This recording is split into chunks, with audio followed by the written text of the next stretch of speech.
Chapter 1, Sign in at the beginning and get a 30 billion World Trade Center building. In Shanghai, downstairs of the World Trade Center, a black Lamborghini attracted a lot of attention.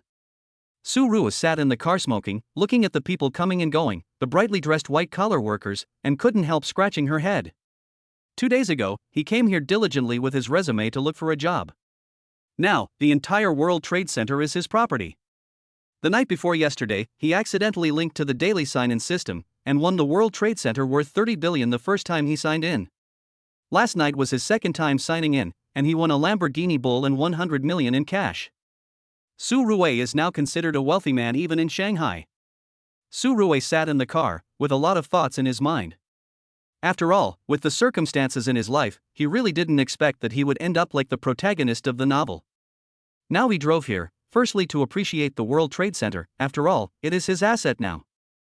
Secondly, he had an appointment with his sister Su Meng to have dinner together in the evening. Su Rua has been staying at his rented house these past 2 days. As for the fact that he is rich, he has not told anyone yet. But he didn't plan to keep it hidden forever. Today, he drove a Lamborghini Bull here to give his sister a surprise. He had already thought of the reason. Didn't he study computer programming in college? He said that his graduation project was noticed by a big company, which spent 100 million to buy out his graduation project. Although this reason sounds unreliable, the 100 million in cash does exist. Speaking of my sister Su Meng, she has always been excellent in both character and study since she was a child. Not only does she have good grades, but she is also very beautiful. However, because her family conditions were not very good and Su Rua was still at school, Su Meng had never found a partner. Su Rua has been studying in Shanghai for many years, and his sister Su Meng has spent a lot of money on him. He always remembers all the kindness his sister has shown him. As long as he becomes successful in the future, he will never treat his sister unfairly. Looking at the time, Su Rua frowned. It's already 5:30. Why hasn't my sister finished get off work yet? Su Meng made an appointment with him yesterday to meet downstairs at 5:10, but 20 minutes have passed and Su Meng has not shown up yet.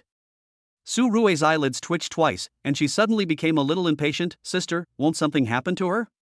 Just as he was thinking this, he suddenly saw a beautiful figure walking out of the World Trade Center in the distance, but there were 2 men following her. Su Meng, I advise you not to be ungrateful. Young Master Lin has taken a liking to you. If you just nod your head today, you will definitely be rich and prosperous in the future. The man who was speaking was Su Meng's department manager, and the other man standing next to him was Lin Tao, the young master of their company's chairman. Su Meng, if you dare to leave like this today, you don't have to come to work tomorrow. Lin Tao looked at Su Meng's graceful figure and said with a wicked smile on his face. When Su Meng heard Lin Tao say this, she paused, but she did not hesitate the next second and even quickened her pace. She had heard about Lin Tao's character. The playboy has toyed with the feelings of at least 800 women. She would rather not have this job. She doesn't want to have anything to do with someone like Lin Tao.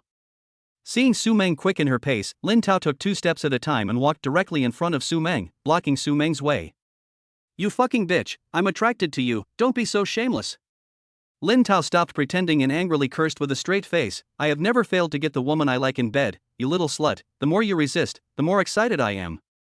As he spoke, Lin Tao took a step forward and prepared to reach out to Su Meng. Su Meng took a step back, with a hint of panic on her face. Lin Tao, what do you want to do?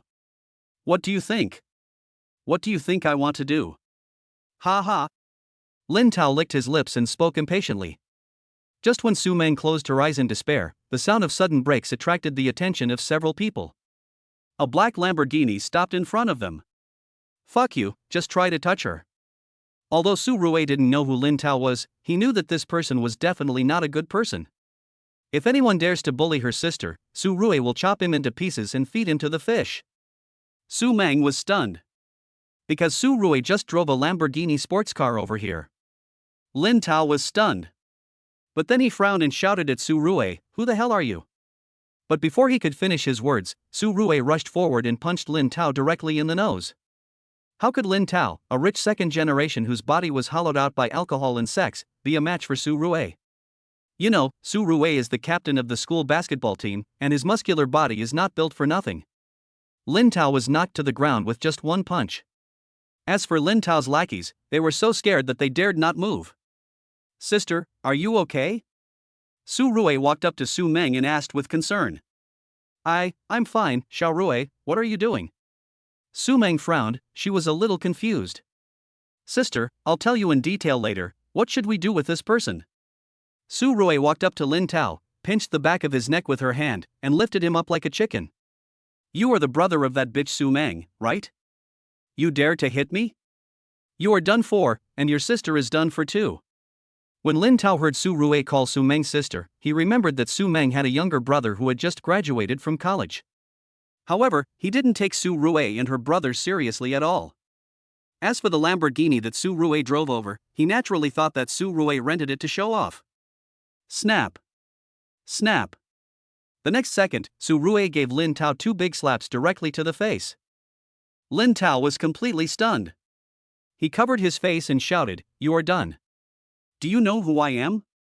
How dare you hit me?" Just as he finished speaking, Su Rui slapped him twice with 2 big slaps. I don't give a damn who you are. Su Rui kicked Lin Tao hard in the stomach and said, "You bully my sister. Believe it or not, I will make sure you don't have any offspring." Lin Tao was kicked to the ground by Su Rui. He arched his body in pain and screamed. "Xiaorui, you're in trouble now." Su Meng also said with a worried look on her face, "He is the son of our company's chairman. If you hit him, it will probably be difficult to resolve this situation peacefully." Su Meng walked up to Su Rui and said something in a low voice. "Sister, don't worry, I'll take care of this." Su Rui's lips curled up slightly, and she looked at her sister and smiled softly, saying, "Sister, we might as well not stay in that rubbish company of yours. As for this rubbish, he actually dared to bully you, sister, just say something, and I'll go and destroy him right now." Hearing Su Rui say this, Lin Tao trembled a bit, but he didn't care about the pain and rolled over on the ground to get up.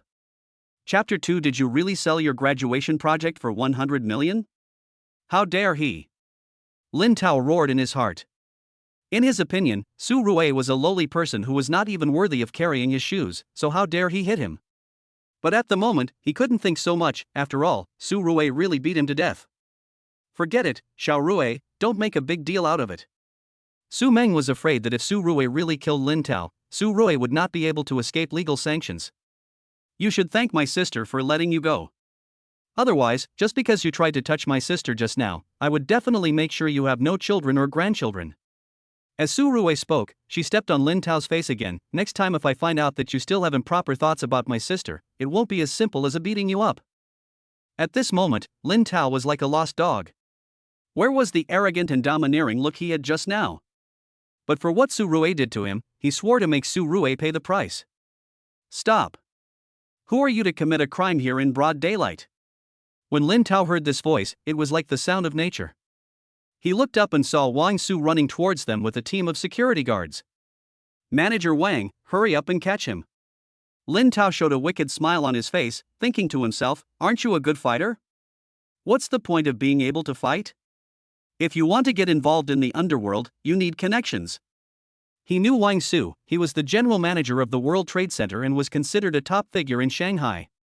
But the next second, Su Rui raised her head, looked at Wang Su coldly and said, Manager Wang, this guy molested my sister and I beat him up. It's just right that you're here. Arrest him and send him to the authorities. By the way, people like him must have harmed a lot of young girls. Find someone to investigate. It would be best if he could be sentenced to life imprisonment or something like that. Wang Su was far away just now and didn't see clearly that it was Su Rui. When he and his men jogged over, he was shocked when he saw that it was Su Rui. The night before yesterday, he learned that the World Trade Center had a new owner, and he also had a video call with Su Rui. After all, his status and position in Shanghai is due to the fact that he is the general manager of the World Trade Center, and his power is basically given to him by the owner of the World Trade Center. Yes, Mr. Su, I know what to do here. Wang Su walked up to Su Rui, instantly stood up straight, and said with awe on his face. Okay then, you take care of the rest, I'll be leaving first. Su Rui raised the corner of her mouth slightly, patted Wang Su's shoulder and said. Don't worry, Master Su. Take care, Master Su.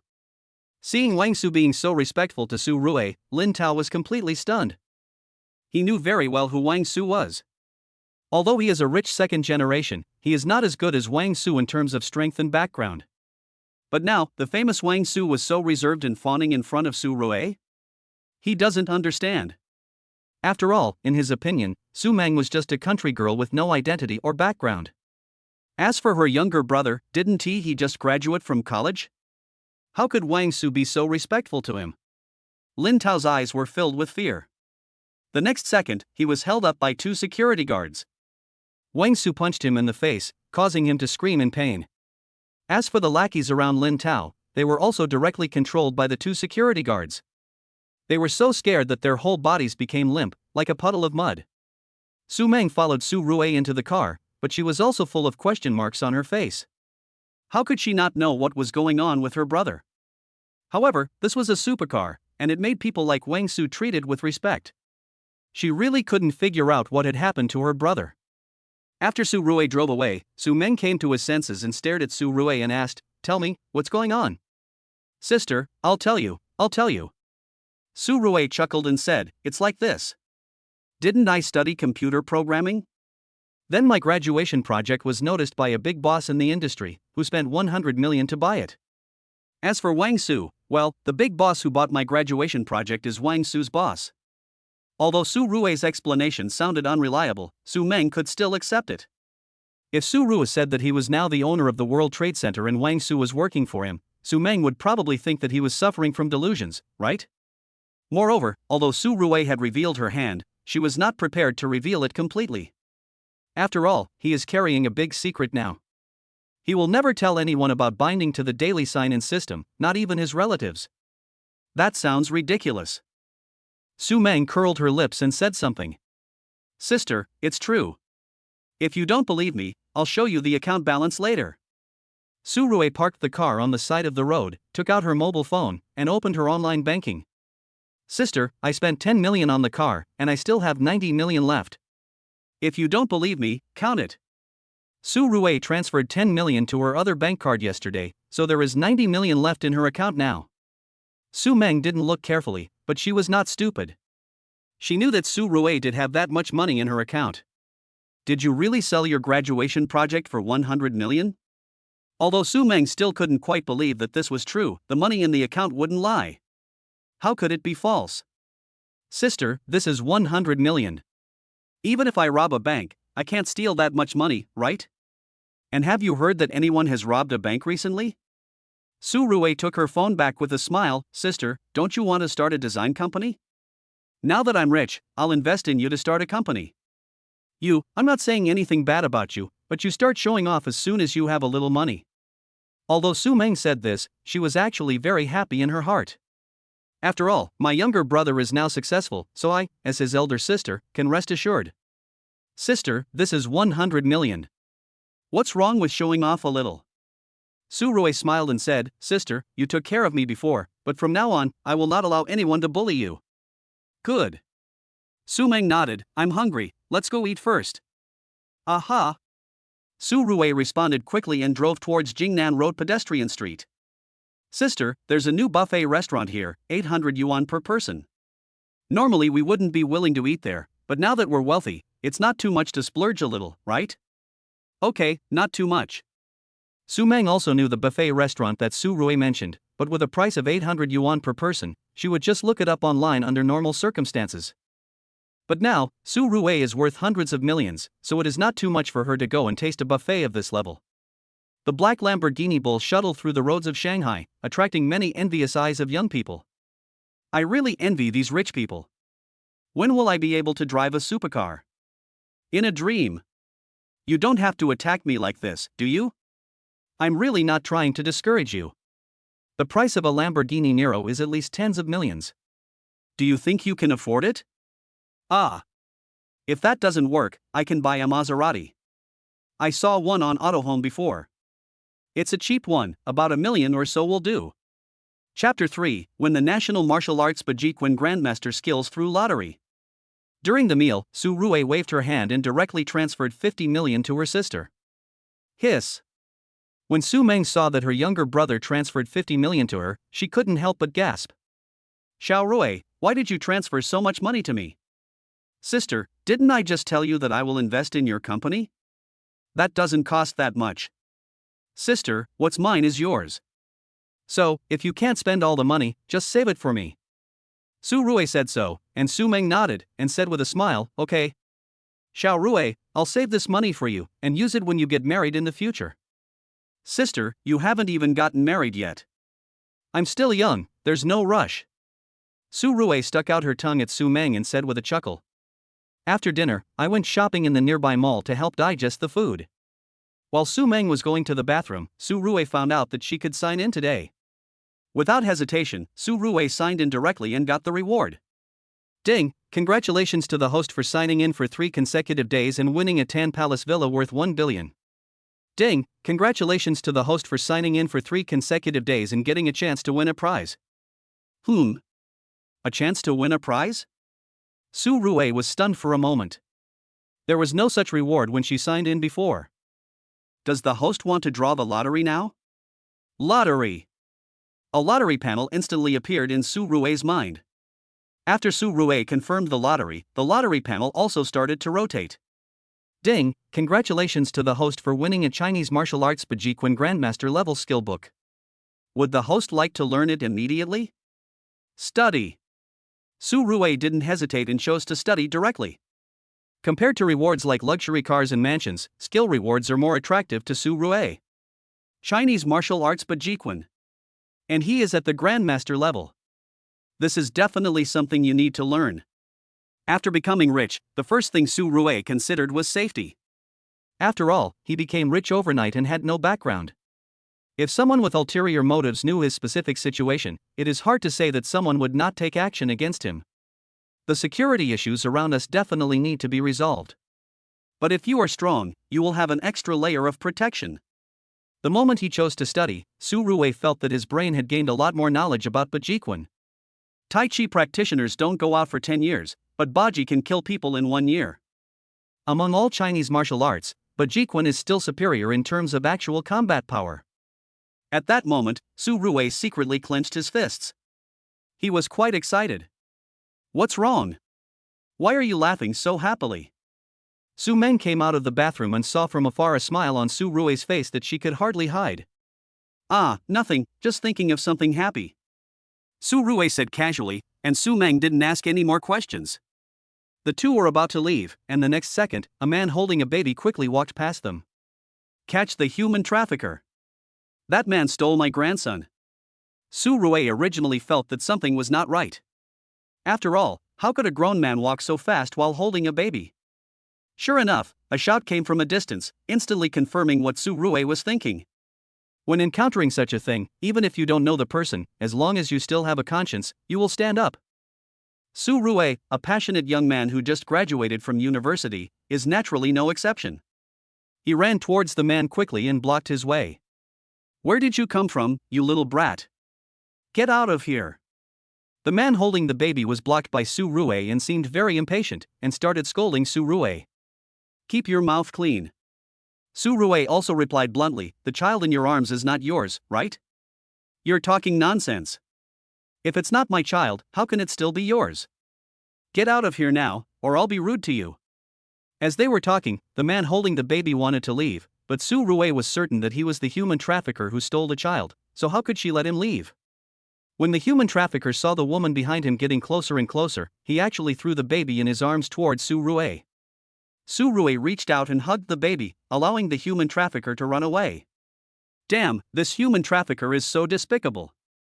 Su Rui was stunned for a moment and couldn't help but curse out loud. The woman behind ran over, panting and looking anxious.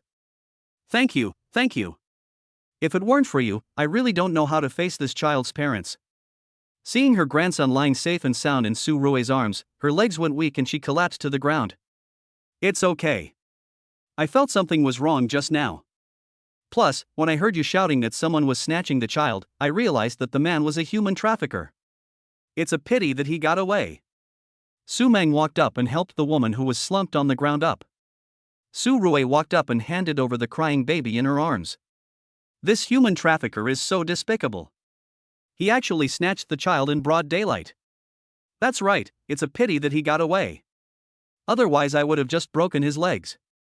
Alas, I only saw it on the news before, but I didn't expect it to actually happen in front of me today. This boy is so brave. If it were me, I wouldn't dare to go up. At this time, the passers-by who were watching the show also gave Su Rue warm applause. The baby's grandmother finally came to her senses and said to Su Rue, "Young man, I really don't know how to thank you.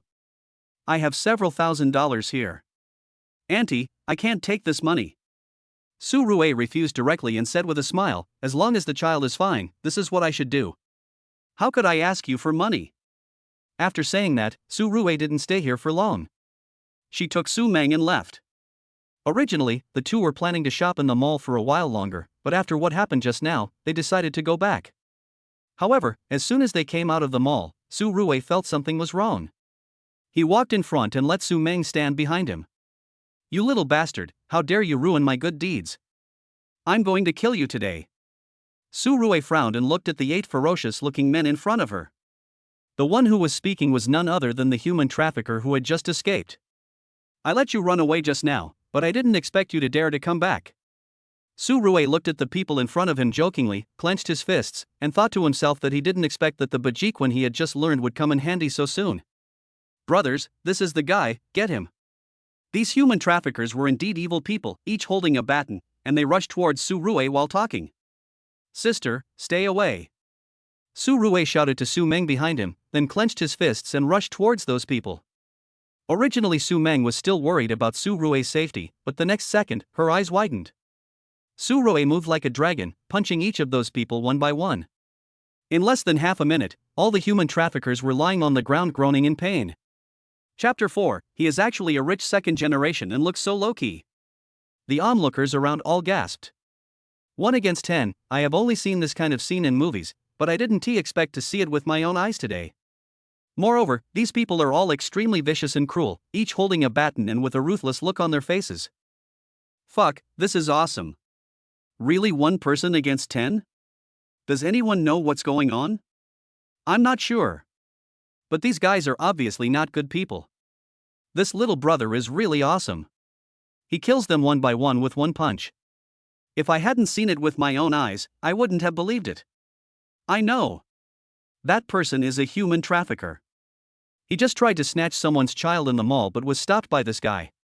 Now it's obvious that he's seeking revenge. But they've hit a tough guy. Human traffickers? No wonder that little brother was so ruthless. Human traffickers all deserve to die. After the confused onlookers learned that these people were human traffickers, they all gave Su Rue a thumbs up. After all, this is Shanghai, and it is in a busy area like a pedestrian street, so the relevant departments responded to the call quite quickly. In less than 5 minutes, a police car drove over. When the police saw the people lying on the ground, they couldn't help but frown. These people are human traffickers. Police officers, please don't let them go. At this time, a little boy shouted at the uniformed policeman, which instantly ignited the atmosphere at the scene. Yes. These human traffickers are extremely evil, we must not let them off easily. After failing to snatch the child, they dare to come back for revenge. These human traffickers are too bold, they must be severely punished. This young man bravely fought against the human traffickers. I think he should be rewarded. We are all witnesses. This young man is great. After all, human traffickers are beasts and can be killed by anyone. Even if they are lying on the ground wailing in pain, they will not get any mercy from anyone. The accompanying police handcuffed all those people, and there was no room for them in a police car. Young man, did you take down all these people by yourself? The police captain walked up to Su Rue and asked with a chuckle. Su Rue hummed without comment. That's pretty impressive. These people are all carrying weapons, and you can take them all down by yourself. It's okay. I've practiced it before. Su Rue scratched his head and smiled a little embarrassedly. Well done. Society needs young people like you. By the way, I'd like to trouble you to come with us and help us record a statement, okay? Okay, no problem. Su Rue nodded. We drove here ourselves. How about this? We drive behind you, okay? Yes, no problem. The police captain said quickly with a smile. After all, so many people were arrested at once that the police car was full of space. Since Su Rue and her friends have a car, that is perfect. Originally, he wanted to ask Su Rue to help take the 2 police officers back together, but when Su Rue drove over in a Lamborghini, he could only smile bitterly and said nothing more. After Su Rui drove her supercar and followed the police car away, the onlookers at the scene were still chatting with some interest. She's actually a rich second generation. She seems so low-key. Lamborghini is awesome. A supercar worth tens of millions. Wow, so cool. These damn human traffickers have really hit a wall. This guy's identity is definitely not simple. Of course, he's still young and can drive a supercar worth tens of millions.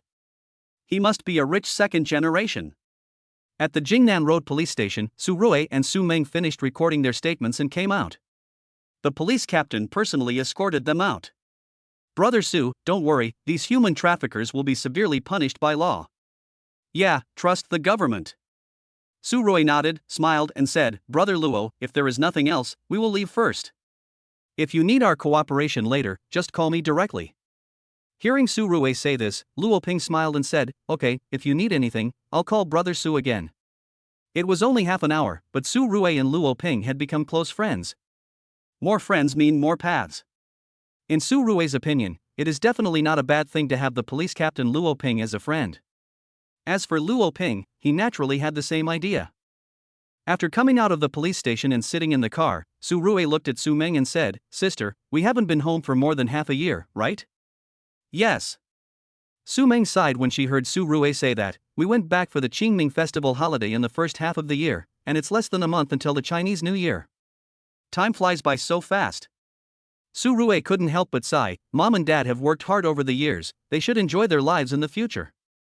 Our little Rui has made it big now. When you go home for the new year, ask Mom to arrange a blind date for you. Then, let Mom have a fat boy next year. Sis, if you say so, don't blame me for being nosy.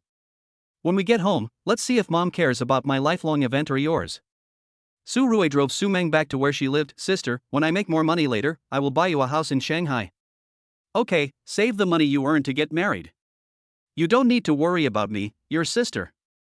Su Meng got out of the car and said, It's getting late, you should go back. Sister, I won't leave until you get home. Su Rui watched Su Meng enter the corridor. 2 minutes later, he saw Su Meng send him a message saying that she had returned home, so he drove away. Although he had just signed a contract for a Tan Palace villa worth 1 billion yuan, he had no intention of revealing these things before he figured out how to explain it to Su Meng. After all, he just said that his graduation project was sold for 100 million, and the next second, he owned a villa worth 10 billion. It doesn't make sense at all. In order to avoid unnecessary worrying from her elder sister, Su Rui decided not to disclose the matter of the villa for the time being. Of course, it's obviously not his character not to enjoy the villa. After coming out from here, Su Rui directly set the navigation to the Tan Palace Villa district. Although Su Rui is not a native of Shanghai, he has been in Shanghai for 4 years in college. How could he not know about the Tan Palace Villa district? When most people in China mention luxury homes in Shanghai, the first thing that comes to mind is probably Thomson Mansions. But when it comes to luxury homes in Shanghai, Chianqing, with an average price of 300,000 renminbi per square meter, is obviously not good enough. As the number one luxury home in Shanghai, the average price of villas in Tangong Villa District is as high as 600,000 renminbi per square meter. Moreover, in order to ensure the quality of living, only 18 villas were built in the entire villa area. Let us put it this way, those who can live here are either rich or noble in Shanghai. Sorry, sister, I want to go enjoy myself. Su Rui's mouth corners slightly raised, and she couldn't help but mutter in her heart. Chapter 5, Encountering the Bullied School Beauty Wu Jinyan. At the Tan Palace Villa district, Su Rui was driving a Lamborghini Neo but was still stopped by the security personnel at the gate. After all, it is the most luxurious residential area in the whole of Shanghai. Luxury cars like the Lamborghini Aventador, which cost tens of millions, are basically considered the most common supercars here. Su Rui was stopped mainly because it was his first time here, his license plate was not entered, and the security personnel did not recognize him. Hello, which owner are you visiting? Would it be convenient for me to register? As expected, he is worthy of being a security guard of the Tan Palace Villa district. Judging from his age, he is definitely no more than 30 years old. And judging from his physique, he is probably a retired veteran. Hello, I'm the owner of this place. This is my first time here. Here's my property certificate. Take a look. Su Rui directly handed over the property certificate. When the security guard heard Su Rui say that she was the owner, he stood up straight instantly. After he confirmed Su Rui's identity information, he also saluted Su Rui. "Excuse me, Mr. Su, I have entered the car photo information for you, and you will have no problem coming back in the future." "Thanks." Su Rui didn't care. This was someone else's job, and the security guard took his job so seriously and carefully. As the owner of this place, Su Rui naturally felt very gratified. After Su Rui drove the supercar into the villa area, the security guard couldn't help but reveal an envious expression. "It's really enviable that you own a mansion worth billions at such a young age. You can't envy them. Reincarnation is a skill. Others are born with these things, but we probably won't have the chance in this lifetime." The security guard who was on duty heard his colleague sigh and patted him on the shoulder and said something. Tiangong Villa number 9 is located in the most central location of the Tiangong Villa area and is also the most luxurious villa in the entire Tiangong Villa area. After all, it is a villa worth 10 billion. Even in China, such a villa is considered a top-notch villa. Su Rui drove the car directly to the parking space in front of the villa. The entire villa was equipped with smart locks. Su Rui stood in front of the gate and the door lock opened automatically. The private garden of the villa alone is more than 1,000 square meters. The whole villa gives Su Rui a feeling of luxury. Walking into the villa, you will see the extremely luxurious decoration, especially the living room of nearly 200 square meters. An 18th century European-made piano adds a lot of cultural atmosphere to the villa. The stairs are covered with hand-woven wool carpets. You should know that this kind of hand-woven wool carpet costs as much as $50,000 per square meter. What a luxury! Su Rui sat on the sofa, looked around, and couldn't help but sigh, "Damn, this is life. It's really lonely living in such a big villa by yourself." If Su Rui wasn't a grown man, he really wouldn't dare to come here and live alone at this time. No wonder those wealthy families in TV dramas have so many servants.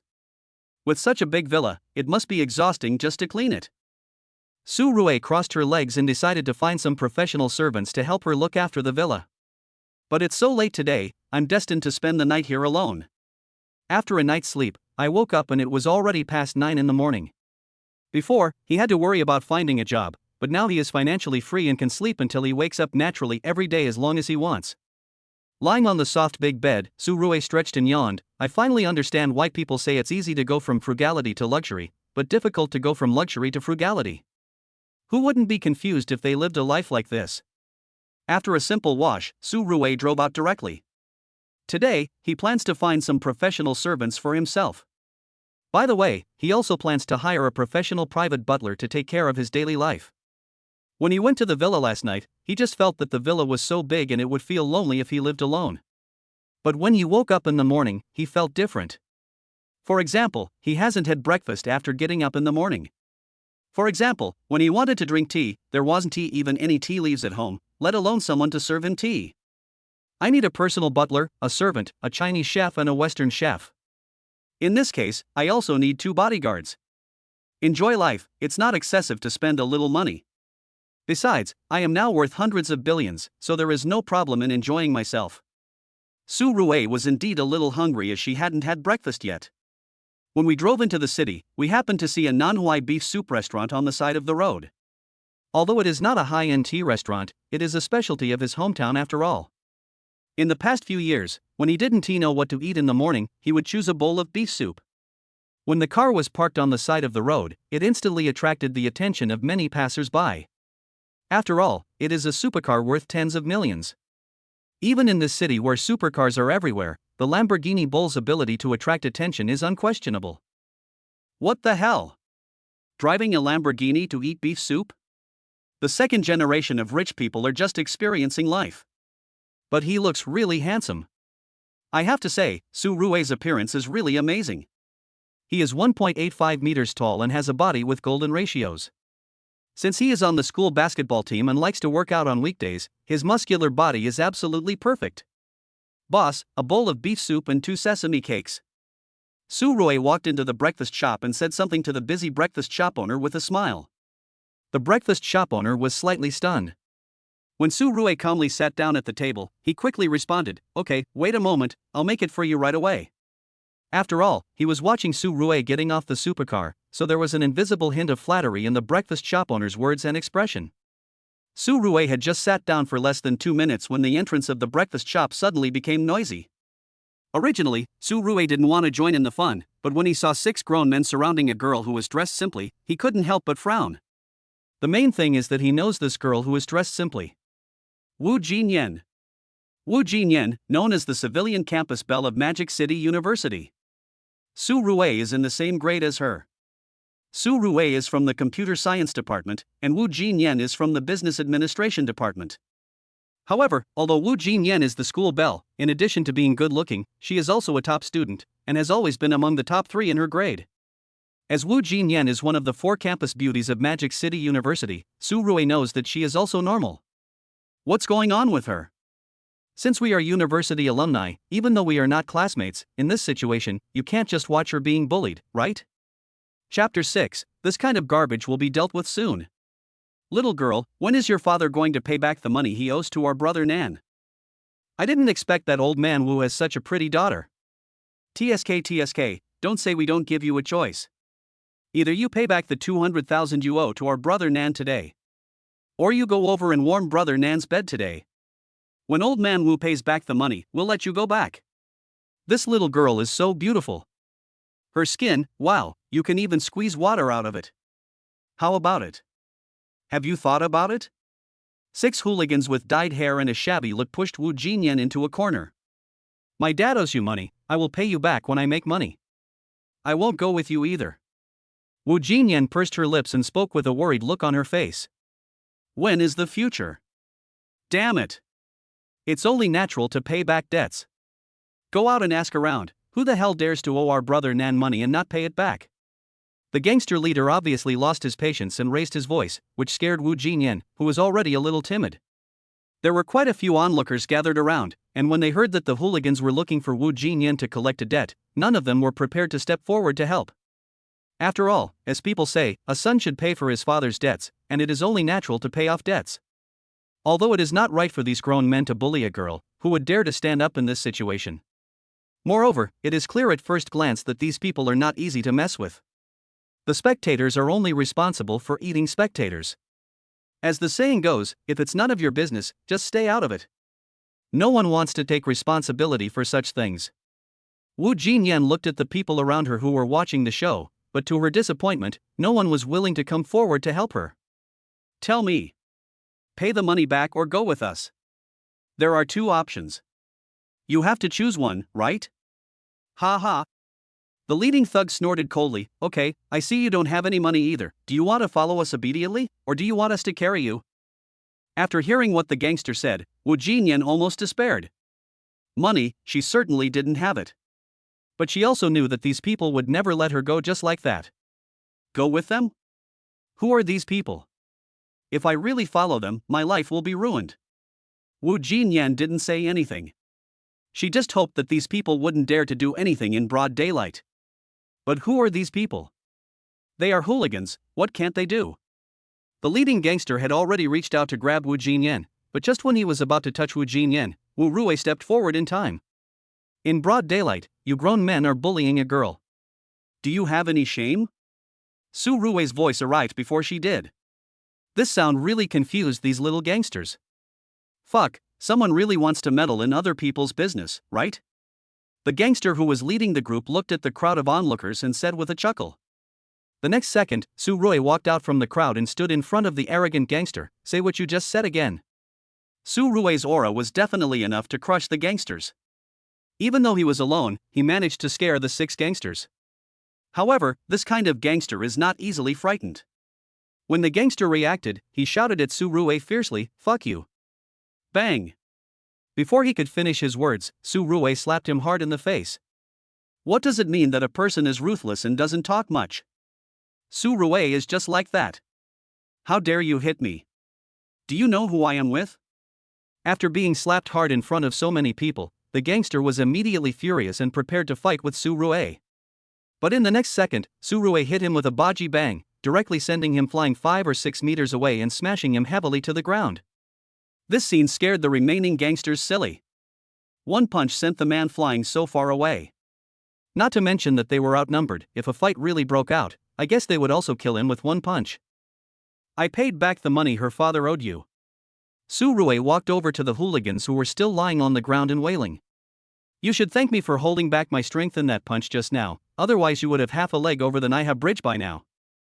Ha ha. After Su Rui said this, the gangsters did not dare to refute. Even when Su Rui took a few steps forward, they were frightened and stepped back. I can give you the money, but where's the IOU? It was only 200,000, but Su Rui didn't care. Besides, if they don't give them the money today, they will have to cause trouble for Wu Jinyan tomorrow. Hearing Su Rui say this, one of the gangsters quickly handed over the IOU. 150,000 yuan, and it became 200,000 yuan after 1 month of borrowing. Hee, you are a loan shark, right? Su Rui looked at the IOU in his hand, and the next second, he tore it into pieces. I originally wanted to pay her back, but since you are a loan shark, I really don't plan to give her the money now. Su Rui's mouth corners slightly raised. I'll just eat beef soup here, give you some time, go call your boss over, don't say I won't give you a chance, I'll leave after I finish breakfast. Su Rui was not afraid at all. What could a bunch of loan sharks do to him? If it doesn't work, just like we did last night, knock them all down with one punch. Anyway, none of these people are good. Who among those who dare to lend money at high interest rates has a clean bottom? When the time comes, call Luo Ping and arrest them all and give them a good re-education. Wu Jinyan had been standing behind Su Rui. When she heard Su Rui say that, she pulled Su Rui's clothes with her hands and said, that Nan brother they are talking about is not easy to mess with. Leave me alone and go. What will you do if I leave? When Su Rui heard Wu Jinyan say this, she turned around and looked at her, then laughed and said, School beauty Wu, have you had breakfast? If not, how about a bowl of beef soup? When Wu Jinyan heard Su Rui say this, she was slightly stunned. Especially when Su Rui said the words campus beauty just now, she couldn't help but frowned. Don't worry, we'll take care of all this garbage when they come. Su Rui didn't take these people seriously at all. With such scum, even if there were 100 more of them, they would not be enough for him to beat. I know you're powerful, but their brother Nan is no ordinary gangster. You'd better leave quickly, or it will be too late. Wu Jinyan followed Su Rui and tried to persuade her. After all, if Su Rui had not taken action just now, she would have been taken away by these people today. At this time, she couldn't just watch Su Rui get into trouble. School beauty Wu, don't worry. Su Rui walked into the beef soup restaurant and sat down again. Boss, are my beef soup and sesame cakes ready? Ah, all right. Well, young man, these scoundrels are no good. This girl is right, if you can't do it, you'd better leave here quickly. The owner of the beef soup restaurant came over with beef soup and sesame cakes. Seeing that Su Rui was still so calm, he smiled bitterly and said, Boss, I don't like what you said. How can a man say no? Su Rui laughed and said, they are just a bunch of hooligans, not up to the standard. You'll see what happens in a while. Chapter 7 Is this the legendary hair grafting? Su Rui really didn't take this group of gangsters seriously. What the hell is Brother Nan? What era is this? Are they gangsters? In the context of cracking down on gangs and eliminating evil, if these people really dare to come and cause trouble, Su Rui doesn't mind beating them up first and then throwing them into labor camps for a few years. Before I finished my bowl of beef soup, 3 vans drove over and at least 30 people jumped out of them. Damn it, you're trying to make trouble for me so early in the morning. I want to see who dares to be so arrogant. The person who was speaking was about 1.9 meters tall, with muscles all over his body. It was winter, and he was only wearing a thin shirt with the sleeves rolled up. His arms were covered with tattoos. Brother Nan, that kid is eating inside. Brother Nan, he's quite good at fighting, be careful. He tore up the bill and said, Brother Nan, you are shit. When those gangsters saw that their boss had brought so many people with him, they instantly became very confident. What's the point of being able to fight? There are so many of us, but we can't beat him alone. Brother Nan obviously doesn't care much. Besides, when it comes to fighting skills, he is no pushover. As he spoke, Brother Nan walked directly to Su Rui's side and said, It's you. But before he could finish his words, Su Rui reached out and grabbed his arm, and then Brother Nan lost his balance. Su Rui held his neck with one hand and used the other hand to pierce Brother Nan's palm with chopsticks, and even pierced through the wooden table. What does it mean that a person is ruthless and doesn't talk much? Su Rui is one of them. Everyone around looked at each other and couldn't help but gasp. People like Brother Nan always bully the weak, and at a time like this, he doesn't even dare to fart. As for the dozens of younger brothers he brought with him, they were all stunned at this time. The event hasn't even started yet and already his boss has been ruined? You are Brother Nan, right? I dare not call you brother in front of you. Brother Nan just gave in. After being in the business for a long time, he knows better than anyone who was a ruthless person. If he dares to resist today, he will probably die here. I tore up her father's IOU. Is there a problem? No problem. Will you dare to find someone to harass her in the future? No, I don't dare. Even if you give me the courage of a bear or a leopard, I still wouldn't dare. Go away. Su Rui kicked Brother Nan directly on the thigh and kicked him 3 or 4 meters away. The onlookers around were all dumbfounded. Originally I thought Su Rui was going to be in trouble and was going to be in big trouble, but who could have thought that she could solve the problem just by sitting there? Brother Nan didn't dare to say a word, and he slipped away with his little brothers in disgrace. Fuck. Young man, that move you made just now was really amazing. I understand. Could this be the legendary transformation of hair? Too strong. I give in. What a shame. If it were you, if that Brother Nan dared to resist, those dozens of hooligans would have all been left here today. Just this one move will definitely shock these spectators for the whole year. Wu Jinyan was stunned just now. It was not until Brother Nan and his little brothers left in a hurry that her tense nerves relaxed. Thank you. I didn't even know your name. Wu Jinyan sat next to Su Rui, her eyes unconsciously moistened. If Su Rui hadn't been here today, it would definitely be the darkest day for her. Even though Brother Nan looked so scared that he almost peed his pants just now, in fact, he just met someone more ruthless than him. Su Rui, you and I are from the same class. I'm from the computer science department. Su Rui looked at Wu Jinyan, the corners of her mouth slightly raised, and she smiled softly and said, Wu, campus beauty, have you found a job? Don't call me the campus beauty of Wu University. It sounds weird. Alas, with this kind of thing happening at home, how can I feel like looking for a job? Well, I'm planning to find a butler. Since you graduated from the Department of Business Administration, I think you are more than qualified to be my butler, right? Su Rui made a joke casually, but Wu Jinyan took it seriously. Sure. Wu Jinyan agreed immediately. Regardless of anything else, Su Rui could be considered her savior. Not only did it help her get rid of the entanglement of these gangsters, but it also solved her father's debt. The ancients said that a drop of water should be repaid with a spring. To her, Su Rui was a life-saving favor. Although being a private butler doesn't sound that good, it seems not bad. I just said that casually, and you took it seriously? Su Rui burst out laughing.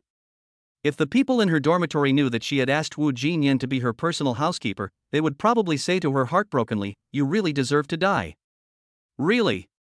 Wu Jinyan pursed her lips and said firmly. Being my personal butler is very tiring. You have to be at my disposal 24 hours a day, and you may not even have any private space in the future. Are you sure you want to be my personal butler?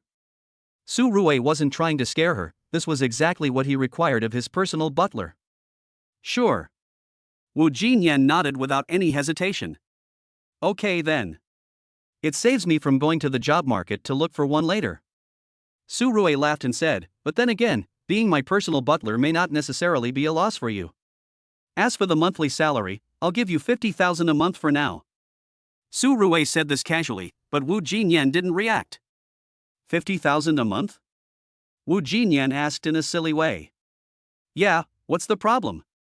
Su Rui laughed, don't think this money is easy to make. And I'm really not trying to scare you. When I need you, you really have to be there 24 hours a day. If you make 50,000 a month, this little bit of hardship is nothing. It was a rare occasion for Wu Jinyan to smile, but the 2 dimples on her cheeks made people feel as if they were bathed in spring breeze. TSK, if the people in school knew that you, the campus beauty of Wu University, are now my personal butler, they would be so jealous. Su Rui made a joke casually. Wu Jinyan didn't respond, but just laughed. Since you are taking up the position, I will leave the trivial matters of finding servants to you. Su Rui originally planned to find a private butler first, and then assign the task of finding servants to the private butler. Now that Wu Jinyan has unexpectedly become his personal housekeeper, it is natural for her to take care of this kind of work. Okay, no problem. Wu Jinyan agreed directly without any hesitation. To be honest, Wu Jinyan is not just a pretty face. She is a top student who has always been among the top 3 in her grade. With her abilities, it would be no problem for her to manage a company of several hundred people, let alone be a personal housekeeper. Although being a private butler doesn't sound very respectable, it's true that based on the salary Su Rue offered her, even if Su Rue didn't save her today, she would still consider being Su Rue's private butler. If for no other reason, it's just that Su Rue gave too much. With her current academic qualifications, even if she were to enter one of the Fortune 500 companies, a monthly salary of just over $10,000 would already be the maximum she could earn. $50,000 a month is basically the salary only middle-level leaders can get. Chapter 8 accidentally rear-ended a luxury Bentley and met the rich second-generation Feng Yu. Then how many servants should we hire? And what is an appropriate monthly salary for the servants? After all, it was a matter of money, so Wu Jinyan still had to consult Su Rue's opinion first. The house is quite big, so you should hire 10 servants first. As for the requirements, they must not be too old or too ugly. As for the monthly salary, 30,000 is the starting point. Oh, in addition to the servants, you should hire 2 chefs, one for Chinese food and one for Western food. You also need to hire 2 bodyguards. As for the salary, it will be paid according to the servant's standard. Well, the year-end bonus will be calculated separately. Su Rue looked at Wu Jinyan and smiled. I don't have any special requirements. Just follow the criteria I mentioned. So, give me a card number and I'll transfer some money to you. As the family's personal housekeeper, you will be in charge of the salary and daily expenses in the future. Wu Jinyan had no objection to Su Rue's words. She nodded and said, okay. Got it, boss. Let me add your WeChat first. Okay. Su Rue stood up and stretched, then I'll leave this matter to you. Boss, rest assured, I will complete the task. After all, it was Wu Jinyan's first day on the job, so she must be thinking about performing well. At the very least, she should be worthy of the 50,000 yuan monthly salary that Su Rue offered her. Wu Jinyan sent her bank card account number to Su Rue. Half a minute later, she was completely stunned. Your savings card with the last number 6636 transferred 10 million yuan at 9:52 on December 29th, and the current balance is 10,009,086.32 yuan. Huaguai Industrial and Commercial Bank. Just now, Su Rue actually transferred 10 million yuan to her directly. That is 10 million. Boss, aren't you afraid that I will run away with the money? Wu Jinyan looked at Su Rue and asked subconsciously. Don't employ a person you doubt, and don't doubt a person you employ. Besides, it's only 10 million. There's no need to make such a fuss, right? Su Rue glanced at Wu Jinyan indifferently. You are a smart person. I don't think you will run away for just 10 million, right? Hearing Su Rue say this, Wu Jinyan's eyes unconsciously became moist. A gentleman will die for his friend. Although she is just a personal butler, she has the trust of her boss, which is enough for Wu Jinyan to work hard for Su Rue. Thank you for your trust, boss. I will definitely work hard. Wu Jinyan stood up straight and said respectfully. Well, go recruit people first, and then bring them directly to the 9th villa of Tan Palace. By the way, I just moved there, so you can buy some daily necessities, tea, cigarettes, alcohol, etc. You don't have to save money for me, just buy more expensive ones. Expensive ones may not be the best, but the quality is definitely not bad. Su Rue briefly explained to Wu Jinyan, who listened carefully. After Su Rue finished speaking, she nodded and said, Yes, boss, I understand. Then I'll leave first, and I'll leave this matter to you. Su Rue walked out of the beef soup restaurant, and Wu Jinyan watched Su Rue drive away in a Lamborghini. Wu Jinyan finally came to her senses after Su Rue walked away, with a hint of disbelief in her eyes. She felt like she was dreaming. Not only did Su Rue rescue her, but now she has become someone else's personal housekeeper. Not to mention the monthly salary of 50,000, she swore that she must serve Su Rue well just because Su Rue directly transferred 10 million to her and let her take charge of the family's finances. Tan Palace Villa. Wu Jinyan muttered in her heart, no wonder 10 million has become just 10 million in the boss's place. He lives in the Tan Palace Villa worth hundreds of millions. Although Su Rue's identity and status were still unclear, the information revealed by Su Rue was enough to make Wu Jinyan understand that her boss was definitely not an ordinary person. It's true, I didn't think anything of taking Wu Jinyan as my personal housekeeper just now, but now that I think about it, I do feel secretly happy. But now, he has nothing to do. Rich people also have troubles. After all, most of the time they don't know what to do, especially those super rich second generations. Experiencing the life of rich people firsthand, Su Rui's words really come from her heart. Just like now, he doesn't know what to do. After driving a supercar around downtown Shanghai, he was about to go back to his villa to lie down and rest when he wasn't paying attention and rear-ended a Bentley in front of him. Fortunately, it was in the city. Su Rui was not driving fast, and she stepped on the brakes in time, so no major accident occurred. However, since she was rear-ended, Su Rui's idea of going back to the villa to lie down and rest was shelved. The scene of the Lamborghini Bull rear-ending a luxury Bentley immediately attracted a lot of people's attention. Su Rui frowned, smiled bitterly, and quickly got out of the car. The Bentley also stopped, the door opened, and a young man in his 30s walked out from the passenger seat. He first looked at the rear-end collision, then looked at Su Rui, who was also a young man, and couldn't help but smile bitterly. Sorry, I didn't notice it just now. How about this, give me your contact information, and I'll pay for the repairs when the time comes. Su Rui walked forward, scratched his head embarrassedly and said, "Hey, forget it. I just checked and it's nothing serious. No need." Since Su Rui said so, the young man who got off the Bentley would not be so aggressive. After all, it's just a small matter and no one wants to ruin the relationship because of such a thing. Let's pull over first, so as not to block the traffic. That's fine. There was not the tense situation that the onlookers had expected, but rather a harmonious atmosphere. The Bentley and Lamborghini stopped directly on the roadside. Su Rui got out of the car and stood on the roadside. After a while, the young man sitting in the Bentley also walked up to Su Rui and asked, "Do you want to smoke?" Fong Yu handed the cigarette box to Su Rui. Su Rui took a cigarette, lit it, and took a deep puff. "I'm so sorry, I was distracted just now. It's a small matter, don't worry about it." Fong Yu laughed, took a puff of cigarette, blew out a puff of smoke and said, "My Bentley is an old and broken car, but yours looks like a new car, right? It makes me sad just looking at it." "Yeah, but it doesn't matter." Su Rui smiled bitterly. After all, this car was given as a gift when he signed in, and he didn't spend any money on it. Even if it was smashed to pieces, he wouldn't necessarily feel bad.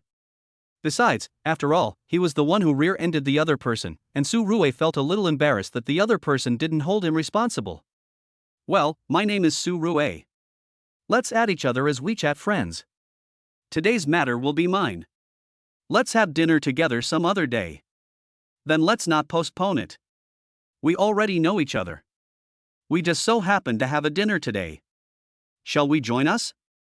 Fong Yu took out his phone, added Su Rui's friend and said with a smile, "They are all young people gathering together. How about going over to join in the fun? How can this be so embarrassing?" Su Rui wanted to refuse, but Fong Yu smiled and said, "It's okay, I'm also the type who wants to go there for a free meal. Brother Su, we are destined to be together. It's time for dinner, so come with me." Fong Yu had said so Su Rui had no choice but to say, "Okay, brother Fong, you lead the way, and I'll drive behind." "Ha, that's right. Let's go, today's party is on the top floor of the Bulgari Hotel, it's so nice to get it for free." Fong Yu chuckled and then got into the Bentley. Su Rui really had nothing to do, so it would be nice to go with her and see the world. Chapter 9 You're the Best. At the entrance of Bulgari Hotel, Fong Yu and Su Rui handed the car keys to the hotel waiter, and the two of them walked into the hotel lobby together. Fong Yu was familiar with the place, but Su Rui was here for the first time. However, Su Rui was very calm. After all, she even owned the Tan Palace Villa worth 1 billion, so she would not be shocked by this 5-star hotel. You should know the organizer of today's party, Wang Song, the young master of Yida Group. After all, he is one of the top rich second generations in the country, and his behavior was very high profile before. He was often active on the internet, and most ordinary people in the country knew him. Su Rui nodded, "Principal Wang, how could I not know him? Today is his birthday, and he happened to be in Shanghai, so he organized this party."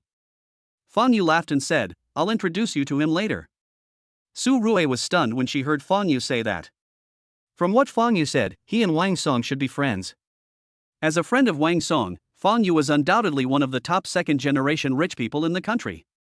After all, the circle is there, and if you are not a rich second generation of the same level, you can't squeeze into this circle at all. Su Rui nodded without comment. After all, it wouldn't be a bad thing for him to get to know Wang Song. He understands that when you go out, you have to rely on friends. Even though he is worth hundreds of billions now, to be honest, he has no foundation at all. A lot of people have gathered on the top floor of the Bulgari Hotel. In addition to the wealthy second generation who were well known in Magic City, Su Rui also saw many celebrities and internet celebrities. After all, the organizer of this party is Wang Song, who has a wide circle of friends, including many celebrities in the entertainment industry. As for internet celebrities, everyone in China knows that Principal Wang loves internet celebrity faces. If we count the dozens of girlfriends Wang Song has dated, almost without exception, they are all internet celebrities. Su Rui came here with Fang Yu, and no one dared to look down on him. "Brother Yu, you are finally here." Wang Song walked over with two young and beautiful internet celebrities in his arms, hugging them on both sides. "There was a minor accident on the road, which delayed us a bit. Come, let me introduce you to a little brother, Su Rui. Just now on the road, he was driving a Lamborghini Bull and rear-ended my broken Bentley." Fang Yu chuckled and introduced Su Rui to Wang Song. "Brother Song, happy birthday to you." Su Rui smiled at Wang Song and said, "After all, today is someone's birthday, and saying happy birthday is the most basic respect." "Ah, thank you. Eat well, drink well, and have fun today." Wang Song patted Su Rui on the shoulder and said, "The people that brother you brought here are our own people, so don't be restrained." Hearing Wang Song say this, Su Rui smiled and nodded, but at the same time she couldn't help but feel a little curious about Fang Yu's identity. The person who can make Wang Song respectfully call him brother Yu must be someone who is definitely not an ordinary person. The party lasted until about 2 in the afternoon. When many people had left, Wang Song came over and said, "Brother Yu, I heard that there will be a car show at Yangfu Club recently. We have nothing to do this afternoon. Why don't we go over and take a look? You didn't go to see the auto show, you went there to see the young models. I'm embarrassed to point it out to you." Fang Yu rolled his eyes at Wang Song, but then he looked at Su Rui and said, "Brother Su, are you free this afternoon? How about we go to the hot springs together and relax with a massage? I don't have anything to do this afternoon, it's okay." Su Rui originally wanted to go back and lie down to rest, but when he heard them talking about Yangfu Club, he changed his mind. Su Rui had heard of Yangfu Club before. It is a private membership club not open to the public. But as the #1 private club in Shanghai, Yangfu Club is well known to him. The Yangfu Club, which was first built during the Republic of China period, is known as a paradise for the wealthy in Shanghai. If Su Rui hadn't known Fang Yu, it would have been unlikely for her to go to Yangfu Club to spend money even if she was rich. Because the members of Yangfu Club are all introduced by fellow members and it is not open to strangers at all. Su Rui also wanted to go over and have a look, so she agreed immediately. After leaving the hotel, Su Rui and his group drove directly to Yangfu Club. The Yangfu Club, which was first built during the Republic of China period, is a manor with ancient features, covering an area of more than 3,000 acres. In this magical city where every inch of land is valuable, the value of this land alone is more than 100 billion. Of course, being able to turn this manor into a private club, one can imagine how powerful the people behind the Yangfu Club are. This was Su Rui's first time here. He simply registered. Since Fang Yu and Wang Song were here, it was natural for him to become a member here. The three of them first went to see the auto show. After all, it was an auto show held by the Yangfu Club, and the worst cars on display were luxury cars like the Lamborghini Termini. "Shit. That's poison, right?" Wang Song pointed at a supercar not far away and said, "Brother Yu, you listened to me, didn't you? You finally came to the right place today. I didn't expect that there would be poison in this auto show." Although Wang Song is one of the top second-generation rich people in China and may have more than 100 luxury cars under his name, to be honest, he doesn't have the Lamborghini addiction. It's not that he can't afford it, it's mainly because there are only 14 of them in the world, so he can't buy it at all. Supercars of this level are not only worth hundreds of millions, but are basically reserved by super rich people abroad before they even leave the factory. Not to mention buying it, you can't even see it normally. Of course, the Lamborghini Veneno in the Yangfu Club is just an exhibit and is not for sale. After all, who would be short of money if they can own a luxury car of this level? Even if it's not for sale, it's nice to take a look at it. Wang Song and Fang Yu were very excited, and Su Rui was even more excited. Because just now, he found out that he could sign in today, so he signed in silently. Ding, congratulations to the host for signing in for the 4th consecutive day, and getting a Lamborghini Veneno, 10 Rolls-Royce Phantoms, and 1 billion yuan in cash. The continuous system prompt sounds in her mind made Su Rui a little confused. Fuck, that feels good. Su Rui was secretly happy. Although the sign-in rewards were still mundane things like luxury cars, luxury houses and cash, these rewards were indeed quite generous.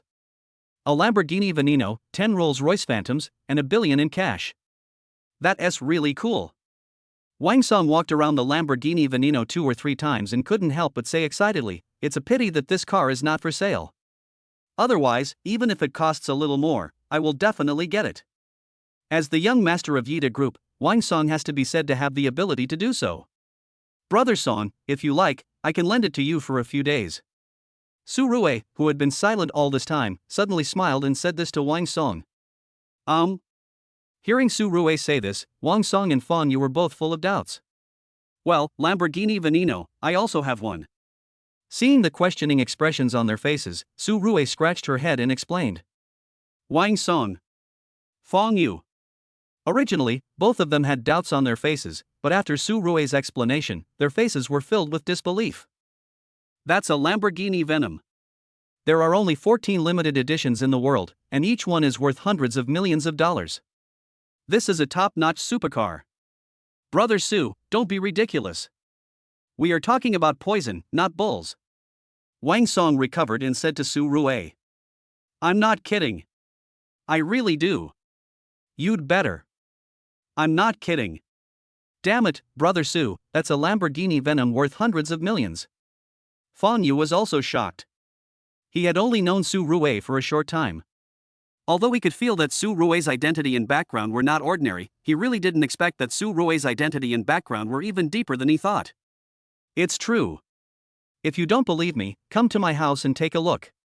Su Rui shrugged and couldn't help but smile bitterly. "Shit. We have to go. Now." Wang Song said impatiently. Isn't it about taking a hot spring bath, getting a massage, etc.? Su Rui laughed and said jokingly. "It's important to look after the car. Why not take a shower and massage at any time?" Wang Song said so. Su Rui stretched and said, "Okay then. But Brother Song, you have to treat me to a bath and massage next time." "No big deal." Wang Song laughed and said, "When we have time, let's go to an island country where life is pretty good, hee hee." Su Rui and the other two came out of the Yangfu Club and drove directly to the Tan Palace Villa district. When the three of them parked the car in front of Su Rui's villa, Wang Song shouted as soon as he got out of the car, "Fuck, Brother Su, you really shocked me. After all, this is Tan Palace Villa, and any one of them is a luxury house worth hundreds of millions. And looking at Su Rui's villa, its value might be even higher." "Stay calm." Su Rui looked at Wang Song and murmured in her heart, "Is this really Principal Wang? Why does he look so ignorant?" Chapter 10. It's not about money. But to be honest, it really can't be blamed on Wang Song for making a fuss. After all, the strength displayed by Su Rui really shocked him. If he didn't quite believe that Su Rui also had a Lamborghini Veneno just now, then when he found out that Su Rui actually lived in the Tan Palace Villa district, he already believed that Su Rui was not kidding him. "Brother Song, Brother Yu, I just moved here yesterday and I'm the only one at home. I hope you can forgive me if I haven't treated you well enough."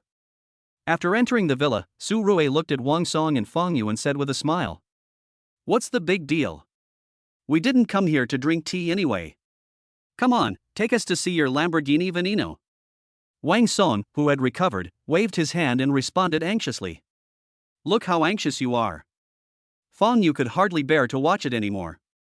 Although the Lamborghini Veneno is rare, you, Wang Song, are at least one of the top second-generation rich people in the country. Why are you acting like Granny Lu entering the Grand View Garden? "Okay, Brother Song, I'll take you there." Su Rui felt that Wang Song was a man of genuine character. After all, who wouldn't be tempted by the world's top supercars? The underground garage of the villa. It was Su Rui's first time to come here. The system had previously prompted him that all the cars he had been rewarded with were parked in the villa's underground garage. In addition to the Lamborghini Veneno worth hundreds of millions of dollars, there were also 10 Rolls-Royce Phantoms. The three of them took the elevator directly to the underground garage. The underground garage was originally pitch black, but as soon as the three of them came out of the elevator, it became brightly lit.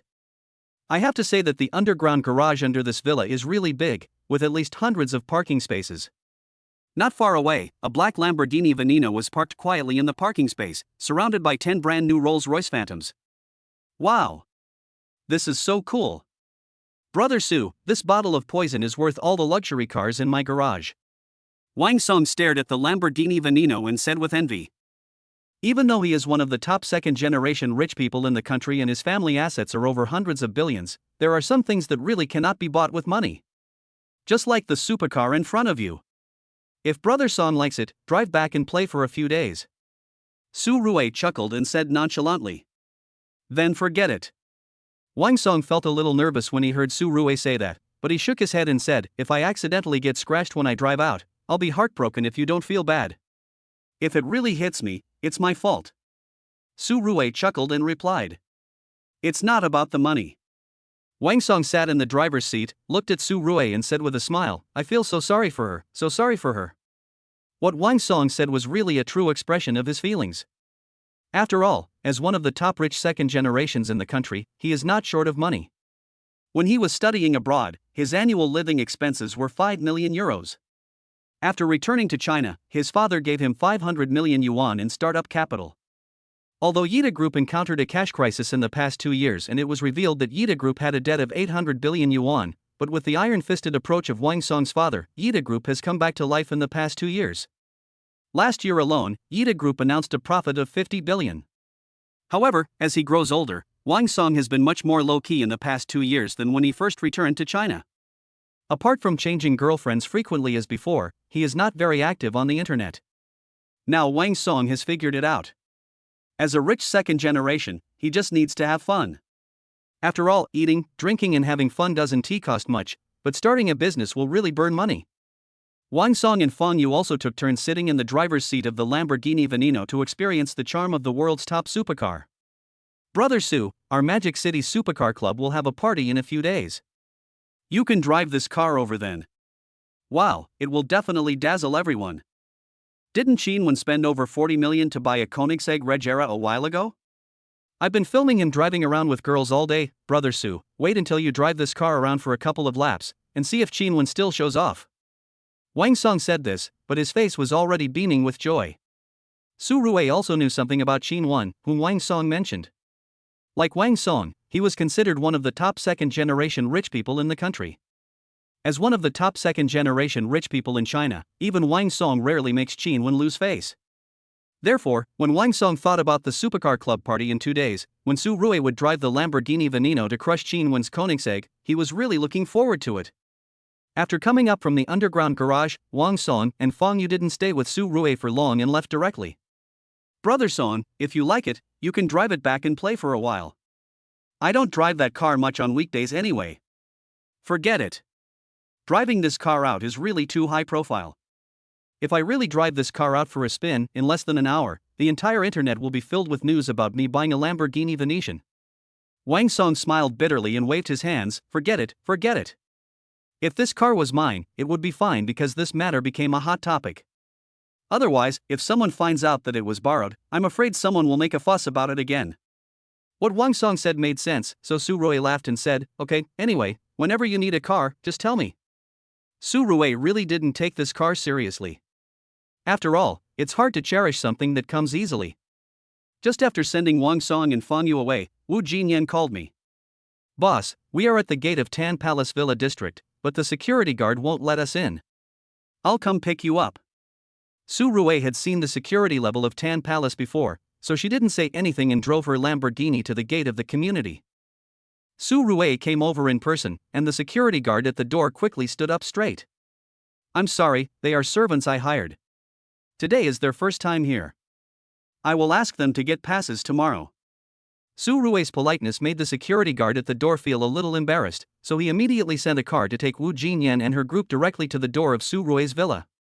It's true, Su Rui just took a look at the servants hired by Wu Jinyan. Whether in terms of appearance, figure, or even temperament, they are all of very high quality. Wow! Boss, this villa is really big. Are we going to live here in the future? This is so awesome. Not to mention the 30,000 yuan monthly salary, the most important thing is that when I think about living in a villa like this in the future, my god. I am so happy. Wu Jinyan and her group looked at the villa in front of them that was almost like a castle, and everyone was muttering to themselves. Although they all came here to be servants, so what? Even white-collar workers in companies probably don't get such treatment, right? Chapter 11, Set up a group company to kill time. I have to say that Wu Jinyan's abilities are indeed very good. In just half a day, she actually recruited all the people according to Su Rui's requirements. Even the bodyguards Wu Jinyan hired were all girls. Boss, according to your request, we have hired a total of 10 servants, a Chinese chef, a Western chef, and 2 bodyguards. Except for 2 chefs who are around 50 years old, the average age of the rest is around 23. Wu Jinyan stepped forward to report her work to Su Rui, and the others also consciously stood in 2 rows. Of course, they couldn't help but look at Su Rui a few more times in private. Originally, they thought their boss would be a rather wretched middle-aged man, but after they saw Su Rui, almost everyone couldn't help but feel a secret crush on him. After all, Su Rui is not only rich, but also very handsome. Well, you should arrange your work first. Su Rui looked at Wu Jinyan and nodded, then turned her attention to 2 of the twin sisters who looked almost identical. Are you 2 sisters? What are your names? Xu Xing. Xu Yu. The 2 sisters stood up straight and spoke in unison. Are you bodyguards? Were you soldiers before? Su Rui could feel that the aura of these 2 sisters was somewhat different from that of ordinary people, especially the hint of murderous intent in their eyes. I served in the regular army for 2 years and as a mercenary for 4 years. Xu Yu was the elder sister, so she didn't hesitate and responded while staring into Su Rui's eyes. Su Rui nodded and hummed softly, have you ever killed anyone? Killed. Xu Xing and Xu Yu did not shy away from answering, and responded together. We used to be mercenaries in Africa, so it's normal for us to have killed people. However, Xu Yu also explained it immediately. No problem. Su Rui laughed and said, how about this, both of you come out and fight with me, so that I can see how strong you 2 sisters are. Hearing Su Rui say this, the sisters Xu Xing and Xu Yu couldn't help but frown. Boss, this is not good. Fists and feet have no eyes. It will be bad if I hurt you, boss. How about this, both of you come at me together, if you can hurt me, I will give you both a monthly salary of 100,000. The corners of Su Rui's mouth rose slightly. He was very clear about his own strength. With the strength of a master of Bajiquan, how could he not be able to beat these 2 girls? Although the 2 sisters are indeed quite powerful, he still doesn't believe that they can hurt him. The 2 sisters who were still a little hesitant heard Su Rui say that she would give them a monthly salary of 100,000. They looked at each other and said, Boss, are you sure you want to compete with us sisters? Don't worry, if I really get hurt, you 2 won't be responsible. As soon as Su Rui finished speaking, the 2 sisters suddenly attacked Su Rui. But in the next second, Su Rui moved directly, dodged the first wave of attack from the 2 sisters and took the initiative. The 2 sisters Xu Xing and Xu Yu were each hit by a punch and instantly lost half of their fighting power. Boss, we lost. Sisters Xu Xing and Xu Yu were extremely surprised. They really didn't expect Su Rui to be so powerful. Moreover, they knew that Su Rui was using Bajiquan the moment she made her move. Xu Xing and Xu Yu looked at each other, and without any hesitation, they knelt on one knee and said, I am willing to serve the boss. The strong will naturally admire the strong. The 2 of them naturally saw that Su Rui had not used her full strength just now. Otherwise, if they each took a punch, they would have been paralyzed on one side even if they didn't die. You guys are really good. Although the 2 sisters could not defeat me, to be honest, they were indeed much stronger than ordinary people. Besides, if they were really my opponents, then wouldn't I, a master of Bajiquan, be worthless? Although you 2 failed to hurt me, but considering your 2 sisters' strength, I will give you a monthly salary of 100,000. Su Rui was not stingy at all. Looking at the 2 sisters kneeling on one knee in front of her, Su Rui couldn't help but laugh and said, Thank you, boss. You 2 should get up. We don't have so many rules in our house. Su Rui raised the corners of her mouth, smiled softly and said, Yes, boss. Sisters Xu Xing and Xu Yu stood up straight, and when they looked at Su Rui, there was even more awe on their faces. Okay, you 2 just protect the safety of our villa on weekdays. If I go out, you 2 can follow me. Su Rui waved at the 2 of them, signaling the 2 sisters to leave first. As for the others, after witnessing what just happened, they instantly admired Su Rui even more. Boss, is he so powerful? Fuck. That's so cool. The boss's punch was so fast just now that I didn't even see when he threw the punch. I'm a little envious of these two sisters. Not only can they protect the boss closely, but their monthly salary has also been raised to 100,000. Wu Jinyan knew that Su Rui was a good fighter, but she didn't expect Su Rui to be so powerful. After all, she knew the resumes of the sisters Chu Xing and Chu Yu very well. Those are the mercenaries who roam across Africa. He couldn't even withstand a single move from Su Rui? Jinyan, come here for a moment. Yes, boss, you say. Wu Jinyan recovered and walked directly to Su Rui, bowing respectfully.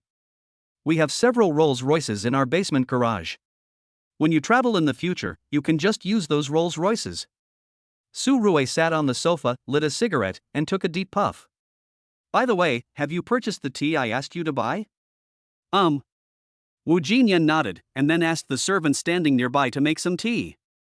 Good. Su Rui smiled and said, I will leave the house to you from now on.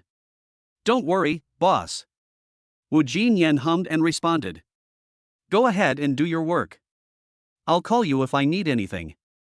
Su Rui leaned back on the sofa, looking very much enjoying herself. There was a time when this kind of life was something that we couldn't even dream of, right? Su Rui looked at the servants who were busy around her. Although there was no change on her face, she couldn't help feeling happy in her heart. Here, Wu Jinyan came over personally carrying the freshly brewed tea. Taking a puff of cigarette, sipping a cup of tea, and enjoying the service of so many people, life instantly becomes relaxed and comfortable. After dinner, Su Rui went straight into her study. It's really nice to live a carefree life, but it's just too boring. No, I still have to find something to do. In the study, Su Rui frowned. How about setting up a group company to kill time? Chapter 12, The Problem of Loss. Jinyan, you don't need to worry about it. Start a group company to kill time? Only someone like Su Rui would think this way. After all, he is not short of money. For him, it doesn't matter whether the company makes money or not, he just wants to find something to do. Just then, Wu Jinyan came over with a freshly cut fruit platter. Boss. Su Rui nodded, then came back to her senses and glanced at Wu Jinyan. By the way, Jinyan, I have some spare money now and want to start a company. What kind of project do you think would be a good choice? Su Rui wanted to start a business on a whim, and when it came to deciding on a project, he didn't really have much idea in his mind. As soon as Wu Jinyan came over, Su Rui looked at her directly and asked. After all, as a top student in the business administration department, Wu Jinyan must have more ideas in this regard than him, a poor student. Wu Jinyan was a little confused when she heard Su Rui ask this, but she reacted immediately. That depends on how much spare money you are talking about, boss. Wu Jinyan placed the fruit platter on the desk and stood in front of Su Rui respectfully and said. 1 billion, maybe. Su Rui smiled softly, picked up a white strawberry, tasted it and said. Puff. Wu Jinyan knew that she, the small boss, was rich, and she was mentally prepared, but she didn't expect to be shocked by Su Rui's words. Boss, that's 1 billion. Wu Jinyan frowned. Although she didn't say the next sentence, her meaning was already very clear.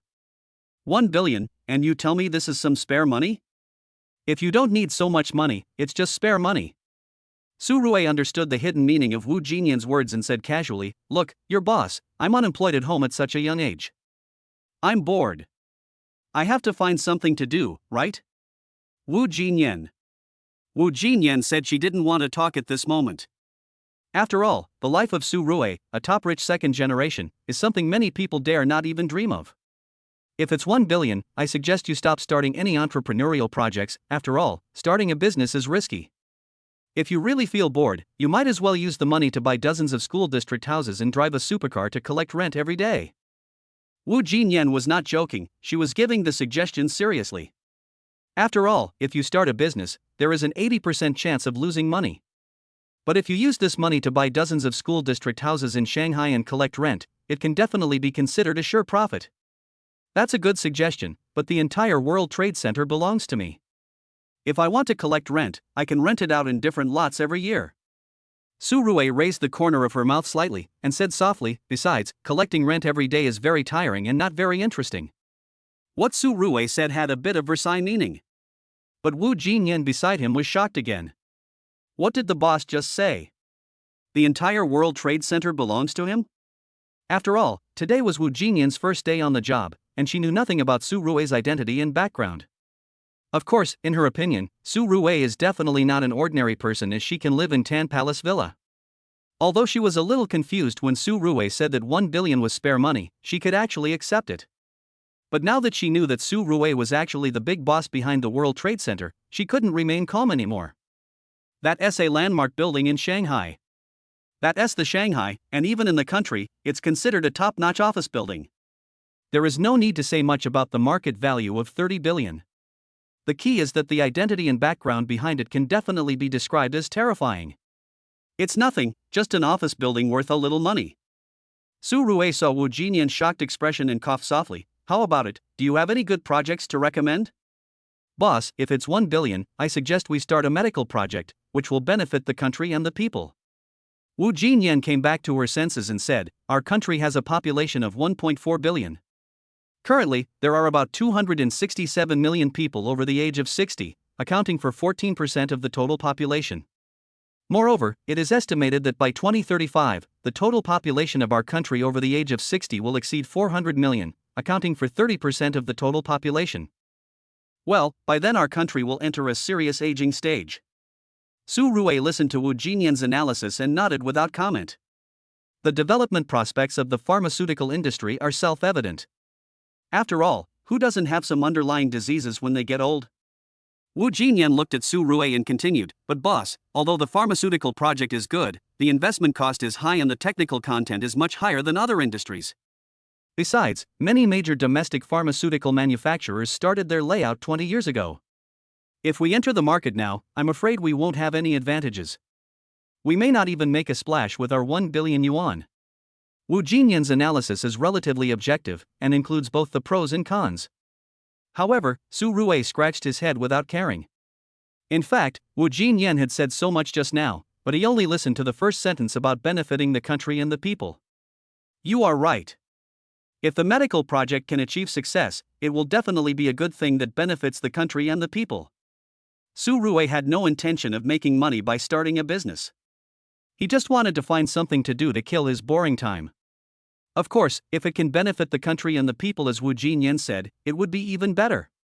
So when Wu Jinyan was considering that it was a little late to enter the market and there was a high probability of losing a lot of money, Su Rui didn't think so much. Jinyan, you don't need to worry about the loss. As the saying goes, if you are poor, you should take care of yourself, and if you are rich, you should help the world. Although I, your boss, am not a great man, if what I do can benefit the country and the people, I am still willing to do it. Su Rui raised the corners of her mouth slightly, stood up and stretched, looked at Wu Jinyan beside her and said, that's it. Jinyan, this project is for you, is that okay? Ah. Wu Jinyan didn't react for a moment. Boss, then my personal butler. Those who are capable should do more work. Su Rui patted Wu Jinyan on the shoulder and said, as for the company, I'm the chairman, in charge of paying the money, and you're the general manager, so you have the final say on how to operate it. Although Su Rui wanted to find something to do, he didn't want to shoot himself in the foot. After all, he didn't want to be tied down by the trivial matters of the company. Just like he said, as the chairman, he is in charge of paying the money. If he has nothing to do, he can just walk around the company and kill some time. As for other things, they have to be left to professionals. As for the company, we must find professional talents to manage the operation. Jinyan, you will be tired in the early stage, but you should build the company framework first, and then it will be easy later. Su Rui laughed and said, you are the housekeeper, so as the project leader, I will give you 1% of the shares. When Wu Jinyan heard Su Rui say this, she quickly said, boss, you don't have to give me shares. Although it is only 1%, you have to know that the initial investment is 1 billion. 1% of 1 billion is 10 million. Ha, your boss is not a mean and ungrateful person. You work for me, this is what you deserve. Su Rui waved her hands, not caring at all. Yes, boss, I got it. Wu Jinyan stood up straight and responded solemnly. Chapter 13, a large sum of money to recruit the medicine god Qin Dongkai. It's just 1% of the shares. Su Rui doesn't care about this little bit of money. Besides, Wu Jinyan is one of ours after all, so isn't it necessary to be nicer to one of our own? Speaking of medical projects, there has been a hot search online recently about the Anhui province medicine god Qin Dongkai, whose homemade combination of drugs can effectively target cancer cells and treat cancer. Su Rui recently saw this person on TikTok. He is a PhD from Oxford University and was sentenced to 3 years in prison with 4 years of probation for selling homemade drugs through illegal channels. When Su Rui saw this report, she exclaimed, "What a talent!" However, he had not yet bound to the system at that time, let alone thought about entering the pharmaceutical industry. But now that he was going to enter the pharmaceutical industry, Su Rui immediately thought of Chianqing, the medicine god of Anhui province. "Boss, I've also seen the news. Hey, he's really amazing. And patients who have been taking this drug for a long time have also spoken out to show that the drug is indeed effective." Wu Jinyan nodded in response. "Send someone to contact them. Since we want to enter the pharmaceutical industry, we can't waste this kind of talent." Su Rui lit a cigarette and tapped her fingers on the table. "Well, tell him that as long as he is willing to come, the company will give him an annual salary of 5 million plus an apartment in Shanghai and a Rolls-Royce Phantom." Su Rui is never stingy when it comes to talents. What's more, this is a talent who has made breakthroughs in cancer treatment. "Okay, I got it." Wu Jinyan responded, "He should be in the most difficult time now. Boss, if you offer him this condition, there is no reason for him to refuse." "Well, tell him that I will build him a top laboratory. For scientists, no matter how much money they are offered, it is not as attractive as a top laboratory research institute. Why can't the country retain talent? Firstly, the salary is indeed not as good as that in Europe and the United States. Secondly, the scientific research environment is indeed much worse than other countries." Although Su Rui started the company and carried out projects purely to kill time, he had invested so much money after all, and he would still be very happy if he could achieve some results. "Okay, boss." Wu Jinyan responded. "Okay, go ahead and get busy." Su Rui looked at Wu Jinyan and smiled and said, "I'll tell you if there's anything else." After coming out of the study, Wu Jinyan became even more excited. Although this will inevitably increase her workload a lot, the challenge also makes her full of motivation. And Su Rui really trusted her, which made her very grateful. "Boss, I will definitely not let you down." Wu Jinyan pursed her red lips and swore secretly in her heart. Su Rui was feeling very comfortable here, smoking, drinking tea and eating fresh fruits, feeling very relaxed. Su Rui didn't think too much about his future development. After all, the rewards he received from signing in every day were enough to guarantee him a lifetime of wealth and glory.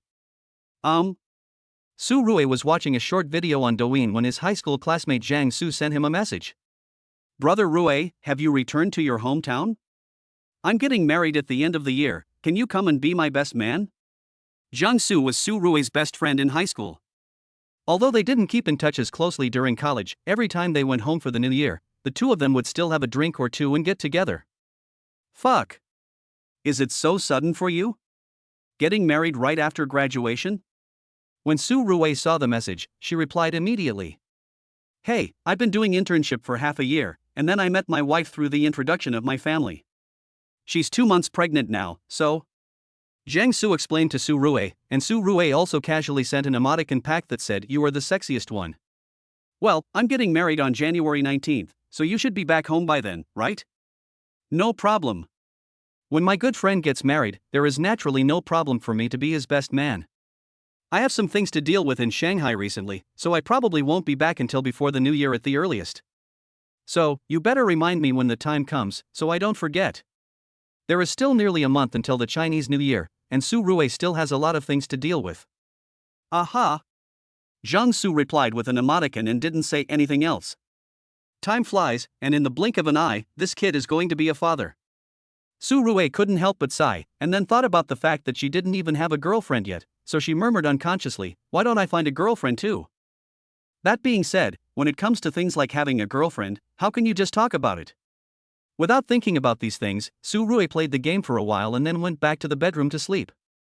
"I slept until 9:30 the next morning. When I got up and went downstairs, all the servants in the house had changed into uniform. When he saw Su Rui coming downstairs, he greeted Su Rui immediately. Su Rui stretched in her pajamas. "Is breakfast ready?" "Ready." The servant who was serving Su Rui stood up straight and replied with a smile on his face. "May I have your name?" Su Rui nodded at her. She had to admit that the servants Wu Jinyan found for him were all very good looking. "My name is Cui Shui." Well, I'll call you Xiaoxua from now on. Su Rui smiled and said, I want to drink tea after breakfast, so go prepare it first. Okay, master. When Su Rui heard Shui Shui calling him young master, he didn't say anything. Wu Jinyan called him boss, but she also instructed the servants in the house to address him as master in the future. After all, the chefs at home are all head chefs, so even breakfast is quite sumptuous. After breakfast, Su Rui sat on the sofa, lit a cigarette, drank the freshly brewed tea, and crossed her legs comfortably. Wu Jinyan took people out to purchase supplies early in the morning. In addition to the work of a personal housekeeper, she did not dare to neglect the medical project that Su Rui asked her to be responsible for last night. Su Rui didn't have anything else to do the whole morning. She just watched some short videos on Dwine and played some games, and the morning passed by. After lunch, Su Rui stretched and went straight back to the bedroom for a nap. When she woke up, Su Rui found that she could sign in again today. Sign in. Ding, congratulations to the host for signing in for 5 consecutive days and winning 10 billion Douyin coins. The reward has been distributed to the host's Douyin account. What the hell? What the hell? 10 billion Douyin coins? As a freeloader, Su Rui had never recharged Douyin coins when watching live broadcasts on Douyin. However, he also knew that Douyin coins were purchased at a ratio of 1:10, which means that $1 was worth 10 Douyin coins. 10 billion Douyin coins, wouldn't that be worth 1 billion? Su Rui couldn't help but feel a little heartbroken. After all, he had always been a freeloader before and never spent money on rewards when watching live broadcasts. Are you asking me to become an internet superstar for once? Su Rui couldn't help but think of a rich man novel she read before going to bed last night, in which the protagonist obtained trillions of online coins and then generously rewarded the anchor. This should be the novel reflected in reality, right? Although I don't have as many Douyin coins as he does, it is still worth 1 billion Douyin coins. Su Rui thought so in her heart, and couldn't help but open TikTok to check her account. 10 billion Douyin coins, will this make Douyin go bankrupt? Su Rui gave a bitter smile, but casually swiped to a small anchor whose live broadcast room had only 13 people watching online. A man wearing sunglasses kneeling on a massage mat for 1 minute? Seeing that the young anchor was playing games, Su Rui casually rewarded him with a pair of sunglasses. Mr. Rui, what do you mean? I just started the show and you're asking me to kneel down. Humph. The little anchor named Mumu said this, but when he saw someone giving him a reward, a bright smile appeared on his face. Chapter 14, the comments in the live broadcast room were all over the place. A pair of sunglasses costs 99 Douyin coins, which is 9.9 yuan. For a small anchor like Mumu, if he can receive more than 50 pairs of sunglasses a day, it will definitely make him very happy. Although he said reluctantly, he still took out the acupressure mat and knelt down obediently. Master Rui, I think this is all your strength is? Humph. Kneel down if you want. It's only 1 minute. Okay, there are still 40 seconds. 5 seconds left. I told you, Master Rui, this is all you have. Su Rui was not annoyed. After all, this account had never been recharged or rewarded before, so it was naturally a first-level rookie account. I'm going to get up. When 1 minute was up, Mumu was about to stand up with his hands on the ground, when he saw another pair of small sunglasses appear on his eyes. Su Rui gave another pair of sunglasses as a reward, and posted a comment in the live broadcast room, kneel down for Master Rui. What are you doing? Mumu pouted and continued to kneel on the acupressure mat reluctantly. Master Rui, that's all you have. Just kneel, it's only a minute. I'm not bragging, my strength can make you kneel for the rest of your life. Su Rui directly posted a comment in the barrage to tease. Seeing the comments sent by Su Rui, Mumu raised his head, pouted and said, I don't believe it. However, when she looked at the phone screen again, she saw that Su Rui had sent out 66 sunglasses in one breath and unlocked a sunglasses special effect. If you kneel for 1 minute for each pair of sunglasses, then you will have to kneel for more than an hour for 66 pairs of sunglasses. What are you doing? When Mumu saw Su Rui giving out 66 sunglasses, she was completely panicked. Kneeling on the acupressure mat for 1 minute is really not a big deal, but if you have to kneel for an hour, that would be too painful. In an instant, Mumu put on the mask of pain. You set the rules of the game yourself, and you have to grit your teeth and play on no matter how uncomfortable it is. One pair of sunglasses costs 99 Douyin coins, and a set of 66 sunglasses costs 6,534 Douyin coins, which is worth 653 yuan. Just for this set of sunglasses, after deducting the 20% tax and splitting the price with the platform, the total amount you get is 261 yuan. For a small anchor like her, if she can earn 200 or 300 yuan a day from live streaming, that's pretty good. Kneel down for me. Little black guy. Dog head. Humph. Master Rue, I was wrong. I shouldn't have doubted your strength. Please let me go. A kiss saves 1 minute. Master Rue, I know I was wrong. Please give me another 66 kisses. Kneel down first. I'm going to go out for a walk. If you're still kneeling when I come back, I'll give you a set of kisses to save you. Su Rue left right after posting the barrage. As for Mumu, although it was uncomfortable to kneel on the acupressure mat, she gritted her teeth and continued kneeling when she thought that Su Rue would give her another 66 kisses as gifts. After all, a kiss costs 99 Douyin coins, and a group of 66 kisses can unlock a kiss special effect. Of course, the most important thing is money. If Su Rue really gives her 66 more kisses later, she will be able to earn more than 500 yuan from the live broadcast today. She could earn more than 500 yuan just by kneeling for an hour, and she even felt that she could make Su Rue go bankrupt by kneeling. However, if she knew that Su Rue had 10 billion Douyin coins in her account, she would never dare to think so. After all, 10 billion Douyin coins could keep her on her knees for the rest of her life. In fact, Su Rue just felt that this young anchor was a little dull but stubborn, which was interesting to watch. In fact, he didn't really want her to keep kneeling. After coming out of Mumu's live broadcast room, he spent a lot of Douyin coins in several other live broadcast rooms. Although he had 10 billion Douyin coins in his account, he did not start using it to buy gifts like the carnival. After all, one carnival costs 30,000 Douyin coins, which is worth 3,000 yuan. Watching live broadcasts is for fun. If he really wants to give expensive gifts just to hear the host call him Big Brother, he still thinks it is unnecessary. After all, he was used to being a freeloader, so he really couldn't spend lavishly on giving gifts to the anchor. But then again, it feels really good to be the boss when it comes to giving out gifts. Although Su Rue didn't give expensive gifts like those from the carnival, he was still generous in giving tips to talented anchors. For gifts like Porsche Supercars worth 120 yuan, he bought 10 at a time. In less than half an hour, Su Rue had unknowingly given out gifts worth more than 200,000 Douyin coins. My goodness, 20,000 is gone.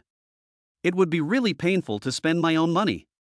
Su Rue murmured softly, but when he saw that there was almost no change in the Douyin coins in his account, he casually threw out 10 Porsche Supercars as gifts in a live broadcast room.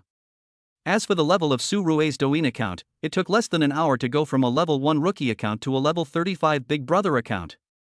You know, the highest level of a TikTok account is only level 60. However, if you really want to upgrade to level 60, the corresponding amount of Douyin coins consumed will be as high as 200 million Douyin coins, which is equivalent to 20 million in cash. If he is at level 35, he will need at least 230,000 Douyin coins to consume. But then again, what can a super rich account at level 60 do? If Su Rue wants to reach level 60, isn't it as easy as sprinkling water? After all, 10 billion Douyin coins are enough for him to upgrade his account to level 60 50 times. He was casually scrolling through the Douyin live broadcast, and coincidentally, he saw the little anchor named Mumu again. However, compared to the initial 13 people watching online in her live broadcast room, there are now more than 100 people watching online in her live broadcast room. What's going on, host? Why are you kneeling all the time? I'm new here, I don't know what happened. Is there any brother who knows what's going on and can explain it to me? Isn't it just that the host set up a game rule, one pair of sunglasses kneeling on the acupressure mat for 1 minute? Well, it seems that a rich man bought 66 pairs of sunglasses before. Soga. The anchor's whole body is soft, except for his mouth. It's so funny, I was in the live broadcast room from the beginning, and the anchor started to provoke the Big Brother, saying that the Big Brother was not strong enough. In the end, the Big Brother punished him to kneel down. The live broadcast room was lively. Although the number of online viewers increased a lot, no one gave her kiss gifts to save her. Still kneeling? Su Rue posted a barrage of comments, which was instantly seen by Mumu's die-hard fans. Hey, it's this rich guy called Rue Yi. Wow, Rue Yi is awesome.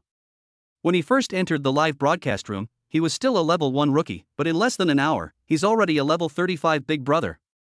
Fuck. He is indeed a rich man. It costs more than 20,000 to reach level 35, right? Well, but speaking of it, spending more than 20,000 is nothing.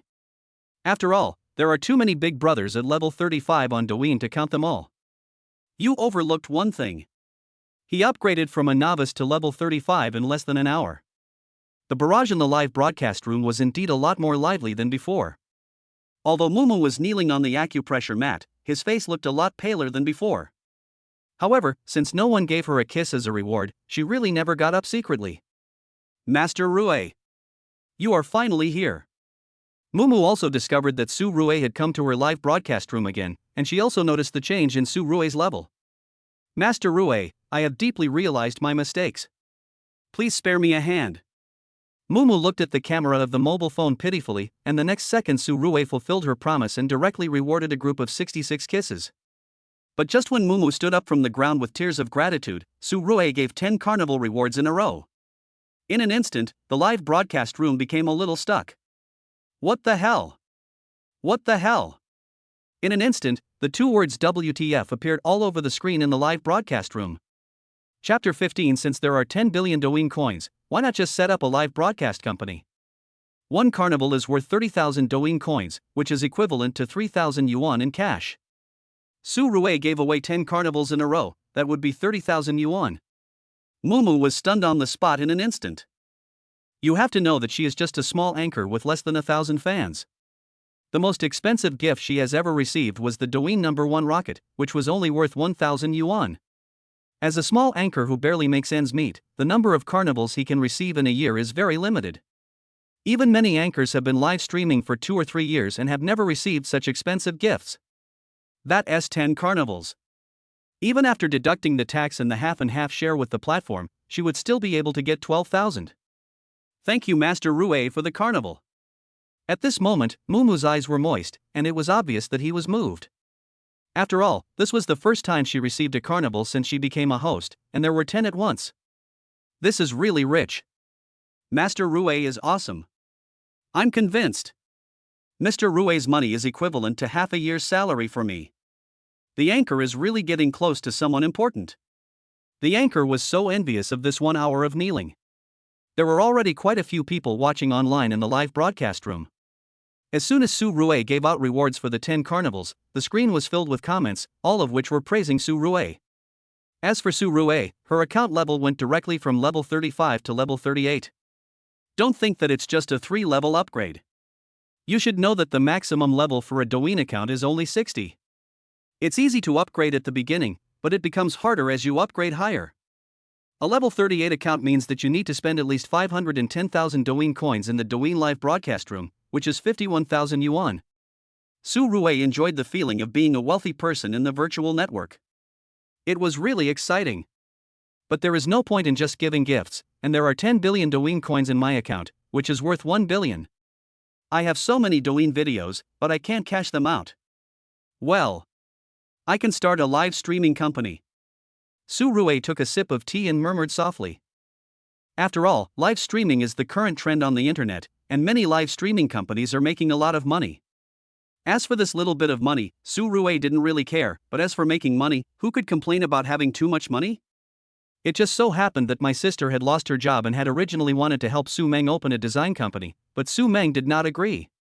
Although she had transferred 50 million to Su Meng, Su Rue knew her elder sister's temper and knew that Su Meng would definitely not use the money. Thinking of this, Su Rue did not hesitate and called Su Meng directly. Sister, what are you doing? What else can I do? Looking for a job. Sister, don't look for a job anymore. I have set up a live streaming company and I'm in need of a person in charge. How about you come and help me run the company? Online live broadcast company? Is this industry reliable? Have you known about it before? Do you have experience? Xiao Rue, I'm not saying anything bad about you. Although you are rich now, but... Sister, my company has already been set up, so just say one word, and tell me whether you will come or not? Su Rue was very clear about his sister's temper. After he said that, Su Meng could only sigh helplessly. Come on. Okay, sister, you are the general manager of the live broadcast company. I will leave your brother's live broadcast company to you. Su Rue laughed. Sister, the company registration is still going through the process. You finally don't have to go to work, so take advantage of these 2 days to rest. Okay, sister, I won't bother you anymore. Without waiting for Su Meng to reply, Su Rui hung up the phone. On the other end of the phone, Su Meng could only smile bitterly. Good boy, you are trying to trick your sister again. Wu Jinyan was very busy. As Su Rui's personal housekeeper, she had to personally purchase all the supplies for the villa. Although she had purchased a batch of supplies yesterday, the villa was so big and there were so many people in the family, so the daily food and drink expenses also needed to be solved urgently. Although Wu Jinyan and Su Rui had just met, based on her understanding of Su Rui, she understood that Su Rui liked luxury and enjoyment. She took people out to purchase supplies early this morning. In addition to luxury items such as fine tea, cigarettes, and alcohol, she also went to find the top private tailor in Shanghai. As Su Rui's personal housekeeper, she must take good care of Su Rui in every aspect. She ordered 10 sets of custom-made clothes at once. Of course, apart from purchasing supplies, she also followed Su Rui's instructions and sent someone to register a pharmaceutical company as soon as possible. She has also contacted Qin Dankai, the Anhui province medicine god, on the internet. Originally, Donald Qin was still a little hesitant, but he was well aware of his current situation. Although his combination of drugs is indeed useful, he has no background and no capital. Even if he enters the market through normal channels, it will be impossible without 10 to 8 years. And the conditions Su Rui offered him were indeed too tempting. 5 million annual salary, an apartment in Shanghai, and a Rolls-Royce Phantom as a private car. I want to talk about the material aspects. The most important thing is that they promised to provide him with a world-class experimental research institute. As a scientific research expert, owning a world-class experimental research institute would definitely be a lifelong dream. Qin Dankai didn't think about it for too long. 2 hours later, he called Wu Jinyan directly. After returning to the villa, Wu Jinyan immediately reported her work progress to Su Rui. Boss, I've already asked someone to register the pharmaceutical company. The name is what you said, Longhua Pharmaceutical Company? Wu Jinyan stood beside Su Rui respectfully. In addition, Dr. Qin Dankai has also accepted our invitation. He will be in Magic City this afternoon.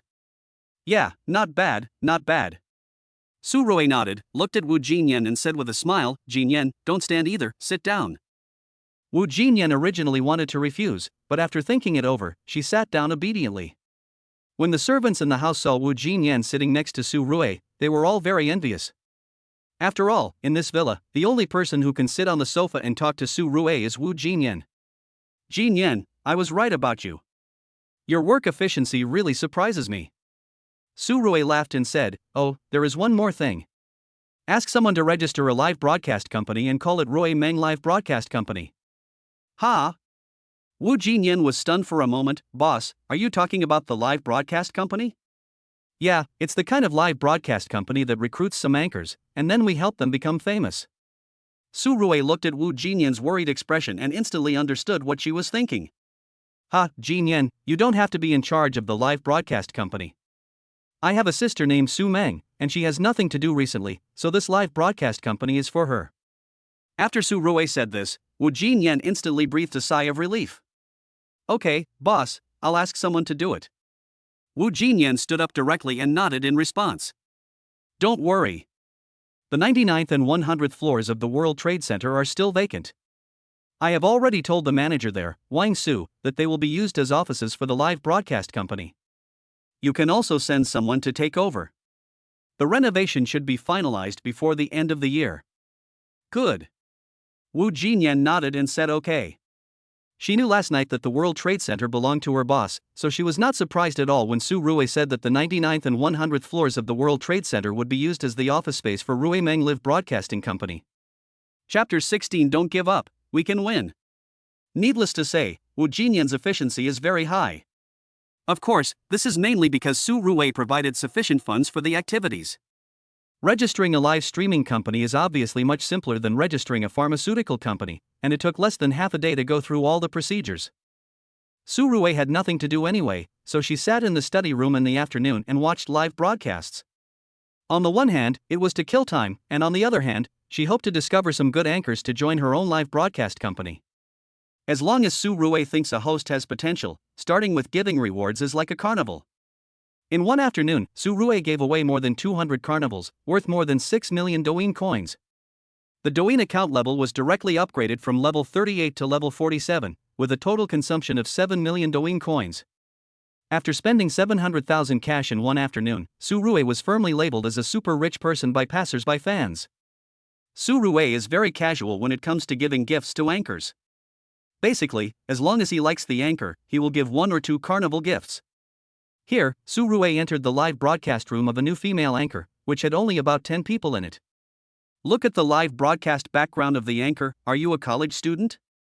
Su Rue recognized this as a university dormitory as she had lived there for 4 years. Yes, I'm a junior at the Shanghai Drama Academy, and I do live streaming to earn some living expenses. Su Nua looked at the comments sent by Su Rue and said with a slight smile, "But I may not be suitable to be a live streamer. I have been live streaming for a week, and the money I earn is not enough to pay the electricity bill." In the girls' dormitory building of the Magic City Drama Academy, Su Nua held his chin with his hand and couldn't help but smile bitterly. Don't be discouraged. A journey of 100 miles begins with a single step. You have a good image. As long as you keep sowing, you will definitely reap the rewards in the future. When Su Rue heard Su Nua say this, she sent a comment to comfort him. After all, Su Rue was a level 47 boss, and Su Nua noticed it as soon as he posted the barrage. Thank you for your comfort, Mr. Rue. Su Nua pursed his lips and said, "Since a big brother has finally come, I'll start a PK. I lost 7 PK games in a row before. It's too miserable." So miserable? It's okay. I'll help you win a game. Seeing Su Rue say this, Su Nua did not hesitate and quickly looked for a PK opponent. But the moment she saw her PK opponent, her heart instantly turned cold. Fuck, Nuonuo, how did a small anchor like you connect to Mu Xiao Xiao? It's over.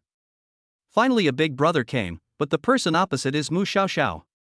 Isn't this a joke? No, the person on the other side is one of the top 10 anchors on the entire site. I think there is no hope for this PK again. Although there are not many people in Su Nua's live broadcast room, those who are here are basically die-hard fans. Oh, this is too miserable for me. It looks like I will lose 8 games in a row. Su Nua was also confused. This is Mu Xiao Xiao. He is one of the top 10 anchors on TikTok. He has more than 5 million fans alone. For an anchor of this level, after each PK match, he will get at least 50,000 or 60,000 PK points. Sometimes, hundreds of thousands of PK points are very common. During PK, fans can get a PK point by giving gifts of Douyin coins, so for top anchors, their daily income from live broadcasts is still considerable. We had just connected online and Mu Xiaoxiao's fans had already started sending gifts like crazy. After all, he is one of the top 10 anchors on the platform, with more than 10,000 fans watching online alone. With so many fans giving gifts, even if they only give the cheapest little hearts, a small anchor like Su Nua can't win. Of course, connecting with big anchors also has its advantages. At the very least, it will bring some traffic to yourself. I came here from the other side, just to tell you that you are bound to lose this PK. Today is our Xiao Xiao's birthday, and we fans want to give her 50 consecutive PK victories. Streamer, just admit defeat and save your time. Host, if you admit defeat, I'll come over and give you a sports car. Hundreds of people rushed into the live broadcast room at once, and barrages of comments were flying everywhere, but they were all coming from the opposite side. Su Nua felt very aggrieved as well. She finally had a big brother come to her live broadcast room, but he just had a PK with Mu Xiaoxiao who occupied the top 10. Just like what those people said, the probability of her winning this PK is almost 0. Master Rue, how about we admit defeat this round and start another one? Su Nua looked at the camera and asked unwillingly. Don't give up, you can win. Su Rue frowned and directly sent a barrage of comments. Can you win? When did a level 47 loser become so arrogant? Don't lose sight of reality. We have more than 30 level 50 guys on our side. Can you win? Do you want to win with your heads? Be good and listen. Let's admit defeat. Hurry up, don't waste time. Look, our PK points are about to reach 10,000, while yours is still 0. Su Rue posted a barrage of comments, which instantly irritated the people on the opposite side, and they all started to mock and ridicule her. But what is funny is that a group of people with accounts at only level 10 or 20 are looking down on a level 47 brother. Su Rue didn't waste any more time talking to them and threw out 10 carnivals in one breath. When the carnival special effects appeared in Su Nua's live broadcast room, Su Nua was completely stunned. And when she saw that her PK points instantly reached 300,000, she couldn't help but her eyes became wet. Of course, Su Nua was not the only one who was stunned. Not only everyone in Su Nua's live broadcast room, but also everyone in Mu Xiaoxiao's live broadcast room were all stunned. Fuck, what's going on with the other side? Has the score soared to 300,000? Not good. The guy on the other side has some stuff, he directly spawned 10 carnivals. There is indeed something, but not much. After all, Mu Xiaoxiao is one of the top 10 anchors on the entire platform, and there are a lot of big brothers above level 50 guarding the live broadcast room. My goodness, are you protesting against us? It's just a carnival, you're just treating it like you can't afford it. After all, there were many big brothers in Mu Xiaoxiao's live broadcast room. In less than 10 seconds, the PK points directly doubled. See? We already have over 600,000 points. Feeling desperate, right? Give up, our big brothers have a carnival each, what can you use to win? I told you, it's a complete waste of time. Su Nua was somewhat desperate when she saw that Mu Xiaoxiao's PK points surpassed hers by more than double almost instantly. Thanks to Master Rue for the carnival. Otherwise, our game should still be.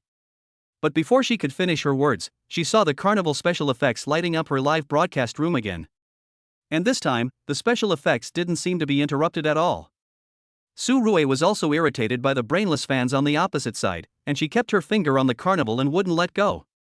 As for how many gifts he gave, he didn't care. Anyway, there were nearly tens of billions of Dwine coins in his account. At the rate he gave out gifts, he might not be able to finish it by tomorrow night. As for PK points, they were crushed back in an instant. And as Su Rue never stopped, Su Nua's PK points also skyrocketed. One carnival is 30,000 points.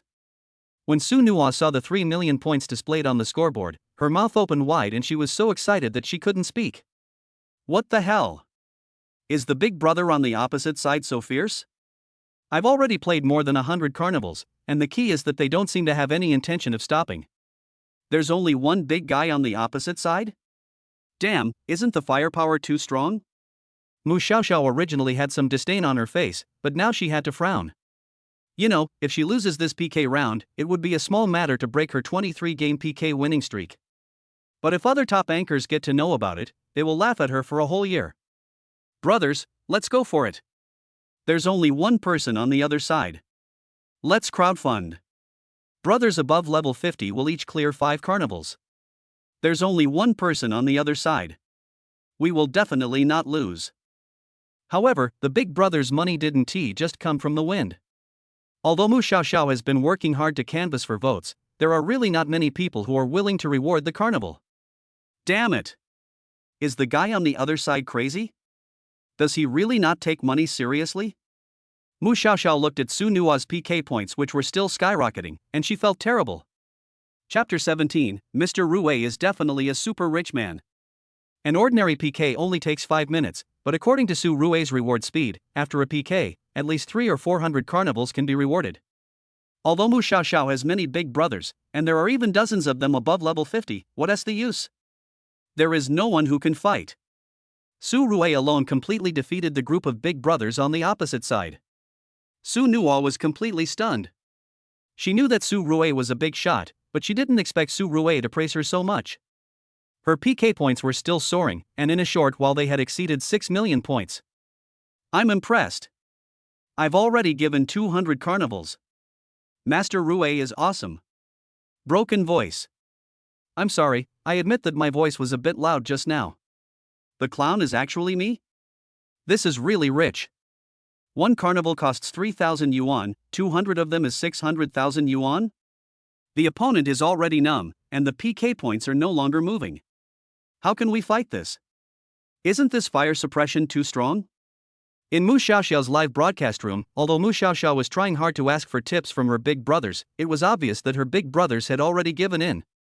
Xiaoxiao, forget about this game, just admit defeat, the guy on the other side must be using a smurf to play here. I just came back from the other side, and he is still brushing, with no intention of stopping. Who is Mr. Rue across the street? I've never seen him before. No need to think about it, it must be some big boss who has a fake account. Xiao, I'll give you 2 more huazi, but I really tried my best. The decline has already appeared and the defeat is inevitable. There was less than a minute left before the end of the PK, but Su Rui still didn't stop. Su Nua's PK points had exceeded 9 million points, which meant that Su Rui had already completed 300 carnivals. Since the carnival has the effect of attracting traffic to the entire platform, and a single PK has more than 300 carnivals, it has attracted a large number of passers-by fans to join in the fun. Fuck. Is that Mu Xiao on the other side? She got beaten so badly, didn't she? The PK progress bar has been crushed. Oh my god, the PK points are heading for 10 million. Mr. Rue is awesome. After this live broadcast, didn't it mean that they made millions? Damn, he really is rich. 1 million. I can't make that much money in 10 years. Su Rui kept brushing until the PK was over. Unsurprisingly, Su Nua won the PK with a crushing advantage. Mu Xiao lost the PK and was in a bad mood, so she immediately ended the live broadcast. But Su Nua was so happy. She actually won the PK against Mu Xiao. You know, Mu Xiao is a top anchor who has long been among the top 10 on the entire platform. Thank you, Master Rue, for helping me win this PK. Su Nua was so excited that she was beyond compare, but she did not forget to thank her eldest brother. After all, if Su Rui hadn't given her so many carnival rewards, she would never have been able to PK and beat Mu Xiao. Master Rue, this money, minus the platform, how about I return the rest to you? Su Nua just checked the backstage and found that Su Rui had given her a total of 400 carnivals, with a total value of 1.2 million. Excluding the platform fees and taxes, she alone could get 480,000. To be honest, she felt a little uneasy holding so much money in her hands. No need, it's a reward for you, just take it. Su Rui really didn't care about this little bit of money, and just posted a comment. But speaking of it, Su Nua really liked him. First of all, she has a sweet appearance and a sweet and elegant temperament. Secondly, considering that he just promised to return the money to me, his moral character is quite good. Thirdly, she is a college student at the Shanghai Drama Academy. Whether it is singing or dancing, she is several levels higher than the average internet celebrity. Although he visited hundreds of anchors' live broadcast rooms this afternoon, there were only a few he could watch. At that moment, Su Rui sent a private message to Su Nua. You have great potential. Are you interested in becoming a host in my live broadcast company? Su Rui did not hide anything and asked directly. When Su Nua saw that Su Rui had sent him a private message, he immediately looked down to check. Seeing that Su Rui invited her to be a host in his live broadcast company, to be honest, she was still a little hesitant. However, when she thought of Su Rui's unconditional support for her and the fact that she gave her 400 carnivals in one go, she agreed on impulse. Mr. Rue, can I really go to work at your live broadcast company? Sure. Do you agree? Well. With a boss like you, Mr. Rue, here, why should I hesitate? Clever. Su Rui smiled slightly, and then sent her a private message. You continue to PK, and I will help you to be number 1 on the top 100 list of the entire platform today. Back in the live broadcast room, Su Rui's account level has soared from level 47 to level 51. The total consumption reached 19 million Dwine coins. Converted into cash, that is 1.9 million yuan. But for Su Rui, these 19 million Dwine coins are not really a lot. After all, he has 10 billion Dwine coins in his account. 19 million is nothing compared to 10 billion. I have an announcement. Master Rue is my boss now. Su Nua did not hide anything and told her directly that Su Rui had privately invited her to his live broadcast company. Su Rui didn't care, she just posted a comment saying, to celebrate Nuonuo coming to my live streaming company, I'm going to take her to the top of the top 100 list on all platforms today. Also, let me tell you something else. Although Nuonuo is my employee now, the gifts I give to Nuonuo are considered her own income. Su Rui said this in front of so many people in the live broadcast room, which was considered a promise to Su Nua. What the hell? Master Rue is awesome. No way? Master Rue, if you are like this, then you will lose everything, right? What do you know? Streamers don't just make money from tips. If they have more fans, they can also take on advertising, which is the main source of income. But for PK anchors, the main source of income is still from tips, right? Not necessarily. If you are a top anchor on the platform, your income from various sources will add up to at least tens of millions a year. Because Su Rue had just played 400 carnivals, she directly attracted a large number of passers-by fans into the live broadcast room, and the number of online viewers has exceeded 5,000. Seeing Su Rue's promise, the barrage of comments started flying everywhere. Su Nua also started several more PK rounds according to Su Rue's request. As soon as the PK started, Su Rue played 20 carnivals in a row and persuaded the opposing anchor to quit. After all, not every anchor is a top anchor on the platform like Mu Xiaoxiao. Let alone the carnival, even if it's the rockets, many anchors may not be able to receive them even after broadcasting for half a year. 20 carnivals means 600,000 PK points. The opposing anchors were basically stunned in an instant. We played 10 PK rounds in a row, and won every round with a crushing advantage. The number of viewers in the live broadcast room also increased from more than 5,000 to 10,000. And because Su Rue was generous, Su Nua's ranking soared. After 10 rounds of PK, he even ranked first on the top 100 list of the entire platform with an absolute advantage. Fuck, who is this Mr. Rue? The way he rewards me is too scary, isn't it? 20 carnivals to start. Who can stand that? Mr. Rue is definitely a super rich man. No need to explain. Well, isn't it said that the anchor is under that Rue Yi? Even if he spends so much, it seems that he won't lose much, right? No, Master Rue said before that all the tips he gave out would go to the anchor, and he wouldn't take them back. Chapter 18 Acquisition of a pharmaceutical company at a 20% premium.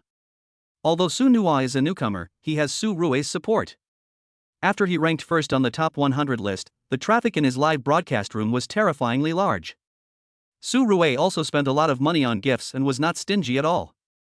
After playing more than a dozen PK games in a row, Su Rue's total consumption today reached 55 million Dwine coins, which is equivalent to 5.5 million in cash. The account level also went directly from level 51 to level 55. Although it was only 5 levels away from reaching the full level 60 account, the consumption difference was 15 million. That's all for today, we'll continue tomorrow. Su Rue sent a message to Su Nua privately and then directly exited the live broadcast room. After watching live broadcasts for an entire afternoon, I am indeed a little tired now.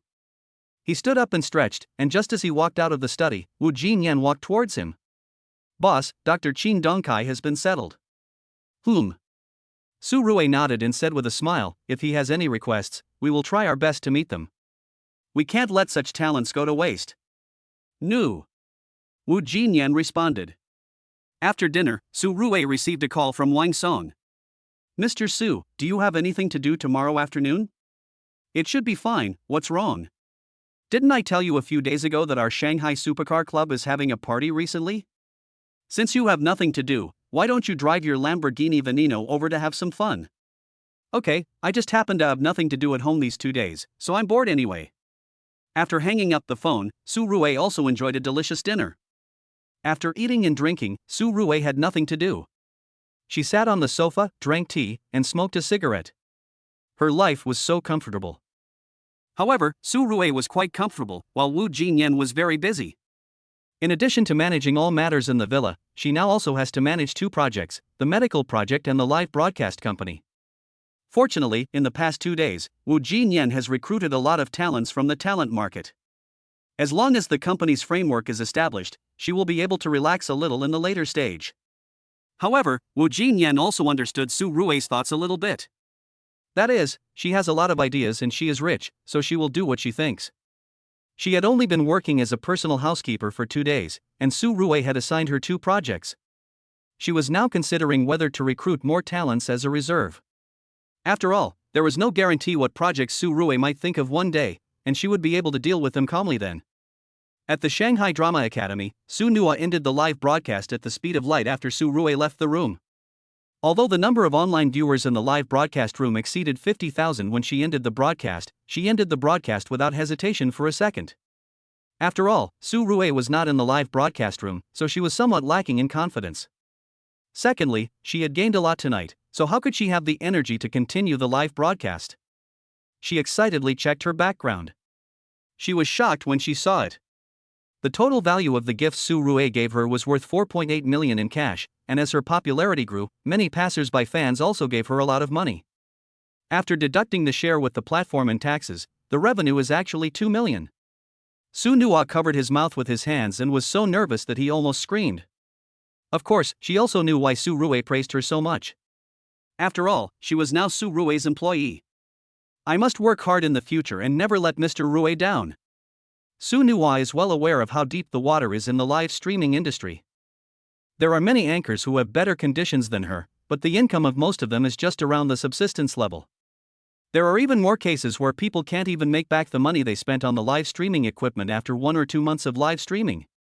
Top anchors make money, but the reason they can become top anchors is that they have some background support behind them.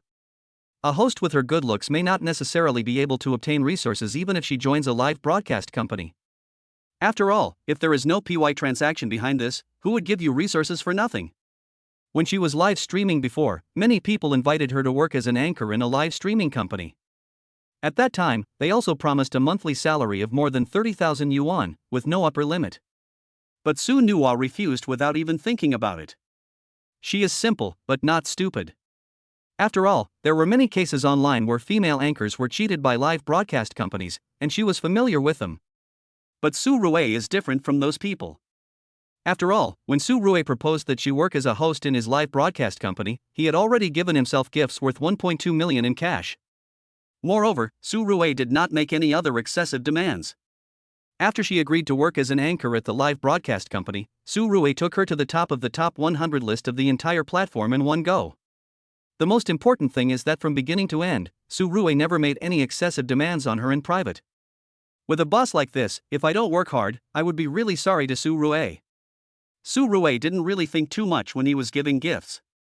After all, there were so many Dwine coins in his account. Even if he gave Su Nua so many carnival gifts, he didn't feel much. After all, after an entire afternoon of live streaming, his total consumption was only 55 million Dwine coins. At this rate, the Dwine coins in his account would be enough for him to spend at least half a year. In the villa, Su Rue yawned and walked into the bedroom. Su Rue had a dreamless night and did not wake up until 10 o'clock the next day. After all, he has nothing to do now and doesn't have to go out to work to make money. It's still very comfortable to sleep in this cold winter. Since we got up late this morning, Su Rue asked the kitchen to prepare breakfast tea for us. A basket of crystal shrimp dumplings and a bowl of crab meat porridge. Eat until you are 70% full, drink a pot of freshly brewed premium Westlake Longjing tea, light a cigarette, and start a wonderful day. As for Wu Jinyan, she took her people out early in the morning.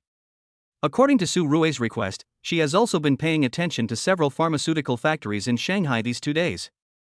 There were only a few that met the requirements, and she marked them all out.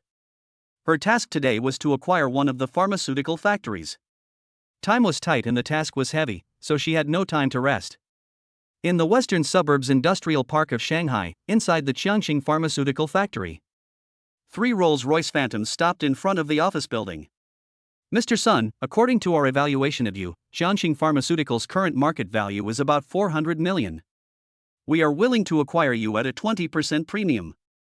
If you are willing, we can sign the contract now and the money will be transferred to your account immediately. Wu Jinyan looked at Sun Xiaolei, smiled slightly and said, Mr. Sun, and as far as I know, you also have the idea of selling Chianqing Pharmaceutical Company. Only by knowing yourself and your enemy can you win every battle. Wu Jinyan had done her research before coming. Chianqing Pharmaceutical Company has been in a loss-making state for the past 5 years, and its boss Sun Xiaolei is also currently in debt. Although it looks glamorous on the surface, life is actually very hard. Ms. Wu, please let me think about it. Sun Xiaolei frowned, but the next second, Wu Jinyan said, okay, but Mr. Sun, we are considering acquiring more than just your pharmaceutical company. If it takes a long time, you know. After hearing what Wu Jinyan said, Sun Xiaolei quickly asked, can you really buy it at a 20% premium? Certainly. Okay. I'll sell it. Sun Xiaolei did not dare to hesitate and made the decision directly. Chapter 19 Daniel? No. That's Lamborghini Venetian.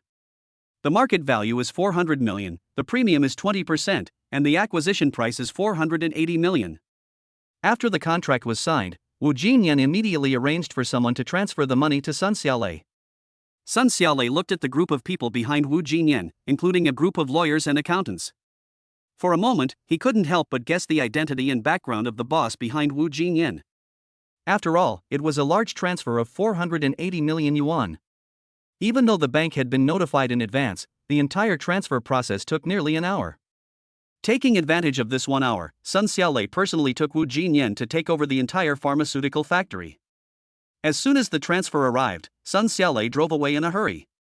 Boss, according to your request, I spent 480 million to acquire Chianqing Pharmaceutical Company.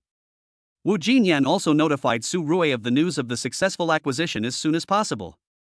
After all, 480 million is not a small amount of money, and she must notify everyone as soon as possible. Okay, you decide. Su Rui didn't take the 480 million to heart. After all, as he had the system, he was not short of money. As soon as she hung up the call with Wu Jinyan, Su Rui found that she could sign in again today. Sign in.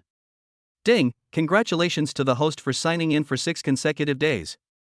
It has been detected that the host has successfully acquired Chianqing Pharmaceutical Company. The host is rewarded with 5 billion in cash as the startup capital of the pharmaceutical company. Ding.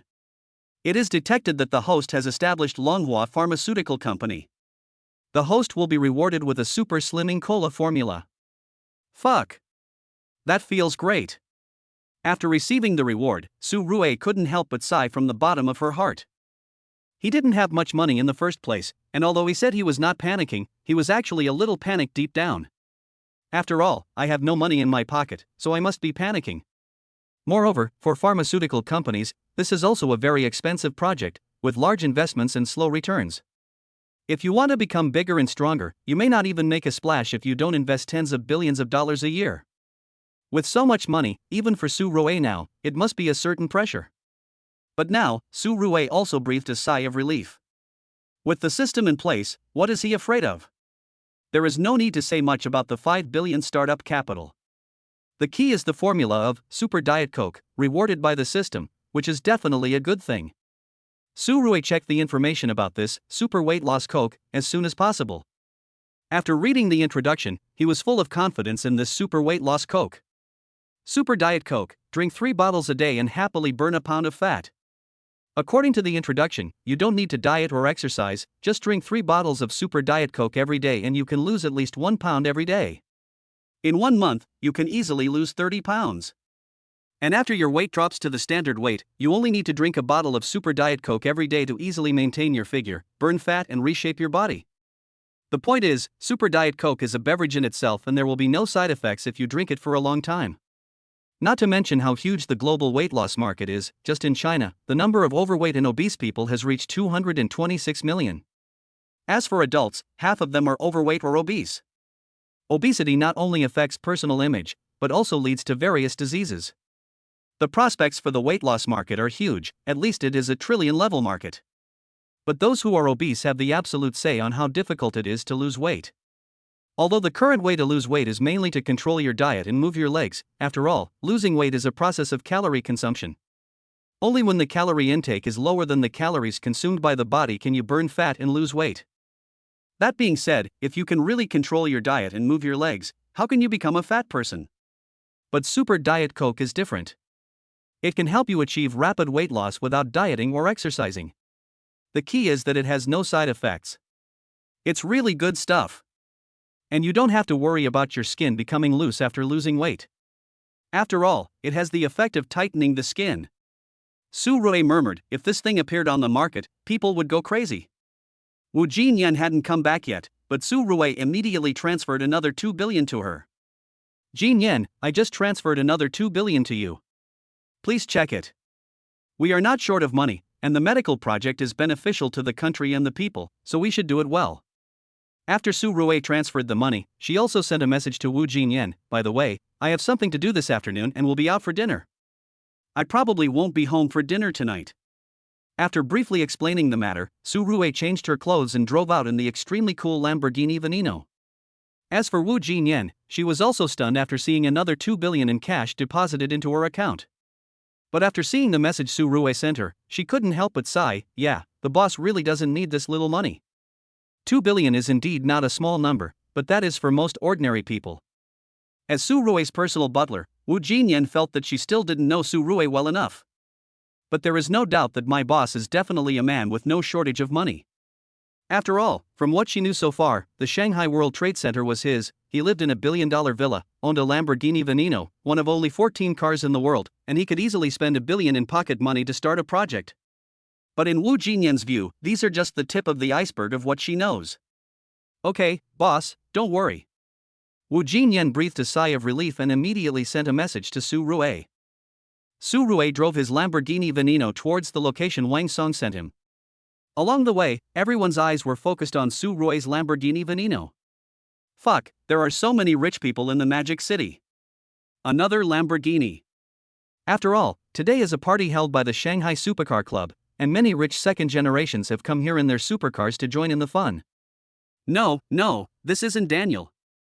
In a Volkswagen Passat with a sign labeling Anhui Province taking photos, a young man sitting in the passenger seat shouted excitedly. Ha! Not a big bull? No way, isn't this a Lamborghini? This car is so cool, it can't be a small bull, right? The young man in the driver's seat couldn't help but frown and said. Brother, if I'm not mistaken, this should be the Lamborghini Aventador. Holy crap! Poison? Holy shit! The young man in the driver's seat was obviously very excited when he heard that it was poison. Really? Isn't it said that we don't have that car in our country? There are only 14 of them in the world, right? This is much more expensive than any big bull. They are not even on the same level. One poison can be exchanged for at least 15 bulls. I'm so jealous. By the way, don't just stand there, I'll drive closer so you can take more photos. Fuck. Brother, slow down. If you accidentally bump into it, you won't be able to pay for it even if you sell both of us. Chapter 20. There are so many rich people in Demon City, it's normal not to know them. The Lamborghini Aventador is so eye-catching that when it enters the city, almost everyone's attention is attracted by this extremely cool supercar. Am I dazzled? Shit. Is that a Lamborghini Aventador? No way. There are only 14 of these cars in the world, and they were reserved by princes and nobles before they even left the factory. We have no shortage of rich people in our country, but I haven't heard of anyone who can get this car, right? I heard that someone offered $150 million on the black market to buy the Lamborghini Aventador. The price is too high to be in demand. Anyone who can buy this car doesn't need this little money at all. That's all I can say. Just tell me, was that a Lamborghini Aventador just now? It looks like it, but I guess it's a modified version of Daniel. The Shanghai Supercar Club, as the most famous supercar club in the entire East China region, also has its own venue. After all, the Spring Festival is approaching, and today's gathering can be regarded as an annual event. In addition to the local rich second generation in Shanghai, the rich second generation from all over East China and Central China also came here to visit. At this moment, the parking lot in front of the club is already full of supercars. The requirements for joining the Shanghai Supercar Club are not that harsh. The simplest requirement is to own at least one Porsche 911 or higher level supercar.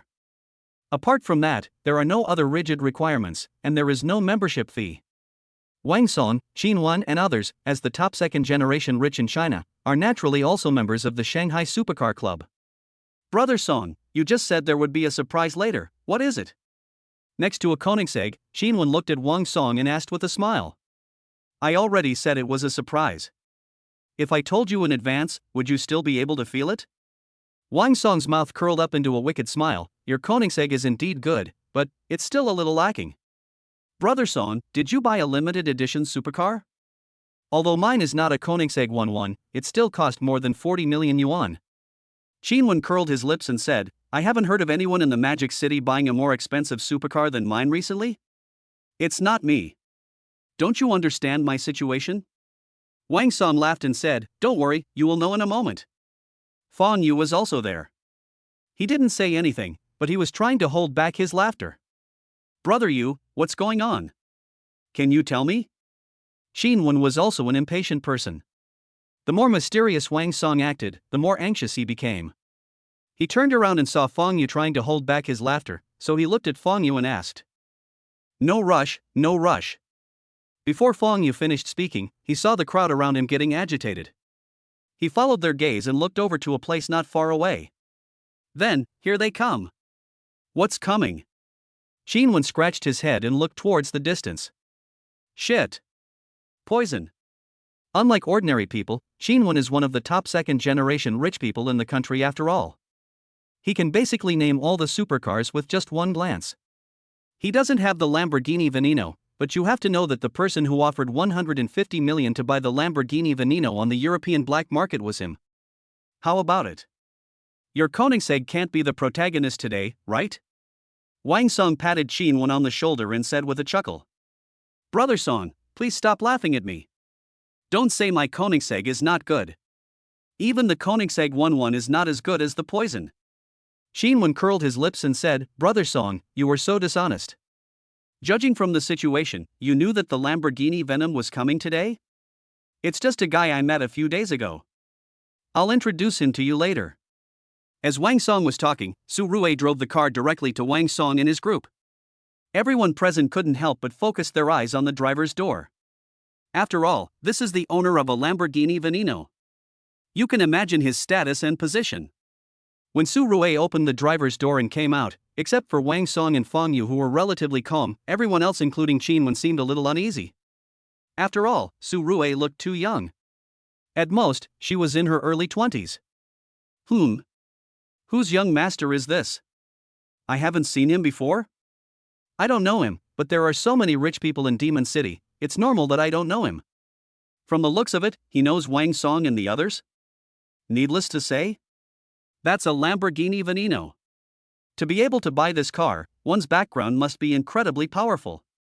To put it bluntly, even if it's Wang Song, I think I'm marrying above my station. There are a lot of rich second generations present today. In addition to the local rich second generations from Shanghai, there are also many rich second generations from other regions who come to join in the fun. The threshold for joining the Shanghai Supercar Club is not high, and many multi-millionaires also come to join in the fun. Naturally, these people cannot squeeze into the social circles of Wang Song and Chianqing. Brother Song, brother Yu, I'm sorry, there was a little traffic jam on the road, so I'm late. Su Rui raised the corners of her mouth slightly and said with a smile. It's okay. Brother Su, you are the protagonist today. If you don't come, who dares to pick up the chopsticks? Wang Song laughed, put his arm around Chianqing's shoulders and said, Brother Su, I don't need to introduce this person any further, right? Su Rui looked at Chianqing, smiled and nodded, the little emperor of Magic City. Brother Chianqing, I have heard of your great name for a long time. Chianqing felt a little embarrassed when he heard Su Rui say that. What nonsense are they calling me? The little emperor of the Magic City. I'm just an unemployed vagrant. Brother Chianqing, if you say so, you are really too modest. Su Rui laughed, raised her eyebrows and said, I have heard a lot of legends about Brother Chianqing before. Among the top rich second generations in the country, there are not many who have high-profile personalities. Wang Song and Chianqing count as one, and Ning Kong, the young master of Ningsuigua, also counts as one. I was young and frivolous. If it were now, I would definitely sneer and call you an idiot. Chianqing laughed and said, Brother Su, listen to my advice and keep a low profile if possible. Brother Chianqing, I'm grateful for your advice. Su Rui was not the kind of person who liked to be high profile.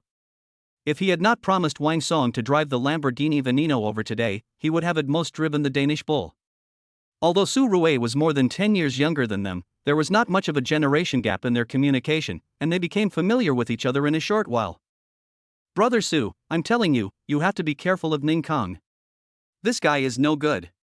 Chianqing had just finished speaking, and before Su Rui could ask about the situation, Ning Kong came over here with a group of people. It's really poison. TSK, TSK, TSK. When Ning Kong saw the Lamborghini Veneno, his eyes lit up and he was obviously attracted to it. Chapter 21 I don't like women who are stronger than me. Speak of the devil, this guy is born in the year of the dog, right? Why is his nose so sharp? Chianqing couldn't help but complain, and his words showed that he somewhat disliked Ning Kong. Brother Su, remember what I just said. Chianqing reminded Su Rui in a low voice, and Su Rui nodded and said him softly. Wang Song, Chianqing, you are all here. Ning Kong walked towards the side, and during the walk he glanced at Su Rui intentionally or unintentionally, but he didn't pay too much attention to it. He. Wang Song and Chianqing also looked at each other and laughed. By the way, this Lamborghini Veneno is. Ning Kong looked at Wang Song and the others and asked hesitantly. I drove this car here. Su Rui frowned and added. Ning Kong was a little confused when he heard Su Rui say this. He was not here just now, so he naturally did not see Su Rue get out of the car. Although he saw Su Rue just now, he really didn't take Su Rue seriously. After all, Su Rue looked too young. Hello, I'm Ning Kong, the vice president of the Magic City Supercar Club and the young master of Ningsu e-commerce. What's your name, little brother? When Ning Kong heard Su Rue say that the Lamborghini Aventador was his attitude towards Su Rue immediately took a 360-degree turn. But he looked so smiling that he was a little annoying. Su Rue. Su Rue was not very familiar with Ning Kong, and because Qianwen had just reminded him to be wary of Ning Kong, he did not say much. Brother Su is really young and rich, so enviable. Ning Kong didn't care about Su Rue's attitude. He even stepped forward and prepared to put his hand on Su Rue's shoulder, but Su Rue took 2 steps back. Mr. Ning, just speak directly. Don't touch me. We are not familiar with each other. Su Rue frowned. After saying this, Ning Kang's face turned slightly blue and the corners of his mouth twitched involuntarily. However, Ning Kong was thick-skinned enough. He looked at Su Rue and smiled and said, Brother Su, what you said is wrong. We are not familiar with each other now. If we visit each other more in the future, we will become familiar with each other. Su Rue didn't respond, and the atmosphere became a little awkward for a moment. We are quite busy today, Wang Song, Qianwen, you must entertain Brother Su well. Well, Brother Su, I won't accompany you for long. After today's party is over, let's find another time to get together. After Ning Kong finished speaking, he left with his brothers without waiting for Su Rue to reply. Brother Su, well done. Qianwen gave Su Rue a thumbs up and said with a smile on his face, damn, this mess. As soon as he opened his mouth I knew what he wanted to do. Brother Qianwen, I didn't have time to ask you just now, what's the situation with Ning Kong? It seems that you all don't like him very much. Su Rue asked with a smile. I get angry when I mention this idiot, damn. Qianwen spat and said, this guy is young, but he likes to show off everywhere. Moreover, isn't he the vice president of our supercar club? He likes to borrow cars from our members. Showing off? Borrow a car? Indeed, Su Rue had just noticed that Ning Kong did not forget to put on airs even in front of Wang Song and Qianwen. Ha, he borrowed the car from Qianwen before. We didn't know him very well at that time, but he was the young master of Ningsuigo after all, and he was also the vice president, so we thought it would be okay to lend him the car for 2 days. Then, do you know what happened? Wang Song saw Qianwen's angry expression and explained to Su Rue. What happened next? That guy said he wanted to borrow the car for a few days, but he didn't return it for 2 months. In the end, Qianwen had to go there in person to get the car back. The most important thing is that the car was almost falling apart. Holy crap! This is outrageous. When Su Rue heard Wang Song say this, she couldn't help but complain, and then she understood why Qianwen asked her to beware of Ning Kong. Brother Qianwen, he was so excessive, didn't you ask him to pay for it? Su Rue frowned and asked. The car wasn't worth much, so I thought there was no need to quarrel with him over a car, so I didn't say anything at the time. But the point is that there are even more outrageous operations. Later, he even said behind my back that I was stingy and asked for the car back. Qianwen said this with some indignation. Fuck! Isn't he too outrageous? Su Rue laughed and said, isn't he the young master of Ningsuigwa? Although Ningsuigwa has not been as good as before in the past 2 years, he is still considered one of the top second-generation rich people in the country, right?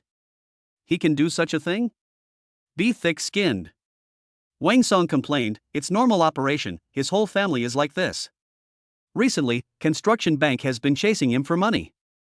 It is said that he owes Construction Bank $300 million. When they came to ask for the money, he said he had no money. I remember he bought a foreign football team 2 years ago. If he has assets under his name, the bank shouldn't be afraid of him, right? After chatting about gossip, everyone instantly became much more energetic. The shares are not in his name. Besides, even though he looks good on the outside, he actually has a lot of debts behind him. They won't be able to stay alive for much longer. Almost everyone in the family is deadbeat. Speaking of this, we have to mention Old Man Song. He is a man of great courage and determination. Previously, Yida Group was exposed to have a debt of 800 billion. In just a few years, Yida Group not only paid off its debts, but also regained its position as the leading real estate company in China. Su Rue looked at Wang Song and couldn't help but smile and said, There are not many domestic entrepreneurs that Su Rui admires, and old man Wang Song is one of them. Of course not. Compared to my old man, they are not even worthy of carrying his shoes. When Wang Song heard Su Rui's high evaluation of his old man, he smiled and nodded in response. Brother Su, there will be a charity auction soon. Are you interested? Charity auction? Huh? Isn't it a supercar club party? Su Rui was stunned for a moment and asked.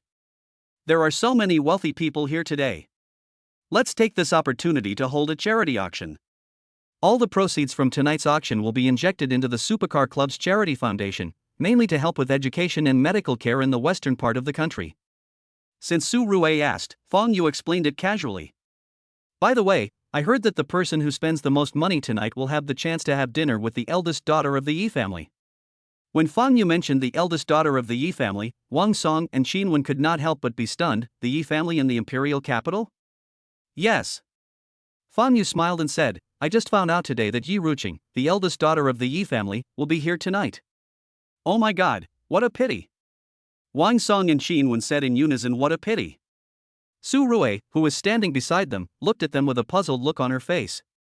Among the four of us, Brother Yu is already married, so there's no chance. Qinwen and I both have bad reputations, so only you, Brother Su, have a chance. The Yi family in the imperial capital. Wang Song looked at Su Rui, and a sly smile appeared on his face. Brother Su, if you can catch Yi Ruqing, your future will be limitless. Aha. Forget it then. I don't like women who are stronger than me. Su Rui put her arm around Wang Song's shoulders and said with a smile on her face, Brother Song, you don't know, but you are my idol. I also want to date as many girls as you do. Chapter 22. Oh my god, what is going on? Could it be that I'm being targeted by that woman? What Su Rui said was right. After all, she was the eldest daughter of the Yi family in the imperial capital. Not everyone could control her. There are at least 200 to 300 super sports cars parked in front of the Shanghai club. After all, the club has a low entry threshold. In addition to the wealthy people in Shanghai and the second generation of rich people in East China and Central China, there are even many internet celebrities. After all, on ordinary days, these small wealthy people with a net worth of tens of millions really have no chance to attend such high-end gatherings. But today is different. As long as you are a member of the Shanghai Supercar Club and as long as you have a supercar of Porsche 911 or above, you can drive your supercar over to join in the fun. Of course, there is no problem in joining in the fun from the outside, but if you want to go inside and participate in a charity auction, you have to verify your capital. One has to be worth at least hundreds of millions to enter the inner field. As for Su Rui, although it was his first time to participate in the activities of the Magic City Supercar Club, he was invited by Wang Song after all. What's more, Su Rui's Lamborghini Veneno alone was worth hundreds of millions, so he definitely didn't need capital verification. But even so, there are now hundreds of people seated in the venue. There are so many rich people. Su Rui couldn't help but sigh when she saw so many people in the backstage. After all, they came here with top second-generation rich people like Wang Song and Qinwen. Even in the backstage where many wealthy people gathered, they sat in the front row VIP seats. Although it was Su Rui's first time to attend an auction, had she never eaten pork, could she have never seen a pig run? An auction is nothing more than raising your bid for something you like and can afford. The person presiding over this charity auction today is Hu Qingshan, a famous auctioneer in Shanghai. The total value of the cultural relics auctioned off by him every year is at least 200 to 300 billion. For an auctioneer of his caliber, the price for hosting an auction starts at least 1 million. However, today's auction is a charity auction after all, so he does not charge an appearance fee. There are indeed a lot of good things. After all the collections today are donated by club members. As people become rich, they will have some higher pursuits, such as fame. Su Rui is not very interested in collecting cultural relics, but it is a charity auction after all. If she can come across a collection she likes, it doesn't mind spending some money to buy it. The next collection is today's finale collection, the shrimp painting created by Master Qi Baisher in his later years. Starting price, 30 million. Each bid increase must not be less than 5 million. The auction was coming to an end, but Su Rui didn't make any bids, mainly because the previous collections were too ordinary and he really didn't like them. But when Hu Qingshan on the stage mentioned the last piece of the collection, Su Rui's eyes lit up. Wow, who is so generous? Donating all of Mr. Qi's works? Wang Song and his friends were also stunned. After all the collections in this charity auction were donated by members of the Supercar Club. Although it is a show of love, to be honest, there are really not many people willing to donate Mr. Chi's paintings. What's more, this is the culmination of Mr. Chi's work in his later years. You know, any of Mr. Chi's works are sold for more than 10 million. It is no exaggeration to say that the value of this shrimp picture is at least over 60 million. Sure enough, as soon as Hu Qingshan finished speaking, someone raised a sign. 40 million. Number 37 bids 40 million. Hu Qingshan said excitedly when he saw someone holding up a sign. 45 million. 50 million. 60 million. After all, it was the culmination of Mr. Chi's work in his later years, and many wealthy people present made bids at once. The price soared from the starting price of 30 million to 70 million. 100 million. The first time Su Rue raised the placard, she directly raised the price from 70 million to 100 million. Originally, many wealthy people were competing fiercely for the bid, but when they heard Su Rue offer 100 million, several of them couldn't help but shake their heads, smiled bitterly, and withdrew from the competition. 110 million. After hearing a clear price call, Su Rue looked towards the place not far away. A woman who was dressed very fashionably also turned her head and smiled at Su Rue. Number 3 bids 110 million. Is there any bid higher than 110 million? Hu Qingshan was also extremely excited. He had hosted the auction for the entire night, but it was only the last piece of Mr. Chi's collection that made him a little passionate. What the hell? Yi Ruqing. The Yi family in the imperial capital is indeed a wealthy family. They can control the whole situation with just one move. Who is that young man who just offered 100 million? Why haven't I seen him before? I don't know, but that young man is no ordinary man. He drove a Lamborghini Aventador here today. What? That poison car outside is his? Su Rue didn't know Yi Ruqing from the Yi family in the imperial capital, so she immediately raised her sign and shouted out the price, 150 million. Hiss. For a moment, all the wealthy people in the audience couldn't help but gasp. Just now, Su Rue directly raised the price from 70 million to 100 million, and now she has raised the price from 110 million to 150 million. Although this is the culmination of Mr. Chi's work in his later years, the price of 150 million is indeed a bit too high. Yi Ruqing also frowned, and finally gave up the offer. Fuck, Brother Su, you don't know how to be gentle with women at all. Brother Yi, that is Yi Ruqing, the eldest daughter of the Yi family in the imperial capital. TSK, Miss Yi will probably invite you to dinner soon. Wang Song and Xin were also looking at Su Rue and laughing. On the stage, Hu Qingshan stopped wasting time. 150 million was definitely the highest bid in the venue, and it was immediately finalized. Congratulations to Mr. Number 8 for winning Master Chi Baisher's shrimp painting at a price of 150 million. I'm Yi Ruqing, nice to meet you. Su Rue. The charity auction is over and there will be a free dance afterwards. Wang Song and Xin also went to choose their dance partners, while Yi Ruqing walked over to Su Rue. I remember there was no rich second generation in Magic City called Su Rue. First, is it possible that I'm not a rich second generation? Second, is it possible that I'm not from the Magic City? Su Rue's lips curled up slightly. I'm sorry, Miss Yi, I have to excuse myself. Su Rue stood up.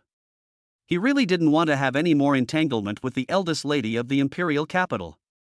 Interesting. Yi Ruqing looked at Su Rue's leading back and murmured softly. After all, as the eldest daughter of the high and mighty Yi family in the imperial capital, there has never been a man who didn't want to curry favor with her since she was a child. But Su Rue's reaction did make her a little interested in Su Rue.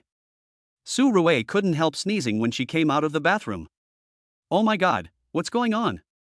Could it be that I've been targeted by that woman? Chapter 23. I say you are such a shameless person. However, just as Su Rue walked out of the bathroom, Ning Kong walked towards her. Brother Su, nice to meet you again. By the way, I have something I want to ask you for help with, what do you think? Ning Kong was really nice. He had just met Su Rue once, and not only did he act so familiar with her, he even directly asked Su Rue to help him? What do you want to say first?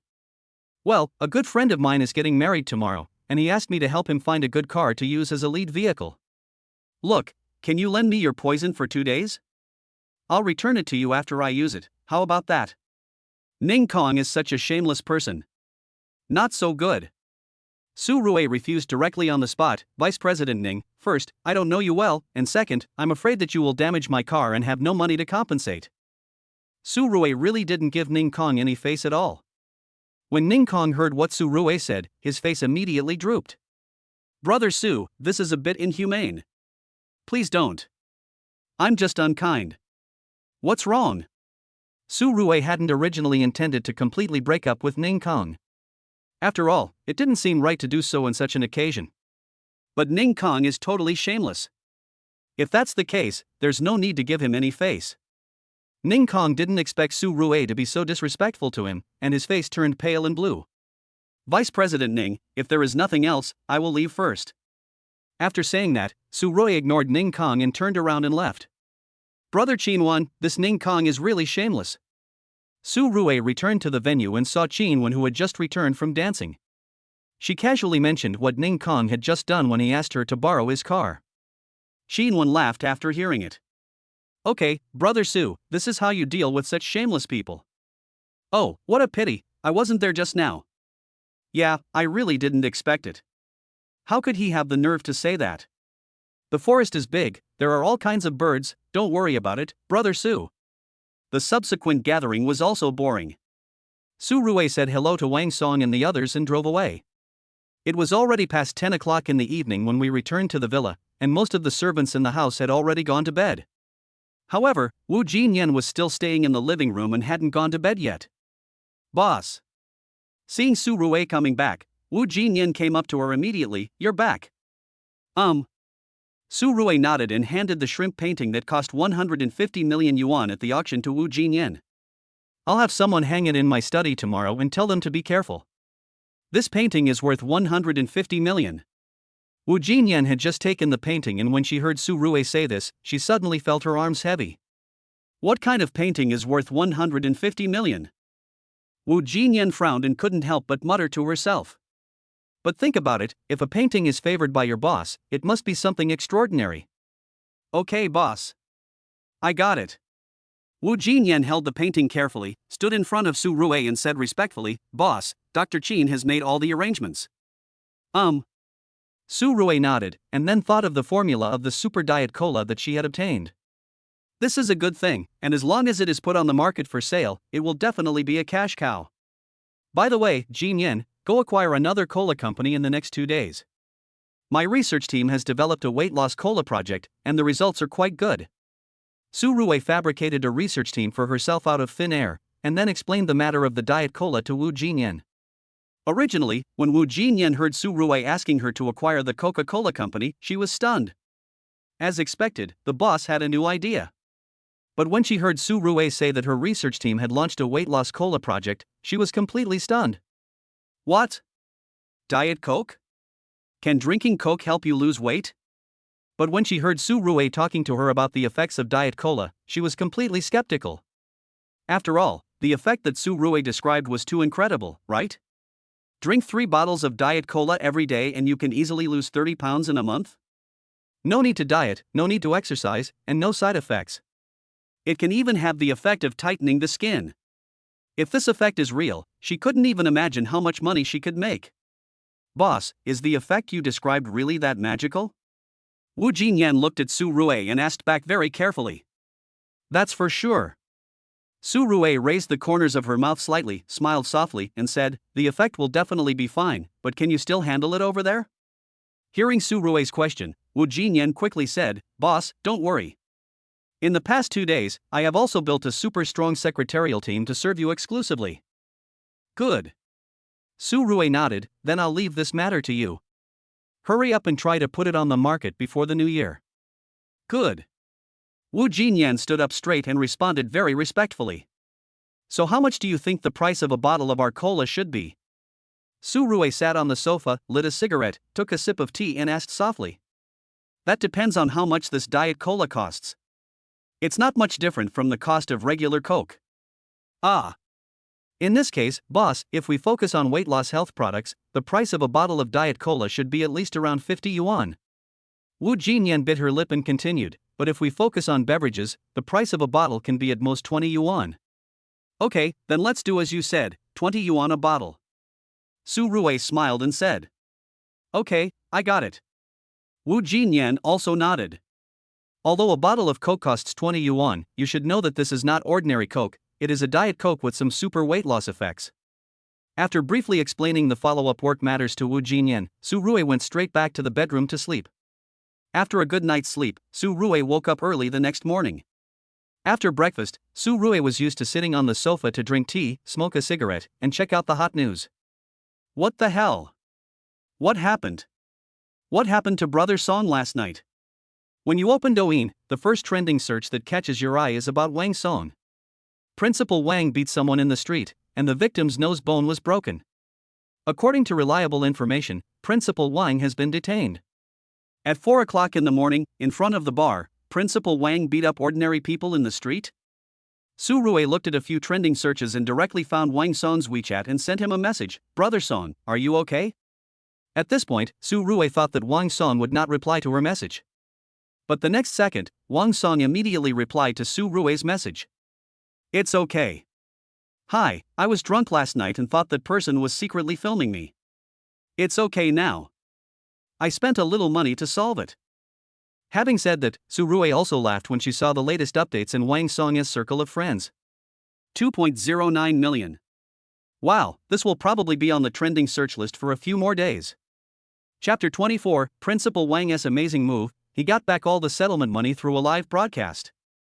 It has already been booked as the #1 hot search, especially after the circle of friends posted by Wang Song was exposed. Netizens made a 180-degree turn on the incident of Wang Song beating someone in the street. Fuck, the settlement is 2.09 million? Damn it! Why wasn't I the one getting beaten?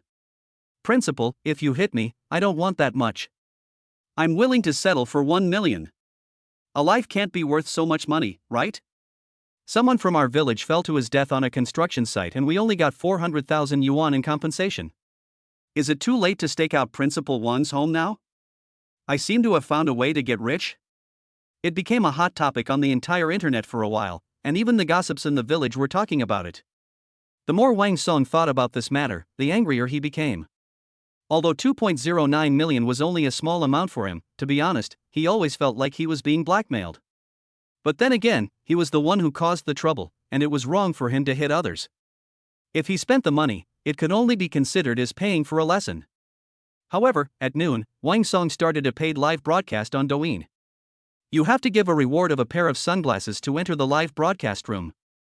A pair of sunglasses is worth 99 Douyin coins, which is equivalent to 10 yuan in cash. But Wang Song is one of the top second-generation rich people in China after all.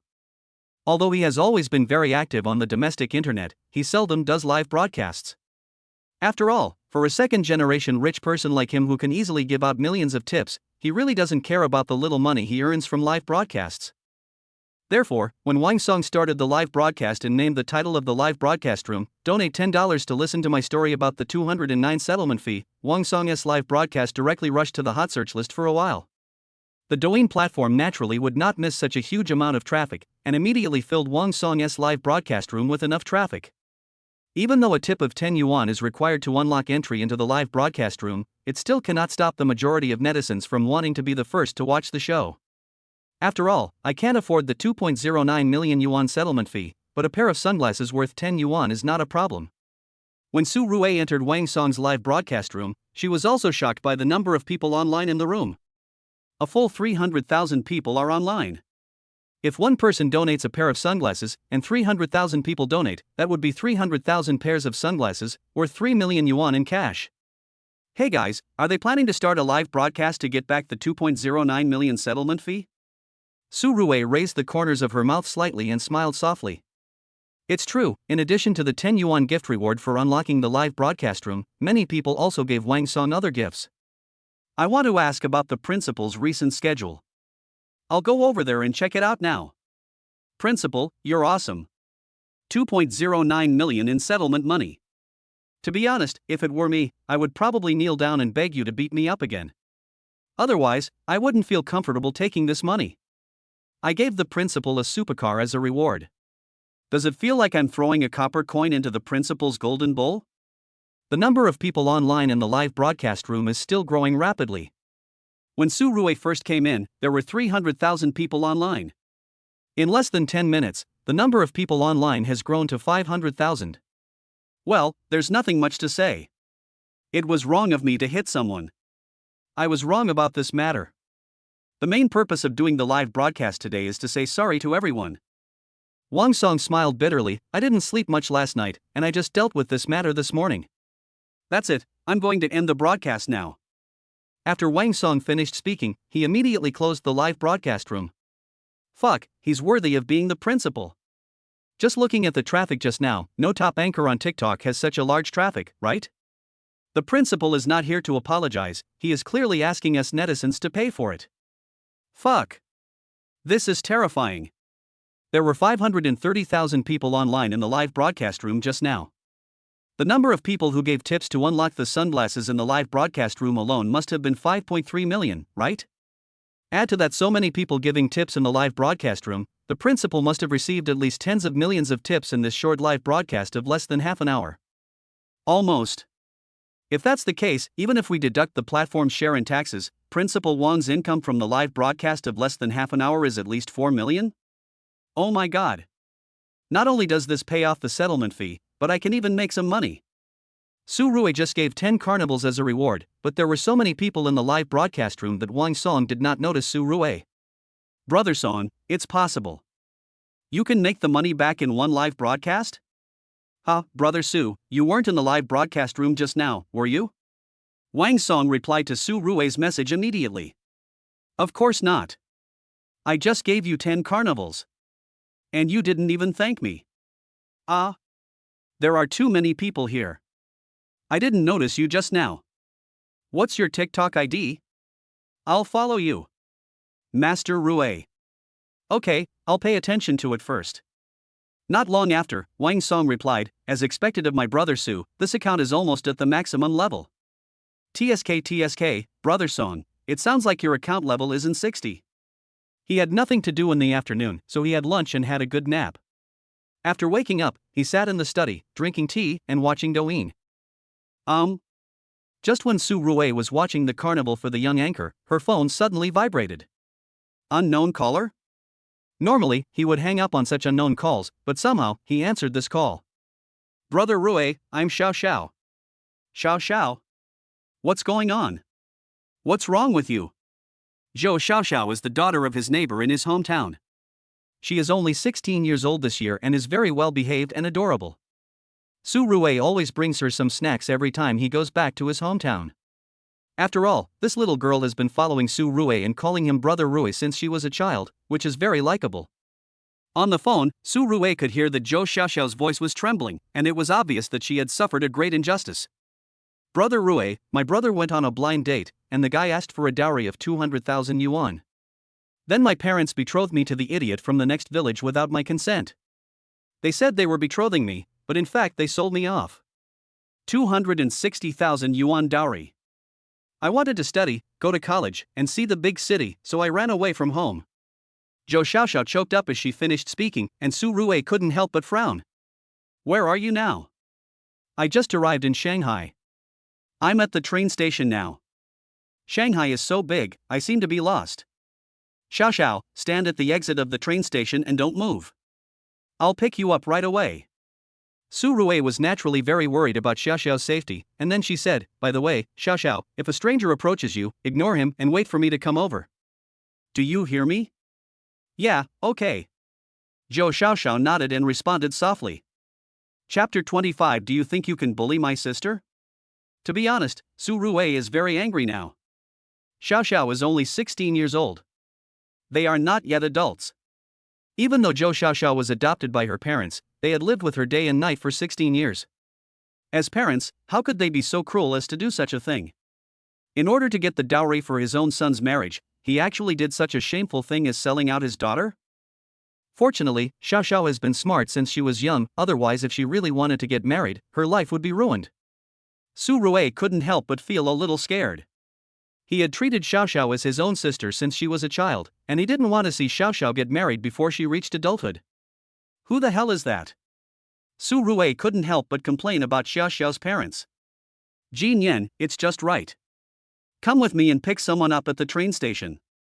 Su Rue came out of the study and saw Wu Jinyan instructing the servants to work in the living room, so he directly called Wu Jinyan over.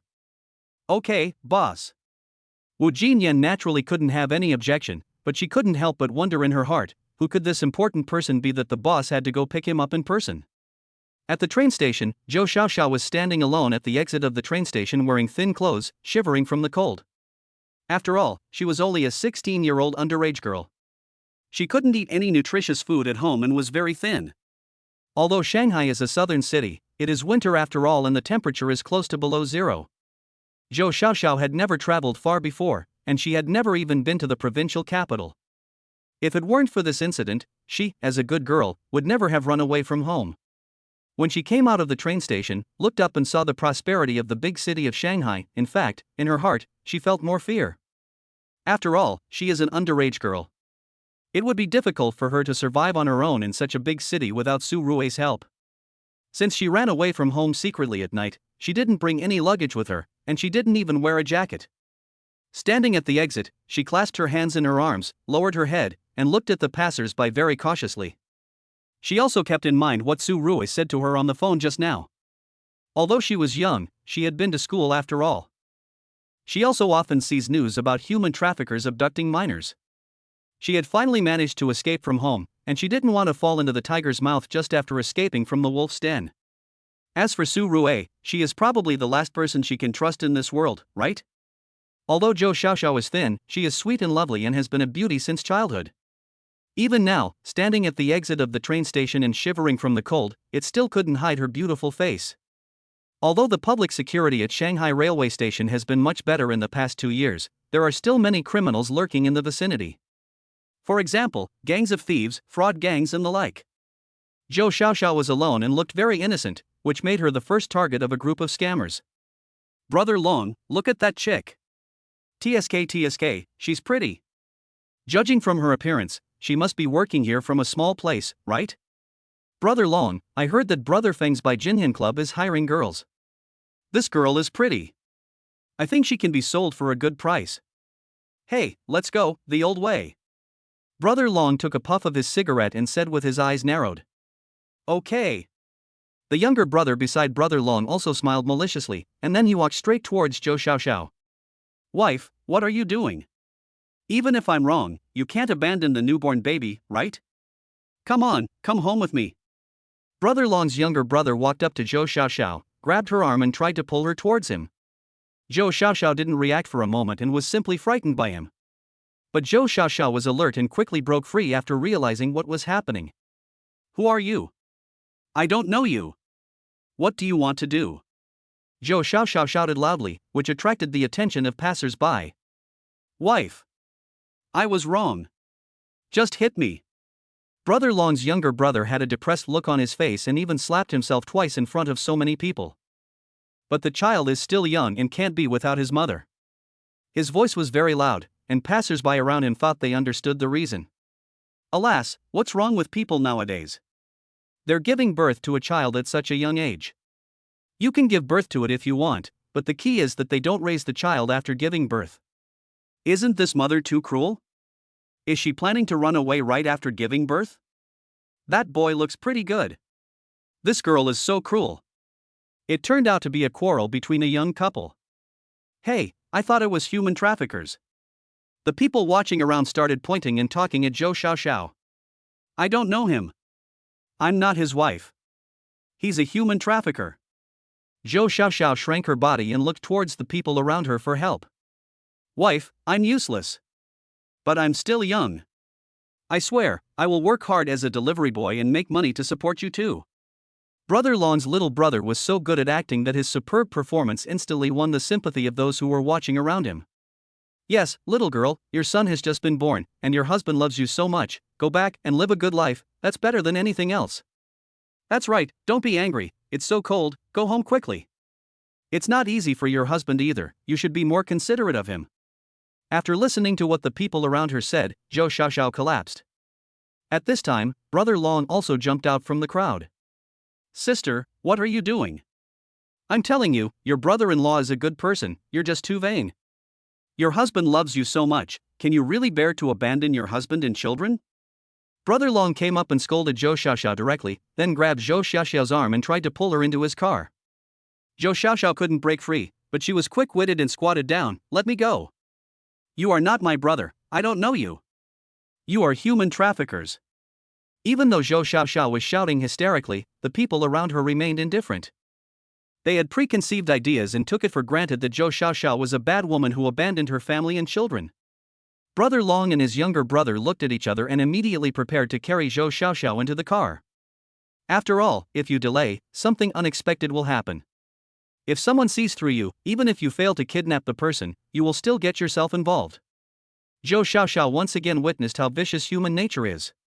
She felt completely desperate and tears streamed down her face. Brother Rui, where are you?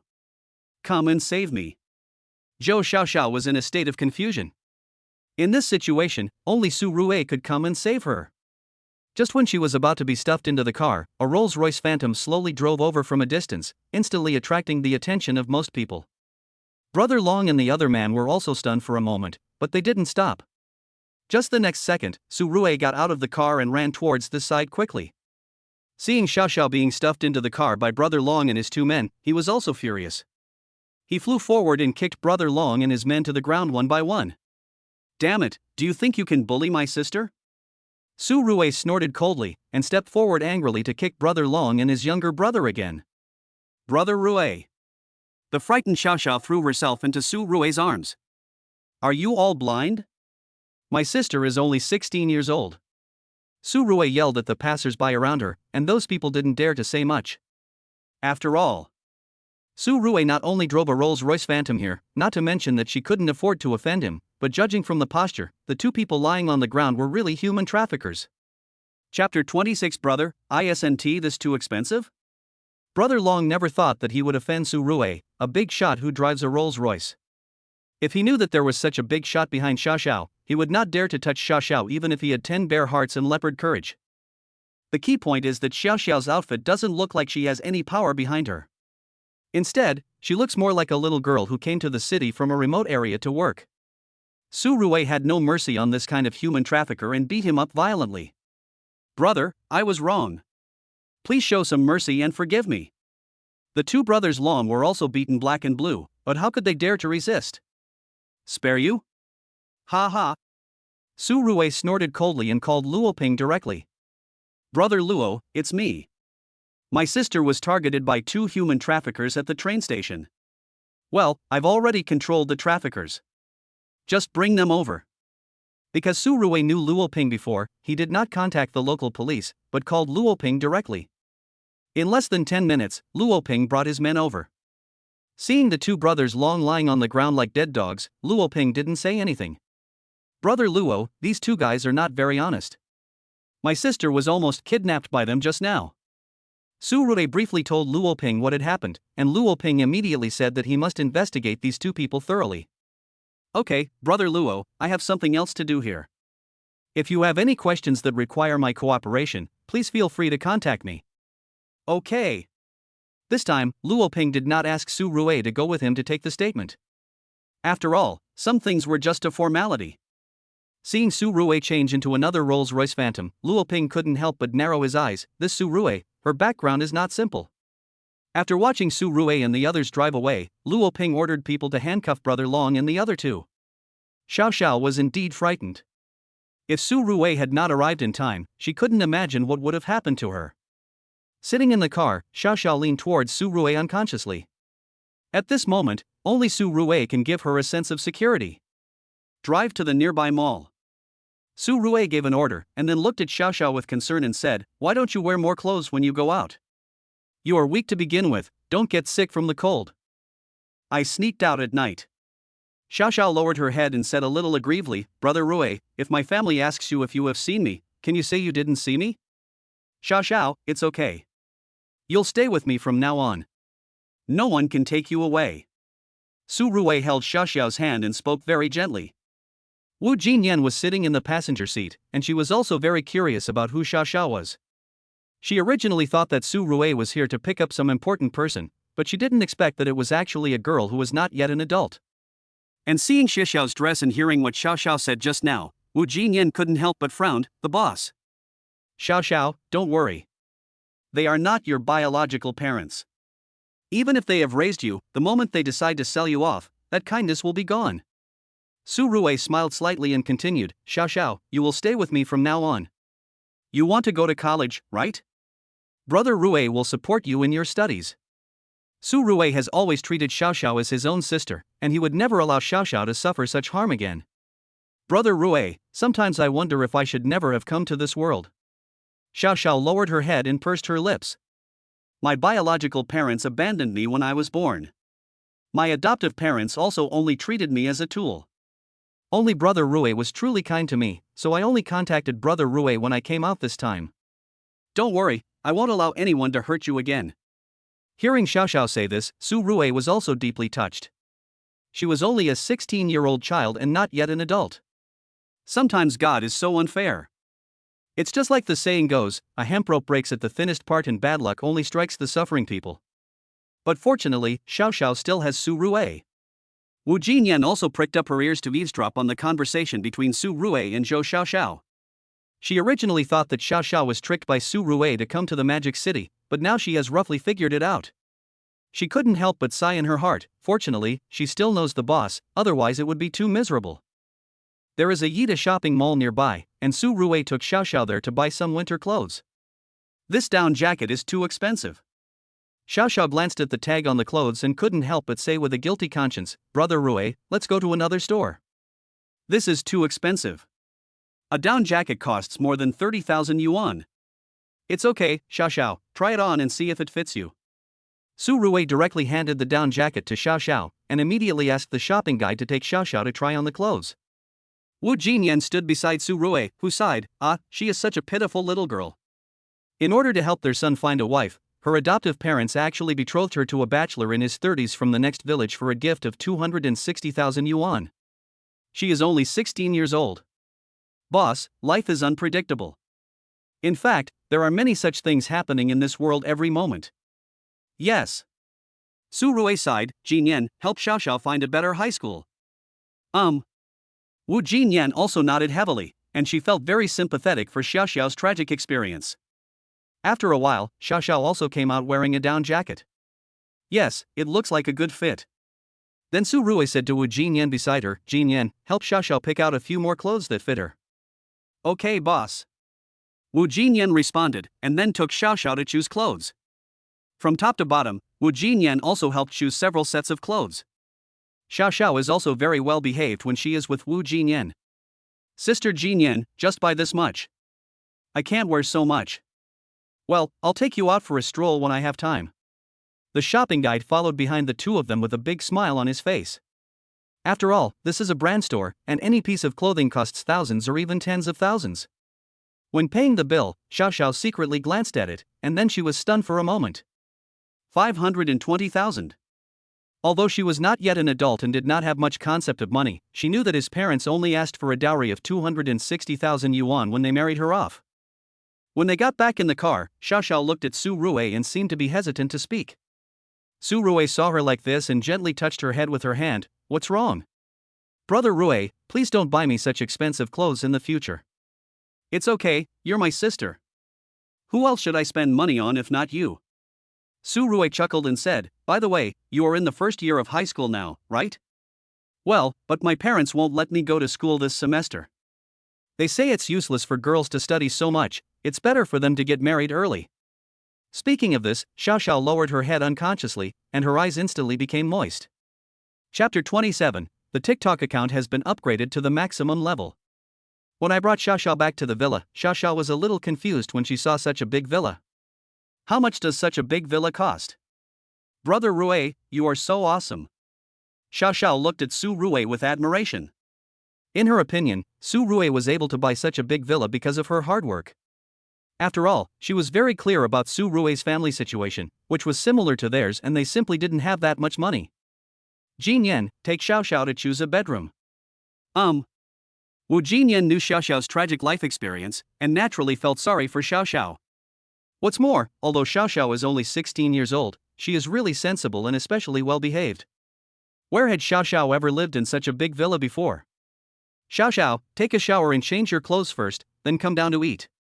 Wu Jinyan led Xiao Xiao to a bedroom, looked at Xiao Xiao who was lowering her head and said with a smile. Okay, Sister Jinyan, you go and get busy first. Xiao Xiao looked at Wu Jinyan and said very sensibly. Okay, if you need anything, tell the servants to do it. Wu Jinyan gave a warning, then turned around and said to the servant behind her, from now on, you will be responsible for the young lady's daily life. When the servant heard Wu Jinyan say this, he quickly nodded in response. While eating, Xiao Xiao also changed her clothes from head to toe. Seeing Xiao Xiao clean and fresh, Wu Jinyan's eyes lit up. Xiao Xiao is indeed a beauty. She just washed up and changed her clothes, and she looks like a completely different person. My Xiao Xiao is so beautiful. Su Ruwei smiled and praised when she saw it. You must be hungry, sit down and eat. Jinyan, please sit down and eat with us. Su Ruwei glanced at Wu Jinyan who was standing aside, the corners of her mouth slightly raised, and she said with a soft smile. There are so many people at home, and the only one who can sit at the table and eat with Su Ruwei is Wu Jinyan. Seeing Wu Jinyan sitting next to Su Ruwei, the servants standing beside her couldn't help but feel envious from the bottom of their hearts. By the way, Xiao Xiao, I'll have someone find you a better high school, and you can start over from the first grade. After dinner, Su Ruwei sat on the sofa, drinking tea, and looking at Xiao Xiao and said. Sorry to bother you, brother Ruwei. Xiao Xiao stood up, her eyes unconsciously moistened again. It's getting late, and you're tired after sitting on the train all day. You should have a good rest. Seeing that Xiao Xiao's mental state was not very good, Su Ruwei told her to have a good rest. Because Xiao Xiao came over, Su Ruwei still had to sign in today. Now that she had some free time, Su Ruwei also hurried to sign in. Sign in. Ding, congratulations to the host for signing in for 7 consecutive days. The host will be rewarded with 100 million in cash. Ding, congratulations to the host for signing in for a week in a row. The host will be rewarded with a chance to draw a lottery. The cash reward of 100 million yuan did not arouse any interest in Su Ruwei, but the chance to draw a lottery made Su Ruwei very excited. You know, he won the Grandmaster level Bajiquan skill in his first lottery. Compared to more mundane rewards like money, Su Ruwei is more looking forward to this kind of skill reward. Ding, it is detected that the host has one chance to draw a lottery. Do you want to draw the lottery now? Lottery! Su Ruwei did not hesitate and was very excited. Ding, congratulations to the host for winning the calligraphy and painting skills. Skill. Skills again. Unique skills in both calligraphy and painting. As the name suggests, this skill is related to calligraphy and painting. Learn now. In an instant, a lot of things appeared in the depths of Su Ruwei's mind. Well, Jinyan, you see my study is quite nice, but I don't have any writing brushes, inkstones, or paper at home. Tell them to buy some tomorrow. Su Ruwei was itching to try out his new skills. However, a good cook cannot cook without rice, and it seems that the family does not have such things as pens, ink, paper, and inkstone.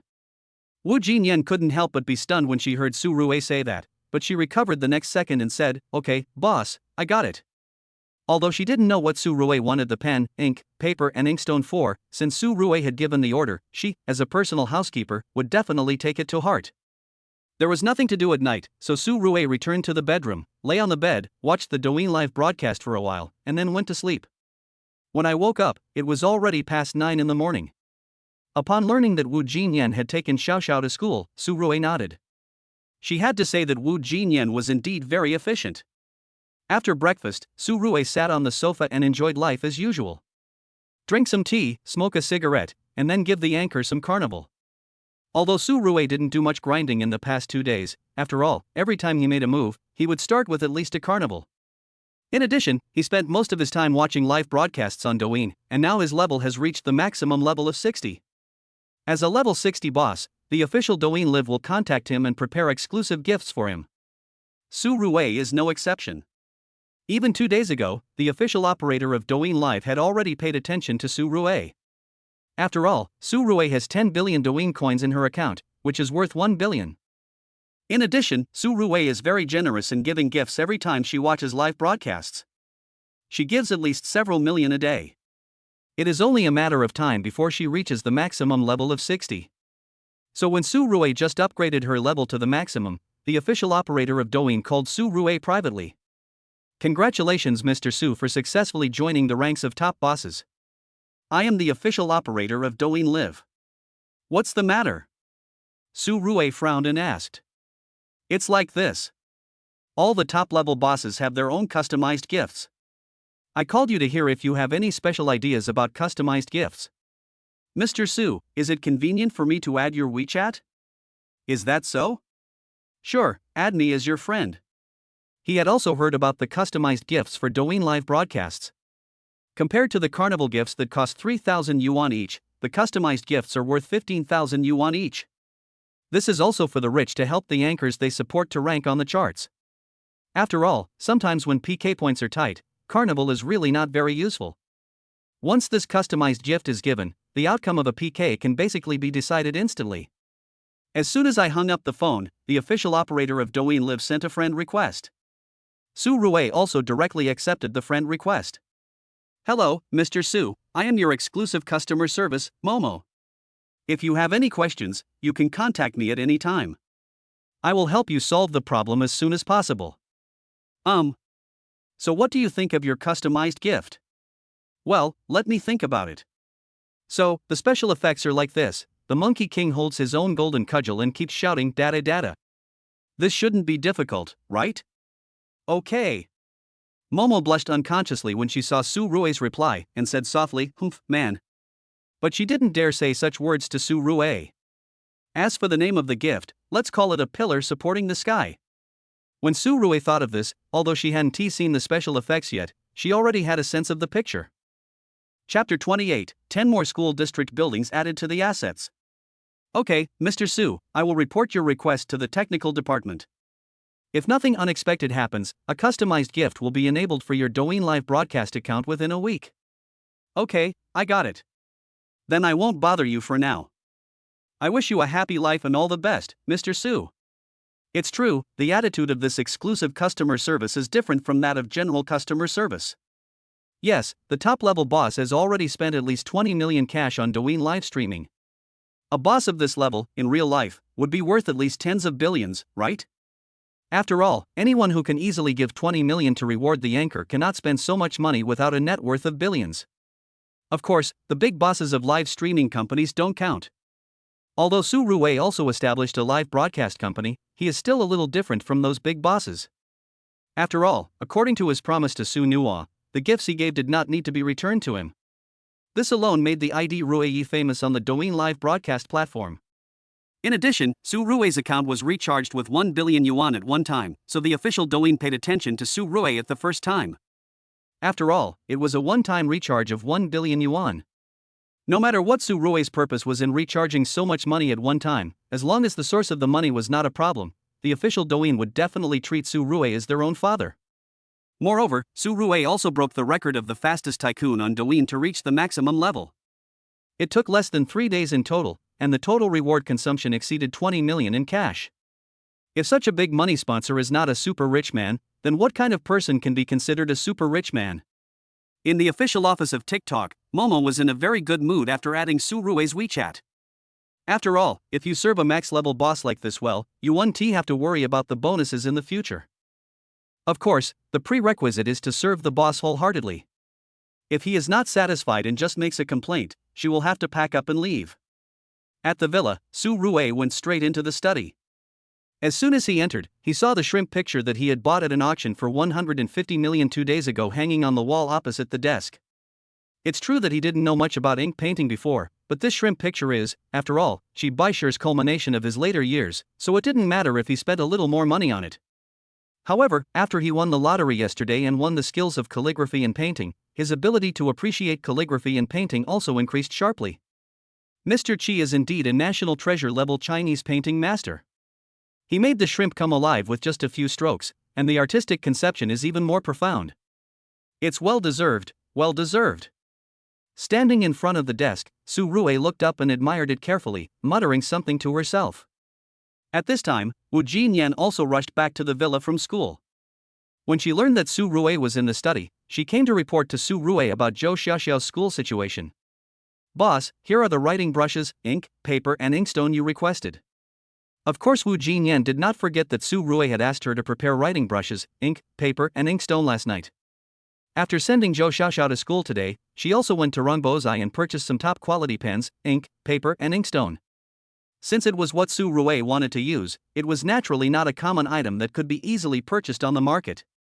This brush alone costs more than 30,000 yuan. As for purchasing the entire set, it cost more than 1 million yuan. Boss, here is the receipt, please take a look. Wu Jinyan handed the receipt to Su Rui very respectfully. Su Rui took the receipt and just glanced at it. When he saw the price of 1.2 million, he didn't say anything else. What a luxury!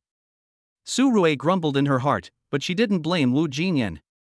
After all, when it comes to luxury, Su Rui is much more extravagant. Where's Xiao Xiao? Su Rui saw that Wu Jinyan came alone and asked a question. I contacted Wellington College yesterday. They are implementing a closed-door management system. Considering that Xiao Xiao may not be able to keep up with the teaching progress, the school also suggested that she start with the third grade class. Wu Jinyan briefly reported on Zhou Xiaoxiao's situation. Su Rui nodded when she heard what Wu Jinyan said. Well, Xiao Xiao is a smart and hard-working child, but the education level in her hometown is indeed not as good as that in Shanghai. Well, let her buffer for a while, she is not that old anyway. Zhou Xiaoxiao said she was 16 years old, but that was calculated based on her lunar age.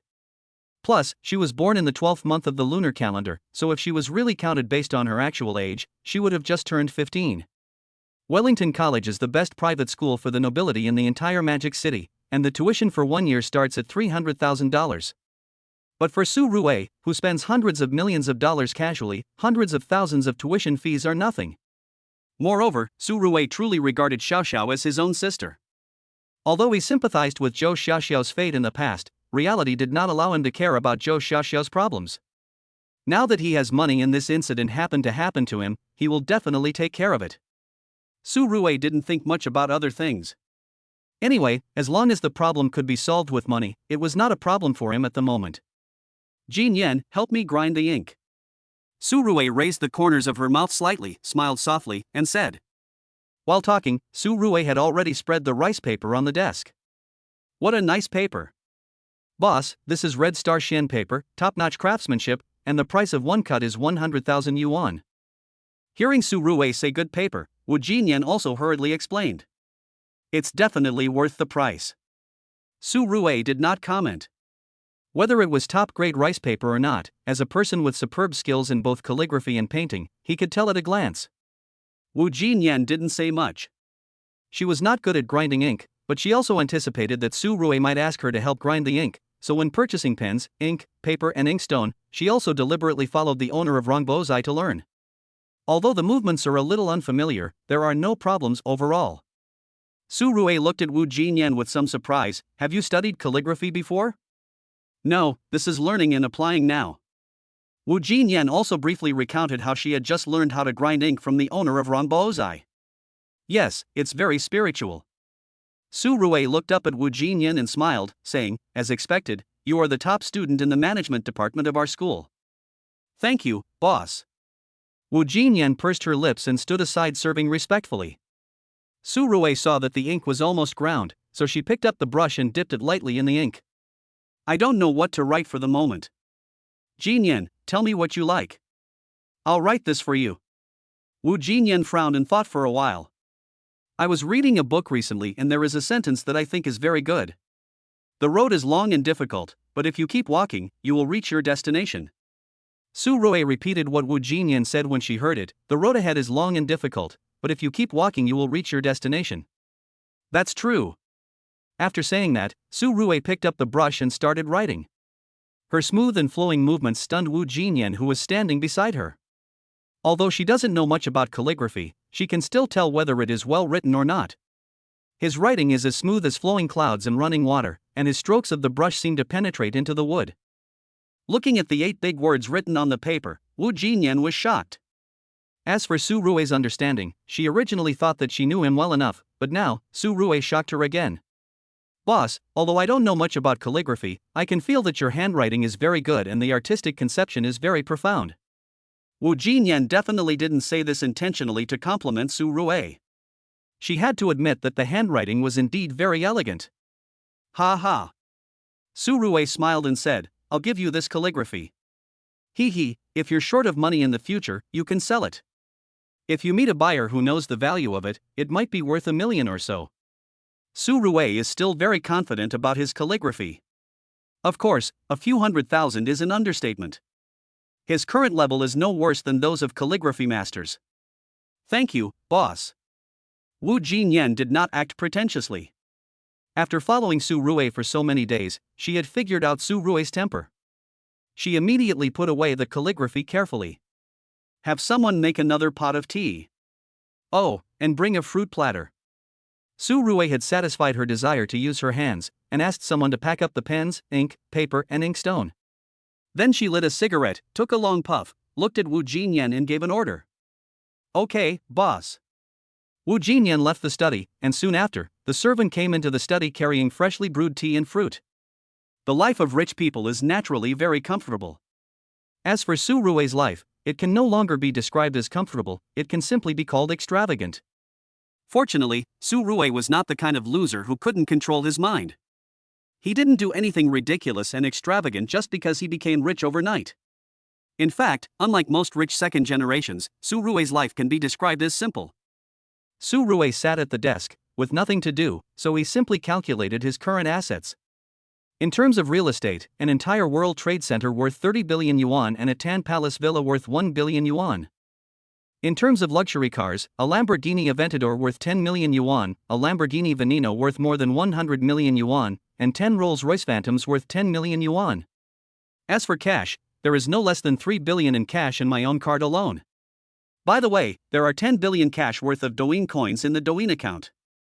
Company, he just spent 480 million to acquire Chianqing Pharmaceutical Company and established his own Longhua Pharmaceutical Group. Of course, it is a pharmaceutical group after all. In addition to the 1 billion yuan invested in the early stage, he also invested another 2 billion yuan in the past 2 days. The investment for the newly established Rebirth Live Media Company is not that much, mainly because its office is located on the 99th and 100th floors of the World Trade Center. Although the rent of the World Trade Center is definitely astronomical, after all, the entire World Trade Center belongs to him, so naturally he does not have much investment. By the way, in addition to Longhua Pharmaceutical Group and Rebirth Live Media Company, he will soon own a cola company. Adding up all the scattered industries, the market value is at least around 50 billion. However, this valuation was made before the cancer drug combination and Diet Cola were launched on the market. Let us not talk about cancer combination drugs for now, after all, that is not the product of system rewards. But Diet Cola is different, it is a reward from the system, and its effect is self-evident. In the future, I will have to rely on Diet Coke to make money. Su Rui tapped the desk lightly with his fingers, but he didn't care about money. After all, with the system in place, he is a man who can cheat. After lunch, Su Rui took a nap as usual. It's so comfortable. I took a nap for more than 2 hours. When I got up and stretched, I felt a lot more energetic. If it weren't for the system, I would probably have to work 996 and express my dissatisfaction with my boss online every day, right? Su Rui couldn't help but sigh. After all, young people nowadays have a really hard life. However, this situation arises under the current environment, and Su Rui currently has no ability to change the 996 working conditions of contemporary young people. However, one should take on responsibilities according to his ability. He cannot change the working status of other companies' employees, but he can change the working status of his own employees. Entrepreneurs must naturally bear the responsibilities of entrepreneurs. Making money is important, but you can't abandon your conscience for the sake of money. This is what Su Rui had said to Wu Jinyan before, so when working in Su Rui's company, 2 days off a week is a must, and the various benefits are at least much better than those of other companies. As soon as Su Rui came out of the bedroom, the system prompted him that he could sign in today. Sign in. Su Rui did not hesitate and directly completed today's sign-in task. Ding, congratulations to the host for signing in for 8 consecutive days. The host will be rewarded with 10 buildings in Guangshan Hanlin School District. Well, there are 10 more school district buildings on the property. Su Rui was not too surprised. After all, he was a little overwhelmed by the luxury houses and cars and even billions of cash rewarded by the system. He knew Guangshan Hanlin, a school district housing for Madu Experimental Primary School, with an average price of 150,000 renminbi per square meter. Moreover, this community is considered a high-end community, and the minimum construction area of each house is 100 square meters. Based on the average price of 150,000 yuan per square meter, the cheapest school district house in this community is worth more than 15 million yuan. Even if there are 30 apartments in one building, there will be at least 300 school district apartments in 10 buildings. If calculated based on the price of 15 million per unit, the value of these 10 buildings is at least 4.5 billion. Not bad. Su Rui simply estimated the value of these 10 school district buildings in her mind and smiled slightly. Although Su Rui is not interested in rewards such as money now, it is better than nothing after all. Besides, this is a property worth 4 or 5 billion yuan after all, so the reward is still quite generous. However, it would be a waste to keep so many school district houses there, so they must be rented out. Jin Yan, I have something for you to handle. Su Rui was sitting on the sofa. When he saw Wu Jinyan coming over, he simply waved his hand to signal her to come over. Wu Jinyan did not dare to neglect him. She walked to Su Rui and said respectfully, "Boss, please tell me what I need." "Do you know Guanshan Hanlin?" "Yes, I know." Wu Jinyan nodded. She was a native of Shanghai and was quite familiar with the city.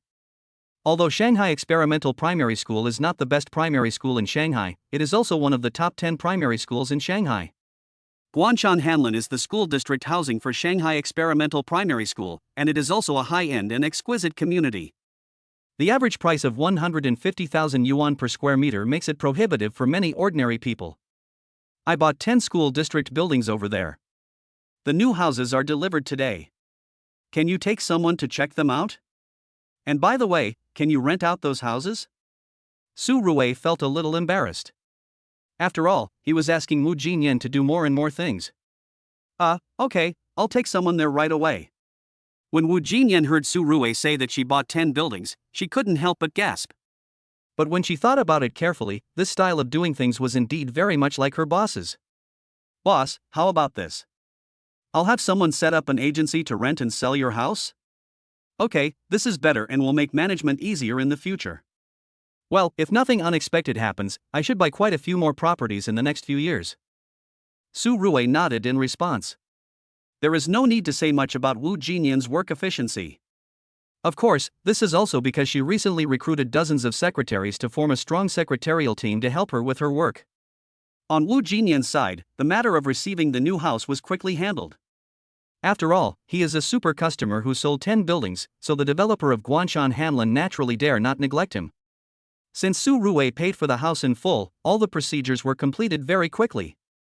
Wu Jinyan brought a team of 10 secretaries with her. In addition to receiving the new house, she also instructed her employees to register a real estate agency called Longhua. As for the process of registering a company, Wu Jinyan's team is already very familiar with it. After all, the most common thing they have done in recent days is to go to the Industrial and Commercial Administration Bureau to register a company. However, in addition to being responsible for registering the company, these people are also responsible for recruiting professional employees to build the company's framework. It is much easier to recruit employees from an agency than from a pharmaceutical company. In just half a day, Wu Jinyan had already taken over the new house, registered the Longhua agency, and even built the framework of the agency. The store manager was poached from other intermediary companies at a high salary. As for other employees, the monthly salary they are offered is far higher than that offered by other intermediary companies in the market. I won't say much else. Our Longhua agency will only be responsible for the rental and sale of properties under our boss name. Well, to be more precise, there should only be rentals, no sales at the moment. Wu Jinyan also held a brief meeting for the newly established agency, mainly to explain the future work content and salary and benefits. The boss is usually very busy. If you have any questions in the future, you can tell the store manager first, and the store manager will contact me when the time comes. Wu Jinyan said seriously, as long as everyone works hard, we will definitely not treat you unfairly in terms of treatment. After hearing what Wu Jinyan said, the many employees sitting below were as excited as if they had been injected with chicken blood, and they shouted excitedly. You know, according to Wu Jinyan, their work is not only much easier than before, but the key is that the salary and benefits are much better than before. Chapter 29, in the trillion-dollar market, it is forbidden to eat alone. Su Rui also specifically explained the issue of employees' salary and benefits. 2 days off a week must be guaranteed, and monthly salary should be increased as much as possible. It's unlikely that Su Rui can change the working conditions of all young people, but he can ensure that his employees are treated better. Wu Jinyan is also a young person, and she firmly supports Su Rui's suggestion. After dealing with these things, Wu Jinyan rushed back to the villa to report to Su Rui about her work for the afternoon. Su Rui had nothing to do the whole afternoon, so she basically just stayed in the villa, drinking tea, watching some Douyin videos and live broadcasts. In just one afternoon, he gave out more than 30 million Douyin coins in rewards, which is equivalent to more than 3 million in cash.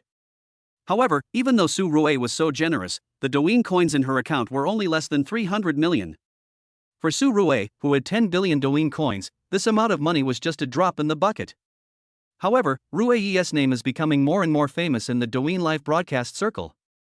The main reason is that Su Rui has always been generous. As long as he thinks the anchor is good, he will at least give a carnival reward. You know, for most anchors, let alone a carnival worth 3,000 yuan, they have never even seen a rocket worth 1,000 yuan. Therefore, whenever Su Rui gave rewards to the carnival, those anchors would basically jump up with excitement. Of course, Su Rui wasn't just watching the live broadcast and giving gifts aimlessly. Although he didn't plan to make money from the live broadcast company, now that he has already opened this company, he has to select some potential anchors for his live broadcast media company, right? In addition to the promise made at the beginning, in the past 2 or 3 days, Su Rui has also recruited more than 20 very promising anchors. Since they are all family members, it is reasonable for Su Rui to organize more carnivals for them to create momentum and boost their popularity. Su Nua's popularity has increased the most in the past few days. First, she is a new anchor that Su Rui strongly supports. Second, her own momentum and image are at the ceiling level among anchors with good looks. Third, she has been very diligent in live streaming recently, and she is online for at least 12 hours every day. Su Rui will help Su Nua in PK these days, and as long as Su Rui is there, she will definitely be the first on the top 100 list. No matter who the host on the other side is, or how many big brothers are protecting the host on the other side, as long as Su Rui makes a move, the other side will basically give up on voting. The number of Su Nua's fans is also growing rapidly. From a small anchor with only a few hundred fans at the beginning, her fans increased by nearly 2 million in 3 days. Although there is still a big gap between her and those top anchors, it has to be said that as long as Su Rui continues to support her, sooner or later she will be able to become the #1 live streamer on Douyin. After dinner in the evening, Su Rui received a call from her elder sister Su Meng. "Brother, are you still going to run your live broadcast company? Why is there no follow-up?" Su Meng has adjusted her state at home in the past 2 days, and also learned how to manage a live broadcast company. Now she is waiting for Su Rui to notify her to report to the company. However, after waiting for a long time, there was no movement from Su Rui. Su Meng couldn't stand it anymore and called directly, "If you don't want to do this anymore, I'll go find a job." "Sister, can't you just take a break?" Su Rui smiled bitterly and said, "I have already registered the live broadcast company, and the office space is being renovated. It will take at least a month." "Oh, okay then. By the way, brother, there is one more thing. Has Xiao contacted you in the past 2 days? I heard from my mother that she was forced to marry by her parents and now she has run away from home. Her family said that she took the train to Shanghai." Su Meng was very familiar with Zhou Xiaoxiao's situation. She couldn't help but sigh. Xiaoxiao is such a pitiful child. Her parents are such inhuman beings, aren't they? Even if Xiaoxiao is not their biological child, they have raised her for so many years. She is not even an adult yet, how can they force her to marry? Sister, I saw Xiaoxiao. When she came over last night, she didn't even have a coat on her. Su Rui said with deep sorrow, "I have found a school for her and plan to send her to school in Shanghai first. As for her parents, they are not Xiaoxiao's biological parents. Besides, they just want money. Okay, I'll pay for it. But Xiaoxiao will have to cut off ties with them in the future. People like them are unworthy of being a father and a mother." Hearing Su Rui say this, Su Meng was stunned for a moment, then he also said, "Well, brother, you did the right thing. Is Xiaoxiao okay? I knew she ran away from home and I was so worried." "It's okay. Luckily, she called me when she arrived in Shanghai. Otherwise, she would have been abducted by human traffickers." Su Rui briefly described what happened at the train station that day to Su Meng, and Su Meng was shocked. "These human traffickers have so many tricks. Fortunately, you arrived in time that day, otherwise the consequences would be disastrous. Xiaoxiao's life is so miserable." Su Rui chatted with her elder sister Su Meng for a while before hanging up the phone. Su Rui had a dreamless night and got up early the next day. "Morning, master. When the servants in the house saw Su Rui walking down the stairs from the bedroom, they all stood up and greeted Su Rui. "Well, is breakfast ready?" Su Rui nodded and asked with a slight smile on her face. "I will tell the chef to prepare breakfast for you, young master." Today Su Rui got up more than 2 hours earlier than usual, and the chef didn't react. But preparing breakfast is not that troublesome. After all, the chefs at home are all top chefs, so making breakfast is a piece of cake, right? But even breakfast is rich enough. Australian king crab porridge, crab roe soup dumplings, and aspic from France. The ingredients are all freshly purchased every day. The cost of the ingredients for this breakfast alone is no less than 10,000 yuan. After breakfast, Su Rui sat on the sofa as usual to smoke and drink tea. Cigarettes are not expensive, they are the most common ones. However, the tea is top-grade West Lake Longjing, and the price of 1 or 2 taels of tea is as high as 100,000 yuan. However, Su Rui didn't care at all about spending money to enjoy herself. It's just money. With his current net worth, even if he spends 10 million every day, it would be enough for him to live a carefree life for at least a year. Of course, the premise is that Su Rui's wealth no longer continues to increase, but that is impossible. After all, the rewards for signing in every day are enough to support his extravagant lifestyle. Boss. Wu Jinyan didn't expect Su Rui to get up so early today, but then again, as Su Rui's personal housekeeper, Wu Jinyan gets up on time at 6 o'clock every morning. "Well, Jinyan, sit down and talk." Su Rui sat on the sofa, holding a cigarette in her hand, looked up at Wu Jinyan and said with a slight smile, "Boss, there aren't many domestic cola companies." There are only 2 domestic cola companies in Shanghai, but their quotations are relatively high. How much? Tiandu Cola's offer is 1 billion, and Changmei Cola's offer is 1.5 billion. But Changmei Cola's production line was only put into operation a few years ago, so it is much better. Wu Jinyan also reported to Su Rui about the work situation of the past 2 days, mainly the work report on the acquisition of Coca-Cola Company. "In that case, let's acquire Orange Cola." Su Rui laughed and said, "Don't worry about the money. As long as our Diet Cola is put on the market, won't we be able to get the money back in a matter of minutes?" Su Rui continued, "I will transfer another 2 billion to you later. The previous money is the startup capital of Longhua Pharmaceutical Group and cannot be mixed." After hearing Su Rui say this, Wu Jinyan became more confident. Although she concluded that Su Rui was not short of money, she did not expect that Su Rui would transfer another 2 billion to her. You know, for the Longhua Pharmaceutical Group project alone, Su Rui has transferred 3 billion to her in the past 2 days. Plus he would transfer another 2 billion to her later. In just a few days, Su Rui had transferred 5 billion to her. This does not include the daily expenses in the villa. Although the daily expenses in the villa are not a small amount, compared with starting a company and doing projects, the daily expenses in the villa can only be considered a small amount of money. It's definitely not enough to just buy an existing cola company. How about this? You send someone to Anhui province to see if there is a suitable place. We can get the land and build a factory ourselves. Su Rui was not afraid of spending money. After all, no matter how much money he spent now, he could earn it back double in the future. "Okay, I got it." Wu Jinyan has been with Su Rui for a long time, and has become somewhat numb to Su Rui's lavish spending. After Wu Jinyan received the money, she directly contacted the chairman of Orange Cola to discuss the acquisition. After all, he had the money, so the chairman of Orange Cola did not hesitate and signed the acquisition contract with Wu Jinyan on the spot. After all, the domestic cola market is simply not developing at all. You know, Coca-Cola and Pepsi directly occupy more than 95% of the market share in the country. Faced with their very mature production lines, domestic cola companies have no competitiveness at all. To be honest, if he waited another 2 years, he would probably sell the company without hesitation even if the acquisition price was 1 billion. "Ms. Wu, to be honest, your boss is such a kind man." The acquisition contract was signed. After he received the acquisition payment of 1.5 billion, he smiled and spoke to Wu Jinyan without any hesitation. How could Wu Jinyan not hear the hidden meaning in his words? Obviously, he felt that Su Rui's entry into the cola market was undoubtedly a suicidal act. Wu Jinyan didn't say much, just laughed at him. Although the chairman of Orange Cola always felt that something was not right, he still believed that entering the domestic cola market was undoubtedly a dead end. After all, there is no hope at all facing the 2 giants, Coca-Cola and Pepsi. How could he know that the cola that Su Rue and his team were about to produce and launch was a super diet cola with weight loss and body shaping effects? At the villa, Su Rue looked at the remaining 1.1 billion in her bank account and couldn't help but smile bitterly. No wonder they say that rich second generation should never start a business. Starting a business and running a project can cost money faster than burning it. Even though Su Rue's money-making speed is more exaggerated than that of a printing machine, the speed at which she spends money is really not slow at all. Besides, in the country, it's not enough to just be rich, you also need to be powerful.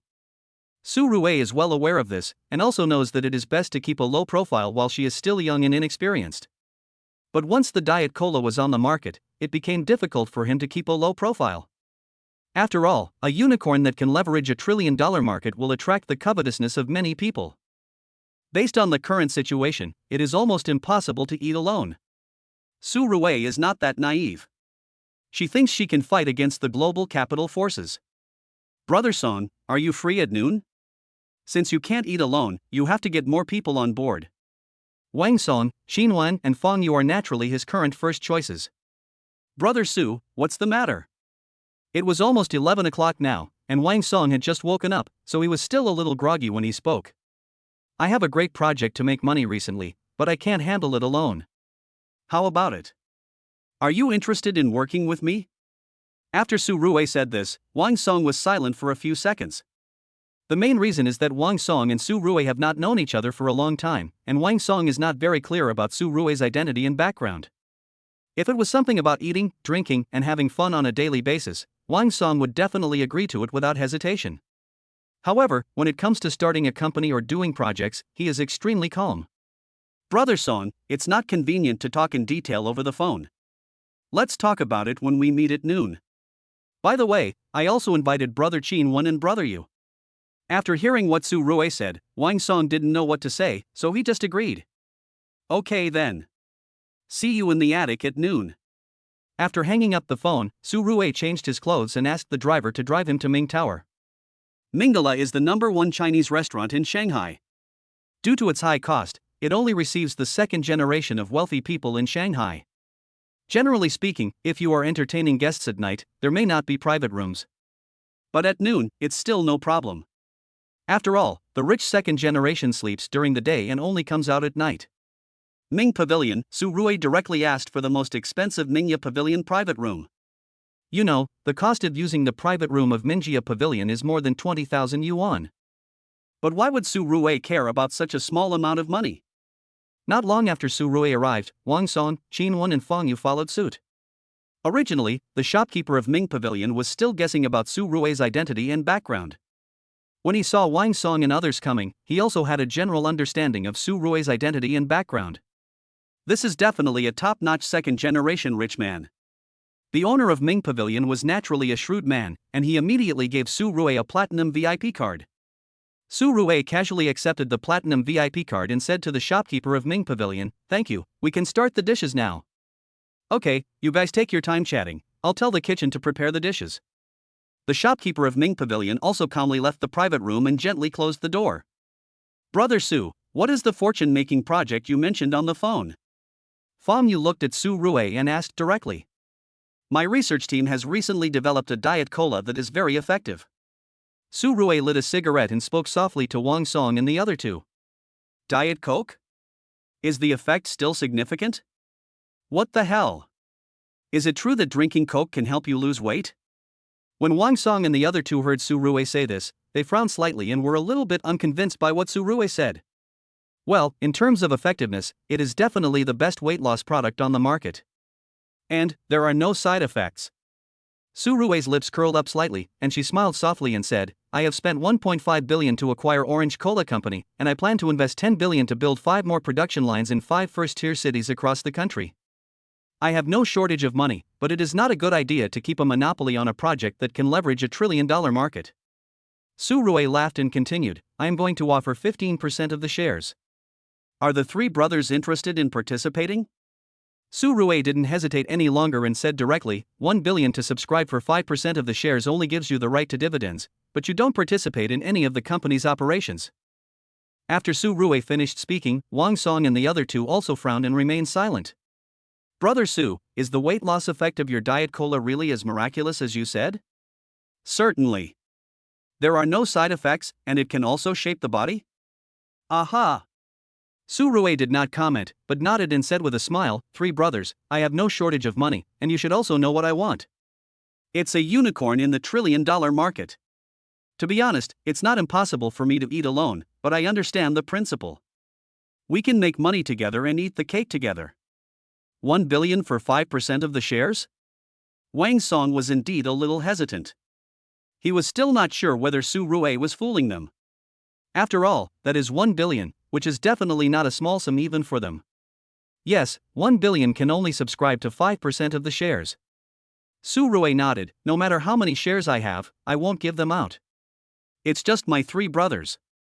If it were anyone else, they wouldn't even think about offering such a low price." Indeed, if the weight loss effect of the Diet Cola is really as magical as Su Rue said, then subscribing to 5% of the shares for 1 billion is definitely a great bargain for them. However, they haven't even seen the sample of Diet Coke yet, so based on what Su Rue said, they would indeed be a little hesitant. But the next second, Chianqing was the first to break the silence. "It's just 1 billion, hee, I paid for it myself." Chianqing was obviously tempted, and his favorite thing to do was gambling, so he was also the bravest one. So he decided to take a gamble with Su Rue. If the effect of the Diet Cola is really as abnormal as Su Rue said, he will really be picking up money with a sack in the future. As soon as Chianqing spoke, Fang Yu no longer hesitated and said directly, "Okay, I'll also take part." Wang Song saw that Chianqing and Fang Yu had both spoken and said with a smile, "Since both of them have entered, wouldn't it seem that I am too timid and cautious if I don't enter?" Three brothers, it won't be long before you are glad that you didn't reject me today." Su Rue picked up the wine glass and stood up. "Then, I wish everyone good fortune." Wang Song and the other two also stood up. Amidst laughter and joy, Su Rue successfully bound Wang Song and the other two to his own camp. Chapter 30, Smart Black Technology that beats everything else on the market. The meal directly finalized the decision for Wang Song and his two companions to invest in the weight loss cola project. To be honest, subscribing to 5% of the shares for 1 billion is not a loss at all, it is even a big profit. After all, this is a project that can leverage a $1 trillion market. As long as Diet Coke is on the market, the annual profit will definitely not be less than 100 billion. Even if it's just 5% of the shares, the dividends alone would be no less than 5 billion in a year. It seems that Su Rue suffered a loss, but in fact it is a mutually beneficial and win-win situation. With such a large market and such huge profit margins, there will definitely be many people who are jealous. In time, Su Rue wouldn't have to worry about what those people would do to him, but right now, if he had to deal with those people alone, to be honest, he still felt a little overwhelmed. Needless to say, the power of Wang Song and his three families is immense. If we allow them to invest and share the dividends, we will have less trouble in the future. After dinner, Su Rue and her group of 4 went directly to Yangfu Club. "I just took a look around here 2 days ago and didn't enjoy any services. When I came again today, Su Rue was also prepared to enjoy the services of this so-called #1 private club in Shanghai. At noon, the 4 of them drank 3 bottles of mutai. When they arrived at the Yangfu Club, except for Su Rue who was still slightly sober, Wang Song and the other 2 were quite drunk. Soak in the hot spring first, and then arrange a massage later. It's a one-stop service." Wang Song put his hand on Su Rue's shoulder and said with sleepy eyes, "Brother Su, are you satisfied with my arrangement?" "Satisfied, satisfied." Seeing that Wang Song was walking unsteadily, Su Rue quickly supported Wang Song and said, "The hot spring inside the Yangfu Club is a natural hot spring." 4 people were soaking in the hot spring, and a row of young female waiters in cheongsams were standing on the shore serving them. "Brother Su, is the effect of the Diet Cola you developed really as good as you said?" Wang Song looked at Su Rue with some expectation and asked. As a person reaches middle age, he inevitably gains some weight and faces the problem of losing his body shape. Especially for the rich second generation like Wang Song, who has a rich nightlife, eats well, and is too lazy to exercise on weekdays, he may do his best exercise in bed all day. It was okay in the past few years, but in the past 2 years I have gained more than 20 kilograms. Who doesn't want to have a perfect body? But losing weight is painful. It's easier said than done to control your mouth and move your legs. The effect is definitely unquestionable, it's awesome. Su Rue's lips curled up slightly. "Well, Brother Song, I can start production right away. I'll ask you to bring a few boxes over in a couple of days. You can try the effect first." "That's fine." Wang Song also laughed out loud. I don't have high requirements, just want to lose more than 10 pounds. Drink 3 bottles a day and you'll see results within a week. Brother Song, I'm not exaggerating, you can lose at least 10 pounds. Su Rui was still confident about the system's reward. That's great. If Brother Song loses weight by then, don't forget to promote our Diet Cola. Putting aside other things, given Wang Song's current influence, if he really were to promote a certain product, the effect would not be bad. After all, a man who can become a trending search with just a random Weibo post, his influence is definitely not exaggerated. After soaking in the hot spring, the 4 of them also enjoyed the top-notch massage service of Yangfu Club. Their technicians are all from Thailand, their skills are impeccable. Chianqing said with a chuckle. Ah? Isn't it a she-male? When Su Rui heard Chianqing say this, she couldn't help but make a joke. That's not the case, but there are some. Wang Song said with a grin, some wealthy people have strong tastes, and Yangfu Club claims to be able to satisfy everyone's needs. Hee, Brother Su, do you want to try it? Ah, let's not do that. My taste is not that strong. Su Rui quickly waved her hand to refuse. In the evening, the 4 of them found a bar and had a few drinks. Su Rui didn't return to the villa until late at night. I slept until 11 o'clock the next day, stretched comfortably and then walked out of the bedroom. Let the kitchen prepare lunch. Su Rui sat down on the sofa, lit a cigarette and spoke to the servant beside her. Yes, master. The servant turned around and hurried to inform the chef to prepare lunch, and when he came back he was carrying freshly brewed tea and a fruit plate. It's true, a comfortable life goes by so fast. Since binding the system, Su Rui has hardly noticed the days passing by. Su Rui was comfortable, but Wu Jinyan had to work around the clock every day. As Su Rui received more and more rewards, he handed them all over to Wu Jinyan. Look, Wu Jinyan went out early in the morning with her group of secretaries. Although Longhua Pharmaceutical Group acquired the original Chianqing pharmaceutical company, it still had to re-establish a top-level experimental research institute according to Su Rui's requirements. However, it is easier to get things done with money in hand. As soon as the approval for establishing an experimental research institute was issued, Wu Jinyan took people to inspect the construction site of the institute. In addition to the projects of Longhua Pharmaceutical Group, there is also the decoration of Rui Meng Live Broadcasting Company, and Wu Jinyan also goes there to take a look every day. Fortunately, she recruited a strong secretarial team in time to help her handle things, otherwise it would definitely not be possible if she was alone.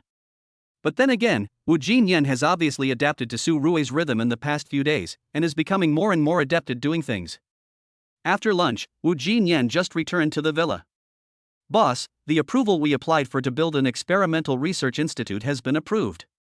This morning I took people to inspect the construction land. The land is not bad, covering an area of 200 acres, but the price is a bit high, 5 million per acre. The total price is 1 billion. Yeah, after all, we are in the Magic City, every inch of land is worth a lot of money. Su Rui did not comment. 200 acres of construction land cost 1 billion yuan. Although it was expensive, it was actually not that expensive.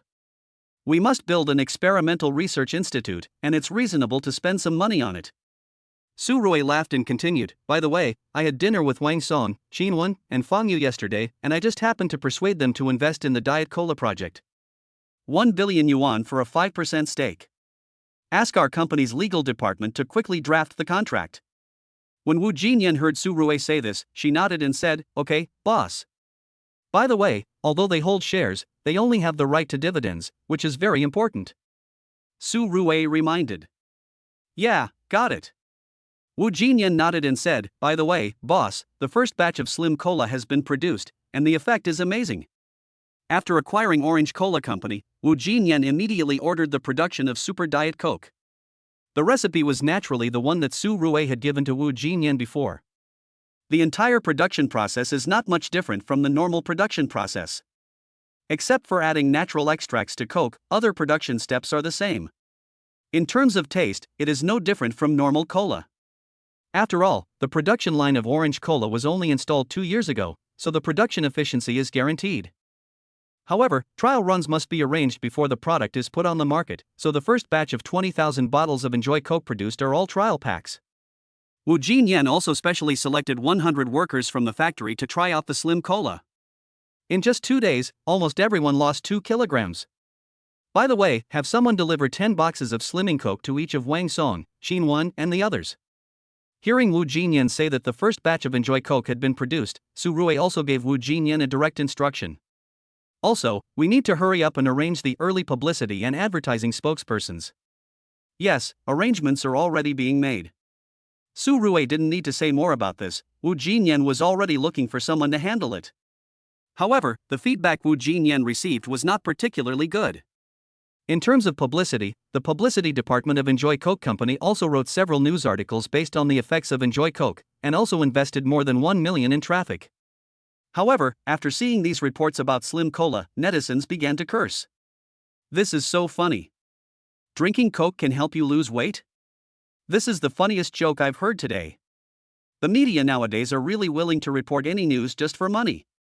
Drinking Coke to lose weight? Haha, which capitalist is picking up the sickle to cut leaks again? False advertising, reported. Coke costs $20 a bottle. Sorry, I really can't afford it. The reviews online are almost unanimous, and almost no one is optimistic about Slim Cola. As for the spokesperson, they refused immediately when they heard that the spokesperson was for a diet cola. After all, no one wants to believe that drinking cola can help lose weight. Wu Jinyan was also a little helpless. To be honest, if this formula had not been given to her by Su Rui and she had not seen the experimental data, she would not really believe that drinking Coke could help lose weight.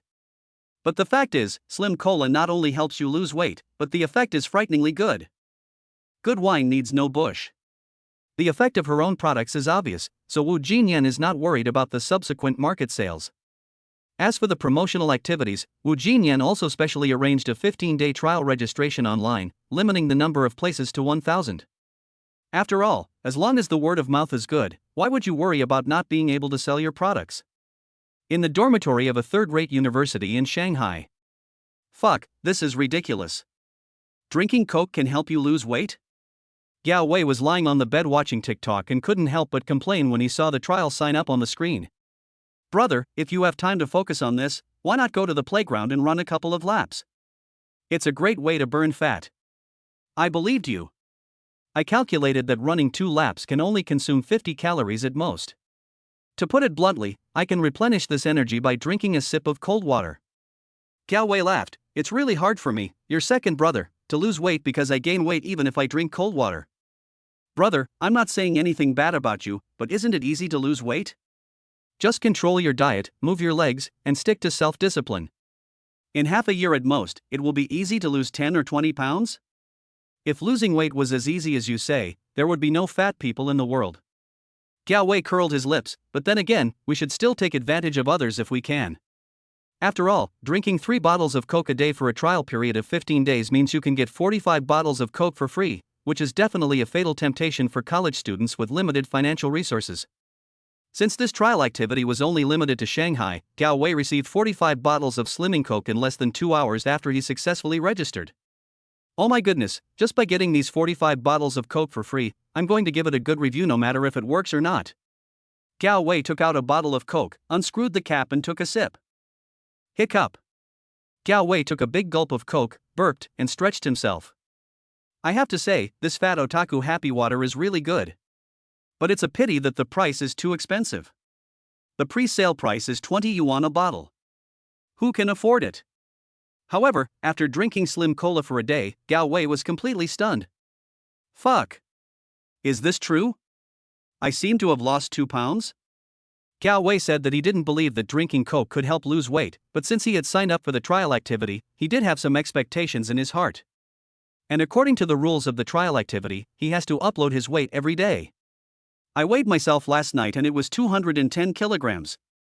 When I weighed myself again tonight, I found that I had actually lost 2 kilograms. Current weight is 208 catties. Is it true? Does it really work?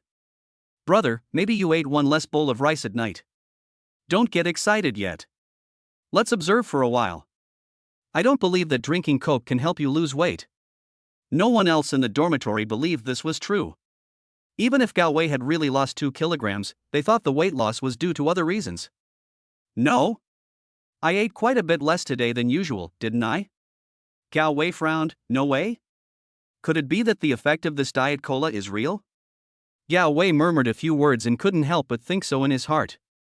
The same thing is happening to different people, and based on the weight data they uploaded, the weight loss effect of Slim Cola is absolutely amazing.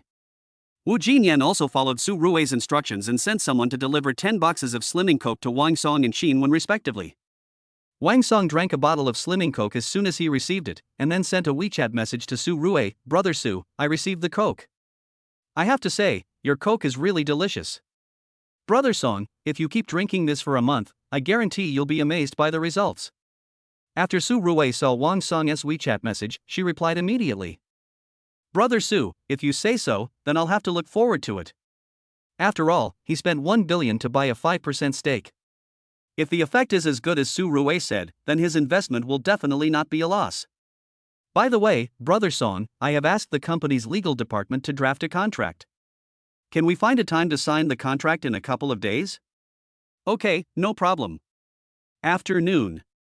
Su Rui also completed the sign-in and clock-in as soon as the system refreshed. Ding, congratulations to the host for signing in successfully for the 9th consecutive day.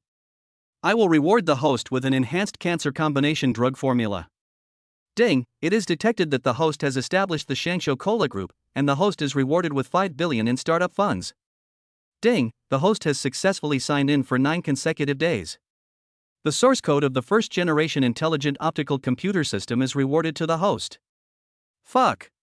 Su Rui, who was originally smoking and drinking tea with a calm expression, couldn't help but shout fuck after hearing the system reward in her mind. This reward is too generous. This is an enhanced cancer drug combination formula provided by the system. With this, Longhua Pharmaceutical Group won't be afraid of losing money even if it invests more. You know, Su Ruiguang has invested more than 40 to 50 billion yuan in Longhua Pharmaceutical Group, and it is not so easy to achieve results and recover the cost of a pharmaceutical project. After all, the cost of developing any drug is in the billions. And there is a high probability that there will be no results for many years. After all, medical projects are well-known money-burning projects. As for the 5 billion in startup capital, it was just the icing on the cake. After all, he had been spending money lavishly recently. After giving Wu Jinyan another 2 billion, the balance in his bank account was only over 1 billion. For ordinary people, let alone 1 billion, even 100 million is an astronomical figure. But for Su Rui, the remaining 1 billion yuan would not last for more than a few days. After all, in addition to the project in Shanghai, Su Rui has also set a goal of building factories in the other 5 first-tier cities across the country. Once this plan is implemented, there will be a lot of spending time ahead. Su Rui always feels a little uncomfortable when she has no money. The source code of the first-generation intelligent optical computer system? After seeing the introduction of the last reward, Su Rui couldn't hide her excitement. This is much more advanced than that chat. As the name suggests, the intelligent optical computer system is a truly epoch-making intelligence system. Jinyan? After reading the introduction of the intelligent optical computer system, Su Rui couldn't sit still. He even couldn't wait to experience this intelligent optical computer system. Wu Jinyan, who had just had some free time, couldn't help but tremble when she heard Su Rui calling her, but the next second she perked up and walked towards the study. "Boss, I need your help." "Jinyan, do you know any programmers?" As soon as Su Rui spoke, Wu Jinyan also frowned slightly. "Boss, I studied management, how could I know a programmer? But our group has also recently recruited several programmers. If you need them, I can call them over." "Okay, you arrange for them to come." Su Rui smiled slightly and said, "Also, Jinyan, go register a Longhua Intelligent Technology Company tomorrow. We are going to enter the intelligent technology industry." Wu Jinyan. To be honest, when Wu Jinyan heard Su Rui say that she wanted to enter the smart technology industry, she was completely stunned. The main thing is that Su Rui's thinking jumps a lot. But since Su Rui had ordered it, she agreed directly. "Okay, got it." Wu Jinyan was shocked that Su Rui was going to start another company, and a smart technology company at that. Although she muttered something in her heart, she did not hesitate and agreed directly. Although the saying goes that you can't chew too much, the saying doesn't seem to work for Su Rui. Not to mention Longhua Pharmaceutical Group and Ruiman Live Media Company, Xianqiu Cola will definitely make a fortune once it is launched. Even if Longhua Pharmaceutical Group and Ruiman Live Media Company are not profitable, there will be no problem. After all, with Xiangshu Cola, the future profits can definitely support the continued development of other industries. Of course, Su Rui's plan to enter the smart technology project is in line with the current market development. After all, with the development of science and technology, the proportion of smart technology in our lives is getting higher and higher. Wu Jinyan did not waste any time and immediately arranged for someone to pick up the newly recruited programmers of the group to come to the villa. Of course, she also assigned the task of registering Longhua Intelligent Technology Company to her secretarial team, and also asked them to directly recruit the employees needed by the Intelligent Technology Company. Su Rui was not idle either. She directly input the source code in her mind into the computer. He has the source code, but he is not a programmer. He knows nothing about programming. Professional matters naturally need to be done by professionals, but the source code is naturally not allowed to be leaked. After all, people's hearts are hidden, and the source code is equivalent to the company's most confidential information. Once leaked, there will be no competitiveness. Wan Chao and Zhang Fong were also a little confused after receiving the notice from Wu Jinyan. "Brother Chao, what do you think the chairman wants to talk to us about?" "How should I know? I joined Longhua Group on the same day as you." Wan Chao frowned, feeling somewhat uneasy. Although Longhua Group is a newly established group company, its welfare benefits in all aspects are quite good. Wan Chao is 35 years old. As a programmer, he was laid off by his previous company last month. Even if he has strong technical skills, at the end of the day, a 35-year-old programmer no longer has any competitiveness in this industry. As for Zhang Fong, although he was younger than Wan Chao, he naturally could not escape the fate of being laid off by his previous company. They definitely won't be able to get into any better technology company. After all, no technology company would choose to hire a programmer over 30 years old. But after all, they are middle-aged people with families to support. Apart from anything else, the monthly mortgage of tens of thousands of yuan is enough to make them breathless. However, they were lucky enough to come across the Longhua Group recruiting programmers. And since the Longhua Group was not a professional technology company, the two of them took a try and were successfully recruited by the Longhua Group. As for their daily work, they mainly help the company develop and maintain its own work systems, and help repair computers by the way. When they first joined the company, they both complained a little bit that they were being underemployed. However, after working for 2 days, they realized that their current job was so happy. Firstly, there is no longer the original competitive pressure.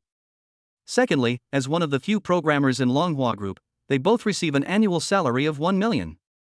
You know, their annual salary now is much higher than before. So just now when they received the notice from Wu Jinyan that the chairman wanted to meet them, they both panicked. "Brother Chao, do you think the chairman thinks our salaries are too high, so he plans to fire us?" Zhang Fong said this with a worried look on his face.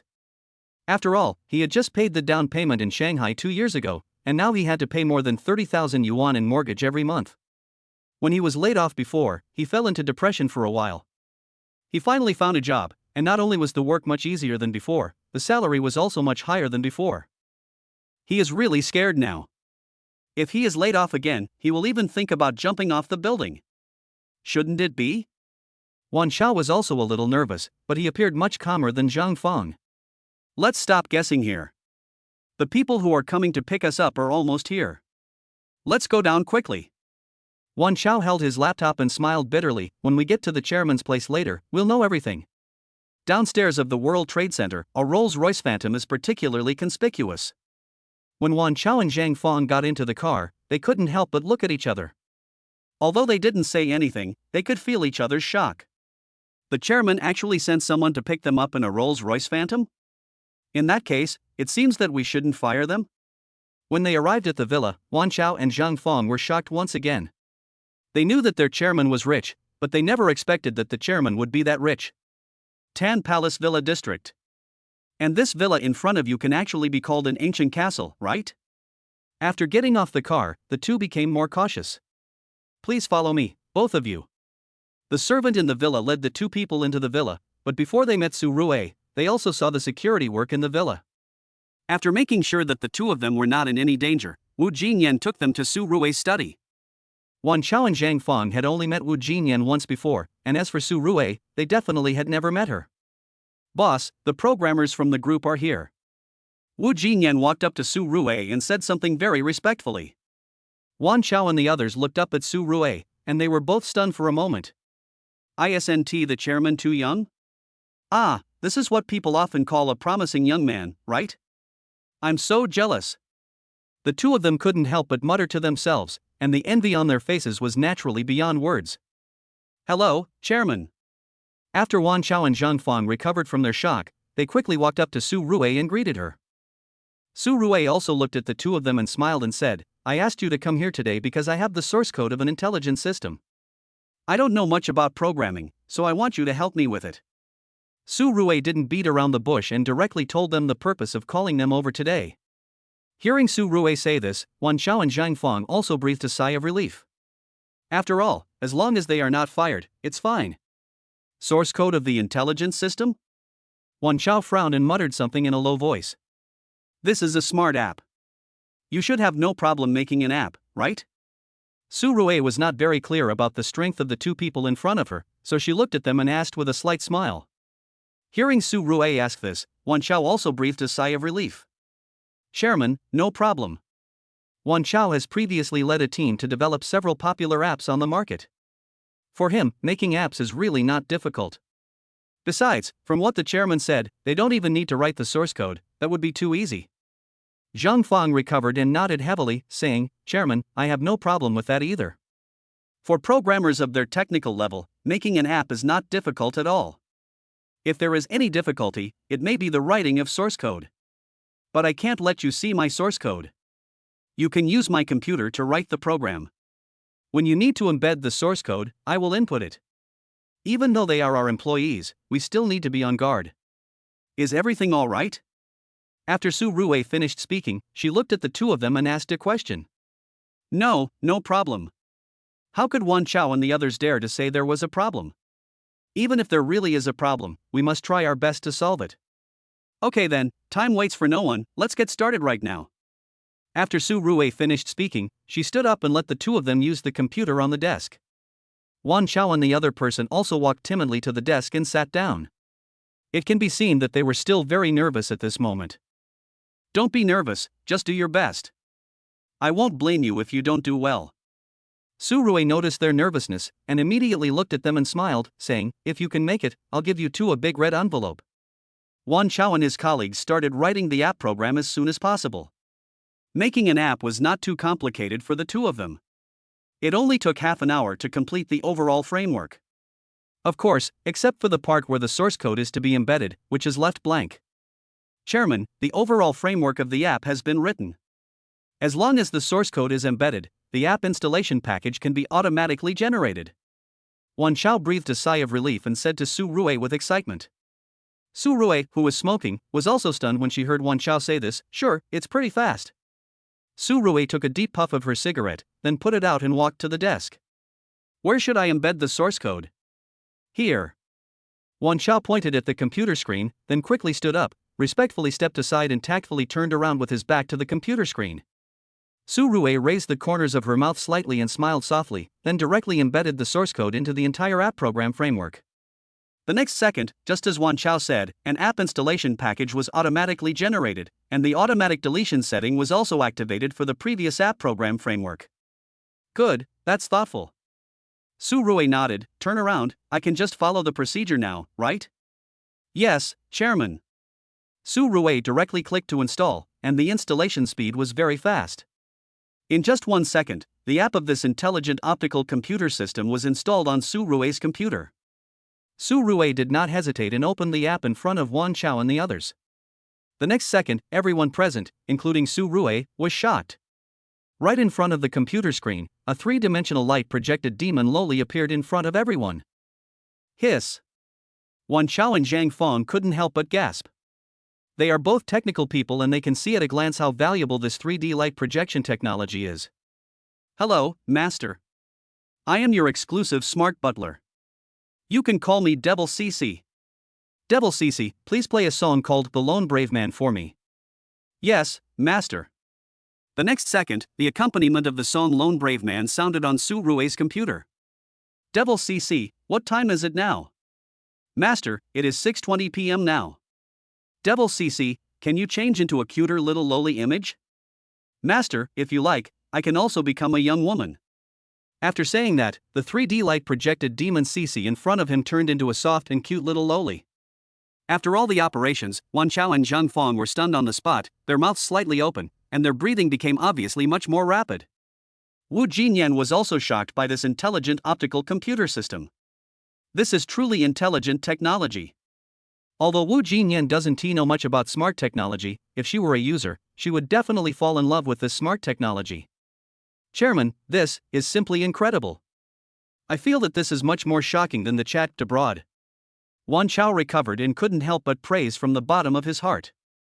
In the past 2 days, he has also been studying the foreign chat, and after using it, he was shocked and even felt scared for a while. Because he thinks that in the future, chat will definitely replace the jobs of most people. Of course, the first to be affected will be their programmers. He had asked chat to write the program by himself before, but he didn't expect that a particularly complex program would take him more than an hour to write, but chat only took 3 seconds. But now, after seeing the intelligent optical computer system, he instantly felt that chat was some kind of rubbish. Because in front of this smart optical computer, all the smart systems currently on the market can be said to be a piece of cake. Not bad, Jinyan. This intelligent optical computer system app will be the flagship product of our Longhua Intelligent Technology Company in the future. Once you have dealt with the problems at the company, we will try to launch it before the end of the year. After evaluating this intelligent optical computer system, Su Rui said excitedly. Boss, this intelligent optical computer system was also developed by the scientific research team behind you? Chapter 31, damn, this is too outrageous? Wu Jinyan was also shocked. She doesn't know much about smart technology, but she has some knowledge of the mainstream smart technology on the market. For example, chat, which has been very popular in Europe and the United States recently. Although I have not personally experienced it, I have seen videos of many people testing it online. I have to say that normal people will definitely be shocked when they use chat for the first time. An intelligent system with self-thinking function can be used to do homework, papers, program codes, and analyze various situations. The key is that chat can complete all these tasks in a very short time. But after seeing Su Rui's smart technology software, Wu Jinyan felt that chat was like a primary school student compared to it. Su Rui nodded and hummed softly, which was considered as her agreement with Wu Jinyan's idea. Wu Jinyan also pursed her lips. Although there was no change in her expression, she was extremely shocked deep down in her heart. The scientific research team behind the boss is so strong, they are like gods. It's not enough to develop a super slimming cola, but now they have developed a groundbreaking intelligence system. Can this app be installed on a mobile phone? Su Rui had just tried out this intelligent optical computer system on a computer. However, this is the era of convenient internet after all. If it cannot be loaded onto a mobile phone for use, its usage rate may not be that high. Boss, that's entirely possible. Please wait a moment. When Zhang Fong heard Su Rui ask this, he quickly stood up and responded. Compared with Wan Chao, Zhang Fong has more experience in developing mobile applications. Well, I'll give you the computer. Su Rui stood up and gave up the computer. Zhang Fong walked to the desk excitedly and sat down. In fact, the corresponding program frameworks are similar, you just need to write a conversion program. Since they had just written the program framework together, now they just needed to add the conversion program. In less than 5 minutes, Zhang Fong raised his head and said excitedly, Boss, it's okay. After you input the source code, it can be automatically converted into an application installation package for the mobile phone. You just need to upload this installation package to the mobile phone and install it. Su Rui smiled slightly when she heard Zhang Fong say that and nodded, send it to me on WeChat. After hearing what Su Rui said, Zhang Fong also uploaded the application installation package directly to the transfer assistant. When Su Rui received the application installation package on her mobile phone, she clicked on it to install it immediately. The core of the entire app program lies in that string of source code. Generally speaking, the more complex the program is, the more complex the corresponding source code is. However, the source code of this intelligent optical computer system is only less than 100 lines, so the memory required to install the app is only 10 megabytes of space. What can I do with 10 megabytes of space? There isn't even enough memory to store one photo. Wan Chao and Zhang Fong had also noticed this just now, so they were both shocked beyond words. If they were not with Su Rui now, they would probably start discussing it excitedly right now. After all, any programmer would be shocked and unbelievable that the memory required to install such a complex intelligent technology system is so small, right? But the fact is what they see: with only 10 megabytes of memory, you can install the most advanced smart technology system in the world on your mobile phone. Su Rui directly opened the app, and then a 3D light projection instantly appeared in front of everyone's eyes, and it was the devil Cece from before. Master, eh? Cece has moved to a new home. The devil Cece scratched his head and continued, I detected 112 spam text messages, 486 spam screenshots, and 3 apps that have not been used in the past 6 months in your phone.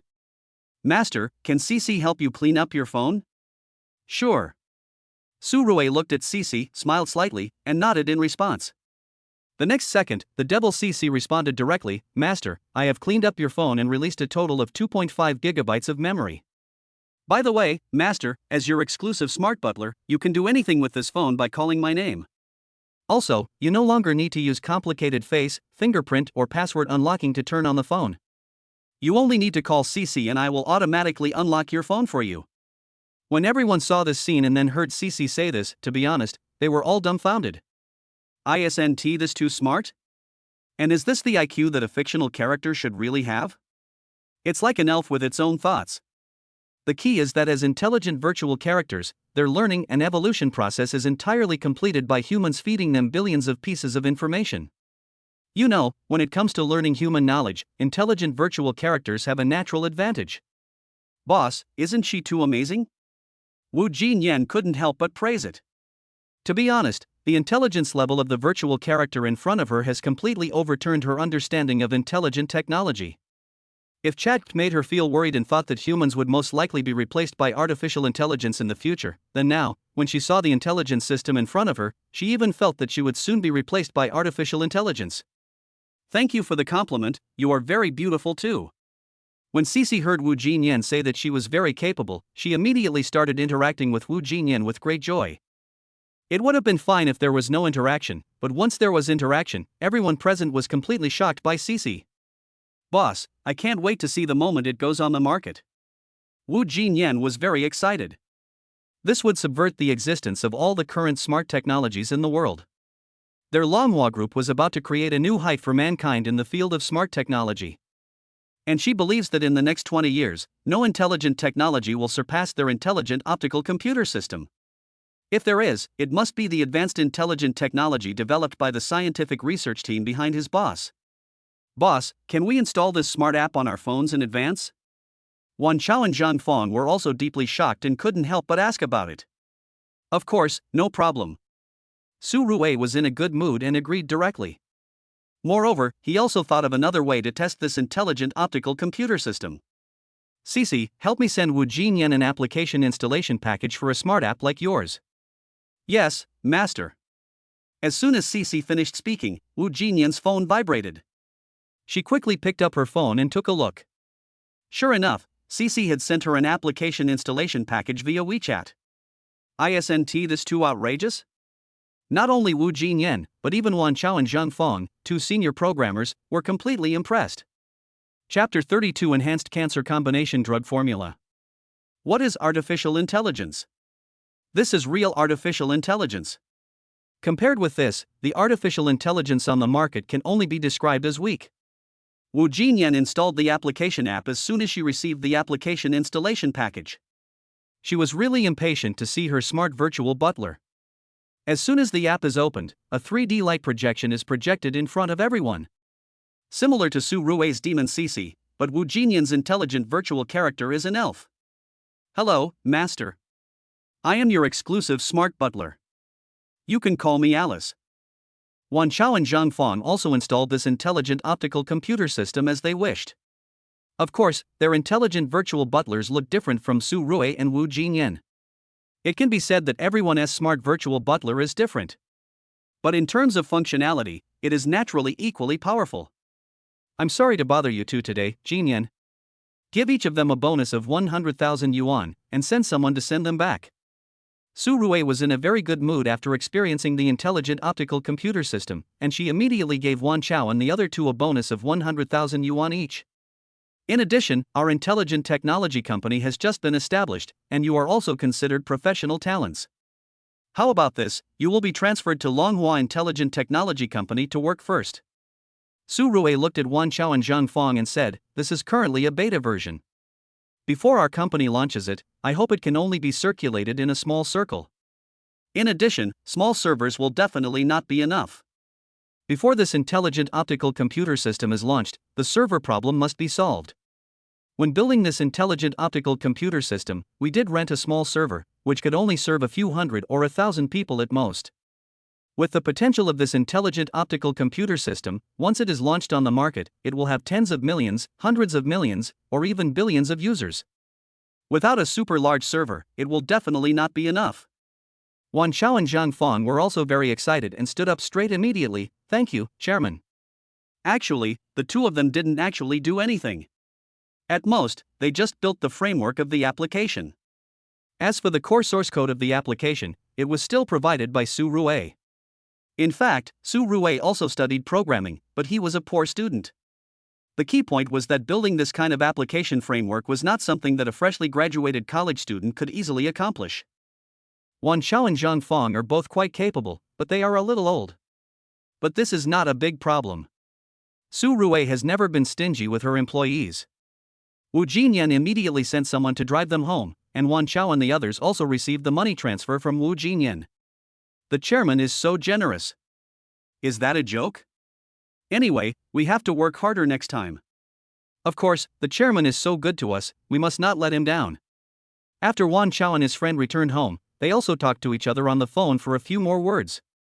As for Wu Jinyan, she became even busier because she established a new Longhua intelligent technology company. When she returned to the villa in the evening, Su Rue was still awake and called her to the study room. Jinyan, they gave me an enhanced cancer combination drug formula this afternoon. Give the formula to Dr. Qin Dongkai and ask him to do a control trial to see how effective it is. Hearing Su Rue say this, Wu Jinyan was shocked but not as shocked as before. After all, in her opinion, the mysterious research team behind Su Rue was absolutely a supernatural existence, and it was normal for them to come up with anything. After all, in her opinion, the level of advancement of the intelligent optical computer system is definitely at least 30 years ahead of current technology. It wouldn't be surprising if such a powerful and mysterious research team really developed an enhanced cancer combination drug formula. After all, drugs are not like diet soda, and they do need to undergo multiple rounds of testing before they can be put on the market. Even though this enhanced cancer drug combination was a reward from the system, Su Rue had unlimited trust in the system, but after all, it was a matter of human life, so it had to be taken seriously. Wu Jinyan did not delay. After getting the formula of the enhanced cancer combination drug from Su Rue, she contacted Dr. Qin Dongkai immediately. When she learned that he was currently at the Experimental Research Institute of Shanghai University, Wu Jinyan immediately went to find him with the formula. After all, this thing is a core secret, so it naturally cannot be transmitted over the internet casually. Moreover, Su Rue gave her a handwritten recipe, so naturally she took this aspect into consideration. After all, Longhua Pharmaceutical Group had just been established, and the building site for the Experimental Research Institute had just been determined. As for whether it could be completed and put into use, it would take at least more than a year. Since coming to Shanghai, Dr. Qin Dongkai has found his old classmate, who is now the Dean of the School of Materials Science and Engineering at Shanghai University. We are currently cooperating with Shanghai University, first using its Experimental Research Institute and conducting experiments with their graduate students. Of course, Wu Jinyan also mentioned the cooperation with Shanghai University to Su Rue. Su Rue naturally had no objection. After all, he himself was a graduate of Shanghai University, so there would be no problem in cooperating with his alma mater. Moreover, with a wave of his hand, he directly asked Wu Jinyan to approve 100 million yuan of research funds for Qin Dongkai and his experimental team. Qin Dong had only been in the Magic City for a few days, and he hadn't even met Su Rue yet, but he was indeed very grateful to Su Rue. After all, he still remembers clearly what kind of life he lived before joining Longhua Pharmaceutical Group. Why did he sell cancer drug combination privately? It was because he was short of money and couldn't continue experimental research. If he had money at the time, he would certainly not have rashly sold the drugs when cancer combination drugs were not yet mature. As for now, he can be considered to be in high spirits. Su Rue still thought highly of him. Not only did she arrange a house and a car for him, she even allocated 100 million yuan in research funds directly to his research team. Moreover, Wu Jinyan also told him that he didn't need to worry about the money. If the research project did not have enough funds, the boss would naturally invest additional funds. Without financial worries, Dr. Qin Dongkai is now full of energy. These days, he has plunged into the Experimental Research Institute of Shanghai University, working day and night with a group of young people. Chapter 33, 1 million bottles of slim coke produced every day. Dr. Qin Dongkai was doing experiments with his graduate students when he received Wu Jinyan's call. When he learned that Wu Jinyan had something important to discuss with him, he quickly gave instructions on the work at hand. He didn't think it was a big deal when he was working on his own before, but now that he has a big sponsor, he understands how good it is to have support from a sponsor. He now has both the people and the money. As long as he needs something, he just needs to report to the group company. Although he had never met the big boss behind Wu Jinyan, he was really grateful to Su Rue. After all, if it weren't for Su Rue's support, he would probably still be worried about not having enough money to do experiments. Wu Jinyan did not waste any time, and she naturally could not let anyone else take over such an important formula.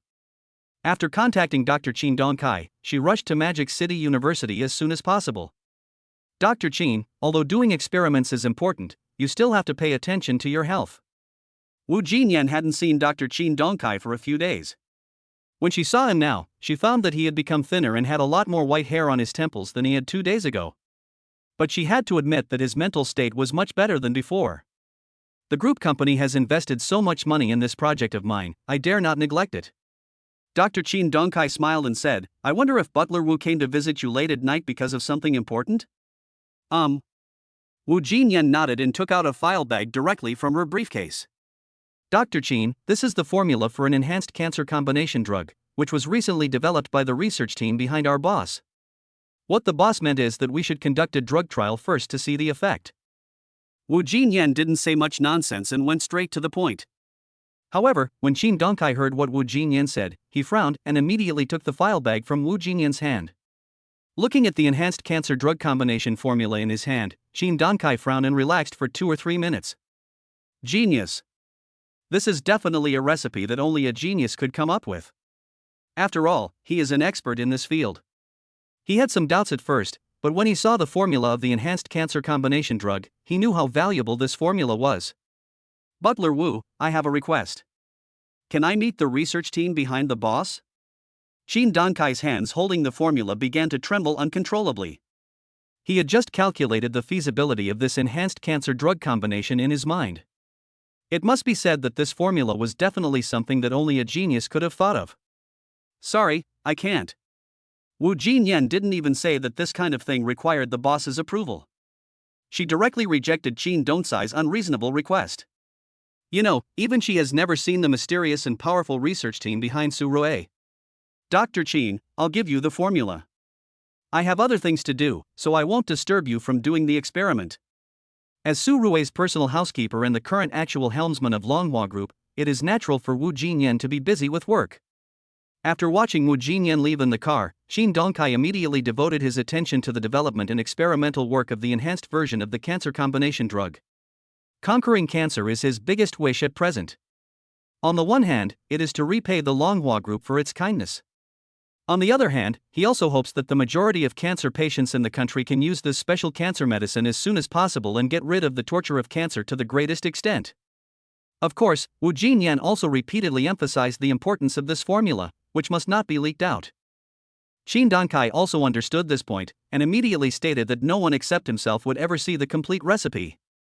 It was already late at night when Wu Jinyan returned to the villa from Shanghai University. After learning that Su Rue had gone to bed and rested, she immediately went to work on other tasks.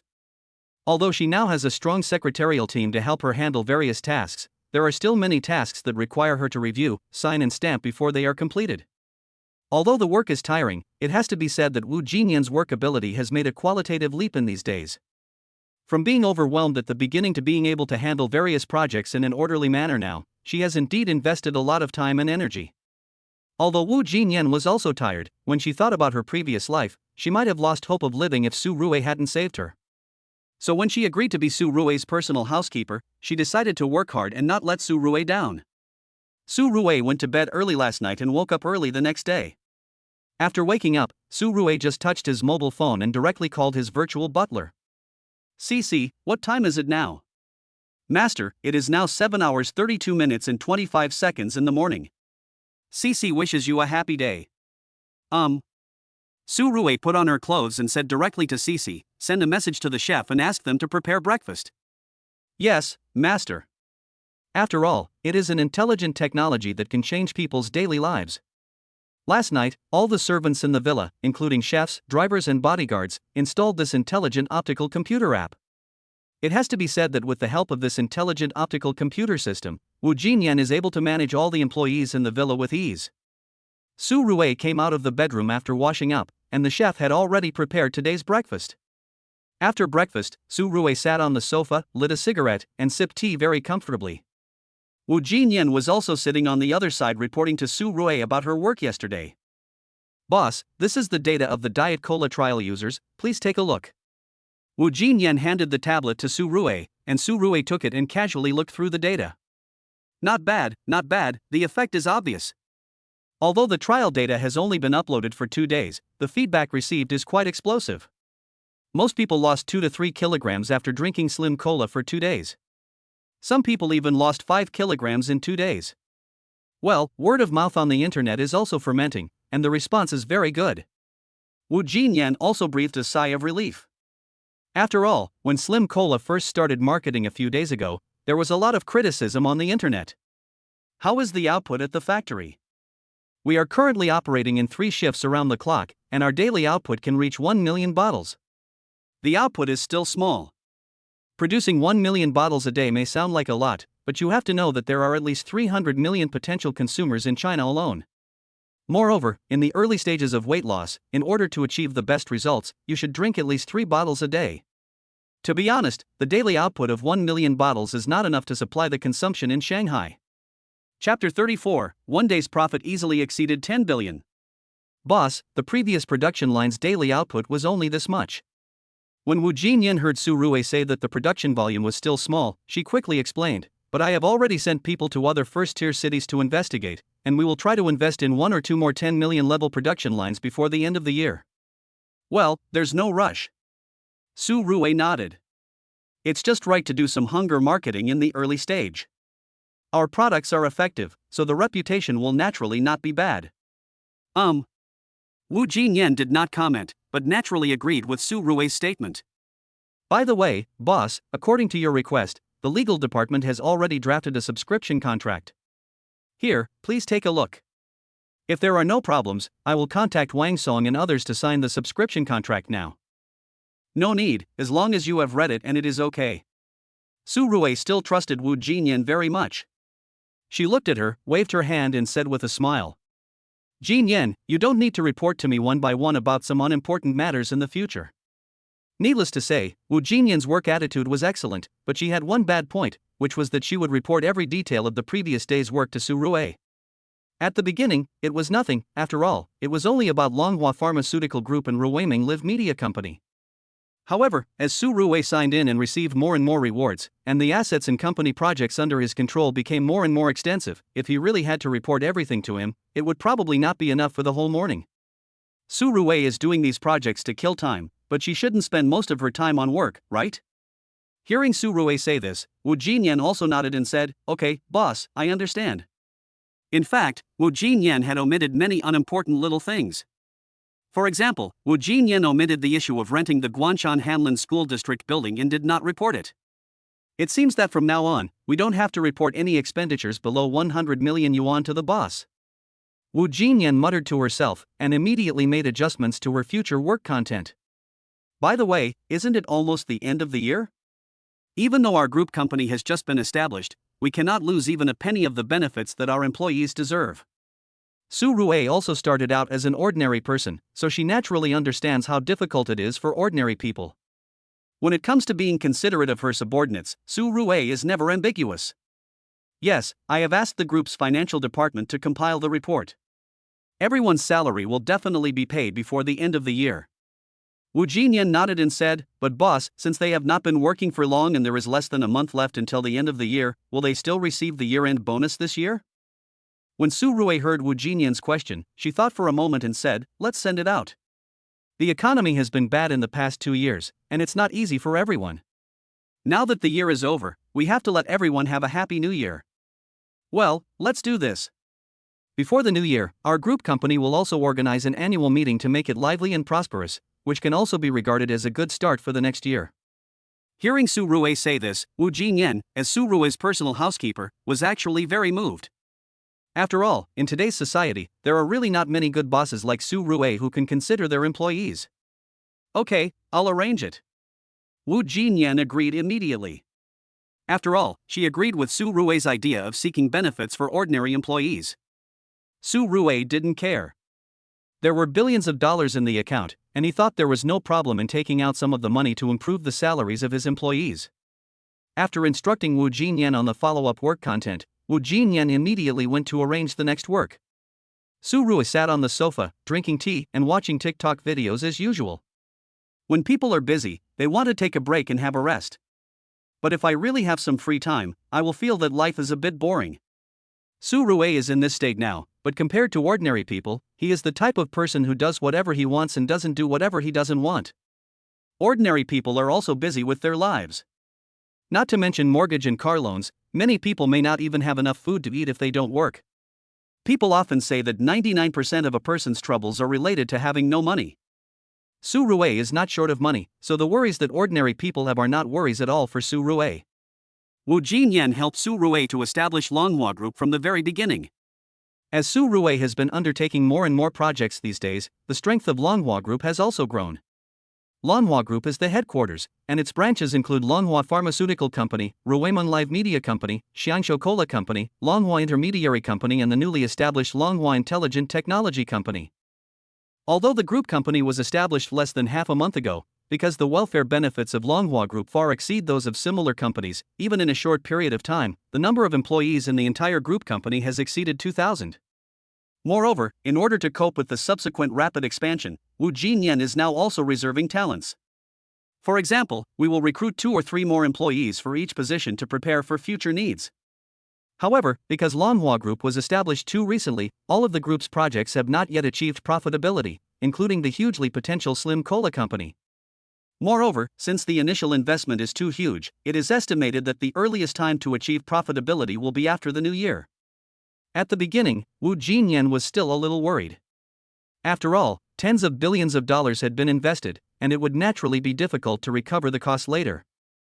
Even if the boss is rich and willing to pay out money, but such a large amount of money is not a small sum after all. Whose money can come from the water? Even if Su Rui didn't feel sorry for her, as Su Rui's personal housekeeper, she would feel sorry for her. But after witnessing the miraculous effects of Slim Cola and the black technology of the intelligent optical computer system, Wu Jinyan found that her vision was indeed small compared to that of her boss. It looks like a very arrogant and unreasonable expansion, but in fact, this may be a big plan set by the boss. Even in the weight loss market, the number of domestic consumers starts at least 300 million. The price of a bottle of Slimming Coke is 20 yuan, and 3 bottles a day is 60 yuan. Even if there are only 100 million people consuming it, at least 300 million bottles of Slim Coke will be consumed every day. 300 million bottles, that would be a turnover of 6 billion. The cost of a bottle of Slimming Cola is only 0.5 yuan at most, or even less than. It can be said that, minus costs, logistics, and marketing, the net profit of 300 million bottles of Slim Coke is at least 5 billion. Even after deducting taxes, the net profit on the last day would be at least 3 billion. This is only calculated based on 100 million consumers. In fact, when the word of mouth about Slim Cola spreads, the number of consumers will definitely be more than 100 million. And this is just the domestic market. What about expanding to the international market? The profit of one day can easily exceed 10 billion, right? Chapter 35, The Cunning Rich Second Generation. Moreover, apart from Slim Cola, the intelligent optical computer system is also a leading existence in the entire field of intelligent technology. There is also an enhanced combination of cancer drugs. If the trial results are good, wouldn't it be a matter of minutes to make a profit?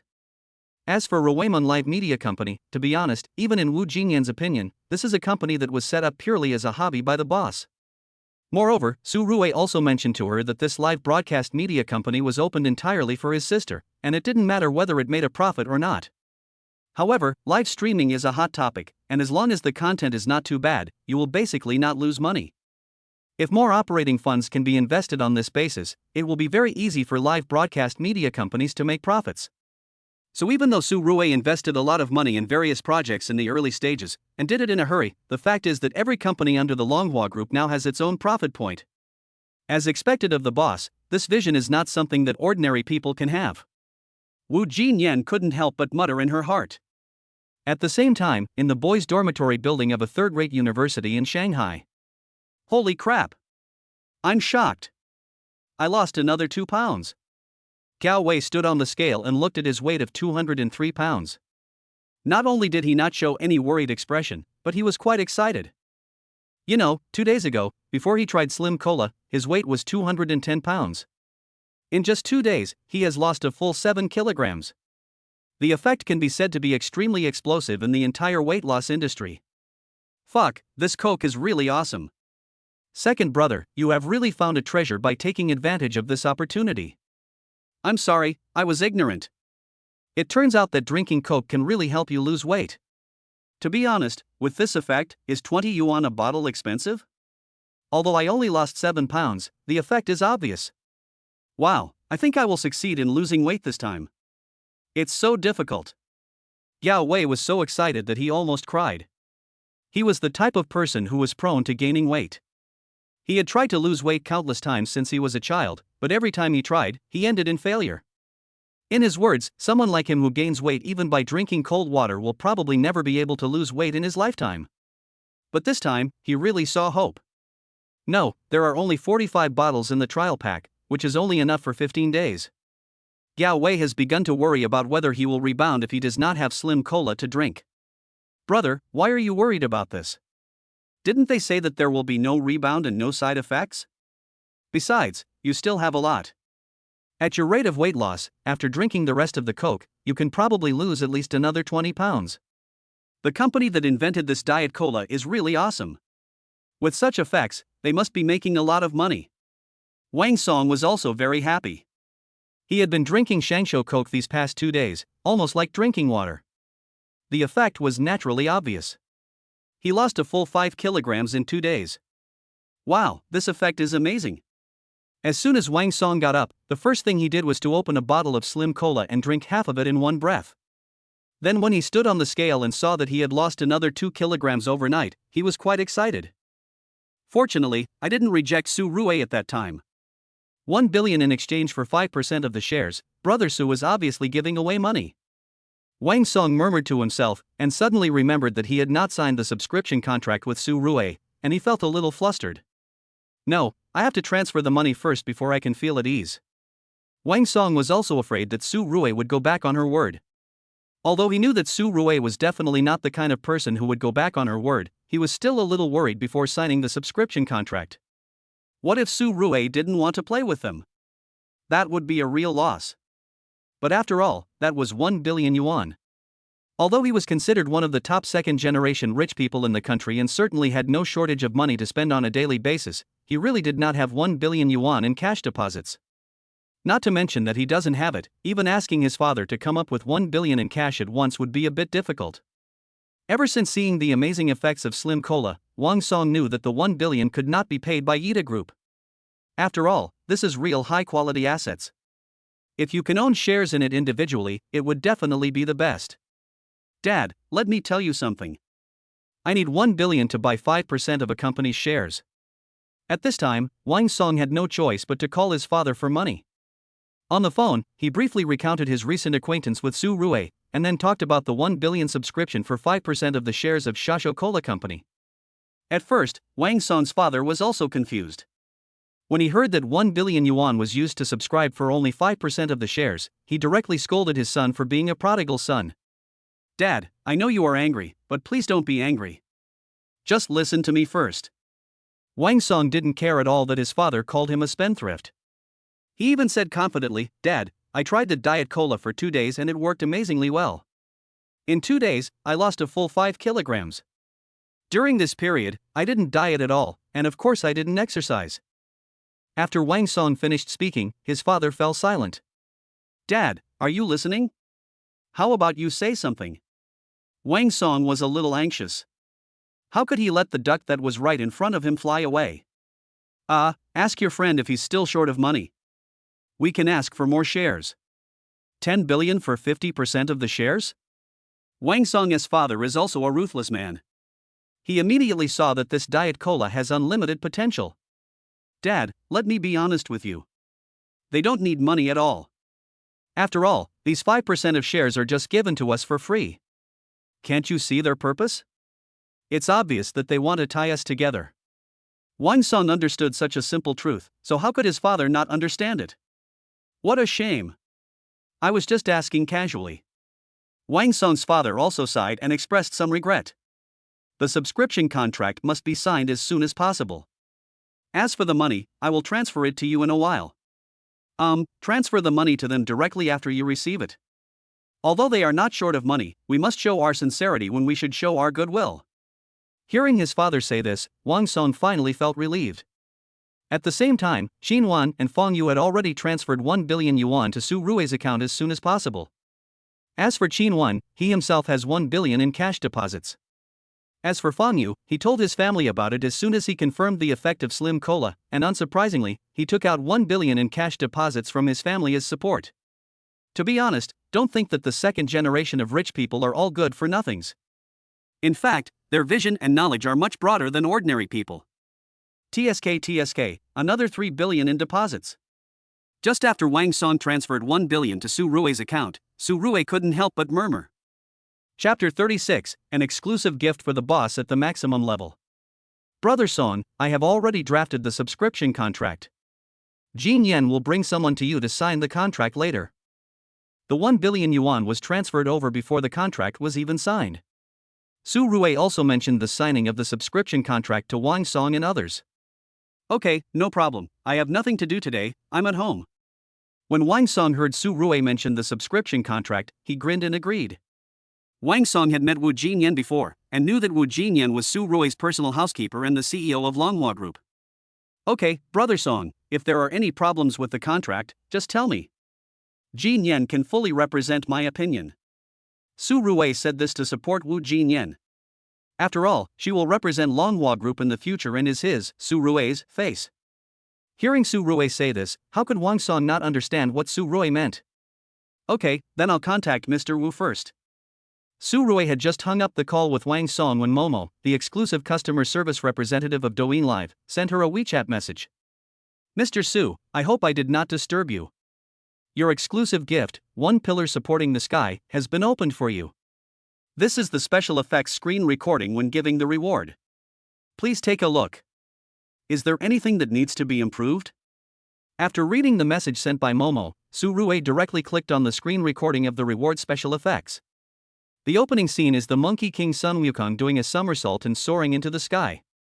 Then, standing at the south gate of heaven, the Monkey King takes out his golden cudgel, points at it and shouts big, big. Then, you see the golden cudgel in Sun Wukong's hand getting bigger and bigger. The entire special effect lasts nearly 30 seconds, and the production can be said to be quite gorgeous. Not bad, your programmers really put a lot of effort into it. Su Rui replied, and Momo quickly replied, Mr. Su, as long as you are satisfied, I won't bother you anymore. If you need anything, just tell me. After all, he is the super rich person of the platform, so the treatment must be different. As long as Su Rui's request is not too excessive, the platform will definitely find ways to meet Su Rui's requirements. Su Rui didn't say much and directly opened her Douyin. As soon as I opened Douyin, I saw Su Nua's live broadcast room. Su Nua's popularity is now much higher than before, with more than 10,000 people watching online and a lot of comments. Su Nua also cherishes his current success very much. He works very hard on live streaming, with an average live streaming time of more than 10 hours a day. As soon as Su Rui entered the live broadcast room, Su Nua saw it. After all, there will be special prompts when the max-level bosses enter the live broadcast room. No, your PK is saved, Master Rui is here. Mr. Rui arrived just in time. If he had come 2 minutes later, we would have lost this PK. The girl on the other side is also a top anchor on the platform, and her big brother is here. I thought we were going to lose this game. But when Master Rui showed up, I stopped panicking instantly. As long as Master Rui is here, our Nuonuo has never lost. Su Nua was singing, and when she found Su Rui entering the live broadcast room, she immediately stood up from her chair and bowed respectfully towards the camera. Welcome Master Rui to the live broadcast room. After all, Su Ruwei is her big money sponsor and also her boss, so she still has to show basic respect. Other anchors may flatter Su Ruwei more, but Su Nuwa really respects Su Ruwei from the bottom of his heart. After all, without Su Ruwei's support, she wouldn't have become famous so quickly. From a small anchor who was ignored by everyone to a top anchor who often topped the top 100 list in the past week, Su Reich at least gave her gifts worth more than 10 million. Your firepower is not good enough. Su Ruwei took a look at the PK points value. Su Nuwa only had more than 30,000 PK points, while Xiao Jiner on the opposite side had already exceeded 100,000 PK points.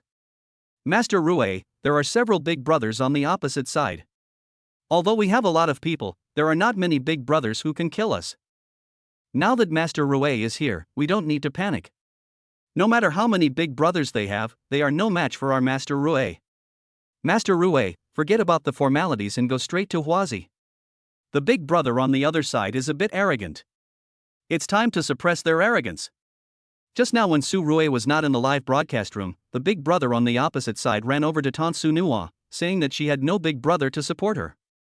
Although many fans in the live broadcast room were angry, they were unable to refute. After all, Ruwei was not there, and they felt a little lacking in confidence. But now it is not necessarily the case. As soon as Su Ruwei came over, the fans in the live broadcast room gained confidence and they all cheered. They all witnessed Su Ruwei starting from a level 1 rookie account and reaching the maximum level within 3 days. In their opinion, among all the rich people in Dwine, no one can be a rival to Su Ruwei. Su Ruwei did not disappoint her many fans. It just so happened that she also wanted to try out her own exclusive gift, so she didn't say anything and directly sent out an exclusive gift. All of a sudden, a special effect appeared on everyone's phone screen that they had never seen before. The Monkey King Sun Wukong soared into the sky with a somersault cloud and stood in front of the South Heaven Gate to enlarge his Rui Jingu Bang. Holy crap! Is this Mr. Rui's exclusive gift special effect? So cool! It's really cool! The special effects are amazing. The PK points directly crushed the opponent. Of course not. Don't you see who made the move? How much is this exclusive gift? It directly adds 150,000 PK points? This is an exclusive gift for a level 60 boss, worth 15,000 yuan in cash. Wow, this is 2 months' salary for me. All the fans of Su Nuwa's live broadcast were excited, and with the arrival of Su Ruwei, the number of fans in the live broadcast room also increased rapidly. When Su Ruwei came in just now, there were only more than 10,000 people, and now it has exceeded 20,000. Thank you Mr. Ruwei for the reward. Mr. Ruwei, you are my god. Su Nuwa also quickly expressed her gratitude to Su Ruwei.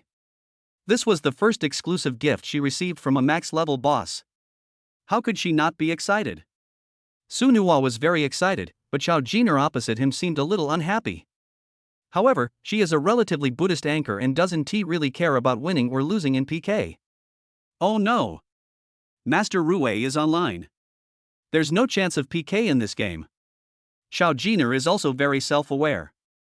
After learning that Su Nuwa's elder brother Ruwei is online, she has already given up this PK game. Especially when she saw Su Ruwei got an exclusive gift, she was so envious that her saliva was about to flow out. As for the big brothers in Xiao Jiner's live broadcast room, they couldn't help but laugh bitterly. Anyone who has been doing live streaming on TikTok knows Ruwei recently. In 3 days, he was promoted to a top-level boss, and the carnival started with giving gifts. Just with these 2 points, Ruwei's name has spread throughout the Douyin live broadcast industry.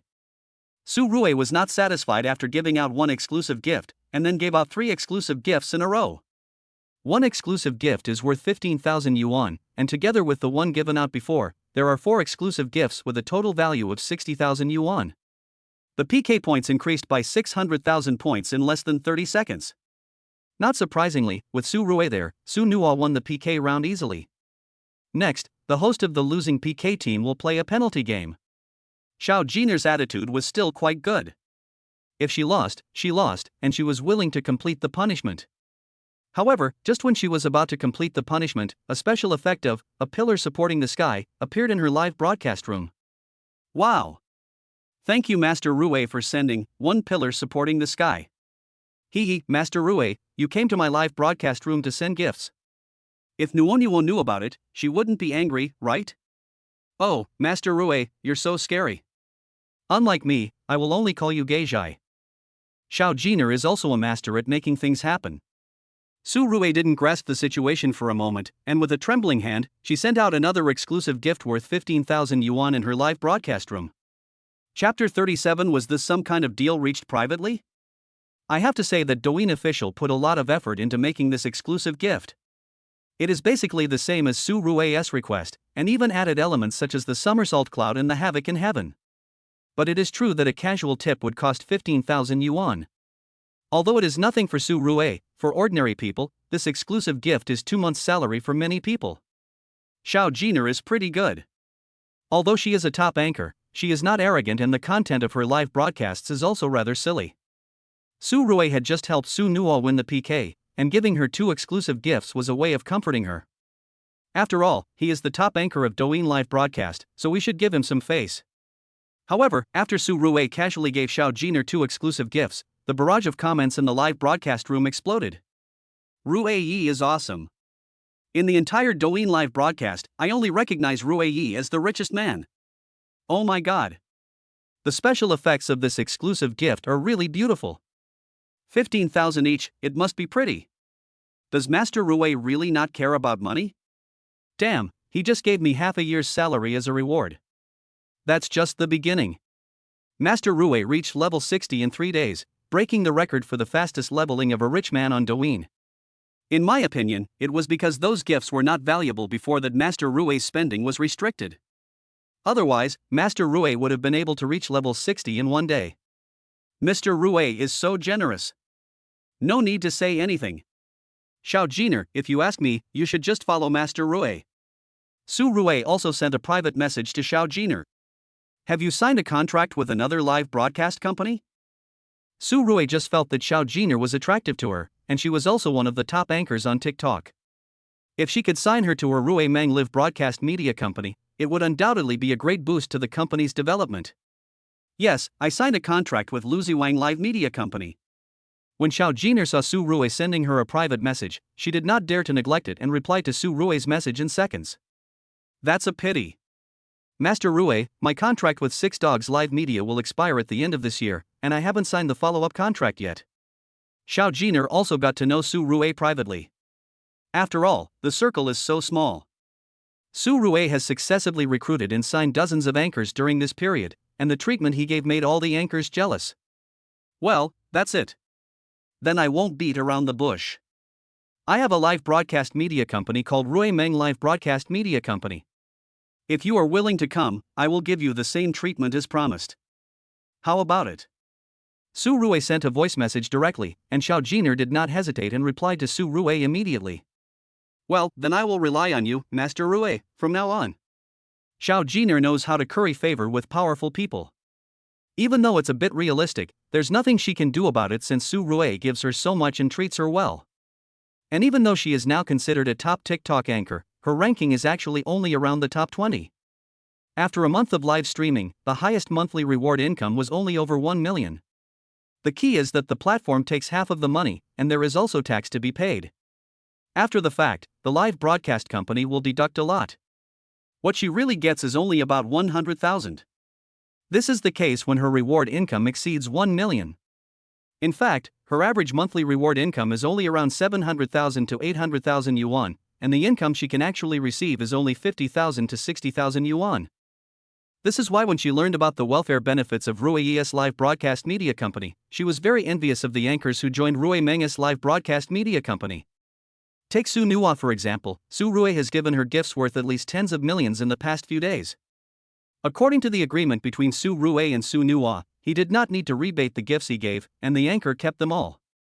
Taking 10 million as an example, after deducting 20% tax and half of the platform's share, the income you get is as high as 4 million. The income of others in a few days is enough for her to work hard for several years. How can she not be envious? Okay.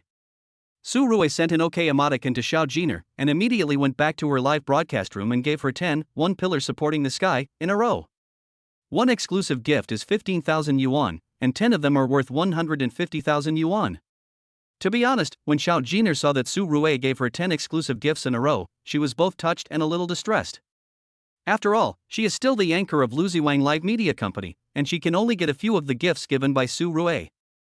Fortunately, she was still very excited when she thought that her contract with Luziwang Live Media Company was less than a month left. What the hell? What's going on? Why did Mr. Rue give the anchor 10 exclusive gifts at once? Is this some kind of PY deal reached behind the scenes? Looking at the smile on Xiao Jiner's face, could it be that Master Rue wants to meet her in private? It's not impossible. Su Rue didn't say anything about this, mainly because Xiao Jiner was still the anchor of the Luziwang Live Media Company. He wouldn't blatantly say in the live broadcast room that he had poached Xiao Jiner to his live media company, right? But those who understand will understand. After all, no matter how rich you are, it is impossible to give a host a gift worth 150,000 yuan for no reason. Back to Su Nua's live broadcast room, Su Rue also played 7 or 8 PK games with Su Nua. There is no doubt that with Su Rue around, they basically crushed the opponent. Throw an exclusive gift directly at the beginning of the game. If the host on the opposite side does not resist, throw 2 more exclusive gifts while defending the tower. If the host on the other side dared to resist, Su Rue would simply throw an exclusive gift every 5 seconds, which would stun everyone in both live broadcast rooms. You know, that is an exclusive gift worth 15,000 yuan. A PK game lasts 5 minutes, or 300 seconds. If an exclusive gift is given out every 5 seconds, that means 60 exclusive gifts will be given out in one PK game. One exclusive gift is 150,000 points, 60 of them is 9 million points, worth 900,000. Now Su Nua is considered one of the top live streamers on Dwine. Basically, he PKs with top streamers on weekdays, and there are often max-level big brothers guarding him on the opposite side. However, when faced with someone like Su Rue who gave gifts unreasonably, the max-level boss on the opposite side was so scared that he didn't even dare to fart. After all, no matter how rich they are, they wouldn't dare to give gifts to the anchor like Su Rue did. After several PK matches, Su Nua directly topped the top 100 list again, and he was leading the second place by tens of millions of points. I'm tired. You guys play first. I'm going to rest. The number of people online in the live broadcast room has exceeded 200,000. Su Rue has been broadcasting live for several hours in a row. She just left after saying a few words in the live broadcast room. As soon as Su Rue left, the number of people online in the live broadcast room suddenly dropped to 20,000 to 30,000, and the number was still decreasing. Su Nua had also been live streaming for several hours. Seeing that Su Rue had left her live streaming room, she said to the fans in the room, "Today's live streaming ends here. The anchor is leaving now."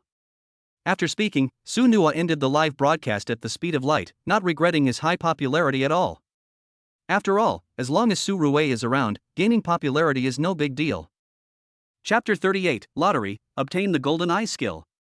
In the afternoon, Su Rue was also the first to sign in and punch in successfully.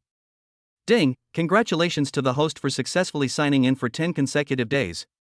The host will be rewarded with 100% of the shares of Lishui Bay Resort. Ding, it is detected that the host has signed in for 10 consecutive days, and the host is rewarded with a chance to draw a lottery. When Su Rue heard that there was another chance to draw a lottery, her eyes lit up instantly. Although Lishui Bay Resort Villa is also quite good, Su Rue obviously attaches more importance to the lottery opportunity to obtain skills. Lottery. Su Rue did not hesitate and chose to draw the lottery directly at the first opportunity. Ding, the lottery is in progress, please wait. Ding, congratulations to the host for winning the Golden Eyes skill in the lottery. Golden Eyes? The ability to see through things. Su Rue was also a senior novel lover, and was quite familiar with the most common golden eyes of the protagonists in urban novels. This is a great tool for showing off. After Su Rue checked Golden Eye's profile, the corners of her mouth couldn't help but slightly rise as she murmured softly. No limit on the number of uses, no impact on the host's functions, anytime, anywhere, use it whenever you want. This is much more perverted than the golden eyes of the protagonists in those novels. Su Rue was very excited and immediately learned the Golden Eyes skill. I feel like my eyes have become much brighter. Su Rue looked around the villa, and when his golden eyes opened, he was like a walking super X-ray machine, and nothing could be hidden from him. Black, pink, flesh-colored. In order to verify her golden eyes, Su Rue looked at the servant a few more times. The servants in uniform also noticed that Su Rue was staring at them, and for a moment they couldn't help but feel a little excited. Speaking of which, all the servants in the villa hope that they can win Su Rue's favor. After all, who among them doesn't want to be Cinderella and reverse their life? Although their current monthly salary is not low, they will definitely not let it go if they have the opportunity to become the hostess of the villa. Su Rui was not a lustful person. She coughed softly and quickly closed her golden eyes. This skill is a bit perverted. Su Rui smiled awkwardly, then lit a cigarette and took a long puff. After dinner, Wu Jinyan, who had been busy all day, returned to the villa. Master, this is the share subscription contract signed between Wang Song, Qin Wan, and Fang Yu. Please take a look. Su Rui took the contract but didn't read it carefully. She just flipped through it casually and threw it directly to Wu Jinyan. Okay, just keep the contract. Su Rui nodded, but didn't care at all. Good. Wu Jinyan also knew Su Rui's personality very well. After responding, she directly put away the 3 share subscription contracts. There was still a lot of time in the evening, and Su Rui was just about to drive out for a ride when Qin Wan called her directly. Brother Qin Wan, what's wrong? Brother Chu, Brother Song, and I are going to play cards at Yangfu Club tonight. How about it? Are you interested in coming over to play a few rounds? Okay, I'm just feeling bored. Su Rui had no interest in playing cards and gambling, but since she had just obtained the golden eyes, she had to try it out in practice. After hanging up the phone, Su Rui asked someone to drive him to the Yangfu Club. Qin Wan and Wang Song are both at Yangfu Club. Su Rui has been here twice and is familiar with the place. Moreover, since he spent 150 million to buy Mr. Chi's shrimp picture here last time, he is now a gold member. The waitress who led the way had a graceful figure, especially the tight cheongsam that highlighted her curvy figure. Su Rui followed behind her, muttering in her heart, "Good boy, interesting." Brother Song, Brother Qin Wan. Wang Song and Qin Wan were sitting at the card table. Both of them looked a little sad, obviously having lost a lot of money. This is really weird. I lost more than 5 million tonight. Qin Wan is even worse off. He has already lost more than 30 million. When Wang Song saw Su Rui coming over, he immediately stood up, stretched, and said, "Brother Chu, I'm going to the bathroom. Please help me play a few games first." Although the chips on Wang Song's table were not as many as those on Qin Wan's table, there were still several million chips. Baccarat? Although Su Rui had little experience in gambling, he had seen others play baccarat. Well, today is a bit weird. I win small and lose big. Damn, I'm a bit annoyed. Qin Wan frowned and said. Although private casinos are not allowed in the country, there are special cases. For example, the Yangfu Club, as a private club for the rich in Shanghai, never receives ordinary people. Those who can consume here have a net worth of at least hundreds of millions. For these wealthy people, even if they are not allowed to play in China, they will go to Macau or abroad to play. The government is also aware of the situation inside the Yangfu Club. As long as it is not spread out, it is basically in a state of tacit approval. Of course, not only the local wealthy people in Shanghai come here to play, but also the wealthy people from the surrounding areas will come here to play a few games when they have time. Even foreigners who come to Shanghai for business often come here to play. There are 8 seats at the card table, and they are all full. Except for Wang Song and Qin Wan, Su Rui didn't know the rest of them. Qin sang, "It looks like your luck tonight isn't very good." The bald man sitting opposite Qin Wan smiled obscenely. Hearing his poor Chinese, Su Rui glanced at him and said, "Little islander?" Well, the youngest son of the Yamaguchi Gumi leader, Asada Taro, this guy treated me and Brother Song as a beacon, and he won all of our money. Qin Wan gritted his teeth and said unwillingly, "It would be fine if we lost to our own family, but damn, we lost everything to these birdmen." Although Qin Wan's voice was not loud, it was very clear, as if he was doing it on purpose so that Taro Mata could hear it. Qin sang, "Why are your chips getting smaller and smaller? Could it be that you are afraid of me?" Qin sang. Taro Asada is a bit arrogant. Afraid? There is no such word as fear in my Qin Wan's dictionary. As he spoke, Qin Wan picked up 2 1 million chips and was about to throw them out. Buy free time. Seeing that Qin Wan was about to buy the banker, Su Rui immediately reminded him, then grabbed the chips in front of her and threw them all on the banker. 4.5 million, all for free. The corners of Su Rui's mouth slightly raised, and then he looked at Mata Taro and said, "How is it, are you scared?" Although Matian Taro didn't know Su Rui, he laughed when he saw that Su Rui and Qin Wan were in the same group. "I won at least 40 million tonight. What do I have to be afraid of?" As he spoke, Taro Asada directly pushed 5 million chips onto the dealer. Qin Wan glanced at Su Rui, and without further ado, he threw the 2 million chips in his hand onto the player. Brother Su, I just saw that the banker is the winner, but I'm unlucky tonight, so I'll trust you. Shinwan looked at Su Rue and said with a smile. Although he just lost more than 30 million, to be honest, apart from being somewhat unwilling to let the Japanese win the money, there was no sign of any emotional change in him. Yes, more than 30 million may be a lot that ordinary people can earn in their lifetime, but for top second-generation rich people like Shinwan, more than 30 million is not too much. The dealer dealt the cards to Taro Asada and Su Rue. Taro Asada took the cards and threw them confidently on the table. A 3, a 5, a direct 8. I thought I'd get rich tonight because I saw a bright light. Shin sang, it seems your friend's luck isn't very good either. When Taro Asada saw that the dealer had 8 points, he was immediately very excited and couldn't help but mock Shinwan again. When Shinwan saw the dealer's 8 o'clock, his heart sank. Brother Su, you see what I said was right. This is too weird. As soon as I placed a big bet, the opponent directly turned over a sky card, and I didn't even have a chance to draw a new card. Brother Shinwan, don't worry. He is 8 points, not 9 points. We still have hope. As the saying goes, 9 kills 8, it happens every day.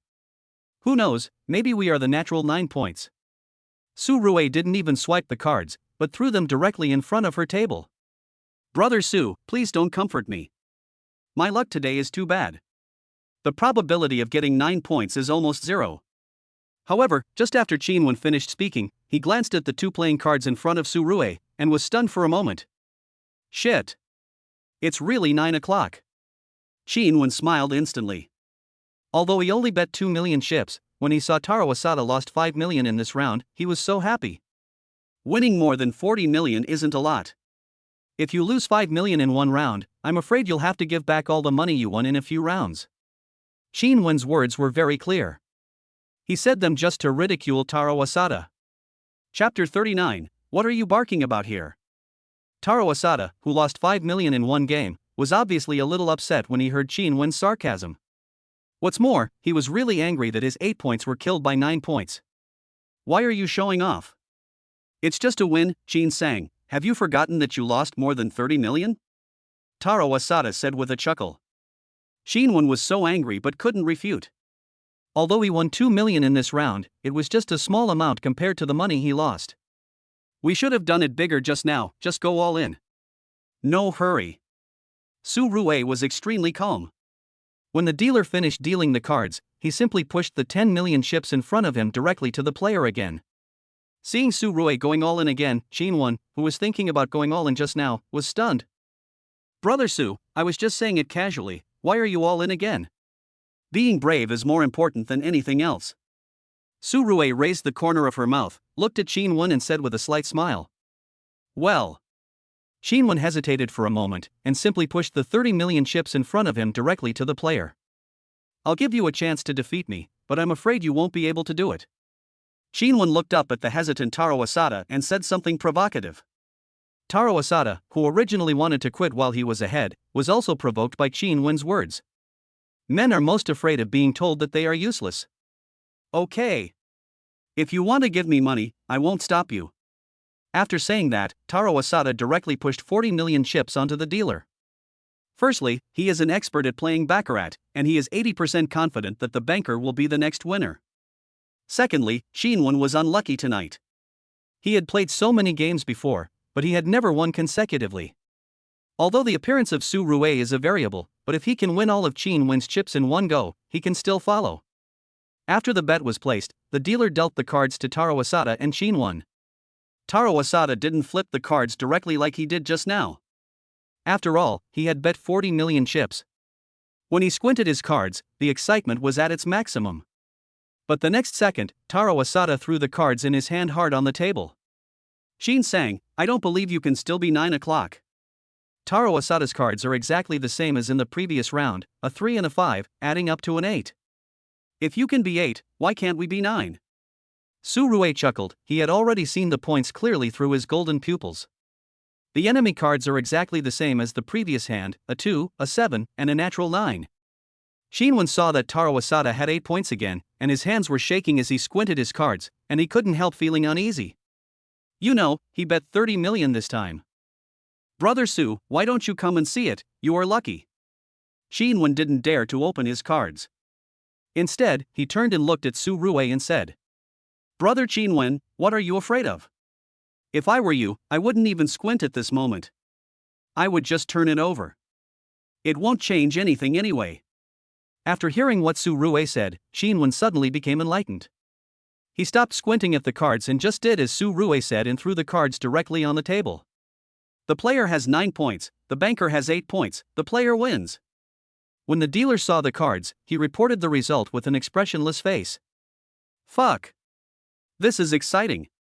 Qinwen had originally made up his mind to die, but unexpectedly, there was a sudden turn of events. Ha, Mata-kun, who said I can't be 9? Qinwen made his money back instantly, and his mood immediately became extremely good. However, compared to Qinwen's good mood, Taro Asada felt as uncomfortable as if he had eaten dog shit. He was defeated by 9 points twice in a row when his 8 points were equal, and even the points on the cards were exactly the same. How could he not collapse mentally? Oh, it's all back, and I even won a small profit of 1 million. Forget it, I won't play anymore.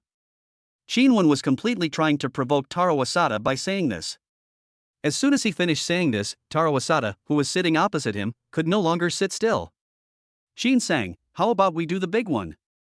Taro Asada just lost all his profit of more than 40 million, and even lost more than 10 million. Who can bear this?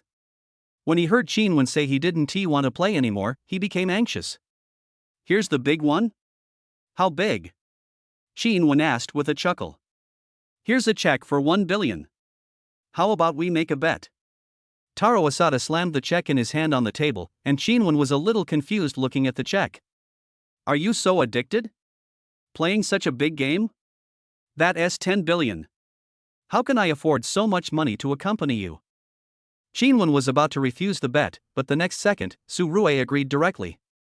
Since Mata-kun wants to give us money, we have absolutely no reason to refuse.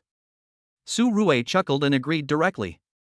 Taro Asada stood in front of the table and threw the 1 billion check directly on the player. I'll choose first in this round. I bet on the player to win. Su Rue frowned, and then said, I also want to choose the player, but since Ma Tianjun chose the player, then I will bet on the banker to win. After that, Su Rue also threw a chip directly on the dealer. I don't have a check now. If I lose this game, I will transfer the money to you immediately. Although Taro Asada didn't know Su Rue, in his opinion, since Su Rue was in the same group as Qinwen and Wang Song, he must be one of the top second-generation rich people in China. Although 10 billion is not a small amount, it is not something that he cannot afford. You place your bet and the next second the dealer starts dealing the cards. At this time, Wang Song, who had gone to the bathroom, also came back. Seeing that the chips on the table had become a thick pile, he couldn't help but smile. Brother Su, your luck is really good. Eh? What's going on in this game? Brother Song, Brother Su is a little too excited. This round is a bit big, with 1 billion at stake. Qinwen just advised Su Rue not to play so big, after all, that's 1 billion. If I really lose, it will be so painful. But Su Rue was like nothing happened. Brother Qinwen, this little devil is giving us money, how can we refuse it? Since Su Rue said so, Qinwen did not try to persuade her any further. When Wang Song heard Qinwen say that the bet was 1 billion, he was stunned for a moment. Fuck, Brother Su, why are you so excited about winning money? Brother Song, it's not a big problem, it's just a small amount of money, and we won't necessarily lose. As Su Rue spoke, she threw the cards directly onto the table. Shit. 9 points on the heavenly card. Qinwen and Wang Song stared at the cards on the table, and their hearts were instantly relieved. How to lose with a natural 9 points. If the opponent doesn't want to lose money, he can only get 9 points and not lose money if the game draws. Ha, Mata-kun, looking at your expression, let me guess, is it 8 o'clock again? Su Rue had already seen Taro Asada's cards through her golden eyes. It's true, these 3 rounds were really a match made in heaven. After 3 consecutive kills of 9 and 8, anyone would probably have a mental breakdown, right? You're cheating. Taro Asada threw the cards away and then reached out to take the check on the table. You want to shirk your debt? Why don't you look at where you are? Su Rue was quick-witted and quick-handed. She grabbed Taro Asada's wrist and pulled the 1 billion check out of his hand. Taro Asada was pinched by Su Rue's wrist and cried out in pain, "Let go, do you know who I am? If you mess with me, I..." Upon hearing this, Su Rue slapped Mata Taro twice and kicked him, "Fuck you little devils. Why are you barking like a dog on the land of China? Chapter 40. If there is no other solution, just kill him. If it wasn't for the money, why would Su Rue play cards with the Japanese devils? Damn, this little devil has a problem with his character. Su Rue took the check worth 1 billion and flicked it lightly with her fingers. You are willing to accept the loss. Why can't you play anymore? Taro Asada was kicked to the ground by Su Rue, and he just stood there in a daze. From childhood to adulthood, no one has dared to treat him like this. Baga. Do you know who I am? Taro Asada is so arrogant on a daily basis that he still hasn't seen the situation clearly. Damn it! Su Rue had no intention of doing anything to Taro Asada, but his word baka immediately made Su Rue angry. Su Rue walked forward and untied the belt around her waist. Damn you little devils, why are you swearing so harshly? As Su Rue spoke, she wrapped the belt around her right hand twice and then hit Taro Mata directly on the body. Baka! Taro Asada cursed again subconsciously, and the result was another meal of fried pork with belt. Don't hit me anymore. I was wrong. I won't do it again. Otherwise, why do people say that these Japanese people are so cunning? Unless she beats them up severely, she won't know that she is wrong. Qin Wen and Wang Song were also dumbfounded. They had never expected that Su Rue, who was always gentle and polite, would have such a violent side. Taro Asada's body was covered in blood from the beating. Go away! Su Rue threw the bloody belt at Mata Taro and said with a cold snort. Taro Asada, who had already become numb, did not complain when he heard Su Rue tell him to get out, and he crawled away from here. In just 5 minutes, everyone at the scene was silent and dared not make a sound. It wasn't until Taro Asada got out that things started to get lively again. Brother Su, if you hit him, you might get into big trouble. Wang Song frowned. After all, Mata Taro was the young master of the Yamaguchi Gumi. Brother Su, you have to be careful recently. No problem. Su Rue was very calm. Although she was a little excited just now, it was still very satisfying to be able to beat up the Japanese devils from the Japanese country on the land of China. This is China after all. If the Yamaguchi Gumi wants to cause trouble here, they have to consider whether they are qualified enough. Su Rue said with a slight smile on her face. After all, his master-level Bajiquan skills were not practiced in vain, and he didn't mind beating up a few more Japanese devils. Don't be afraid of 10,000, just be prepared for the worst. We are in the open, and the enemy is in the dark. Besides, the Japanese are always vicious and cruel, so we must be on guard. Qin Wen also said with some concern. Well, don't worry, I know what's going on. Su Rue didn't think so much about it just now, but since the fight had already happened, the grudge had been made and it was too late to regret it. Besides, what's there to regret after beating up the Japanese? If I really have to say what I regret, it's that I let him go too early. Now I still feel a little unsatisfied. After this happened, Su Rue no longer had the mood to continue playing. But what Qin Wen and the others said was true. He had beaten the prince of the Yamaguchi Gumi. Although he didn't care, he still had to be on guard. Jin Yen, the villa's security system needs to be upgraded. I just offended a Japanese from an island country, and they might retaliate against me in the near future. Su Rue chuckled and spoke calmly. Wu Jinyan was stunned when she heard Su Rue say this, but she responded the next second, okay, boss, I know what to do. Well, go get busy. Wu Jinyan left the study room, and couldn't help muttering in her heart, although the boss is very calm, the matter should be serious, otherwise the boss would not let me upgrade the security system. Wu Jinyan was still very concerned about this matter and immediately started to prepare.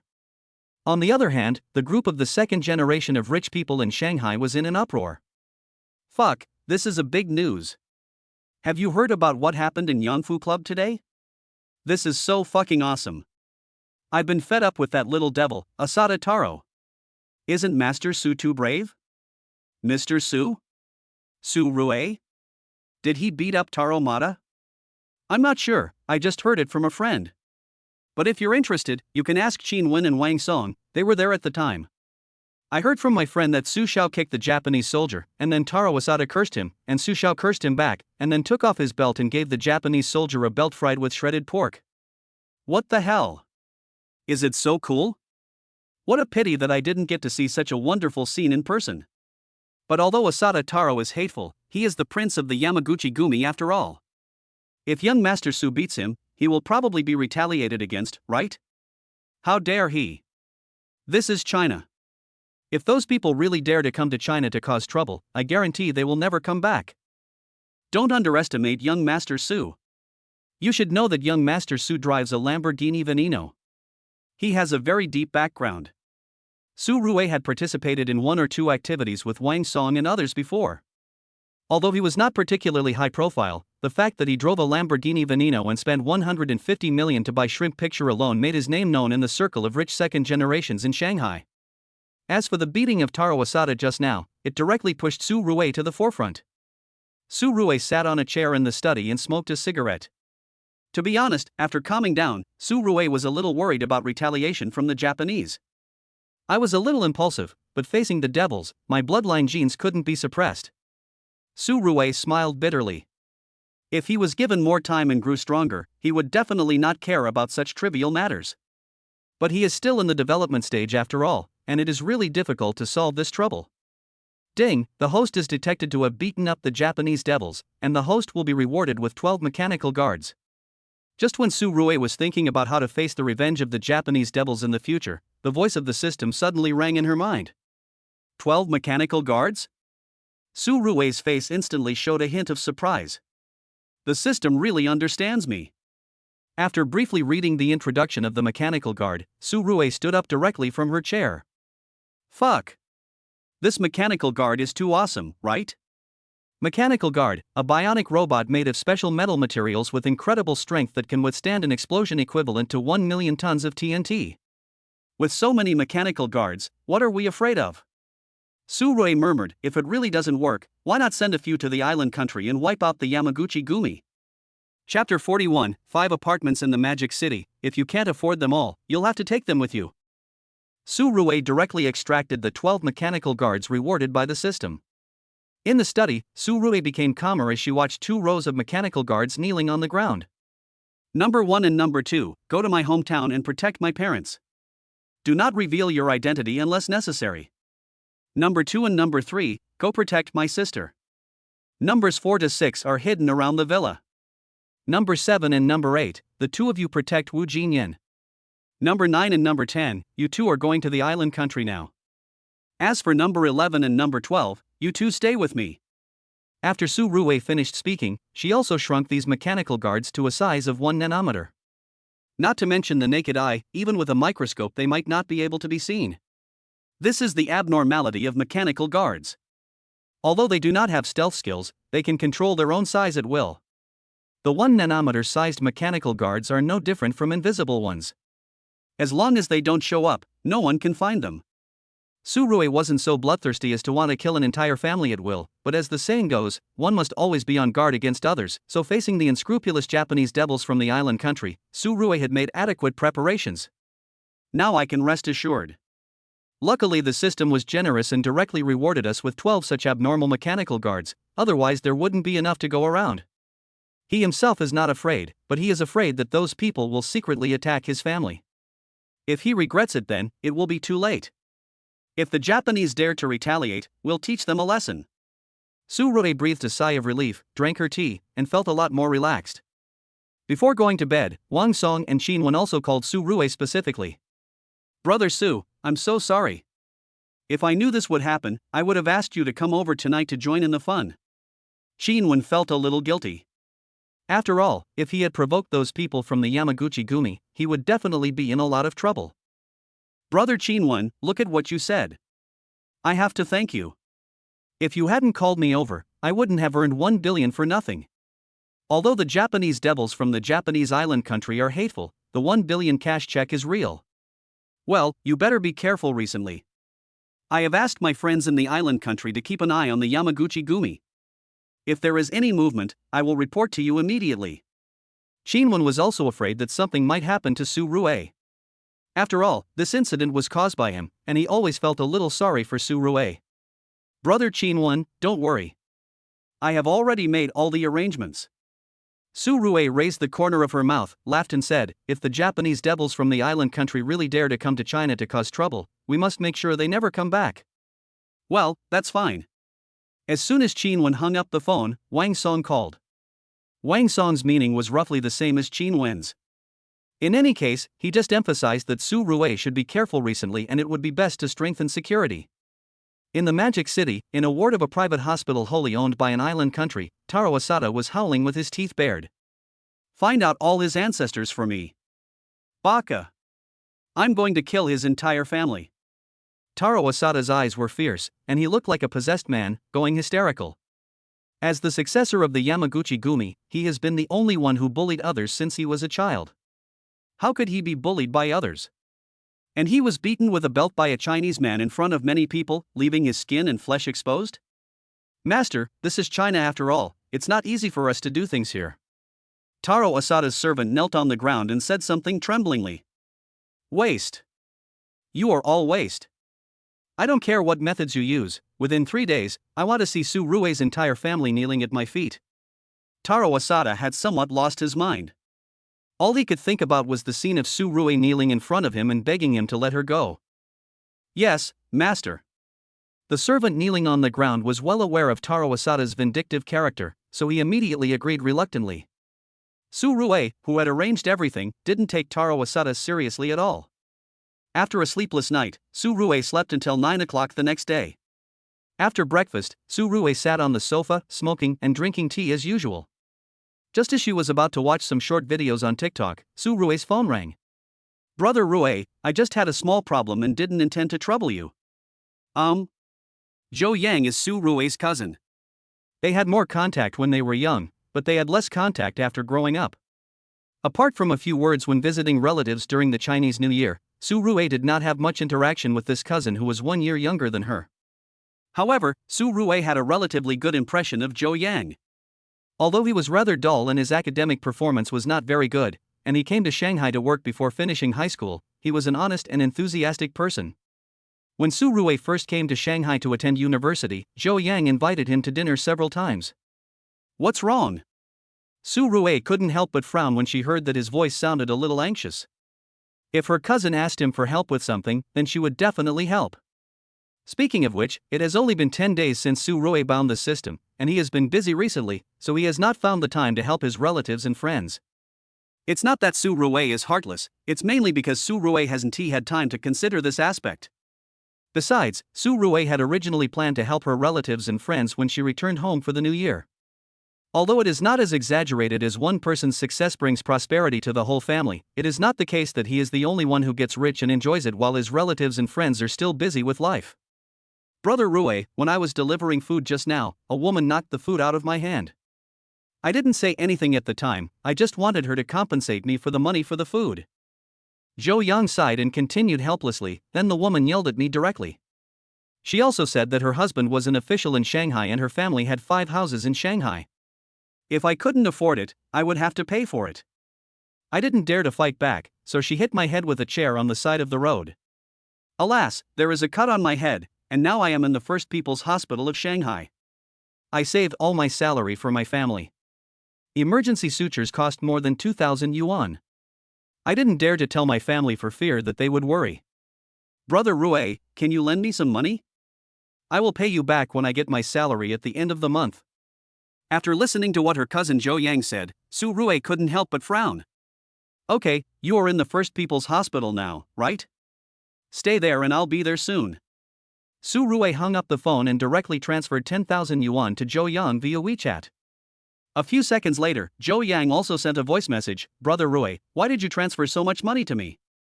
For sutures, more than 2,000 will be enough. It's okay. Use the money first and sew up the wound on your head. By the way, tell the doctor that you feel dizzy and want to vomit. Act like it. I'll be there soon. Su Rui knew that her cousin was an honest man and would not dare to fight back even if he was bullied. But it's better that he didn't fight back. If he really did fight back, it would be difficult to deal with. Jin Yan, notify the group's legal department and ask them to send 2 capable lawyers to the emergency department of the First People's Hospital. Let's go there now. Su Rui also gave an order to Wu Jinyan. Although Wu Jinyan didn't know what happened, since it was Su Rui's order, she just did it. Okay, I'll arrange it right away. Wu Jinyan nodded in response. She's from Shanghai, her husband has a good background, and her family owns 5 apartments? TSK, isn't this definitely a noble person? Su Rue sneered, I want to see who will make whom suffer the consequences. Chapter 42 We don't accept private mediation, our goal is to let her in. Emergency Department of the First People's Hospital of Mo City. Zhou Yang couldn't help but be stunned when he saw the 10,000 yuan that Su Rue transferred to him. He still didn't know Su Rue's recent situation. The last time he contacted Su Rue was during the Chinese New Year last year. He only knew that Su Rue had just graduated this year and probably had just found a job. Alas, my cousin probably has a hard time too. Zhou Yang sighed, and immediately went to pay the fee for debridement and suture. As for the woman who beat him, although she also came to the hospital, she kept cursing at him along the way, calling him a country bumpkin all the time, and her attitude was very bad. If the police hadn't followed her, she would never have come to the hospital. What? You want me to pay for his medical expenses? Is a country bumpkin like him qualified to do that? In the emergency room hall, the well-dressed woman raised her voice and said, I beat him because he deserved it. He bumped into me and tried to blackmail me. Shouldn't I beat him? Let me tell you, young comrade, my husband is also a government official. We are family, and family members should help each other. Although the woman was rude and unreasonable, she did not dare to act rashly when the police were present. No matter what, beating someone is definitely wrong. Our colleagues have already retrieved the surveillance video for the specific situation. It's not easy for him to deliver food. If you beat him up, you must pay for his medical expenses. Although the policeman who was handling the conflict on the spot hated this snobbish woman, he did not dare to take any harsh measures against her. But when the woman heard the police say that, she immediately flew into a rage. You little comrade, what's your police number? I want to file a complaint against you. Hearing that she was going to complain about him, the police officer handling the matter frowned and said, even if you want to complain about me, you have to pay for her medical expenses today. She didn't fight back when you hit her. Fight back? If he dares to touch a hair on my head, I will kill his entire family. The woman yelled extremely arrogantly. 3 Rolls-Royce Phantoms stopped at the entrance of the emergency department of the First People's Hospital of Shanghai, instantly attracting a lot of people's attention. If it was just one Rolls-Royce Phantom, it would be fine, but the key is that 3 of them drove over at once, and the aura was instantly filled. Wow, where is this big guy coming to see the emergency room? His aura is too strong, isn't it? 3 Rolls-Royce Phantoms. There are so many rich people in the Magic City. I've only seen this scene in movies, this is the first time I've seen it in real life. I really envy those rich people. If I were rich, I would buy a Rolls-Royce, it really looks very domineering. Inside the emergency room hall, the woman who was still arrogant noticed the 3 Rolls-Royces driving in outside the door. Somehow, her voice suddenly became much softer. The car door opened, and Wu Jinyan got out of the car first to open the door for Su Rue. Then Su Rue slowly got out of the car under the gaze of many people. So young. I'm so envious. Oh my god, he's so handsome. Even the young nurse in the emergency department couldn't help but stop and murmured in a fanatical tone. As for Su Rue, she didn't care about those people's gazes and walked directly towards the emergency department hall. Su Rue had just walked into the emergency department lobby, and Zhou Yang had just come out of the treatment room after being sutured. When the arrogant woman saw Zhou Yang coming out, she walked up to him angrily and said, "Are you okay? If you are, I'll leave. It's so unlucky that my good mood for the whole day was ruined by a country bumpkin like you." Zhou Yang didn't dare to say anything and took 2 steps back with a sense of grievance. To be honest, he didn't want to get entangled with this kind of person. He. Su Rue stepped forward and sneered, "Leave? You beat my cousin so badly that you want to just walk away?" For a moment, many people present were stunned. Especially the police officer who handled this dispute, he just saw Su Rue getting out of the Rolls-Royce Phantom with his own eyes. The arrogant old woman was also stunned. "Sir, you must be mistaken. How could I have seriously injured your cousin?" She never thought that Zhou Yang was Su Rue's cousin. After all, in her opinion, how could Zhou Yang, a country bumpkin, have a rich cousin who drives a Rolls-Royce? "Cousin, how about that, let's just forget it." Zhou Yang didn't want to cause trouble for Su Rue, and he didn't see Su Rue get out of the Rolls-Royce just now, so he subconsciously looked up at Su Rue and said, "No. We can't let this go so easily." Su Rue frowned, looked at Zhou Yang and said with some distress, "Cousin, didn't you say you had a headache just now? I suspect she has caused you a severe concussion. Let's go to the hospital first and then do a full body check." Then Su Rui turned around and said to the arrogant old woman, "He is my cousin." "Why, you beat him up and you don't admit it, right?" When the arrogant old woman heard Su Rui say that Zhou Yang was her cousin, she couldn't accept it for a moment. "Impossible. How can he be your cousin, a country bumpkin who delivers takeout?"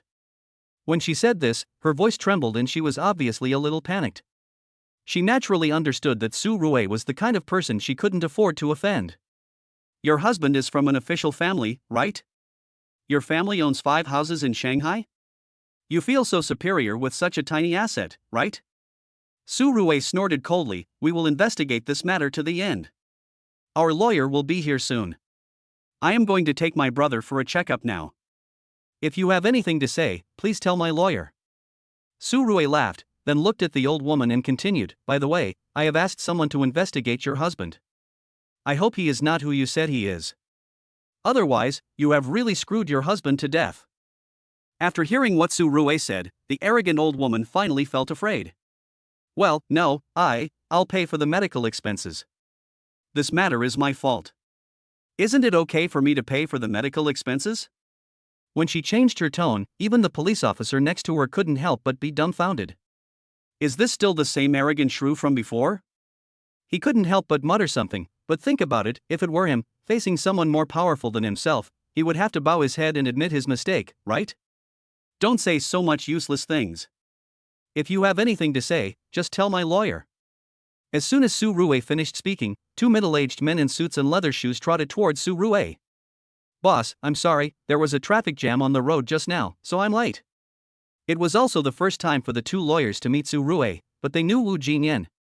At this moment, Wu Jinyan stood beside Su Rui respectfully. As well-known lawyers in Shanghai, they did have some tact.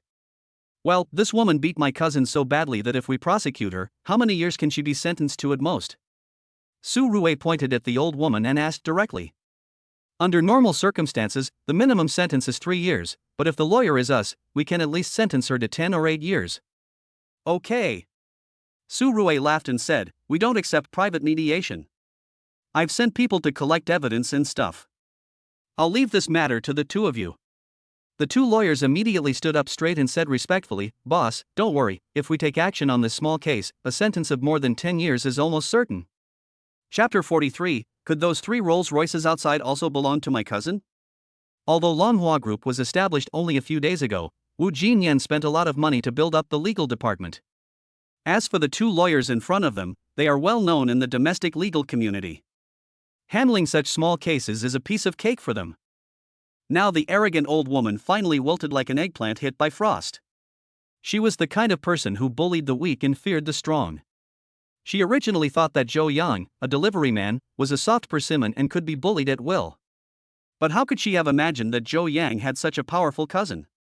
She really couldn't understand how the rich second-generation cousin could be a delivery man. "I was wrong, please forgive me. I am willing to pay for his medical expenses and give him another 20,000 yuan, no, 100,000 yuan for lost work time." The arrogant old woman almost knelt at Su Rui's feet. "No, we don't need your little compensation for lost work time." Su Rui stared at her indifferently and said, "If it were an ordinary person with no status or background today, he would be bullied to death by you." After all, Su Rui really didn't care about her lost wages of hundreds of thousands. This kind of person needed to be educated. If she was let off so cheaply today, she would definitely retaliate more severely on other delivery brothers next time. Seeing that Su Rui remained indifferent to her pleas, the old woman simply lay on the ground and started to act like a spoiled child. He. Su Rui sneered, turned around and said directly to the police officer standing beside him, "This woman beat someone up in the street and caused serious injuries.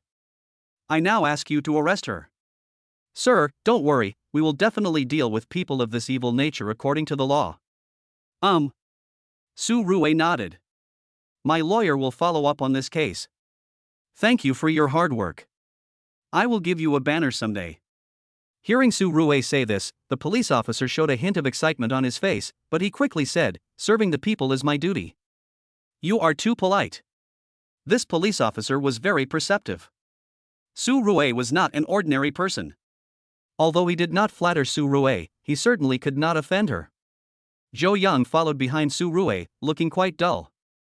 He waited until the police dragged the old woman into the police car before he looked at Su Rue timidly and asked, "Brother Rue, what's going on?" It has only been about 10 days since Su Rue was bound to the system. In addition, he has never shown off his wealth in his circle of friends, so few people know about Su Rue's current situation. Zhou Yang thought, didn't Su Rue just graduate from college this year? What was going on? Are those two lawyers my cousin's lawyers? And those 3 Rolls Royces parked outside, could they also belong to Rue Gu? It's a long story. I'll tell you in detail later when I have time. Su Rue smiled slightly. Are you okay? Well, brother Rue, I'm fine. I just got a cut on my head. I've just cleaned and sutured it. Zhou Yang nodded and quickly told Su Rue about his situation. I'm glad you're okay. Su Rue nodded and said, let's go, don't deliver food anymore, I'll find you something to do. After all, he is my cousin, so I should help him. However, Su Rue had no plan to directly arrange Zhou Yang as a senior executive in Longhua Group. His rule in employing people has always been to employ people based on merit rather than nepotism. Jin Yan, please find a suitable job for my cousin and give him a bit more salary. Su Rue directly instructed Wu Jinyan, who was standing next to her. Okay boss, I got it. Wu Jinyan now knew that Zhou Yang was Su Rue's cousin, so she naturally would not dare to neglect the matter of arranging a job for her boss cousin. However, she also heard the hidden meaning in Su Rue's words. She wanted to find a suitable job for him. It didn't have to be a senior executive of the group. He didn't need any special care in terms of position, but he could get special care in terms of salary and compensation. Cousin, don't worry, I will work hard and will never let you down. Zhou Yang is an honest man and not very good at speaking, but he understands the truth. It is obvious that his cousin wants to give him special care. Well, work hard and learn more skills. If there is a suitable large project in the future, I will let you do it. After all, he is his cousin and one of the people he can trust. Although Zhou Yang's abilities are limited, as long as he can do a good job, Su Rue will definitely give him priority for promotion. Zhou Yang didn't say anything else. He also understood that even if he said 1,000 nice words, it would not be as good as doing something down to earth. Although he was not quite sure how rich Su Rue was, he understood that his cousin was now a man of great achievements. As Su Rue's cousin, even if he could not help Su Rue, he definitely could not delay the issue. Su Rue didn't bring Zhou Yang back to the villa either. After all, even her own sister Su Meng had never been to his villa. Only the little girl Zhou Xiaoxiao came to the villa once. However, although she did not bring Zhou Yang to her Tan Palace villa, which was worth 1 billion, Su Rue naturally could not treat her very sensible cousin badly. He immediately instructed Wu Jinyan to arrange a place for Zhou Yang to live. This is a simple matter. After all, Su Rue had previously handed over his 10 school district buildings to Wu Jinyan to manage. Although most of the school district houses have been rented out, there are 10 buildings after all, and there are still many houses that have not been rented out. After resolving Zhou Yang's issue, Su Rue also took a car back to the villa.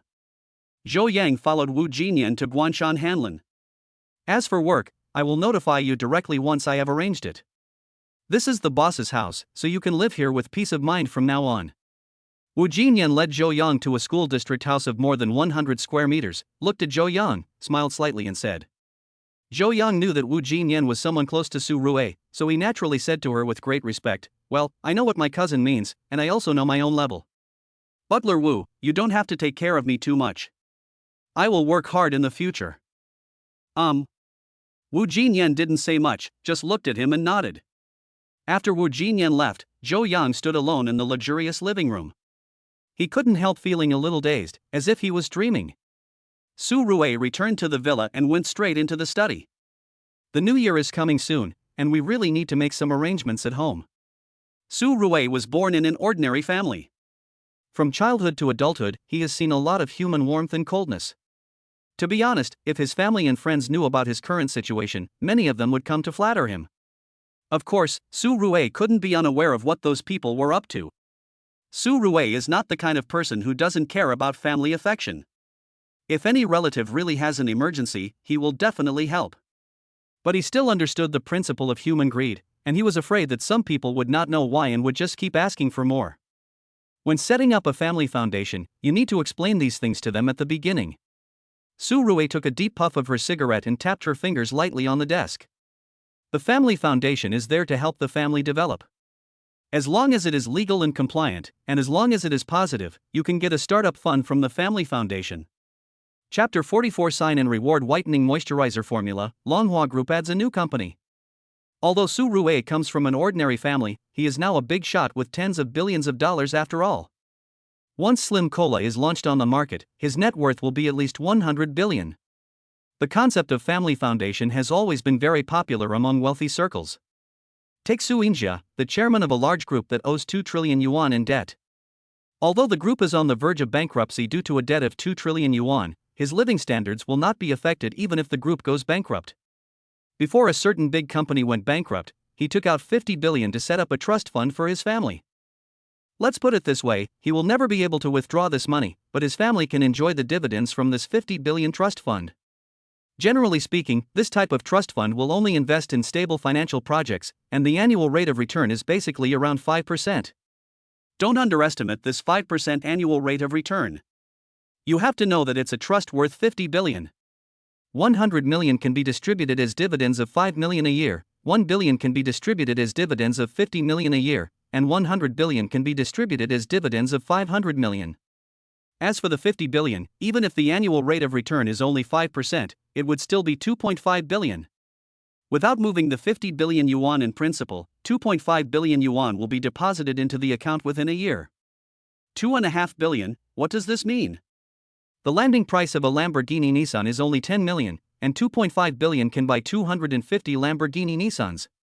In fact, when you have a certain amount of money, it is basically just a number. Even if you live a luxurious life, as long as you don't start a business, 2.5 billion a year is not enough to spend. Su Rue also had this idea. After all, he had the system, and with him around, he would never be short of money. But if he is gone, how can the lives of his descendants be guaranteed? Although it is too early to consider these things now, it is definitely better to plan ahead.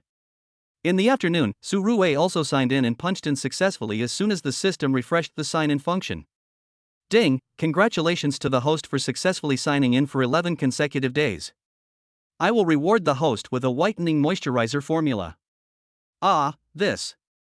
After reading the introduction of the whitening moisturizer, Su Rue couldn't help but smile bitterly. It seems that the mysterious research team behind me has to take the blame again. This whitening moisturizer has such a good effect, is formulated with pure natural plant essences and has absolutely no side effects. It is simply good news for female friends. If we don't put this on the market, it would be a shame to reward you with this recipe. Su Rue didn't think too much about it and directly called Wu Jinyan to the study. Boss. Jinyan, are you busy with work recently? Wu Jinyan. Hearing Su Rue asking her this, she was a little speechless. If Su Rue wasn't her boss and the one who provided her with food and clothing, she would definitely roll her eyes at Su Rue. Are you busy? Longhua Group has only been established for less than 10 days.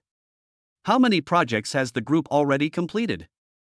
Longhua Pharmaceutical Company, Ruimeng Live Media Company, Xiangshu Coke, Longhua Agency Company, Longhua Intelligent Technology Company. Moreover, her main job is Su Rue's personal butler, and her job as the executive president of Longhua Group is her side job. However, even though Wu Jinyan criticized Su Rue several times in her heart, she still said respectfully, "Boss, please tell me what I need." In fact, when Su Rue called her to the study just now, she roughly guessed what was going on.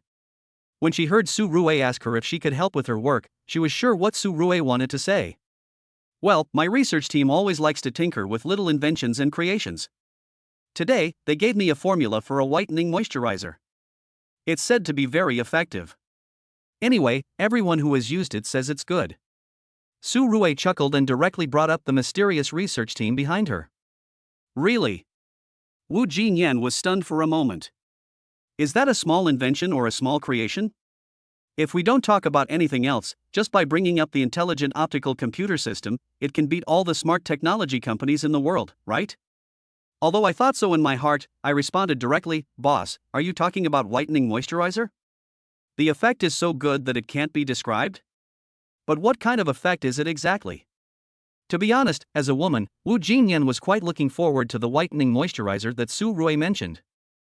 After all, in her opinion, this is a good thing made by the mysterious research team behind the boss. Even if the effect is poor, it must be better than those skincare products on the market, right? It takes effect on the same day, and in 7 days you will feel rejuvenated. If you use it regularly, your skin will become as white as snow and smooth as a baby's. That's how they introduced the effect of this whitening moisturizer to me.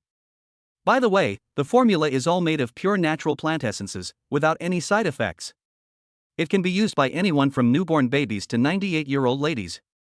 After hearing what Su Rui said, Wu Jinyan, as a woman, could be honest and impatient. Okay. Boss, I know the procedures. I'll have someone arrange it now. Hey, okay, I'm at ease leaving this to you. Su Rui lit a cigarette and immediately handed the formula of the whitening moisturizer directly to Wu Jinyan. Wu Jinyan, who had become accustomed to Su Rui's working style, became more and more adept at handling this kind of work. After all, she has been working on talent reserve. Take the secretariat she formed for example. From only 5 people at the beginning, to now, in less than 10 days, her secretariat has expanded to 100 people. There are 10 people in each group.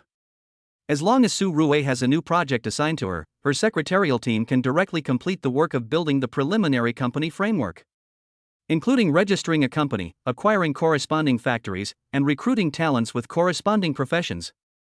In short, it will take them at least 3 days to build a company framework. After all, in the current domestic environment, as long as you have money, no matter what you do, your efficiency will not be low. Su Rui happened to have no shortage of money, and was quite generous, which made it much easier for Wu Jinyan to handle things. Well, I'll transfer another 1 billion yuan to you as startup funds for the project. If the money is not enough, just tell me directly. As soon as Su Rui finished speaking, he directly instructed his virtual butler, the Devil Cici, to transfer money to Wu Jinyan. Wu Jinyan immediately distributed this project to her secretarial team.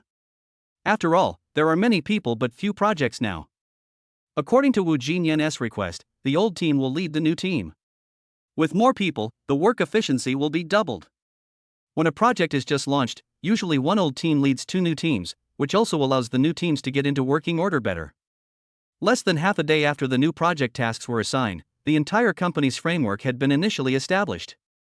Ningxi Skin Care Products Company, Limited was officially established, and the company currently has only one product, which is the Ningxi Snow Cream, which has super whitening and moisturizing effects. And because Su Rui gave enough money, and Wu Jinyan was a little selfish as a woman, she simply spent 500 million to acquire a skin care company with a complete production line. It can be said that as long as Wu Jinyan is willing, the entire production line will be used to produce fat-free snowflake cream tonight.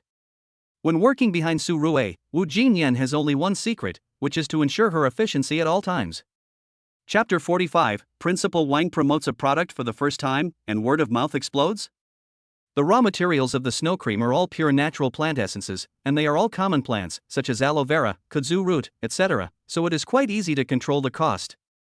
The cost of making 1 ton of snow cream is only 5,000 yuan at most. If the whitening and moisturizing effect is as good as Su Rui said, then it will definitely make a lot of money. Calculated based on 200 g per bottle, 1 ton of gelled snowflake cream can be filled with 5,000 bottles of gelled snowflake cream.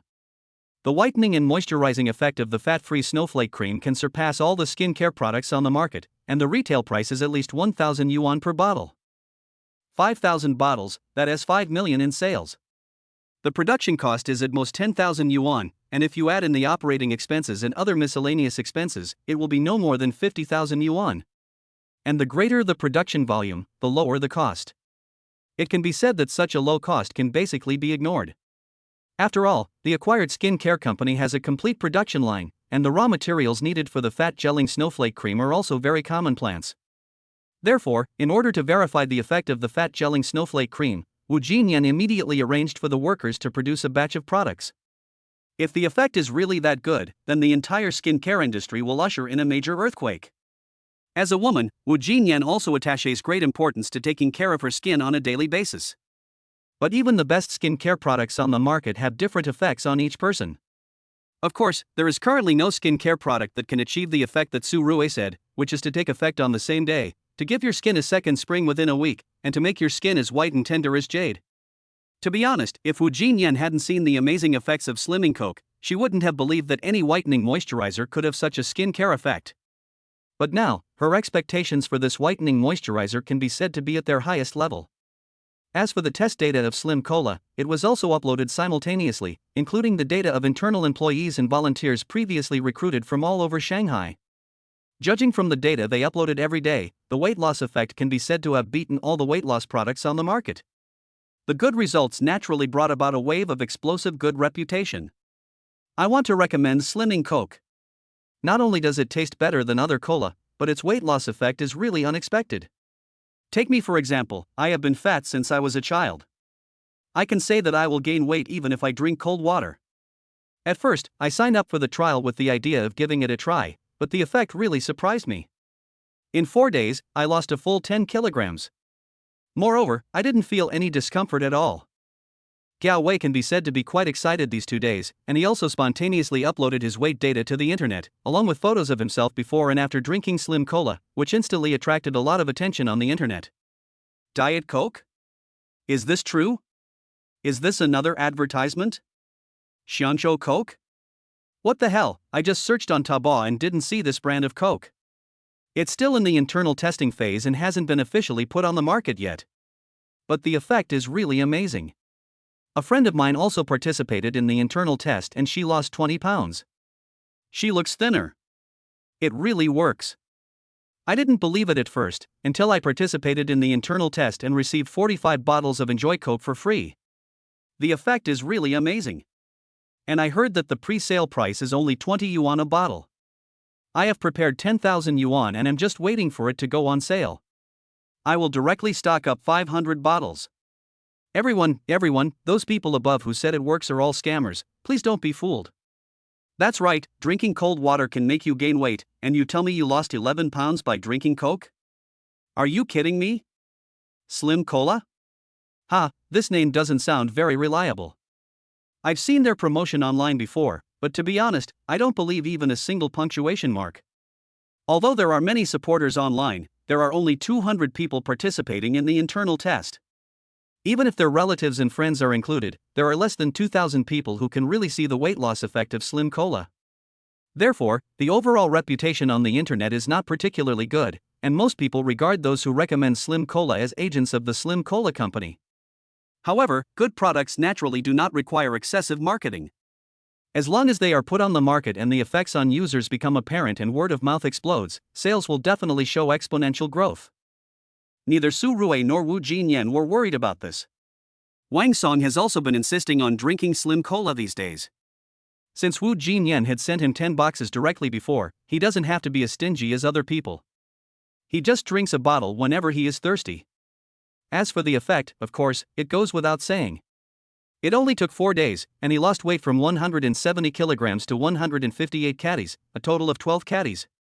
Although she lost weight suddenly, her skin didn't appear loose at all. After all, another effect of Slim Cola is that it can tighten the skin. Such a good product is indeed worth more people's expectations. Wang Song has also seen many people promoting Slimming Coke on the internet recently, but under every video promoting Slimming Coke, there are a lot of people criticizing them as scammers. How could Wang Song not know whether the product is effective or not? No matter what, he is still a small shareholder of Xianzhou Cola. When he saw so many people online criticizing Xianzhou Cola as a deceptive product and a waste of money, he couldn't help it and directly posted a Weibo. I guess you have heard of a slimming cola called Slimming Cola recently. This Slimming Cola was developed by a good friend of mine's company. I have also been drinking it recently. I won't say much about the effect. You can see it by comparing the 2 sets of photos above. Well, my good friend gave me 10 boxes directly. So I usually drink it as water. The effect may be better than that of ordinary people. I lost 12 pounds in 4 days. Different people have different opinions. Good products really deserve more people to have them. After all, Wang Song is one of the top second-generation rich people in the country, and he has been very active online before. To be honest, he is also a top figure on the internet. Let me put it this way, the girl who had a scandal with Wang Song before is now an internet celebrity with millions of fans. As soon as Wang Song posted this Weibo, Slim Cola came into the public eye for the first time. What the hell? Was the principal's account hacked? This is the first time I see the principal promoting a product. It should be him who posted it. The comparison photos are all here. It must be him. Enjoy Slim Cola? Is it true?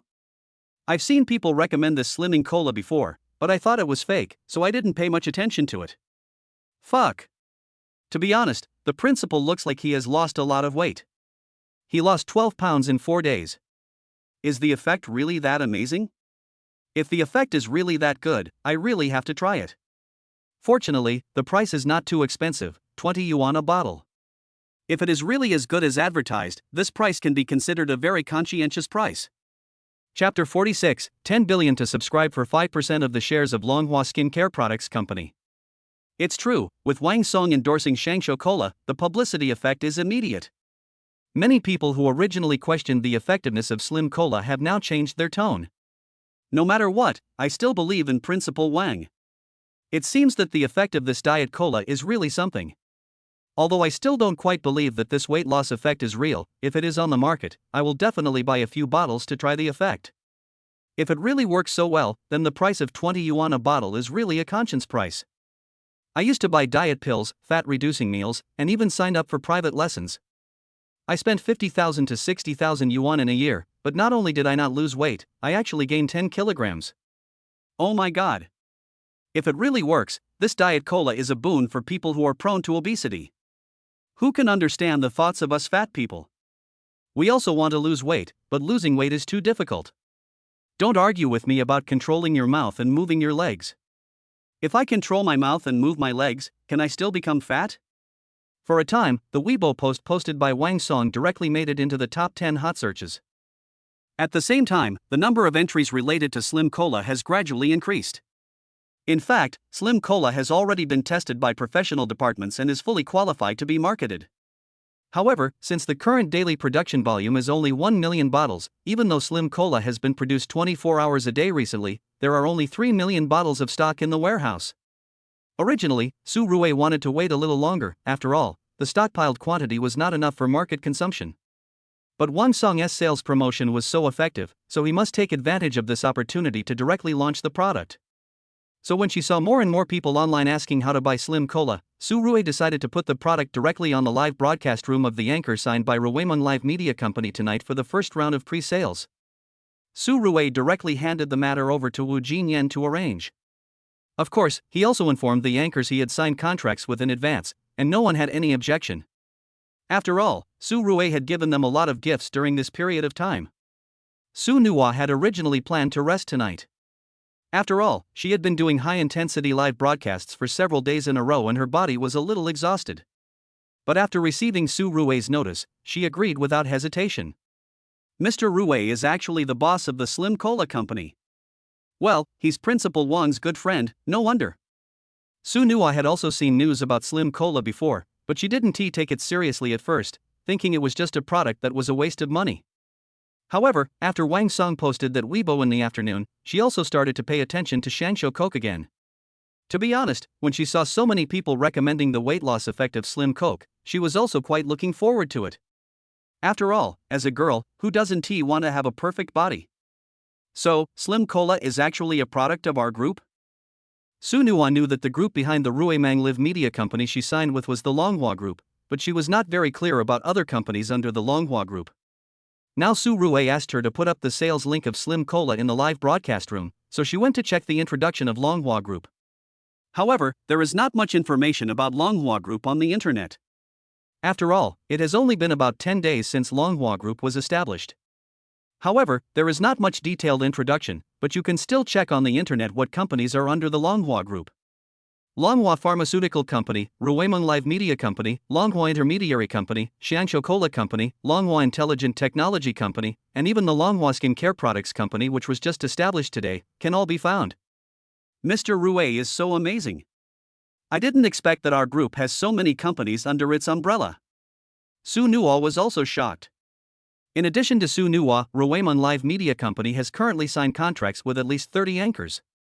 After receiving Su Rui's notice, all of them agreed directly. After receiving Su Rui's instructions, Wu Jinyan put aside other work at hand and focused on tonight's live sales. Wu Jinyan also discussed this directly with Douyin officials, who took a 1% sales commission. That is to say, for every bottle of Slim Cola sold, Douyin officials could get a sales commission of 0.2 yuan. As for the anchor, it is the same, enjoying 1% sales commission. Even though the commission is only 1%, other anchors who want to promote Slimming Coke don't have this opportunity yet. As for the official Douyin side, they wanted a 5% sales commission at first, but Wu Jinyan directly refused. After all, Douyin is not the only live streaming platform, and Longhua Group will never agree to a 5% commission on sales. If Douyin officials do not agree to the 1% sales commission, Longhua Group will look for other live streaming platforms to cooperate with. Faced with the powerful Wu Jinyan, after investigating the Longhua Group, the top management of Douyin immediately agreed to only take 1% of the sales commission. In fact, 1% of sales commission is already a lot. Just based on the effect of Slim Cola, subsequent sales will definitely be a blowout. Assuming that only 1 million bottles are sold a day, 1 million bottles means a sales volume of 20 million, and a commission of 1%, that would be 200,000. Of course, how could such a popular product only sell 1 million bottles a day? Just talking about China, there are at least 300 million fat people. Even if only 100 million of them are willing to consume, 300 million bottles of Slimming Coke can be sold that day. 300 million bottles, what does that mean? 20 yuan a bottle, 300 million bottles would be 6 billion. 1% of 6 billion would be 60 million in revenue. After all, they are just a sales platform, and this level of revenue is already very high. After all, the effect of Slim Cola is there, so there is no need to worry about not being able to sell it. Of course, Wu Jinyan also made a promise to Douyin officials that if they open up overseas markets in the future, they can also be given exclusive agency rights, and even a commission of up to 5% of the turnover. After all, if it is sold overseas, the price will definitely be more than just 20 yuan. In fact, the top management of TikTok wanted to acquire shares. They learned that Wang Song and his team had subscribed for 5% of the shares of Xiangshu Cola Company for 1 billion yuan, so when Wu Jinyan first contacted them, they also proposed the idea of subscribing for 5% of the shares of Xiangshu Cola Company for 1 billion yuan. Wu Jinyan also reported it to Su Rue, who directly rejected it. After all, he had already sold 15% of the shares of Slim Cola, and he also gave an additional 5% of the shares to reward all the employees of Slim Cola. He currently only owns 80% of the shares of Slim Cola Company, so Su Rue does not want to sell another 5% of the shares. However, although the shares of Xiangshu Cola Company will not be sold any further, he is still willing to give out 15% of the shares of Longhua Skin Care Products Company for them to subscribe. But this time, 1 billion yuan can subscribe to less than 5% of the shares. With such a good example, Su Rue directly offered 10 billion yuan to subscribe for 5% of the shares of Longhua Skin Care Products Company. The top executives of TikTok are also confused. They haven't figured out what's going on with Xiangshu Cola yet, so how come another Longhua Skin Care Products Company has emerged? Moreover, 10 billion can only subscribe to 5% of the shares. Although they did not directly reject this price, it is impossible for them to agree to it directly. Boss, regarding the 10 billion yuan subscription for 5% of the shares of Longhua Skin Care Products Company, Douyin said they need to think about it. Wu Jinyan also expressed the intentions of the Douyin executives to Su Rue. Well, then tell them that we are only selling 15% of the shares, and each company can only own a maximum of 5%. If they want it, give us a reply as soon as possible. If you miss this opportunity, you will never get it again. Although Longhua Skin Care Products Company was only established today and currently only has one product, the creamy snow cream, this is definitely enough. Just based on the fact that the snow cream can surpass all the skin care products on the market, 10 billion to subscribe for 5% of the shares is definitely a bargain for them. After all, Su Rue actually didn't care about the mere 10 billion. The reason why she was willing to give up that 5% of the shares was simply because she wanted to bind herself with an additional ally. Chapter 47, Molecularization of Objects and Annihilation Strike. 10 billion yuan was used to subscribe for 5% of the shares of Longhua Skin Care Products Company. To be honest, the top management of Douyin was collectively stunned. That's 10 billion. You can acquire at least 10 good skin care companies in the country. And when they learned that Longhua Skin Care Products Company was only established today, everyone fell silent. They instinctively thought that the Longhua Group was taking advantage of them. However, with the example of Slim Cola, they did not reject it outright, but only replied to Wu Jinyan that they would seriously consider the matter. Wu Jinyan didn't care about the hesitation of Douyin's senior management.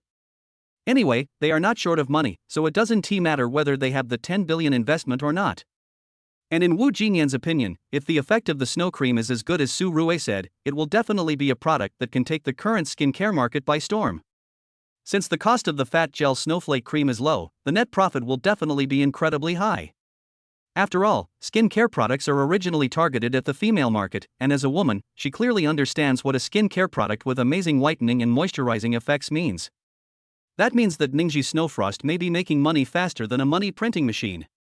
Wu Jinyan also understood what Su Rui meant, so whether Douyin Group was willing to pay the money or not actually had no impact on the development of Longhua Skin Care Products Company. After agreeing on the details of the commission for online sales of Slim Cola, Douyin was very generous and increased all kinds of traffic. Su Rui had nothing to do, so she stayed in the study room all afternoon, drinking tea and watching the live broadcast, and she was quite happy.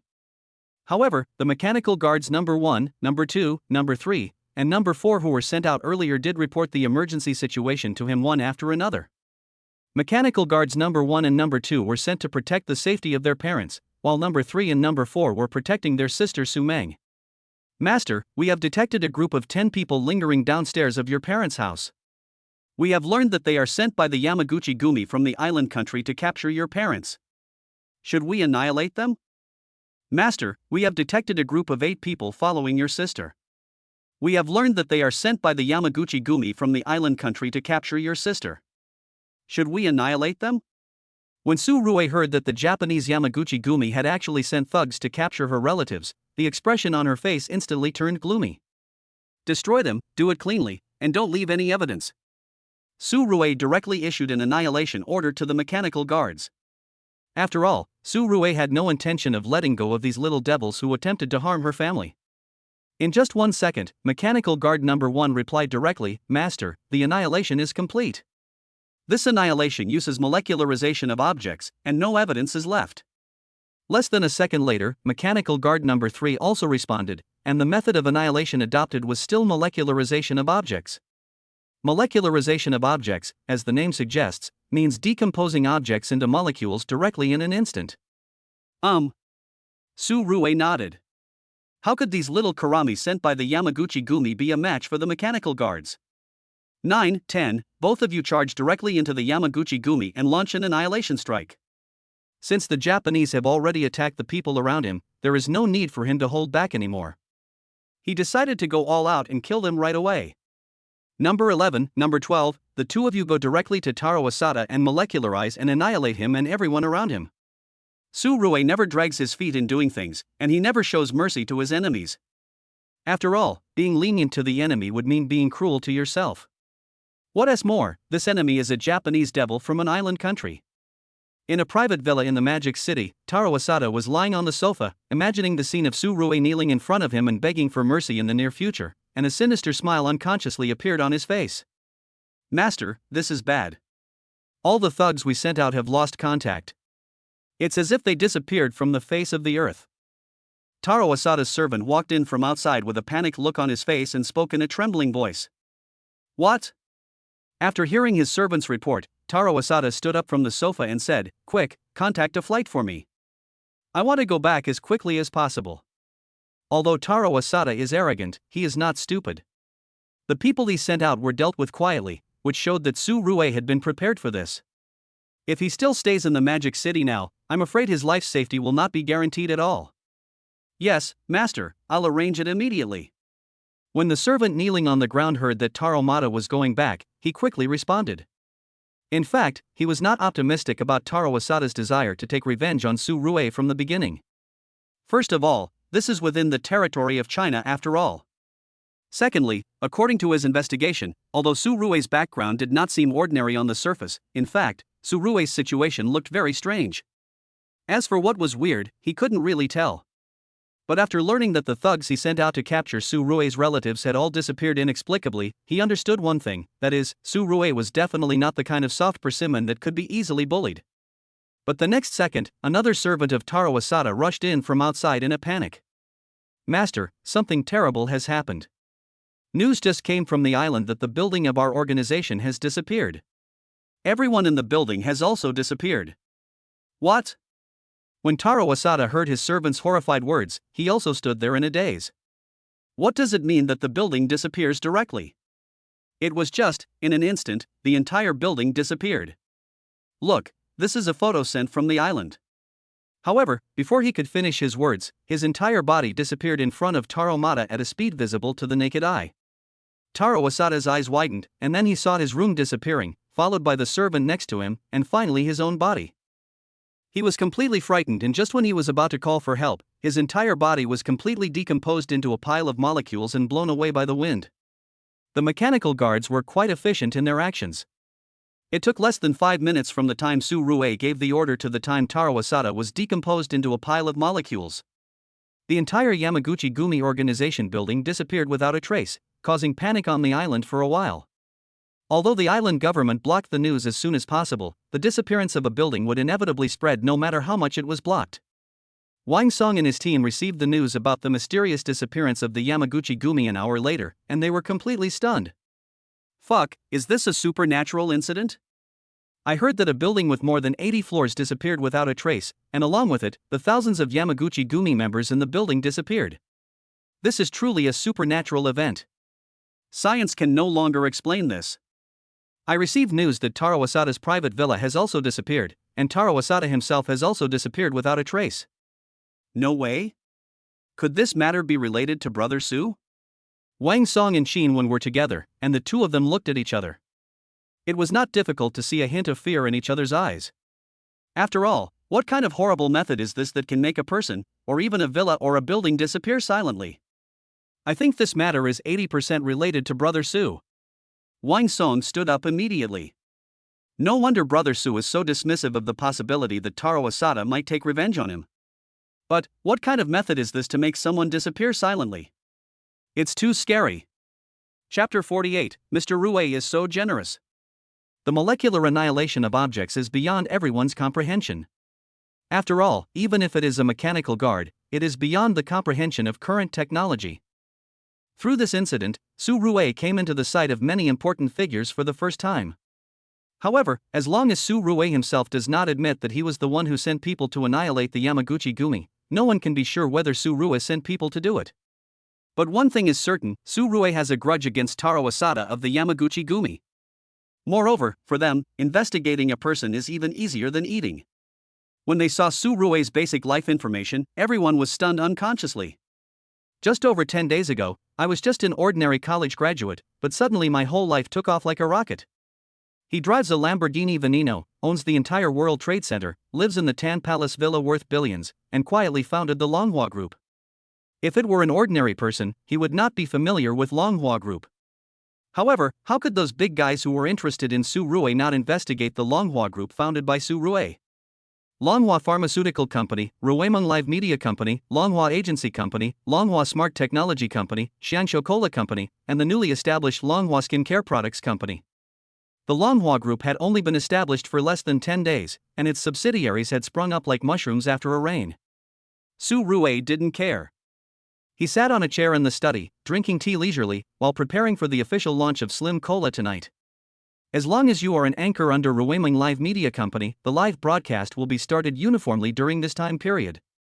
Su Rue was not stingy with the rewards and directly gave each person 10 exclusive gifts, a pillar supporting the sky, instantly locking all the traffic on the platform during this time period to the anchors of Ruemeng Live Media Company. What the hell? What's going on? Is Master Rue going to kill everyone? I'm a little confused. Didn't Master Rue just give Nan 10 exclusive gifts? Why did he give Xiao so many exclusive gifts now? Not only that, I just saw that Master Rue gave exclusive gifts to at least a dozen anchors, and each of them got 10. He is so rich. I know something inside. Master Rue has a live broadcast media company. Those just now were all anchors under Master Rue. Of course, the live broadcast media company is just a small thing for Master Rue, and it's just for fun. What you're talking about is not an inside story at all. Mr. Rue has a live broadcast company, and that's not a secret. Any old fan who comes to Nono's live broadcast room basically knows about it. Then let me tell you an inside scoop. You know Xiangshu Cola, the slimming cola that's been making a lot of noise online, and is said to be very effective in losing weight? It's actually from Mr. Rue. Also, the reason why so many anchors are broadcasting tonight is because Xiangshu Cola will be officially launched online tonight. The sales model should be to use anchors to promote the product. Compared to the news that Su Rue is the boss of the live broadcast media company, the news that the Enjoy Slim Cola company is also owned by Su Rue directly ignited the gossip enthusiasm of all fans on the Dwine platform. I'm involved? Is that true? That Slim Cola company is also owned by Mr. Rue? I remember the principal was promoting the product on Weibo this afternoon. The principal said that the chairman of the Slim Cola company is a good friend of his. No wonder, the principal's good friend, Mr. Rue, is definitely a top second-generation rich man. Does this even need to be said? Master Rue became a top-level boss in Dwine live streaming in just 3 days. This is because the price of the gifts previously limited Master Rue's performance. Before there were exclusive gifts, Master Rue's moves were all carnivals. Now that there are exclusive gifts, what is carnival? Yes. Master Rue is so generous. One exclusive gift is 15,000 yuan. Just now, Master Rue gave 10 exclusive gifts to each of his anchors, which means 150,000 yuan to each of them. The key point is that Master Rue said before that he doesn't want any rebates for the gifts he gives to his anchors. How much money did Mr. Rue spend on the Dwine platform? I guess on average, he spends about a Rolls-Royce Phantom every day, right? Not only that. Every time Master Rue helps Nua in a PK, he gives out 10 exclusive gifts. If he encounters someone who dares to resist, he will throw 50 or 60 exclusive gifts at them. I am so tired of watching such scenes. It has to be said that the ID Rue is the representative of super rich people on the Dwine platform. Although Su Rue has never shown his face, and has not even posted a single video on his Dwine, the number of his fans has soared to more than 4 million in less than 10 days. At the beginning, when Su Rue didn't turn on the Do Not Disturb function for private messages, he would receive private messages from tens of thousands of people when he woke up. Most of them are beautiful women and they speak very bluntly and explicitly. Even sending him those embarrassing dynamic videos. Anyway, if Su Rue was an LSP, she would probably make 10 appointments a day, and she could make a different appointment for 10 years without repeating any of them. However, Su Rue was not the kind of man who could not resist temptation. Secondly, there were all kinds of people on the internet, so who knew if the person on the other side was a big guy who picked his toes? Moreover, in recent years, online fraud gangs have been quite rampant. In the past, they only defrauded money, but now they have directly developed into a scam. Of course, Su Rue would definitely not be afraid of those fraud gangs. At 8 o'clock in the evening, the sales link of Xianqiang Cola was posted in the live broadcast rooms of Su Nua and dozens of other anchors under Ruiman Live Media Company. After all, it is a product produced by its own boss, and all the anchors are working hard to introduce Slim Cola. Although Slim Cola became popular unsurprisingly in the afternoon due to Wang Song's Weibo post promoting the product, it has not been around for long after all, and Slim Cola has not been officially launched for sale online. So even though many people who have used it have praised its effects to the sky, many people are still skeptical. But I still think that Coke for weight loss is bullshit. I am also skeptical, but I have no right to speak without trying it, so I just placed an order for 90 bottles, enough for a month. I'll see the results in a month. The guy above is really an honest person. One bottle costs 20 yuan, so 90 bottles cost 1,800 yuan. TSK, aren't they trying to make money from honest people like you? I definitely don't believe other people who say that Slim Cola can help lose weight, but even the principal personally endorses it, so the weight loss effect must be real. You can only buy 90 bottles. What's going on? Although the daily production of Slim Cola has reached 1 million bottles, the time is short after all. Even if the production has been non-stop day and night recently, the current stockpile is only 4 million bottles. In order to allow more people to buy Slim Cola, Wu Jinyan directly started a purchase limit mode. Each account can only purchase a maximum of 90 bottles of Slim Coke per month. In the boys' dormitory of a third-rate university in Shanghai. What the hell? I have all the money ready, but I can only buy 90 bottles? As a test member of the internal beta test, Gao Wei naturally received the news that Slim Cola would be officially sold online tonight. Although Gao Wei is just a college student who has not yet graduated, his family conditions are pretty good and he can still afford 10,000 or 20,000 yuan in pocket money. Not bad, even though there are purchase restrictions, at least we bought them all. Yeah. TSK, I bet that in a few days, the purchase restrictions will turn into panic buying. Chapter 49 ISNT This moisturizing effect amazing? The weight loss effect of Xianqiang Coke is unquestionable. Gao Wei and several of his roommates did not hesitate and placed orders for 90 bottles of Xianqiang Coke in Nuonuo's live broadcast room. In fact, they originally wanted to buy more and stockpile them. After all, the effect of Slim Cola is there, and it is certain that the product will sell well in the future. With so many users across the country, the demand must be huge. If you don't stock up now, it will be difficult to buy later. Just as I thought, their production cannot keep up for the time being, otherwise they wouldn't choose to limit purchases. Let me tell you, why don't we get a few more ID cards and stock up on more goods? Even if we don't use them ourselves, we can still make some money by stocking up and selling them to others. Being a scalper? You know what, I think it's feasible. Although more than 30 anchors jointly promoted Slimming Coke, and the number of online viewers in the live broadcast rooms of Su Nuai's top anchors alone exceeded 1 million, the initial sales data did not look ideal. After all, most people still have doubts about the effectiveness of Slim Cola. However, this was also within Su Rui's expectations, and she immediately gave 10 exclusive gifts to all the anchors under Ruiming Live Media Company. Moreover, Su Rui directly told all anchors that if Slim Cola has no effect, they can get a triple refund. As soon as these words were spoken, sales began to rise sharply. Boss, the backend shows that 10,000 orders have been sold, totaling 200,000 bottles. Wu Jinyan's work focus tonight is also on the live sales of Slim Cola, and she is monitoring the sales data in real time. Although she was absolutely confident in the effectiveness of Slim Cola, she was still a little nervous when she saw the initial sales records.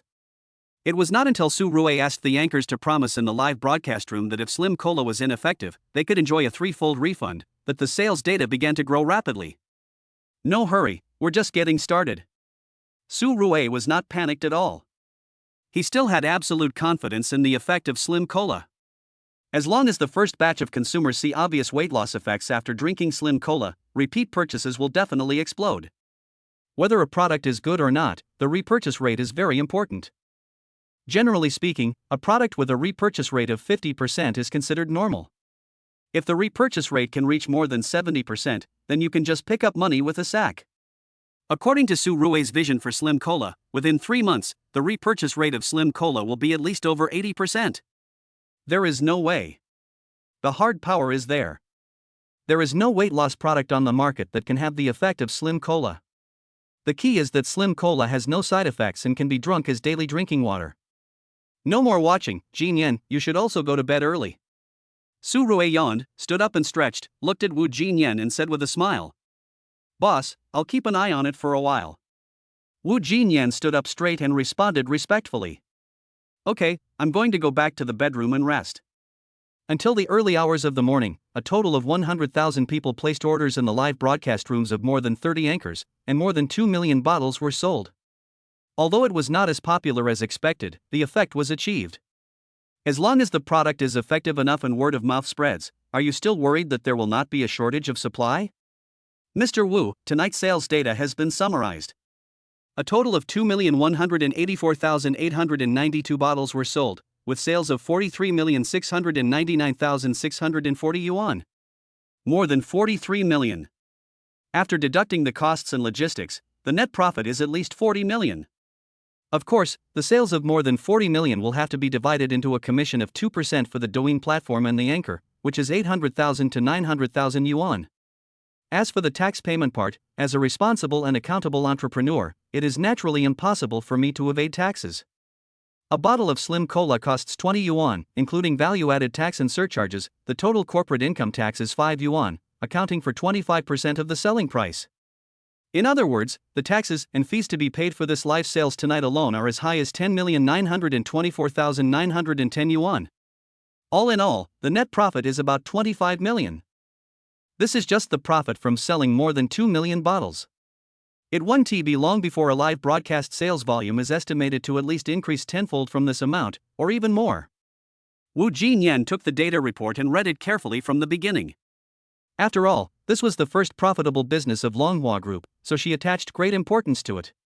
Moreover, Su Rui trusted her so much that she handed over the affairs of the entire Longhua Group to her. She was actually under a lot of pressure all the time, fearing that she was not capable enough and would let Su Rui down. Fortunately, this live sales was quite successful, and all kinds of data showed good results. Wu Jinyan worked until after 3 in the morning and planned a lot of follow-up work. Early the next morning, Wu Jinyan got up to work. After all, the general manager of Longhua Group is only a part-time job, and her main job is the housekeeper in the villa. Although daily purchases in the villa are now handled by the servants, Wu Jinyan will take 20 minutes every morning to hold a meeting with all the servants to summarize the previous day's work and give today's work instructions. In addition to the first online sales of Slim Cola yesterday, Longhua Group also established the Longhua Skin Care Products Company, and the first batch of fat-free snowflake cream has been produced and sent to Wu Jinyan. After holding a morning meeting for all the servants in the villa, Wu Jinyan picked up a bottle of Ningxi snow cream and began to study it. This smell is very elegant, with a hint of the fragrance of wintersweet. Wu Jinyan opened the bottle cap, put it to her nose and sniffed it gently, feeling somewhat refreshed. Is the effect really that magical? As a woman, and a school beauty goddess at that, Wu Jinyan attaches great importance to skin care. I gently picked up a little bit of the snow cream with my fingers and applied it on the back of my hand. Instantly, I felt a cool sensation on the back of my hand. Wu Jinyan's skin was already very good, but the skin where she applied the fat gelling snowflake cream was even whiter and more tender than the skin where she didn't. It was completely absorbed, leaving no trace at all. And the skin on the part that absorbed the snow cream has become better. As a woman, even Wu Jinyan fell in love with this whitening and tenderizing cream in an instant. The effect is truly amazing. Wu Jinyan's face unconsciously showed a hint of excitement. Let's go through the process first and arrange for internal employees to be tested. Each person will receive a testing subsidy of 1,000 yuan per day. Wu Jinyan also arranged the work related to the cream for snowflakes as soon as possible. After all, for such a good skincare product, she still hoped to put it on the market for sale as soon as possible. Chapter 50. It's broken, this girl is going to be abused. While Wu Jinyan was busy, Su Rui was strolling leisurely in the antique street. She had not made good use of the golden eyes she had obtained before and only used them to look at her body, which was a bit of a waste. It would be a waste of treasure if this thing wasn't used for treasure appraisal. Although Su Rui wasn't short of money, money didn't come easily. Besides, some people in high positions liked some strange and peculiar things, so it was better to buy some in advance to be prepared. However, I haven't seen anything good after looking around. The best ones are only worth a few 100,000. I can't afford them. Su Rui looked at the various stalls with some distress. Just when he was thinking about whether he should change to another antique street, a noisy sound came and attracted Su Rui's attention. After pushing through the crowd and looking inside, I saw a woman in a red cheongsam who was pushed to the ground by two strong men. She was holding a stone in her hand. However, this thing must be very important to the woman, so even though her arm was broken, she did not put the stone down. Bu Qingyao, you are the CEO of a company. It's a bit disrespectful to use a broken stone to pay off a debt. I tell you, either pay the money back or go and play with our boss for 3 months. Otherwise, don't even think about staying in the Magic City. One of the burly men, wearing a big gold chain and looking like a bandit, spoke to the cheongsam woman in a bandit-like manner. Bu Qingyao was about to explain a few more words, but the other party obviously didn't want to waste time talking to her and kicked Bu Qingyao in the chest. At this moment, a sound of breaking wind was heard, and a stone hit the strong man's knee in an instant. The strong man screamed in pain, hit the ground with his head, and fainted. Who is it? Seeing this, another sturdy man immediately looked at the crowd, but after searching for a long time he couldn't find who it was. Finally, Su Rui waved her hand and the other party saw it. Boy, did you throw that stone just now? Are you looking for death? The sturdy man cursed, but he was very good at talking, but he didn't take any action. It was obvious that he was scared by Su Rui. A stone could cripple a colleague, and he was afraid that he would not be able to defeat the opponent with his physique. He could only bluff here, hoping that the boss would notice something was wrong as soon as possible and send someone down to help. I'm not sick, why should I seek death? I just can't stand you bullying others. The beauty is holding an imperial green jadeite rough stone. It should be enough to pay off her debt. Less than 100 million should be enough, but you don't know its value. Su Rui said lightly. The sturdy man curled his lips in disdain when he heard that, thinking, you haven't even grown all your hair yet, you look like a college student who has practiced, how can you tell that you're imperial green? You have to know that you can't even see clearly the jadeite raw stone with X-rays, but you can see through it with your eyes alone. Do you think you are reading a supernatural novel? Okay, since you said this thing is valuable, why don't you buy it? Bu Qingyao also happens to have money to pay the debt. The sturdy man said in an unpleasant tone. Su Rui was speechless for a moment and was too lazy to waste words with this guy. He helped Bu Qingyao up like a gentleman and planned to send him to the hospital first.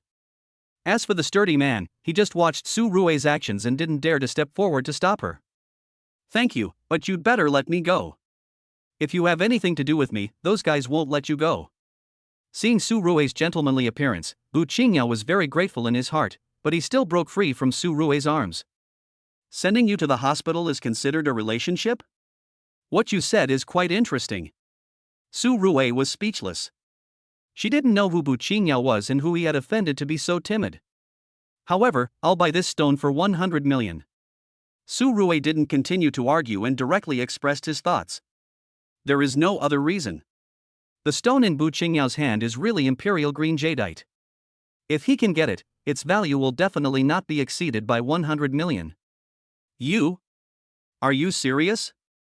Bu Qingyao looked at the young man in front of him who was younger than him in disbelief.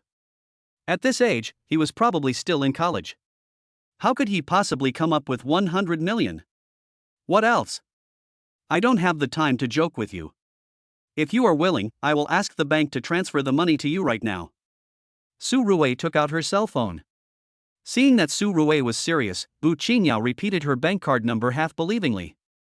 Then within 5 minutes, a text message from the bank was sent to her mobile phone. Looking at the string of zeros, Bu Qingyao felt like his brain was shutting down. He didn't expect Su Rui to actually transfer 100 million to him. The money was already in his account before he even touched the stone. Isn't this guy afraid of being cheated? Bu Qingyao murmured to himself, and then handed the stone to Su Rui. To be honest, this stone was not something she picked up casually, but a family heirloom. If her father had not been framed and harmed by someone outside, she would never have taken this thing out. Okay, the deal is done, but I suggest you call the police. Those guys don't seem like the kind of people who keep their promises. Su Rui gave her suggestion, then turned and left with the stone. Watching Su Rui's departing back, Bu Qingyao couldn't help but take out his cell phone and secretly took a photo. After all, he owed Su Rui a favor, and now he didn't even know her name. Next time he met her, he would definitely thank her properly. Afterwards, without caring about his injuries, Bu Qingyao went to the shop where he had fallen before, intending to find the owner to pay off the foreign debt so that the nightmare would no longer torment him. However, Su Rui's words came true. The sturdy man who had fainted before and his colleagues worked together to bring Bu Qingyao into the store and then closed the door. Oh no! This girl is going to be abused. Isn't this a society ruled by law? How could something like this happen? You are too young, young man. There are some people you should never mess with. This store does deadly business, and its background is ridiculous. Don't be fooled by the unprepossessing appearance of the store. After dark, most of this magic city is their territory. A group of onlookers couldn't help but talk about it, but they didn't dare to step forward to ask what was going on. After watching for a while, they left as if nothing had happened. Master, the girl you helped before is in danger. Does she need any help? At this moment, Su Rui, who was still walking on the road and thinking about who to ask for help to cut the yuan stone, heard the voice of the mechanical guard in his ears. Su Rui frowned upon hearing this, thinking to herself that this woman was really stupid. Did she really think that paying off the debt would write off everything? She obviously had bad intentions. She hadn't even walked far before she had fallen into the tiger's mouth again. This was really troublesome. No wonder some people say that the prettier you are, the lower your IQ is. Chapter 51, Where I Sleep, I Will Not Allow Others to Run Wild. Su Rui said, and stood up and went back the same way. Soon she arrived at the door of the shop. Seeing that the door of the shop was closed, Su Rui kicked the door directly, and the iron door was instantly dented.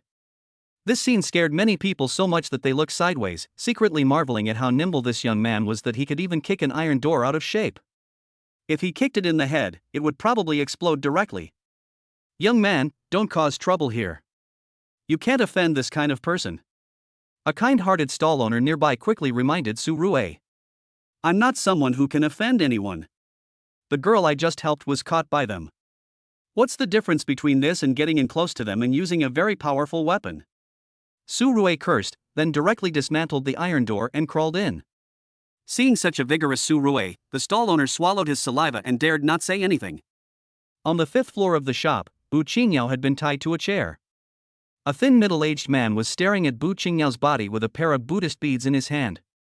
I'm here to pay back the money, you can't kidnap me. Bu Qingyao was frightened.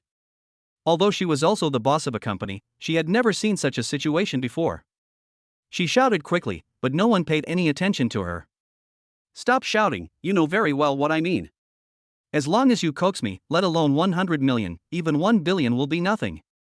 But if you don't appreciate it, you will just sink into the sea. The thin man said as he unbuttoned his shirt.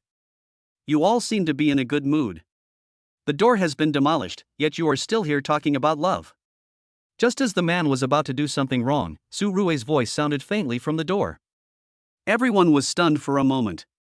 No one would have thought that an outsider would sneak in at this critical juncture, and because the sound insulation measures were so effective, they did not hear any sound coming from downstairs.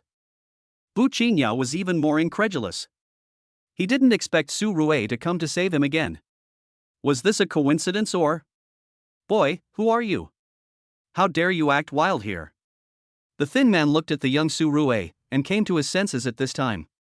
He immediately questioned angrily and gave his men a look. In an instant, several strong men approached Su Rui. My name is Su Rui, the boss of Longhua Group. Am I qualified to act wildly here? Su Rui said lightly, and her understated words instantly made everyone swallow their saliva. The 4 words Longhua Group have been making headlines recently. It is said that an organization in a country that was living a good life was turned into ashes just because they offended the mysterious Longhua boss. Although they are the local bosses in Shanghai, they cannot offend this boss. Fuck it, what do you believe in what he says? Would the boss of Longhua Group have the time to care about such things? Arrest him right now, and I'll take responsibility if anything goes wrong. The middle-aged man obviously didn't believe Su Rui's words. He cursed at everyone before taking action. As a result, the next second Su Rui suddenly used the iron backer, and the 3 strongmen flew backwards in an instant, hitting the wall with a series of dull sounds. You're still trying to make it in society with just these 2 skills? Don't let anyone pay you for your unpaid medical insurance bills one day. Su Rui sneered, then walked briskly up to the thin man and picked him up like a chicken. You just said you would take responsibility if something goes wrong? Now you take responsibility, let me see what you can take responsibility for. Su Rui said this and slapped the guy in the face, knocking out his front teeth so that he ran away from home. Do you know who I am? I am. Stop hitting me, I'm going to talk nicely. The thin man was still trying to be tough, but when he saw Su Rui raising her arm, he quickly begged for mercy. As the saying goes, a wise man never suffers a loss in front of him, so he quickly explained his background. Oh? Shanghai Chamber of Commerce? Never heard of it. Let me call and ask. Su Rui took out his cell phone and began to ask Wu Jinyan and others. Finally, he learned the information about the Shanghai Chamber of Commerce from Qinwen. A half-black and half-white chamber of commerce, once born as a gangster, later he associated himself with powerful people and made friends with many big shots, and finally he became successful in the Magic City, but he is still the kind that cannot be seen in the light. Su Rui, I think you'd better not provoke the Shanghai Chamber of Commerce. They have no grudge against the Longhua Group, so it's not good to provoke them. Qinwen did not forget to remind Su Rui at the end. Su Rui didn't say much about this. She put away her phone, threw the thin man to the ground, then picked up Bu Qingyao and walked outside. Sorry to trouble you again. Are you really the boss of Longhua Group? Bu Qingyao, who was leaning in Su Rui's arms, asked nervously. There's no need for me to lie to you. So how did you get in trouble with the 4 Seas Chamber of Commerce? Su Rui asked curiously. Bu Qingyao's background should be very ordinary. He might have a little money at most. He shouldn't have gotten in trouble with the 4 Seas Chamber of Commerce, a giant in the Magic City. Upon hearing this, Bu Qingyao told Su Rui the whole story. Only then did Su Rui understand that Bu Qingyao's father used to be a member of the Shanghai Chamber of Commerce, but later did not want to continue working in the Shanghai Chamber of Commerce and decided to go it alone. As a result, he was set up by his peers and was half dead. In addition, he had offended too many people in the past, and because of Bu Qingyao's beauty, many people targeted Bu Qingyao. After all, how could revenge on an old man be as satisfying as revenge on a cold and beautiful woman? You saved me this time, but you also offended the Shanghai Chamber of Commerce. I'm really sorry. If you are willing, I can accompany you for one night. Sooner or later, I will be insulted by those guys, so it's better to give you my innocence. Bu Qingyao said with lifeless eyes, as if he had accepted the reality. I'm not an animal who thinks with my lower body, and the existence of the Shanghai Chamber of Commerce is not good for me. I don't want to help you. Sometimes, getting rid of some people for others is also helping myself.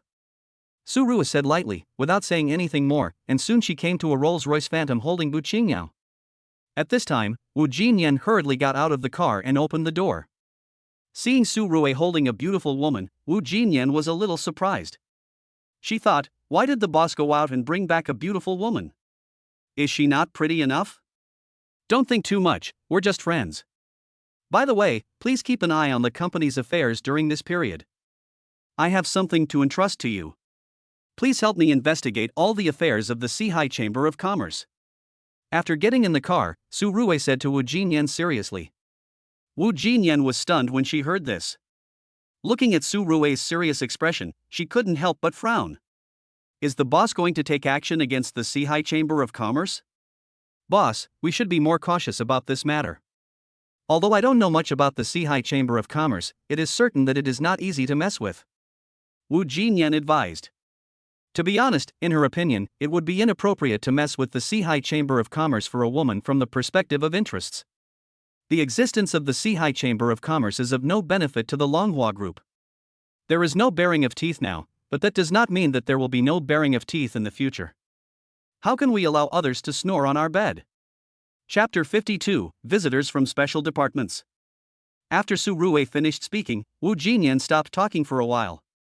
At this time, she was already shocked by Su Rue's words. She didn't expect that her boss would be so scary when he became serious. Okay, boss. I will mobilize all the manpower to start investigating the Shanghai Chamber of Commerce. But there is one more thing. Our background is a bit weak compared to that of the Shanghai Chamber of Commerce. Wu Jinyan thought for a moment and then reminded. Su Rua nodded when she heard that. Indeed, now she just had money and a system. Damn, with a system, she had nothing to be afraid of. It's okay. I have my own way to connect with people. Don't worry. Just do it if you don't agree. Su Rue's casual words made Wu Jinyan feel instantly safe.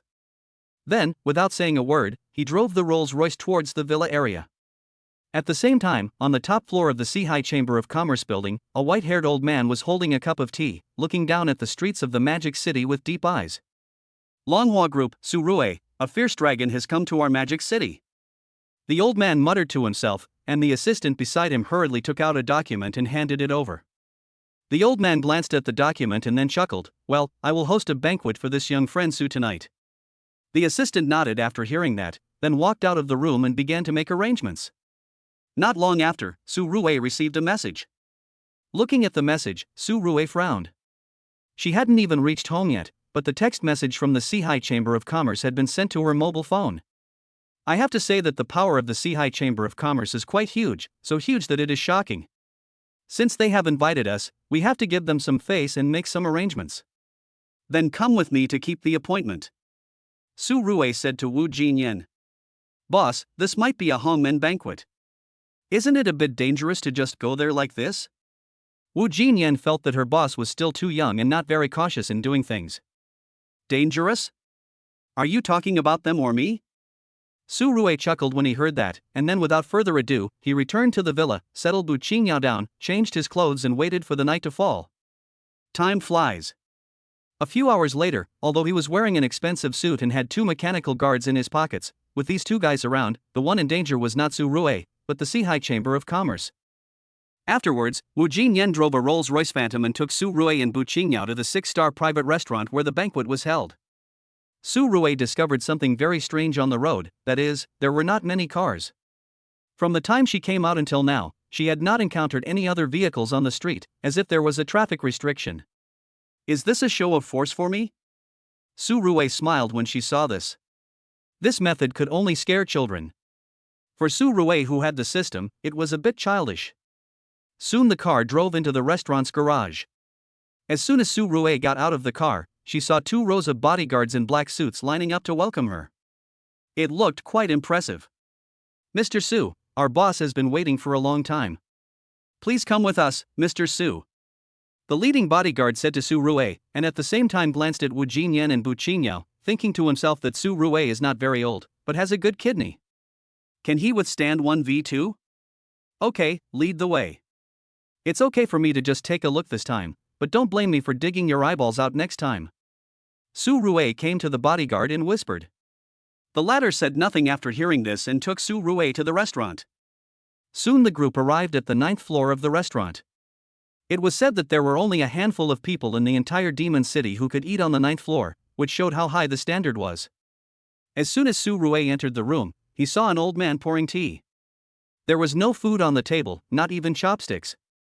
This made Su Rui stunned, thinking that the people of the Shanghai Chamber of Commerce were too stingy. There were wine and food at the Hongmen banquet, but they just skipped the wine and food? Old sir, this is the first time I've seen a banquet without food and wine. I wonder what you are up to. Su Rui said straight to the point, and then sat down on the chair in front of the other party, completely ignoring the gazes of others. Boss Su was able to establish Longhua Group at such a young age. He is quite capable. Today I see that he is indeed extraordinary.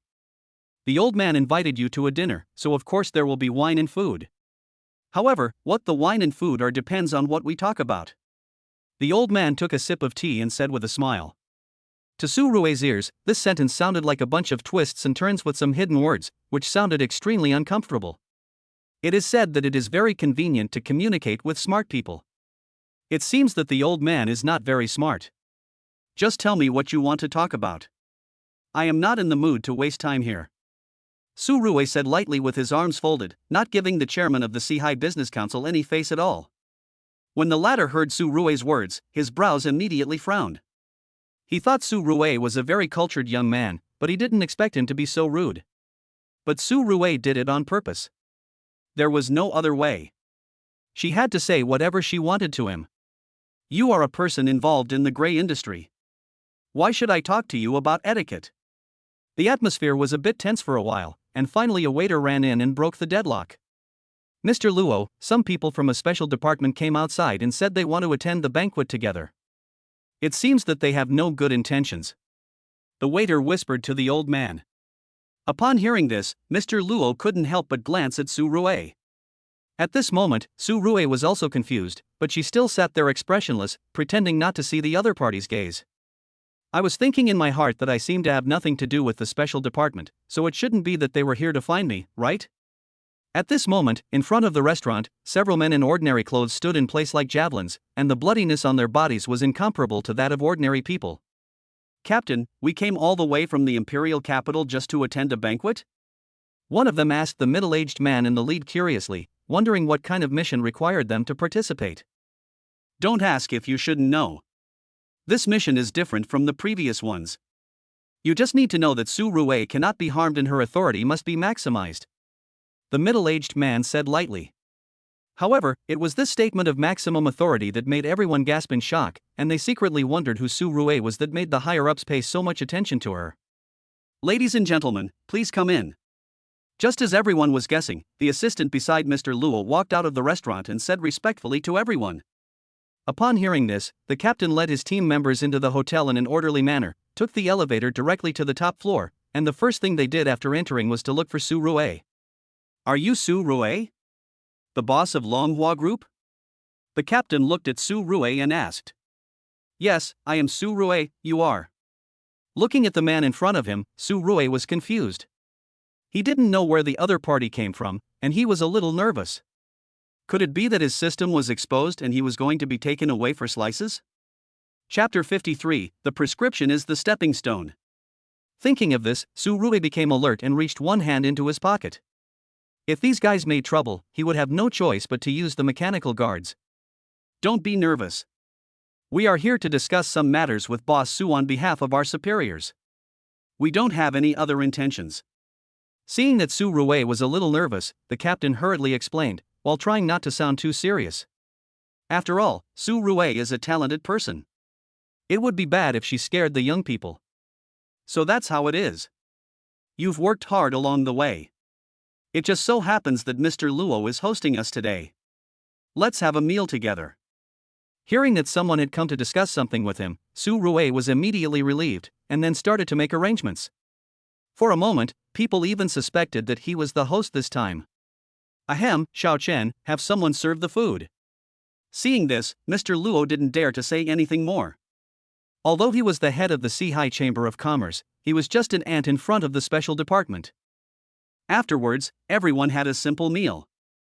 Su Rui didn't know whether the others were full or not, but he was quite full. The food in this 6-star restaurant was not bad, much better than that of the chef he hired. I want to open a 7-star restaurant, but I don't know how much money it will cost. Su Rui couldn't help but think about it. This was not for profit, but simply because Su Rui wanted to eat and didn't want to waste money. As the saying goes, drive a tractor to the bar, save where you can and spend where you can. With this thought, the banquet that was originally filled with swordplay came to an end, and then Su Rui drove away with the people from the special department. Soon the vehicle arrived at the outskirts of Demon City. A relatively quiet warehouse stood in the dark, looking ordinary. When the door of the warehouse opened, Su Rui could see clearly that this was not an ordinary place. It was full of people. Many of them were armed with guns, and some were wearing lab coats. For a moment, Su Rui really wondered if these guys were here to dissect her. Don't worry. These are experts in the medical field. They are here to discuss the formula of anti-cancer drugs with Boss Su. The price is negotiable. Please let us know if you have any requirements. Don't try to save money with them. The captain said, and finally reminded Su Rui. Su Rui's mouth twitched when he heard that. Good fellows, are you guys in the same group? You still don't forget to consider me at this time? Thinking about it, Su Rui didn't say much, got off the car and walked directly towards the crowd. An old scholar who was in the lead was amazed at how young Su Rui was. He had heard before that someone had developed an enhanced anti-cancer combination drug, and he thought it was from some developed country, so he tossed and turned all night and couldn't sleep. There was no other reason. If we couldn't come up with the idea at home, we would easily be strangled by others. As a result, when I went to the meeting with 2 panda eyes in the morning, I found out that this was something that our own people had researched, so I hurried to the Magic City without stopping. Hello, I won't introduce myself. Let's talk about how much you plan to sell this enhanced anti-cancer drug for. As long as you open your mouth, we will definitely consider it carefully. The old man held Su Rui's hand and showed his trump card before Su Rui could speak. Senior, I don't plan to sell this anti-cancer drug. Hey, young man, why bother with money? You sell this thing, and we develop it for the benefit of the people. It's a good thing, and you also make a profit, so you won't lose anything. Before Su Rui could finish speaking, the old man started to interrupt, and Su Rui felt helpless when he saw this. Well, it's a bit cold this night, and maybe someone nearby will hear us, so let's go in and talk. Su Rui felt that standing at the door was not the place to chat, so she spoke up. Then everyone walked into the warehouse, and then the door of the warehouse was closed. Seeing this scene, Bu Qingyao frowned slightly, obviously worried about his savior. Is he going to be okay? These people have guns. What if the deal isn't reached? Bu Qingyao asked Wu Jinyan with some concern. Wu Jinyan shook her head when she saw this. Even with a gun, she might not be able to hurt her boss. After all, the incident with the Yamaguchi Gumi has not yet subsided. It should be fine. Just wait. My boss is not an ordinary person. Wu Jinyan said and stopped talking. Su Rui negotiated with everyone, and finally, under the tearful gaze of the group, Su Rui signed the contract and donated it to her superior for free. Many people were surprised to hear this. They didn't expect Su Rui to not want money. The old man who had wanted to offer a high price before almost cried at this moment. It turned out that he was too narrow-minded. And Su Rui did not donate in vain. Once this thing is on the market, it can save many lives. Having this thing is equivalent to saving many lives. After all, do you dare to say that you will not get sick in this life? Of course, this is not something Su Rui can control alone. Donating is the best way. And sometimes money may not be useful in this society. Su Rui wants more than just money. This prescription was just a stepping stone, and the dosage was enough. Then she chatted with everyone for a while, exchanged contact information, and told everyone Qin Dongcai's phone number. Only then did Su Rui leave the warehouse. Let's go, there's nothing else to worry about. I guess the Shanghai Chamber of Commerce won't dare to say a word anymore. Su Rui said to Wu Jinyan, then got in the car and left. Boss, are you sure everything is fine with the Shanghai Chamber of Commerce? We still need to be cautious, right? Wu Jinyan reminded, and Su Rui smiled at this. Just now in the warehouse, any one of the people who talked to him could beat the Shanghai Chamber of Commerce to death. Now that he has given the formula to people, if anyone dares to do anything to him, the Shanghai Chamber of Commerce will be doomed. Su Rui didn't say anything afterwards. After returning to the villa, she washed up and lay down on the bed to rest. As a result, halfway through her sleep, she suddenly discovered that there seemed to be an extra person in the quilt. Su Rue was shocked and wondered if this place was haunted. Damn, the system should have given me something to ward off evil spirits. Su Rue exclaimed, and stood up from the bed. When she looked closely, she found that it was Bu Qingyao. No, why are you running into my bed so late at night instead of sleeping? Su Rue looked at Bu Qingyao in confusion. She had seen men lusting after women's bodies before, but this was the first time she had seen a woman lusting after a man's body. It's scary to sleep alone. Don't worry, I won't do anything. Bu Qingyao explained with a smile. Su Rue's mouth twitched for a long time when he heard this, thinking to himself why this sounded a bit strange. I'm used to sleeping alone. It's not comfortable for two people. If you like to sleep here, I'll go next door. Su Rue got up and ran out of the room. Seeing Su Rue fleeing in embarrassment, Bu Qingyao couldn't help but smile. It was interesting that he could speak frankly in front of those big guys, but he was afraid of girls. Chapter $54 billion Raw Stone Mine. Thinking of this, Bu Qingyao lay on Su Rue's bed and slowly fell asleep, while Su Rue was sitting on the bed in the guest bedroom with a speechless look on her face. She didn't know what Bu Qingyao was trying to do, staying up late at night and running into her room to act like a hooligan. I give up. I saved her, but I'm the one who suffers? Su Rue muttered, then leaned against the bed and slowly fell asleep. She didn't say a word all night. The next morning, Su Rue slowly opened her eyes, and her eyes met with Bu Qingyao's. Su Rue was so scared that she stood up from the bed with a plop. As a result, Bu Qingyao was sitting on the edge of the bed, so that his head was facing little Su Rue, and both of them were extremely embarrassed for a moment. You're still haunting me. What do you want to do? Why can't you just tell me what's going on? Su Rue said unhappily. She really couldn't understand what Bu Qingyao was thinking. Bu Qingyao rolled her eyes when she heard that, thinking that she was not a tiger, so why would Su Rue be so afraid of her? It's nothing. I just want to treat you to a meal to express my gratitude. At the same time, I have something to discuss with you. Bu Qingyao said straight to the point. Su Rue asked in confusion what it was. Not long after, I learned from Bu Qingyao that a mine was recently discovered in a neighboring country, which contained a lot of jadeite raw stones. If we act now, we will definitely make a fortune, because few people know about this matter, and currently only the people in the Shanghai Chamber of Commerce know about it. She only learned about this through some old friends. This time Su Rue saved her, and she wanted to use this news to express her gratitude. Besides, even if she knew the news now, she wouldn't get a share of it, so she might as well lend a flower to Buddha. How much can you make by making a fortune? I'm not short of money. Su Rue said she was not interested. What's more, she would have to go abroad, which was a bit risky.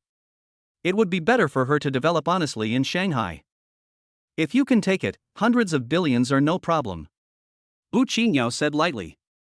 Su Rue's heart skipped a beat when he heard it. Hundreds of billions, gosh, it would take me a while to sign in. Moreover, all kinds of things require money recently. If I intervene in this matter, on the one hand, I can rely on jadeite raw stones to enter the jewelry market, and on the other hand, I can make a lot of money. No matter how you calculate it, it's not a loss. And who knows what good things are buried in the mine. With her golden eyes, she can definitely earn more. Thinking of this, Su Rue was indeed tempted. He then asked Wu Jinyan to arrange the passport issue, and then began to discuss the matter with Bu Qingyao while having breakfast. At the same time, the Shanghai Chamber of Commerce was also discussing the matter. In front of Mr. Luo was sitting a young man in luxurious clothes. The young man was about 20 years old, but his deep eyes did not match his appearance at all.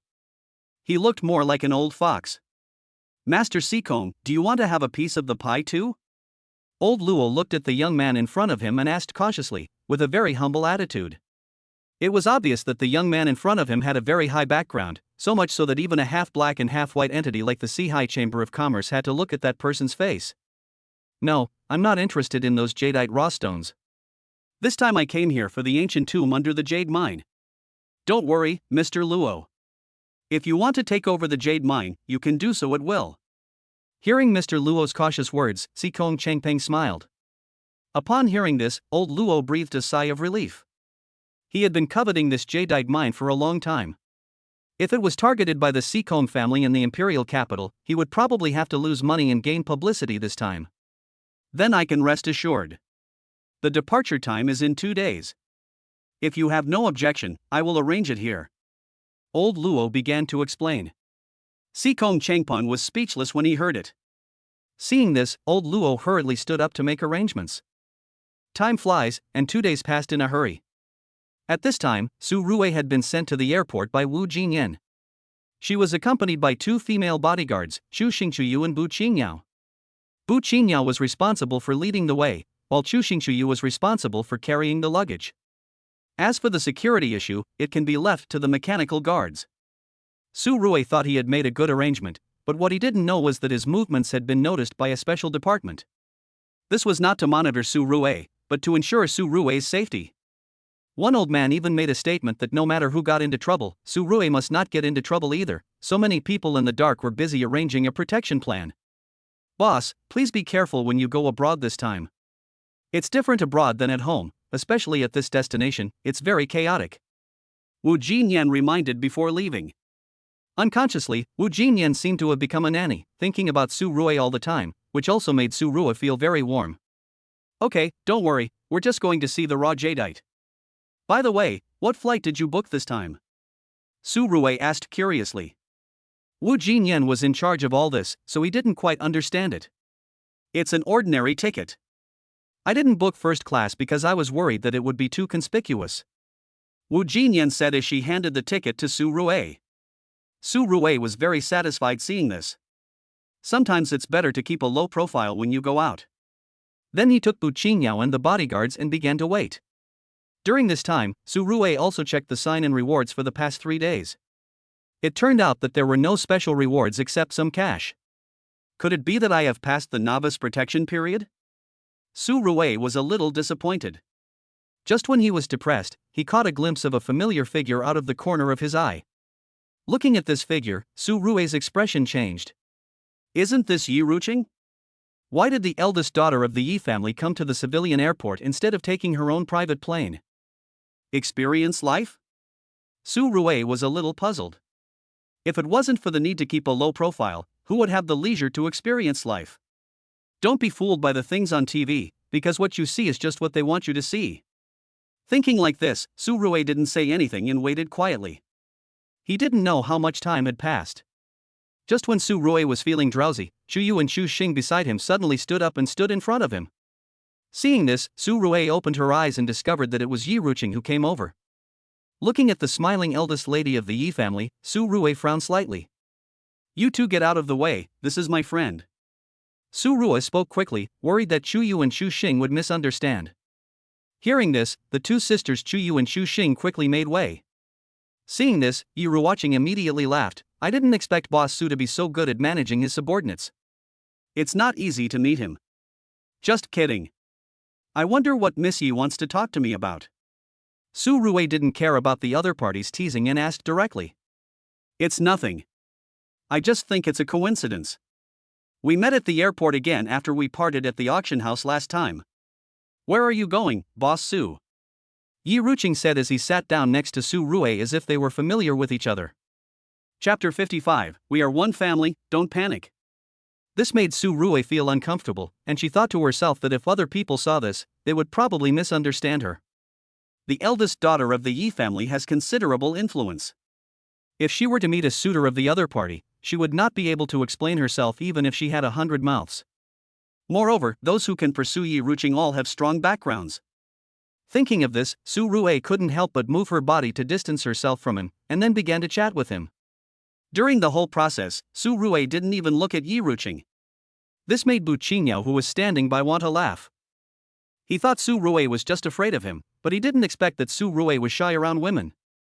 And Su Rui learned through the conversation with Yi Ruqing that the other person was not here to experience life at all, but to go to the same country or even the same place as her. This surprised Su Rui. She didn't expect that she also knew about the jade mine. Didn't Bu Qingyao say that few people knew about it? Not many people know about this, but as a large family in the imperial capital, it's not difficult for the Yi family to know this. Seeing Su Rui's confusion, Bu Qingyao explained. Hearing this, Su Rui couldn't help but nodded, and then she didn't continue to communicate with Yi Ruqing because ticket checking and boarding had already begun. When they got on the plane, Su Rui realized something was wrong. Yi Ruqing's seat was actually next to hers. No, what's wrong with Jin Yan? She didn't book next to side tickets, but instead booked me and Yi Ruqing next to each other. This is going to be interesting. Su Rui was speechless and planned to switch with Bu Qingyao, but was stopped by Yi Ruqing. Why, does it embarrass you to sit with me? Yi Ruqing raised his eyebrows and asked unhappily. Hearing this, Su Rui couldn't. Yi Ruqing said with a smile. Su Rui didn't say anything after hearing this. There was no harm in making friends with some imperial capital families. Compared with Wang Song, Qin Wen and others, the power of the imperial capital families was even greater. Thinking of this, Su Rui closed his eyes and began to rest. He fell asleep unknowingly. When he opened his eyes again, he found that he was leaning on Yi Ruqing. At this time, Yi Ruqing's pretty face was slightly red, and there was a hint of resentment in her eyes. Sorry, I fell asleep just now. Seeing this, Su Rui quickly sat up straight. Yi Ruqing didn't say anything when she saw this. Half an hour later, the plane landed and Su Rui got off the plane with Bu Qingyao, Chu Yu and Chu Xing. As soon as she got out of the airport, she found that the road in front of the airport was already full of luxury cars. Su Rui knew very well that these were definitely not the ones coming to pick her up, so she didn't care. Qingyao, where are we going next? Su Rui asked. Seeing this, Bu Qingyao waved in a direction, and soon an off-road vehicle drove over. This is the car I called. The driver is my father's former subordinate. He is very reliable and will take us there. Bu Qingyao explained to Su Rui, who didn't care. After getting in the car, he stopped talking and instead carefully observed the driver. The driver was a middle-aged man with a strong build and a few words, giving people a rather aloof feeling. This kind of person is definitely not a good person in reality, so Su Rui is more concerned about this guy. Although Bu Qingyao said that this person is reliable, Su Rui does not think so. He still needs to be more careful when going out. As he was thinking this, more than an hour passed and the off-road vehicle had already entered a mountain forest. As they went deeper into the forest, the surrounding environment became more and more remote. Seeing this, Su Rui frowned slightly. This didn't look like the road to the mine. Did the driver do it on purpose or did he take the wrong road? Uncle driver, did you take the wrong road? It doesn't look like there are mines nearby. Chu Yu asked directly. The driver smiled when he heard that, then stretched out his hand from his waist and suddenly pulled out a pistol. Just as he was about to aim at Su Rui, a bullet pierced through the car window and directly broke the driver's arm. Ah! Damn it, you actually ambushed the sniper in advance. The driver screamed in pain.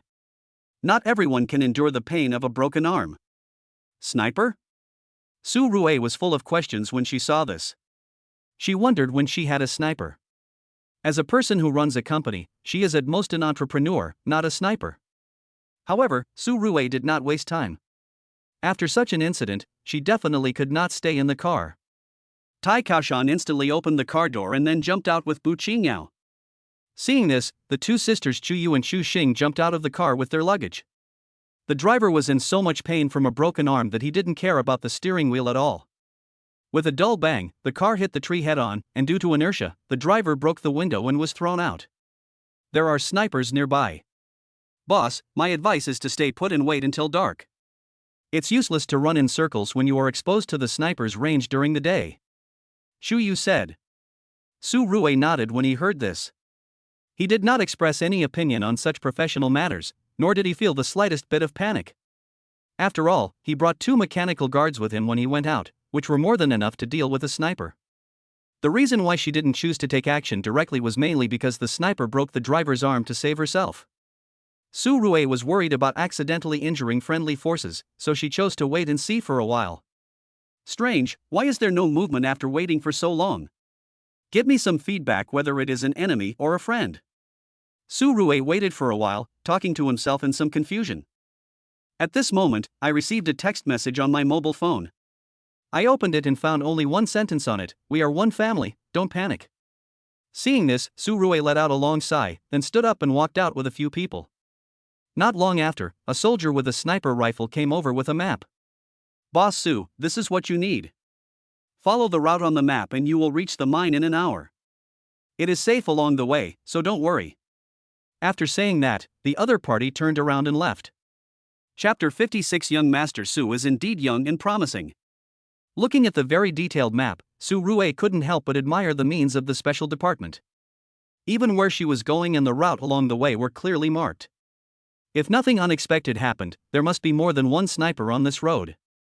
It's really reliable, but I don't know if they can monitor my sleeping posture, Su Rue said with a smile.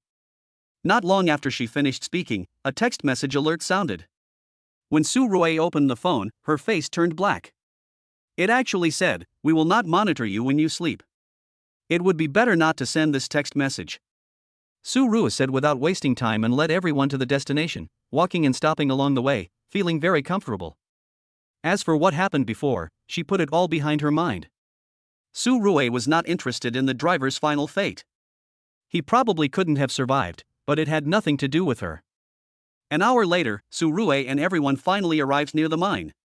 Looking at the mine that was being mined, Su Rue used his golden eyes to observe it. After a while, I discovered that there were indeed quite a few jadeite raw stones underneath. As for the quality, I couldn't see it clearly because the distance was too far. Who is in charge of this mine? Is there any contact information? Su Rue thought for a moment and asked Bu Qingya beside him. The person in charge is a young man named Du Yang. He has great power here thanks to the family business his father built in the no man's land. However, this guy only likes money. When he learned that there was a raw stone mine here, he started digging overnight. However, he has not found a market for it yet. Buying it at this juncture will make a sure profit. Bu Qingya handed Du Yang's contact information to Su Rue. Su Rue dialed the number without saying a word, and soon a series of sweet voices were heard on the line, which was not suitable for children. Who is it? I'm calling you when I'm in the middle of a good mood.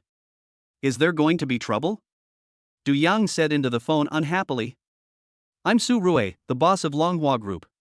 I heard that Boss Du has some jadeite raw stones but can't sell them? Why don't we have a chat? Su Rue said concisely. When Du Yang heard that someone wanted to buy jadeite raw stone, he instantly became much more energetic. He didn't even bother to play with the girl. He got up and went to the bathroom to start a detailed conversation with Su Rue. Half an hour later, Su Rue put away her phone with a smile on her face. It was obvious that this negotiation was very successful. Although Du Yang had a good background, his vision was not good. He raised the price of a raw stone worth more than 10 billion yuan to 2 billion yuan, and this guy made the final decision. 2 billion to buy more than 10 billion worth of raw stone, or, plus Su Rue has golden eyes, this deal is a sure win.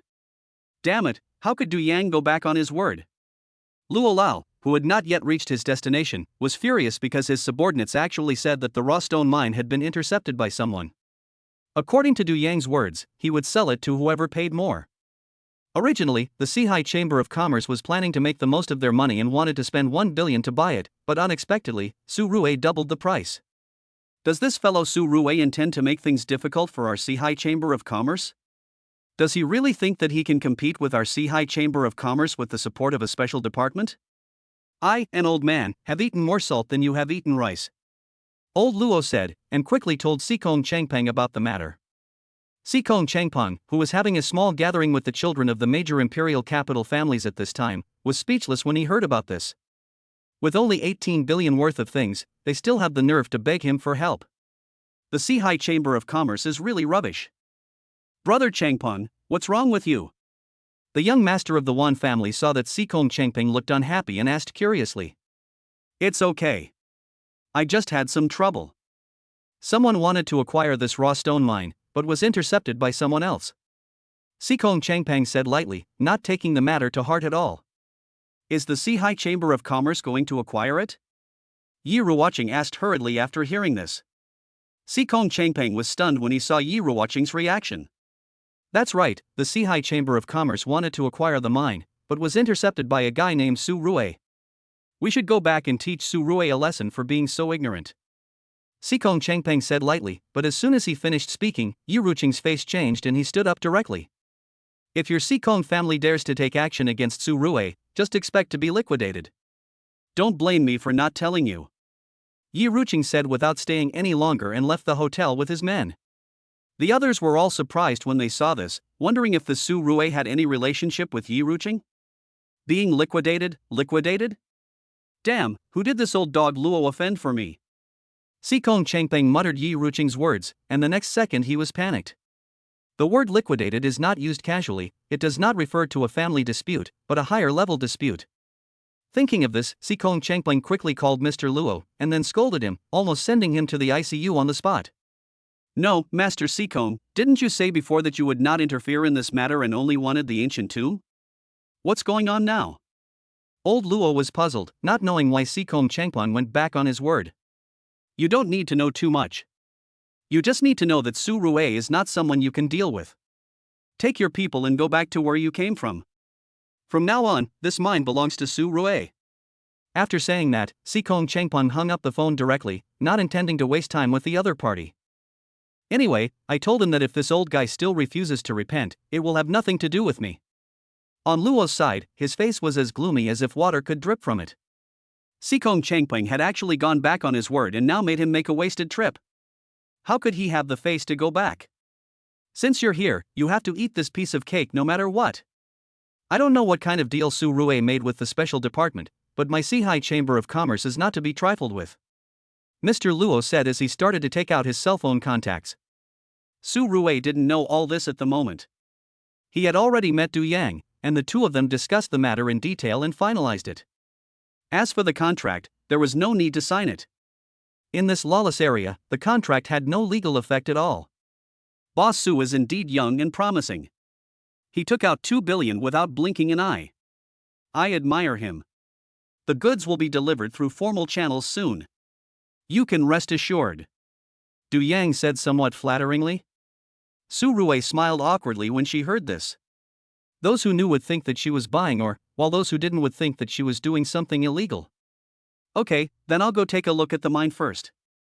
There will be many opportunities for cooperation in the future. I lack everything except money.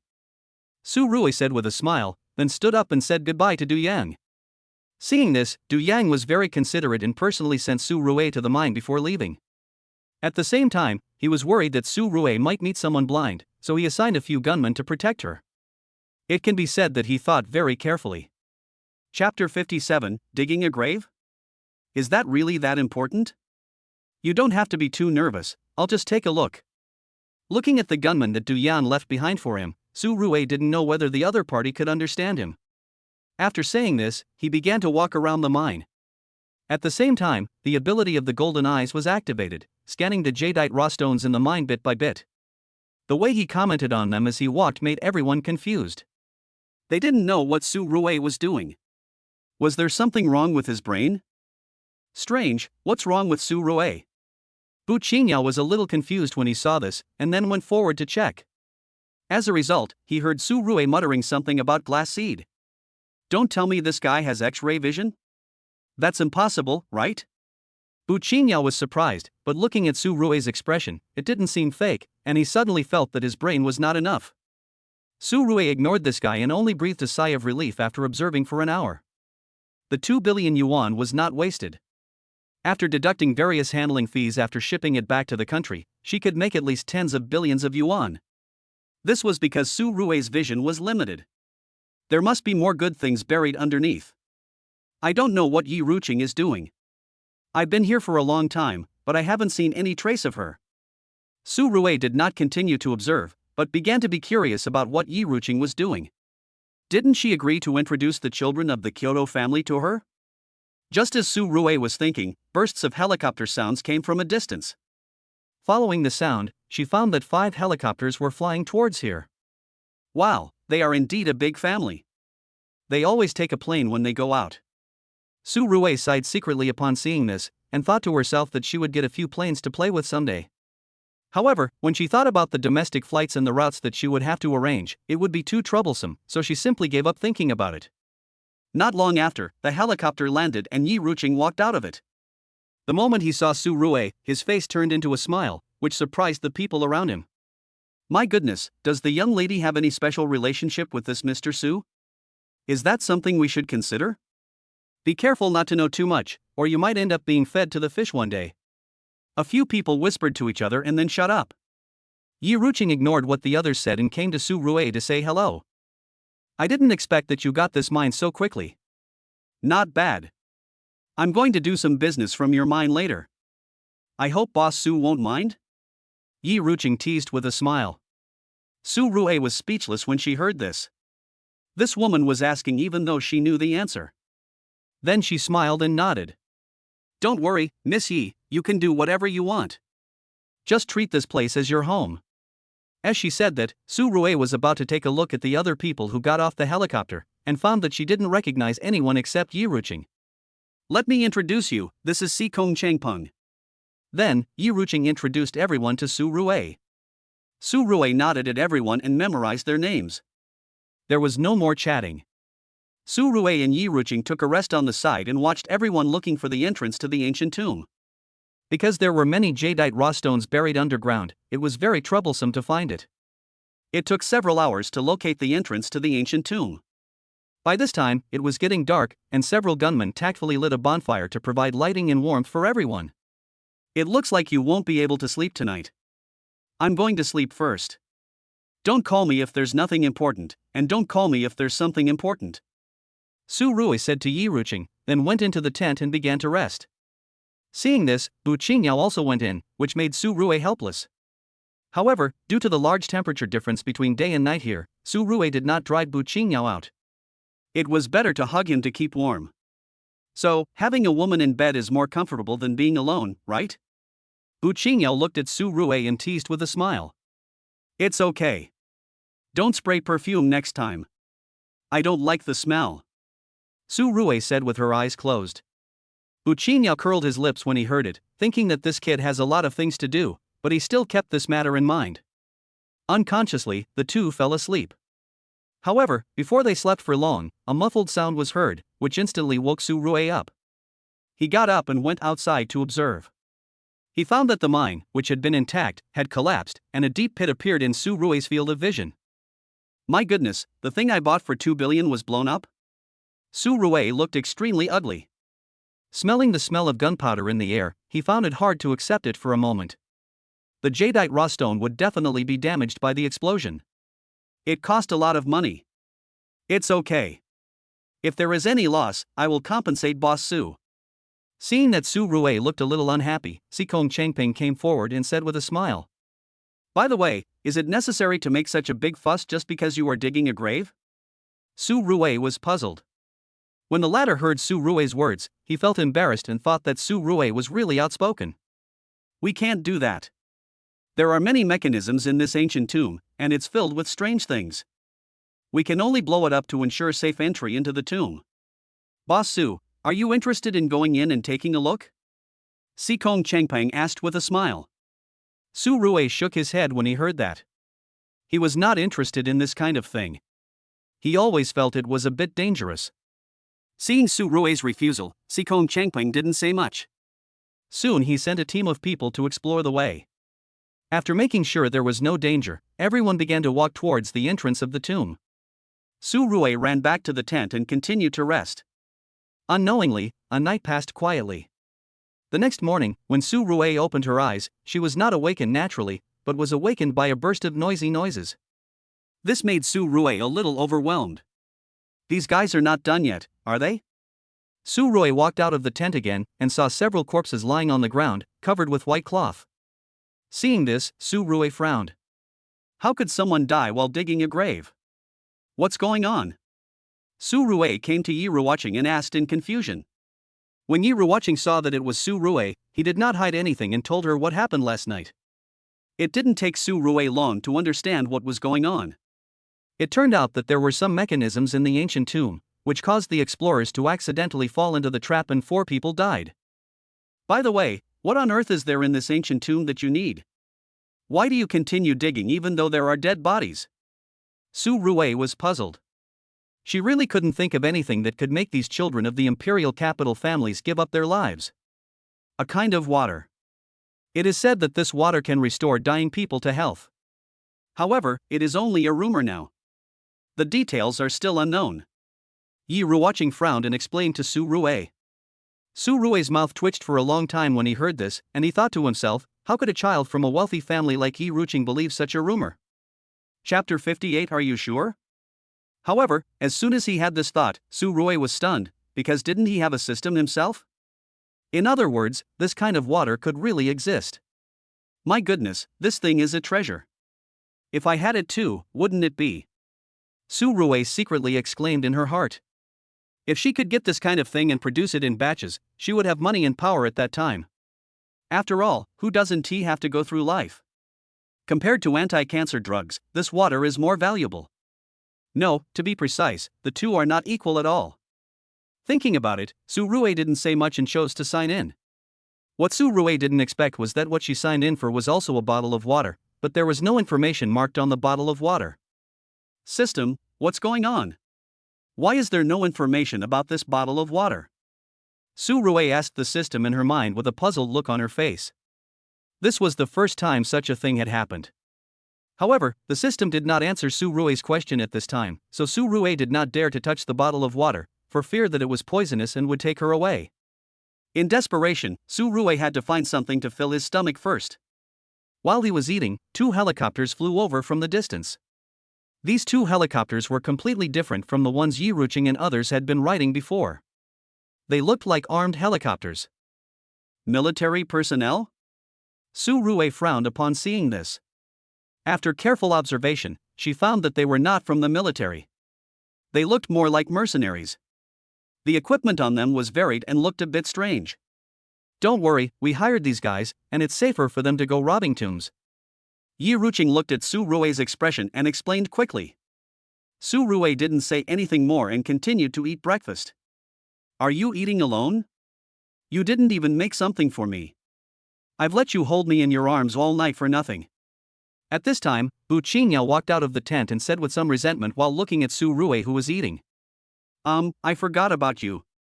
Let's eat together. Su Rui really didn't think of Bu Qingyao. It was her own fault that she was used to living alone. Then he started to eat with Bu Qingyao. After eating and drinking his fill, Su Rui planned to leave first. He was not good at tomb robbing, and this kind of magical water was not something he could touch with his identity. It would be better not to wade into this muddy water. But she was soon stopped by Yi Ruqing. Su Rui was puzzled when she saw this and didn't know why Yi Ruqing stopped her. Is there anything wrong? I have already acquired the mine here, and there is nothing else to do. Su Rui looked at Yi Ruqing and asked curiously. Su Rui, I know you are not an ordinary person. In order to be safe this time, I hope you can do us a favor and go down into the tomb with us. No matter whether there is that kind of water in it, I can give you a good reward after we come out. Yi Ruqing thought about it and then expressed his thoughts. I'm not a professional, so I can't help much if I go down. Su Rui said she was helpless. Yi Ruqing suddenly became anxious and quickly put forward his conditions. How about 10% of the shares of Yi Group? Yi Ruqing said seriously. Su Rui's pupils shrank when he heard this. Wow, Yi Group, Imperial Capital Group, the backbone of the Yi family, can all be taken out by Yi Ruqing as a reward. I wonder if the old man of the Yi family will be mad to death if he knows about it. Are you sure? Su Rui asked in disbelief. Yi Ruqing nodded and took out a pen and paper to write the contract. He even took out the seal of the Yi Group and signed it directly. Seeing that Yi Ruqing was serious, Su Rui frowned slightly. She couldn't refuse to eat the fat meat that was right in front of her. Mainly, Su Rui was curious. Could it be that someone in the Yi family urgently needed this water to save their lives? I know what you are thinking.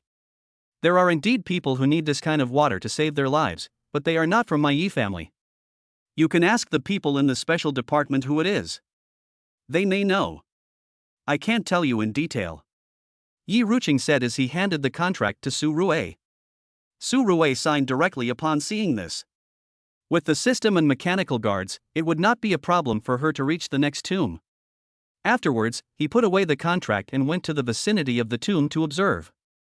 With the help of the golden pupils, Su Rui could quickly see part of the tomb environment clearly, but there was still a large part that he could not see clearly because the distance was too far and the field of vision was not enough.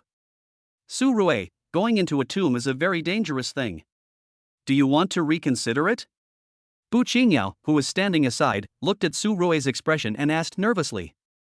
She really didn't want Su Rui to get into trouble. It's okay, don't worry. It's just digging a grave, what's the big deal? Su Rui heard this and comforted Bu Qingyao. Then they sat aside and began to recuperate, waiting for the time to enter the tomb.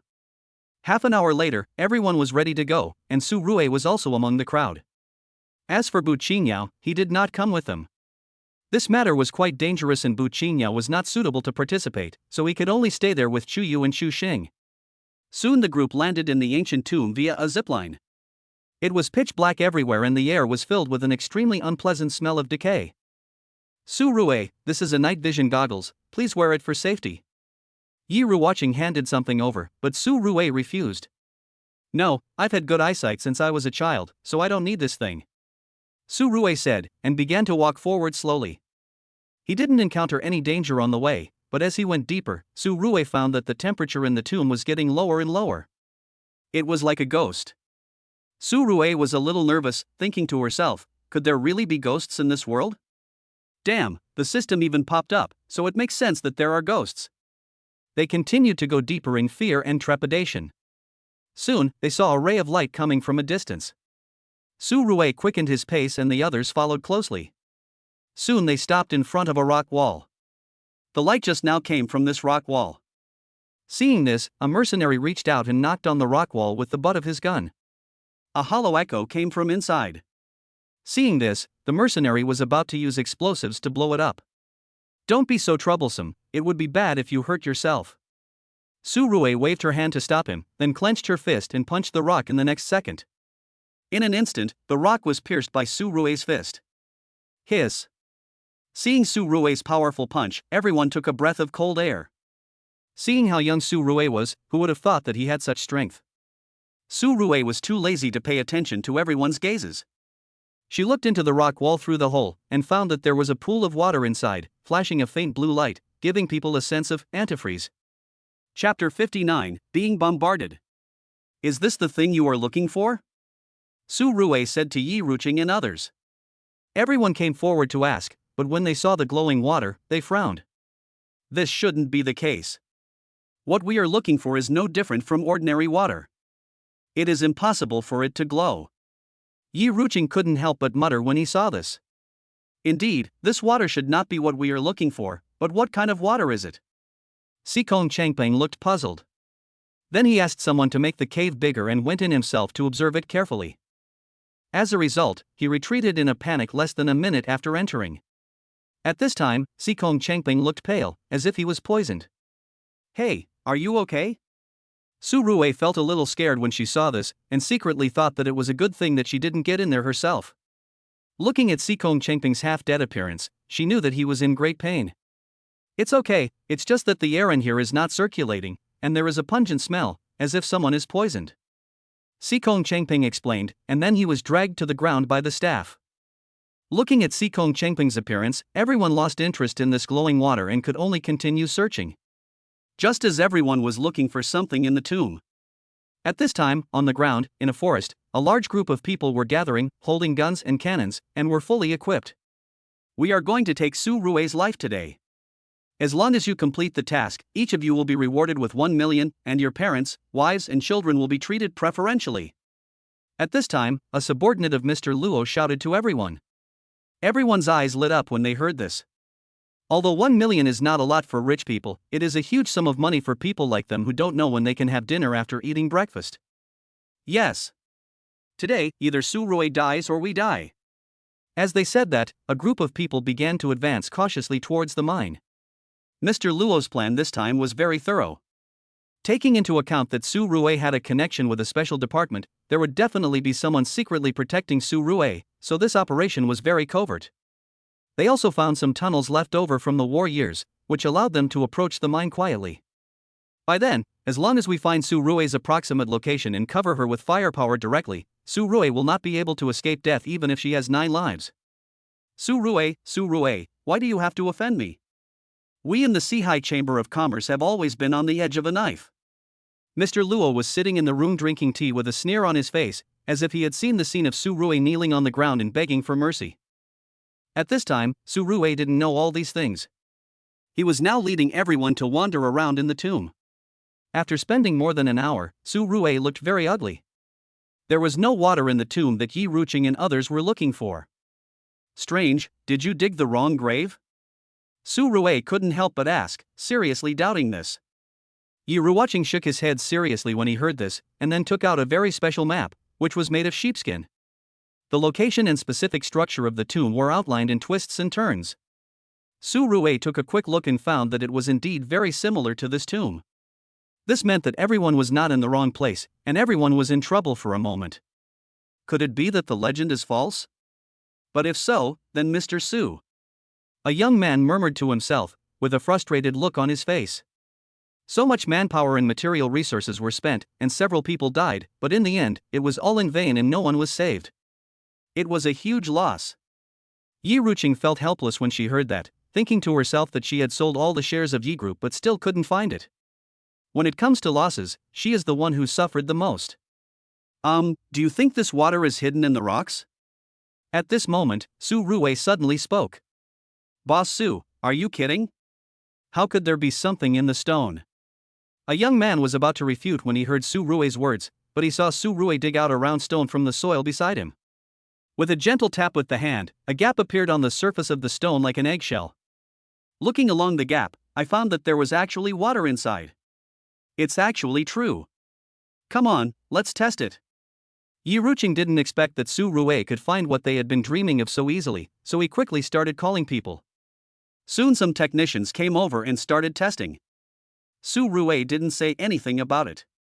He looked around and could see through his golden eyes that there were many such stones in the surrounding rock walls and soil, but it seemed that only he could identify them. Even if other people shook it in their hands, they would not be able to tell the difference.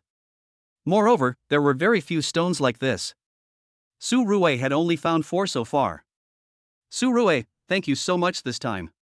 Yi Ruqing looked at Su Rui's thoughtful expression and spoke quickly. It's okay. After all, I'm not working for nothing. Su Rui said it was okay, and then sat aside waiting for the test results. After waiting for more than half an hour, the test results finally came out. The water inside the stone really contained a special substance that could restore the vitality of cells and prolong the cell division cycle. In other words, this thing could save lives and prolong life. There really is such a thing. It's quite interesting. Su Rui looked at the test report with shock in her eyes. This thing must be mass-produced. Yi Ruqing was so overjoyed when he saw this, as if he had gone crazy. Su Rui didn't care and took 2 of the other 3 stones out. He secretly kept one of them for himself, intending to take it back for research. Su Rui, thank you so much this time. If it weren't for you, Mr. Su would have been beyond saving. On the way back, Yi Ruqing thanked Su Rui repeatedly. Su Rui was a little curious after hearing this. Who exactly is this Mr. Su and why does everyone care so much about him?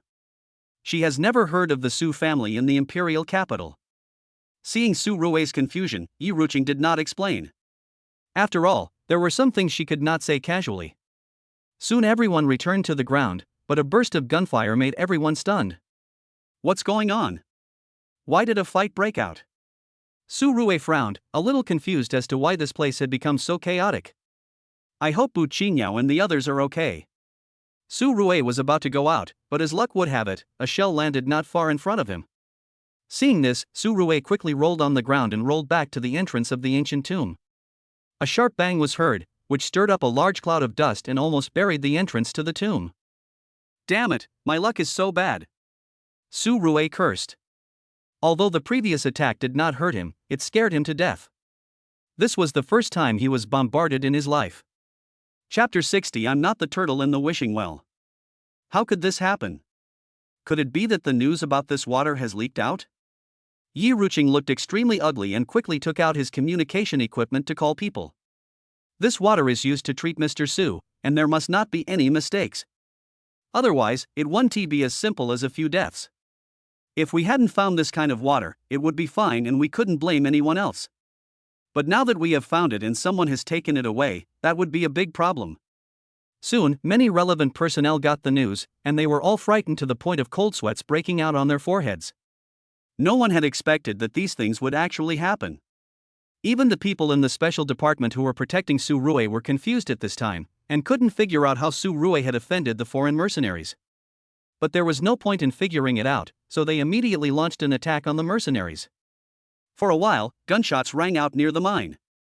Su Rui and others could only hide in the ancient tomb and think about countermeasures. We have to find a way to leave here. Once they find our location, we'll all be trapped. Yi Ruqing said at this moment. The problem is how to leave here. We can't fly, and the helicopters are all outside. Who will drive them? The person next to him was speechless when he heard this. Su Rui didn't say much after hearing this. He silently controlled the mechanical guard to fly outside and observe the specific battle situation. Not long after, Su Rui frowned and found that there were not just 2 teams of people outside, but 3. These guys were fighting in a mess, and Su Rui couldn't even tell which side was his own. Strange, why are there 3 groups of people?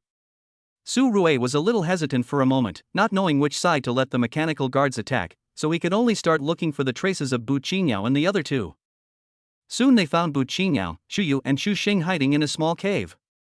Fortunately, they were not injured, which was a blessing in disguise. You 3 stay here first and wait until the battle is over. Su Rui asked the mechanical guard to say to the 3 people, and then asked the mechanical guard to guard the entrance of the cave and let the newcomers deal with them directly. As for the remaining mechanical guard, it was protecting Su Rui and the others. The battle lasted until the evening before it gradually stopped. Hearing the sound gradually disappearing, Su Rui breathed a sigh of relief. If nothing unexpected happened, it should be over. He then stood up and walked out of the tomb to look around. The next second, a chill came over him. The mechanical guard instantly stood in front of Su Rui. A burst of gunfire rang out, and sparks exploded from the mechanical guard's body. Damn it, Lao Lu is here. Su Rui was startled, and then quickly retreated back to the tomb, while the mechanical guard rushed towards the direction where the gunshots came from. Ha! Where did Su Rui find a robot? The sniper was stunned when he saw the mechanical guard running towards him. He was about to escape, but his eyes blurred. The next second, the mechanical guard appeared in front of him and punched him in the face, blowing his head off in an instant. The sniper has been eliminated. We are continuing the search. Please wait a moment, Master. The mechanical guard conveyed the message to Su Rui, and then began to search the surroundings for any place where a sniper might be hiding. Even the snipers from the special department were pulled out. Fortunately, Su Rui did not let the mechanical guards attack, otherwise these guys would have died. My goodness, this boss Su has a lot of cards up his sleeve.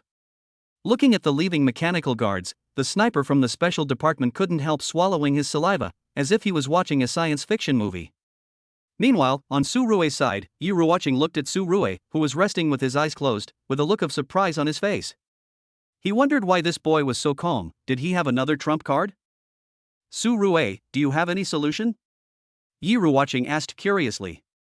Su Rui nodded but didn't say anything, which made Yi Ruoqing anxious and curious. Everyone has their own secrets. There's no need for you to look at me like that. I can only tell you that nothing will happen to us today. As for Chianqing who left early, it's hard to say. Su Rui glanced at Yi Ruoqing and then began to explain. Oh no, I forgot about this guy. Upon hearing the 4 words Chianqing, Yi Ruoqing exclaimed and quickly picked up his phone to start messaging Chianqing. It's okay, I'm still alive, I'm just scared to death. Damn it, this is the first time I've encountered a military fight. Soon, Chianqing's voice of cursing was heard from the phone, and everyone breathed a sigh of relief after hearing that. This kid is pretty lucky, hiding in the sewer. I just don't know how many times he will have to take a bath when he goes back. Su Rui also found Chianqing's hiding place through the mechanical guards, and said with a smile. When the others heard Su Rui's words, they were all surprised. They had no idea how Su Rui knew all this. Could it be that Su Rui had a god's perspective? I told you that Longhua Group also has a scientific research department. Do you believe it? Su Rui smiled when she saw everyone's surprised look. Everyone understood after hearing what she said. It was probably because Su Rui was wearing some high-tech contact lenses that she could see it. Get me a pair of glasses later. Money is not a problem. It would be best if they can see through things. As the battle was over, everyone relaxed. One of the boys said to Su Rui with a smile. Su Rui's mouth twitched for a long time after hearing this, and then he said, Do you think I'm a turtle in the wishing well? And I can see through things. Do I have the technology to dig your graves here? Having said that, Su Rui did not continue to pay attention to them. At this time, the mechanical guards had already checked all the potential safety hazards. Seeing this, Su Rui stood up and walked out of the tomb. When the others saw Su Rui go out, they hurried to follow. Since Su Rui had gone out, it meant that the area was safe. Soon everyone returned to the ground. Seeing the bomb craters everywhere, they were all terrified. At this time, several helicopters flew over from a distance. Seeing the signs that they were their own people, everyone became excited and planned to leave this place of trouble first. Su Rue, can you tell me what method you used just now? I'm very curious. At this time, Yi Ruqing came behind Su Rue unnoticed and asked Su Rue. I've told you it's a secret. You can't tell it. Otherwise, there will be big problems. Su Rue shrugged and said, then found Bu Qingyao. Bu Qingyao was already frightened at this time, and threw himself into Su Rue's arms with tears on his face. Seeing the beautiful Su Rue in her arms, Yi Ruqing didn't say much. She took everyone to leave the mine by plane. However, she had already remembered Su Rue in her heart at this time, and secretly thought that she would dig out Su Rue's secret when she returned. Chapter 61. It seems there is a way. At this time, Su Rue didn't know that she was being targeted. After comforting Bu Qingyao for a while, she began to return the same way. Because there had been a battle before, Su Rue didn't let the mechanical guards shrink at all. He directly protected everyone and went away. A few hours later, Su Rue arrived in the city and bought a plane ticket back home overnight. He didn't want to stay in this damn place for even a minute longer. Another 2 hours passed, and Su Rue successfully got off the plane. Looking at the lights of thousands of homes in the night, Su Rue breathed a sigh of relief. It's still better to stay in China. Those guys who were thinking about going abroad must have been kicked in the head by a donkey. No, they must have been kicked several times.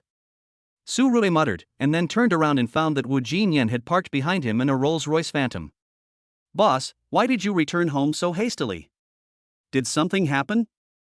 Wu Jinyan looked at Su Rue curiously and asked. After all, Su Rue did not inform her in advance when returning home this time. No problem, we just encountered a battle. Let's go back first. By the way, did anything happen in the group during the time I was away? Su Rue asked curiously after taking Bu Qingyao, Chu Yu and Chu Xing into the car. Nothing happened, it's just that the Shanghai Chamber of Commerce has become very quiet for some reason. Even the office building has been closed. I don't know what they are plotting. Wu Jinyan said concisely, then started the car and drove towards the villa area. Conspiracy? I guess they are trying to figure out where their own graves are. Su Rue said in a cold voice as she looked at the text message sent by the special department on her phone. It was clearly written on it that the Shanghai Chamber of Commerce was the one that initiated the battle. The other force was the local warlord, and the last one was the people from the special department who were protecting him. Thinking about how he was almost killed by a shell and shot from behind, Su Rue felt a surge of rage in his heart, and even the veins on his hands were throbbing. Cemetery? Wu Jinyan frowned when she heard that. She was very smart and understood instantly that the accident her boss encountered this time was probably caused by the Shanghai Chamber of Commerce. Knowing clearly that the boss has dealings with the special department, a grey clown like the Shanghai Chamber of Commerce dares to do such tricks. It's really courting death. Wu Jinyan muttered in her heart, and then drove seriously without saying much. From time to time, her beautiful eyes looked at the rearview mirror. After a while, her brows slightly frowned and she said to Su Rue, Boss, there are 2 cars following us. Are they cars from the special department? No, don't worry about him, someone will take care of it. Su Rue closed his eyes and rested, not caring about these things. Sure enough, just after turning the next intersection, a large truck roared into the 2 cars following Su Rue, and the 2 cars were crushed into pieces on the spot. Seeing this scene, Wu Jinyan was shocked. She didn't expect that the special department's protection of the boss had reached this level. She couldn't help but sigh. Soon the Rolls-Royce drove into the villa area. Su Rue finally relaxed completely after returning to the villa. After washing up, she didn't even have dinner. She just lay down on the bed and fell asleep. I haven't had a good rest during this period, sleeping in the open air, which is even worse than before I got the system. I need to take a rest as soon as possible. As expected, Bu Qingyao soon got into Su Rue's bed. This time Su Rue did not resist and let the woman hold her and soon fell asleep. At this time, in a special hospital with strict guards in the imperial capital, Yi Ruqing hurriedly walked into an intensive care unit with a stone filled with water. At this time, an elderly man was lying on the bed in the intensive care unit, his body full of life-saving tubes. Many knife and gunshot wounds were clearly visible on his exposed skin, and he looked like an old man who had participated in the war. The things have been brought back. How is Mr. Su now? Yi Ruqing didn't waste any words and asked the doctor directly. Mr. Su's condition is becoming increasingly critical. The water you brought back may not be effective. We can only try it first, the doctor said helplessly. Then he took the stone filled with water from Yi Ruqing's hand and began to test it. After making sure there was no problem, he carefully injected it into Mr. Su's body. The data on the monitor was rising at a speed visible to the naked eye. Mr. Su, who was originally on the verge of death, had recovered a lot at this moment, but he was still far behind ordinary people. This water is totally insufficient, and its purity is not high. It can only sustain life for a period of time.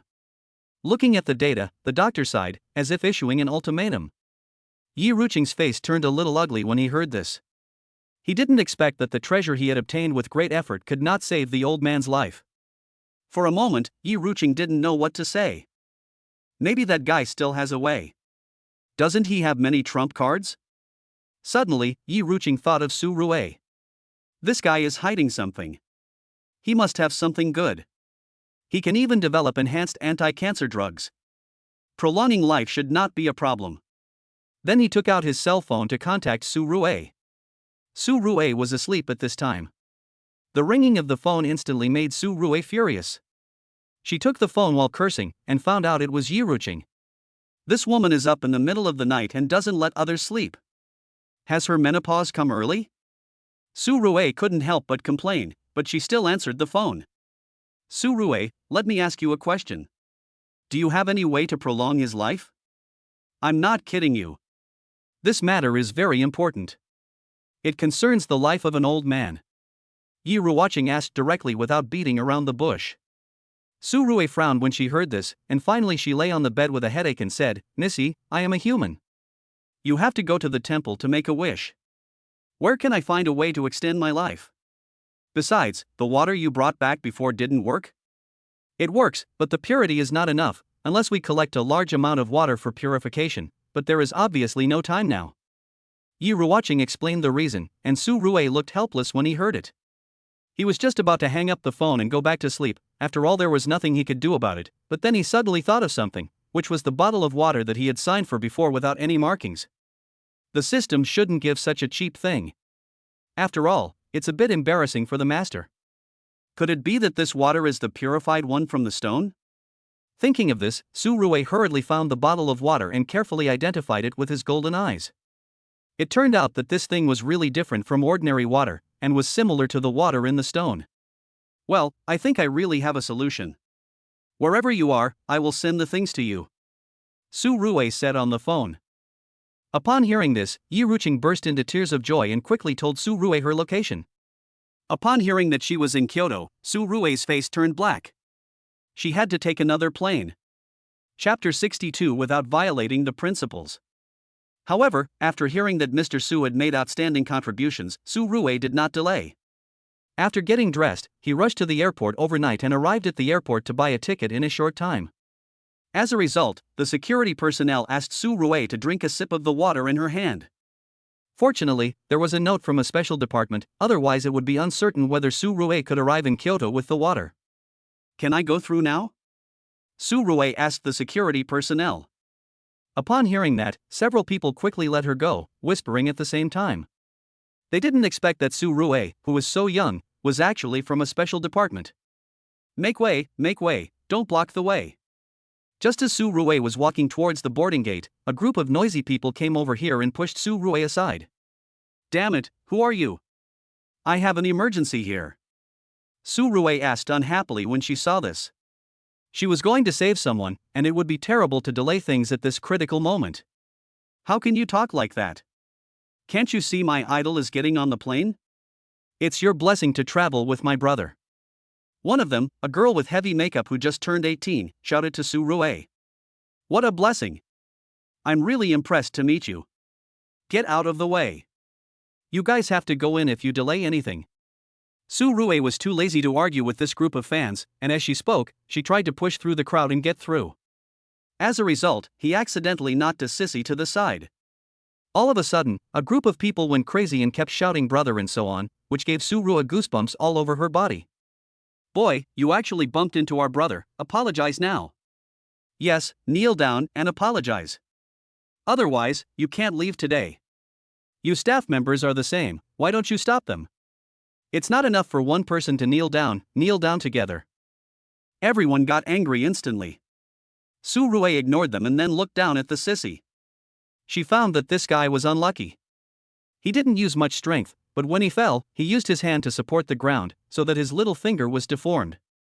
It hurt so much that he felt like he was infected with a zombie virus and kept twitching. Are you okay? If you are, please get out of the way. I'm in a hurry. Su Rui asked. At this time, Yi Ruqing called again, making Su Rui a little anxious. It would not be worth it if this sissy delayed Mr. Su's treatment. How can you talk like that? My hand is broken. You have to pay for my medical expenses. Also, I have to perform tomorrow. I'm afraid I can't perform now. My poor fans have waited so long. You have to be responsible for it. The sissy pointed at Su Rui and said in a coquettish way. Su Rui felt disgusted when she heard it, but she still took out the check, wrote a few words on it, and then threw it to the other party. Then she squeezed to the boarding gate and asked the flight attendant to take off as soon as possible. The flight attendant naturally knew that Su Rui was not an ordinary person, and that she might have a special mission this time, so she didn't think much about it and directly started the plane and flew towards the imperial capital. 2 hours later, the plane landed, and Su Rui, who had just left the airport, met Yi Ruqing, who had been waiting for a long time. The moment he saw Su Rui appear, this guy rushed up as if he saw an appa without clothes, dragged Su Rui into the car, and drove towards the hospital without saying a word. Are you really that anxious? Su Rui was a little confused. She didn't expect that Yi Ruqing was so strong that he could pull her into the car. It's extremely urgent. Although the water can keep Elder Su alive for a while, saving lives is like putting out a fire. You have to do it as quickly as possible. If you succeed in saving Elder Su this time, I can tell you that you can walk around freely in this imperial capital. Yi Ruqing explained concisely. Su Rui smiled when she heard that, and thought to herself that she was not a crab, so why should she walk sideways? As long as no one provoked her, she would not provoke others. By the way, why did you come so late? I waited for you for half a day. It shouldn't take that long to get from the Magic City to the Imperial City, right? Yi Ruqing asked curiously on the way. Su Rui had no choice but to tell Yi Ruqing about what happened. Yi Ruqing was furious when he heard it. This group of traffic stars were really a cancer. Fortunately, they did not delay Su Rui for long, otherwise they would definitely be in trouble. Seeing that Yi Ruqing didn't continue talking, Su Rui didn't say anything either, and then she folded her arms and began to wait. A few minutes later, Yi Ruqing parked the car in front of the hospital, then got out of the car and walked towards the hospital with Su Rui. They soon arrived at the ward. Looking at the old man with tubes inserted into his body, Su Rui was shocked. Isn't this a person who can only be seen on TV? She didn't expect to meet him in real life. In front of this person, I was afraid that everything would have to be put on hold. Although Su Rui was shocked, she did not delay and handed the bottle of water she got from signing in to the doctor. The doctor looked at Su Rui with some curiosity, but he couldn't figure out who Su Rui was. However, since Yi Ruqing brought her here, she was obviously no ordinary person. Without thinking too much, he began to check the water quality. After a while, the doctor was even more shocked. The substance contained in this bottle of water was thousands of times that of the water in the stone. It could be said to be at a concentrated level. He was confident that he could help Mr. Su regain his life with this bottle of water. That's great, Mr. Su can be saved this time, he can be saved. The doctor said excitedly, and then began to operate. Seeing this, Su Rui quietly left the ward. She could not help much in there, and there was a high possibility that she would disturb the doctor's rescue. Then Su Rui went outside and found an empty chair to sit down. She took out a cigarette, lit it, and took several puffs, which made her feel less sleepy. I don't know how long it will take. Yi Ruqing didn't even prepare a place for me to live. Su Rui muttered, then took a deep puff of the cigarette in her mouth. After smoking a few cigarettes, he leaned back in a chair to rest. Fortunately, the weather was not too cold. After an unknown amount of time, Su Rui woke up and found that there was a person standing in front of him, and this guy actually had a star on his shoulder. Seeing this, Su Rui took a breath of cold air. Wow, he is a general. Why would such a person come to see her? Hello, what can I do for you? Su Rui asked, her voice full of awe. It was you who brought a bottle of water to save Mr. Su? Yes, I represent. Never mind, thank you this time, we owe you a favor. If you have any problems in the future, just call this number. As long as it does not violate the principles, we can help you. As he said that, the man stuffed a card into Su Rui's hand. Then he stood up and walked towards the ward. Su Rui's mind had not yet come to her senses. She looked at the card in her hand. There was only a string of numbers on it, and no other words. As long as it does not violate the principles, this sentence is a bit profound. Chapter 63 that makes sense. I have the same idea as this person. Muttering to herself, Su Rui carefully put away the card. This thing could save lives at critical moments. She didn't expect that providing a bottle of water would bring her such a great reward. However, what Su Rui didn't expect was that this was just the beginning. As time went by, more and more people came to the hospital. Everyone who passed by Su Rui would pat her on the shoulder and hand her a card, which was similar to the previous one. Some were so anxious that they didn't even say a word and directly stuffed the card into Su Rui's clothes. For a moment, Su Rui even suspected that these guys were distributing flyers, but looking at the clothes they were wearing and the epaulets on their shoulders, none of them could be offended by Su Rui. My goodness, this time I'm afraid I've met all the important people in the capital. Su Rui looked at the stack of cards in her hand, which were as thick as playing cards. She didn't know what to say for a moment, so she had to put them all away and continued to lean back in her chair to rest. What Su Rui didn't know was that while he was resting, a wave of craze about him was sweeping the internet. The video of Su Rui bumping into someone and throwing a check suddenly appeared on the internet, and many sissy fans started to criticize Su Rui, throwing a lot of dirty words at her. Who is this guy? He's so arrogant. He hit someone and paid compensation, but he's still so arrogant. If you don't know him, you would think he is Wang Song. Wang Song wouldn't be so uncultured. There are so many turtles in shallow waters, and there are big brothers everywhere. Find him, we must find this brat and make him kneel down and apologize. The fans were filled with indignation at this time, and Wang Song in Shanghai also noticed this matter. Looking at Su Rui's video on his mobile phone, Wang Song felt a headache. What was Su Rui so anxious about? She didn't even have any scheming at all. Facing so many trolls, even he couldn't escape unscathed. I'm afraid that the Longhua group is going to depreciate. Okay, let me give you a call and ask. Wang Song called Su Rui. This is so fucking bullying. You call me every time I fall asleep. Do you know what time I fall asleep? Su Rui was furious at this moment. He took out his cell phone while cursing, only to find that a group of soldiers were staring at him. Su Rui then realized that he was in the hospital and could not make loud noises. He quickly apologized, then got up and went to a corner to answer the phone. Wang Song, why the hell are you calling me instead of lingering on the young model in the middle of the night? I'm sleeping. Su Rui asked angrily. How can you still sleep? You've been surfing the internet for several hours. Wang Song was speechless when he heard Su Rui's words. Who the hell is rolling around on the internet? I'm not a spider. Wait a minute, tell me what's going on in detail. Su Rui was a little confused and could only ask Wang Song. Wang Song told Su Rui about this matter upon seeing this. Su Rui felt a headache after hearing this. Damn it, these fans actually exposed him online. With his current connections, it wouldn't be difficult to kill them with just one phone call. Okay, I get it. I'm doing business in the capital. Someone was sick before and I went to deliver medicine. How can I not be anxious? But don't worry about this matter. I can handle it. Su Rui said and hung up the phone.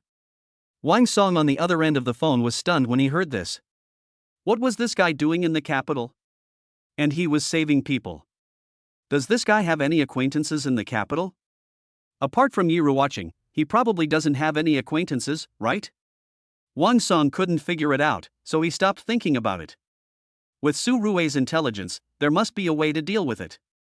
There was no need for him to worry while the emperor was not. At this time, Su Rui opened Baidu and found that she was on the trending search.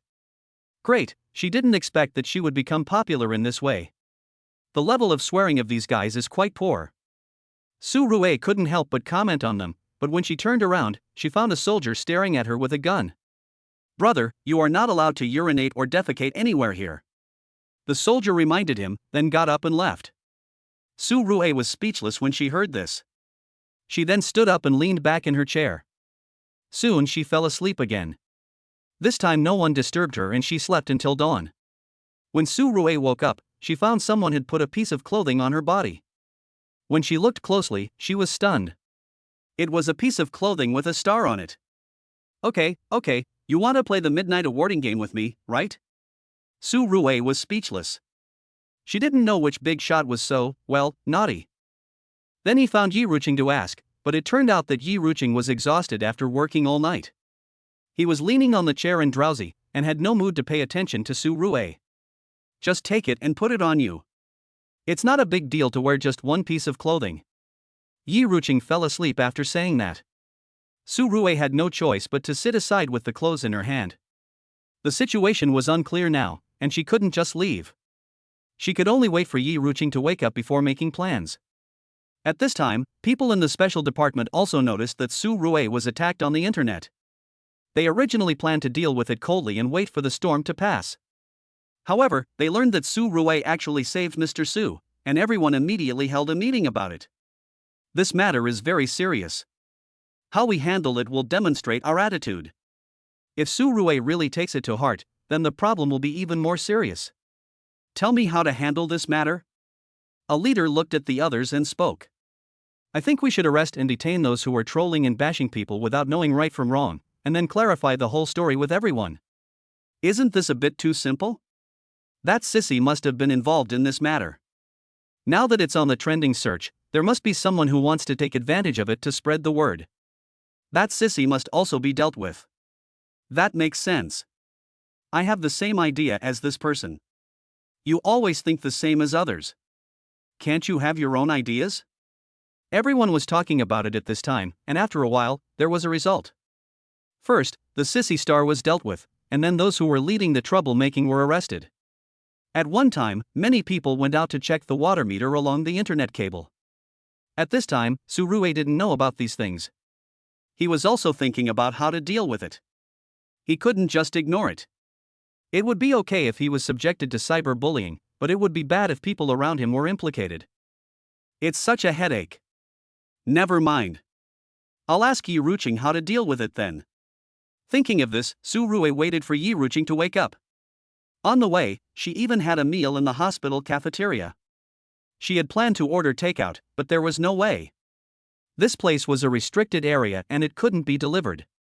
It was useless for her to go out to buy it because she was not allowed to go out without someone to lead her.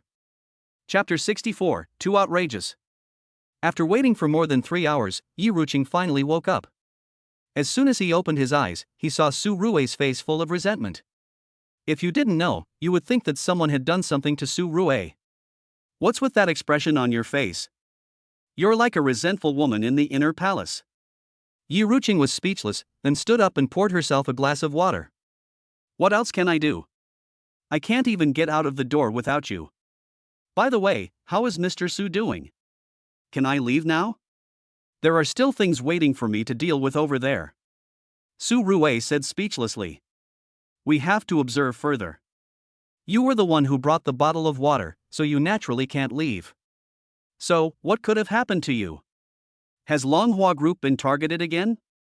Or is there something wrong with you? Yi Ruqing asked curiously.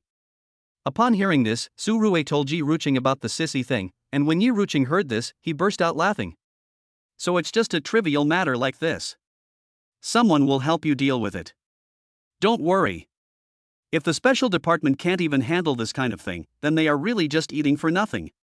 Yi Ruqing comforted with a smile. Su Rue didn't say much when she saw this. She always felt that it was not a good idea to mobilize the special department. After all, favors would run out one day. Little did he know that it would be quite difficult for him to use up all his favors in his lifetime. After all, they could be put together to form a deck of playing cards. While Su Rue was thinking about it, the special department had already started to act. For a time, the comments on major platforms were blocked, and then the cyberbullies were arrested and brought to justice. This guy's name turned out to be Su Rue, and he's the boss of Longhua Group. He's so arrogant even though he has a little money. Congratulations on getting me on the headlines this time. At this time, in a villa, a sissy was looking at the message on his mobile phone with a smile. Little did he know that at this time his agent had already brought everyone to the door of the villa. Just when the agent was still hesitating whether to notify the sissy in advance to find someone to solve the problem quickly, a gun was already pointed at his head. "Guess if there are any bullets in my gun," the latter asked coldly. The agent's legs trembled when he heard that and he almost peed on the spot. He was not Yin Xuanying, so what was there to guess? Then he hurriedly started knocking on the door. The sissy, who was still immersed in the free trending search, slowly opened the door. As a result, he was stunned in the next second. Before he could react, several soldiers with live ammunition pressed him to the ground and handcuffed him. "You, who are you and why are you arresting me?" "I am an honest citizen." The sissy shouted in fear, but no one paid any attention to him. "Just follow us, don't worry, we are professionals and we will never catch the wrong person," the captain said with a smile, then picked up the man like a chicken, threw him into the back seat of the car and went home. It was dealt with in one night? Su Rui is quite capable. Wang Song also realized something was wrong at this time.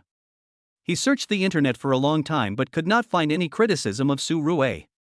The accounts of those netizens have been banned at this time. Even if it was him, it would be impossible to do it in such a short time. The only one who could do this is someone high up. "Hey, Xiaobaoqing." At this time, Wang Song couldn't help but say a classic line, and then did not continue to pay attention to the matter. Su Rui didn't pay any attention to this either. He had already signed in for the new day. Looking at the reward for signing in, Su Rui was a little stunned. It turned out to be a book of martial arts. This is outrageous, how is this related to cultivating immortals? Su Rui was completely confused. Signing in to get golden pupils was impressive enough, but there was even a technique. Would he be able to make frozen tilapia in the future? As Su Rui thought about it, she felt more and more that this was possible. The system itself might not even know what it would give. Then Su Rui took out the martial arts manual and started reading it. She had to say that the system was quite considerate. It actually gave her a martial arts manual in simplified Chinese. It looked easy, but it seemed a bit difficult to practice according to the method above. Su Rui tried several times, but she didn't feel the so-called qi at all. She didn't know if it was because of the bad environment in the imperial capital. She planned to find a feng shui location to try it later. "What are you doing? It's weird. Are you a believer in a cult?" Yi Ruqing came back from outside and asked in surprise when he saw Su Rui sitting cross-legged. "What are you thinking about? We are good young people in society, okay? We don't have any religious beliefs." Su Rui curled her lips and then put away the skills. Looking at Su Rui's expression, Yi Ruqing didn't say anything else. He pulled Su Rui and was about to walk out without saying what was going on. Seeing this, Su Rui was a little confused and wondered what was going on. "No, sister, if you have something to say, can you please tell me first? Why are you taking me away without saying a word and holding my hand? What if people misunderstand me?" Su Rui said speechlessly. "It's just a misunderstanding. It doesn't matter. I'm not afraid, so why should you be afraid?" Yi Ruqing said as he stuffed Su Rui into the passenger seat. He sat in the driver's seat, drove out of the hospital and headed towards the outskirts of the imperial capital. Seeing this, Su Rui did not ask any more questions. She was full of curiosity and wanted to see what Yi Ruqing was going to do. As a result, at this moment, a phone rang. She looked closely and found that it was Yi Ruqing's phone, and the word brother was displayed on it. Yi Ruqing has a brother? Isn't she the eldest daughter of the Yi family? Could she be the second daughter? Su Rui was a little surprised when she thought of this. Yi Ruqing answered the call as if nothing had happened, and soon a rough voice came from the phone. "Ruqing, where are you and Su Rui? Why are you so slow? We're almost there. Who told you not to tell me in advance? I've almost stepped on the accelerator into the engine." Yi Ruqing said speechlessly. "This is just a temporary notice. Anyway, you should come as soon as possible. By the way, is what you said accurate? Is Su Rui really that awesome?" Yi Ruqing's brother Yi Jingyun asked curiously. "Of course, my guess is correct. Su Rui, what color is my underwear today?" Yi Ruqing said as he looked at Su Rui. "Red, ah." Su Rui answered instinctively, but she was stunned as soon as she finished speaking. Damn, why didn't this woman play by the rules? Has her ability to see through things been discovered? No, you're just listening to my excuses. Forget it, you can say whatever you want. Su Rui looked at Yi Ruqing, who was full of disbelief. She was no longer able to explain. She didn't expect that she would be tricked by Yi Ruqing. When did this woman know that she could see through things? It was outrageous. Did you hear that? This kid is not an ordinary person, and he has a lot of hidden cards. Let's talk about it when the time comes. With that, Yi Ruqing hung up the phone directly. Chapter 65. You owe me another favor, how are you going to repay me? Then he looked at Su Rui with a smile. Su Rui felt as if she was being stared at by a tiger and didn't know what to say for a moment. Su Rui, you hid your secrets very well, but unfortunately I still figured it out. I felt something was wrong when you spent 2 billion to buy a mine. You are very good at business and you won't spend money easily. And the fact that you saw water in the stone made me think you must have some special abilities. Yi Ruqing seemed to know what Su Rui was wondering about, and immediately explained with a smile. Su Rui frowned slightly when she heard it. She didn't expect Yi Ruqing to have such a strong insight. So what are you planning to do with me now? Lock me up in a research institute and slice me up for research? Su Rui asked doubtfully. If that was really the case, then she would have to take the initiative. Of course not. Don't be nervous. In fact, there are many things in this world that cannot be explained by science. You are not the only one with special abilities. I just want you to help me see something. This thing is very important. So far, no one has been able to see through it, not even scanning equipment. Yi Ruqing explained the reason, and Su Rui frowned slightly. It was just to look at something? No, this woman just said that I am not the only one with special abilities. Does that mean that the authorities already know about the existence of people with special abilities? Of course we know, and we've even formed a team. It's just that not many people know about it. You saved Mr. Su this time, and Mr. Su is very grateful to you. Would you like to consider joining us? With this identity, you'll have a bright future. Yi Ruqing seemed to see through Su Rui's heart and spoke. Su Rui frowned upon hearing this. If this was the case, then it would only benefit her and not cause any harm. If she could hold on to this strong support, then she wouldn't have to worry about a character like the Shanghai Chamber of Commerce, or even a top family. What's more, she had also signed a book of martial arts. She really had to think about it carefully. Let's talk about this later. The main thing is that my ability is just the ability to see through things, which is of no use. My combat capability is even worse, and it's still unclear whether I can get in. Su Rui said with a smile.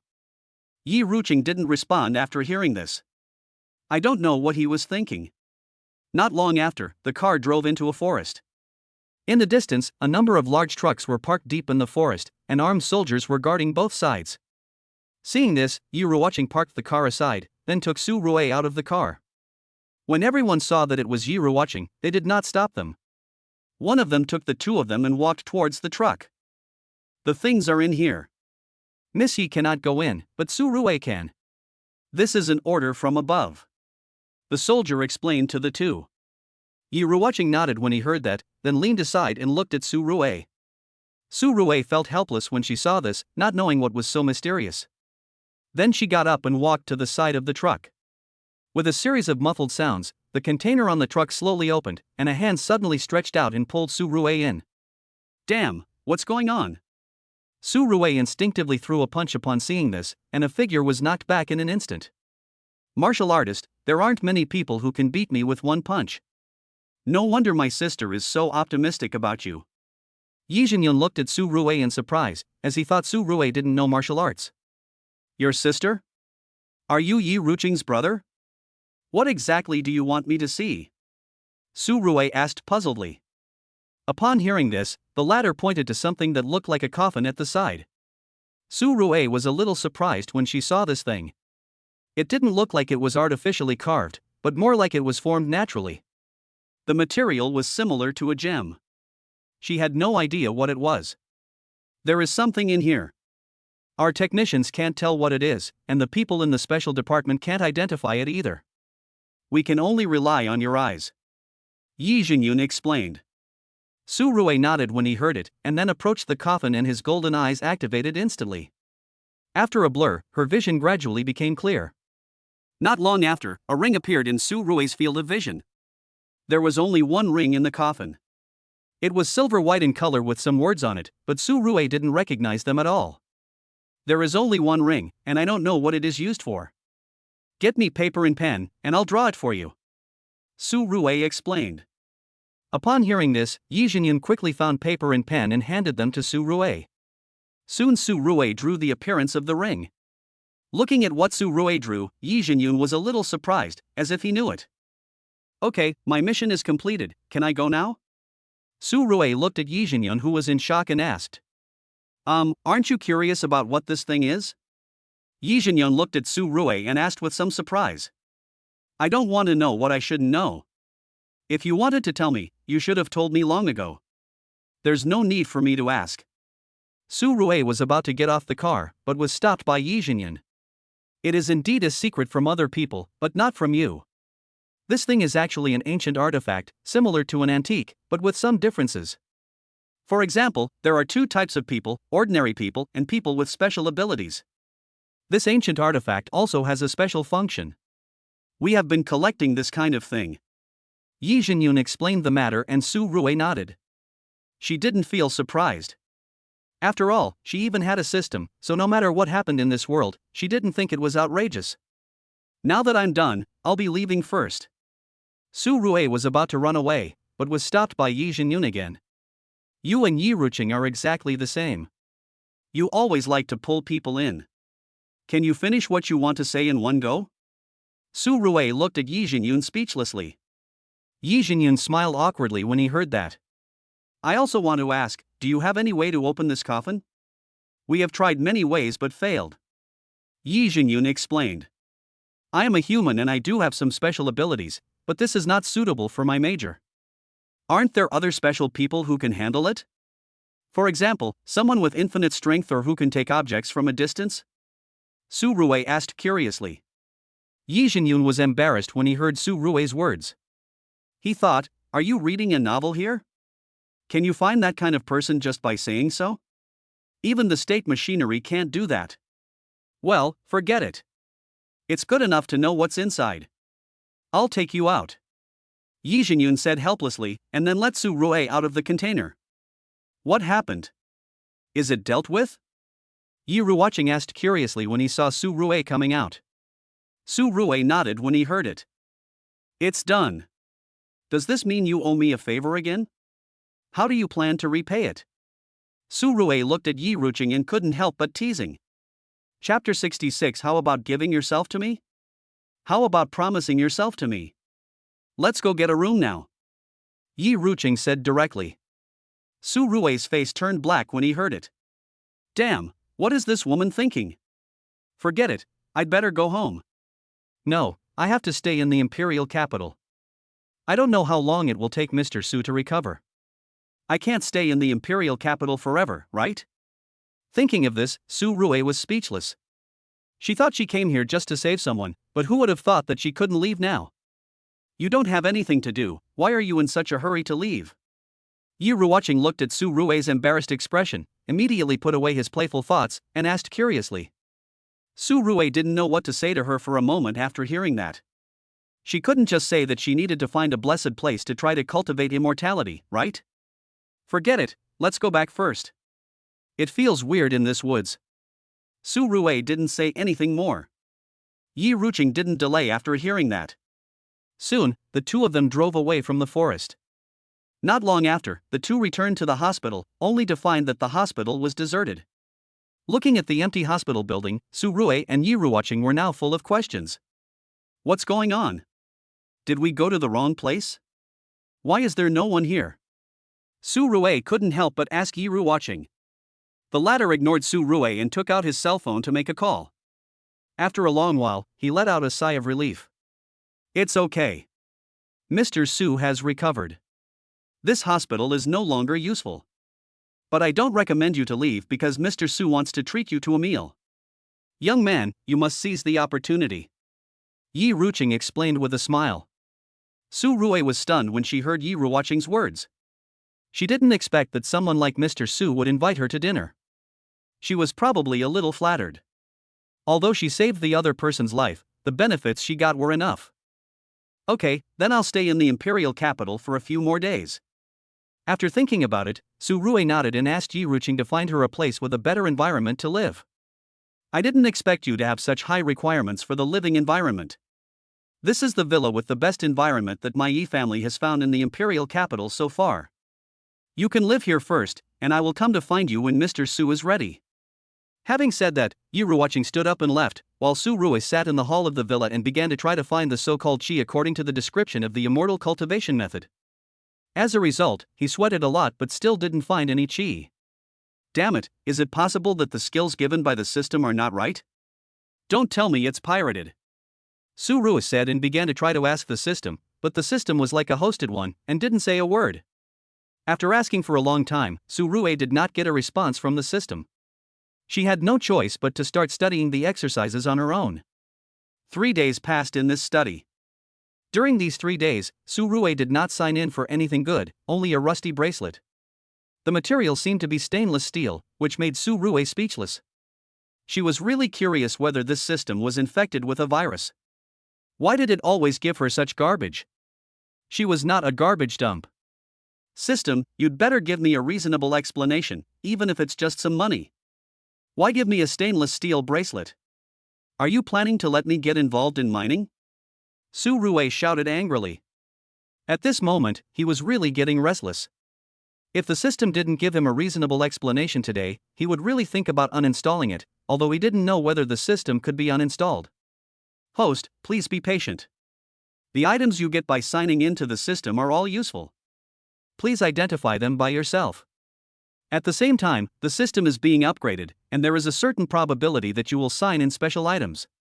I wish you good luck. The system finally popped up at this time, but it just said one sentence and then stopped talking.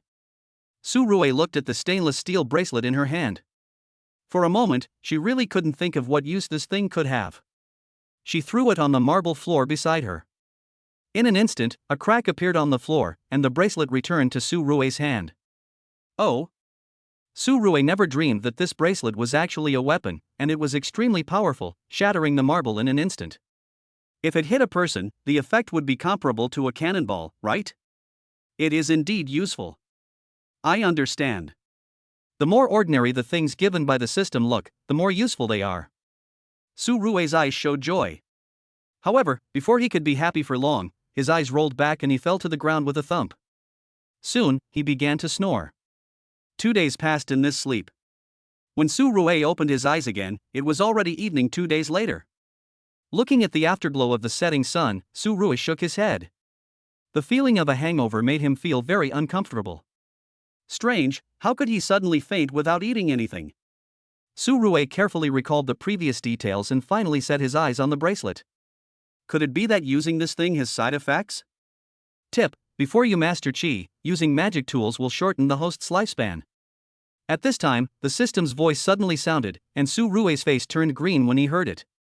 Fuck, why didn't you tell me such an important thing earlier? Su Rui cursed.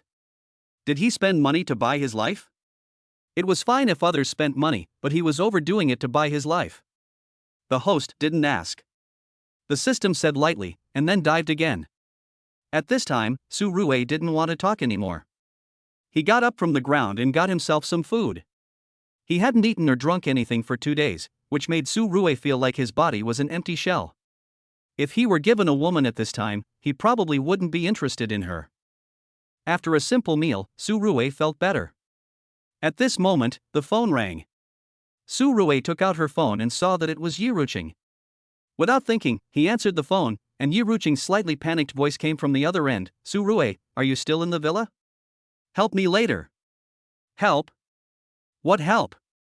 Do you need my help in the imperial capital? Su Rui was a little confused. In this small piece of land in the imperial capital, who would dare to attack Yi Ruqing? Is there anything she can't handle? Okay, come over here first and let me replenish myself first. Su Rui said without continuing to chat with Yi Ruqing, mainly because it was difficult to explain clearly over the phone for a while. Then Su Rui continued to eat. After she was full, a car stopped in front of the villa. Soon Yi Ruqing ran over in a panic. Su Rui was stunned when she saw this and was about to ask what was going on. Before Su Rue could finish her words, there was a sudden sound of breaking wind. Su Rue rolled on the ground in a hurry. The next second, she saw 3 thin steel needles appearing at the place where she had just stood. Chapter 67, Testing. Damn it, what's going on? Su Rue felt a little scared and quickly released 2 mechanical guards to deal with it. She held the bracelet in her hand and prepared for battle. Although each time she used this thing, she would lose her life, it was better than dying now. Su Rue, are you okay? I don't know who these guys are, but they have been chasing me on the road. Yi Ruoqing came to Su Rue and explained. Then why are you running to me? You know I can't fight. Su Rue was speechless, and then her golden eyes activated, starting to search for the person who attacked her just now. As a result, after looking for a long time, he still couldn't find the other party, as if he didn't exist at all. This made Su Rue feel more and more crisis-stricken, and at the same time he was confused. This is the imperial capital. How could such a vicious case happen in the imperial capital? Damn it, I can't find the other party. There has been no feedback since the mechanical guard went out. What's going on? Su Rue was even more confused at this time. Yi Ruoqing, who was standing by, also took out his cell phone and started to contact his family. After a while, the call was connected, but there was no sound on the other end. No matter how Yi Ruoqing shouted, no one answered. Did something happen to the family too? Yi Ruoqing couldn't help but mutter, her eyes full of panic. At this moment, she was a little at a loss, not knowing what to do. Seeing this, Su Rue patted Yi Ruoqing on the shoulder, signaling him not to get excited, then stood up and walked out of the villa carefully. Not long after, Su Rue found that his 2 mechanical guards had fallen to the ground and were motionless, as if they were scrapped. Anyone who can beat the mechanical guard like this is definitely not an ordinary person. Could he be a guy with superpowers? Su Rue frowned, and a chill came over him the moment he finished speaking. Seeing this, the bracelet in Su Rue's hand flew out immediately. With a dull bang, a figure was knocked out. Looking closely, she found that it was a red-haired woman who was covering her chest with a painful expression on her face. She looked at Su Rue with confusion and fear in her eyes. She didn't expect that Su Rue could knock her out with just one move. This was something she had never dreamed of. Who are you and why did you follow Yi Ruoqing and attack me? Su Rue asked coldly. Yi Ruoqing snorted and did not answer the question. He slapped the ground with his palm, stood up straight and rushed towards Su Rue. As a result, at this moment, the bracelet moved, and instantly expanded to bind the woman in place. Seeing this, the woman finally showed a panic expression on her face. If you don't tell me, I will have no choice but to kill you. You dared to assassinate me in the imperial capital. It will take you an hour to be shot. Su Rue said expressionlessly, and then she was about to tighten the bracelet to strangle the man in 2. No, I have no ill intentions. I just came here to test your skills. I didn't expect you to be so strong. Seeing that Su Rue didn't look like she was trying to scare people, the woman quickly stated her purpose. Who asked you to come and test it? The official or some family? Su Rue frowned and asked quickly. That's definitely not the family. There are no people with superpowers in the family. This time they want to test your skills and then consider whether you can become a member of the organization. Now it seems that you are indeed qualified. The woman explained, and then couldn't help muttering in her heart. That idiot Yi Jinyun actually said that you can't fight. It's really ironic. Such a talent is not qualified to join the organization, so the organization can be disbanded on the spot. Thinking of this, the woman didn't say anything more. Su Rue did not let go of this guy when she saw this, mainly because she could not trust the other party's one-sided words. Besides, she was already at the end of her strength, and letting go of the other party would only make her die faster. Then Su Rue picked up the woman and threw her into the villa, then she ran back to her room to sleep. She had used the bracelet twice this time, and at this moment Su Rue was so weak that she probably couldn't take a bottle of Shinbao anymore. The moment her body touched the bed, Su Rue lost consciousness. At this time, many armored vehicles drove into the villa area. Looking at the traces of fighting near the villa, everyone was a little surprised. They had originally planned to test Su Rue, but they didn't expect the fight to turn out like this. Could this crazy woman have beaten Su Rue to death? At this time, Yi Jinyun got off the armored vehicle and looked at the 2 mechanical guards lying on the ground, and couldn't help but gasp. Then he quickly ran into the villa and saw the woman locked by a metal ring. Seeing this, Yi Jinyun breathed a sigh of relief. It seemed that Su Rue won. However, this made him even more confused. How could Su Rue's fighting ability be so strong? Yi Jinyun, you stupid fool, is this what you mean by not being able to fight?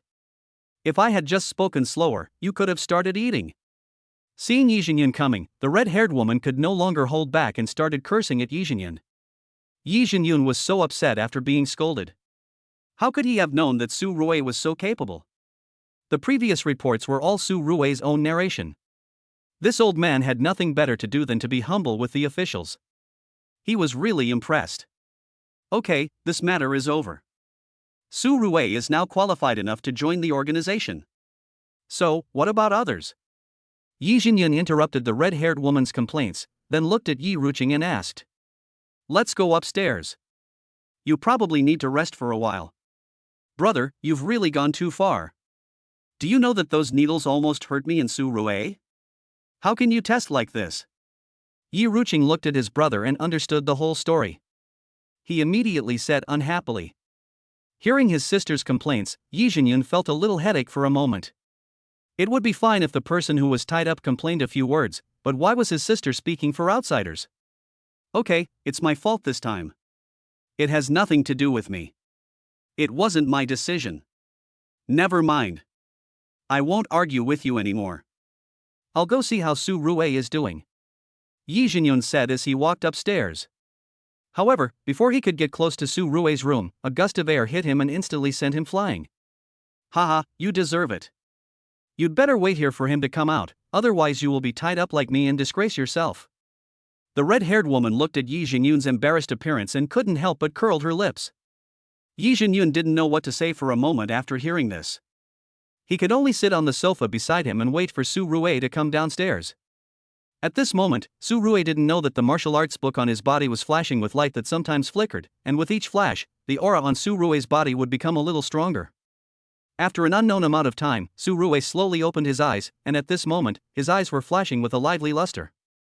Chapter 68, After waking up, I can practice. Strange, why don't I feel as weak as before after a good night's sleep, but instead I feel full of energy? Su Rue was a little surprised at this time, and couldn't help punching the air. Instantly, a sound of breaking wind was heard, and a muffled bang was heard in the air. This actually made an explosive sound?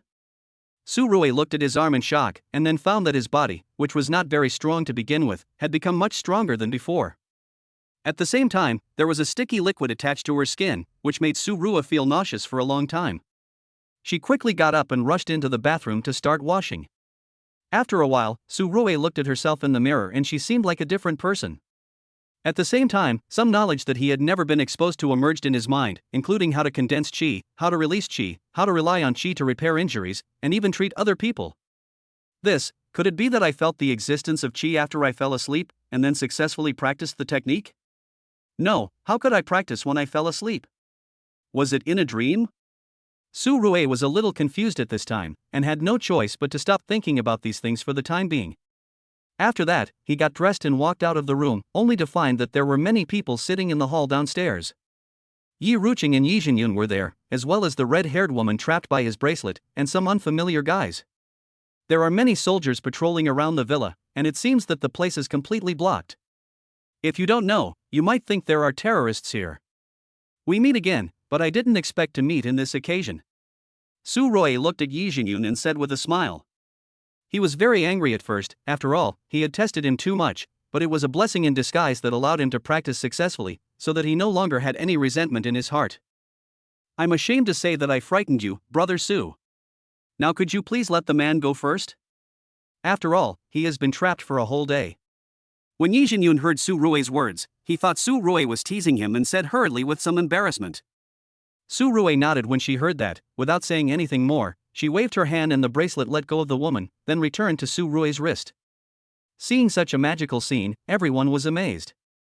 At first, they only knew that Su Rue could see through things, but they didn't expect that Su Rue could also control objects. There are very few people who have dual special abilities. At one time, leaders of several departments were thinking about how to snatch Su Rue away. If they didn't grab such a talent now, they would have no chance in the future. Su Rue, would you like to join our department? Our department is very safe and there are many beautiful women. Those who are close to the water will get the moon first. I understand. At this time, a middle-aged man spoke to Su Rue. The others were stunned when they heard this, thinking what the hell, this shameless guy, he just went straight in front of me and attacked me, right? You are responsible for treating special people, there must be a lot of women there, but you let Su Rue, a guy with such strong combat power, treat diseases and save people, this is not professional at all. Su Rue, I think a man should defend his country and fight in all directions. Why don't you come to us? Our department is also very good, and the benefits are definitely not bad. A man nearby couldn't help but speak up at this moment, fearing that Su Rue would be fooled by others. However, before Su Rue could say anything, a sarcastic voice suddenly sounded, yes, your combat unit has good benefits, and the death pension is very high. As soon as these words were spoken, the scene fell into extreme awkwardness. Su Rue's face turned even more grim when he heard this. What a guy, he hasn't even joined yet, but the death pension has been arranged first. Well, I'd better think about it first. After all, I have a lot of things to do here. But if you need anything, you can also come to me. I will help within my ability. At this moment, Su Rue was only thinking about studying how to practice. As for joining special departments, she was not in a hurry for the time being. After all, good things come to those who wait. After hearing what Su Rue said, everyone did not force it. After all, although a forced melon could quench thirst, it was not really sweet. If it left a bad impression on Su Rue, it would be a loss. Okay, then Brother Su, just think about it first, and we won't bother you anymore. You are already his father, and you still call me Brother Su, how can you be so embarrassed? I'm much better than you. At least I won't use women as bargaining chips when I come up. If you really want to use it, you have to have it. Several leaders walked outside while arguing with each other. Looking at these leaders who seemed like funny people, Su Rue wanted to laugh. She didn't expect that the leaders of special departments would have such peculiar tempers. Aren't you two going to leave? I don't provide food. Su Rue said to Yi Ruoqing and Yi Xingyun. The two looked at each other and realized that Su Rue had his own things to do, so they didn't disturb them and got up and left.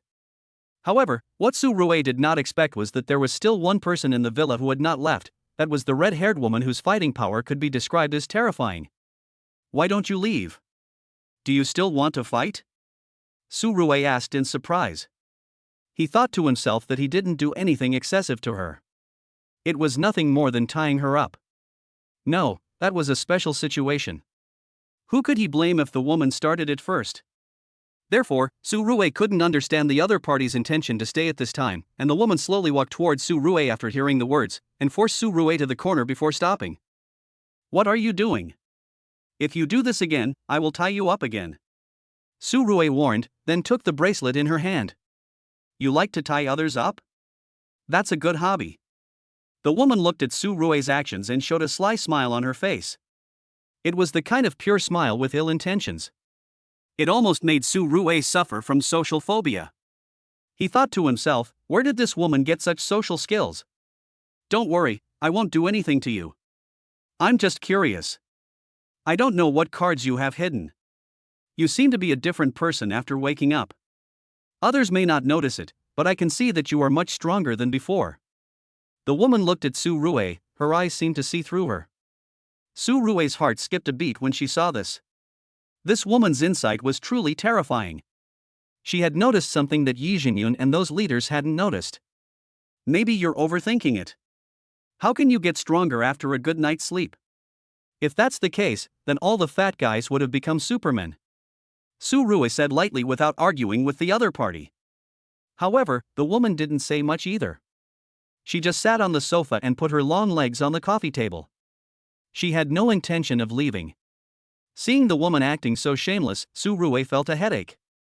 It turned out that curious women were really scary. Chapter 69. Do you have to show off? However, Su Rue did not pay any attention to the other party. If he wanted to stay here, then he could stay. It was not his house anyway. He might as well use this time to study the martial arts carefully. Then Su Rue got up and returned to his room, then locked the door and sat on the bed to study the exercises. A day passed like this. Su Rue did not eat or drink that day, but he felt very energetic, as if he had taken stimulants. This technique is amazing, it's more powerful than adrenaline. I just inhaled a wisp of the so-called qi, and it allows me to go without food for a day. If I inhale enough, can I do the fasting like in the fairy tales?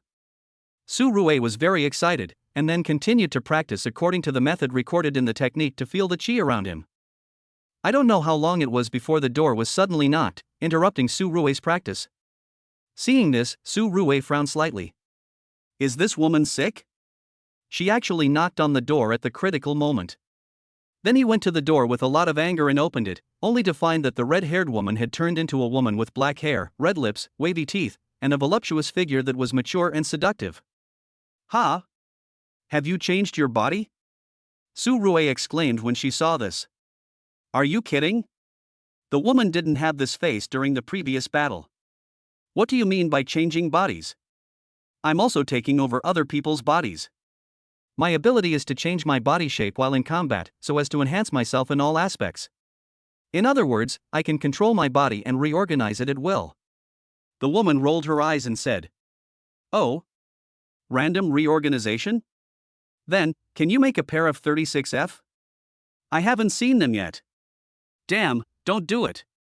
Before Su Rui could finish her words, she was hit on the head by the woman. You are quite a pervert, you dare to tease me. The woman thought Su Rui looked like a college student, so she should be very honest. Who would have thought she was so mean? 36F, how can a person be a human? Even cows are not that big, right?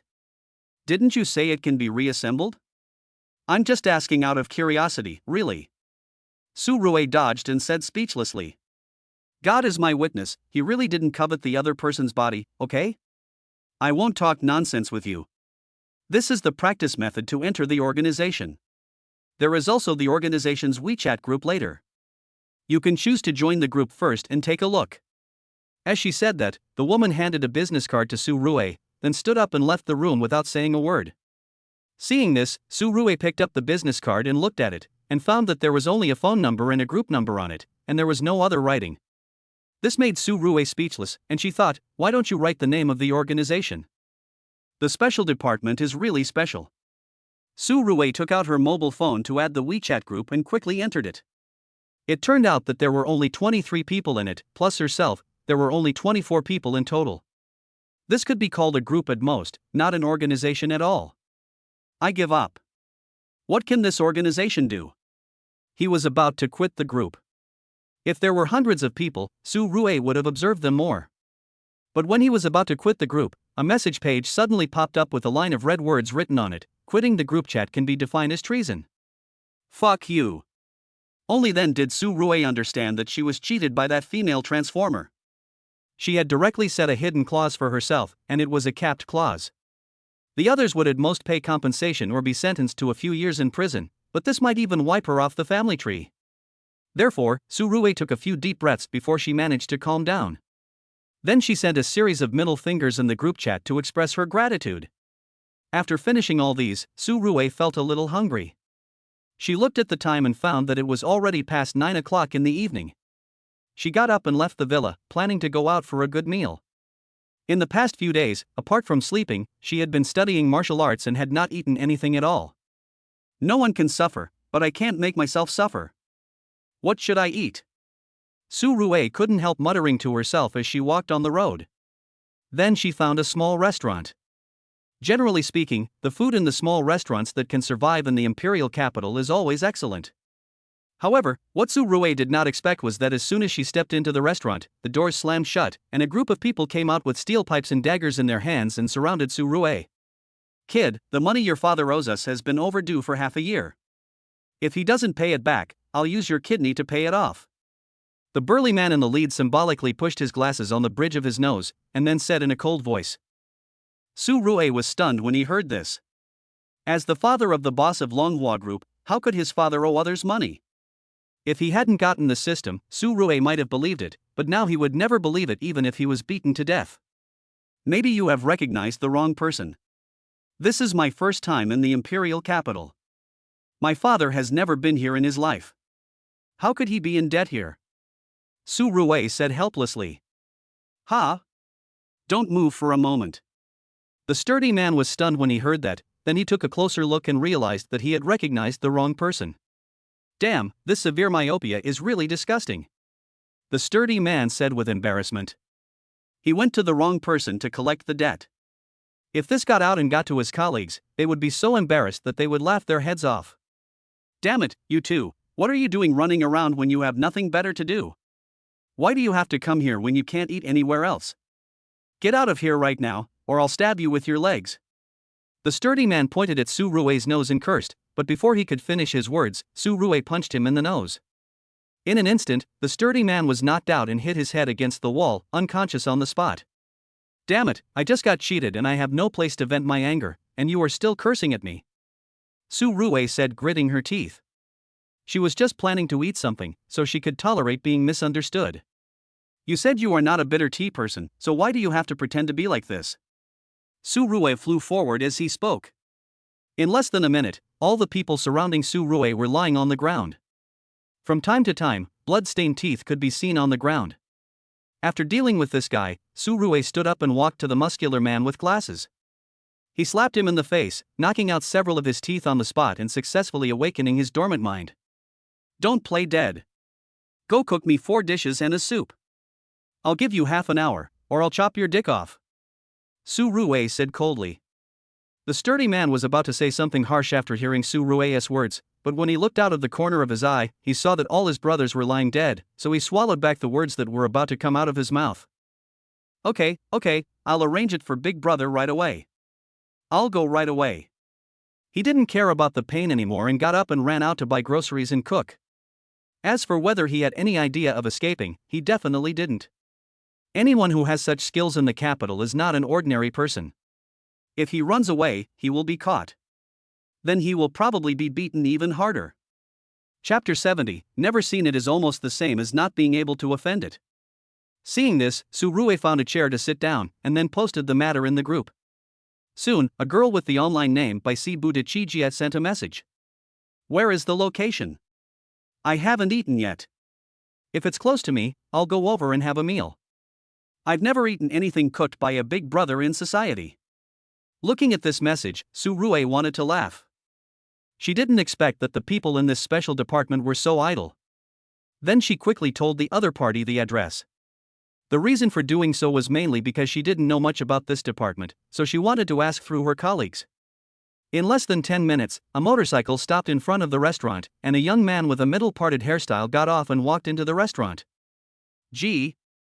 No, you are Jia by Sibu de Chi? Su Rui asked curiously. She didn't expect this guy to be so fashionable. She would have thought he was a singer, dancer, and basketball player. Yes, you must be Su Rui. I heard from them that you defeated all the Transformers. You are really amazing.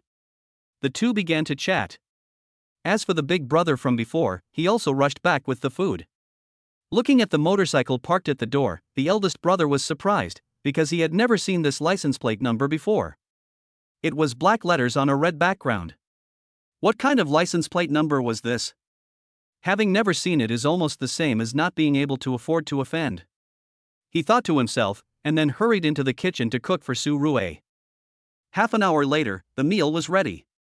Su Rui couldn't help nodding as she looked at the prepared meal. She didn't expect that this guy's cooking skills were quite good, so she started eating right away. Su Rui didn't get up and leave the restaurant until she had eaten and drunk her fill and finished chatting with Bai Sibu de Chijia. After watching the two plague gods leave, the gangster heaved a sigh of relief and started calling people to send his men to the hospital. On the other hand, Su Rui was thinking about the content of his previous conversation with Bai Sibu de Chijia. This time he asked in great detail and obtained a lot of useful information. For example, this organization does not have a name so far because it is difficult to define the nature of this organization. First of all, it is an organization directly under the official responsibility. Its role is to search for people with special abilities, absorb them into the organization, train them, and gradually expand its scale. Of course, this is only one of its functions. The other is to deal with various emergencies at home and abroad, and search for some special items, such as the water that Su Rui found in the tomb before. I'm afraid I'll be very busy after joining this organization. I really have to think of a way to slack off. Su Rui muttered as he walked. Soon he returned to the villa and lay down on the bed to rest. Nothing happened that night. Su Rue woke up quietly the next morning. Seeing that the weather was good, he went to the top floor of the villa and began to absorb the qi between heaven and earth. Half an hour later, Su Rue stopped practicing with satisfaction. According to the exercises, his current cultivation level is not enough and his body cannot absorb more qi, otherwise he will explode and die. Therefore, the amount of qi absorbed every day is fixed. Just when Su Rue had finished her practice and was about to have breakfast, her cell phone suddenly rang. She picked it up and found it was Wu Jinyan, whom she hadn't seen for a long time. Why did Jinyan call me so early? Did something happen at the company? Su Rue was a little surprised and quickly answered the phone. Boss, are you planning to live in the capital permanently? You don't care about the company anymore. Sales are booming right now, and it seems like the supply is insufficient to meet the demand. Also, an enhanced version of the anti-cancer drug has been developed. Why don't you come back and check it out? Wu Jinyan's somewhat resentful voice came from the phone. Su Rue felt a little embarrassed when she heard it. She was indeed a bit too much in being a hands-off boss. However, she couldn't leave now, so she could only explain the reason to Wu Jinyan. When the latter heard that Su Rue had something important to do, he immediately restrained himself and said that Su Rue could come back anytime and there would be no problems in the company with her around, which made Su Rue very satisfied. After chatting for a while, he hung up the phone. But right after he hung up, the phone rang again. This time it was Yi Ruqing calling. Could it be that Mr. Su is ready to treat me to a meal? Su Rue said as she quickly answered the call. Pack up. Mr. Su is inviting you to a banquet this afternoon. Don't embarrass yourself in that kind of occasion. If those people cough in the imperial capital, the ground will tremble 3 times. Yi Ruqing reminded. Su Rue nodded after hearing that, then washed up and started waiting. Time flew by, and soon it was afternoon. Yi Ruqing's car arrived at the right time, and soon the two of them rushed to the banquet destination. By the way, what is the purpose of this banquet? Is there anything we need to pay attention to? Su Rue asked Yi Ruqing curiously. Thank you for saving my life first, and secondly, we want to discuss the formation of a group of people with special abilities. Anyway, you are responsible for eating, and you are not responsible for anything else. Yi Ruqing thought for a moment after hearing Su Rue's question. Su Rue was very satisfied after hearing this. As long as she was responsible for eating and drinking, she didn't have to worry about anything else. This was the real way to attend a banquet. But don't make it like a banquet, that would be embarrassing. Yi Ruqing thought about it and couldn't help but remind her, worried that Su Rue would make a fool of herself. Of course not. You've seen a pig run before you've eaten pork. I've seen this kind of plot many times in novels. Su Rue said with a smile, signaling Yi Ruqing to rest assured. Novels, read less if you have nothing to do. They can easily affect your IQ. Yi Ruqing said speechlessly after hearing this. Not long after, Yi Ruqing spoke again. What color am I wearing today? Hey.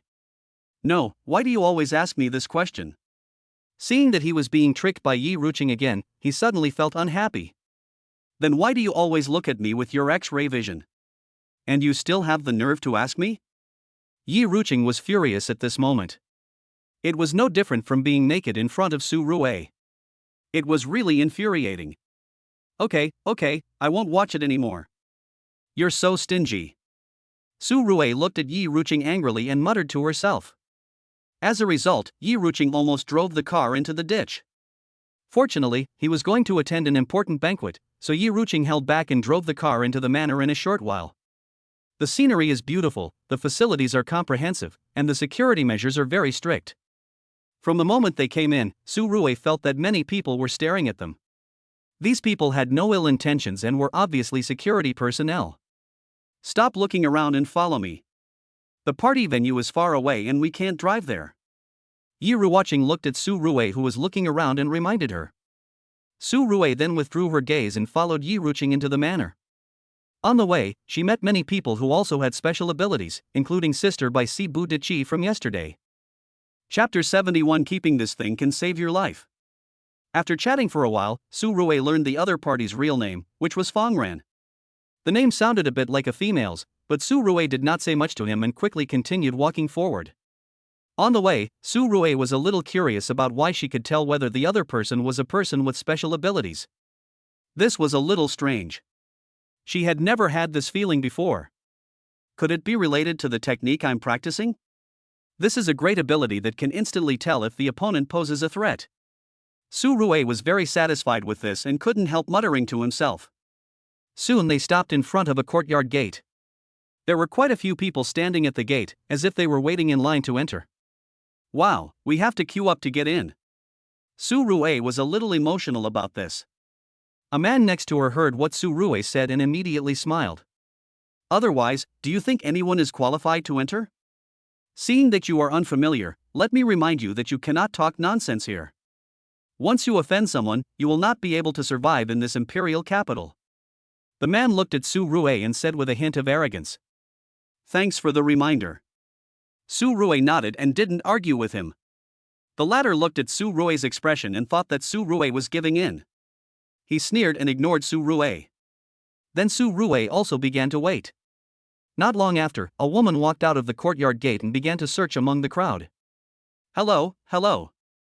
I heard that Mr. Su is hosting a banquet. I wonder if we have the honor to meet Mr. Su. Looking at the woman, the man who reminded Su Rue before hurriedly greeted her with a grin and then asked humbly. I don't know, just wait. The woman said unhappily, and then turned her gaze to Yiruching and Su Rue. Mr. Su has been waiting for a long time. Please come in with me, Miss Yi. When treating Su Rue, the woman changed her expression instantly, which made the man stunned on the spot. He kept thinking about who Su Rue was. How could she be treated so respectfully by everyone around Mr. Su and make him wait for so long? This was outrageous. Didn't he just mock her? Damn it. Thinking of this, the man sat down on the ground. At this moment, he felt like the sky had fallen. What a joke! Who on earth had he offended? At this time, Su Rue ignored the man, stood up and followed Yiruching. Soon, the two of them walked into the courtyard under the envious gazes of everyone. Soon, the two were brought to the courtyard. At this time, Mr. Su was drinking tea in high spirits. There was an old man sitting in front of him, playing chess with him. Young Master Su Rue? I am an old man whose life is saved by you. Otherwise, I would not be able to sit here and drink tea. Seeing Su Rue come in, old Master Su said with a smile. Su Rue also smiled when she heard this. She didn't expect that Mr. Su, who held a high position, was so humble and gave people the feeling of a grandfather next door. Then they started chatting, during which she asked Su Rue if she needed any help. Su Rue had been focusing on cultivation so far, and had not been busy with other things. She couldn't ask Mr. Su to help her with cultivation, so she simply said no. Are you sure? I know that people like you with special abilities all need some supplements. As it happens, I brought a 700-year-old ginseng this time. It may be helpful to you. Old Su said as he handed a brocade box to Su Rue. Su Rue was stunned when she saw this. She didn't expect that Mr. Su would give her such a treasure. It's 700 years old. Is this true? Thinking of this, Su Rue opened the brocade box and observed it. After a while, Su Rue raised an eyebrow. This thing was really a 700-year-old ginseng, and according to the hint of golden eyes, this thing could be helpful for cultivation.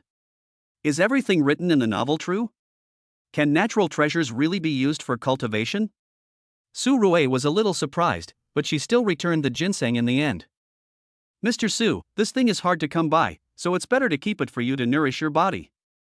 My ability is limited, and using it for nourishment would be a complete waste of God's gift.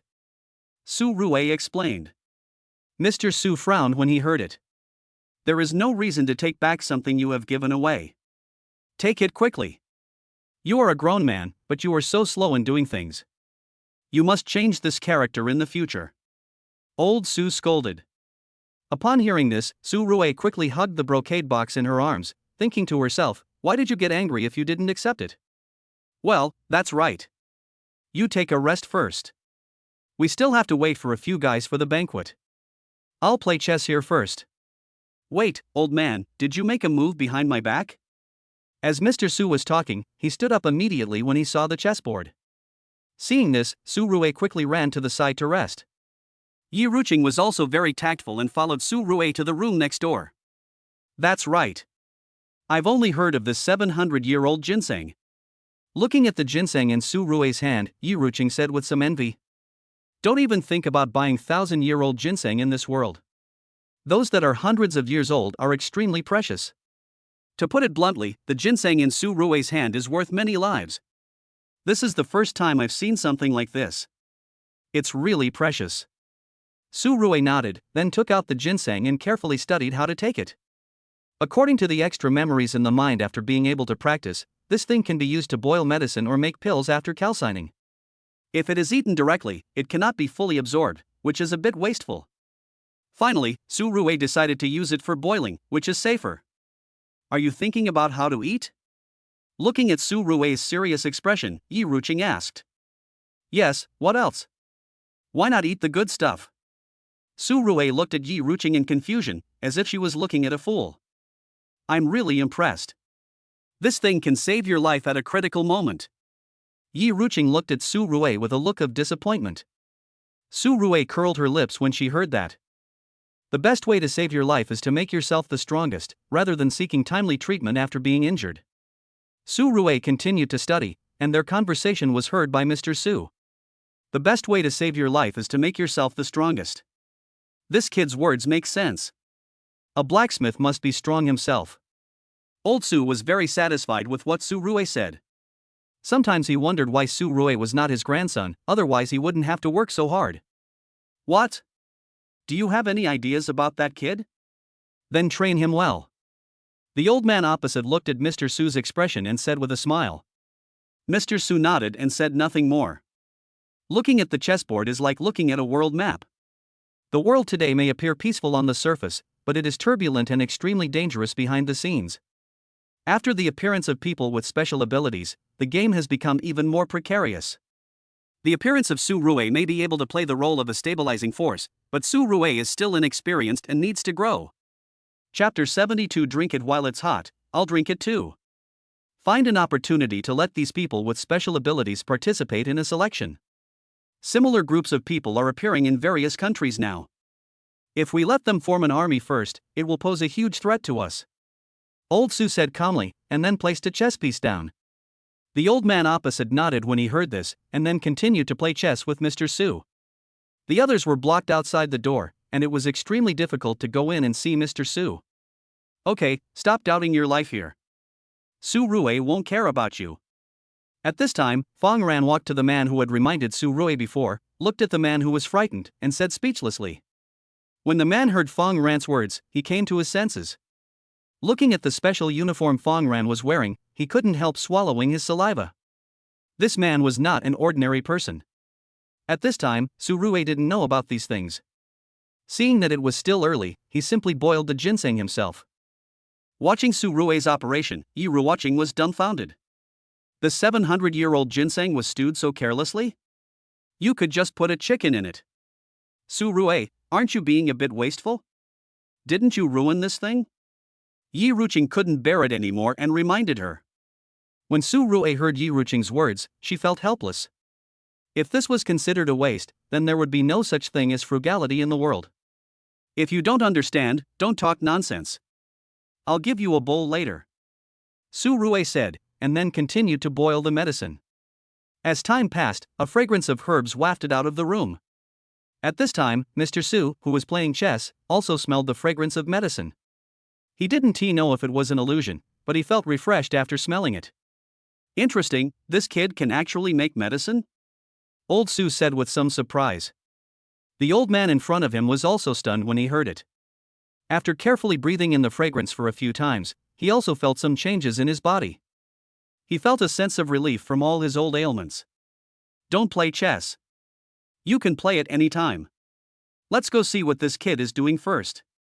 The old man stood up and walked into the room first. When Mr. Su saw this scene, he stood up and followed, thinking that he was the one who invited Su Rui, and he couldn't let an outsider like you get there first. Then the two of them came to the room, where a pot of medicine had been stewed. Su Rui smelled the fragrance of the medicine and was very satisfied. If a dying person drinks a sip of this, he can live 10 more days or half a month. You two elders have come at the right time. Come and have a taste of my cooking.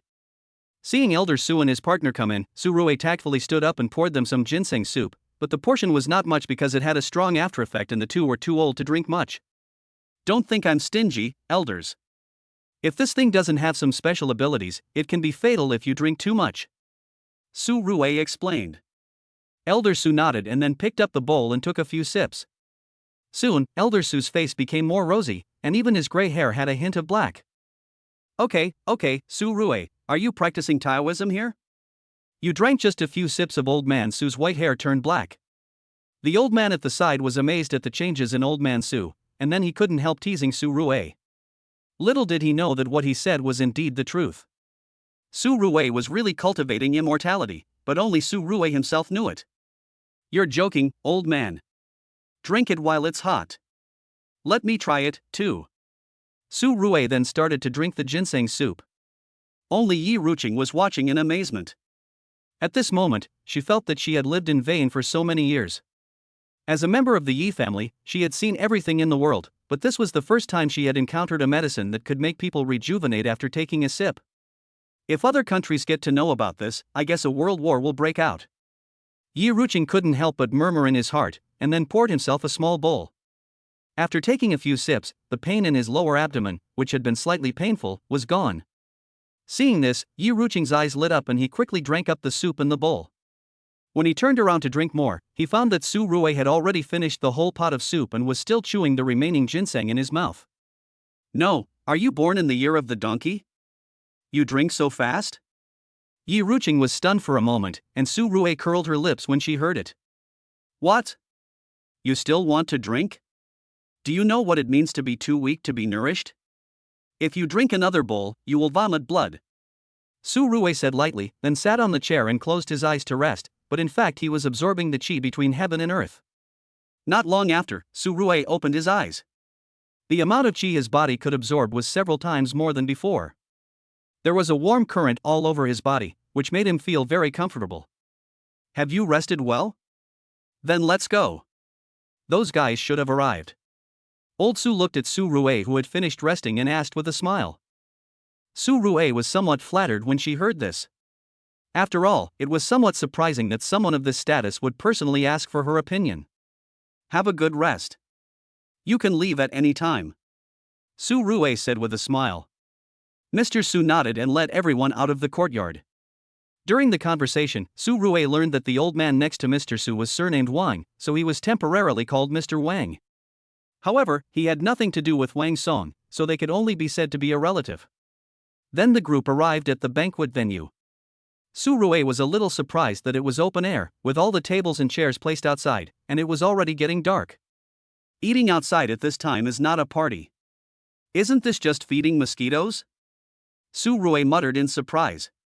What do you mean by feeding mosquitoes? You're the only one who always thinks about eating. This banquet is not just a simple gathering. Yi Ruqing explained after hearing this. Su Rui didn't say anything about it. Anyway, he felt that the most important thing at a banquet was to have enough to eat, and everything else was secondary. Thinking of this, Su Rui began to look for food. After a while, Su Rui had a lot of food in his hands, and his mouth never stopped eating. This was not because Su Rui liked delicious food, but mainly because she felt very hungry after drinking the ginseng soup just now. But other people didn't know about this, so they looked at Su Rui as if they were a monster. Why didn't they try to make connections in such an occasion? Did they really just come here to eat? This person is really, different. The man who had previously mocked Su Rui couldn't help but mutter at this moment, and then he started eating. Everyone, the old man is hosting a banquet today. Just treat this place as your home and don't be restrained. Old Su also said some polite words at this time, and then started communicating with several people of high status. Chapter 73. Why is it the 6th? Su Rui, you haven't eaten for several days? Did Yi Ruqing imprison you? At this time, Su Rui was eating, and a familiar voice sounded in Su Rui's ears.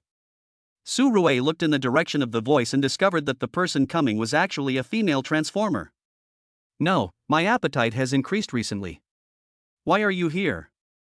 Doesn't your organization have any missions? Su Rui asked curiously. What do you mean by our organization? It's our organization. The woman corrected speechlessly. Hearing this, Su Rui's mouth twitched immediately. Damn it, it would be fine if this woman didn't remind me, but she gets angry when she reminds me. Let me be clear, you are the one who tricked me. I didn't do it voluntarily. Su Rui ignored the other party, and the latter smiled and said nothing when he saw this. Not long after Su Rui had eaten and drunk her fill, she started chatting with the woman. Through the conversation, she learned that the woman's name was Lu Shuang. This cold name obviously did not match her personality. By the way, who is the top leader of this organization now? Su Rui couldn't help but ask as they chatted. Mainly because the guys in the WeChat group basically didn't talk much, Su Rui couldn't judge for a while. There is no top leader yet. Mr. Su should be deciding on the candidate at this banquet. Lu Shuang said calmly while drinking Maojian tea, with a hint of expectation in her eyes, but she soon became a little sad, as if she had lost money. What's with that expression on your face?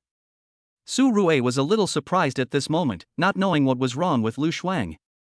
Before you came, I was the most powerful fighter here. At that time, I thought I would definitely be the leader or captain of the organization. Now that I have met you, I feel that this position is not for me. Lu Shuang said helplessly. Su Rui was speechless after hearing this. She wondered what this woman was thinking. Even if she was quite capable, she knew nothing. It was impossible for her superiors to let her be the team leader. Okay, I won't talk nonsense with you anymore. I'm going to go take a rest first. I'm a little full from eating. Su Rui said as she found a quiet place and lay down on a chair to rest. An unknown amount of time had passed before Su Rui was woken up. Seeing this, Su Rui frowned and opened her eyes to find that it was a man in military uniform. He exuded a shocking aura, and it was obvious that this man had seen blood. Are you Su Rui? Mr. Su wants you to be the team leader, but I don't accept it. Now I want to challenge you. The man said as he took off his coat. His muscular body stunned many people. Compared to this guy, Su Rui seemed a little helpless. Seeing this, Su Rui was a little surprised. She didn't expect that Mr. Su would actually let her be the team leader. I don't want to do anything. If you want to be the team leader, just give it to you. I have no objection. If it really doesn't work, I will resign and give you the real power. Su Rui said lightly, too lazy to move. Although this guy also has special abilities, he is no match for him, so he doesn't plan to waste time. Boy, are you looking down on me? Hearing Su Rui's casual words, the man suddenly became angry and kicked Su Rui in the head without holding back. Too much. Su Rui said coldly upon seeing this, and punched the man's foot. There was a dull thud, and a stream of energy spread out. The man cried out in pain and limped back dozens of meters before stopping. The leg that was hit by Su Rui had already lost consciousness. I've already told you that I can give the position of team leader to you, but you're asking for trouble. Su Rui said speechlessly, then stood up to stretch her muscles, and when she looked at the other person, her eyes were as if she was looking at an ant. To Su Rui at this moment, the other party was indeed no different from an ant. Although he did not know his own cultivation level, he had already surpassed the scope of humans. Thinking of this, Su Rui decided to test his own limits, and then took a sudden step forward. The ground cracked instantly, and along with it, Su Rui's shoes also cracked. Seeing this, Su Rui's face turned black. Damn, having too strong a body is not a good thing. There is no matching clothing. Fortunately, it's just the shoes that have problems. If the pants broke and little Su Rui appeared, it would be embarrassing. Thinking of this, Su Rui did not continue, fearing that she would make a fool of herself, and then she stood up to change her clothes. The man thought that Su Rui was afraid. After all, in his opinion, Su Rui was not very old, and that punch should have been her limit. Then he chased after Su Rui. Seeing this, Lu Shuang directly blocked him. The latter frowned, as she did not expect that Lu Shuang would intervene at this critical moment. Lu Shuang, what do you mean? Do you want to help this guy? The man asked doubtfully. Hearing this, Lu Shuang showed a look of caring for a mentally retarded child, then pointed at the ground where Su Rui was standing and said, "Are you blind? It's not that Su Rui can't beat you, it's just that she used too much force just now and her shoes broke. If this kick had landed on you, you could have started the feast today." After hearing what Lu Shuang said, the man looked at the ground carefully, then he took a breath of cold air. He actually crushed the ground with one foot. You know, this ground is paved with granite. How much strength does it take? Even though he had special abilities, it was impossible for him to do this easily. Thinking of this, the man finally understood Lu Shuang's intention. She didn't want to help Su Rui at all, but to save herself. Forget it, give this team leader position to him. I surrender. The man said without further ado, got up and walked away. At this time, Su Ruwei had returned to the courtyard and changed her clothes. Because she had boiled medicine in the courtyard before, Su Ruwei was very familiar with this courtyard. She knew that some guest rooms had a lot of clothes and shoes that could be temporarily replaced. These should be for military use. The quality is pretty good. Su Ruwei said with satisfaction after changing her clothes. Mr. Su, this is your ID, please keep it safe. At this moment a woman came forward and said to Su Ruwei. Upon hearing this, Su Ruwei took the certificate, then looked through it and found that she really became the team leader, but the name was very strange, it was actually called the 6th Order Team. Why is he called the 6th? Were there 5 before? Or are the people in this group all the 6th? Su Ruwei was puzzled. Upon hearing Su Ruwei's guess, the woman who handed over her ID couldn't help but chuckle. Team leader Su is overthinking. The number 6 is to confuse others and make people mistakenly think that there are 5 more groups. It has nothing to do with the number 6. The woman explained. Su Ruwei finally understood what was going on. She put away her ID and rushed to the banquet venue without delay. Not long after, I returned to the banquet. There were already a lot fewer people at this time, and the remaining ones were the real big shots. Chapter 74, You're Looking for Death, Kid. Su Ruwei, you came at the right time.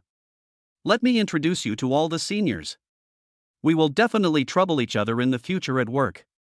Seeing Su Ruwei coming back, old Su shouted to Su Ruwei, as if he was calling his own grandson, which surprised everyone. Was Mr. Su too kind to Su Ruwei? Were they really related by blood? It's not impossible, otherwise how could Su Ruwei rise so quickly? There must be an expert behind the Longhua group. If this expert is Mr. Su, then everything makes sense. At this time, a man couldn't help whispering.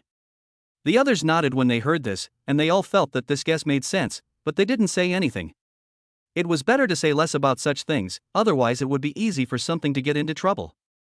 When Su Ruwei heard what these people said, she was speechless. When did she have any relationship with Mr. Su? They had only known each other for a few days. It turned out that excessive imagination was fatal. Later, with the help of Mr. Su, Su Ruwei got to know the dignitaries present, and then they started chatting and eating normally. The banquet lasted until late at night before everyone left. As Mr. Su was old, he left the banquet early to rest. As for Su Ruwei, he was the last one to leave. The main reason was that he was the youngest here and it would be impolite to leave first. That's right. Mr. Su has made you the protagonist of this banquet. In the future in the imperial capital, your words will probably be no different from Mr. Su's personal presence. Yi Ruqing came over at this time, looked at Su Ruwei who was smoking, and said with some envy. Su Ruwei chuckled when she heard this. Why, are you envious of me? The second young lady of the Yi family wouldn't be so easily envious and jealous, right? How about this, you pledge your love to me, then your words will have more effect, after all, I'm henpecked. Who cares? Ha! Yi Ruqing curled her lips when she heard Su Ruwei's words, then stood up and slowly walked away. Seeing this, Su Ruwei was curious about what this woman was going to do. Why was she not resting in the middle of the night? What was she going to do somewhere else? Thinking of this, Su Ruwei hurriedly followed, but Yi Ruqing was unaware of this. He drove out of the manor and soon arrived at a bar. Seeing Yi Ruqing enter the bar, Su Ruwei was a little surprised. She didn't expect that the second daughter of the Yi family would hang out in nightclubs? If this got out, the Yi family would probably lose face, right? Interesting, let's go in and take a look. Su Ruwei said as she followed in. Soon she found Yi Ruqing sitting in a private room. Next to her were 2 women sitting, being hugged by her hands. Su Ruwei's brain almost crashed when she saw this scene. What was going on? Was Yi Ruqing a lesbian? Oh my god, I didn't realize Yi Ruqing likes this. Su Ruwei was shocked. Then he didn't stay here for long. He got up and left, planning to make himself some midnight snack. I don't know what's going on, but I've been feeling hungry ever since I drank the ginseng soup. My stomach feels empty, even though I ate a lot at the banquet before. It's useless. I'm hungry again when I'm about to pee.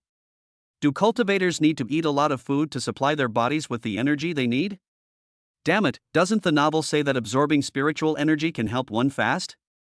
Are those stories about cultivators secluding themselves for hundreds of years without even drinking a sip of water fake?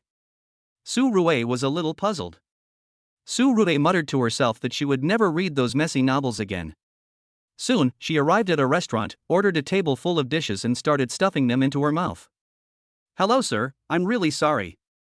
The waiter forgot to tell you that this room has been reserved. Can I change a private room for you?" At this time, a restaurant manager came in and said apologetically to Su Rue, who was eating and drinking. "Change to another private room? Sure, wait till I finish this." Su Rue didn't care about these trivial matters. She finished the pig's trotter on the plate and then stood up to change the private room with the manager. However, what he didn't expect was that just as the two of them were walking out, the door of the private room was suddenly kicked open, and several figures walked into the room from outside. Among them was a woman with her hands and feet tied up, who was screaming in panic. "Manager Chen, there's no need to go to so much trouble. Let this brother eat here, and we'll put on a show for him. Don't worry, it's free," one of the young men said to the restaurant manager, and then gave Su Rue a meaningful look. Hearing this, the restaurant manager nodded, as if he knew something, and stood up and quickly left the private room. Seeing this, Su Rue was confused. She was just having a midnight snack, so why was she arranged to be on the show? There was also a woman. Was this show really something that could only be watched without a membership? How about I withdraw first and you guys do whatever you want? Su Rue didn't intend to get involved. She already had a lot of things to do and there was no need to create unnecessary trouble. When the young man heard Su Rue's words, he winked at his men, who immediately locked the door. "Boy, you're in for a treat today, just watch carefully here. After we're done, you can pick up some leftovers, but you'll have to shoulder the responsibility, so don't be ungrateful," the young man said as he reached out to pat Su Rue's face. Seeing this, Su Rue kicked the other person directly on the waist. The latter groaned and was kicked away. The table with more than 10 people was overturned on the spot. The young man grimaced in pain, but he couldn't scream. Anyone who has been kicked in the kidneys should know that true pain does not make one scream. The others were stunned when they saw this scene. No one had ever thought that Su Rue, who looked like a college student, would have such skills, and started fighting without saying a word. "Boy, you're looking for death." Soon, one of the thugs reacted, and said in a cold voice, he was about to step forward to get back the favor. However, the next second, Su Rue held his head with one hand, and then met his knee with him. With a bang, the latter fell to the ground on the spot. "He's a martial artist, let's attack together." Seeing this, the others did not sit idle, and even ignored the woman, and attacked Su Rue one after another. Su Rue was a little confused when she saw this. Why are there always idiots looking for trouble with her recently? They can't even have a meal in peace. You said you want to play with girls, why don't you find a place where there's no one? You have to do a live broadcast. What? Your baby is big? Thinking of this, Su Rue didn't waste any words. He knocked everyone to the ground with 3 punches and 2 kicks. Then he stood up and was about to leave, but was stopped by the woman. "Brother, please save me. It's just a matter of convenience. I can give you whatever you want. Just don't leave me here," the woman cried. Su Rue frowned when he heard it, but let the woman go reluctantly. Seeing this, the woman thanked him repeatedly, then took out a card from her clothes and stuffed it into Su Rue's pocket, then turned around and ran out of the restaurant in a panic. Chapter 75. Who can he blame? No, where's the password? Su Rue looked at the bank card in her hand and said speechlessly. Then she put it in her pocket and got up and left. Manager Chen also noticed the action in the private room at this time, but he did not step forward to stop it, obviously because he was afraid of the young man. "Manager Chen, who is this guy? Your restaurant is located in the imperial capital, so it's impossible that he doesn't have a background? Are you so afraid of this guy?" At this time, Su Rue found Manager Chen and asked curiously. "Hey, in this capital, a brick can knock down the son of a powerful person. Who doesn't have a background these days? There are some things that we can only turn a blind eye to. So why did the fight break out?" Manager Chen explained, and then looked at Su Rue curiously. I don't know why Su Rue came out unharmed. If they didn't beat Su Rue, then who did they beat? Who knows why they started fighting? They probably drank too much. Su Rue left the restaurant without stopping. As for the meal money, forget it, because those guys would pay for it anyway. On the way back, Su Rue bought a lot of skewers. While eating them, she found a few more messages in the WeChat group. By Cebu de Chijia, hey, look what happened, the second madman got beaten up and was just sent to the hospital. It is said that his kidney cannot be saved. Lu de Paliang, it's what he deserves. He relies on his background to spread rumors everywhere. Being beaten and disabled can be considered as getting rid of harm to the people. It is not well known. Speaking of who did it, this lunatic has a big background and is related to all the major families. It is a bit troublesome for us to deal with it. Su Rue was stunned when she saw the news. The kidney could not be saved? Could it be that the guy she had just beaten up? It was just a kick, how could it be that the kidney was broken? Afterwards, Su Rue asked about the situation of this lunatic in the group, and finally found out that he was the guy who was beaten by her. Lu de Paliang, team leader, didn't you beat him up? Su Rue, if nothing unexpected happens, it should be me who hit him. What's the matter? Are you in trouble? Su Rue did not hide anything and spoke directly. The WeChat group fell silent instantly, which surprised Su Rue. Could it be that the other party's background was so strong? Even the Sixth Order group was afraid of him? However, soon a series of smiley emojis began to flood the WeChat group. Seeing this, Su Rue breathed a sigh of relief, as it seemed that nothing serious had happened. Ha ha ha, I'm dying of laughter. This time, the second madman has finally hit a wall. Not only can he not protect his kidneys, but he can't even fart. It's his bad luck to face the team leader. At this time, in a villa, Fong Ran slapped his thigh with laughter. I have long wanted to deal with that lunatic who thinks with his lower body, but it was difficult to do anything because he had a strong background and was backed by major families. I didn't expect to meet Su Rue today. Although Su Rue has no family support, he is the team leader. Although this is not a big trump card, you have to know that it is linked to the military. In addition, after saving Mr. Su Rue has a lot of business cards in his hands. Just make a phone call and you can get rid of the second madman's trump cards. It feels good, but I don't know which girl the second madman is planning to attack this time. I have to check it out. With that, Fong Ran got up and left the villa. At this time in the hospital, everyone in the Qian family looked at the surgery notice with serious expressions. It actually said that both kidneys needed to be removed. Who on earth dared to attack my eldest grandson of the Qian family? Go investigate. You must search the entire imperial capital to find this guy. I will tear him into pieces. Old Man Shan roared angrily at this time. Everyone was shocked when they heard this. This time, Old Man Shan was really angry. They immediately ran to investigate the whole matter. Father, you must save Qianer. He will die without his kidney. A woman said with tears in her eyes. Hearing this, Old Man Qian snorted coldly. You don't need to remind me. It's easy for my Qian family to find a kidney donor. The main thing is who beat Qianer like this. This matter is a bit difficult to handle. There are not many people in this imperial capital who dare to lay a hand on Qianer. Old Man Qian muttered to himself, with a hint of doubt in his eyes. Although his grandson is addicted to lust and often bullies men and women, he has never provoked the powerful. There is no reason for anyone to ignore the Qian family and take action against him. Could it be that he has provoked a more powerful existence this time? Grandpa, according to the restaurant manager Lu, the person who did it was a young man named Su Rue, the head of Longhua Group, and he has some connection with the Yi family. At this time, a servant came over and said to Grandpa Qian. I have to say that the Qian family's efficiency was amazing. It took them less than 10 minutes to track down Su Rue. Su Rue? Longhua Group? It's just a small company that has just emerged in Shanghai? How dare he lay a hand on my grandson? Does he think he can walk around the capital with the support of the Yi family? Grandpa Qian was even more angry when he heard the report from his servants. If it was a kid from a big family who did it, he might not be so angry, and could only say that it was his grandson's bad luck. But now the one who did it turned out to be a nobody. If this got out, he would be so embarrassed.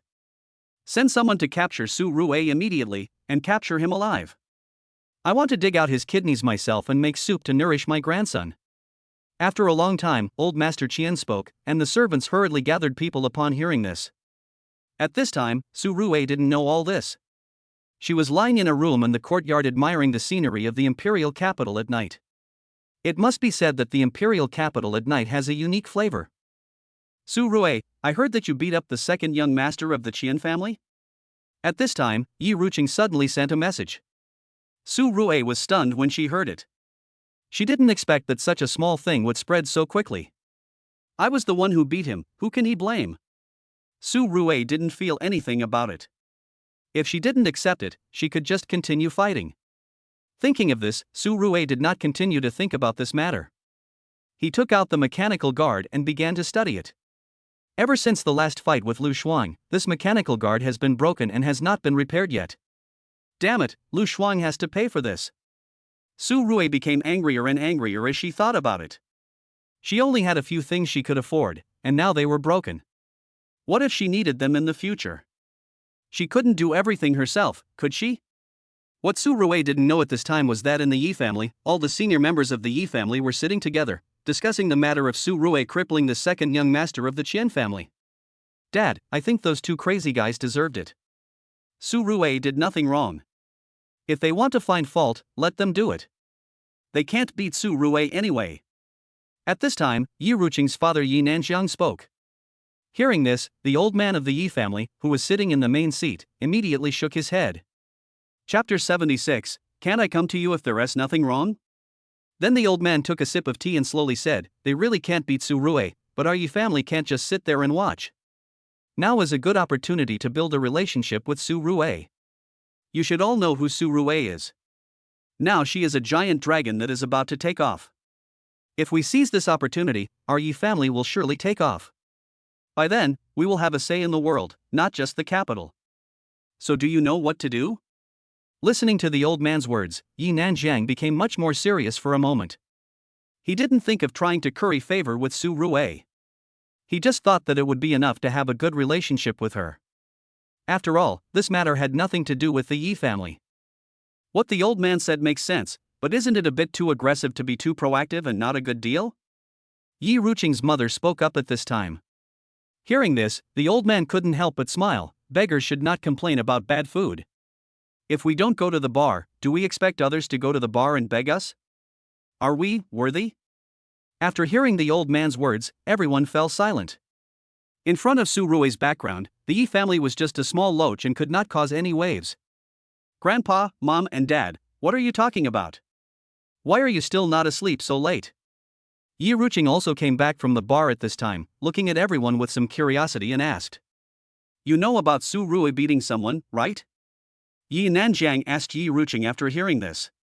When Yi Ruqing heard his father's question, he nodded immediately. The circle in the imperial capital is not big, and something that happened cannot be concealed for long, so Yi Ruqing knew about it when he was in the bar.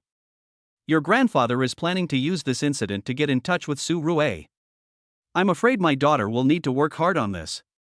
Yi Nanxiang explained, and Yi Ruqing immediately understood the meaning behind his words. Good guys, are you planning to sell your daughter for wealth? Yi Ruqing looked at everyone in disbelief. Hearing Yi Ruqing's words, Yi Nanxiang's face turned green. Selling your daughter? You little girl. At this time, old Master Yi was speechless, and he felt a little itchy when he looked at his granddaughter. Hee, it's just a joke. Father and Grandpa, just tell me what to do. Yi Ruqing couldn't help but smile awkwardly when seeing this. It's simple. Just contact her however you want. It's up to you. Yi Nanxiang didn't have any objection to this. After all, he was not a fool. He had already seen that his daughter was interested in Su Rue, otherwise she wouldn't have met Su Rue one after another. How could it be such a coincidence? However, Su Rue didn't know that he was being targeted by many people. He was taking a rest at the moment and didn't take the beating incident to heart at all. Little did he know that while he was sleeping soundly, a series of figures came from a distance, taking advantage of the cover of night, and soon arrived near the manor. Strange, is this address wrong? Isn't this where Mr. Su lives? At this time, the leading person looked at the quiet manor in the night, a little surprised. That's right, Su Rue is here. Do we still want to arrest him? Another man asked. The leader was confused when he heard this. He thought, this is where the elders live. What's the difference between going here to arrest someone and committing suicide? Let's go. Let's go back and tell the old man about this. This is not the place we should come to. We might be targeted by snipers now. With that, the leader led the team back the same way. Shortly after the group left, a voice sounded in a dark area, the people have left, tell the sniper not to aim. Receive. Got it. Are these people here to arrest team leader Su? What do you care what they are here for? If you get close without permission, it will collapse. A group of people were muttering, and then the sound disappeared again. From beginning to end, no one noticed where the person who was talking was. What did you say? How could Su Rui be with Mr. Su? Did they check it wrong? Or are they the same name?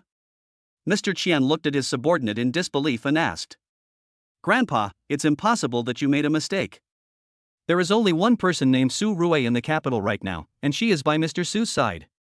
Upon hearing this, the subordinate hurriedly explained. Hearing his subordinate's story, Mr. Qian was at a loss for a moment. If Su Rui was really related to Mr. Su, then even if the Qian family put all their wealth into it, they would not be able to shake Su Rui in the slightest. Let's put this matter aside for now and wait for an opportunity to catch Su Rui. Old Qian thought for a long time, then said slowly. Upon hearing this, his subordinates nodded quickly and ran to arrange this matter. The night passed quietly, and Su Rui got up early and began to absorb the qi between heaven and earth. Now the absorption was smoother and the amount absorbed was also much greater. If we continue like this, our strength will grow even stronger. I have to ask Jin Yan to search for some ancient herbs for me. Su Rui said, taking out his cell phone and starting to contact Wu Jinyan. It didn't take long to arrange this matter, and then Su Rui started to sign in for a new day. She begged and pleaded in her heart, and finally this time what she signed in for was not money, but a stick. It is about 1 meter long and completely black. I don't know what material it is made of, but it feels warm when I hold it in my hand. What's the use of this thing? Last time I got a bracelet, this time it's a stick. Su Rui said as he picked up the stick and smashed it against the ground, but there was no reaction at all. It just made a small hole in the ground. It seemed that the lethality was not as good as Su Rui's fists and feet. Damn! Even beating a dog may not kill it. Su Rui's face turned black for a moment. He put it away and stopped studying it. At this moment, a car stopped beside Su Rui. When she looked closely, she found that it was Yi Ruqing. Why are you here? Is there something wrong again? Su Rui asked curiously. Yi Ruqing rolled her eyes when she heard that. Can I look for you if there's nothing wrong? Yi Ruqing said as he opened the passenger door and motioned Su Rui to get in the car. That's weird. I haven't had breakfast yet. Are you planning to treat me to a meal? Su Rui asked curiously after getting in the car. As a result, Yi Ruqing stepped on the accelerator and drove Su Rui away without saying a word. Looking at the departing car, Mr. Su smiled. The Yi family has also made some moves. Old man Yi is quite cunning. Old Su muttered to himself, and then began to wash and change his clothes. Su Rui was completely confused and was finally taken to the most luxurious hotel in the imperial capital. Looking at this scene, Su Rui was very puzzled and then followed Yi Ruqing into the hotel. As soon as they entered the hotel, Su Rui found that there were no other guests in the hotel except the two of them. It was obvious that the whole hotel was reserved by someone. The old man asked me to treat you to a meal. As for the matter of the Qian family, the old man will help you deal with it. To be honest, I just want to win you over. I don't like beating around the bush.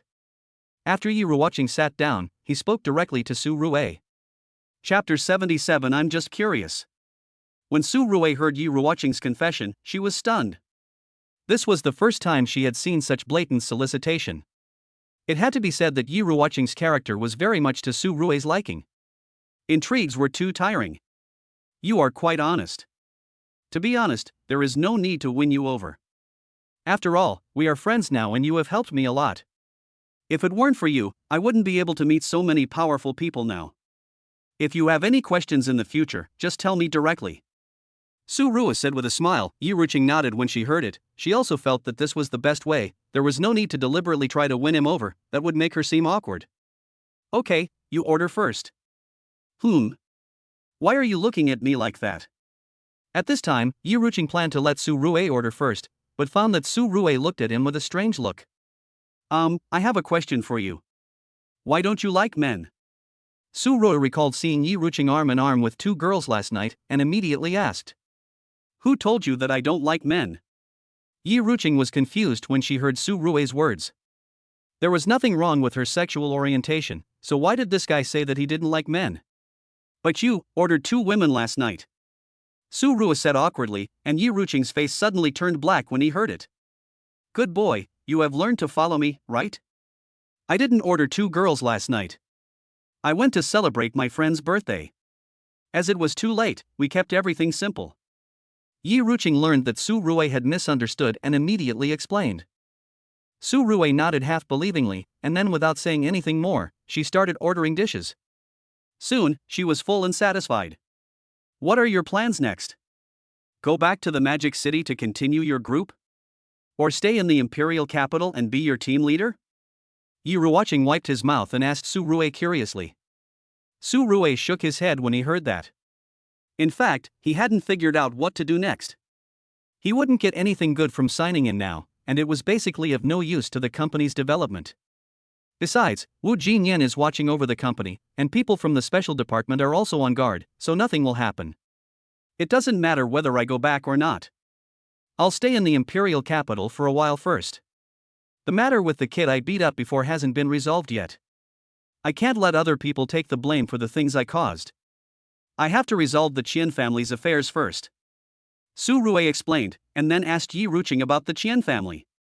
Yi Ruqing knew everything and quickly explained everything related to the Qian family. Su Rua frowned slightly when he heard it. No wonder that kid was so arrogant in the Imperial Capital. It turned out that the Qian family had some relationship with some military forces abroad. They are even more arrogant outside, but they are much more restrained in the Imperial Capital. In addition, the Qian family also holds shares in some pharmaceutical companies in the Imperial Capital and has a lot of say. As long as they don't offend the people above, they will generally not be punished, and at most they will have to pay money to avoid disaster. I guess Mr. Qian never dreamed that he would meet you. This time the Qian family is in big trouble. Yi Ruqing said with a sigh. Su Rua was speechless after hearing Yi Ruqing's words, but was just thinking about how to take action against the Qian family. Now it seems that the Qian family is a parasite in the Imperial Capital. It would not be a big deal even if I wipe out the entire Qian family. It can also make the Imperial Capital more peaceful. The only problem is where to start. Killing people directly is obviously not an option. After all, this is the Imperial Capital, and no matter how powerful one is, one has to be careful. Then we will start a pharmaceutical company in the Imperial Capital, and our main research and development will be drugs that can prolong life. After making up his mind, Su Rua told Yi Ruqing about his idea. The latter was stunned when he heard this. Obviously he didn't expect Su Rua to start with the pharmaceutical company to attack the Qian family. Although Su Rua could make medicine, the raw materials were very scarce. Even if it was developed, not everyone could afford it. I know what you are worried about. I am not only good at making precious medicinal soups, but ordinary herbs can also prolong life to a certain extent after being combined by me. Su Rua looked at Yi Ruqing's expression and said with a smile. The latter was shocked when he heard this, and then took Su Rua directly to the largest Chinese herbal medicine store in the Imperial Capital. Prescribe a medicine for me now and I'll take it for testing. If it really has the effect you said, you don't have to pay a penny for the company and all the shares will be yours. Yi Ruqing said. Hearing this, Su Rua closed her eyes and began to think. After a while, a prescription appeared in her mind, and she asked the clerk to get the medicine. Young man, the medicine you prescribed is a bit strange. If you boil these medicines together, they will be poisonous. At this time, an old doctor walked out from the side, looked at the medicine Su Rua wanted, and asked with some confusion. That depends on how it is brewed. If it is brewed in an ordinary way, it will naturally be poisonous. If it is brewed using a special method, it will be non-toxic and can even prolong one's life. Su Rua spoke concisely. The old man was stunned when he heard Su Rua say this. Boy, you don't know who this old gentleman is, right? He is a master of traditional Chinese medicine, and you dare to refute him? At this time, a fat man passing by couldn't help but sneered. Su Rua was stunned when he heard this, glanced at the old man, then frowned slightly, as if he didn't quite understand. The old man was also a little surprised when he saw Su Rua's expression. He wondered why this kid had such an expression. Could it be that what he said was really wrong? Young man, feel free to speak your mind. Don't be restrained. Titles like National Medical Genius are just given by others. They are useless. The old man said with a smile, and Su Rua nodded when he heard it. I'm just curious. The old gentleman's medical skills are so high, why, can't he cure his own problems? Su Rui asked the question in his mind. The old man was stunned when he heard this. He obviously didn't expect Su Rui to say that. He was sick? How come he didn't know? Su Rui, don't talk nonsense. I know this old gentleman. He is really an expert in the field of traditional Chinese medicine. How could he not know that he is in poor health? Yi Ruqing couldn't help but stretched out his hand and pulled Su Rui's shoulder. But he really has a problem. There is depression in his chest, and it looks like it happened a long time ago. Su Rui pointed at the old man's chest. The old man frowned when he heard it, and then he took his pulse, but still didn't find anything. Just when he was about to refute Su Rui took out a silver needle from somewhere and pierced the old man's chest acupuncture point. The old man burped instantly and felt comfortable all over. It's okay now. Okay, have you got the medicine? I'm in a hurry. Su Rui didn't bother to argue with everyone, so he cured the old man's illness and then urged the clerk. Chapter 78. This guy can't sit still at all. The clerk was dumbfounded at this time. After hearing Su Rui's words, he finally reacted and hurriedly began to quickly prepare the medicine. In a short time, he packed the herbs that Su Rui needed. Seeing this, Su Rui took the herbs and took Yi Ruqing out of the pharmacy. Watching Su Rui leave, the old man finally reacted and hurried to chase after her. At least he had to leave a contact number. After all, Su Rui's medical skills were truly amazing. However, the old man's movements were obviously too slow, so that when he went out, he only saw the taillights of Yi Ruqing's car. What a pity, we have to find this young man as soon as possible. It will be a shame not to promote Chinese medicine with such medical skills. The old man beat his chest and stamped his feet for a moment, regretting why he didn't ask for the contact information earlier. But it's not difficult to find him. The girl from the Yi family must know his contact information. The old man said as he began to contact the Yi family. At this time, Yi Ruqing and Su Rui had already returned to the villa, and Su Rui began to boil the medicine under Yi Ruqing's nose. It didn't take long for a large pot of medicine to be boiled. However, this process did not use any gas or electrical appliances. It was all heated by the qi in Su Rui's body. Moreover, the heated medicine not only does not have any herbal smell, but instead has a fragrance, just like perfume. Strange, your method of boiling medicine is quite unusual. How do you heat it? Yi Ruqing looked at this bizarre scene with a puzzled look on his face, but he was not too surprised in his heart, mainly because he was used to it. This is my exclusive secret recipe. I can't tell you, but it's very effective. Using this thing to target the Qian family is probably a bit of a waste. Su Rui muttered to himself. Upon hearing this, Yi Ruqing agreed with Su Rui's words. It was indeed a bit of a waste to use this method to deal with the Qian family. However, Yi Ruqing was not thinking about the Qian family's affairs at this time, but was thinking about how much impact this thing would have once it came out. After a short while, Su Rui collected the qi, then filtered out the herbal residue and handed the clear liquid medicine to Yi Ruqing. Seeing this, the latter hurriedly took a small bottle and started canning it. After a short while, he hurriedly left the villa with the liquid medicine. Seeing this, Su Rui lay down on the sofa and began to wait. However, what Su Rui did not expect was that the person he was waiting for was not Yi Ruqing, but a group of bodyguards in suits. Ha! Did you guys come to the wrong door? Su Rui looked at everyone in surprise and asked. If you are Su Rui, then we didn't walk into the wrong door. The leading bodyguard said as he rushed towards Su Rui. Seeing this, Su Rui burst out 2 auras from his hands and directly repelled the opponent. Damn it, I should have brought the 2 sisters Chuyu and Xing with me earlier. Otherwise, I would have to do everything myself, which is a bit cheap. Su Rui said helplessly, and then stood up to stretch her muscles.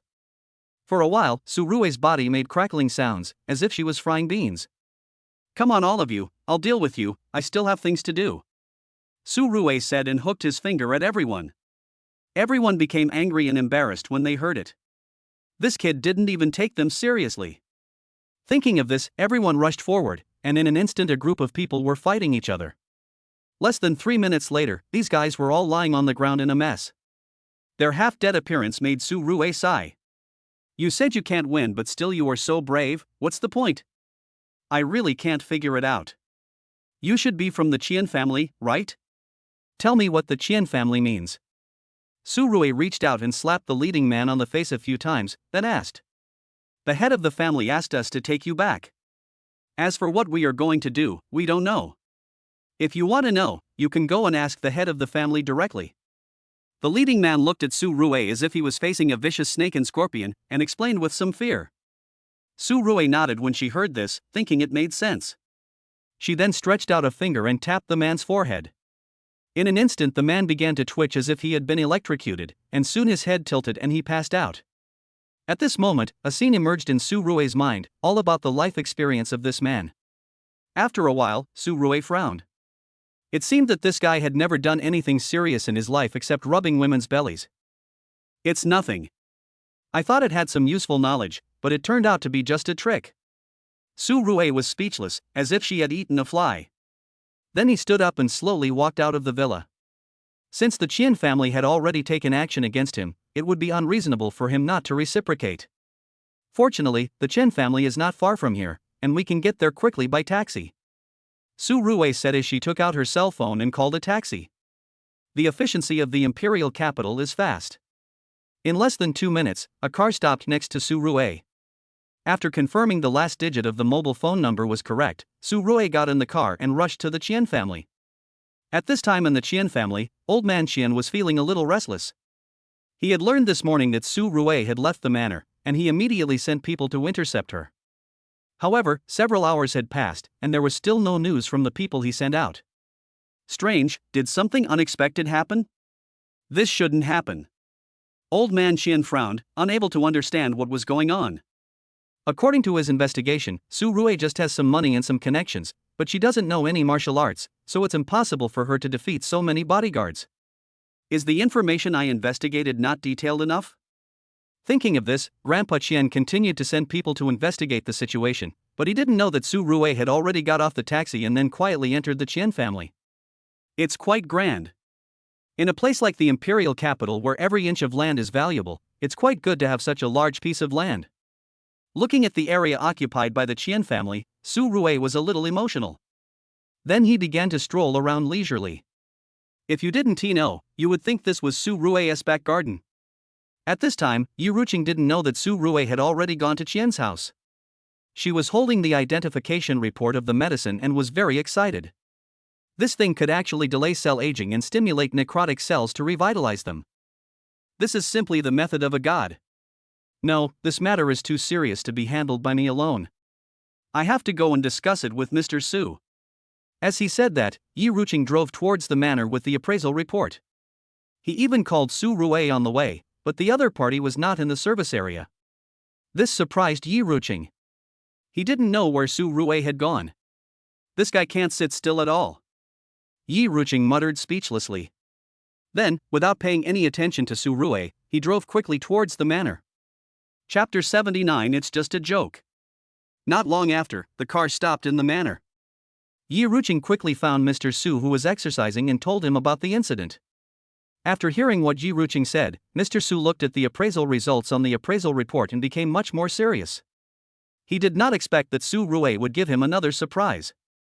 Fortunately, he did not have a heart disease, otherwise Su Rui would have made him sick sooner or later. This kid, you underestimated him. I have to report this matter to the higher-ups and raise Su Rui's confidentiality level. At the same time, I will give her some protective guards. Old Su said as he took out his old cell phone and started making a call. Yi Ruqing was shocked when he heard that, and then tactfully hit aside. Not long after, Mr. Su hung up the phone, took the appraisal report and the medicine, and looked at them carefully, wondering what he was thinking. Where is Su Rui now? I have to find him to ask some questions. After a long time, old Su finally asked Yi Ruqing. Yi Ruqing shook his head when he heard it. Replying to Mr. Su, Su Rui's cell phone is out of service area. I guess she went out to have fun. I don't know where she is right now. Yi Ruqing answered truthfully. Having fun? I don't think so. This kid isn't the kind of person who likes to make trouble. I guess he's going to cause trouble for the Qian family. When Mr. Su heard Yi Ruqing's guess, he immediately rejected it. Then he waved to a place, and the next second several soldiers walked out from the bushes with the latest rifles in their hands. Mr. Su, is there any mission? One of the soldiers asked respectfully. Go find Su Rui and bring him back safely. If anyone tries to stop us, we will do what is appropriate. Old Su said lightly. Several soldiers nodded, stood up and walked out of the manor. Looking at these soldiers, Yi Ruqing was a little surprised. He didn't expect that Mr. Su would actually let the soldiers find Su Rue and still do it at his own convenience. These 4 words have great value. It is not an exaggeration to say that he executed first and reported later. Mr. Su, if there's nothing else, I'll leave first. Su Rue is going to set up a pharmaceutical company and promote this product. Yi Ruqing explained. Mr. Su laughed when he heard it. Do you think this kind of thing can be promoted casually? This kind of thing can only be supplied specially, so there is no need for pharmaceutical companies to get it. When the time comes, we can directly contact the military and give priority to the injured soldiers. I believe Su Rue will not refuse. As for the money, don't worry, Su Rue will not be treated unfairly. Old Su said this calmly. Yi Ruqing was stunned when he heard it. Well, this was directly intercepted by the higher-ups.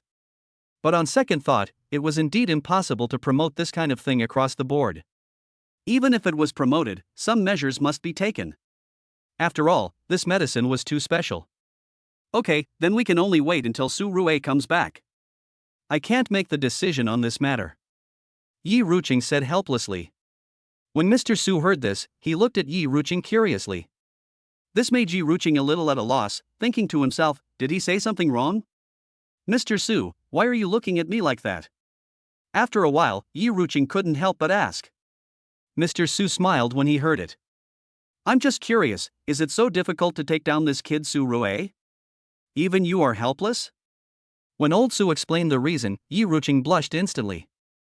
Mr. Su, what are you talking about? Su Rue and I have nothing to do with each other. We are just friends.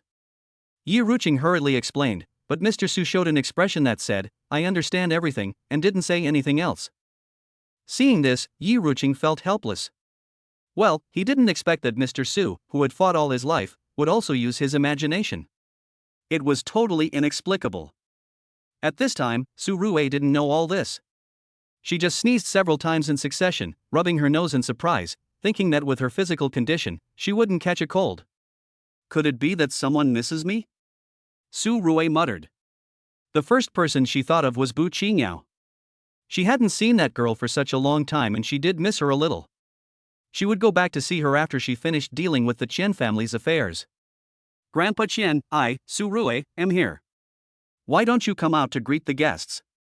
Thinking of this, Su Rue came to the door of a villa and shouted. As soon as the words fell, a chaotic sound rang out in the Qian family, and soon a series of footsteps came from far away. Looking closely, he found that they were a large group of bodyguards in black. These guys were holding high-voltage electric batons in their hands. The flashing electric arcs made Su Rue frown. This thing could probably knock down a cow in one go, right? I didn't expect such a grand welcome for me. I'm really flattered. Su Rue smiled, and the next second she rushed directly into the crowd. In an instant, the bodyguards who were running in the front were knocked into the air on the spot. The bodyguards behind were stunned when they saw this. Before they could react, Su Rue kicked them in the face with her big feet. There was a muffled sound, and soon all the bodyguards were knocked to the ground. Looking at Su Rue, who looked like the god of war, old Qian's face looked extremely ugly. He didn't expect that Su Rue had such skills at such a young age. Could he be a being with supernatural powers? If that's the explanation, then the relationship between Su Rue and old Su can be explained clearly. However, this guy ruined my grandson. I can't just let this go just because he's a superpower. Thinking of this, old Qian was about to continue calling for help, but before he could open his mouth, a gunshot was heard, and the next second, a large piece of wall on the side of old Qian fell off. Mr. Qian, you'd better not act rashly, otherwise our bullets will not have eyes. A soldier walked over slowly, with smoke still coming out of the rifle in his hand. It was obvious that he was the one who fired the shot just now. Looking at the person who came, old Qian's face became even uglier. He thought Su Rue came to find him alone, but he didn't expect that he even brought soldiers with him. Excuse me, it was all an accident. I was just joking with Mr. Su. At this point, old Qian didn't dare to act rashly. He could only find a way out. Of course, he knew that today's events would spread throughout the imperial capital in no time, and by then, the Qian family would surely lose face. Ah, yes, it's just a joke. I don't know why you came to see me, brother. Su Rue didn't say much at this time and turned around to look at the soldier. Master Qian asked us to invite team leader Su over to discuss an important matter.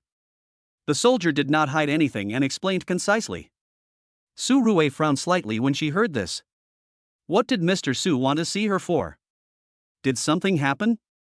After all, she was now the leader of the Sixth Order team, so if something went wrong, she would have to look for her first.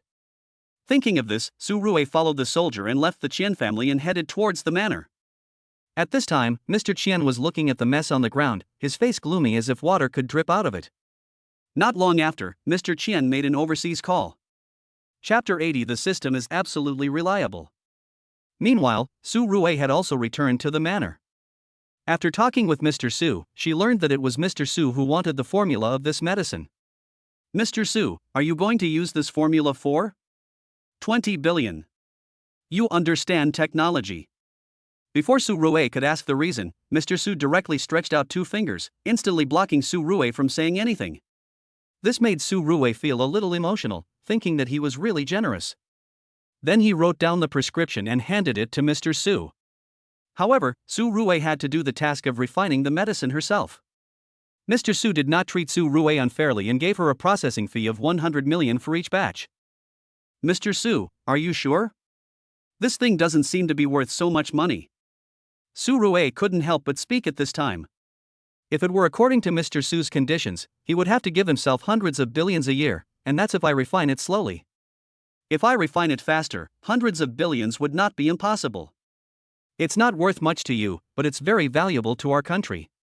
You have to know that this medicine has the ability to rejuvenate cells. This ability can not only be used to prolong life, but also to allow soldiers who have been seriously injured on the battlefield to stand up again. So this money is not much. When Mr. Su heard what Su Rue said, he began to explain. Su Rue nodded and said nothing more. He didn't understand these big things and just needed to focus on refining the medicine. After signing the contract, Su Rue discussed the Qian family's affairs with Mr. Su. Mr. Su just chuckled and said nothing. After a while, he slowly spoke. I'm not going to take any action on this matter. You are too young. You can practice with the Qian family. I will help you when necessary. Su Rue was stunned when listening to what Mr. Su said. She didn't expect that he wanted the Qian family to be his whetstone. Su Rue wanted to say something, but ended up having to go and rest directly. This made Su Rue a little confused.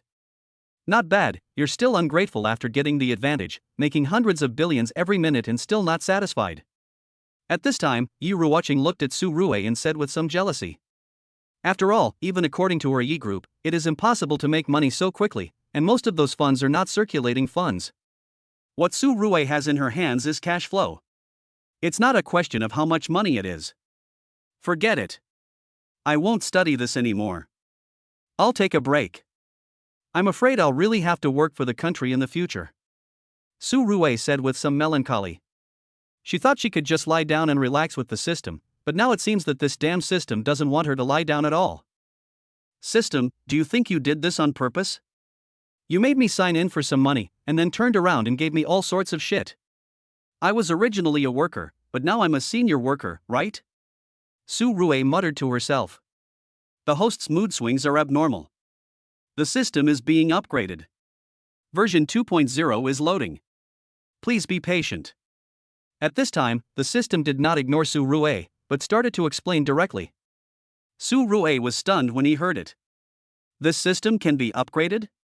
Wow, this is the first time I heard that the system can be upgraded. How does it upgrade? I don't know if my body's signal is good.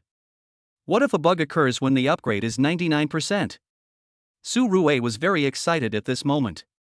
Yi Ruqing, who was standing beside her, was a little surprised when she saw Su Rue's changing expressions. She didn't know what Su Rue was doing. Did she take the wrong medicine? Su Rue, could you please not be so jumpy? Yi Ruqing couldn't help but say. Upon hearing that, Su Rue simply ignored Yi Ruqing and ran back to her room to start studying the system upgrade. Yi Ruqing was a little helpless about this, but she didn't leave. Su Rue had given her too many surprises during this period, so she planned to get to know Su Rue better. How to get to know her was even simpler, she just needed to spend time with her day and night. At this time overseas, in a smoky bar, a young man with white hair was smoking a cigarette, and bursts of dry and old voices came from the mobile phone next to his ear. Mr. Qian, do you want me to go to your place to kill someone? Oh ha, this matter requires a lot of main. As long as there are enough main, I am naturally willing to serve. However, my price is not cheap. Mr. Qian, you have to consider it carefully. The white-haired man said with a wry smile. He was no longer surprised by this kind of infighting, and at this time, Old Chen gritted his teeth and made a huge investment. When Bai Mao heard the price offered by Old Chen, he became much more serious, and the atmosphere in the bar became quiet. 30 billion for a life? Ha, Mr. Qian is so generous. We'll leave right away. Oh, by the way, I heard that the girls there admire us very much. We'd like to have in-depth exchanges with them. I hope Mr. Qian can help find some for us then. Having said that, Bai Mao hung up the phone directly. Looking at the photo of Su Rua sent to the phone, Bai Mao's eyes were full of excitement. Old Bai, you've taken a big job. 30 billion, and you want to take this kid's life? At this time, the blonde woman came over and asked curiously while looking at the photos in the white-haired phone. Yes, this is a big business. Let's go and help our customers get rid of the disaster. With that, Bai Mao led a group of people out of the bar. At this time, Su Rue was completely unaware of this matter. He was now lying on the bed, looking at the progress bar of the system upgrade in his mind, feeling a little nervous. This is much more exciting than downloading games. As time goes by, the progress bar gradually rises to 90%. However, at this moment, the progress bar starts to flash. Damn it, system, don't mess with me. Su Rue's heart skipped a beat when she saw this. She sat up from the bed and shouted in her heart. Host, please be patient, the system is absolutely reliable. The system comforted in a very humane way. Su Rue's mouth twitched for a long time after hearing this, thinking, why does this sound unreliable? I hope what you said is true. If something happens?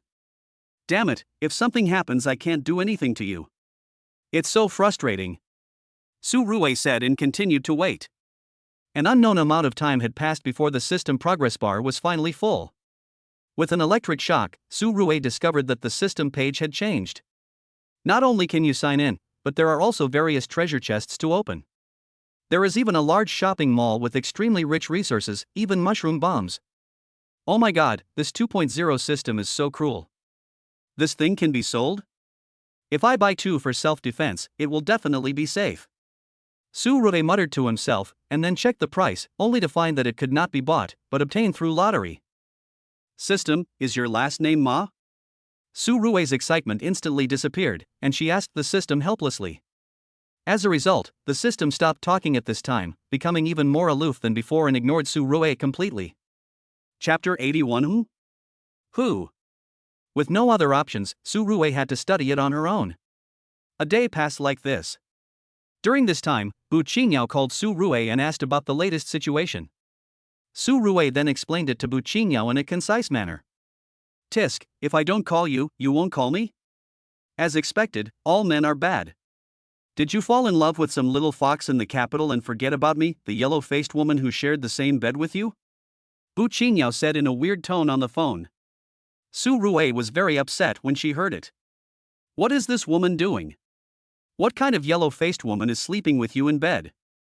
It was you who took the initiative to get into the bed. You didn't do anything. Stop talking nonsense. I've been so busy lately that I don't have time to flirt with girls. I'll come back and talk to you in detail when I'm done. Su Rue was in no mood to argue with the other party. The other party seemed to realize that Su Rue was indeed a little upset, so he didn't continue to tease her. Then take care of yourself. Wu Jinyan is handling the situation very well at the company. I'm also keeping an eye on it. Nothing will happen. Bu Qingyao explained. Su Rue nodded, then chatted for a while and hung up the phone. Su Rue was no longer sleepy at this time, so he got up and went outside to stretch his muscles. Finding that it was still dark outside, he quickly began to absorb the qi between heaven and earth. Soon, Su Rue's body had enough qi, so he began to look for food everywhere. There was no other way, as he would feel hungry after absorbing the qi. In addition, he had not eaten anything last night, so he was starving. I need to carry more food with me in the future, otherwise I will starve to death on the way to find food. Su Rue muttered, and soon came to a morning market to buy food. Su Rue really couldn't eat the specialties of the imperial capital, so she could only buy some buns and the like to fill her stomach. Just as Su Rui was eating a bun, her cell phone suddenly rang. She opened it and found it was a message from the group's WeChat group. Lu Depoliang, team leader, there is something I need you to come over and take care of. Please come back when you wake up. By Cebu de Chijia, what are you dealing with at this time? Are foreign troops coming? Lu Depoliang, you are everywhere. They are not foreign troops, but a group of foreigners who have entered the country. These guys have special identities and have had dealings with the Qian family. They are probably targeting the team leader. Looking at the news, Su Rui frowned slightly. He thought that the soldiers were intimidated by Old Man Qian yesterday, and the recent period of time would be more or less safe. However, Jiegu did not expect that there would be trouble on the second day. Interesting, the Qian family is looking for death. Su Rui said and contacted Lu Shuang. When the latter saw that it was Su Rui who sent the message, she quickly explained the whole thing to Su Rui. Not long after, Su Rui found Lu Shuang with a bun in her mouth. Lu Shuang looked at Su Rui with some surprise. Now Su Rui was wearing ordinary clothes and chewing a bun in his mouth. He didn't look like the leader of the special group at all. Why are you looking at me like that? Tell me what's going on. Where are those guys? Gather some people to go find them and have some fun. Su Rui urged. Upon hearing this, Lu Shuang quickly investigated the location, which was a nightclub outside the imperial capital. Seeing this, Su Rui called Fong Ran and took Lu Shuang with him, and the three of them rushed to the nightclub. Actually, I think it's not safe for the three of us to go. It would be safer to call on other people. Fong Ran couldn't help but speak up on the way. The three of us are enough to deal with a bunch of small fry. There's no need to disturb others at this time. Su Rui didn't care about it at all. Lu Shuang nodded when she heard it. At this moment, her long hair had turned into a fiery red. Fong Ran didn't say much when he saw this. His hands were shining with metallic texture. Su Rui was a little curious when he saw this. What exactly is this guy's ability? Can he turn himself into an Iron Man? Your ability can only turn your hands into metal? Su Rui thought for a moment, then asked the question in her mind. No, the body can be turned into metal. What's wrong, team leader? Fong Ran explained immediately after hearing Su Rui's words. Su Rui's mouth twitched for a while when she heard that. This guy's future girlfriend will probably suffer a lot. It's okay, I just asked casually. Your special abilities are indeed special. Su Rui said, and soon the car stopped in front of the nightclub. It was already bright in the sky, and the nightclub was still crowded with people. Sure enough, there are so many rich people in the world. Some of them are still eating breakfast and rushing to the subway early in the morning, while others have just come out of the gold kiln. Su Rui couldn't help but sigh, then got up and walked into the nightclub. Hello, we require reservations. May I ask if the three of you have? A waiter at the door saw that Su Rui and the others were unfamiliar faces and quickly reminded them. Before he could finish his words, Su Rui took out her ID and placed it in front of the other party. Looking at the ID of the special department, the waiter immediately shut his mouth. Don't play dumb. Let me ask you, were there any foreigners coming to your shop today to spend money? Are they still here now? Su Rui asked straight to the point. Still there. There are 3 men and 1 woman in total. They have ordered quite a few girls. They are still playing in the private room. The waiter replied quickly. Seeing this, Su Rui asked him to lead the way. Lu Shuang and Fong Ran were ready for a fight. Seeing Su Rui and the others coming aggressively, the waiter knew that they were people he could not afford to offend, so he quickly took the 3 of them to the door of a private room and stopped. At this time, the man's laughter and the girl's crying could be heard through the door of the private room. Seeing this, Su Rui did not delay and kicked the door open. This scene gave Su Rui the feeling of a ward round. She almost shouted out, "Put your hands on your head," in a childish way, but she felt it was a bit inappropriate and held back. Ha! Who is it?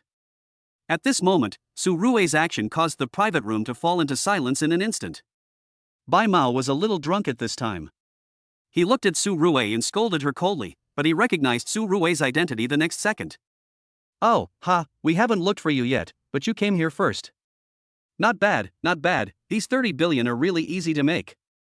As he said that, Bai Mao took out a revolver from his pocket and pointed it at Su Rui and pulled the trigger.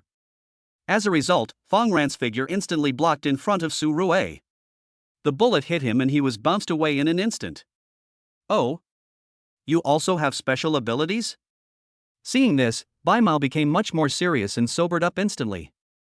There's an old saying in our country that you have to close the door when beating a dog. Su Rui did not answer Bai Mao's question at this time. She asked the girls to leave first and locked the door herself. Fuck, Su Rui, you dare to insult us, die. Bai Mao heard what Su Rui said, although he didn't quite understand it, but he knew it was definitely not a good thing, so he roared and rushed towards Su Rui. Chapter 82 What old man? Call him third master. Seeing this, Su Rui sneered. The opponent's strength was clearly visible in front of her golden eyes. Although this guy was a psychic, his strength was really not up to par, even worse than Lu Shuang. Now he actually dared to be so arrogant in front of her. Thinking of this, Su Rui kicked the other person directly on the head. In an instant, the white-haired man was kicked away on the spot, and then all the tables and chairs were knocked to the ground. Who gave you the courage to be so arrogant with just these two moves? Su Rui said coldly. At this time, Fong Ran and Lu Shuang also started fighting. In less than 2 minutes, all the foreigners were lying on the ground like dead dogs. The white-haired leader looked at Su Rui with horror. He didn't expect that Su Rui and the other two guys were so powerful that they could cause this group of killers who were feared internationally to suffer a great loss. Fuck, no wonder old man Xian spent so much money to hire me to kill someone. I thought he was a stupid guy with a lot of money, but it turns out that the clown is me? White Hair said as he tried to stand up from the ground in embarrassment. The next second, Lu Shuang pulled out a pistol from her waist, pointed it at Bai Mao, and pulled the trigger. With a bang, Bai Mao's thigh was pierced by the bullet. Ah! You have no moral principles, you actually use hot weapons. Bai Mao screamed in pain, which instantly surprised many passers-by. What is going on in this private room? It feels so exciting. If you scream again, I'll make a hole in your head. Fong Ran shouted coldly. Upon hearing that, Bai Mao immediately shrank his neck and dared not make a sound. Then the group was handcuffed and taken away by Su Rui and others. The operation took no more than 20 minutes. Soon the car brought everyone back to a military area, and Su Rui followed in, intending to interrogate these guys personally. Although there was nothing to interrogate them about at the moment, it was obvious that the Qian family was causing trouble. But Su Rui still planned to confirm whether there were other people involved. If so, she would take advantage of this critical moment to deal with them all at once to avoid any further complications. Do you guys want to tell it yourself, or do you want me to torture you first? Su Rui asked calmly, sitting on the chair and looking at the tied-up foreigners.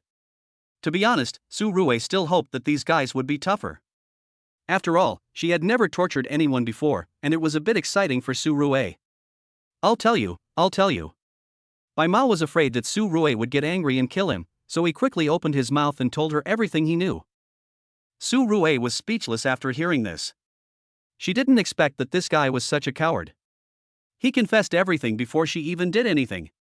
Not long after, Su Rui learned some things from these guys that he didn't know, and then he got up and left the military camp. On the way back, Su Rui was thinking about how to deal with this matter. According to Bai Mao, this old man Xian has always been cautious in doing things. Although he doesn't know who else is coming to kill him, it is definitely not them. And this time, old man Xian invested billions of dollars, which gave Su Rui a headache for a while. After thinking it over, she decided to go to old man Xian tonight and strike first. Although there are some risks in killing people in the imperial capital, it is better than being targeted. The Qian family is so brazen in the imperial capital. If he returns to the magic city, this old bastard will probably dare to throw a bomb. Thinking of this, Su Rui quickly returned to her residence, but she never expected that Yi Ruqing was waiting for her at the door. Why are you still haunting me? What do you want from me again? Su Rui looked at Yi Ruqing curiously and asked. Yi Ruqing didn't take it as a joke and explained his intention. Su Rui then realized that it was the old man whom she had treated before who was looking for her. Yi Ruqing didn't know what it was specifically, but he guessed it had something to do with medical skills. Ms. Yi, I don't have a medical license. It would be troublesome if I were arrested. Su Rui didn't intend to get involved in these messy matters. She was so busy that she didn't have the mood to care about other people. TSK, who dares to arrest you? The only ones who dare to offend you in the imperial capital now are the crazy people of the Qian family. Listening to Su Rui's words, Yi Ruqing spoke in a sarcastic tone. Su Rue was speechless when he heard it. Why does this girl give me the feeling of a resentful woman in the deep palace? It's not a bad thing for her to have a high status. What happened to her promise to win me over? Is she just trying to win me over like this? Okay, I won't talk to you anymore. I'm going to go rest for a while. I have things to do in the evening. Su Rue didn't continue to argue with the other party. She got up and went back to her room to recuperate. Upon hearing this, Yi Ruqing did not argue and could only leave the courtyard in disappointment. Not long after, he drove back home. At this time, the old Chinese doctor who had been there before was now sitting in the living room, discussing something with Yi Ruqing's father, Yi Nanxiang. Seeing Yi Ruqing coming back, the old man suddenly stood up excitedly. However, when he found that Yi Ruqing was the only one there, a hint of disappointment appeared in his eyes. Su Rue said that she had something to do in the evening and couldn't come now. So, is there anything urgent you can do? Yi Ruqing asked the old man curiously. What old man? Call me third master. Yi Nanxiang reminded his daughter unhappily when he heard her words. Yi Ruqing quickly changed her words upon hearing that. She was a little surprised. She didn't expect that the legendary third master of the imperial capital was actually the old man in front of her. Yi Ruqing had thought that the other party was just a senior with high attainments in medicine. Now, after Yi Nanxiang's reminder, he finally understood what was going on. Oh no, that kid Su Rue rejected third master. This is not going to be easy. Third master's power is no less than that of old Su. Yi Ruqing felt a little nervous. If third master got angry, Su Rue would be in big trouble. Yi Ruqing had no idea what this third master did, but she only knew that he had a strong background and a lot of say in the imperial capital, and that he definitely knew more than just medical skills. Don't be nervous. If he didn't come, then he didn't come. I will go to visit him in person tomorrow when he finishes his work. I'll have to trouble Miss Yi to lead the way. Although he was a little disappointed, the third master was not angry and said it lightly. Upon hearing this, Yi Ruqing nodded in agreement, thinking to himself, Su Rue, this is all your fault, you can't blame others. Thinking of this, Yi Ruqing stopped talking. Su Rue didn't know about this at this moment. He was sleeping at this moment. After an unknown amount of time, Su Rue slowly opened his eyes. It was already dark. Old man Chen, tonight is the day you die. You can't blame me for being so cruel. You should blame yourself for attacking me and for helping the evildoer. Su Rue said as he slowly walked out of the courtyard. Chapter 83, It's none of my business whether others die or not. Not long after, Su Rue arrived at Qian's house. At this time, the door of Qian's house was locked, and there was no light inside, as if no one lived there. However, from the perspective of Su Rue's golden eyes, there were many thugs lurking in the darkness. These guys look like they are well trained and they even have pistols in their hands. You have to know that this is the imperial capital. To be able to get these things here shows how rampant the Qian family is. Did this old man Chen guess that I would come and make preparations in advance? Su Rue muttered to herself in her heart. She did not act rashly.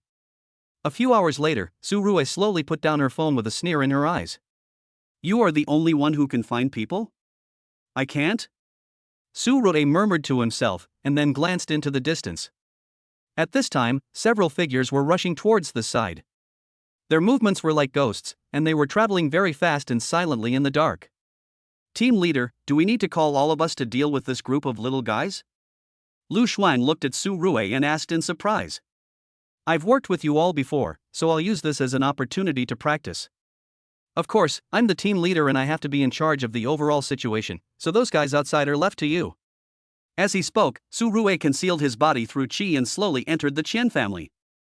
At this time, the gunmen were already a little tired, but they were still on high alert at their respective posts. Little did they know that Su Rue was like a ghost, bypassing the blockade and approaching the position where old man Qian was. Soon Su Rue came to a house and tiptoed in through the window. As a result, she accidentally stepped on something, which made a crisp crackling sound. The moment the voice sounded, Su Rue thought to herself that something was wrong. This voice was very harsh in the quiet night. Sure enough, the moment the sound was heard, many figures rushed over here. Seeing this, Su Rue knew that she was exposed, and hurried upstairs, shooting down 2 gunmen on the way. Seeing Su Rue exposed, Lu Xuang and others quickly took action. Soon a group of gunmen were blocked outside by Lu Shuang and others. There were bursts of gunfire. Fortunately, there were no residential areas nearby, otherwise people would think a war had started. At this time, Su Ruwei had already arrived at a room upstairs. He kicked the door open, only to see a burst of fire rushing towards him. The next second, Su Ruwei was blown away. Fortunately, he had qi to protect his body and was not injured. Damn it, this old fellow named Qian is quite shrewd. He actually set up a fake position to lure me into a trap? Su Ruwei spat, and the viciousness in his eyes became more and more intense. If he hadn't reacted quickly enough, he would have fallen into the trap of the other party. This was obviously something he had not expected, and he began to search for old man Qian's location again. Not long after, Su Ruwei's eyes fell on the basement of a villa, which seemed to be empty. A basement? It's quite deep. It would be difficult for ordinary people to find you without golden eyes, Su Ruwei said as he rushed towards the villa. At this time, some gunmen had already noticed Su Ruwei's actions and pointed their guns at Su Ruwei. Seeing this, Fang Ran suddenly grabbed the air with both hands, and the gun barrels aimed at Su Ruwei were all twisted and deformed, making it impossible to fire. Ha! Damn, these guys are not normal people. Didn't the man surnamed Qian say that only one of them is a special group? At this time, the leading gunman said in surprise. Before the others could react, they were pierced through the head by steel needles. I have to say that your ability to control metal is quite useful in group battles. Lu Shuang looked at Fang Ran and couldn't help but exclaim in admiration. What are you saying? Don't you see who I am? If the team leader runs over there alone, will it be dangerous? Fang Ran couldn't help feeling worried as he watched Su Ruwei disappear into the night. If anything goes wrong for you, nothing will happen to him. Even though our captain is as low-key as a student, we are no match for him if we really start fighting, Lu Shuang said as she began to clear out the rest of the gunmen. At this time, Su Ruwei had already found the entrance to the basement, which turned out to be a 1-meter thick metal door. Looking at the thickness of the metal door, Su Ruwei was shocked. Even a main battle tank would shake its head at this thing, right? But I don't know whether your metal door is stronger or my bracelet is stronger, Su Ruwei said as she smashed the metal door with the bracelet. With each smash, a crack appeared on the metal door. In less than the time it takes to smoke a cigarette, the metal door was smashed beyond recognition by Su Ruwei, and a crack as wide as a palm appeared in front of Su Ruwei. Seeing this, Su Ruwei held the crack with both hands and began to pry it apart. Soon the passage opened and Su Ruwei went straight in. Damn it, stop Su Ruwei, you must stop him, money is not a problem. At this time, old Qian was looking at the footage in the surveillance camera, and he was completely fascinated. No one expected that Su Ruwei would be so brave and actually tore a hole in the explosion-proof metal door. For a moment, Mr. Qian was filled with fear, and when the others heard this, they also stood up and ran outside, intending to stop Su Ruwei. As a result, before these guys could run far, they were knocked to the ground by Su Ruwei, who was running towards them. Good evening, everyone. You're unlucky to meet me. Su Ruwei looked at these people, who also had foreign faces. She didn't tolerate them at all. She greeted them symbolically, then broke their necks with 3 punches and 2 kicks. They all died miserably. After dealing with all these, Su Ruwei finally reached the deepest part of the basement. At this time, old man Qian also noticed Su Ruwei. The hand holding the crutch kept shaking. Facing the fear of death, no one could remain calm. Su Ruwei, I think we can sit down and have a good chat about this. Old Qian took a few deep breaths and then said to Su Ruwei. You remember to talk now? It's too late. I gave you a chance before, but you didn't cherish it. You even hired someone to kill me. Hundreds of billions is really a lot of money, Su Ruwei said with his arms folded, and then slowly walked towards old man Qian. Seeing that Su Ruwei had no intention of stopping, the latter gritted his teeth, pulled out the pistol from his waist and pulled the trigger at Su Ruwei, but suddenly found that Su Ruwei had disappeared. Before he could figure out what was going on, Su Ruwei kicked old man Qian in the waist. In an instant, the guy screamed and fell to the ground, with his lower body broken by the kick. You can't kill me. If you kill me, at least half of the pharmaceutical companies in the capital will go bankrupt. Do you know how many people will be killed indirectly? Old man Qian shouted at Su Ruwei. Su Ruwei was speechless when he heard it. She thought to herself, no matter how many people died, what does it have to do with her? It's none of my business whether others die or not. Chapter 84, What you did is quite serious. Su Rue spoke casually, then stepped on old man Qian's hand as he was about to grab the gun. A series of crackling sounds of bones were heard, and screams spread throughout the basement. Not long after, Su Rue came out of the basement holding one of old man Qian's arms. This thing was quite useful to Su Rue. After all, it could be used for fingerprints and the like. Now that old man Qian is dead and his grandson is useless, according to the investigation of Lu Shuang and others, there is no one left who can take charge of the family. Someone has to manage the huge Qian family. Su Rue didn't mind becoming a manager, but she also wanted to be a hands-off boss, so Su Rue thought about it and called Yi Ruqing. "What are you doing so late at night?" Yi Ruqing asked curiously on the phone. Upon hearing this, Su Rue briefly told Yi Ruqing about the matter. Hearing what Su Rue said, Yi Ruqing felt the hair on his body stand up. This kid actually had a direct fight with the Qian family in the imperial capital? He even used guns. Oh my goodness, this is the imperial capital, not the countryside. How is this different from rebellion? You've made a big deal out of this, Su Rue. Wait a minute, I'll talk to my father about this. Yi Ruqing said as he quickly got up from the bed in his pajamas and went to find Yi Nanxiang.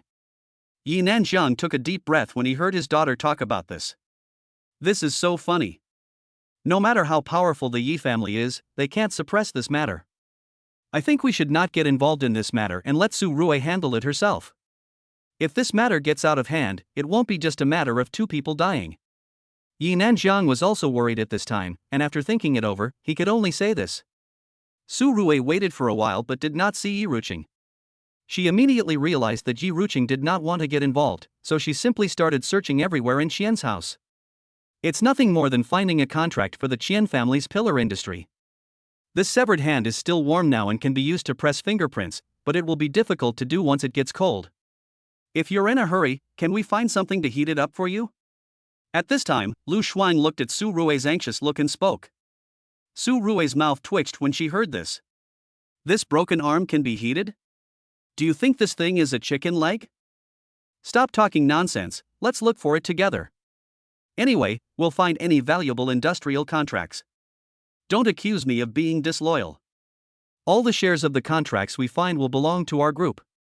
I'm not short of money, but you should be, right? Su Rue spoke, and when the others heard this, their eyes lit up. After all, they were not all second-generation rich or official, so naturally some of them were short of money. And even if they were not short of money, who would complain about having too much money? What's more, the Qian family, as its name suggests, is really rich, so everyone hurried to help Su Rue look for it. It didn't take long before they found more than 20 contracts of various sizes, including contracts for 2 nightclubs. Seeing this, Su Rue began to sign one by one. Once the fingerprints were put on the document, no one would know whether it was real or not, since there would be no evidence anyway. After finishing the work, Su Rue threw the severed arm aside and asked everyone to gather the bodies together and take them out to burn. It seems like this isn't the first time you've done this. Fong Ran couldn't help but speak as he watched Su Rue giving the command skillfully. Haven't you ever eaten pork but seen a pig run? Su Rue was speechless for a moment, and then asked everyone to speed up. In a short time, all the corpses were cleaned up.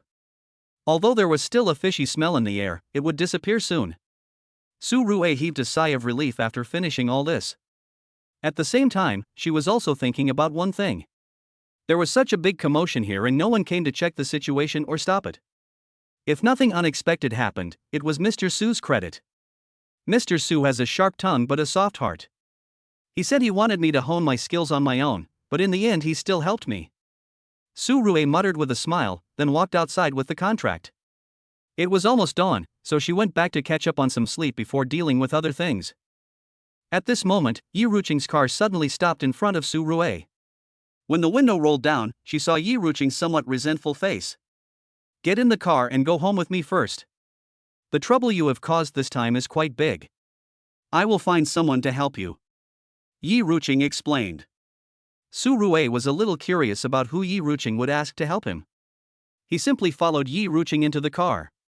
Soon, the two of them drove away, while Fong Ran, Lu Shuang and others were stunned. No, he left in a car. What should we do? Fong Ran said in surprise.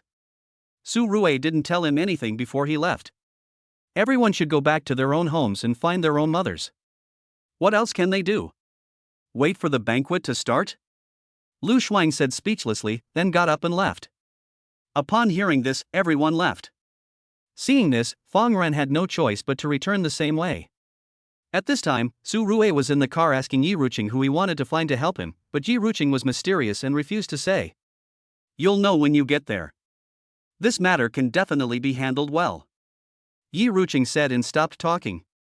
Seeing this, Su Rui stopped asking any more questions. Not long after the car drove into the Yi family's home, Su Rui saw a familiar figure coming towards him.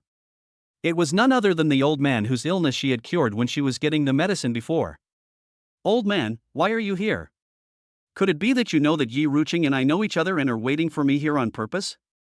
Su Rui couldn't help but teasing after getting out of the car. When Yi Nanjiang heard Su Rui's careless words, he almost choked himself. He was about to explain something but was stopped by the third master. Hello young man, thank you for your previous help. I will not waste any more time on this old man. I came here to seek treatment from you. There is a young man who is not much older than you and has a very special illness. I hope you can take a look at him. The third master got straight to the point. Su Rui was speechless. He was a boss, not a doctor. Why did people always ask him to save people? Wasn't this a bit off topic? Old man, I'm really not a doctor. Why don't you ask someone else? Su Rui was about to refuse politely, but at this moment the old man showed a mysterious smile. Then you can't hide the fact that you killed someone and snatched the contract in the Chen family. After all, this is the imperial capital, and saving that person will only benefit you. Think about it. After saying this, the third master stopped talking. Su Rui thought to herself when she heard this, wow, there is no way to refuse this. Moreover, the Yi family knew that they had the support of old Su but still did not support this old man. It was obvious that this old man's status was not lower than old Su's. Forget it, forget it. Since we have the evidence, let's just wait and see. But I can't guarantee that I can cure the disease. Su Rui sighed and said the bad words first. You can rest assured about this. As for the evidence, well, where would it come from? There is no Qian family in the imperial capital. Chapter 85 There is no solution. When the third master heard Su Rui's words, he immediately smiled and said. Su Rui couldn't help but feel a little emotional when he heard that. The third master was really good at talking. He could even make the dead come alive.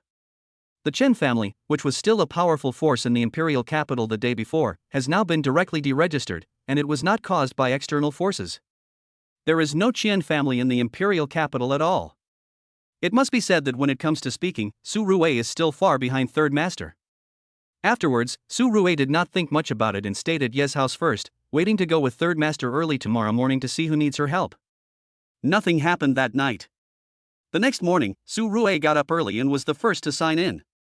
This time, she signed in not only 100 billion yuan in funds, but also a bottle of small pills, still without any prompts. Damn it, why does the system always like to give me these 3 no products recently? I still haven't figured out what the previous stick is used for, and now here's a bottle of small pills, this. Su Rui was speechless for a moment and wanted to ask the system what these pills were, but the system ignored Su Rui. Helplessly, Su Rui had to put the pill away first and study it slowly when she had time later. Then she had breakfast with the Yi family. Then, she was hurriedly taken by the third master into a red flag car and drove away. Along the way, Su Rui kept asking third master about the patient's specific condition, but third master was hesitant and didn't give any details, which made Su Rui a little distressed. Third master, what you said is not clear. I can't prepare in advance at all. Su Rui looked at the third master helplessly. The third master was a little embarrassed when he heard this. He didn't know how to explain it to Su Rui for a moment. After thinking for a long time, he slowly said, "You should go and see the details in person. I really don't know how to explain it. Anyway, the symptoms are very strange. It can even be said that they don't look like a disease." It doesn't look like a disease? The more you talk, the more outrageous it gets. Well, let's get on with our journey. Su Rui listened to what the third master said and felt that her brain was not enough for a moment. As she spoke, she closed her eyes and rested. An unknown amount of time had passed before Su Rui slowly opened her eyes, only to find that the car was still moving, with no intention of stopping at all. There were no tall buildings around, and both sides of the road were filled with mountains and forests. Third master, where did you bring me?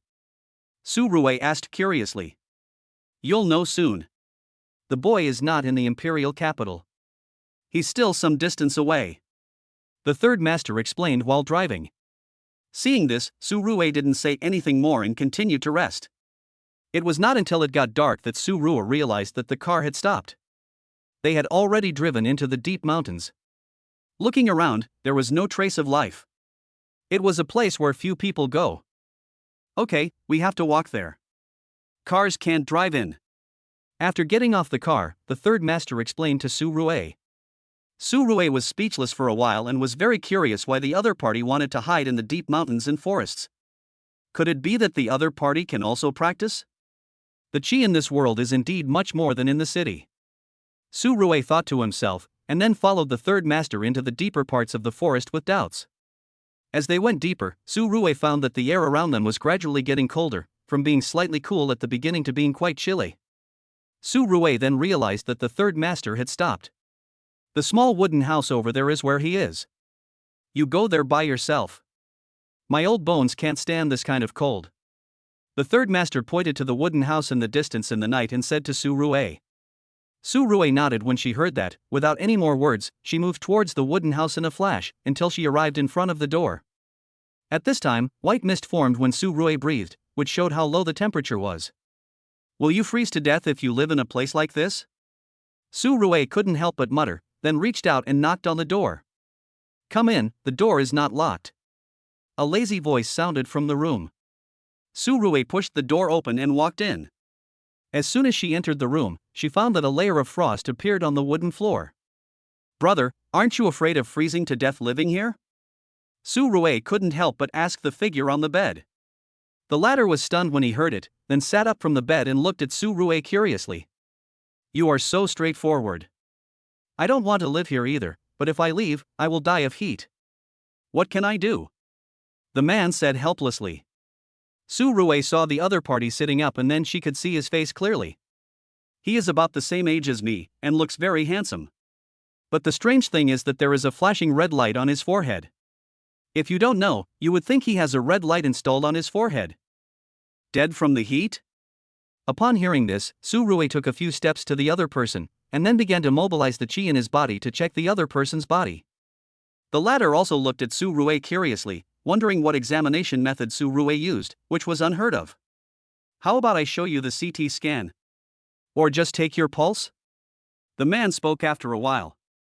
Su Rui shook her head when she heard it. That's not necessary. I don't need these things to check the condition. Su Rui explained, and then continued to check the other person's body. After a while, Su Rui frowned. This kid was not sick at all, but there was a turbulent flow of air in his body. As this breath circulates in the body temperature will rise by 1 degree, which is why it must be suppressed with cold air. What exactly is this aura? System, do you want to come out and take a look?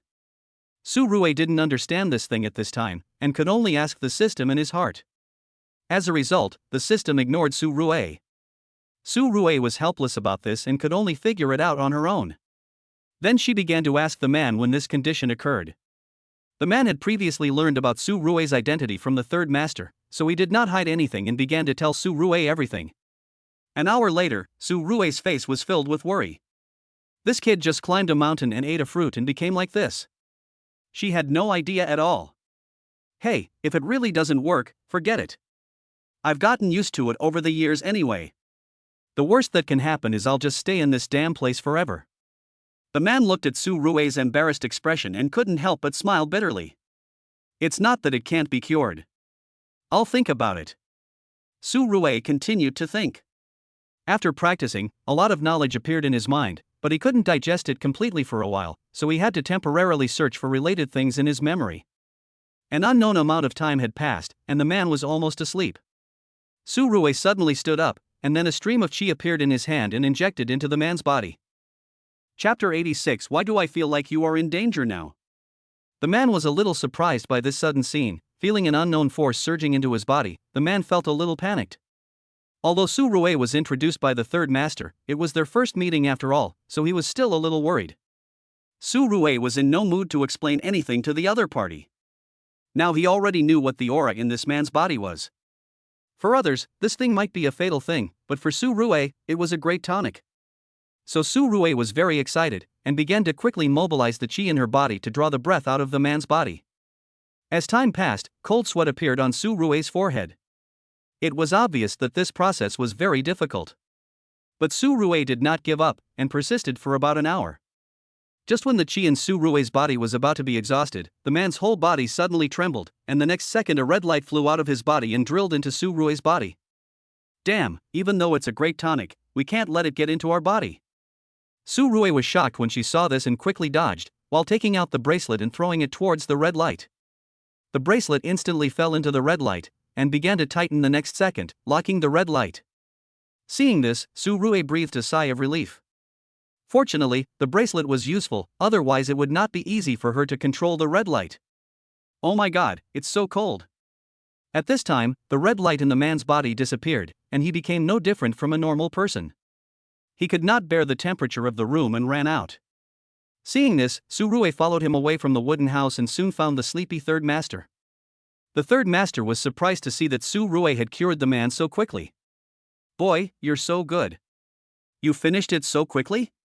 The third master looked at Su Rue with admiration in his eyes. There are very few people that the third master can admire, and there are none among the younger generations. Su Rue is now the only one among the Scorpion Master. It's not worth mentioning.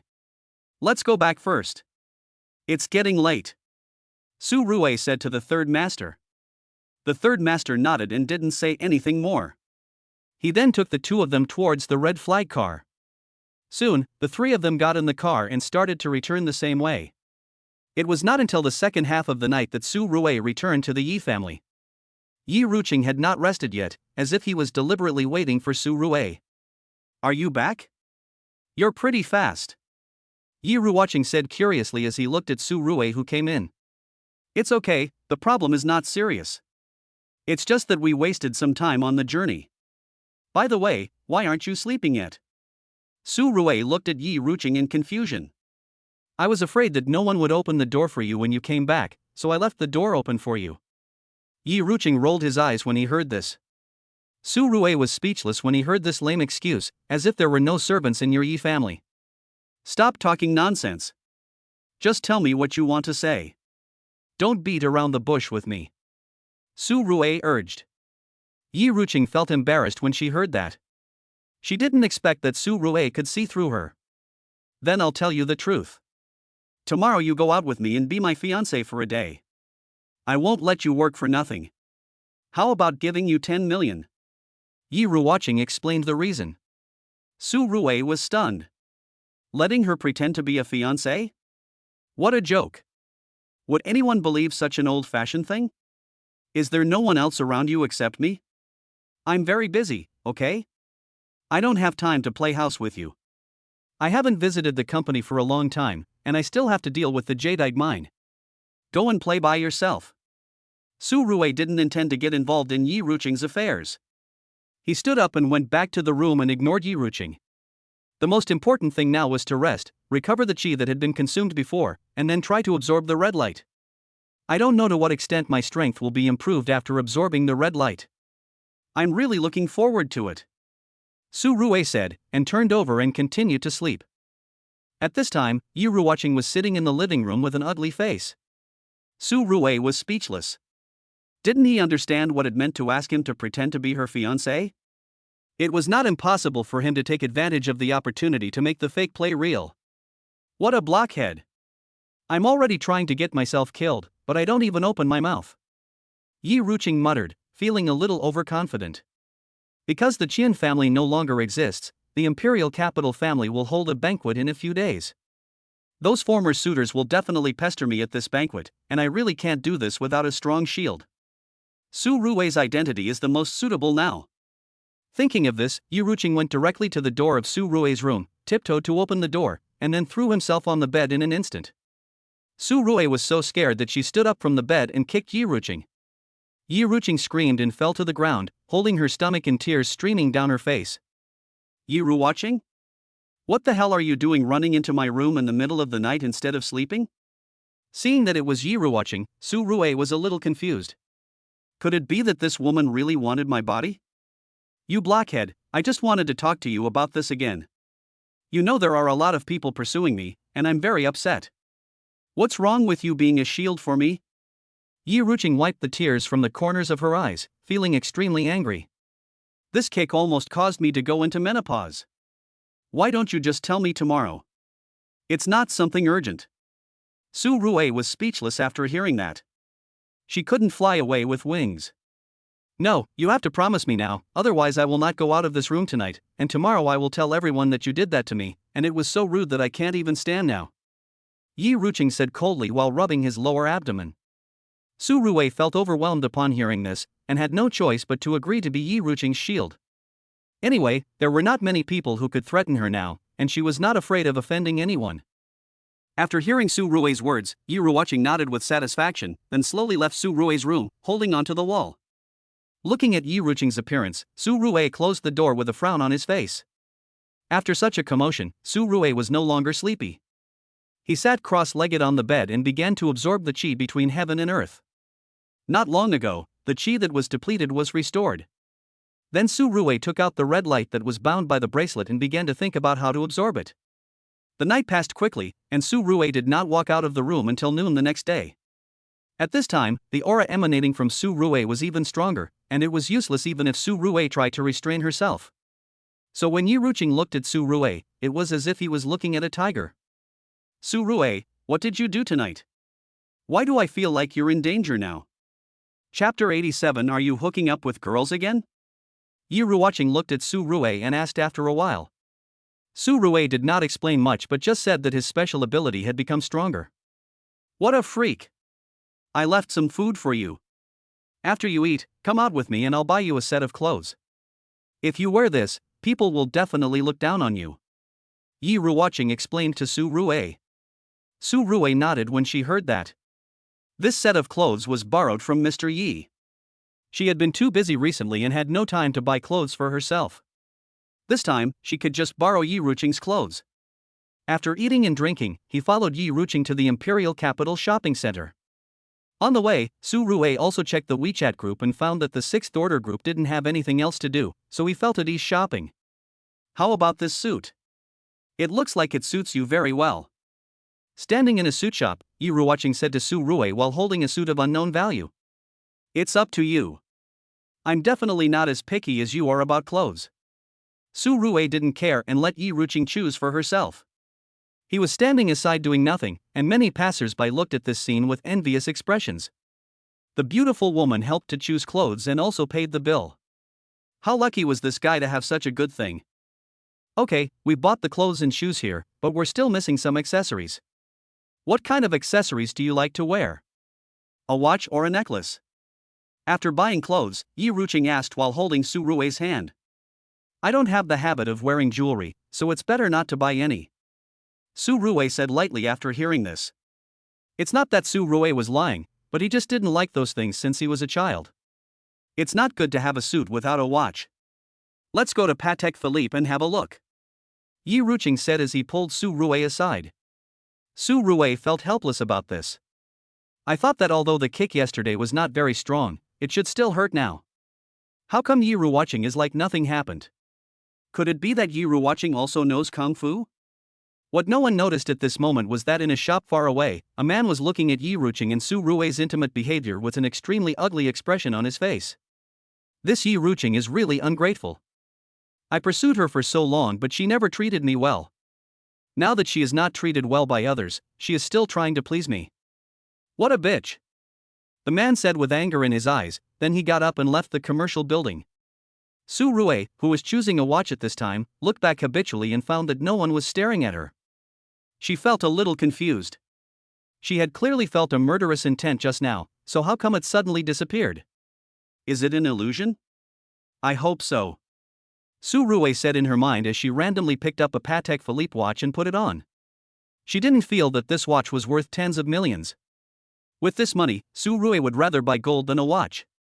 Okay, Su Rui admits that she cannot appreciate this kind of art. After buying things, Su Rui followed Yi Ruqing back.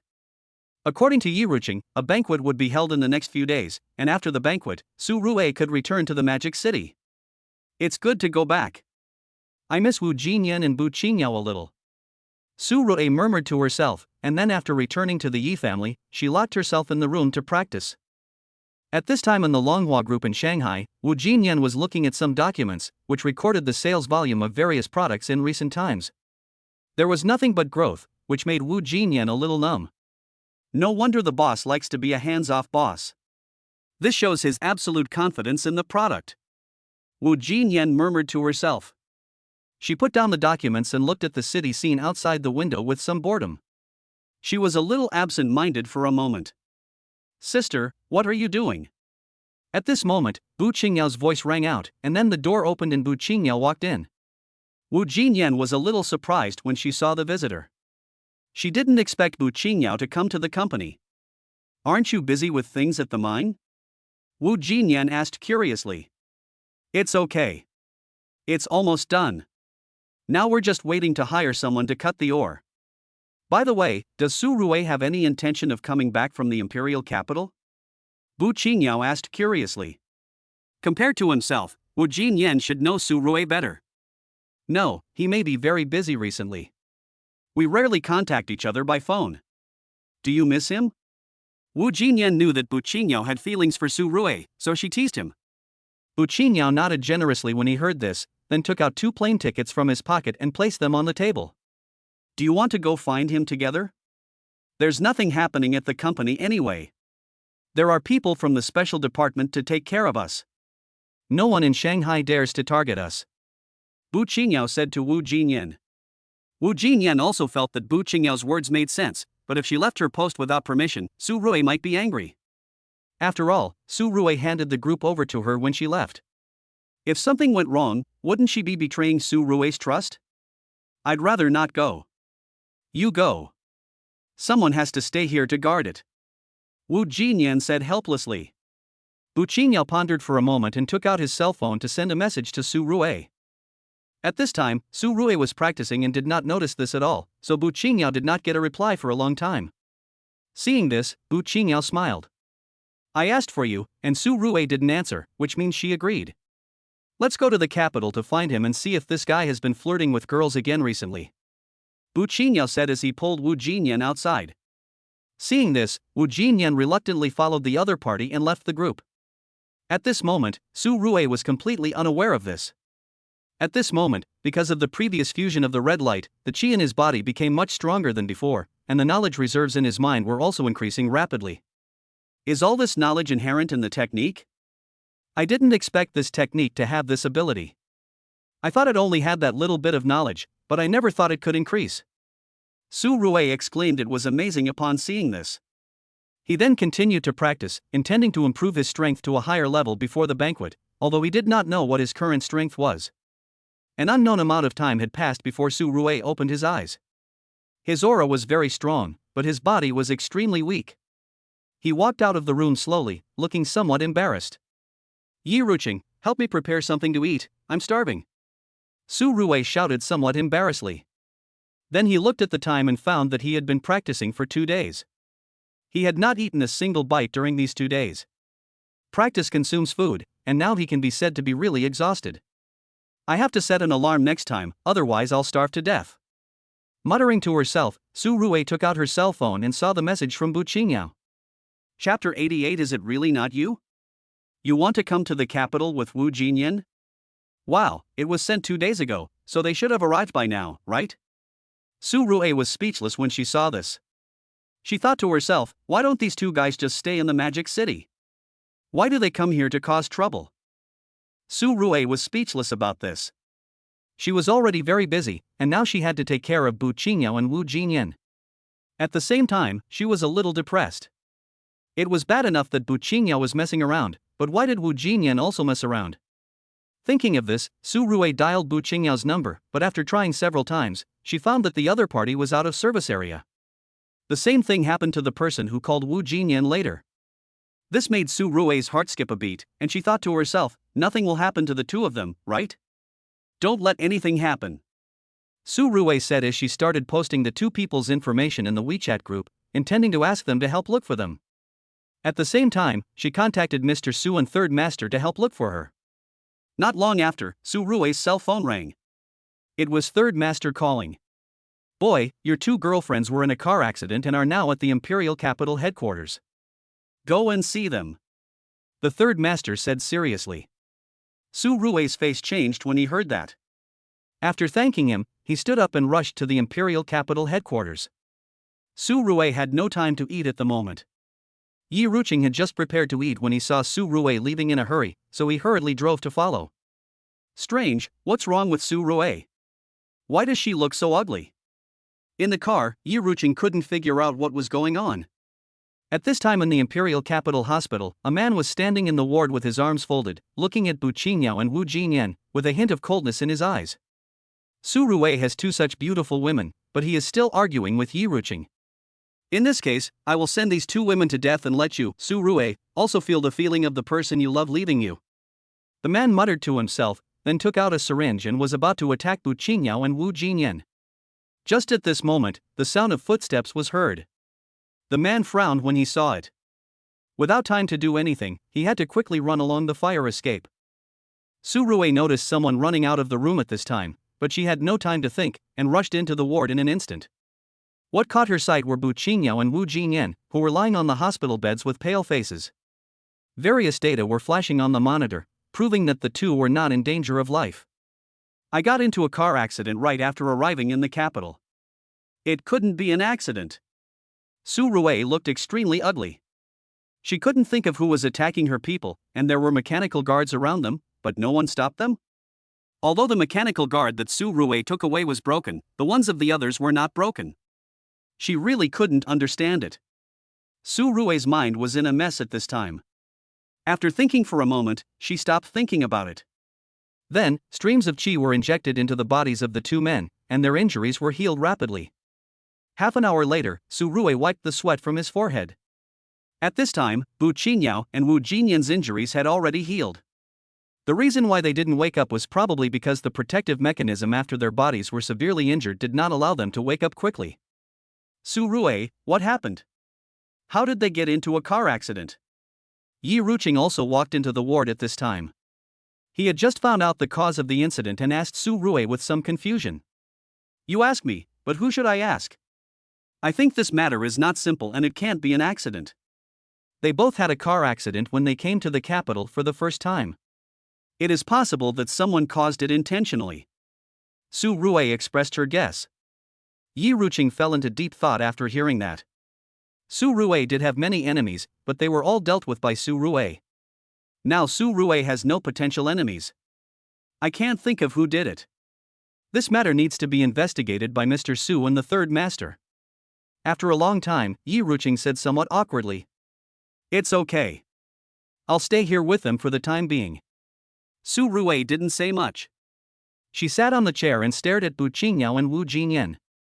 Seeing Su Rui like this, Yi Ruqing didn't know how to comfort her, so she could only go out and buy a bunch of food and bring it back. She knew Su Rui had a big appetite and she hadn't eaten for 2 days, so Yi Ruqing bought a lot. Eat something to fill your stomach.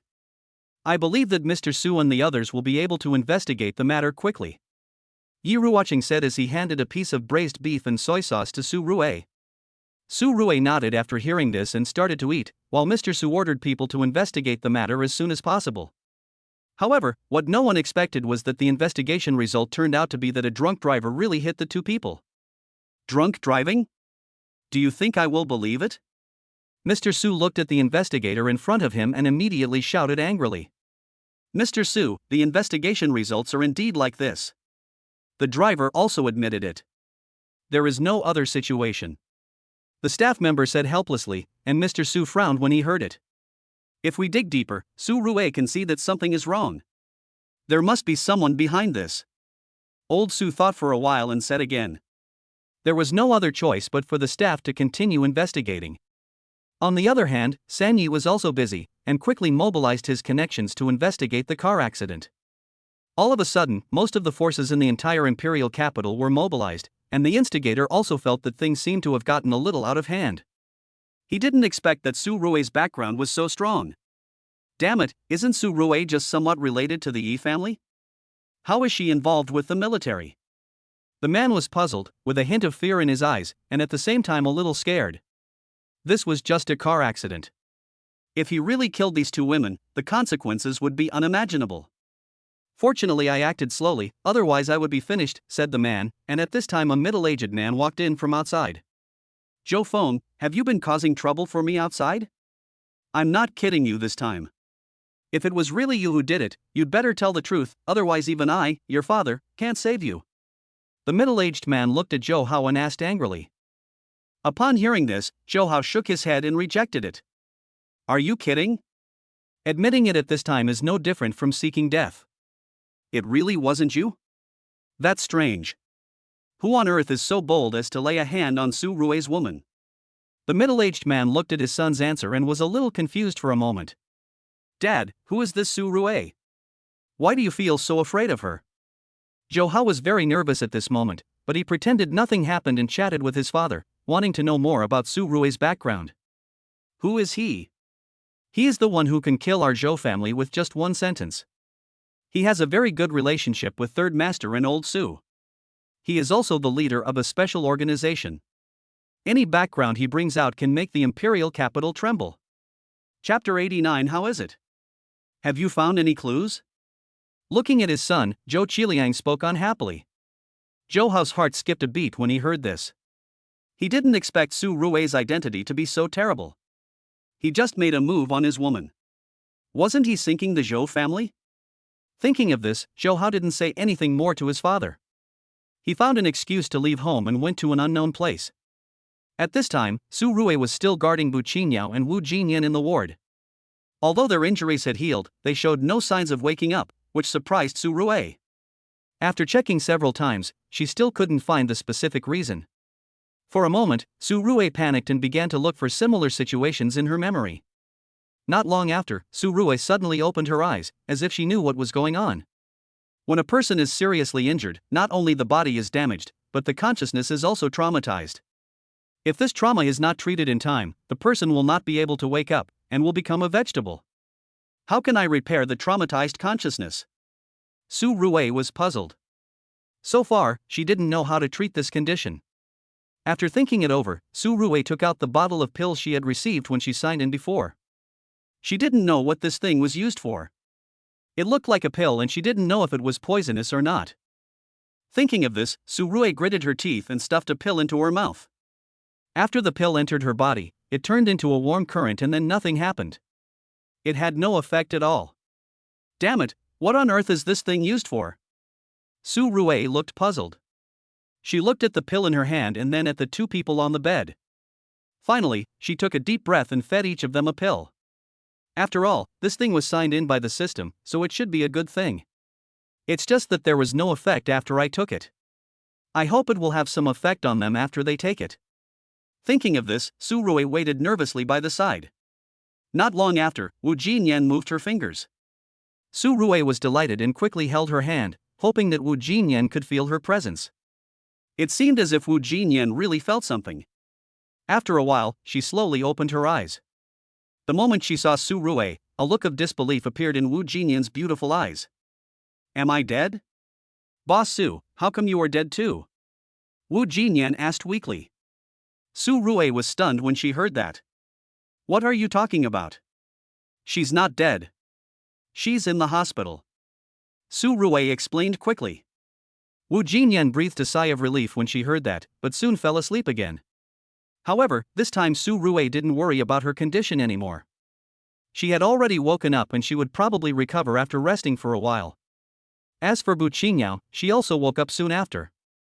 However, this girl was in a slightly better condition than Wu Jinyan.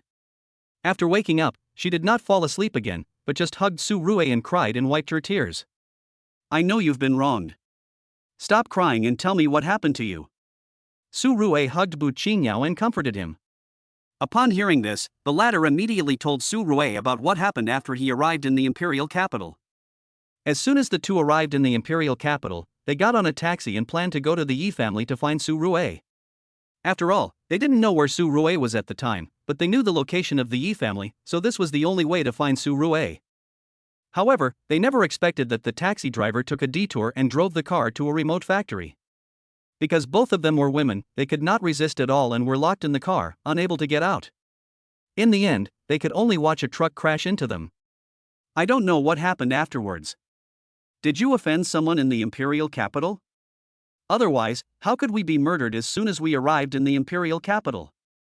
Bu Qingyao asked Su Ruwei in confusion while holding her, but he did not mean to blame her. Maybe. I'm investigating the matter, but I promise you that this kind of thing will never happen again. Su Ruwei said seriously. Bu Qingyao nodded and said nothing more. Soon Bu Qingyao fell asleep in Su Ruwei's arms, while Su Ruwei was wondering who had done this. Before she knew it, a day had passed. The next day, Su Ruwei did not rush to sign in, but continued to check the injuries of the two. After confirming that Bu Qingyao and Wu Jinyan were both fine, she chose to be discharged from the hospital directly. After all, it is of no use in the hospital. The medical skills of this hospital are not as good as Su Ruwei's, and it is not safe here because of all kinds of people. Soon Su Ruwei brought Wu Jinyan and Bu Qingyao back to the Yi family. Yi Ruqing had no objection to this. He arranged rooms for Bu Qingyao and Wu Jinyan and then found Su Ruwei. We still have no idea about the specific situation. We have found a clue, which is the taxi that took them both. Unfortunately, the driver was already dead when we found him. Yi Ruqing explained to Su Ruwei. Su Ruwei narrowed her eyes after hearing this, and after thinking for a while, she spoke, "Where is the driver's body? I want to see if I can find some clues. Where are the driver's family members? That guy is a bachelor. Both his parents are gone and he has no family. As for his body, it is now in the criminal police team. I can take you there now." Yi Ruqing explained after hearing this. Seeing this, Su Ruwei nodded and signaled Yi Ruqing to take her there as soon as possible. Soon, Yi Ruqing drove Su Ruwei to the gate of the Imperial Capital Criminal Police Team. Because Yi Ruqing had made arrangements in advance, the two of them had a smooth journey and soon arrived at the morgue, where they found the driver's body. Seeing this, Su Ruwei's golden eyes activated and he began to carefully observe every inch of the corpse, fearing that he would miss any details. However, after observing for a long time, Su Ruwei did not find any problems with the body. All signs indicated that the person committed suicide, and the police's examination results also showed that the person committed suicide out of fear of punishment.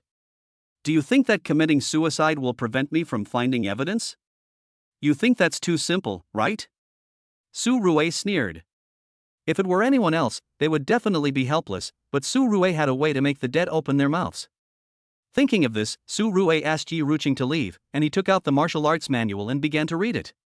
There should be a method in this martial arts manual that can temporarily wake people up.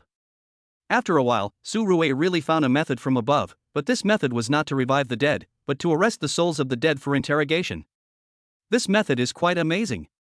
Su Ruwei couldn't help muttering to herself, and then carefully wrote down the materials needed, and then stood up and left the morgue.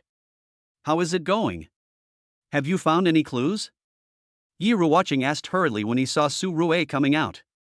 No, but I have found a solution. We just need to prepare some things. Su Ruwei said as she walked outside with Yi Ruqing. Chapter 90. You don't keep your word. What method exactly is it that you're talking about? It's so mysterious.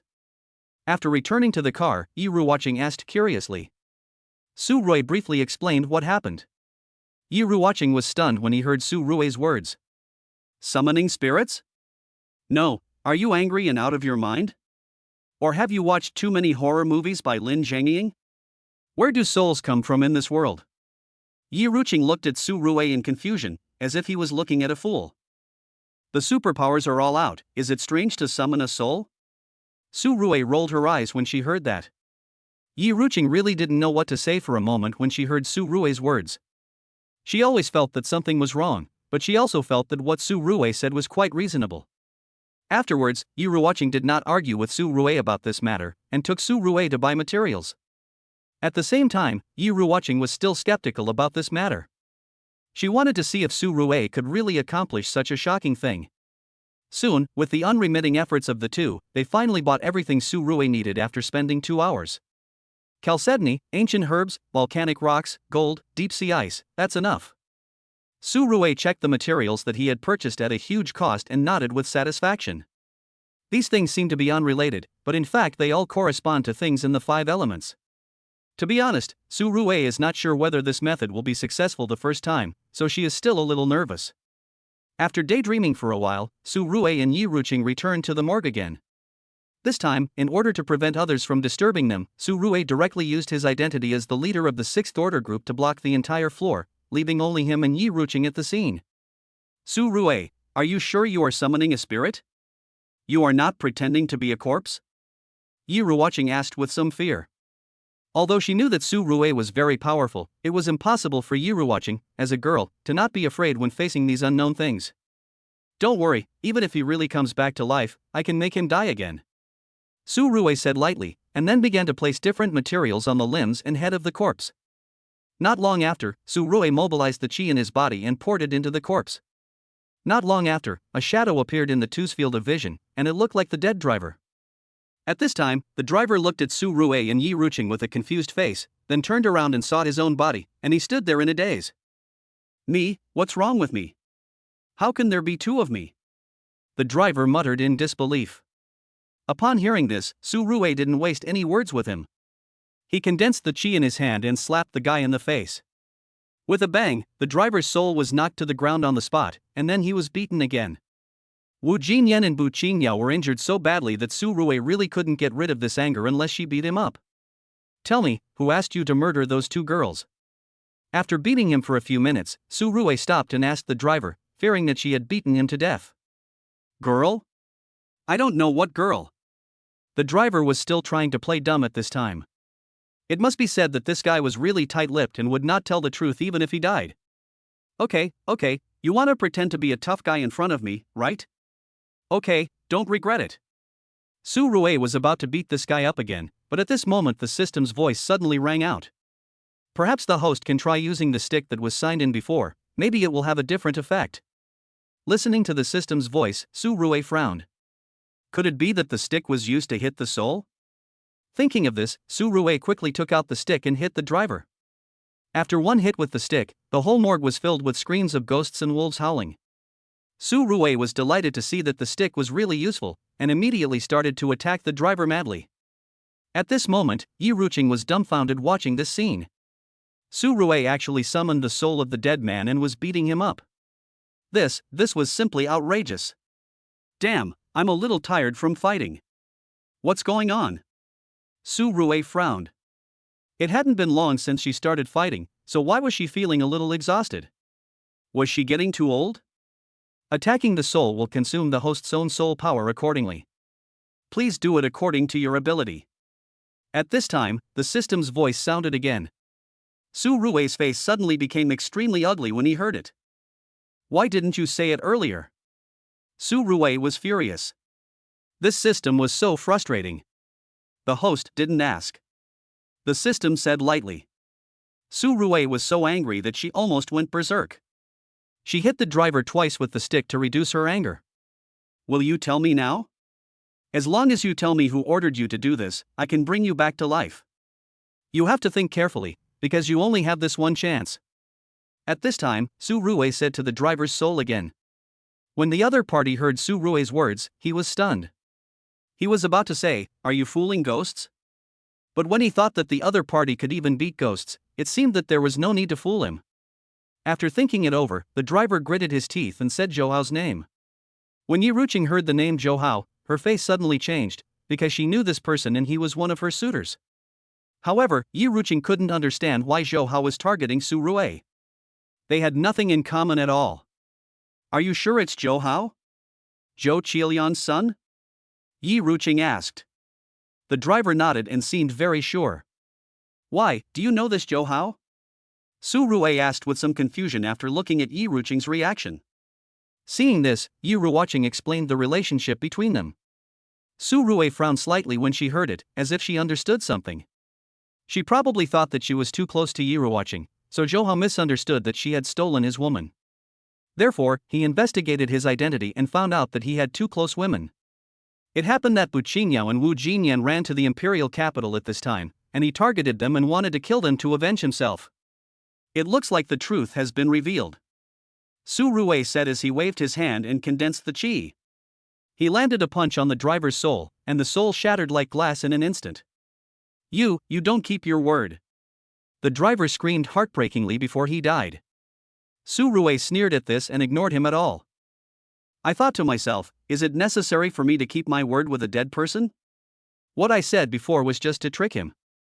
I don't have the means to bring the dead back to life. Now that the truth is out, take me to the Zhou family. After Su Rui put away various materials, he said to Yi Ruqing, now that the banquets of all the major families in the imperial capital are imminent, are you sure you want to offend another family at this time?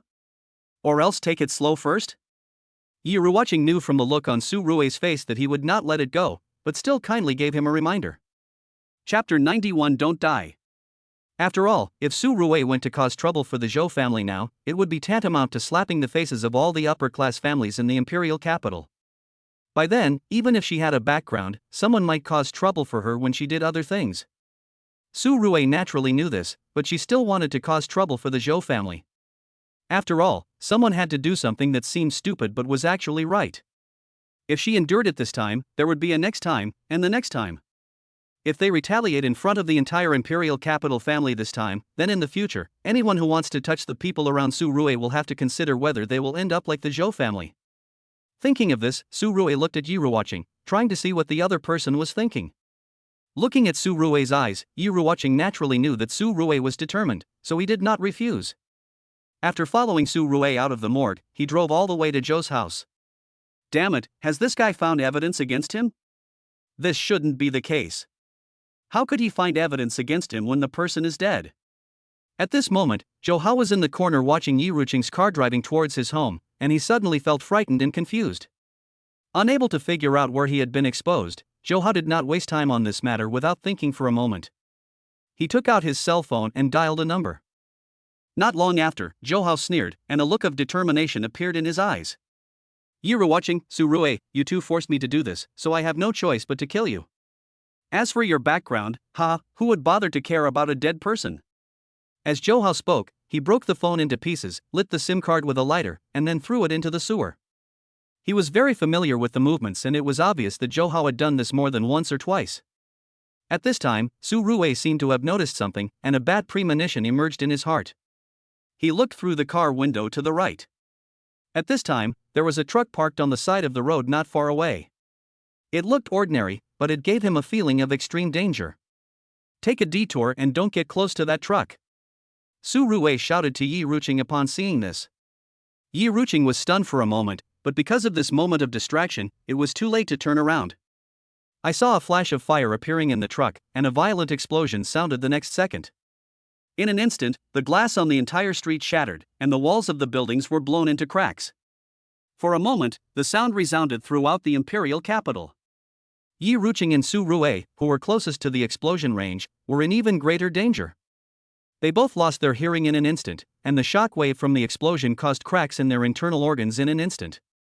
Su Rui was in good health and had qi to support him, so he was not seriously injured. He just vomited a few mouthfuls of blood.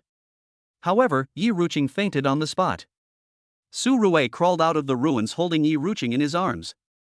After looking at Yi Ruqing's body with his golden eyes, his expression changed. All of Yi Ruqing's internal organs were shattered without exception. No, something's going to happen to this woman. Compared to the injuries Bu Qingyao suffered in the car accident, Yi Ruqing was in greater danger at this time and could die at any time. While Su Rui was transferring qi to Yi Ruqing, she held Yi Ruqing and ran to a deserted place. At the same time, she took out a few pills with one hand and stuffed them into Yi Ruqing's mouth. With the help of qi and pills, Yi Ruqing's injuries were under control, but he did not recover. The main reason was that his injuries were too serious. It was a blessing in disguise that he was not dead. Zhou Hao, you are so cruel. You actually used a truck to pull a truck full of gas tanks and dared to detonate them in public. Su Rui muttered about the degree of Zhou Hao's madness this time, but on second thought, it was not difficult to understand why Zhou Hao was so crazy. The previous incident with the Qian family is a lesson for us. If Zhou Hao didn't kill Su Rui, then it would be Zhou Hao who would die without a doubt. When life and death are at stake, it is understandable that one would be a little crazy. Su Rui thought so, and then quickly took Yi Ruqing back to the Yi family. At this time, many people in the Yi family were having lunch. Seeing Su Rui and Yi Ruqing running back in embarrassment, everyone almost didn't react. Su Rui, what happened to my sister? Yi Jingyun asked hurriedly. Su Rui was too lazy to talk nonsense with him and directly carried Yi Ruqing back to her room. Help me prepare the medicinal materials for the prescription. the higher the quality, the better. The greater the quantity, the better. The faster, the better. Su Rui then quickly wrote down a prescription and threw it to Yi Jinyun. Seeing Su Rui so anxious, Yi Jinyun knew that something big had happened this time. Without wasting any time, he got up and ran out to find someone to collect medicinal herbs. At this time, Su Rui began to rapidly absorb the qi between heaven and earth, and then transported it into Yi Ruqing's body. The injuries to Yi Ruqing's internal organs began to recover slowly, but the speed was very slow, and without the assistance of medicine, the effect was not significant at all. "Don't die, or I will owe your Yi family a life," Su Rui shouted to Yi Ruqing while transmitting qi. "Ahem, Su Rui, are you so afraid of my death? I thought you were not afraid of anything." Hearing Su Rui's words, Yi Ruqing teased with a smile, but soon her brows were furrowed, and it was obvious that her internal organs were in great pain at this moment. "You are still in the mood to tease me at this time. You are really extraordinary. Stop talking nonsense and take a rest first. I will get you some medicine later." Su Rui was speechless when she heard Yi Ruqing's teasing. Yi Ruqing's habit of teasing people can't be changed. "I hope so.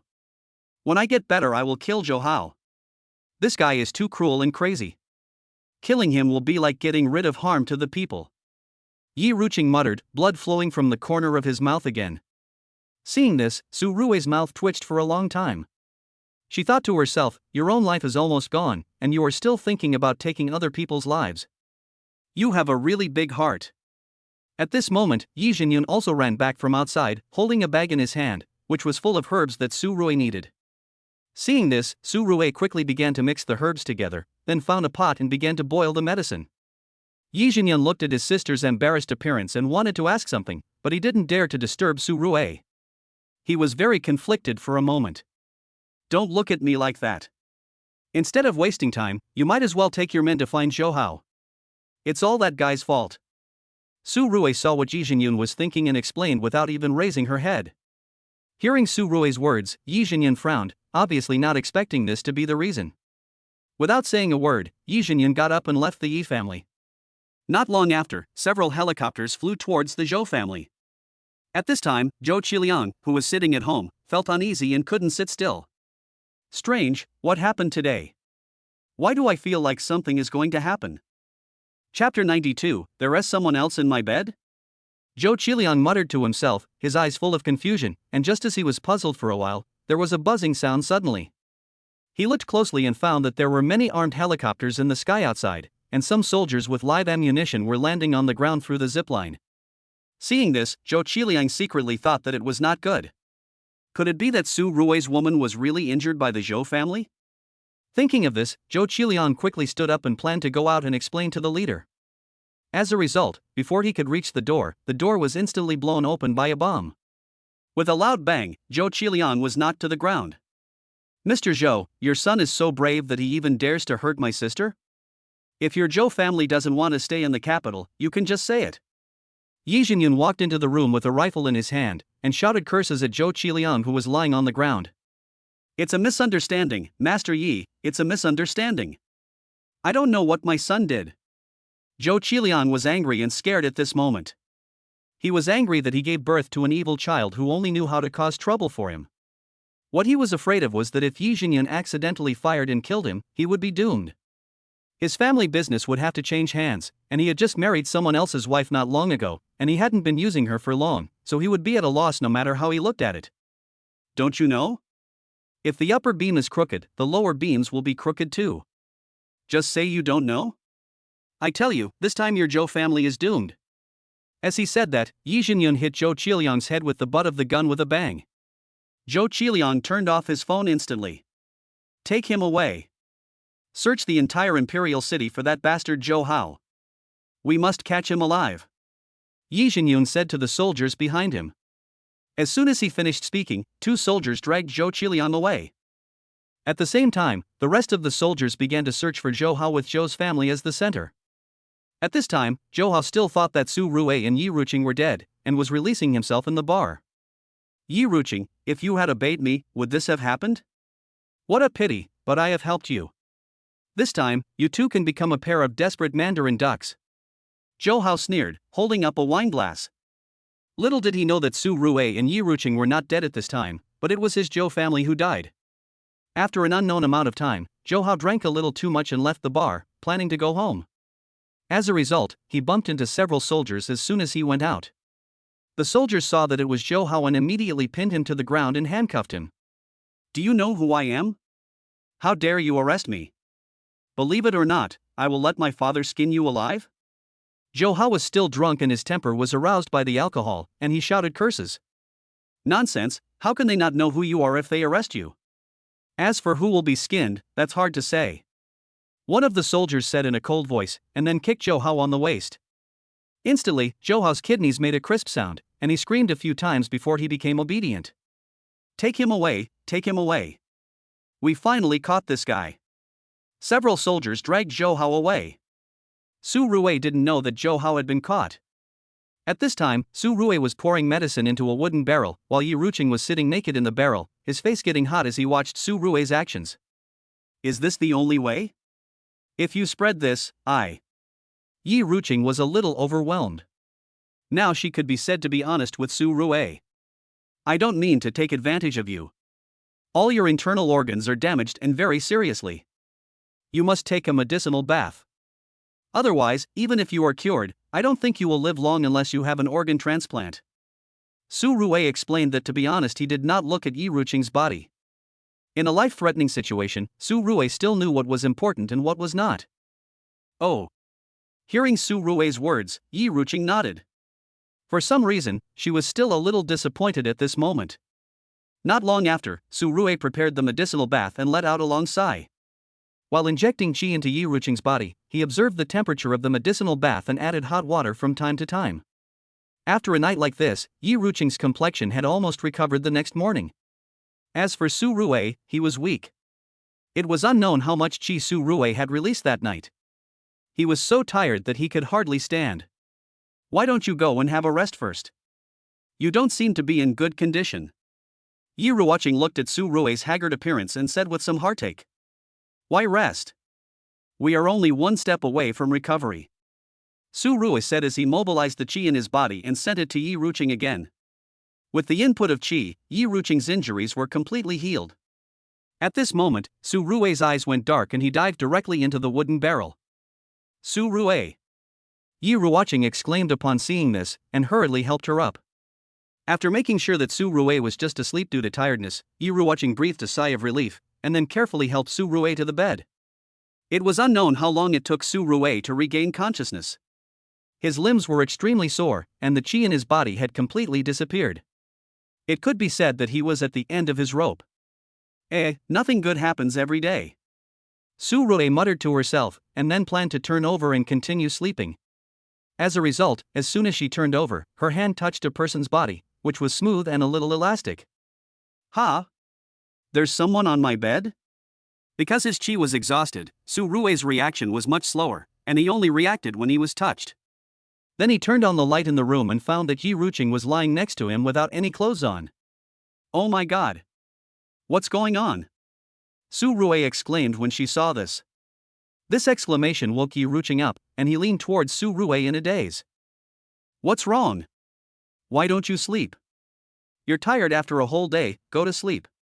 Yi Ruqing said vaguely to Su Ruwei, and then snuggled in Su Ruwei's arms. Su Ruwei swallowed her saliva when she heard that. She had to admit that Yi Ruqing was quite attractive at this moment, but Su Ruwei was not the kind of person who would take advantage of someone in distress. Su Ruwei planned to get up and go out to find another room to rest. However, as soon as she got up, she found a trace of red blood on the bedsheet. Su Ruwei was so frightened that she almost had a heart attack. Why the hell was there blood? Could it be that she was so tired that she could not keep Yi Ruqing busy? It's over, it's over. I did that to Yi Ruqing in a daze. Su Ruwei was no longer sleepy at this moment. He felt mixed emotions. This was something he had never dreamed of, and it was very outrageous. The qi in his body was exhausted. Little Su Ruwei should not be able to stand up. This is almost like a paranormal event. Su Ruwei muttered, and began to doubt her life. At this time, Yi Ruqing vaguely heard Su Ruwei's mumbling, and a smile appeared on the corner of his mouth. Chapter 93. We are not bad people. In this way, Su Rui misunderstood all night, and Yi Ruoqing smiled vaguely all night. The next morning, Su Rui went to the bathroom to wash up with dark circles under her eyes, but before she finished washing, Yi Ruoqing hugged her from behind. This time, there is no need to pretend, my fiancé. Yi Ruoqing's voice was a little charming, but Su Rui was so weak now that she had no interest at all. She broke free helplessly and then looked at Yi Ruoqing seriously. Tell me the truth, did I really do that with you yesterday? Su Rui asked seriously. Upon hearing that, Yi Ruoqing reached out and hooked Su Rui's chin. What? You dare to do it but not to take responsibility? If that's the case, I won't force you. Having said that, Yi Ruoqing stood up and walked out of the bathroom. Su Rui's mind was a mess at this time, and he didn't think much about it. After washing up, he stood up and planned to eat something. However, as soon as I walked out of the room, I found Yi Ruoqing, Bu Qingyao, and Wu Jinyan sitting together in the living room, chatting about family matters like sisters. Wow, we're already so familiar with each other after just knowing each other for a few days? Su Rui was a little surprised. She was really curious about who the woman learned her social skills from. Su Rui, are you awake? There was quite a commotion last night. At this time, Bu Qingyao said to Su Rui meaningfully. Su Rui's mouth twitched when she heard that, and for a moment she didn't know how to respond. Okay, that's just teasing. Let's eat first. Bu Qingyao stood up and served Su Rui some food. Su Rui finished her breakfast in this awkward atmosphere and then went to look for Zhou for revenge. After 2 life-and-death feuds, Su Rui didn't want to delay even a moment. Just as Su Rui walked out of the Yi family's gate, Yi Zhenyun drove his car and stopped right next to Su Rui. Get in the car, something went wrong with Zhou's matter. Looking at Su Rui, Yi Zhenyun spoke with a hint of heaviness in his words. Hearing this, Su Rui did not waste time, sat in the passenger seat and asked Yi Zhenyun. Later, they learned that Zhou had been captured last night, but he escaped during the escort and killed many soldiers in the process. Zhou is a rich kid, at most he's a bit smart, how could he kill well-trained soldiers single-handedly? Su Rui looked at Yi Zhenyun with confusion.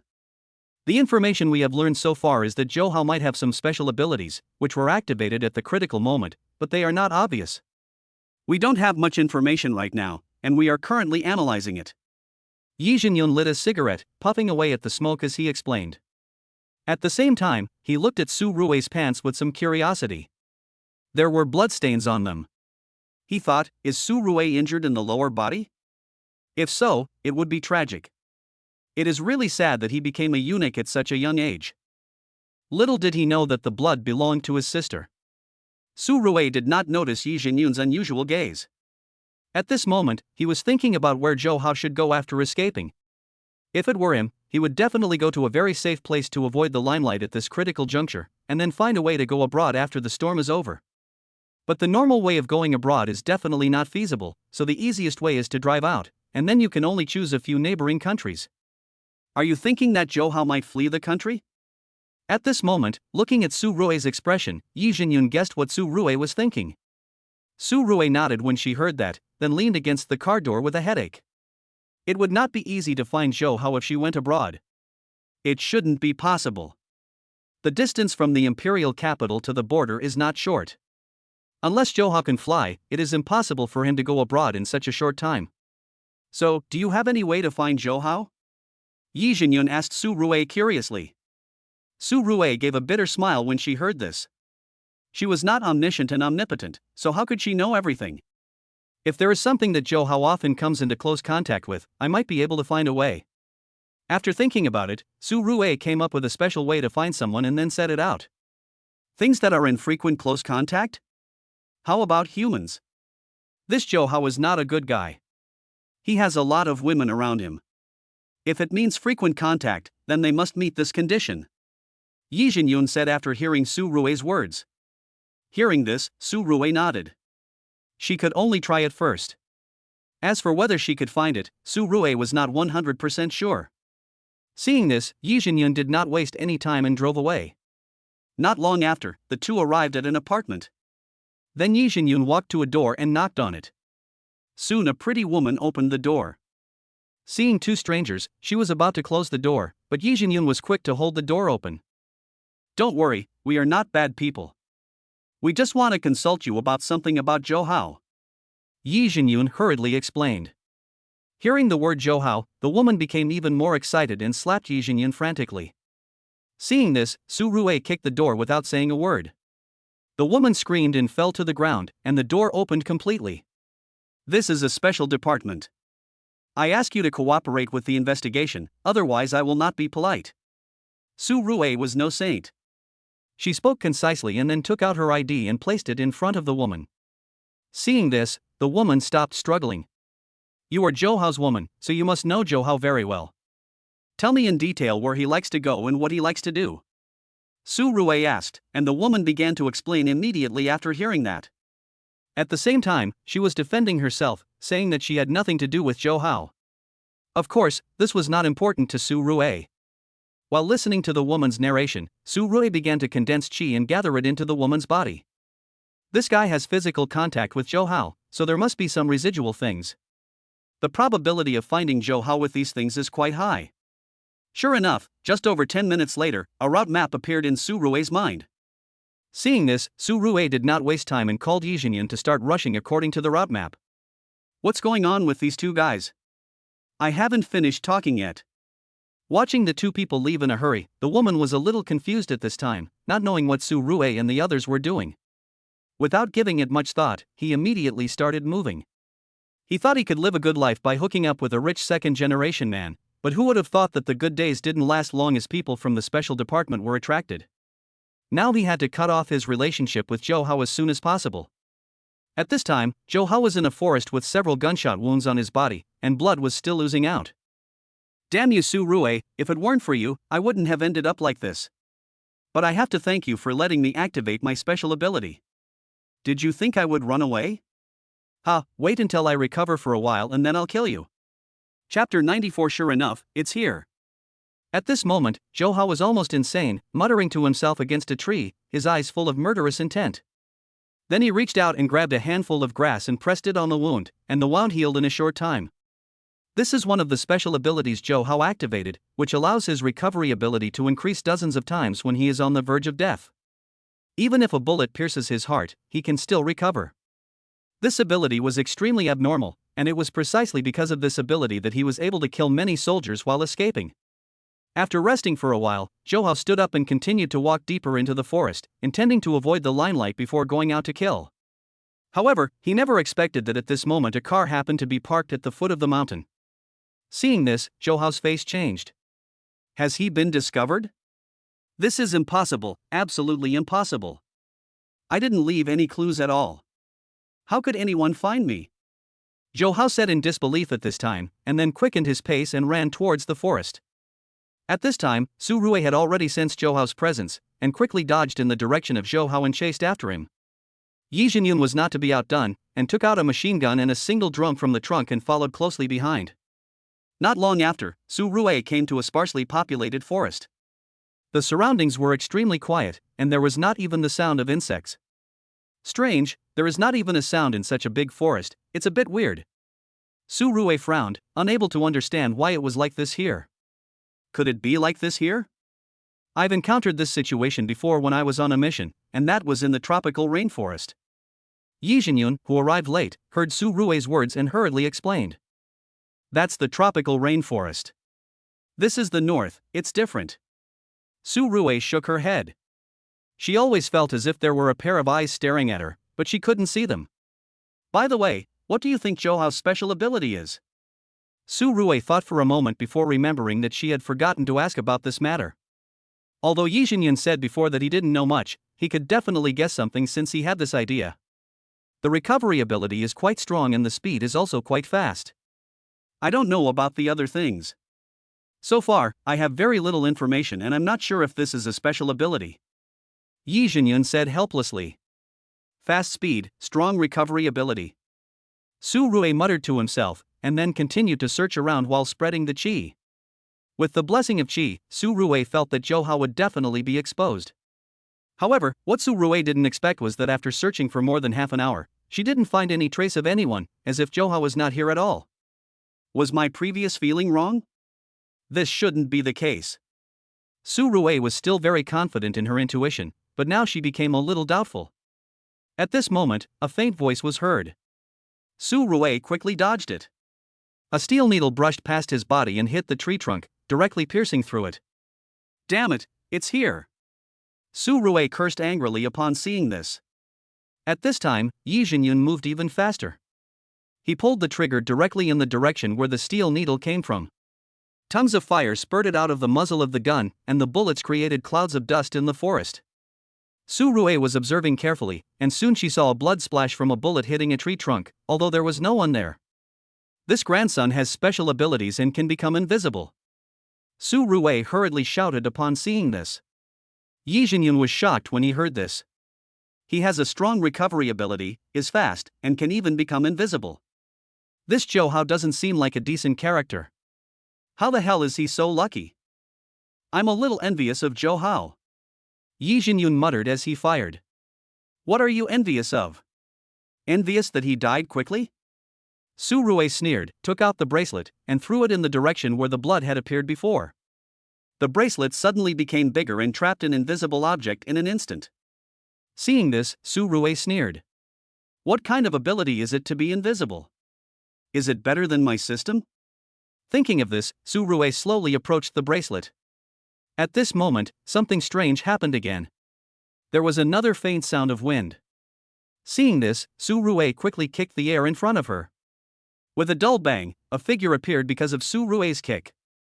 Su Rui, you damned guy, die! The figure was none other than Zhou Hao. He roared, got up from the ground, and rushed towards Su Rui again. Su Rui was a little surprised to see this. This guy was not trapped by the bracelet, so who the hell was trapped by the bracelet? Su Rui couldn't figure it out for a moment. At this moment, Yi Jinyun had already aimed at Zhou Hao. After a volley of bullets, Zhou Hao was shot into a sieve on the spot. Even so, Zhou Hao still did not die. He lay on the ground twitching constantly. Your vitality is quite strong, but it's a pity that it's useless. It's just that your recovery ability is strong, which won't stop me from killing you. Su Rui said as he condensed his chi into his fist, intending to cut Zhou Hao into pieces. He didn't believe that Zhou Hao could still survive after being torn into pieces. If that happened, Su Rui would accept it. Su Rui, you can't kill me. I have special abilities. I can work for the government. The world is in need of people like me.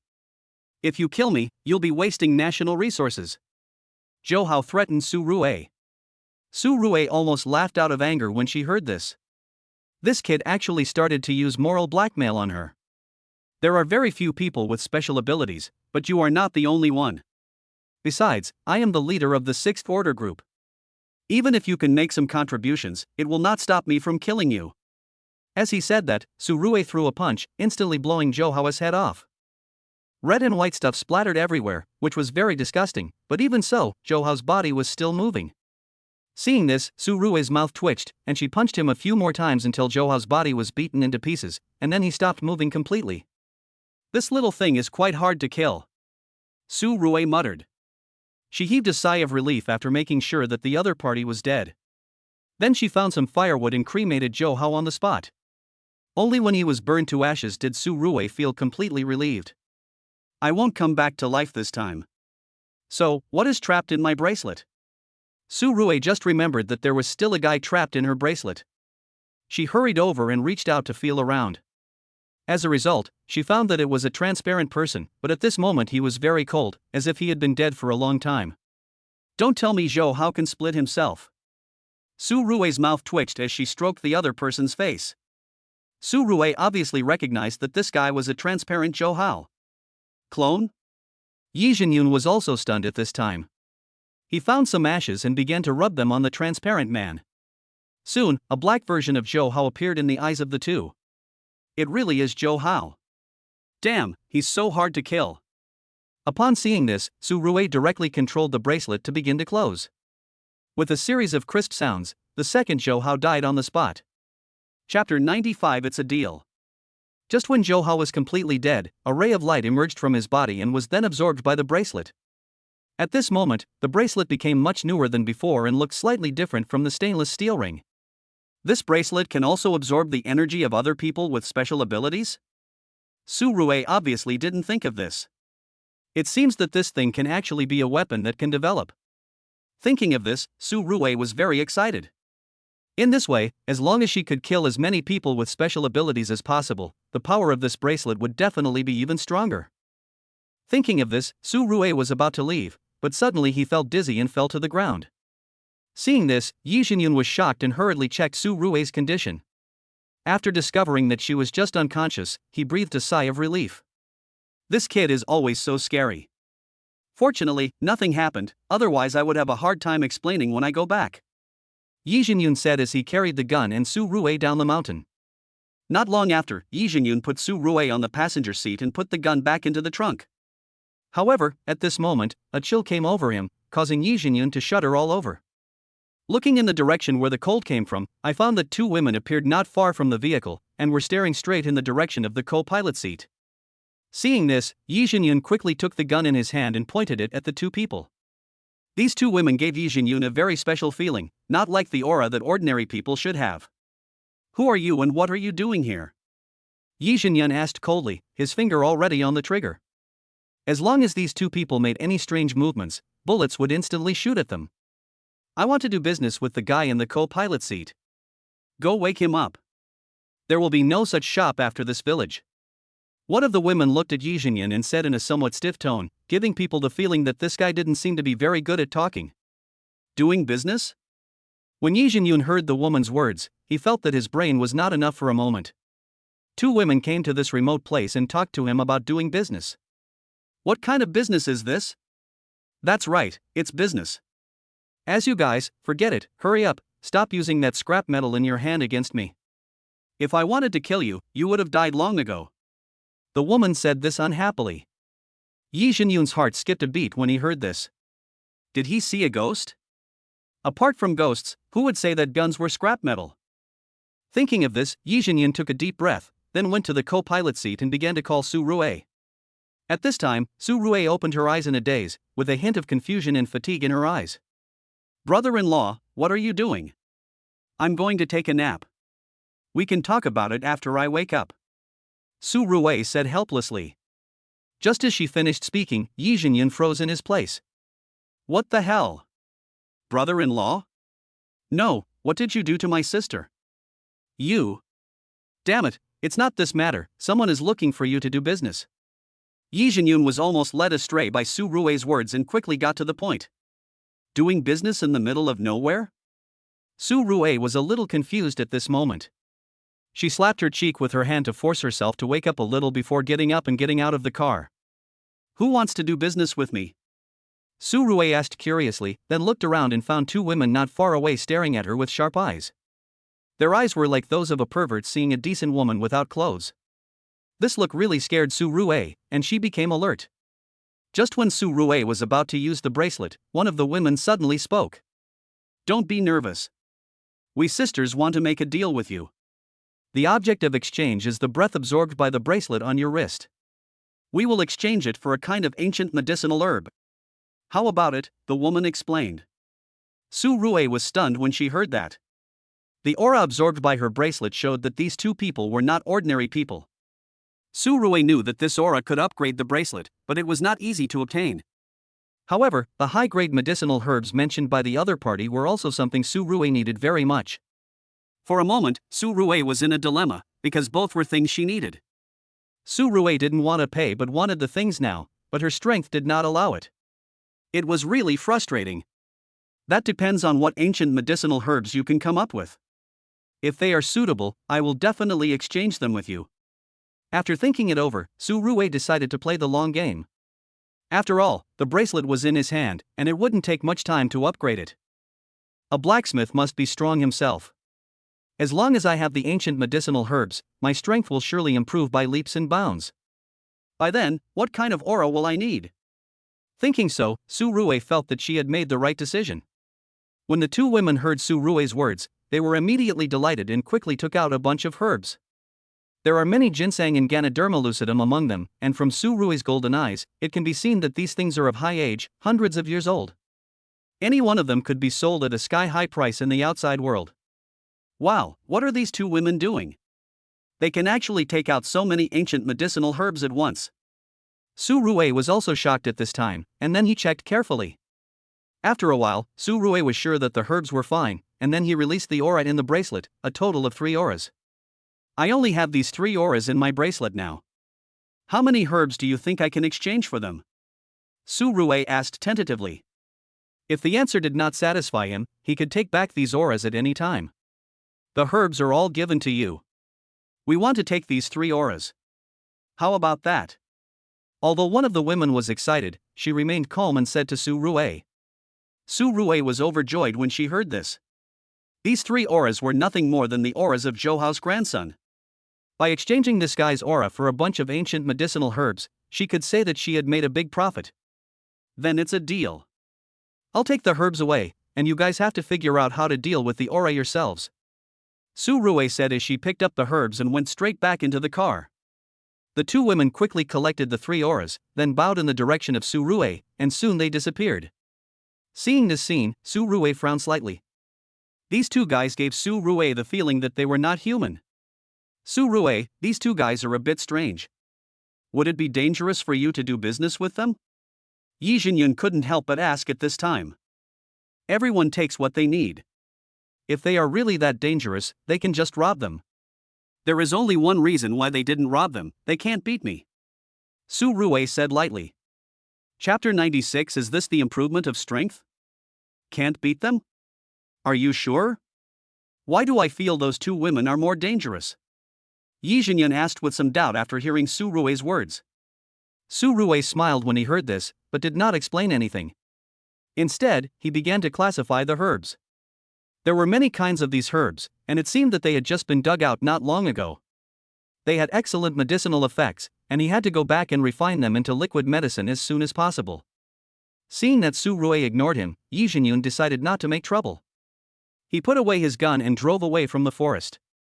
Half an hour later, the 2 returned to the Yi family. Seeing them come back, Yi Ruqing and others were very excited. They surrounded Su Rue and asked her about her well-being. However, Yi Jinyun, as the eldest son of the Yi family, was left aside. Damn, if someone doesn't know, they would think you, Su Rue, are the young master of the Yi family. Yi Jinyun said with some jealousy, and then went to park the car. Su Rue walked directly into the hall and divided the herbs into several portions. Su Rue classified some of the better ones into a separate category. Su Rue, what are you doing? These herbs are so good, why do you take them out separately? At this time, Yi Ruqing looked at Su Rue with some curiosity, his face full of confusion. Send these things to Mr. Su. He is old and needs nourishment. I will boil the rest into liquid medicine, which will be enough for him. Su Rue explained concisely. Yi Ruqing was stunned when he heard it. What, have you also learned the ways of the world? Yi Ruqing couldn't help but tease him at this time. He had always thought that Su Rue was just a stupid boy who acted recklessly relying on some trump cards. He didn't expect that he would suddenly become smart today. You never stop learning. There are some things you just have to learn. Su Rue did not explain too much and asked Yi Ruqing to find a gift box to pack the herbs and send it to Mr. Su. He lay in the room and rested for a few hours. After his breath recovered, he got up and started to refine the medicine. Meanwhile, old Master Yi couldn't help but smile as he looked at the herbs sent by Yi Ruqing. Su Rue is a very sensible boy. He sent all the good things to an old man like me. If he keeps them for himself, won't he be able to improve his strength? Never mind. Just take them. I'll remember this favor. Old Su said to Yi Ruqing with a smile. Yi Ruqing also smiled when he heard it, and then told Old Su about the Zhou family's affairs. Old Su waved his hand and didn't take the matter seriously at all. Let Su Rue do whatever he wants. Even if the sky falls, my body can withstand it. Old Su said lightly. Yi Ruqing was delighted to hear this. This was enough to prove Old Su's position. No matter what Su Rue did, Old Su would definitely stand by Su Rue. Oh, by the way, girl, go back and tell Su Rue that the higher-ups are planning to conduct intensive training for those with special abilities and select a group of outstanding talents. You should ask him to prepare recently. Old Su reminded Yi Ruqing. Okay, Mr. Su, I'll go talk to that kid right away. If I go too late, he might do something bad again. Yi Ruqing explained with a smile. Mr. Su laughed when he heard it and gestured for Yi Ruqing to do as he pleased.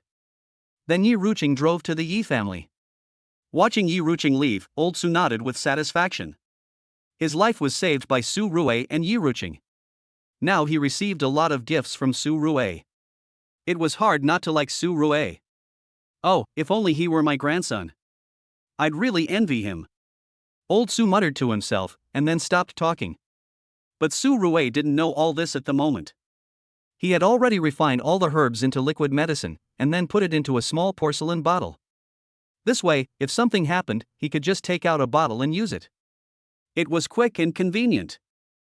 Yes, although Johao caused me a lot of trouble this time, he also gave me a lot of equipment, so it's not a loss.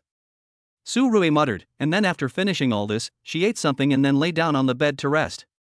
It was not until Yi Ruqing crawled into bed that Su Rue finally came to her senses. Looking at Yi Ruqing, Su Rue didn't know what to say. Ahem, what did Mr. Su say? Su Rue had to change the subject. Mr. Su was very satisfied, and he asked me to tell you something. The higher-ups are planning to conduct intensive training for people with special abilities in a while, so Mr. Su asked you to be prepared in advance. Yi Ruqing told him everything he had heard. Su Rue nodded when he heard this. He had guessed about this period before. Now that there are so many people with special abilities, it will not work without training them. By the way, there is a question I haven't figured out yet. Did I really do that to you? At this time, Su Rue looked at Yi Ruqing again and asked.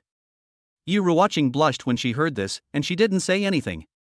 Su Rue saw this and immediately understood that she definitely did it, but she didn't feel anything. Isn't this too much of a loss? Ahem, well, I fell asleep before and didn't feel anything. How about we do it again? Su Rue thought for a moment and said shamelessly.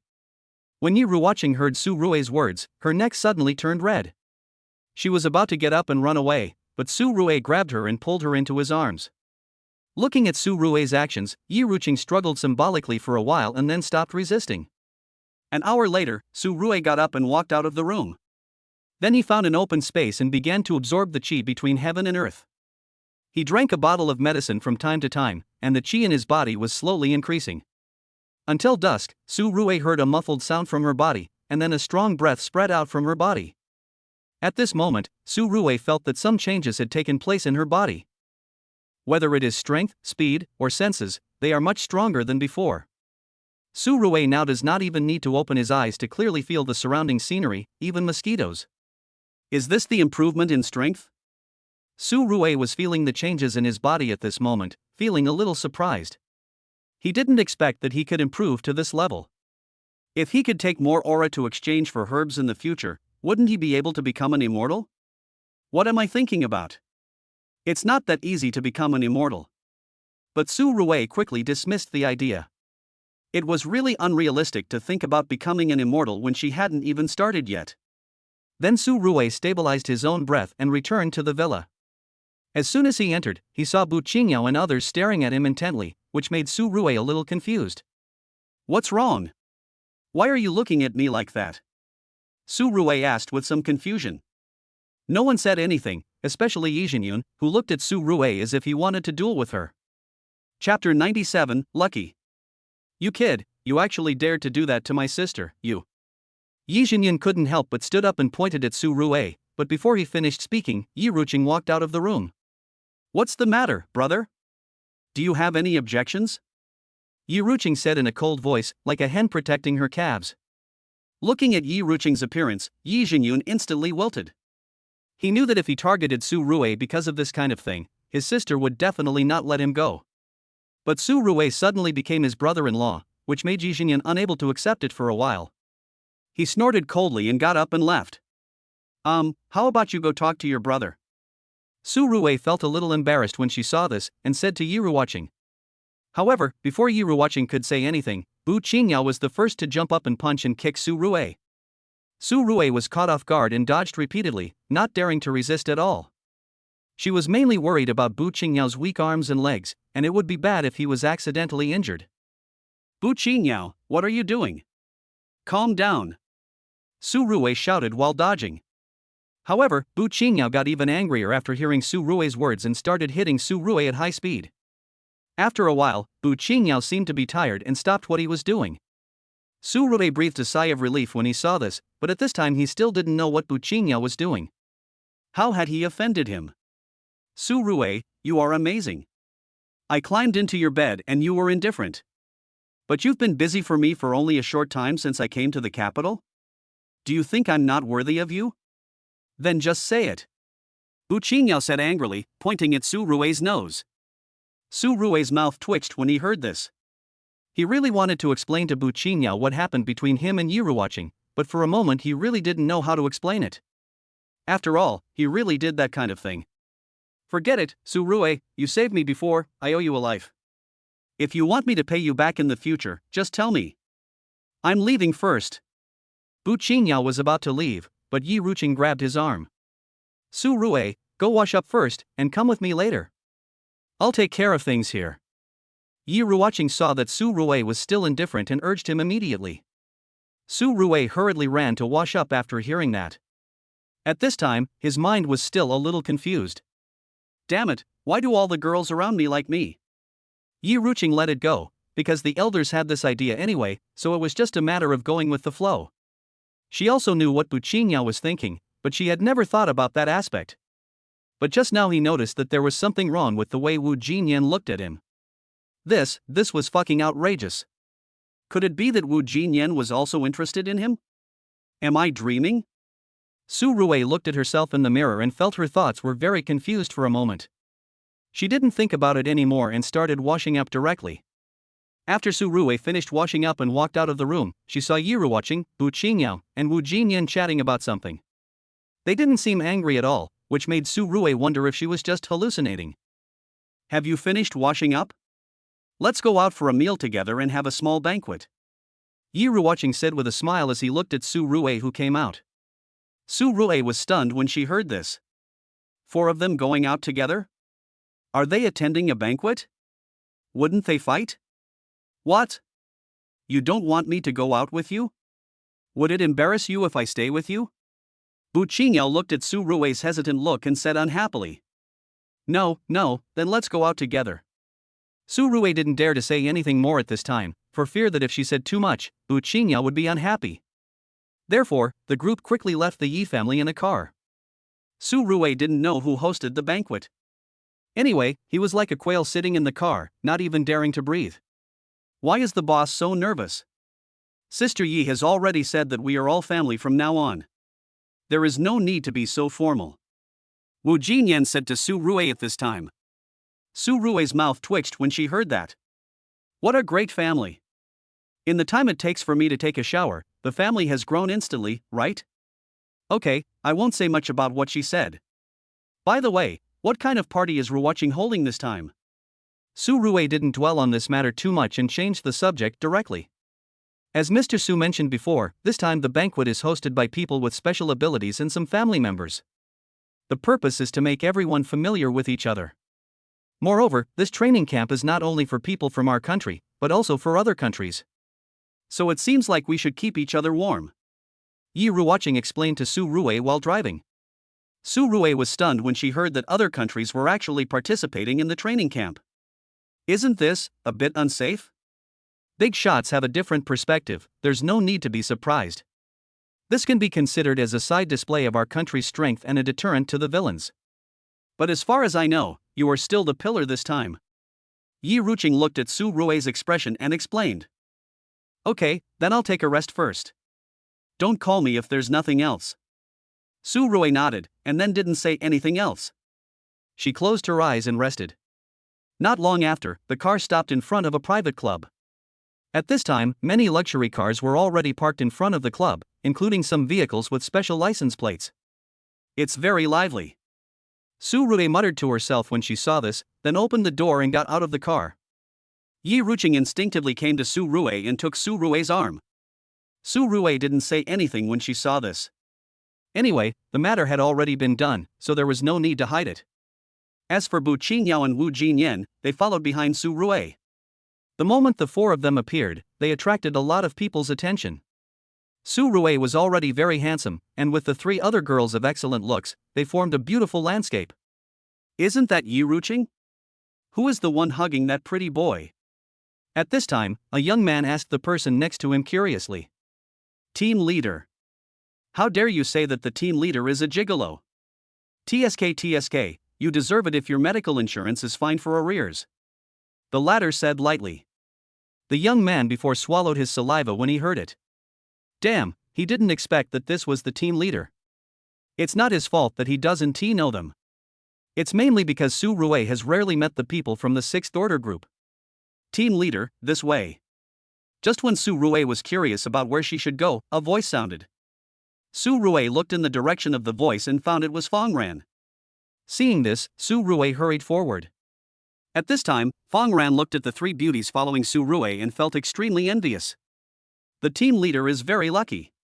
Chapter 98. Let's take it one step at a time. Fongran couldn't help but whispered to Su Rui, and Su Rui was speechless after hearing that. He felt that he couldn't bear such good fortune. Although it feels great, the pressure is also great. It is said that girlfriends are difficult to please. Now that I have 3 girlfriends at once, the pressure is doubled. Stop talking nonsense. What are you waiting for here? Wasn't it a banquet? Why are you all staying outside? Su Rui asked curiously. We are waiting for those foreigners. This is to give them some face. It would be bad if the guests do not enter before the host. Fongran explained helplessly after hearing Su Rui's words. Foreigners? Don't they only come during training? Are they also at this party? Su Rui obviously didn't expect this and asked with some surprise. Fongran nodded immediately after hearing Su Rui's words. That's right, because the training camp is about to start, so they came early. Then they should just follow the host's wishes. We eat our own food. They can come whenever they want. Do they really think they are gods by asking us to wait for them? Su Rui said this unhappily, and then led Yi Ruqing and others into the club. Seeing this, Fongran, Lu Shuang and others didn't say much.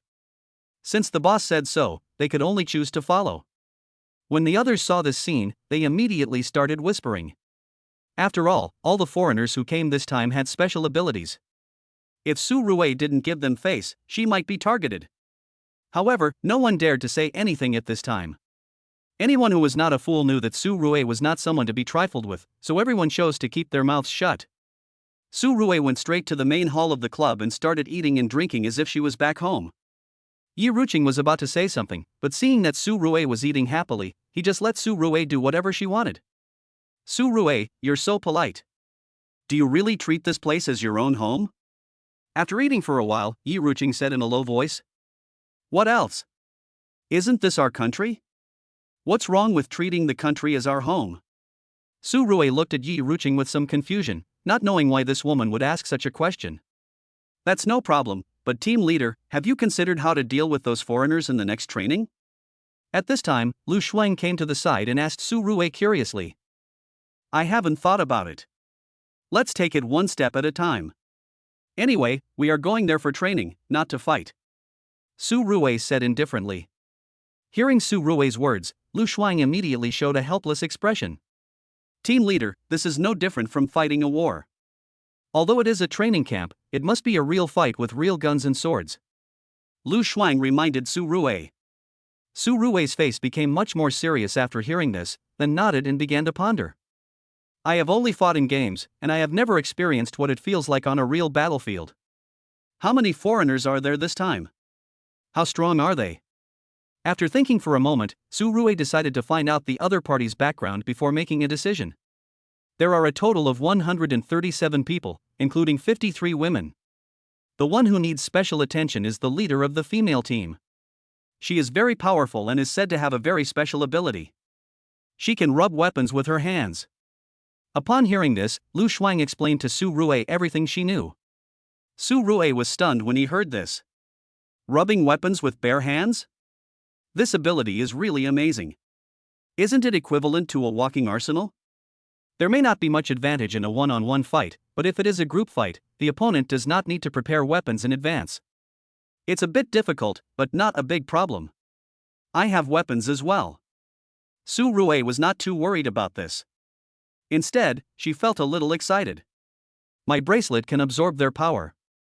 It is definitely not okay to kill our own people, but it is reasonable for a few foreigners to die during the training camp. You guys are so rude.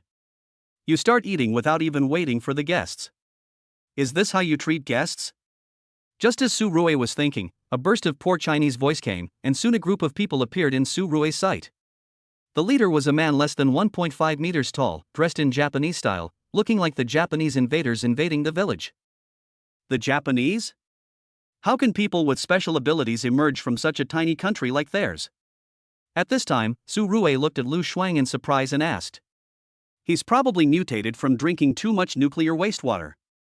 This guy's strength is about the same as his height, neither of which is great. The only big problem is probably his temper. Lu Shuang looked at the little Japanese with disdain. Stop yelling. If you want to eat, sit down and eat with us. If you do that, I'll smack your head off. Su Rui felt a little annoyed as she watched the little Japanese soldier still yelling nonsense, and she said in a cold voice. After hearing Su Rui's words, the little Japanese soldier was about to do something, but after looking at Su Rui, he immediately shrank his neck. Su Rui's eyes looked like she wanted to eat him, so he didn't dare to say anything more. Are you Su Rui? I've heard of your name, but I didn't expect you to look younger than your information says. At this moment, a blonde woman walked up to Su Rui and said, staring at her, as if she wanted to see through her. Looking at the other party's aggressive gaze, Su Rui simply ignored it. She had no interest in this kind of foreign horse and started eating by herself. Seeing that Su Rui ignored her, the woman did not get angry. Instead, she sat next to Su Rui in a very familiar manner and occasionally picked up some food for Su Rui, as if she was Su Rui's girlfriend. Seeing this, Yiru watching was not happy and immediately started to serve food to Su Rui. Everyone was stunned. Wasn't this banquet to discuss the training? How did it turn into jealousy? Mr. Mark, if I remember correctly, the person sitting next to Su Rui should be your fiancé, right? Although I know that your people have open-minded customs, does this mean? At this time, the Japanese soldier said to a black man next to him. The latter had dark skin to begin with, but his face now seemed even darker than before, and he became even more furious when he heard what the Japanese said. I'm not blind. She's just trying to find out about Su Rui's background. After saying that, the guy chose to turn a blind eye and stood up to chat with others aside. All in all, Su Rui had a great meal at this banquet, as the energy lost during her previous training was replenished through food. As for whether others were happy or not, that was none of Su Rui's business. After eating and drinking, Su Rui pulled a group of people with special abilities into the WeChat group, while the foreigners were left aside. Mr. Su Rui, isn't it a bit inappropriate for you to do this? Chapter 99. How the hell do you have it too? Seeing that Su Rui had no intention of paying attention to her, the blonde woman couldn't help but question her, while picking up a bite of food for Su Rui. What's wrong with that? I have something to discuss with my own people, so what's wrong with joining a group? Su Rui said disapprovingly, and then she finished her dishes nonchalantly. After joining the WeChat group, Su Rui found a chance to leave the banquet. No one expected Su Rui to do this. She didn't come here to attend the banquet, she came here to eat. This guy is so rude. He is so hot-headed at such a young age. Something will happen sooner or later. The Japanese soldier was furious when he saw Su Rui's actions. What he didn't expect was that even the foreigners who came with him ignored this guy, which made him feel very embarrassed for a moment. Strange, can these guys just endure this? The Japanese soldier couldn't help but ask everyone when he saw this, but all he got in return were looks of concern from everyone for the mentally retarded child. Are you stupid? Do you really think Su Rui and my fiancé were just having a simple meal just now? Mark looked at the little Japanese and said with some regret. After a brief explanation to him, the little Japanese finally understood that Su Rui was not rude before, but was just competing with that woman. Every time that woman picked up a dish, she would inject a force into the dish. In order not to embarrass her, Su Rui simply accepted it all. It seemed that she was eating, but in fact, she was eating the other party's attack. Even Yiru watching, Bu Qingyao and others did not notice this. At this time, Su Rui went outside and found a deserted place to let out a sigh of relief, and cold sweat instantly broke out on his forehead.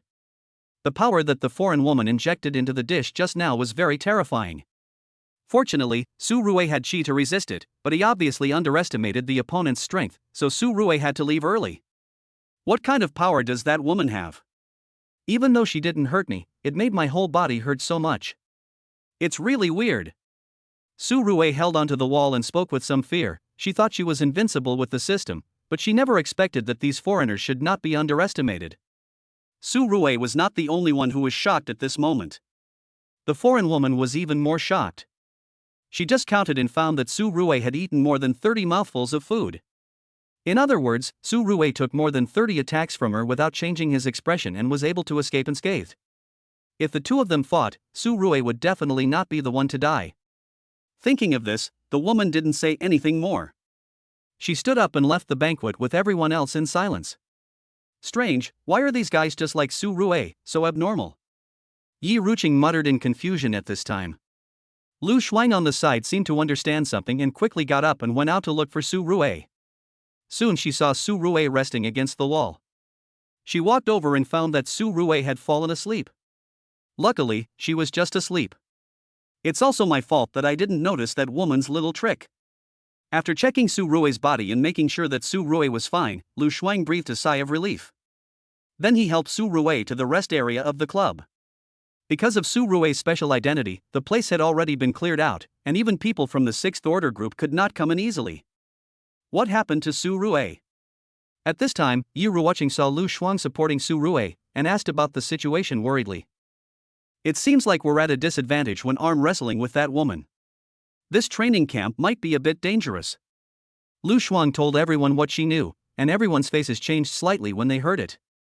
Even Su Rue is no match for that woman, so who else can hold up the Sixth Order group? Thinking of this, everyone fell silent. After an unknown amount of time, Su Rue slowly opened his eyes. At this moment, because he had mobilized too much qi to resist the foreign woman's strength before, he felt weak all over and it was difficult for him to even move his hands. Damn it, I should have known not to be so stubborn.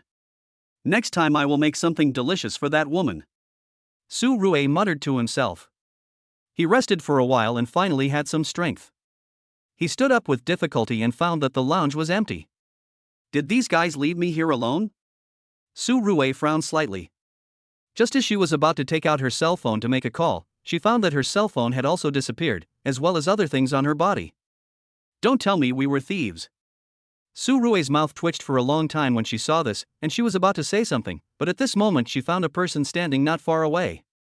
Seeing this, Su Rue quickly took out her bracelet and prepared for battle, and the latter also took out a bracelet and threw it directly at Su Rue. Ha! How the hell does he have it too? Su Rue was stunned when she saw this, and then rolled on the ground to avoid the attack of the bracelet. As a result, he was tied up the next second. Apparently, he underestimated the speed of the bracelet.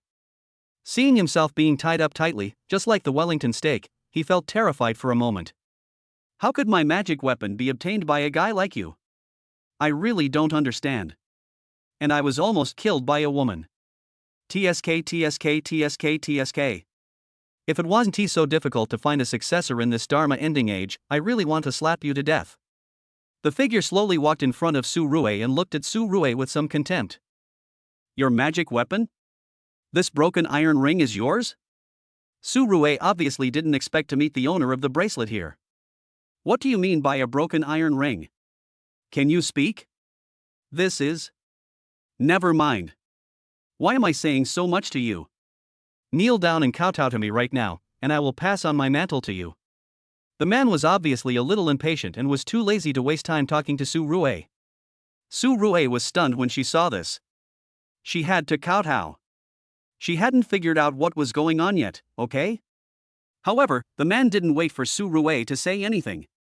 He pressed Su Rue's head against the ground and made intimate contact with it 3 times.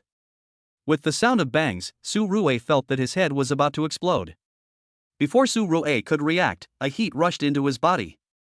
In an instant, Su Rue felt that his body was gradually recovering strength, and the bracelet that bound him disappeared. Is this the inheritance you mentioned? Su Rue muttered, wanting to clarify the details with the man, but when she looked up, she found that the man was gone. Su Rue, Su Rue. Don't scare me. From Yi Ruqing's perspective, Su Rue was lying on the bed, her whole body was very hot, and her skin was steaming. Seeing this, Yi Ruqing was extremely anxious. The fever-reducing patch was of no use at all. She was so anxious that she cried and wiped her tears. Fortunately, Su Rue woke up soon. Is it a dream? Su Rue was still a little dazed as he watched himself return to Yi Ruqing's room. Chapter 100. Why am I so hot? Su Rue, you finally woke up. If you didn't wake up, I would have thought you were cooked. Seeing Su Rue waking up, Yi Ruqing immediately cried out. Su Rue smiled when she heard this. She was about to ask why Yi Ruoqing was still talking nonsense. She was fine, she just had a dream, how could she be familiar with it? Fuck, why am I so hot?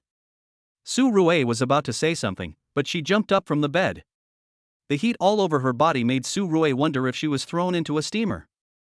Thinking of this, Su Rue rushed into the bathroom and started to shower with cold water. However, it was of no use at all. Her body felt as if it was on fire. Damn it, wasn't that a dream? But what on earth is going on with this inheritance? Why is it so hot? Su Rue couldn't figure it out for a moment and could only choose to mobilize the qi in his body to suppress the heat waves. However, this state lasted for an hour and still could not be suppressed. At this moment, the breath Su Rue exhaled was like boiling water steam. No, if this goes on, we'll have to become acquaintances sooner or later. I have to think of a way, and ask the system to help. Su Rue had no choice but to ask the system for help. Fortunately, the system did not play dead at this time, and a lucky wheel popped up in front of Su Rue instantly. In view of the host's current special situation, you can use the turntable once for free. There is a certain probability that you can solve the current dilemma. The system's voice sounded, and Su Rue was so angry that she almost exploded when she heard it. At this critical moment, he was playing with probability with her? You are such a jerk. Su Rue said as she directly selected the turntable. After a short while, the turntable stopped and the pointer pointed to one of the grids, which happened to be a picture of a grass. Grass? What the hell is this? I'm not a donkey, why are you giving me a piece of grass? Su Rue couldn't hold it in anymore and wanted to pull the system out of his body and beat it up. Host, please be patient. This thing can reduce internal heat and will take effect immediately after taking it. The system said as it directly extracted the grass. Su Rue looked at the unknown plant in his hand and was speechless for a moment, thinking to himself, can this thing really be eaten? Let's give it a try. Su Rue said, and he gritted his teeth and ate the grass. Instantly, a chill rose from his body. A few seconds later, Su Rue let out a sigh of relief, and the heat in his body had disappeared. In addition, there were bursts of muffled sounds coming from Su Rue's body. As the muffled sounds became more frequent, Su Rue found that the qi in his body had become several times denser. Is this a blessing in disguise? Su Rue looked at her body and said with some surprise.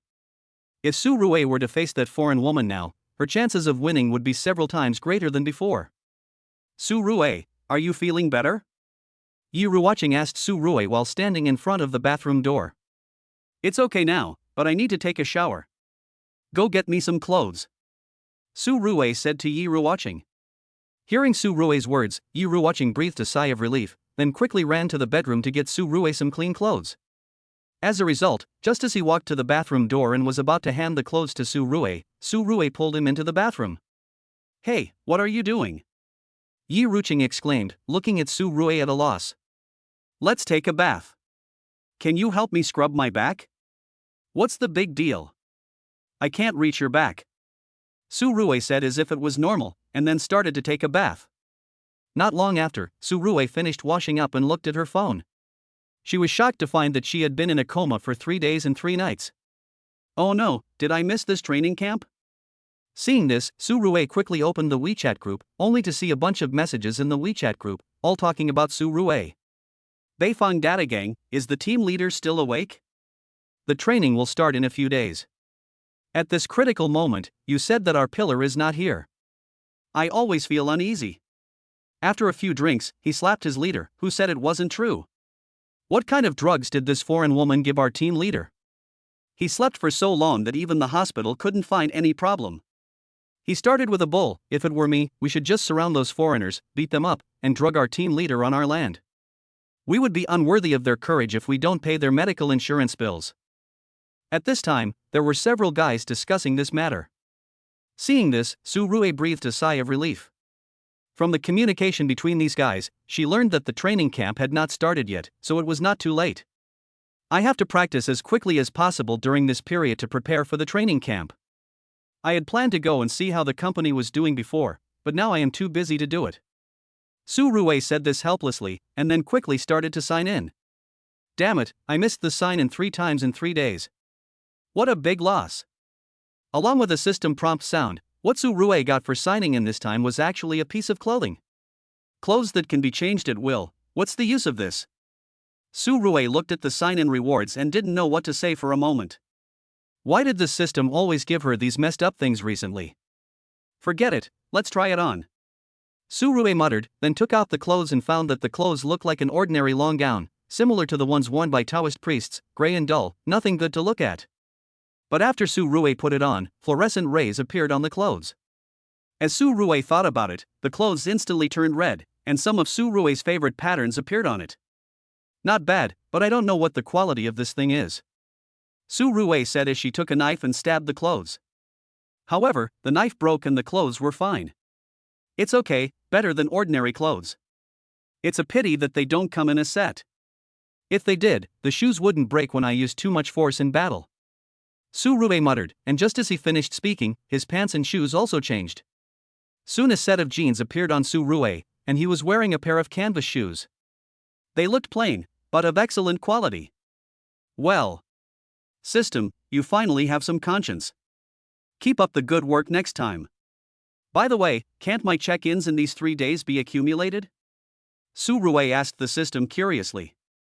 You can only sign in once a day. No one will be accepted after the time limit.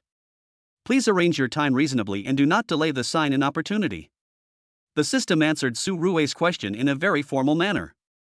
Seeing this, Su Rue did not ask any more questions. Su Rue, what are you doing here? You haven't eaten or drunk anything for 3 days. Why don't you go eat something? Yi Ruoqing walked out of the bathroom and reminded Su Rue. Now that you mention it, I'm a little hungry. Let's go eat something together. By the way, what are Bu Qingyao and the others doing? Hearing Yi Ruoqing's words, Su Rue nodded and then asked. Chapter 101, can't you even ask your family for a favor? They are all here. You have been unconscious for the past few days, and they are both worried. Oh, I haven't told them about this yet. It's all your fault for forcing me to take a shower. How come I didn't know you were such a lecher before? Yi Ruoqing said this with some anger, then she straightened her clothes and stood up and left the room with Su Rue. Hey, have you two finished warming up? What Su Rue and Yi Ruoqing didn't expect was that just as they opened the door, they saw Bu Qingyao standing at the door with his arms folded, looking at them with a smile on his face. What warm up? That's nonsense. Yi Ruoqing blushed at Bu Qingyao's teasing. She stood up and left in a hurry. Su Rue didn't know what to say. She thought to herself, Bu Qingyao looks like a nice girl, why does she like to eavesdrop? Okay, let's go eat first. I'm starving. If you want to warm up, I can accompany you. Su Rue said. Bu Qingyao spat when he heard it, and got up and left with a look of disgust on his face. Su Rue was speechless when he saw this. What on earth did this guy mean? Really, thinking this, Su Rue ran to eat something. After he was full, he continued to absorb the qi between heaven and earth. As for Wu Jinyan, she was relieved to learn that Su Rue was fine, and then began to handle the company's affairs remotely. Bu Qingyao continued to deal with the matters of the jade mine. It can be said that they were both very busy. In the blink of an eye, 2 days passed again. During these 2 days, Su Rue's cultivation speed was very fast. The qi in his body had become extremely rich, and even liquefied. If all the qi is liquefied and fills the body, wouldn't my combat power be qualitatively improved? Su Rue was looking forward to it, but he was not in a hurry. Cultivation is something that needs to be done step by step. Being in a hurry can easily lead to accidents. At the same time, Su Rue did not forget to sign in these 2 days.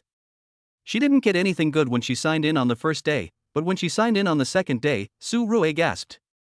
This time, the thing she signed in for was a prescription. A prescription that can make a real panacea, and taking this medicine has a certain probability of activating special abilities in the human body.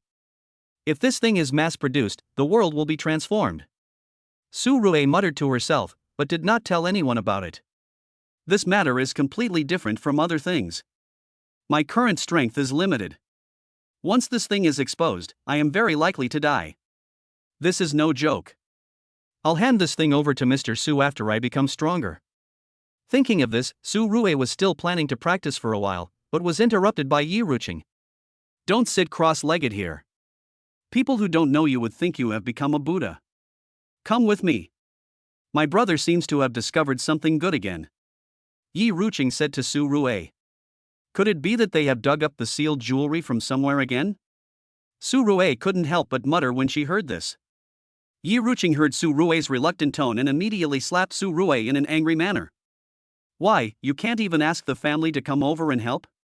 It's not a difficult thing. Hurry up, or you can't sleep in my bed tonight, Yi Ruqing urged. Hearing this, Su Rui had no choice but to get up, tidied her clothes, and then followed Yi Ruqing into the car. Not long after, Yi Ruqing's car stopped in front of a factory. Looking at the empty factory, Su Rui was a little surprised. There was such a large abandoned factory in the imperial capital? Isn't this a waste of natural resources? This piece of land would fetch trillions of dollars if it were sold anywhere, right? But it's just left here abandoned. I really don't understand why. If you want this land, Mr. Su might be able to give it to you. But it's not a good place. Many special things have happened here before. So do you still think it's a pity? As if seeing Su Rui's thoughts, Yi Ruqing immediately began to explain. Something special? Could it be related to what your brother dug out? Su Rui couldn't help but analyze after hearing Yi Ruqing's words. It should be related, but my brother has dug up a lot of things, but we have no way of figuring out what these things are used for, Yi Ruqing explained to Su Rui as he walked into the factory. Su Rui frowned when she heard this, and a memory flooded into her mind. Soon Su Rui had a guess. Could the thing Yi Jinyun dug out be a magic weapon? If it was before, Su Rui might not have this idea, but since she met the owner of the bracelet, Su Rui had this idea. I am definitely not the only one in this world who can cultivate immortality. Perhaps there has been someone who has practiced before and has already become an immortal? Su Rui, what are you thinking about? Seeing that Su Rui didn't say anything, Yi Ruqing asked curiously. Nothing, I was just wondering what your brother dug out. I'm a little curious now, Su Rui explained with a smile. Yi Ruqing didn't say much after hearing this, and soon the two of them came to a factory. At this time, many soldiers were patrolling, and seeing that it was Su Rui and Yi Ruqing, no one stopped them. After all, they were familiar with each other. Where is my brother? Why can't I see him? Yi Ruqing asked one of the soldiers curiously. The captain is in there, and he should still be digging. The stuff this time is a bit big, the soldier explained after hearing this. Seeing this, Yi Ruqing hurriedly took Su Rui into the factory. As soon as I entered, I heard a grunting sound. When I looked closely, I found that the center of the factory had been dug up and a group of people were pulling something out from inside. Su Rui has arrived at the right time. Please help pull it up, Yi Jinyun said immediately when he saw Su Rui coming. Hearing this, Su Rui's figure flashed and appeared beside Yi Jinyun. She grabbed the rope with one hand and exerted force suddenly. The next second, a stone tablet was pulled out of the pit by Su Rui. Stone tablet? You wouldn't have dug up someone's ancestral grave, would you? Su Rui looked at Yi Jinyun with some confusion. What a bullshit ancestral tomb. It's obviously not an ordinary thing. It has been buried underground for so many years and it's still as smooth as new. Do you think an ordinary person can get it? Yi Jinyun explained to Su Rui while panting. Upon hearing this, Su Rui carefully observed the stone tablet and found that except for some dirt, it was indeed no different from a new one. Moreover, the material was very special, not like metal or stone. What material is this made of?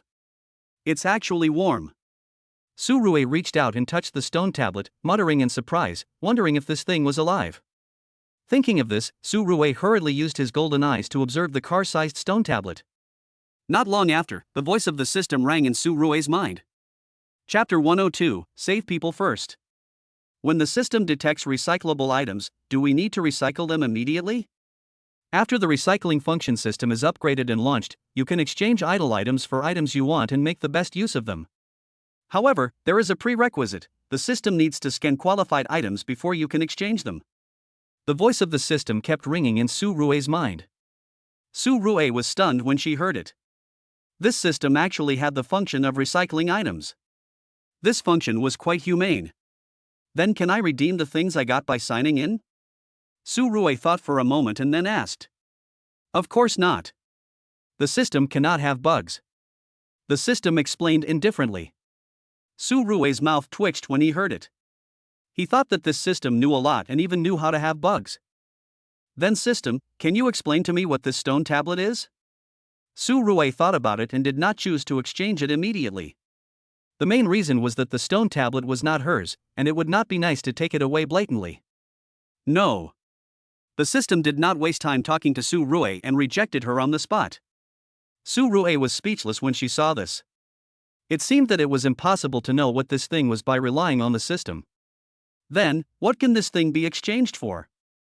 Su Ruwei asked again. Soon the system presented a list in front of Su Ruwei. Looking at the options on the list, Su Ruwei narrowed her eyes. The things that can be exchanged can be said to be varied, including money, various scarce resources, and even abilities such as invisibility, low-altitude flight, etc. There are so many options, even the ability to fly has been used. What on earth is this stone tablet that makes the system spend so much money on it? Su Ruwei was very cautious at this time. The system was not one to suffer losses. If it could make it spend so much money on it, this stone tablet must be a good thing. Don't exchange it yet. Let me study it first. Su Ruwei asked the system to put away the list and then continued to study the stone tablet. How about it? Can you figure out what this thing is? Is there anything inside? Yi Jinyun asked Su Ruwei curiously. No, I can't tell what the stone tablet is made of, and there's nothing inside. I don't recognize the words on it either. You should ask other people. After a long while, Su Ruwei explained helplessly. When Yi Jinyun heard Su Ruwei's words, he was stunned for a moment, and then felt helpless. If Su Ruwei couldn't see it, then he would have to worry about this problem again.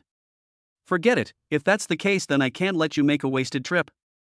I'll treat you to an open-air barbecue, and we can have a good chat about my sister. Yi Jinyun said while pulling Su Ruwei. Su Ruwei was speechless after hearing this, thinking that there was nothing to talk about, just the things between men and women. But Su Ruwei did not refuse. Soon Yi Jinyun set up a barbecue grill and started grilling skewers. The trunk of this guy's car was like Doraemon's pocket, with everything in it. Su Ruwei even saw half a sheep. Do you usually carry so many things with you when you go out? Su Ruwei asked in surprise. Yi Jinyun smiled upon hearing this, indicating that this was normal. In the past, when we were on a mission, we might not be able to return for several months, so we were used to keeping some things in the car to prevent them from spoiling. I also installed a solar-powered refrigerator. Yi Jinyun explained. After hearing this, Su Ruwei realized that Yi Jinyun's job was not easy. She also understood why outsiders only knew Yi Ruqing, the eldest daughter of the Yi family, but not Yi Jinyun, the big brother. Afterwards, Su Ruwei chatted with Yi Jinyun from time to time. From Yi Jinyun, Su Ruwei also learned a piece of news, that is, the number of such messy things unearthed has increased in recent years. Just counting this year, hundreds of pieces have been dug out, which is dozens of times more than last year. I always feel that this is not a good sign. Yi Jinyun said with some melancholy, and then threw a skewer of grilled meat to Su Ruwei. Then why don't you dig slower? Why do you have to dig so fast? If you think it's not good, just bury it back. Su Ruwei said lightly. When Yi Jinyun heard Su's words, he was speechless. If only it were as simple as this guy said. The main thing is that these things cannot be left outside. If they are used by criminals, the problem will be even bigger. This is why Yi Jinyun was either digging a pit or on the way to digging a pit. After they had eaten and drunk their fill, Su Ruwei planned to leave. At this moment, the workers in the factory exclaimed. Upon hearing this, Su Ruwei and Yi Jinyun hurried to the side of the pit to observe. What's going on? Su Ruwei asked a worker. Just now, there was a moving object that dragged Lao Lu away. The worker explained to Su Ruwei tremblingly. Su Ruwei frowned when she heard that. Since it could drag the person down, the other party must be quite large, and it was underground. For a moment, Su Ruwei couldn't think of what kind of animal it could be. Is it a monster? That's impossible. Although Su Ruwei can cultivate immortality, this is due to the system. Other creatures don't have it, so it is impossible for them to cultivate into spirits. No, we have to rescue the people first. Just as Su Ruwei was thinking about it, Yi Jinyun suddenly spoke and was about to go down to rescue the people. Seeing this, Su Ruwei held the other person down and jumped into the pit. You'll be safer up there. I'll help you get him out. Su Ruwei said as he released his chi and began to search for the worker, Lao Lu. Not long after, Su Ruwei discovered the breath of a living person and hurriedly chased after him. After running for a while, Su Rue slowly stopped. Only then did he realize that the underground was not a natural mine at all, but a man-made cave. Who is so stupid as to dig a hole here? Su Rue was puzzled. Then she took the bracelet and walked towards the depths cautiously. After a while, Su Rue walked deep into the cave and found a half-open stone door in front of him. Strange, there is a door here? Why didn't Yi Jinyun tell me before? Su Rue was a little surprised, then reached out and opened the door. A bone-chilling chill surged out from the door. Seeing this, Su Rue hurriedly stepped back and looked at her palm that had just touched the door. A hint of frost had now appeared on it. There is another trap? Su Rue felt a little scared when she saw this. Fortunately, she was cautious, otherwise she would have been tricked. Thinking of this, Su Rue picked up a stone and threw it into the stone gate. A chaotic sound was heard, and finally it fell into silence. Seeing this, Su Rue nodded and slowly walked into the stone gate. As darkness appeared before his eyes, Su Rue realized that there was nothing inside the stone gate except darkness. That's strange, did I go in the wrong direction? Su Rue frowned. She had clearly sensed the presence of a living person here before, so why did it disappear after she came in? Recyclable items detected approaching, do you want to recycle? Chapter 103 You are such a profiteer. Su Rue's heart skipped a beat when he heard the system's prompt. He didn't have time to respond and instinctively retreated. At this moment, a sound of breaking wind was heard, and in an instant an arrow landed where Su Rue had been standing before, piercing the ground. Fortunately, the system gave a quick reminder, but could you please give a different reminder next time? If I hadn't reacted in time, I would have been dead. Su Rue couldn't help but complain, but the system seemed to have not heard it at all and said nothing. Su Rue did not continue to argue. He released the chi in his body and began to search the surroundings. After making sure there was no danger, Su Rue tentatively walked to the arrow, pulled it out and observed it carefully.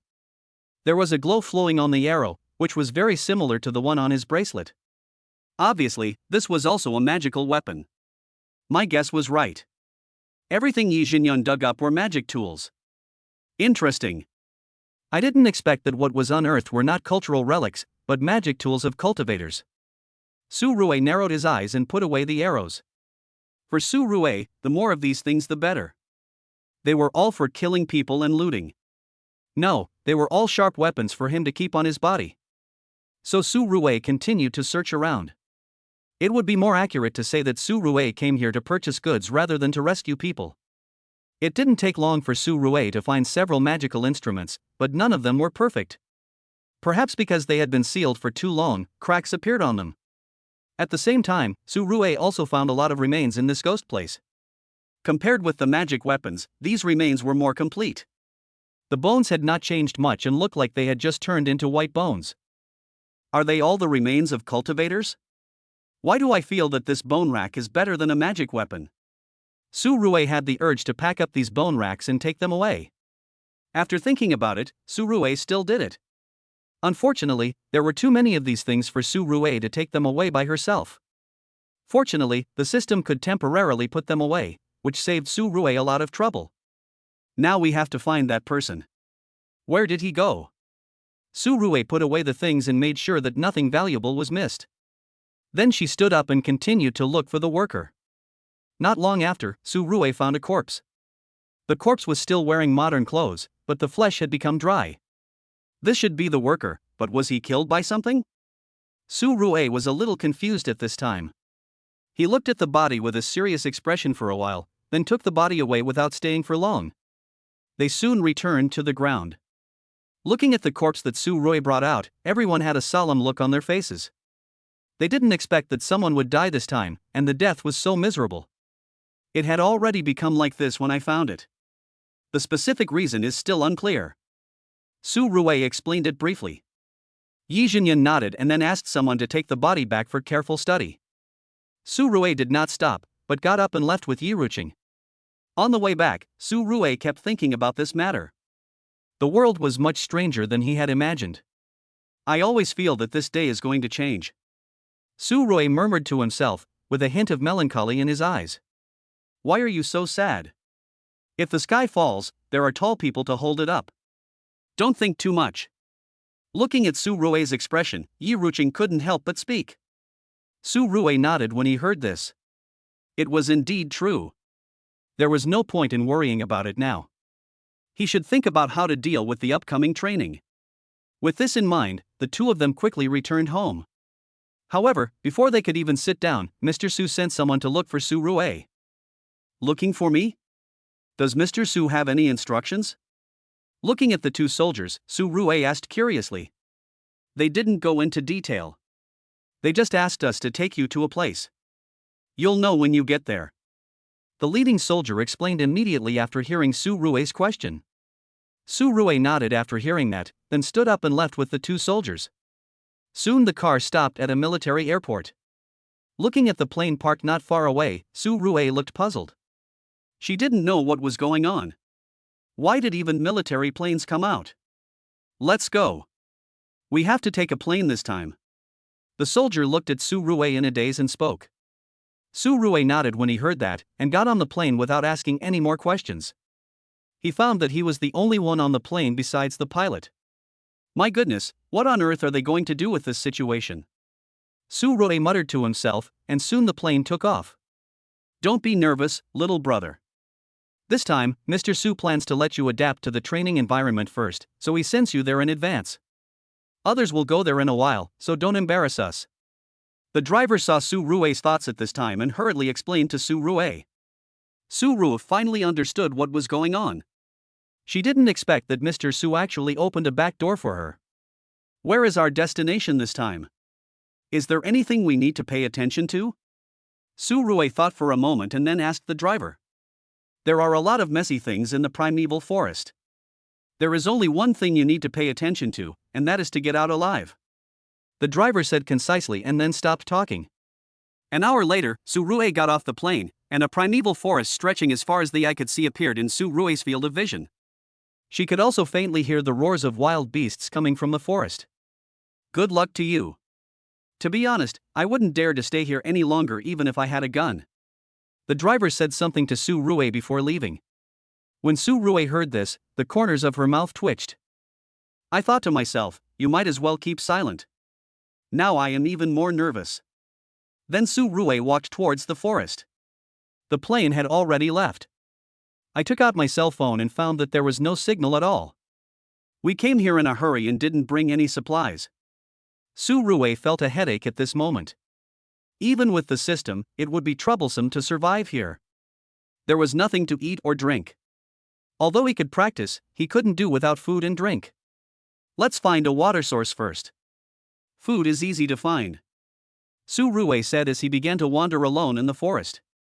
This ghost place was full of bushes and covered a huge area. It was not easy to find a water source. System, can you exchange magic tools for drinking water here? After walking for a while, Su Rue did not find any trace of water and could not help but ask the system. Okay, one magic weapon and one bottle of water, no limit on quantity. The system spoke immediately after hearing this. Su Rue's face turned green when she heard this. Is this system taking advantage of someone's misfortune? You are such a profiteer. You could have robbed me, but you insisted on giving me a bottle of water.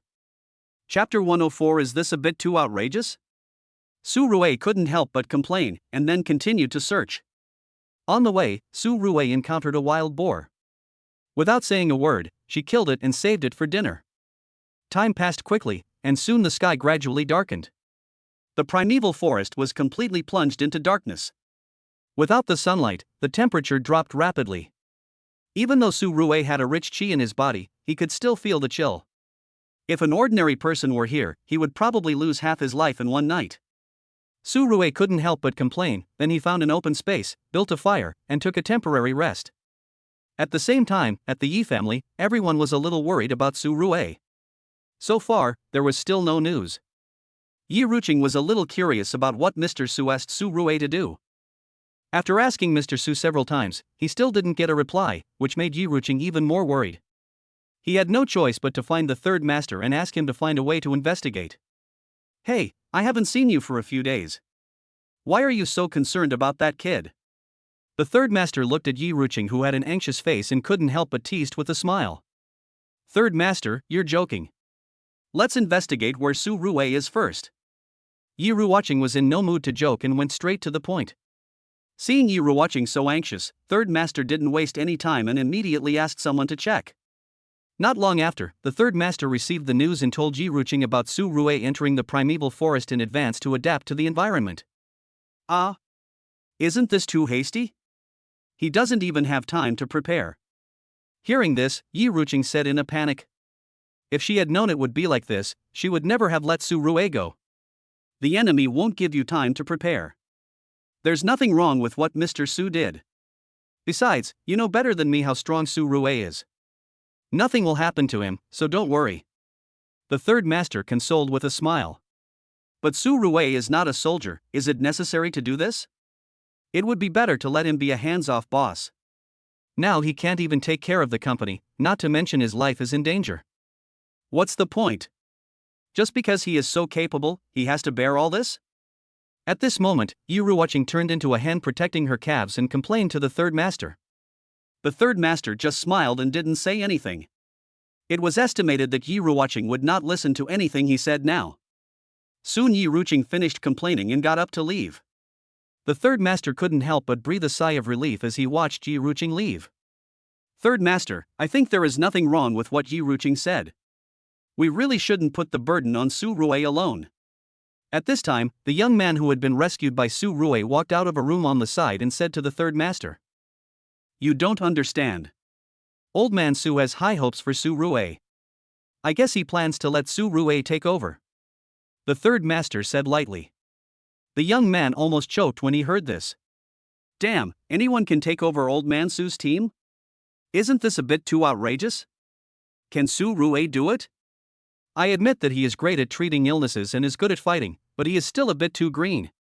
After a long time, the young man expressed his opinion, and the third master glanced at the young man and said as a matter of course. That's right, so you need training. Okay, I'll throw you in for training when I have time. The third master said this without caring about the young man's expression. He stood up and left. The young man slapped his thigh at this time, thinking to himself, damn it, why did I talk so much? Now I'm in trouble too. At this time, Su Rue didn't know all these things. He was hugging his arms, leaning on the pork and absorbing the qi between heaven and earth. The qi contained in the primeval forest is extremely rich, so much so that within half a day after Su Rue came here, the qi content in his body increased by more than 30%. If I can stay here for a month, my strength will at least increase tenfold. Su Rue said excitedly, but accidentally burnt the pork. Damn, this wild boar is small to begin with, and such a big piece is wasted. Su Rue couldn't help feeling distressed upon seeing this, and immediately picked up another piece of pork to roast. In this way, Su Rue traveled to find water during the day and barbecued and practiced at night. 3 days passed in a flash, and Su Rue finally found a stream. Looking at the flowing stream, Su Rue let out a sigh of relief. He hadn't had a sip of water in the past 3 days. If it weren't for his strong physique, he would have been lying down by now. Then Su Rue ran towards the stream and drank the water without caring whether it was clean or not. Su Rue didn't believe that she could get sick with her current physical condition. While Su Rue was drinking water, the members of the Sixth Order group also began to enter training, including foreigners, and they rushed to the primeval forest in batches. Why is Su Rue nowhere to be seen? Isn't he coming for the training this time? The Japanese soldier from before looked at the members of the Sixth Order group and couldn't help but mutter when he didn't see Su Rue. Maybe his injuries haven't healed yet. It doesn't matter. We're here to slap them in the face. As long as we complete the mission, it doesn't matter who we slap. The blonde woman who was picking up food for Su Rue said lightly, obviously not taking the team members seriously. In her opinion, only Su Rue was worthy of fighting with her, and the rest were just trash. Thinking of this, everyone was soon sent into the primeval forest. Looking at the endless mountains and forests, everyone was shocked at this moment even though they had seen many big scenes before. Wow, this place is bigger than the Amazon jungle. Are you sure we won't get lost if we choose this place for training? Everyone couldn't help but talk about it when they saw this. Let alone training, it's even a problem to be able to come out smoothly. The members of the Sixth Order group had the same idea at this time. They all knew that training was difficult, but they didn't expect that it would be so difficult from the start. Having special abilities can at most help me protect myself here, but it doesn't seem to be of much use. I don't have any food, drinks, or medicine. Lu Shuang muttered to herself at this time. Fang Ran on the side nodded when he heard this, but didn't think much about it at this time. He took a deep breath and led the team into the jungle. Seeing this, the foreigners did not fall behind and hurried to catch up. Because it was a training camp, these people could not be together with the people from the Sixth Order group, so the two groups walked in opposite directions. At this moment, Su Rue didn't know about these things yet. He was resting now. He couldn't practice all the time even if he was full. It would be okay for him to take a proper rest. I don't know when other people will come in. There's no one to talk to in the past 3 days. The system doesn't give me anything good. The only useful thing after signing in for 3 days is a water cup. Su Rue looked at the water cup in her hand and didn't know what to say for a moment. You say the system is stingy, but it gives you money, abilities, and magical tools. You say it is not stingy, but it even gives you a bottle of water and you have to exchange it for a magical tool. Chapter 105. Do you want to live? Tonzi, can you tell me what the use of this water cup is? Is it because it's uncivilized to see me drink water with my hands? Su Rue asked at this time, wanting to know what this system was for. This cup can turn ordinary water into spiritual water. If you don't want it, you can choose to let the system absorb it. The system suddenly said at this time. When Su Rue heard this, she immediately hugged the cup in her arms, thinking that this thing was so useful. Damn, why didn't the system tell her in advance?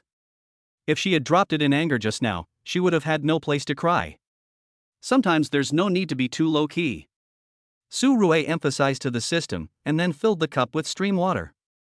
Sure enough, the originally turbid stream water became much clearer the moment it entered the cup, and it also exuded bursts of fragrance. It turns out he was not lying. I have found a treasure. Su Rue was very excited when she saw this. She tried to drink a sip. Instantly, a warm current rushed into her body, and the energy that had been consumed was directly restored at this time. Feeling the body's defense, Su Rue was shocked. This was just water containing spiritual energy? Was it sure it wasn't spiritual liquid? Thinking of this, Su Rue continued to drink water. Soon, bursts of heat emerged from Su Rue's body, and the tendons and veins in his body began to thicken. The tendons and veins that originally contained little qi had expanded several times. Just by drinking a few glasses of water, my strength has improved by leaps and bounds. If this continues, won't I become an immortal by drinking water? Su Rue couldn't help muttering to himself, and then stopped drinking water. This thing should be done in moderation. Now the most important thing is to consolidate the foundation. Thinking about it, Su Rue began to calm the breath in her body. After an unknown amount of time, Su Rue opened her eyes, with a gleam of light in her eyes. At this moment, the picture in Su Rue's eyes suddenly changed. The originally ordinary forest turned black and white, and several red lights emerged from it, looking extremely eye-catching. What is this red light? Su Rue frowned slightly, not quite understanding it. He stood up and walked towards the direction where the red light came from. Nothing strange happened on the way until Su Rue got close to the red light and found that the light was actually emitted by a tiger, which looked like an elephant in size, giving people an incongruous feeling. Did this guy grow up eating fertilizer?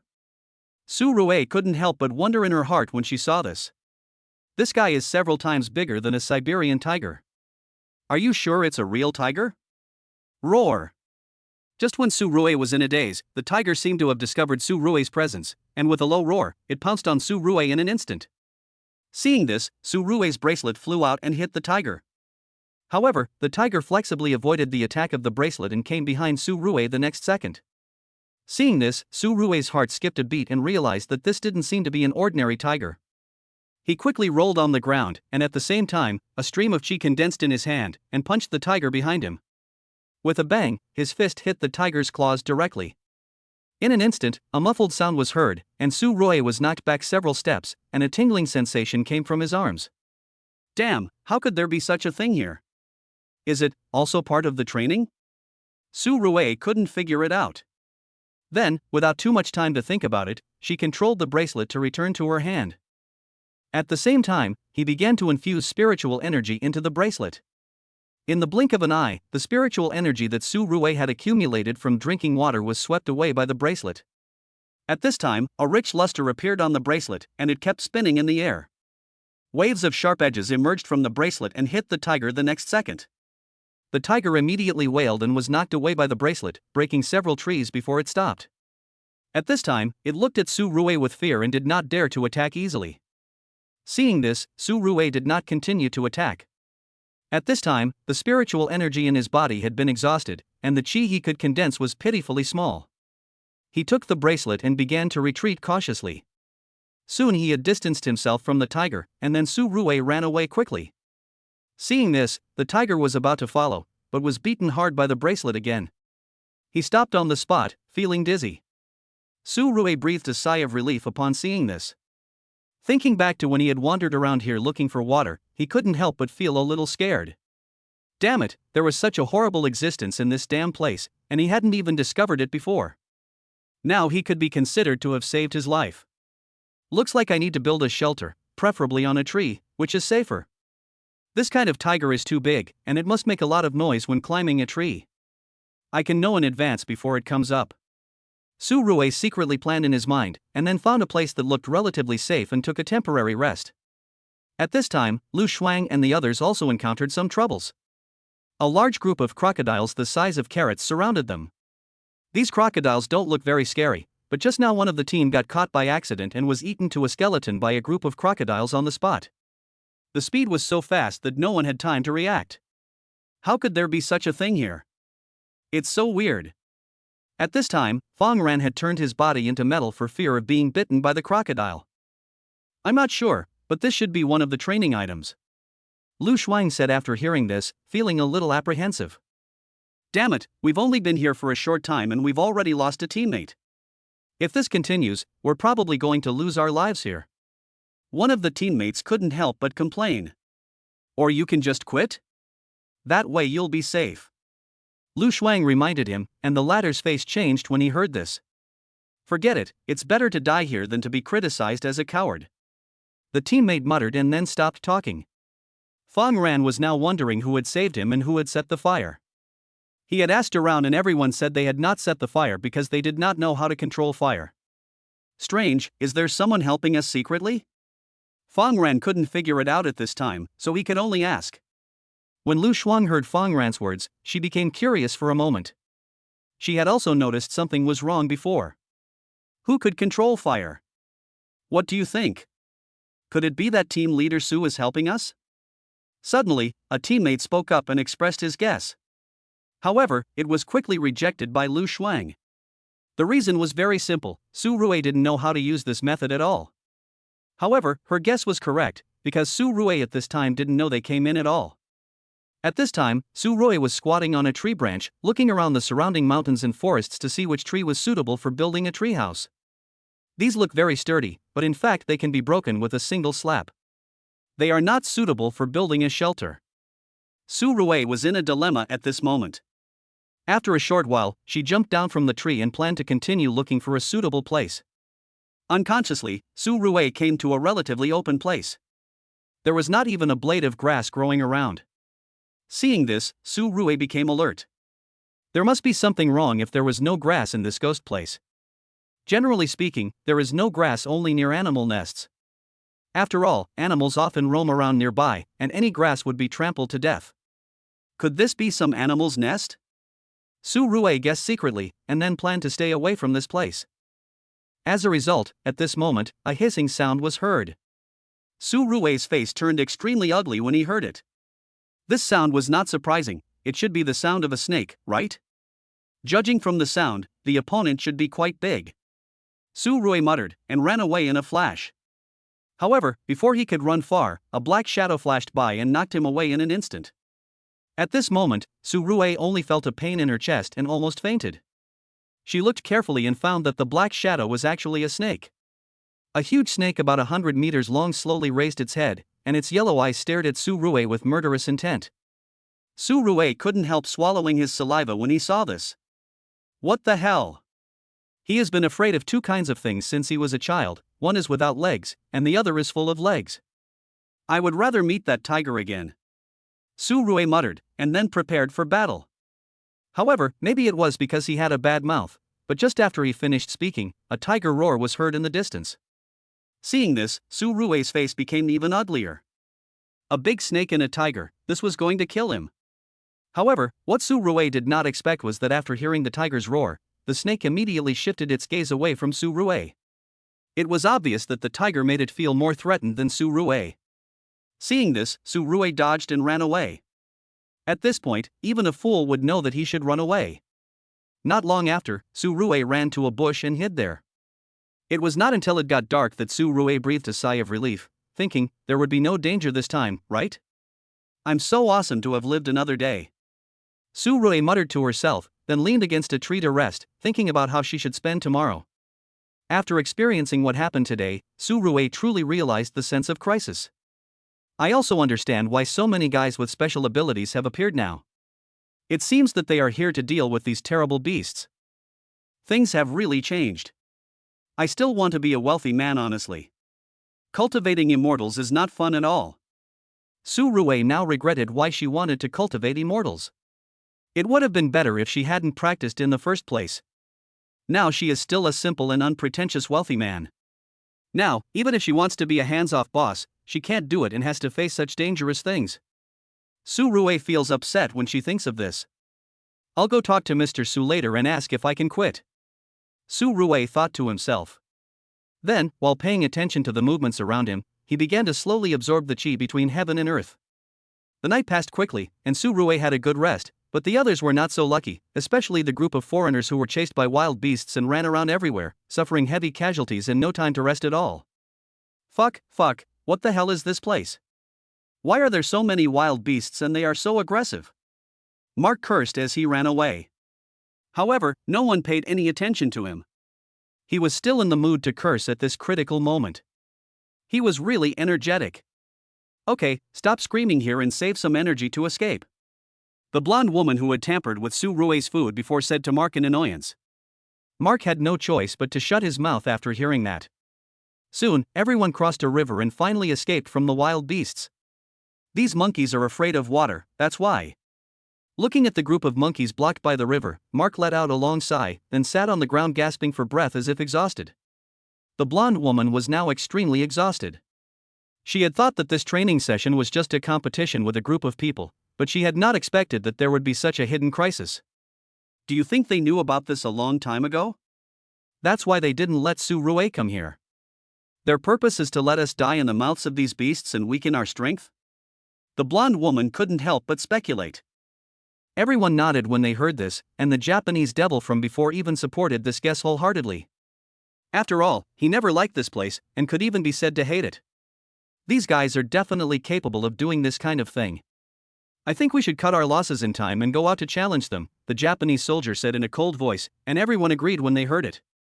However, before the Japanese soldier could say anything, a fish suddenly jumped out of the river and bit the Japanese soldier's lower body. For a moment, bursts of screams resounded throughout the woods, and everyone who saw this scene gasped. Chapter 107, Professional Mismatch. Ha! Why do I hear dogs barking? At this time, Su Rue opened his eyes faintly and muttered in surprise, wondering if there are still stray dogs here. It looks like the area is still unsafe. We have to leave as soon as possible. I don't know if Lu Shuang and the others have come in. Su Rue muttered, then took out her cell phone to check the time. It was a little after 7 in the morning. Normally I should take a nap at this time. Su Rue missed the past days a little, and started to move after saying that. I signed in once on the way, and this time I got something useful, which was a blank piece of paper and an instruction manual. After looking through the instructions, Su Rue realized that this was not a blank piece of paper at all, but a map. However, this map needed to be infused with spiritual energy before it could be used, and it could change according to Su Rue's thoughts. Interesting, but what does it say behind this? Wherever there is a magic weapon, the surrounding beasts and plants will change. In other words, in this primeval forest, the beasts have changed because of the magic weapon? Su Rue looked at the explanation in the manual and finally understood where these wild beasts came from. When she thought of the magic weapon, Su Rue's eyes lit up. A magic weapon that could turn ordinary wild beasts into such a magic weapon must be very powerful. What he lacked most at the moment were these things. Thinking of this, Su Rue took a deep breath and began to activate the map, intending to find the location of these magic weapons. At the same time, he secretly analyzed in his mind that if he took away all these magical instruments, would the wild beasts be able to return to normal? Maybe it's possible. This way it will be safer. Su Ruwei said as she began to rapidly infuse spiritual energy into the map. When the spiritual energy was insufficient, Su Ruwei took out a cup and began to drink water. After repeating this several times, routes finally appeared on the white paper. Soon, a complete map of the primeval forest appeared in Su Ruwei's field of vision. It's really useful, but where are the 4 symmetrical marks on it? Su Ruwei looked at the map, frowned slightly, and then reached out to touch the marked location, and unexpectedly a string of words emerged from it. Looking at these words, Su Ruwei finally understood that the marked places were where the magic weapons were hidden, and the reasons for the danger were also marked on them, such as whether there were wild beasts guarding them. The snake and tiger before were both beasts guarding the magic weapon. The remaining 2 marks are a crocodile and a monkey. They don't look easy to deal with. Su Ruwei muttered, and after thinking it over, she decided to eat and drink her fill before making any plans. Then they continued to grill the meat. Fortunately, there was still some wild boar meat left, enough for Su Ruwei to have a meal. After eating and drinking, it was already past 8 o'clock in the morning, but it seemed to be a little cloudy today, so there was no shadow of the sun at all. The gloomy sky made the mountains and forests a little gloomy as well, and the atmosphere was very depressing. At this time, Su Ruwei did not care about these things and began to practice rapidly, intending to improve his strength as soon as possible so that he could take away the 4 magic weapons. I'll have to set up a new company later. Now that I have this water cup, I can continuously produce water containing spiritual energy. It would be nice to set up an immortal cultivation group then. Su Ruwei thought to himself. If it were before, Su Ruwei would definitely not do this. But now, Su Ruwei has money, resources, and background, and has also witnessed so many dangers, so she has to prepare for the future. As for the location of the company, Su Ruwei had already thought about it, which was in the imperial capital. Her background was all in the imperial capital, so it would be more convenient and safer to do things there. If asked where in the world the safest place is, Su Ruwei couldn't find another place except the imperial capital. Su Ruwei practiced while thinking. After a while, the spiritual energy in Su Ruwei's body was full and he could no longer take in more. With my current strength, I may be able to compete with the tiger in a fight. However, this is not reliable enough. I need to think of a more reliable method. Su Ruwei muttered, stopped what he was doing and started to think about whether to set a trap. If there were traps, Su Ruwei would have a better chance of taking down the tiger. Unfortunately, Su Ruwei didn't know how to do that. Not to mention catching a tiger, she even had to buy a mousetrap to catch a mouse. My major is not suitable. Can the system exchange this kind of ability?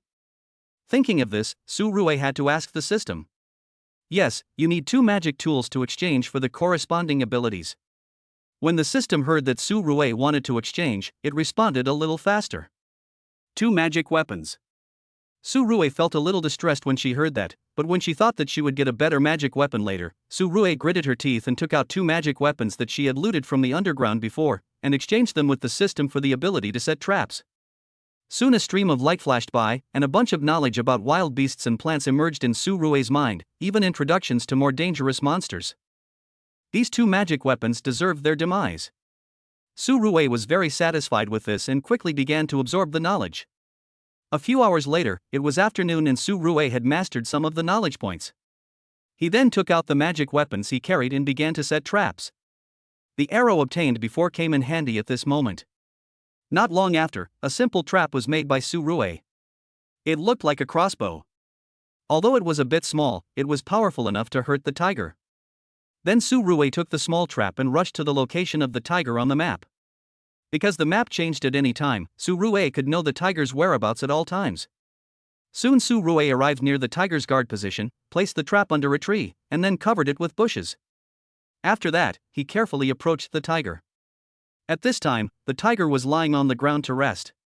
Without saying a word, Su Ruwei mobilized his spiritual energy and controlled the bracelet to smash towards the tiger's head. With a bang, the tiger woke up instantly, climbed up and rushed towards Su Ruwei with a roar. Seeing this, Su Ruwei turned around and ran directly towards the trap. Seeing this, the tiger chased after her relentlessly. It would have been fine if Su Ruwei had been let go last time, but it didn't expect that Su Ruwei would dare to provoke it this time. How could the tiger tolerate this? It quickly came behind Su Ruwei and opened its bloody mouth.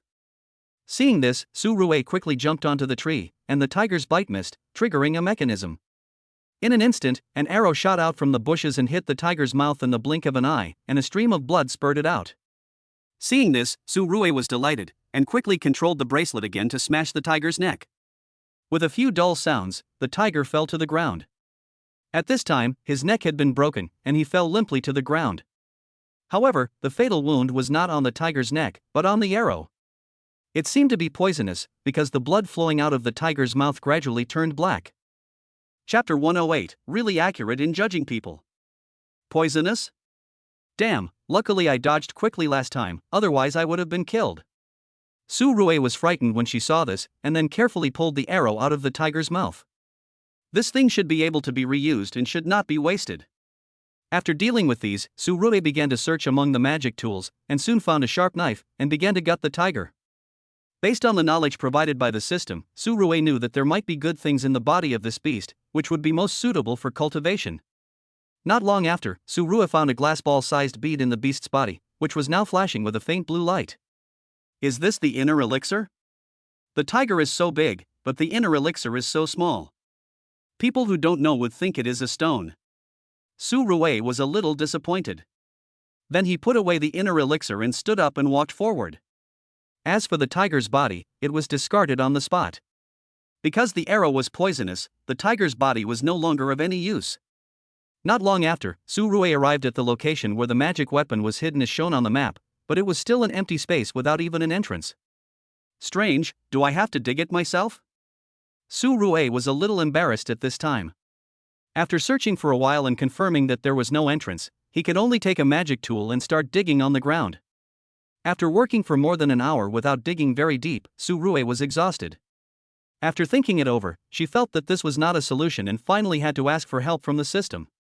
The host can choose to exchange magic tools for special abilities. For example, the earth element in the 5 elements can be used to open mountains and expand land. The system's voice sounded, and Su Rui's mouth twitched when he heard it. What's wrong with this system? It always feels like it's always thinking about his magic tool? After thinking for a moment, Su Rui decided to exchange it. The old one must go before the new one can come, and the ability gained is permanent, so it is not a loss. Finally, he consumed 2 more magical weapons in exchange for the ability to control the earth. With a thought, the ground began to surge in an instant. Soon, a crack appeared in the open space, and a long and narrow tunnel appeared, with man-made steps on it. It seems that what the map shows is correct. Seeing this, Su Rui stood up and walked towards the tunnel, and passed through the tunnel in a short time. A stone platform appeared in Su Rui's field of vision, with a long sword stuck on it. The sword was green in color and had a lot of rust on it. If this thing was thrown into a scrapyard, it would probably not be accepted. This should be the magic weapon, but it doesn't look like a good thing. Su Rui muttered to himself, then went to the stone platform and tried to pull out the sword.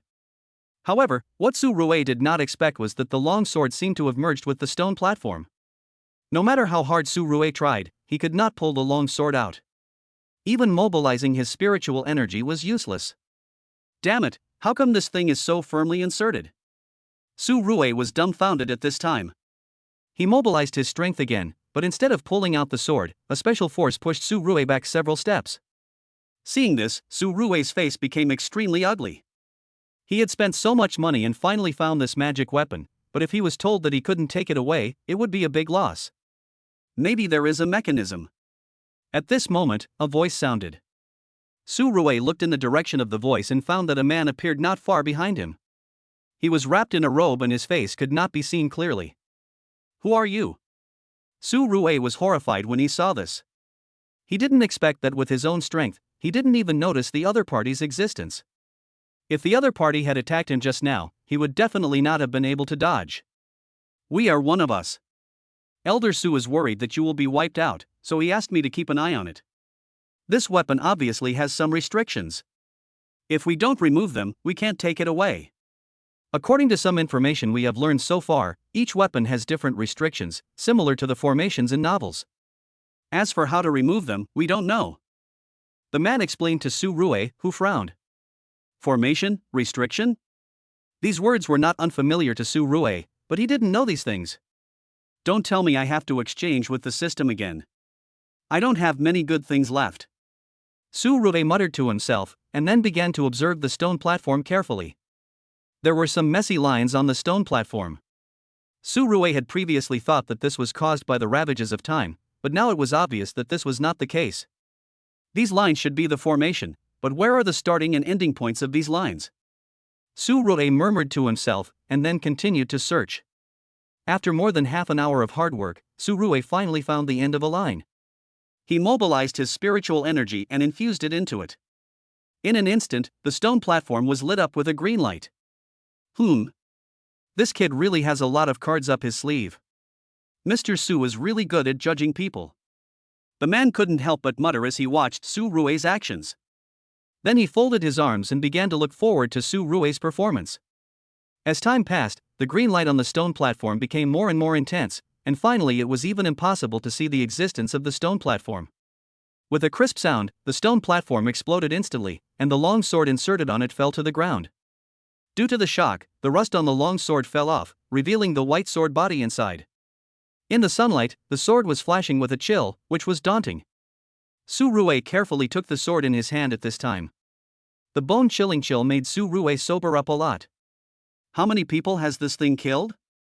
It actually carries such a strong murderous intent. It is indeed a good thing. Su Rue secretly exclaimed inwardly, then waved his hand to put the sword into the system. Ha! Looking at Su Rue's magic-like movements, the man was a little stunned. What kind of special ability did this kid have that he could make such a long sword disappear? Do you have spatial abilities? The man thought for a moment and couldn't help but ask Su Rue. No, this is my secret. Everyone has their own secrets. You'd better not ask. Since you are here, Lu Shuang and the others are here too, right? Su Rue asked, changing the subject. Of course, including those foreigners. But their situation is not very good right now. They have encountered many troubles. The difficulty of this training camp is beyond my expectation. The man began to explain. Su Rue nodded when he heard this. Indeed, the troubles encountered in this training camp were a bit of a headache for even him, not to mention the team members whose combat effectiveness was very poor. Okay, take me to find them. I have ways to eliminate those dangers. Su Rue said to the man. At the same time, she was curious about why the man wrapped himself up like a mummy. Was he really ugly? Chapter 109. Isn't this bullying? Don't look at me like that. The reason I cover my face is because I hate other people's looks. The man looked at Su Rue and immediately spoke. Su Rue looked away after hearing that. Then she followed the man outside. The man didn't like to talk much, but Su Rue was a chatterbox. Plus, the man was very mysterious, so Su Rue kept communicating with him on the way. If you keep arguing with me, believe it or not, I will fight you directly?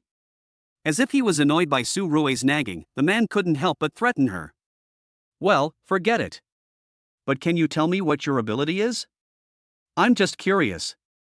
Su Rue saw that the other party was so boring, so she didn't continue to argue, but asked about the business. You can control fire and cremate people. Do you want to try it? It's free. Hearing Su Rue's question, the man answered without thinking. That's not necessary. Su Rue didn't continue arguing with the other party, and soon the two of them found Lu Shuang and others.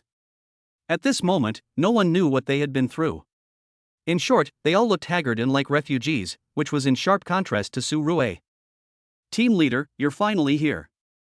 We were almost killed during this period. Feng Ran looked at Su Rue and rushed over with tears in his eyes.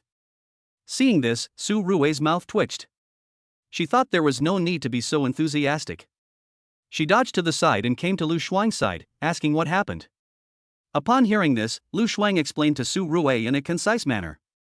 After listening for a while, Su Rue realized that this group of guys had been chased by wild beasts all the time and basically had no time to rest.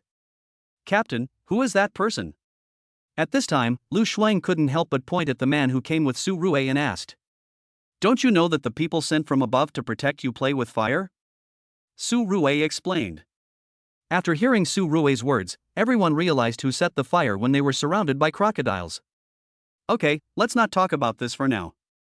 I still have some food and drinks here. Share them among you. After you have gathered your strength, follow me. I will take you to deal with these wild beasts. Su Rue handed the food and water that he had found during this period to everyone. Everyone was delighted when they saw this and immediately began to wolf down the meat, not caring whether the meat was cooked through or not. Su Rue came to the side to rest. After a while, everyone recovered their strength. Su Rue took the map and led everyone to the next marked point. I don't know if Su Rue was lucky, but she didn't encounter any danger on the road this time. It was surprisingly calm. This is weird. Before, we would be attacked by wild beasts after walking for a while. How come there is no danger this time with the team leader leading the team? Fong Ran said with some confusion. Why, do you want to be in danger? Su Rue couldn't help but ask when she heard it. Fong Ran waved his hands awkwardly when he heard it. He didn't have a masochistic tendency, so how could he have such an idea? After walking for a while, Su Rue became cautious and slowed down his pace. It was because he had entered the marked point and was likely to encounter danger. The beast guarding the marked point this time was the snake from before. Su Rue concluded after encountering it that the snake was very fast and powerful, so she had to act with caution. When the others saw Su Rue being so cautious, they understood what was going on and quickly prepared for battle. Even the faceless fire-controlling man had a look of vigilance in his eyes. As they went deeper, Su Rue began to release his chi to prevent himself from being attacked by the snake. At the same time, he became curious. When he was looking for the tiger before, it was clearly shown on the map, but now the snake was not shown. Don't tell me that snake has any special abilities. Is it invisible?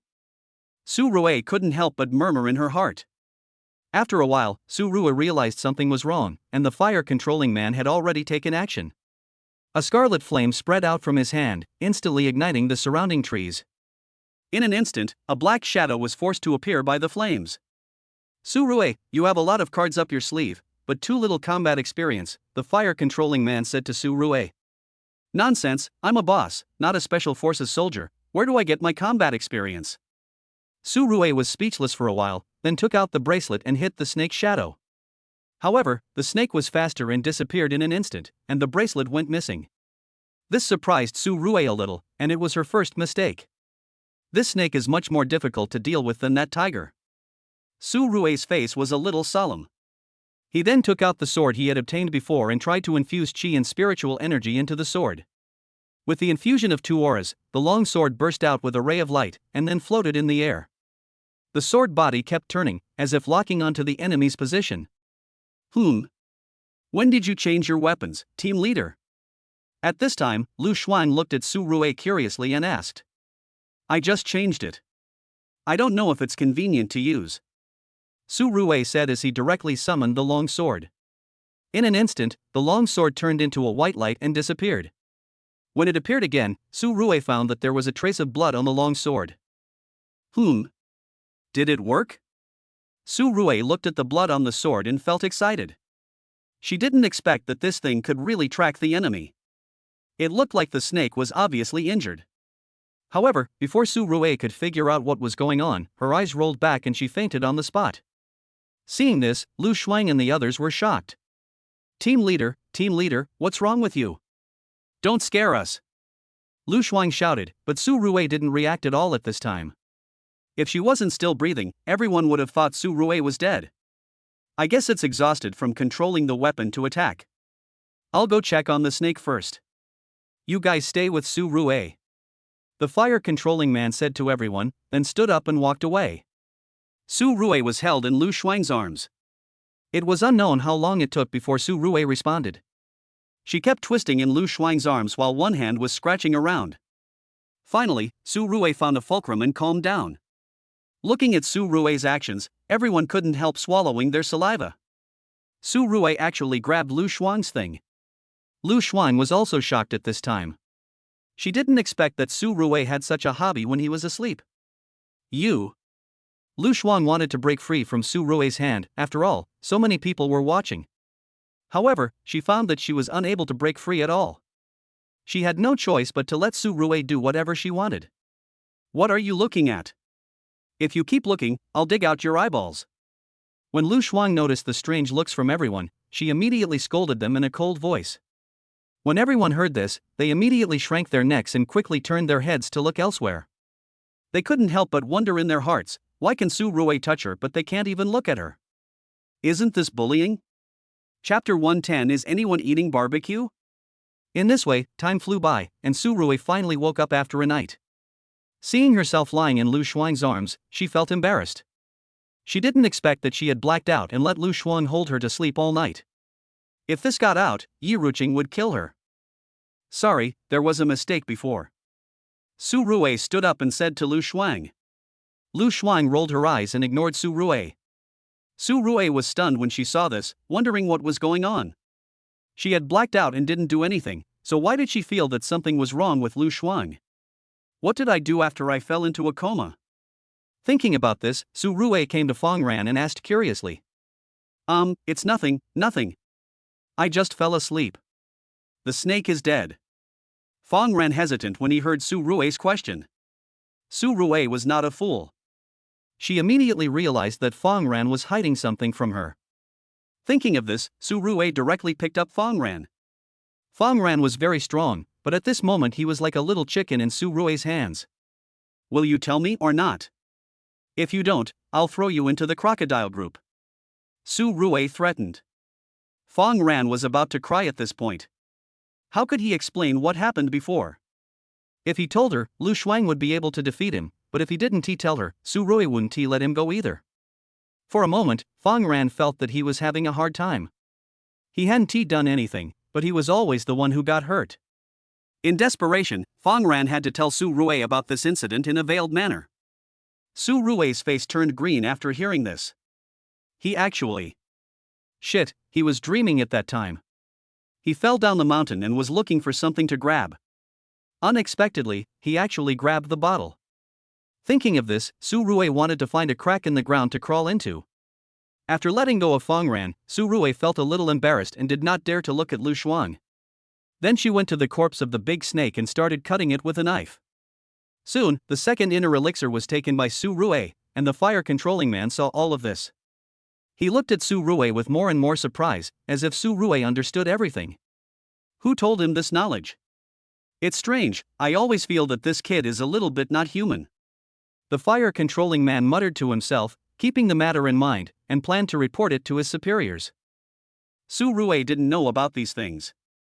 After dealing with the inner elixir, she began to cut up the snake meat. The snake was not poisoned, so the meat was edible. Moreover, the snake was very big, enough for everyone to have several meals. Okay, everyone, grill the snake meat and eat it, then continue on our journey. There are still 2 places we need to go. After we deal with the things in these 2 places, we will be safe for the time being and the training camp will be almost over. Su Rui said to everyone. Everyone started to act upon hearing this, while Su Rui went to the side by herself and began to look for the entrance to the target. She thought she would need to use her earth control ability, but unexpectedly she found a hole in the ground that was just big enough for one person to enter and exit. It looked like this should be the snake's nest. Thinking of this, Su Rui spread out his qi, intending to check if there was any danger in the cave. After making sure there was no danger, he slowly went in. Watching Su Rui's actions, the fire-controlling man followed in, and then the 2 of them appeared in the nest, with a few snake eggs on the ground nearby.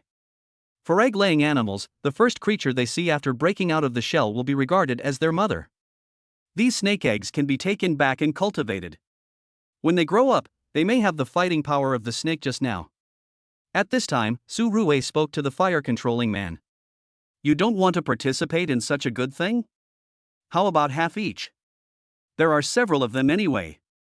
The fire-controlling man expressed his suggestion after hearing this. After all, if he took them all away, it would seem a bit greedy. What I hate most are those without legs and those with full legs. You should take them away quickly. If you really can't make it, just smash them all. Otherwise, they may hurt people after hatching. Su Rui explained. Then he began to look for traces of magic weapons in the cave. Soon a snake bone necklace appeared in Su Rui's sight. The flowing luster on it proved that this thing was extraordinary. Seeing this, Su Rui tried it out and made sure there was no danger, so she put it directly into her bag. Seeing this, the fire-controlling man did not say much. He carefully put away the snake eggs and then got up and left the nest.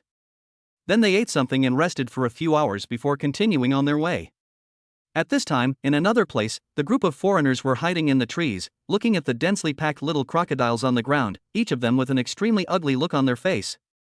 At this time, several guys had already died here, including the Japanese soldier mentioned earlier. He died a miserable death, with his lower body eaten cleanly, but his upper body was left intact. I don't know what the hobbies of these crocodiles are. If we continue to be in a stalemate like this, we will be exhausted sooner or later. I think we can let one person be the bait and the others take this opportunity to escape. Who is willing to be the bait? The blonde woman Ellie asked everyone. Everyone's faces changed when they heard this, and they had no intention of speaking at all. To put it nicely, they were being used as bait, but to put it bluntly, they were going to die. As people with special powers, they did not want to die so early, as there would be countless wealth and glory waiting for them when they returned. In that case, I'll just pick someone at random. Ellie looked at everyone's reactions, sneered, and a steel cable emerged from his hand. He instantly locked one of the foreigners, and the next second the other person screamed and was thrown to the ground by Ellie. In an instant, a group of crocodiles swarmed over. Seeing this, everyone took the opportunity to escape. Ellie and Mark ran the fastest, and the others were left behind. Someone once said something very true: if you are targeted by a wild beast, you don't have to outrun the beast, you just need to outrun your companions to be safe. This rule works every time. Soon the two of them ran out of the crocodile's tracking range and then headed away into the distance. What a nice smell, is someone grilling meat? Soon, Ellie was attracted by the smell of meat and hurriedly stopped. In this ghost place, besides them, the only people left were the people from the Sixth Order group. Those guys chose to eat all the good stuff themselves. Let's go and take a look. Mark was also attracted by the smell and said to Ellie. Then the two of them hit it off and rushed towards the direction where the fragrance came from. They soon came in front of Su Rue and others. Seeing everyone eating with their mouths full of oil, Ellie and Mark couldn't help swallowing their saliva after being hungry for so long. They originally planned to rob them directly. After all, the fighting capacity of this group of people was not worth mentioning at all. But when they saw Su Rue, they gave up the idea. Are you kidding? This kid's strength is extraordinary, and his aura is even stronger now, obviously stronger than before. Chapter 111. Otherwise I will help you deal with it. Mr. Su Rue, I wonder if you sell barbecue. I plan to buy some to fill my stomach. After thinking for a moment, Ellie said to Su Rue with a smile. Since they couldn't rob it, they could always buy it with money, right? After all, there was a lot of meat, and Su Rue and the others definitely couldn't finish it. Ellie thought so, but he never expected that Su Rue shook her head when she heard what Ellie said. Beauty, you have to know that money in this environment is not as useful as toilet paper. Food is very precious here, so we won't sell it. Su Rue said lightly, thinking that he was not short of money, so wasn't it stupid to talk about money with her? Well, you obviously can't eat so much. What's wrong with sharing some with us? Mark looked at Su Rue and said angrily. He didn't expect Su Rue to be so selfish. Whether we can eat it or not is our business. If you want to eat it, you can find it yourself. Su Rue said indifferently. She didn't take the two of them seriously at all. After all, they were not her own people, and their life or death had nothing to do with her. Boy, you've gone too far. I advise you to hand over the food, otherwise I won't be polite. Mark knew that Su Rue would never give him the barbecue, and he couldn't suppress his inner anger and roared. Upon hearing this, Su Rue threw the bone in her hand to the ground, took out the bracelet and prepared for battle. Seeing this, the others also displayed their abilities. Seeing that the crowd was showing signs of an attack, Ellie quickly grabbed Mark, feeling a little angry, wondering if Mark was mentally retarded. They obviously had more people than him, yet he was still looking for trouble. How could he have such a fiancée? He was so unlucky. Mr. Su Rue, I'm sorry, my fiancé doesn't know etiquette. Please forgive me. We'll leave now. As he said that, Ellie pulled Mark away from here. Su Rue frowned slightly when she saw this. This woman was not simple. A normal person would be treated like Mark if treated like this. Be careful with this woman. If possible, it's best to kill her. Su Rue said to everyone. Ah? Will killing him cause trouble? He is a foreigner after all. Fong Ran couldn't help but ask. Being bitten to death by a wild beast, what kind of dispute is that? If they are not satisfied, let their family members go and find the wild beast to argue. Su Rue looked at Fong Ran's stupid look and felt helpless. The others nodded upon seeing this. This was indeed a simple and effective method, and then everyone ate and drank their fill and began to rest. After resting for a few hours, Su Rue led everyone to move towards the third marked point, intending to clean up all these places today, finish the training early and go home to sleep with Yi Ruqing. They were almost turning into savages by sleeping in the open here. It didn't take long for Su Rue to arrive near the third marked point. However, what surprised Su Rue this time was that there were a lot of wild beasts at this marked point. They were all monkeys. They could use weapons and their IQ was almost the same as that of humans. This is going to be a bit difficult. If everyone attacks together, there will be a lot of casualties. Su Rue frowned, thinking about how to reduce casualties as much as possible. Before Su Rue could figure it out, the fire-controlling man shot out a flame, and the monkey group went crazy in an instant. Fuck, what are you doing? Su Rue cursed upon seeing this, not quite understanding what the other party was doing. This is a training camp. They all have to go through training. If you leave them alone, it won't be effective. The fire-controlling man explained calmly, then appeared in the tree in a flash, ready to watch the show. Seeing this, Su Rue's mouth twitched. What this guy said did make sense, but shouldn't he discuss it with everyone else? After all, they were all in the same group. Sometimes I really suspect that this guy is an undercover. Su Rue muttered, asking everyone to prepare for a fight, while he took the bracelet and threw it at the monkeys. In an instant, the bracelet repelled the first batch of monkeys that rushed up, which also bought everyone some time to prepare. I can't take care of you all the time from now on. Be careful. If you die, you are really dead. Su Rue reminded them, and then ran towards the monkey group first. Seeing this, Fong Ran and Lu Xuan followed closely behind.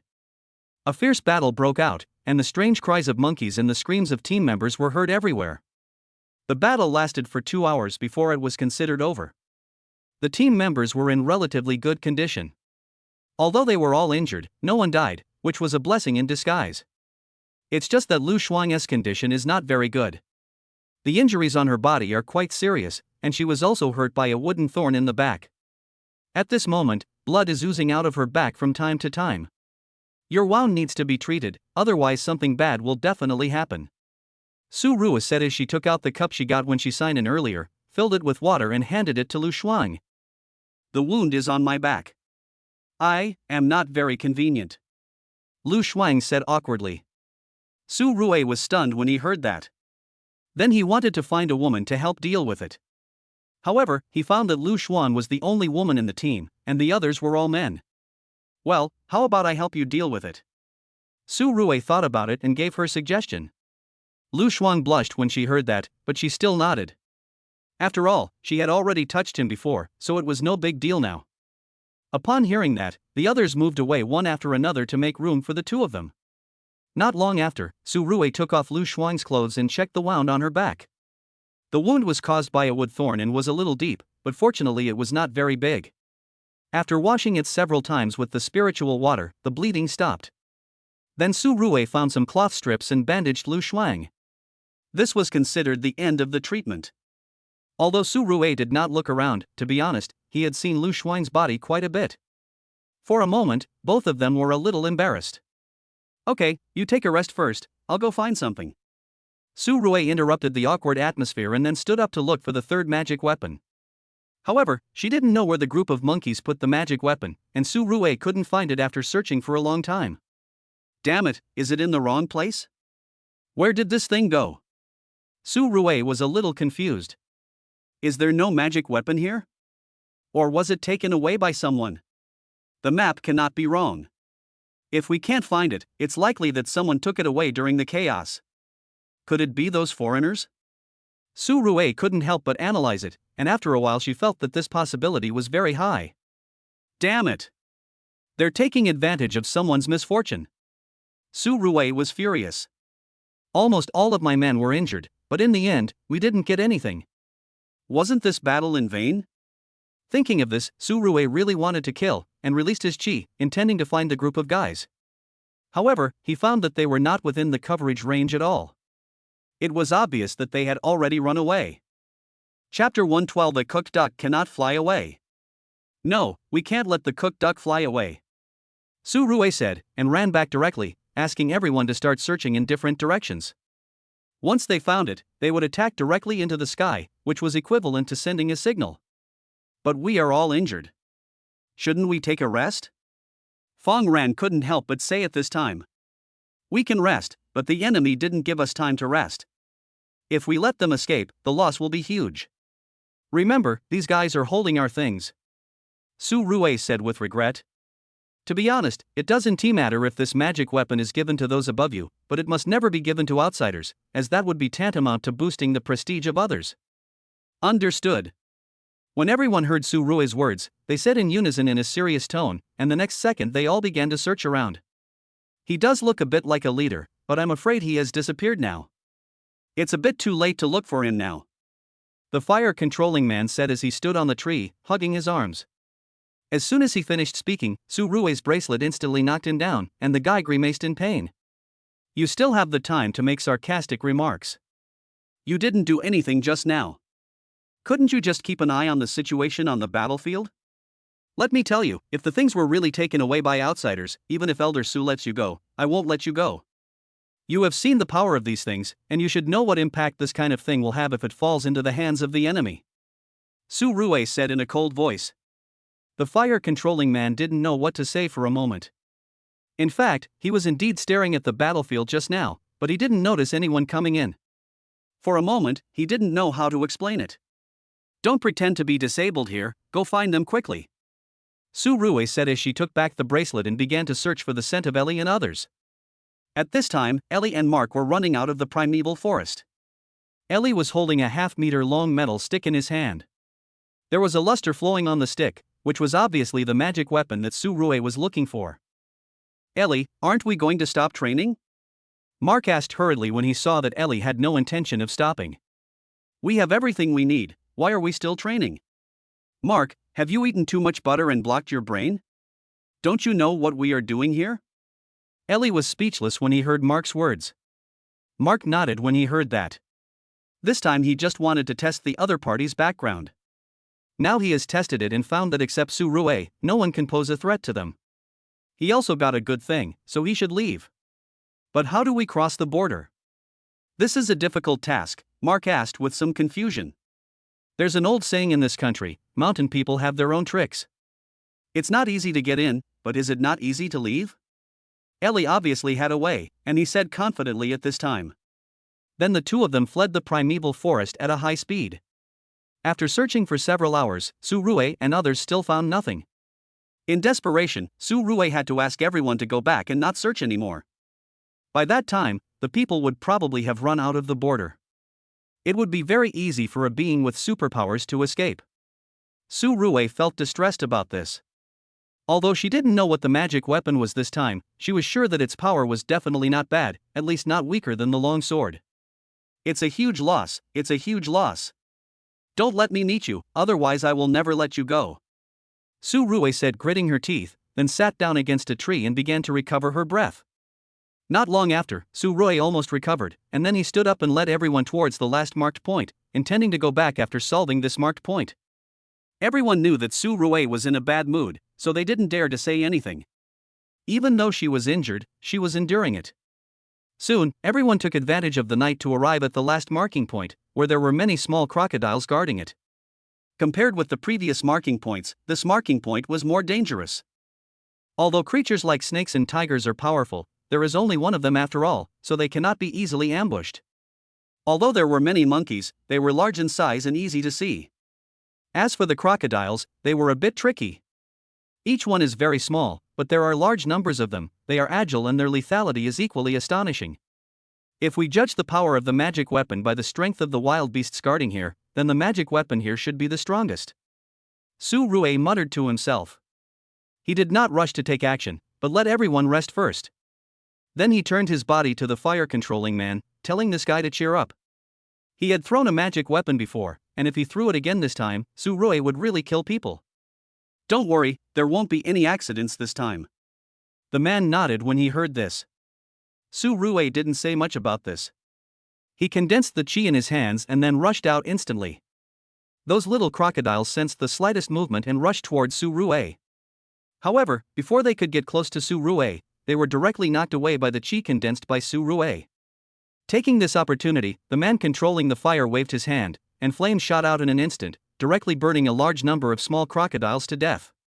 The cooperation between the two was so seamless that the number of crocodiles was decreasing rapidly. The others also joined the battle at this time. With the passage of time, the number of little crocodiles gradually decreased. Finally, it disappeared completely. After dealing with these crocodiles, Su Rui began to search for the magic weapon without stopping. Fortunately, the magic weapon was not taken away this time, which made Su Rui breathe a sigh of relief.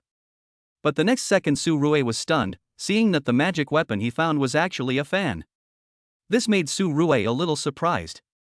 Is this fan also a weapon? Although I have seen people fighting with fans in TV dramas, that was filmed after all and should not be taken seriously. No normal person would use this thing to fight? It is not as practical as a brick. What is the use of this fan? Su Rui couldn't help but start to guess while taking a break. Then he opened it and waved it towards the distance, but nothing came out. It was no different from an ordinary folding fan. Am I overthinking? The weapon guarded by this crocodile is the weakest? Su Rui muttered, and her mood instantly became worse. After a night's rest, Su Rui led everyone out of the primeval forest the next morning. Sitting on the plain, everyone was in a good mood. After all, the training was over and they no longer had to sleep in the open air. Team leader, there's no need to worry too much. Those foreigners may not use this kind of weapon even if they take it. It won't be of any use in their hands. Seeing Su Rui's depressed look, Lu Shuang spoke to comfort her. I hope so. However, this is also my fault. I need to talk to Mr. Su about it. Su Rui nodded after hearing Lu Shuang's words. Chapter 113. Why are you so enthusiastic? The two of them did not chat anymore. Not long after, the plane landed. Su Rui did not waste any time. She got up and walked off the plane directly and asked Lu Shuang to drive her to find Mr. Su. After a while, the car drove into the manor. Mr. Su was exercising at the moment. Seeing Su Rui, who was in a hurry and didn't even have time to change his clothes, he was a little surprised and thought, could something have happened? Otherwise, why was this kid in such a hurry? And Su Rui did not waste time with Mr. Su. She went straight to the point and told him about the matter. Mr. Su smiled after hearing it. Why do you care so much about one or two weapons? It is known that there are a lot of reserves of this kind of things. Don't be nervous. One or two won't be a problem. Mr. Su thought something major had happened, but when he learned that someone had stolen a weapon, he smiled and said, But I just feel uncomfortable. It's really unpleasant to be taken advantage of. Su Rui said, a little annoyed.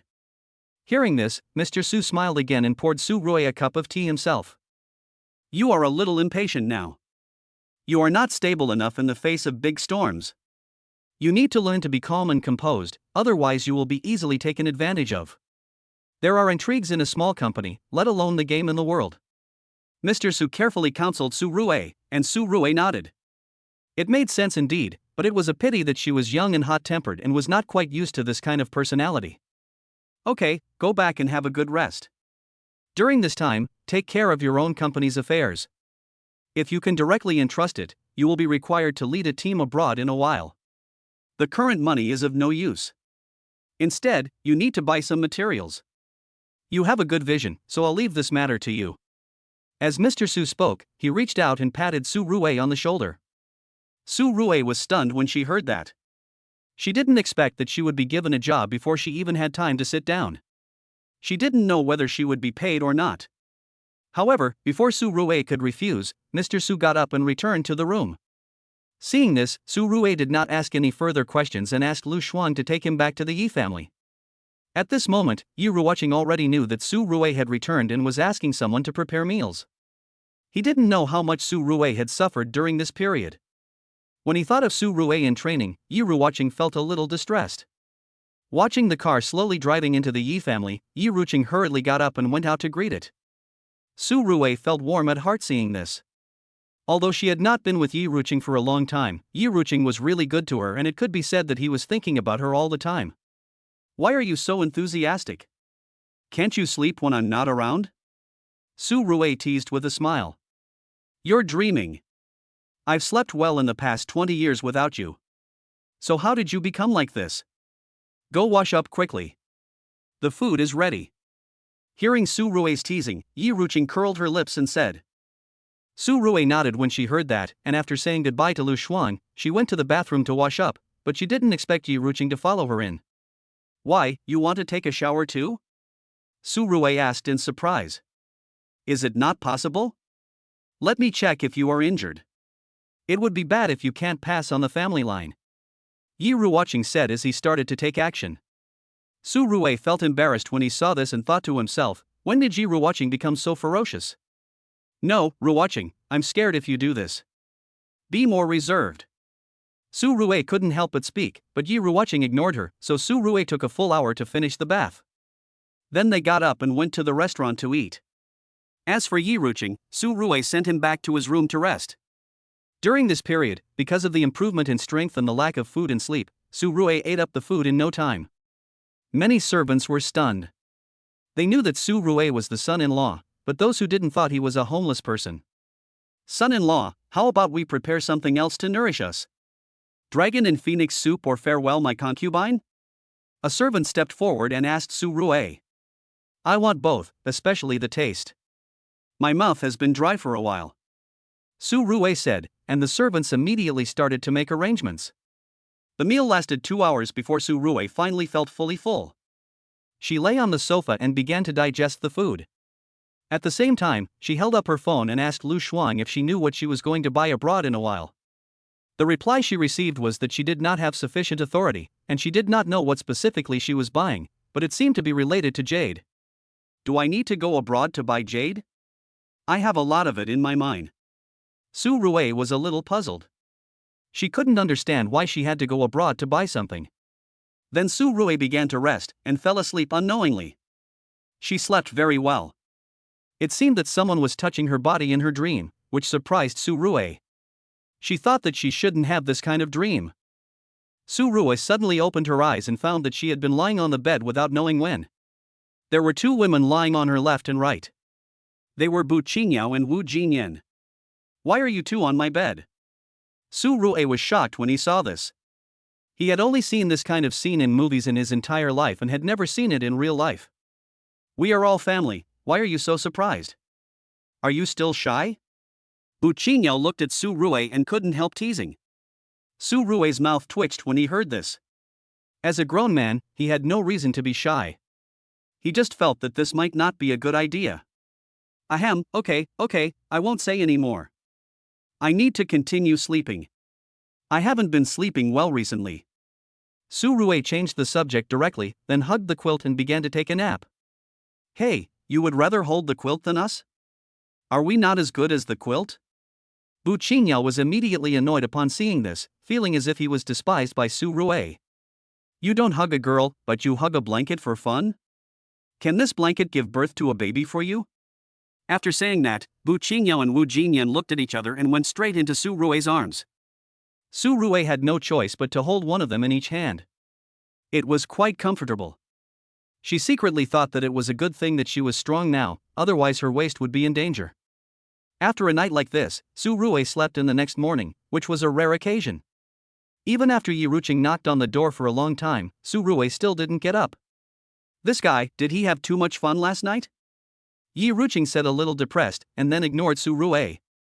Su Rui slept until noon.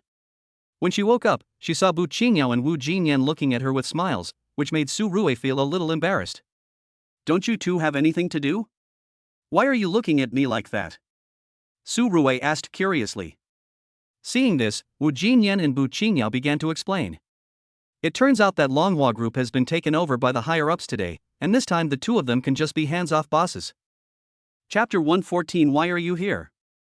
Moreover, she received every penny she deserved. The higher-ups took nothing from her, which meant that Su Rui was able to operate the company for free. This kind of treatment was not available to any of the companies on the list. The boss is awesome. Others work for their superiors, but you let your superiors work for you directly. Wu Jinyan couldn't help but sigh. You're talking as if I have nothing to do. I'm just doing this to avoid delaying my work. Okay, get up, eat, and go out for a walk later. I can't keep you 2 like canaries. Su Rui said as she got dressed with the help of Wu Jinyan and Bu Qingyao. After washing up, she had a simple breakfast before leaving with the 2 of them. As for Yi Ruoqing, Su Rui originally wanted her to go with them. After all, one cannot favor one over the other. However, Yi Ruoqing had something to do and couldn't go shopping with them, so Su Rui had to give up. Taking Bu Qingyao and Wu Jinyan to the imperial capital for a meal and shopping, this was also the most relaxing day for Su Ruwei in recent times. In this way, the day passed quickly, and Su Ruwei finally relaxed for a while. However, just as Su Ruwei was thinking about whether he should start a company related to cultivation immediately and form a team of his own as soon as possible. At this moment, the phone rang. I picked it up and found it was an unfamiliar number. After the call was connected, a deep male voice rang. "Are you Su Ruwei? I heard that you know a lot about those things that were dug up. I would like to ask you to come over and help us identify their specific uses. I wonder if it would be convenient for you." Hearing this voice, Su Ruwei knew without thinking that it must be the fire-controlling man who had told his superiors about his own affairs, otherwise no one would contact her. "Okay, I have nothing to do, so I can go over and take a look, but how many are there exactly?" Su Ruwei is not a fool. If the number is too large, he will definitely not go. He doesn't want to be considered a fool. "Not many, because we have identified some things as unimportant. There are only about a dozen important ones." When the man heard Su Ruwei's agreement, his tone suddenly became much better and he hurriedly explained. "Okay, just come to the Yi family to pick me up."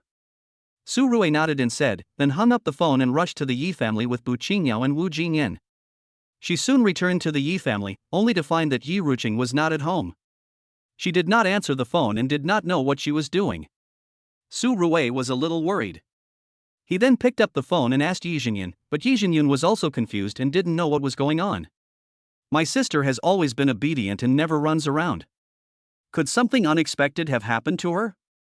Yi Jinyan said with some concern. Upon hearing this, Su Ruwei did not say anything and directly asked Lu Shuang and others in the WeChat group to start investigating in the imperial capital and find Yi Ruqing's location as soon as possible. However, what no one knew at this time was that Yi Ruqing was being chased by a man and had unknowingly run into a desolate wilderness. How could this be? How did I end up here? How did this desolate place in the imperial capital come about? Looking at the scene around him, Yi Ruqing was shocked. As the imperial capital, there could be no place like barren mountains. That would be a slap in the face of the higher-ups, so Yi Ruqing was sure that he was no longer in the imperial capital. "Why don't you run away again? That kid Su Ruwei made me lose people several times. Now I can finally take revenge." A burst of poor Chinese voice rang out. Yi Ruqing's heart skipped a beat when he heard it. He didn't expect that it was Su Ruwei's enemy. "So you wanted to take revenge on my man. I thought it was no big deal and you deserved to be slapped in the face by my man. Now you are shamelessly hitting a woman. It's really disgusting." Yi Ruqing did not tolerate the other party and quickly spoke sarcastically. Hearing Yi Ruqing's words, the man gritted his teeth. Damn it! It was fine that Su Ruwei looked down on him, after all, she was strong and had the capital to do so. But Yi Ruqing was just a woman, and she dared to look down on him? "You damn woman, today I will make you wish you were dead, but you can't live." As he said that, a flash of lightning appeared in the man's hand, and he was about to attack Yi Ruqing. Seeing this, Yi Ruqing's heart sank. It seemed that he and Su Ruwei's plan would stop here. However, at this moment, a beam of fire emerged from a distance and instantly ignited the figure. "I made Su Ruwei lose a weapon before, and now I can't let her lose her lover again. Mark, I didn't expect you to be so brave that you didn't even leave and even dared to attack Su Ruwei's woman. I admire you a little bit." The person who came was none other than Yang Zhe, the fire-controlling man who trained with Su Ruwei. He walked towards here while talking. As an experienced soldier, he would not suffer twice at the hands of the same person. He had previously thought that Su Ruwei's domineering character might lead to revenge. He was not worried about revenge on Su Ruwei. After all, Su Ruwei was strong enough and he was no match for her. But what if someone takes revenge on Su Ruwei's women? So far, Su Ruwei has 3 women and he wants to protect them all, but he can't split his attention, so he has been guarding Yi Ruqing's side. Unexpectedly, he really guessed it right. "Damn, why are you here?" Mark looked at Yang Zhe and his face changed. Apart from Su Ruwei, Yang Zhe was the strongest. He never thought that he would be guarding Yi Ruqing. "I'm at home, what's it to you? Now just surrender, or I'll cremate you," Yang Zhe said with a sneer, too lazy to waste words with the other party. "Don't eat the sour radish. Do you really think I can't beat you? You arrogant guy, die." Mark snorted coldly. He had no intention of surrendering. A bolt of lightning rolled out from his hand and attacked Yang Zhe in an instant. Seeing this, Yang Zhe waved his hands in front of him, and in an instant a flame barrier emerged, directly blocking the lightning and thunder. Accompanied by a burst of explosions, the lightning and thunder and the flame barrier were directly cancelled out. I have some tricks, but that's all. Yang Zhe looked at Mark and said lightly. The next second, a sharp knife emerged in his hand. It looked about the size of a finger, but the sharpness on it was extremely scary. Ha! Are these the weapons dug out from the ground? Mark didn't know that this kind of thing was called a magic weapon. He could only say this while preparing to fight to the death. They had also dug out this kind of thing before, but they had no idea how to control it. They didn't expect that Yang Zhe already knew it. Little did he know that this was the inspiration Yang Zhe got after observing Su Ruwei controlling the magic weapon. It took him several attempts to finally master it successfully. However, this was the first time he used it in battle, and no one knew how powerful it was.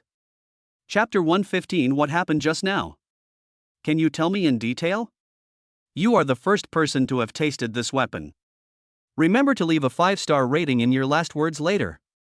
Yang Zhe said as he directly took out the knife, and instantly the knife turned into a stream of light and shot towards Mark. Seeing this, Mark released lightning with both hands, and in an instant the lightning formed a large net to try to stop the knife, but it was useless. The knife directly ignored the defense of lightning and pierced Mark's chest, and a stream of blood spurted out.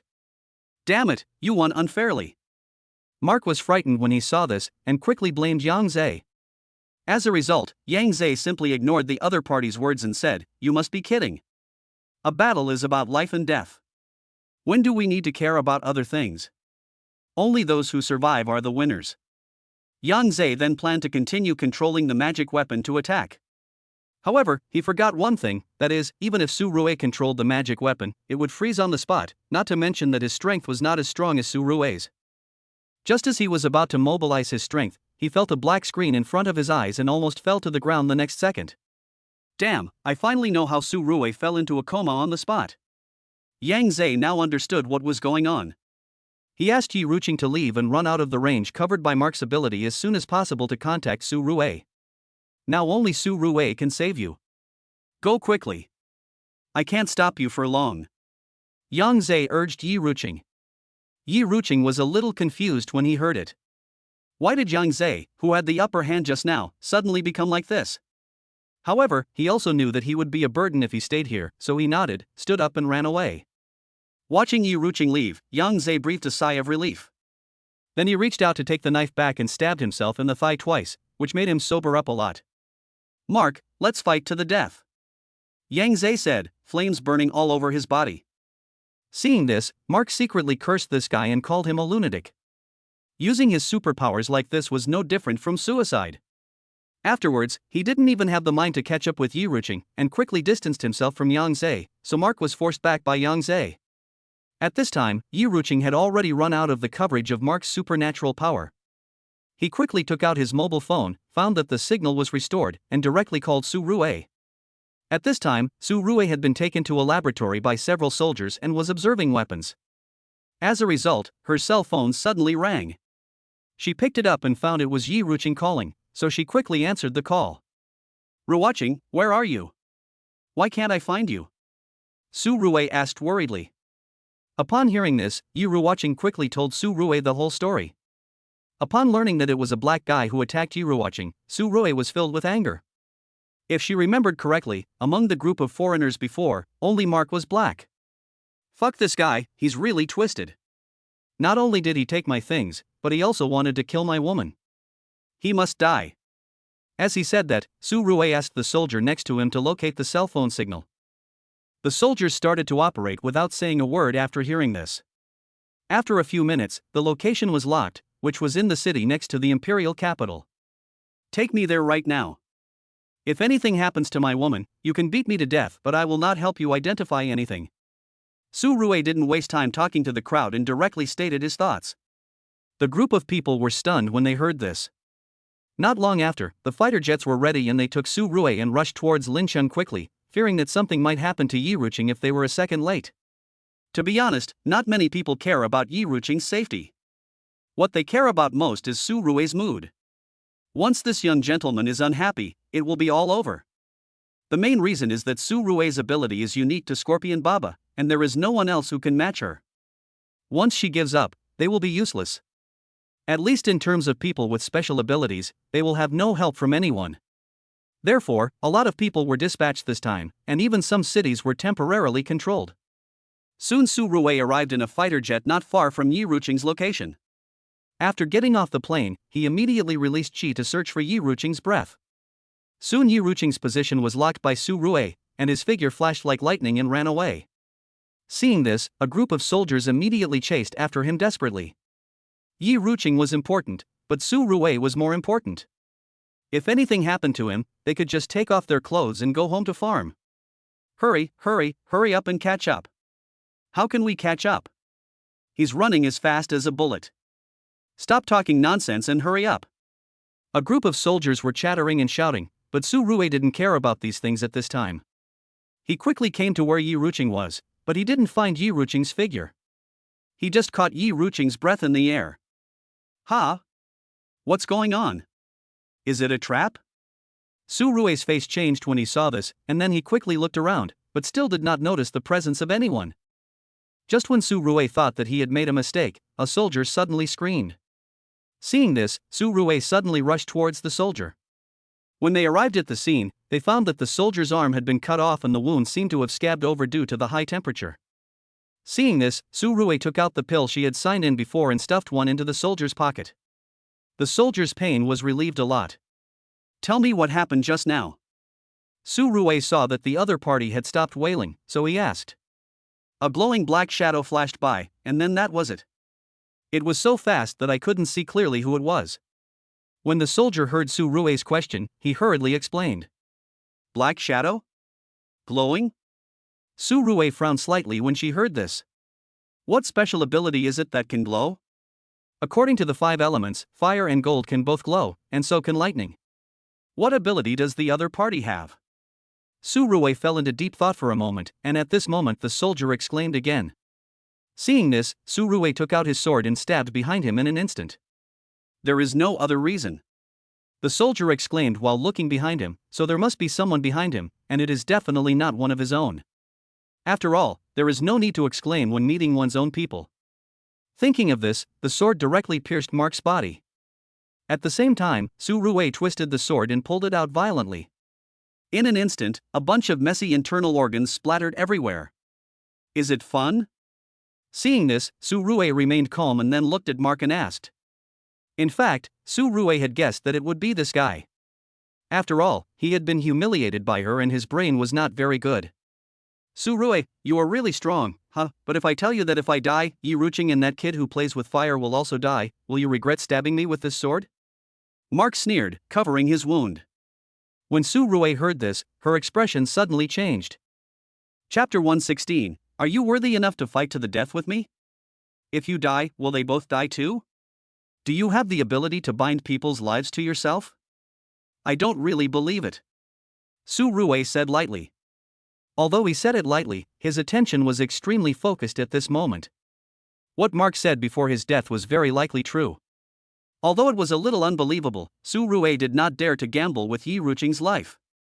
If you don't believe me, you can try it. Mark sneered when he heard Su Rui's words. Su Rui narrowed her eyes when she heard that, and the next second she rushed towards Mark. Just give it a try, who's afraid of who? Su Rui said as she punched Mark in the neck, trying to break it. Once the neck is broken, you will not die immediately, but will become paralyzed on one side of the body first, which is much safer. Mark obviously saw what Su Rui was going to do, and quickly controlled the lightning to cover Su Rui at an extremely fast speed. Su Rui had no time to dodge and could only mobilize the qi in his body to resist the lightning. The crackling lightning was blocked outside the body by Su Rui's qi. Although it did not hurt Su Rui, it made Su Rui feel numb. This guy is quite strong. If it weren't for my recent improvement in strength, I might not be his opponent. Su Rui couldn't help thinking in his heart. The next second, he kicked down, and a crack appeared on the ground in an instant. Mark didn't expect Su Rui to be able to control the soil. In an instant, his whole body was swallowed by the soil, and in the end only his head remained on the ground. Are you behaving yourself now? Tell me, where is Yi Ruqing?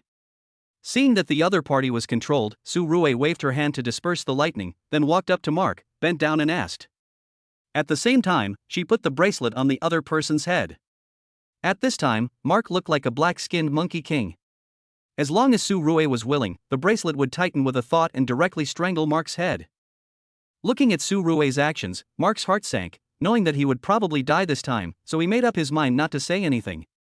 Su Rui was also stunned when she saw the other party's reaction. She didn't expect that this guy was so tough.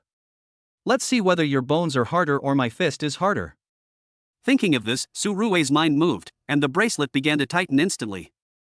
In an instant, blood flowed from Mark's head, and Mark grimaced in pain and screamed. If you don't speak up, you'll lose your head. Su Rui reminded him upon seeing this. The latter's face turned extremely ugly upon hearing this, but he still didn't say anything. It was obvious that he was going to fight to the death. Damn you, are you worthy enough to fight to the death with me?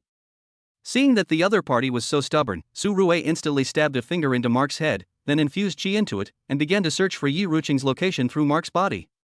Since it was Mark who ate Yi Ruqing, then Yi Ruqing could naturally be found through Mark, but a lot of qi would be consumed in the process. Su Rui didn't know whether she could succeed, but now this was the only way. Thinking of this, Su Rui immobilized all the qi in her body and began to infuse it into Mark's body. Time passed by minute by minute. Su Rui didn't know how much time had passed. She only felt dizzy and almost fell to the ground. Still not working? Where on earth did this damn foreigner hide the person?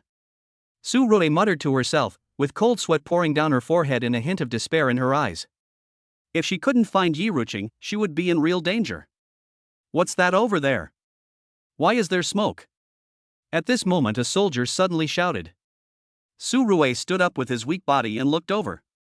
He found that green smoke was coming out of the forest not far away. Looking closely, he realized that the smoke was not there. It was clearly the qi that Su Rui had just released. Because there was too much qi, it became materialized. Yi Ruqing is over there, go and save her. Su Rui reminded the soldiers. Upon hearing this, a group of soldiers rushed towards the location where the smoke was coming from. Not long after, Yi Ruqing and Yang Zhe were found and rescued by the soldiers. Seeing that both of them were fine, but there was a flash of lightning at their hearts, Su Rui waved her hand to disperse the lightning. After making sure that both of them were out of danger, Su Rui turned her gaze to Mark. Fuck, this is impossible, how did you do it, this is unscientific. Mark was mumbling half dead at this time. Su Rui sneered when he heard it. You are talking to me about science at this critical moment? You'd better talk to God. Su Rui said with a thought, and the bracelet tightened instantly, and Mark's head exploded on the spot. Then Su Rui didn't even look at Mark's body, and left the scene with Yi Ruqing in her arms. As for Yang Zhe and Mark's bodies, they were taken away by the soldiers, and soon the group left the forest. Not long after, Su Rui brought Yi Ruqing back to the Yi family. After settling Yi Ruqing down, he lay down on the sofa weakly. Due to the high intensity of mobilizing the qi in his body before, Su Rui was extremely weak at this time. I finally know the feeling of having my body drained. Su Rui murmured to herself and soon fell asleep. Su Rui woke up in the evening, feeling aches all over her body, which made her look a little ugly. He immediately began to practice, and half an hour later his complexion looked better. Unfortunately, his body was still a little weak, and he probably wouldn't be able to recover for a while. How do you feel? Are you still not feeling well? Bu Qingyao walked over and asked Su Rui. Well, I feel a little weak. I guess I need to rest for a while. By the way, how is Yi Ruqing? Su Rui asked. It's no problem, just have a good sleep. In your current state, do you still have the leisure to think about others? I really envy Yi Ruqing, who is always thinking about her like a busy man like you. Bu Qingyao said with some resentment. Su Rui was speechless when she heard Bu Qingyao's sarcastic ridicule. If something like this happens to you one day, I will also be worried about you, but I hope that day will never come. After saying that, Su Rui stood up and took the cup to get some water. After drinking a few cups of water with spiritual energy, she felt a little better. Then she took out the weapons she had obtained in the primeval forest and examined them, a sword, a snakebone necklace, and a fan. Apart from the sword, Su Rui had no idea what the other two items were used for. What's the use of the necklace? Is it for self-defense? Thinking of this, Su Rui tried to mobilize the spiritual energy to activate the necklace, but it was useless. Then he infused spiritual energy into the fan, but there was still no reaction. This made Su Rui a little confused. Did he get two useless things after all the effort? This shouldn't be the case. If these two things are useless, how did the beasts mutate? I must have overlooked something. Su Rui muttered to himself, his brain working rapidly. Chapter 117. What are you thinking about? At this time, Wu Qingyao saw Su Rui thinking so seriously, so he didn't play tricks on Su Rui. He stood up and walked behind Su Rui and started to massage Su Rui's shoulders. Not long after, Su Rui thought of the scene when she unsealed the sword before, and wondered if there would be any restrictions on the snakebone necklace. Thinking of this, Su Rui began to observe carefully, but the necklace was too thin. Even with her golden eyes, she couldn't see the patterns inside the necklace clearly. No, the lines are too small to be seen clearly, let alone find the source. Su Rui felt overwhelmed at this moment. He could only find the servants of the Yi family to ask if there were some special equipment, preferably an X-ray machine in the hospital. Yes, our Yi family has a complete set of cutting-edge medical equipment. I wonder what you need to do, son-in-law. A physical examination? The servant asked curiously after hearing Su Rui's words. That's not the case. I'm using it to take a picture of the necklace. Su Rui asked the servants to take her there. After working for about an hour, Su Rui finally came back with a huge film. What are you doing? You have nothing better to do than take a picture of the necklace. Is the necklace sick? Looking at Su Rui's actions, Wu Qingyao asked in surprise. You're right, this necklace is really sick. Su Rui said as she carefully observed the lines on the piece and found that some of the lines were broken for some reason. However, the material of this pattern looks like jade or something like that. Thinking of this, Su Rui asked someone to get some high-quality jade. After preparing the materials, Su Rui began to mobilize spiritual energy to purify the impurities in the jade. The whole process lasted until late at night. At this time, the jade in Su Rui's hands became crystal clear and sparkled with a faint green luster. It was no longer a quality that ordinary jade could achieve. It's almost done. We can start repairing the necklace. Su Rui said as she began to carefully blend the jade with the patterns on the necklace. After several attempts, all ended in failure. However, Su Rui was not discouraged. She had plenty of time, so Su Rui worked all night until the next morning before successfully repairing a broken line. Damn, this workload is a bit too much. It took me so long to repair one. But it should be able to make the necklace react a little, right? Thinking of this, Su Rui tried to activate the necklace. Sure enough, after the broken line was repaired, the snakebone necklace began to emit a green luster under the blessing of spiritual energy. Then it began to stretch out in all directions, as if trying to attach itself to something, but because it did not touch the human body, it retracted after stretching for a while. However, this has proved that the necklace is not useless. Seeing this, Su Rui continued to work overtime to repair it. He always felt that these things were of great use. 3 days passed in a flash. Nothing happened during these 3 days, and Su Rui successfully repaired the lines on the necklace. Looking at the repaired necklace, Su Rui breathed a sigh of relief. This workload was only for herself. If it were someone else, it would probably take a year to completely repair it. Then he put the necklace around his neck and started to activate it. This time, the necklace quickly spread towards Su Rui's body. In the blink of an eye, Su Rui's body was covered with white snake bones. A fishy smell wafted from the snake bones. Su Rui was stunned when she saw it, then she looked in the mirror and found that the snake bones on her body had condensed into a layer of armor, wrapping her up completely, but she could not feel any weight at all. Then he took out the bracelet and hit himself a few times, but he didn't feel any sensation at all. It was as if he was hitting someone else's body. With this kind of defense, I'm afraid even missiles can't hurt me? Su Rui was immediately shocked by the defensive power of the necklace. She then stood up and went outside to test what other functions the snakebone armor could have. However, within 5 minutes, Su Rui was lying on the ground unconscious. She regretted it very much before she lost consciousness. How could she have forgotten about activating the long sword fragment? This thing was on the same level as the long sword, so it would definitely not take her long. A few hours later, Su Rui woke up and found that she had been sent back to the room. Yi Ruqing was still watching her, which made Su Rui feel embarrassed. You're making yourself roll your eyes again. You're not a child anymore, can't you stop acting like a child and be more steady? Yi Ruqing said unhappily when he saw Su Rui waking up. Then he brought food to Su Rui. Su Rui felt warm at heart seeing this. Yi Ruqing understood her well and knew that she had not eaten for such a long time and she would definitely be hungry when she woke up. After eating and drinking, Su Rui took a while to regain some strength. He stood up, stretched his muscles and bones, and continued to practice. At the same time, Yi Ruqing was not idle either. She already knew that Su Rui was planning to re-establish a company, and she was now helping Su Rui with these things. Originally, establishing a company was not a difficult task, and for the Yi family it was no different from playing house. But the company that Su Rui wanted to create was not ordinary. It was actually mainly focused on cultivating immortals. Although other people didn't know it, Yi Ruqing naturally knew the meaning of it. Once this company is established, no forces other than Su Rui must be allowed to interfere, so the location of this company has always been a headache for Yi Ruqing. There is no guarantee abroad, and there is no suitable place in China, unless you go to a deserted island, but it is somewhat troublesome to transport various materials. For a moment, Yi Ruqing also felt that his brain was not enough. What are you thinking about? You look so sad. Su Rui had already finished his training, with his body filled with spiritual energy and qi. Seeing Yi Ruqing's sad face, he came to his side and asked curiously. It's just that someone wants to set up a company. If you don't manage your company well, it will probably become the target of public criticism. Yi Ruqing said unhappily. Su Rui gave a bitter smile when she heard this. She couldn't always rely on others to protect her. She had to build this company.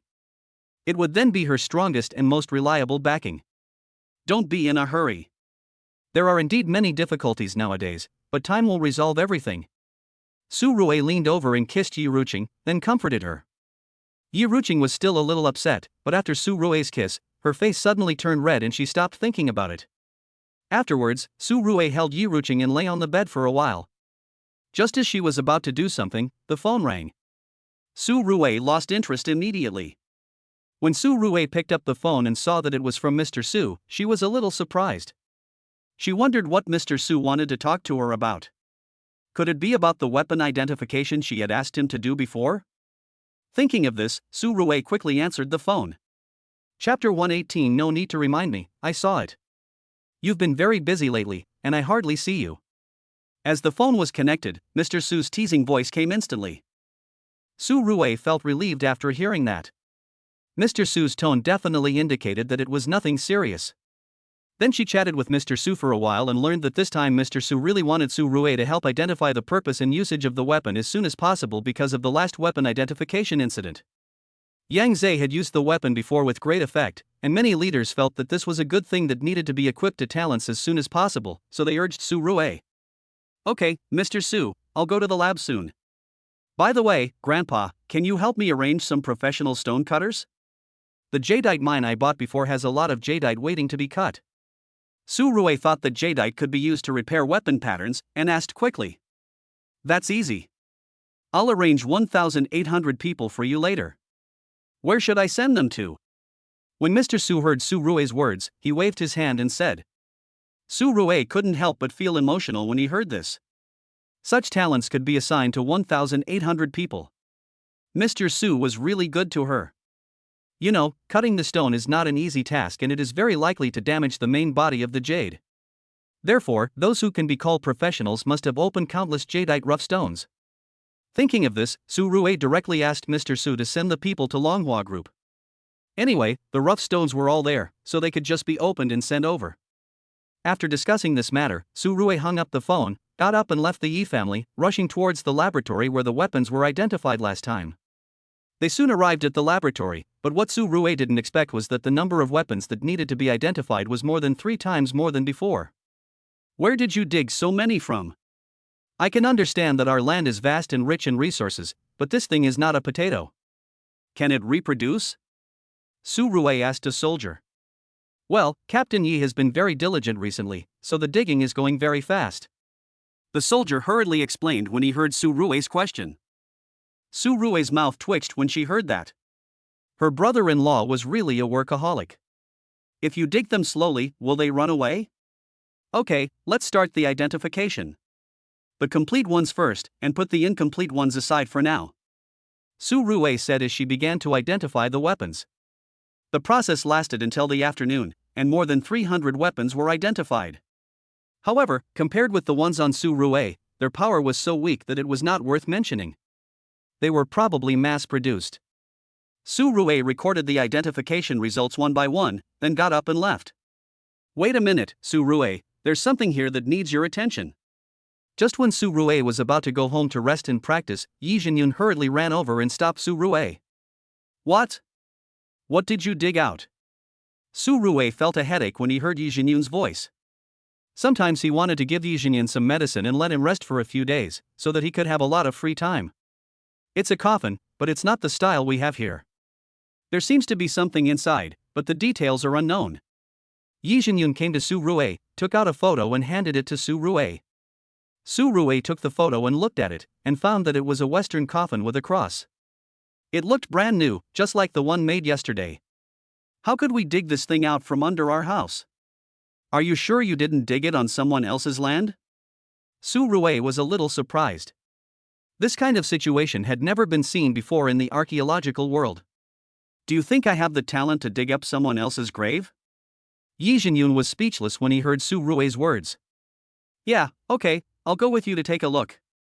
Su Rue followed Yi Jianyun and left. Not long after, they drove to an underground base. There were many soldiers patrolling with live ammunition, and some even carried heavy weapons. "Is it really that necessary? What needs to be protected here?" Su Rue looked at Yi Jianyun, who was driving in confusion. "As for the thing in this coffin, it seems to be fucking alive. I'm afraid it will run out, so I arranged some people to directly cover it with vitality once it comes out. These soldiers are nothing, there is a nuclear egg hanging above it," Yi Jianyun said, pointing to the top of his head. Su Rue couldn't help but twitching the corners of her mouth when she heard that. If he had told her in advance, Su Rue would never have followed him.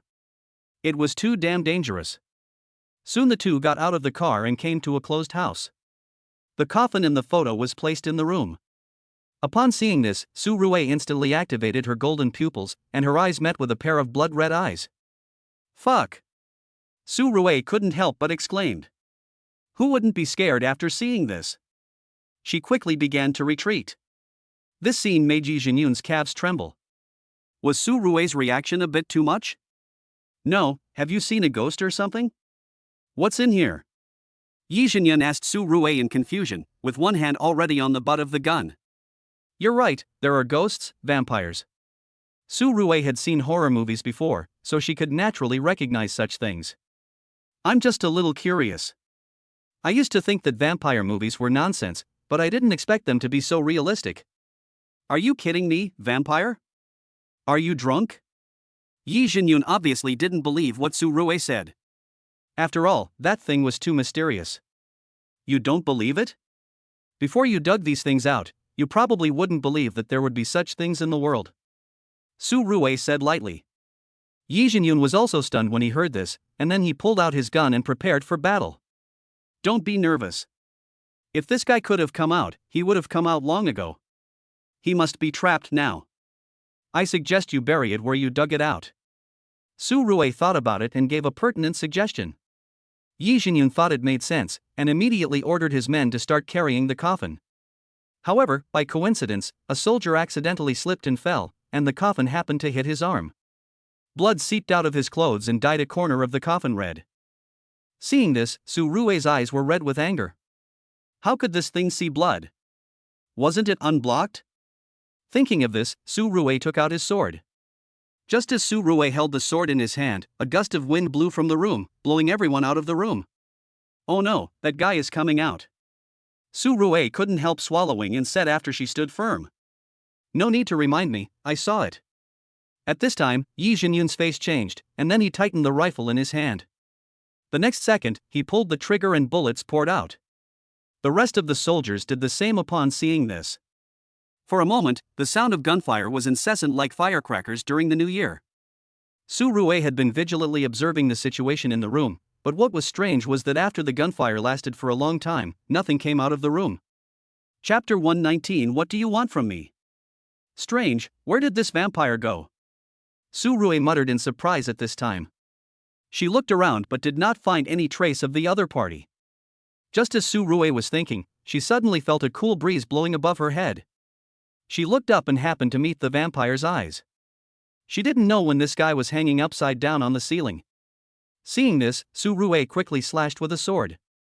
Seeing this, the vampire turned into a group of bats to avoid the attack of the long sword and pounced on Su Rue. At the critical moment, Su Rue activated the snake bone necklace, and the snake bones instantly covered her body, so she was not attacked by the vampire. Damn it, guy, there is no sound. Su Rue was filled with fear at this moment. If she had been a step slower in activating the necklace, she would have died here. This guy is out. Let's go first. Don't fight him here. It's not good for us. Su Rue grabbed Yi Jingyun and ran out quickly. Seeing this, the others retreated while firing their guns and calling for support. Upon learning what was happening here, many people rushed out, carrying special silver bullets. Soon a group of people came to support, but the silver bullets were of little use and could only hurt the vampire. It was impossible to kill the vampire, mainly because the guy was too fast and there was no time to aim before he died. This is not a solution, Yi Jingyun said with some heartache as he watched the casualties increase. Don't look at me. I don't know what to do either. With my current strength, I am no match for this guy.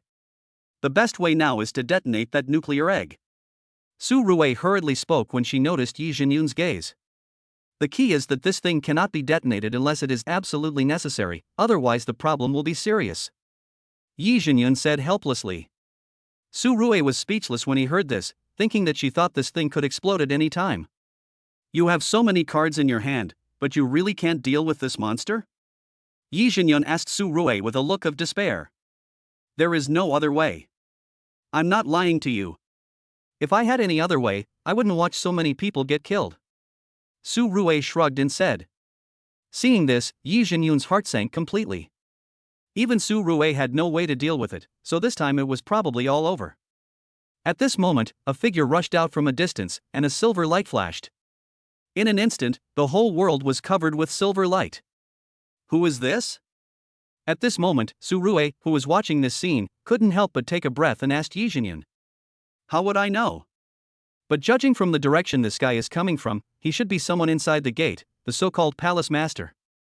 Yi Jingyun was afraid that Su Rue would not understand, so he hurriedly explained. Are there really masters in the palace?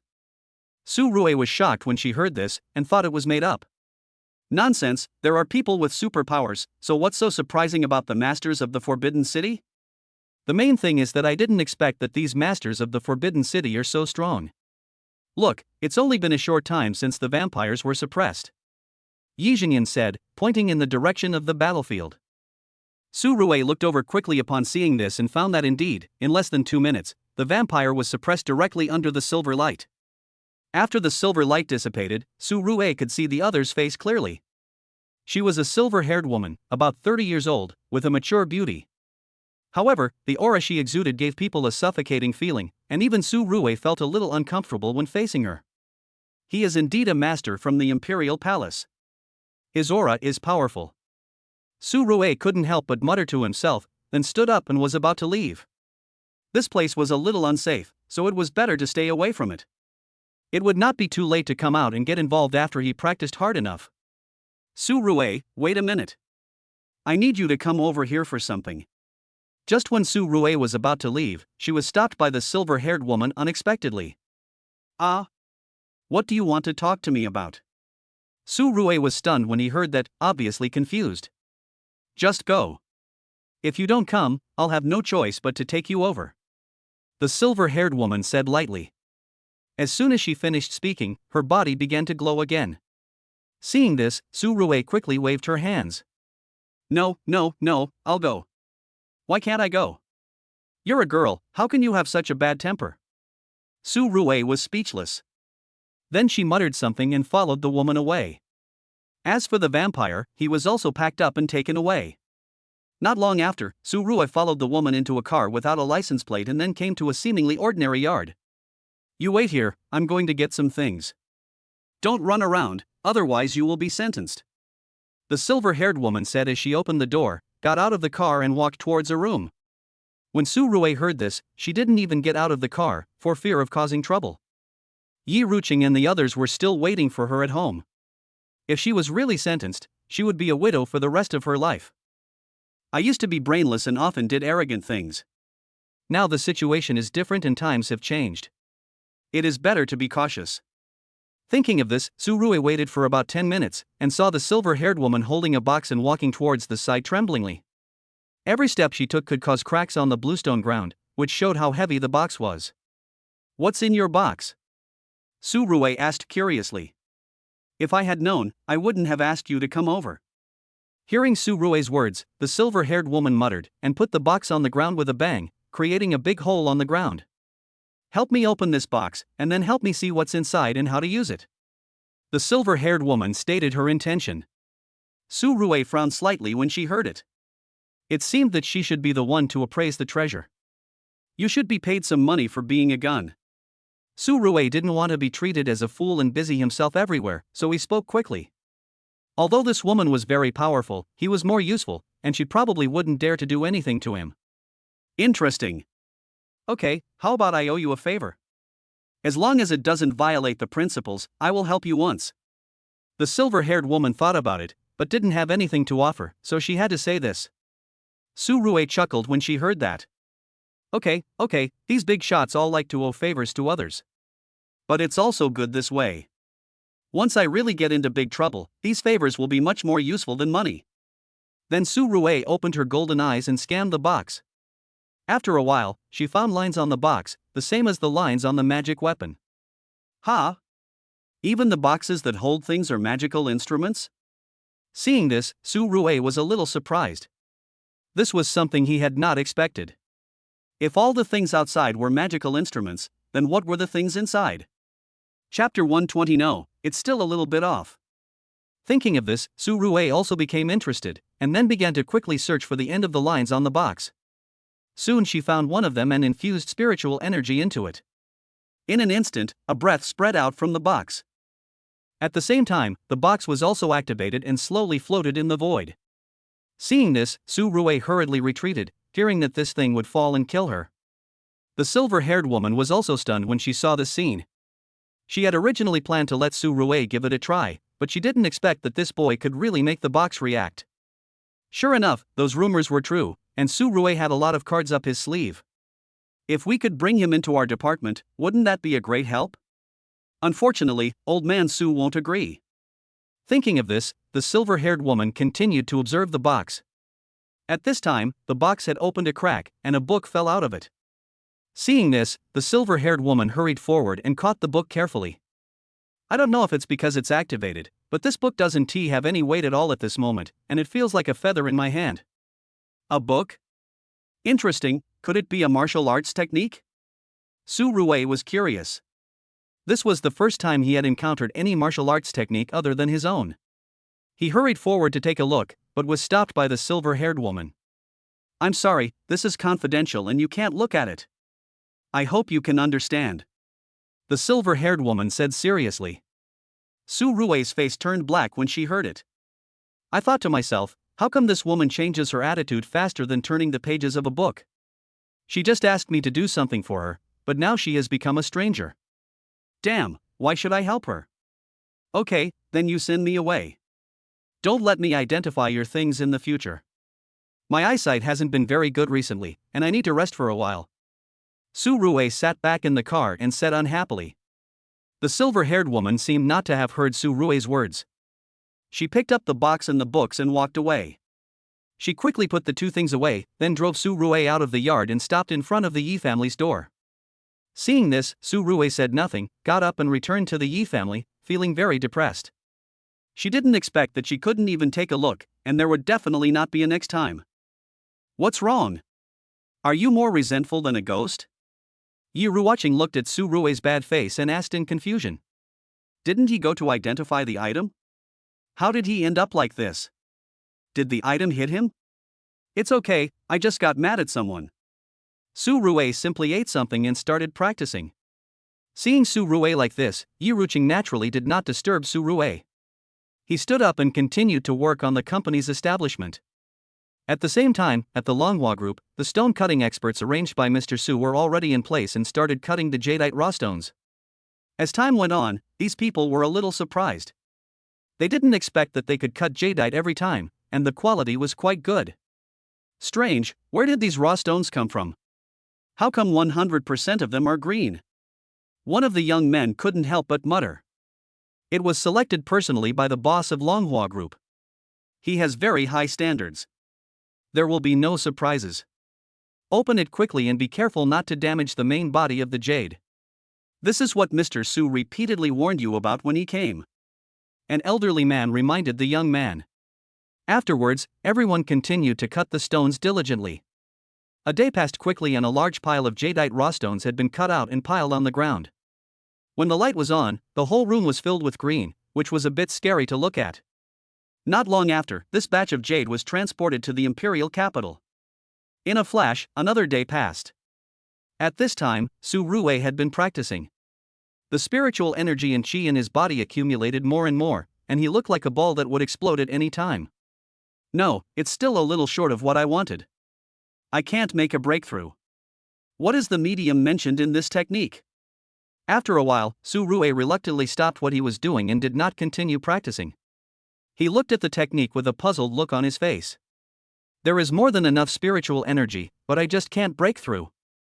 The technique says that a medium is needed to successfully break through, but it doesn't say what this medium is. I asked the system, and the system only said one thing: bring a magic weapon in exchange. Damn it, he's trying to ask you for money with every word he says. He's even more cruel than Joe Baopi. This made Su Ruwei feel helpless. Forget it, if it doesn't work, I'll just exchange it with the system. I still have a lot of incomplete magic weapons anyway. Su Ruwei thought about it again and decided to exchange for this knowledge. Although the knowledge in the mind can be digested slowly and then you will know what the media is, it takes time. Su Ruwei was eager to become stronger at this moment and could not wait at all. This vampire incident made Su Ruwei realize the importance of strength, which could not be compared with human feelings. Afterwards, Su Ruwei took out 2 magic tools to exchange with the system, and the system quickly transmitted a memory into Su Ruwei's mind. In an instant, Su Ruwei's face changed, and he soon knew what the medium was. If it weren't for this message, Su Ruwei would never have thought of it in his dreams. It's actually a woman's blood? And it has to be the kind that has never been touched by anyone else? Su Ruwei's mouth twitched for a while as he spoke. He thought to himself, what the hell is this martial arts book? Is it the martial arts of the Hahuan sect? How can there be such a strange way of cultivation? Isn't this a bit abnormal? Su Ruwei couldn't accept it for a moment, but after thinking about it, she decided to give it a try. After all, strength is life. Bu Qingyao, can I ask you something? Are you a girl? Su Ruwei soon found Bu Qingyao and asked awkwardly. Yeah, what's wrong? Bu Qingyao heard Su Ruwei's question and asked back in surprise, thinking that Su Ruwei's eyesight was not good? Couldn't she tell whether she was a woman or not? It's okay, I just want to borrow some blood from you, is that okay? Su Ruwei explained the reason, and Bu Qingyao was full of questions. Borrow some blood? Could it be that Su Ruwei had some special hobby? Don't get me wrong, if it doesn't work, I'll go find someone else to try. Su Ruwei felt a little nervous when he was stared at by Bu Qingyao. He was about to get up and leave, but was stopped by Bu Qingyao. Okay, which part of the body do you want blood from, the arm or the leg? Bu Qingyao asked, then picked up the knife and was eager to try, thinking that Su Ruwei had saved his life twice, so it wouldn't be too much to borrow some blood. Maybe the location is a bit special. Su Ruwei thought about it and felt even more embarrassed. She whispered a few words in Bu Qingyao's ear, and Bu Qingyao's face instantly turned red like a ripe apple. You, hooligan, you can just say what you want. You can even come up with such a lame excuse as to ask for blood. Let's go. Bu Qingyao rolled his eyes and then pulled Su Ruwei into the room. Half an hour later, Su Ruwei returned to the living room to continue practicing. The spiritual energy in her body was still increasing, but as it increased, Su Ruwei found that there were more places in her body that could accommodate spiritual energy than before. Chapter 121. More than 30% of the houses are mine. Could this be a breakthrough? It was so easy to break through? Su Ruwei was dumbfounded. Didn't the novel say that when a person breaks through, thunder rolls and the earth shakes? She didn't even have a fart. Strange, I can't figure out what's going on. Su Ruwei frowned slightly, and something Su Ruwei didn't expect suddenly happened. A muffled sound sounded in Su Rui's body, and the next moment a rich spiritual energy spread in all directions. The ground around him cracked inch by inch, and it took a long time to calm down. At this time, the aura on Su Rui was several times stronger. If he were to face the vampire at this time, he could suppress it with one hand. It seems that my strength is not weaker than that silver-haired woman, Su Rui said excitedly. It turned out that this was the real breakthrough. The previous ones were just signs of a breakthrough. Strange, why doesn't the memory given by the system mention this? Su Rui was very confused and then asked the system. What you exchanged was the memory related to the medium, and you didn't exchange anything else, so I won't introduce it, the system said confidently. Su Rui was furious when he heard it. This guy is so fucking stingy. Okay, you are right. Su Rui did not argue with the other party. Then, looking at the messy villa caused by her breakthrough, she felt a little embarrassed. After all, this was the Yi family, not her own home. Su Rui, are you okay? How did it become like this? Yi Ruoqing heard the noise and ran in from outside, asking about Su Rui's condition. It's okay, I just had a breakthrough in strength. I'm sorry for making your house like this, Su Rui explained awkwardly. Yi Ruoqing rolled her eyes when she heard it. What are you talking about? This is your home too. You don't need a villa like this. Let's go and move into another one, Yi Ruoqing said as he pulled Su Rui out. Seeing this, Su Rui had no choice but to follow Yi Ruoqing to a new villa. Speaking of Ruoqing, I have a question for you. How many properties does your Yi family have in the imperial capital? Su Rui asked curiously. 30% of the properties in the imperial capital belong to my family? What's the matter? Which house do you like? Yi Ruoqing said lightly when he heard it. Su Rui swallowed his saliva when he heard it. The Yi family is really rich, owning 30% of the properties in the imperial capital. Thinking of this, Su Rui's eyes lit up. With so many houses, is it necessary to choose a company address? Can't we just create it in the community? As the saying goes, a great hermit hides in the city. This is the best choice. Su Rui then told Yi Ruoqing about this matter. When Yi Ruoqing heard Su Rui's opinion, her eyes suddenly lit up. She didn't expect Su Rui to come up with this idea. This was something she had not thought of. It sounds reasonable, but our Yi family's properties are not contiguous. Many of them are scattered, which is a bit troublesome, Yi Ruoqing said as he took out his mobile phone and planned to call the company to ask them to find a way to merge the properties together. No, there's no need to do that. Just set it up as a chain company. There's no need to put all your eggs in one basket. Su Rui stopped Yi Ruoqing and continued talking. Soon Yi Ruoqing accepted Su Rui's opinion. As for the name of the company, he hasn't figured it out yet, but when he thought about the special nature of his own martial arts, Su Rui simply slammed the table and called it the Hahuan sect. Damn it doesn't matter what the face is. Hahuan sect? Are you serious? It would be so embarrassing to tell this to others.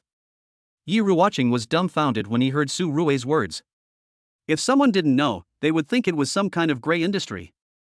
It's safe to lose talents. Do you think masters from other countries will target this kind of company? Not at all. It's called the Hahuan sect. Su Rui confirmed the matter with a wave of his hand. Seeing this, Yi Ruoqing did not refuse, and then began to busy himself with the establishment of the company. The boss of this company will definitely be Su Rui, and the management team remains to be determined. First of all, he must be absolutely loyal to Su Rui. Secondly, he must be talented and cannot bring in trash to waste resources. By the way, Lu Shuang can work part-time as a senior executive. She doesn't have much to do anyway. Yi Ruoqing was busy, and Su Rui was not idle either. After thinking for a while, he remembered the scene with Lu Shuang in the forest before, and directly decided on one of the senior executives. As for the others, let Yi Ruoqing find them. It doesn't matter if they are unreliable. Su Rui can just clean up the mess when the time comes.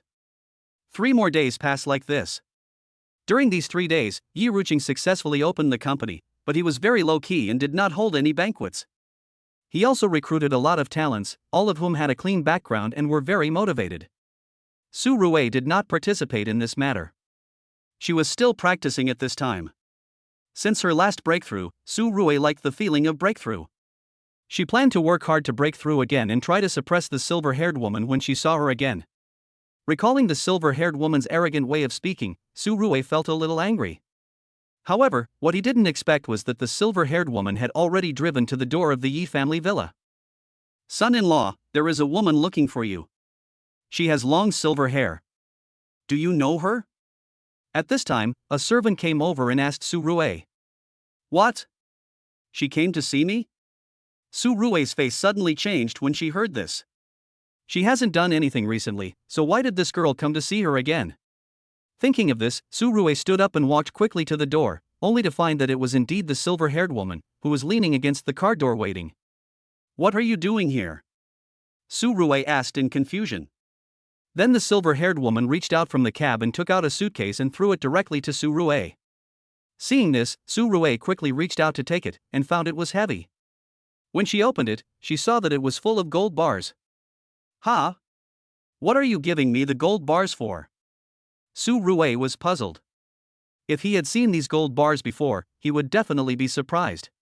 After all, these gold bars were not a small amount of money. But now he was not short of money at all, and he had basically no interest in money. "Please help us look at that book.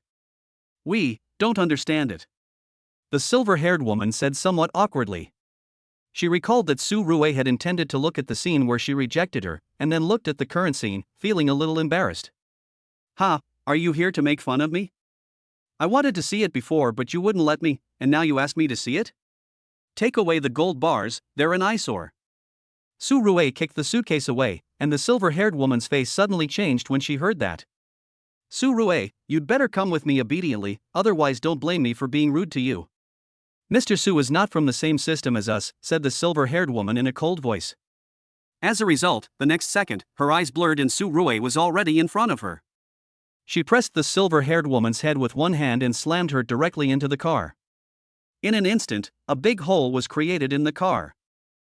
"If you dare to speak to me in this commanding tone again, I will let you know what it means to be truly rude."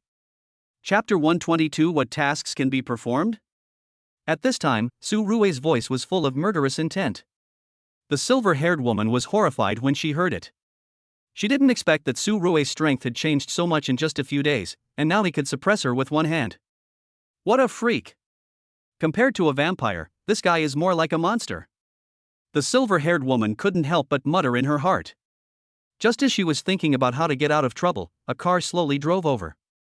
Not long after, Mr. Su got out of the car, looked at Su Rui's actions, and immediately smiled. "It seems that I worried too much.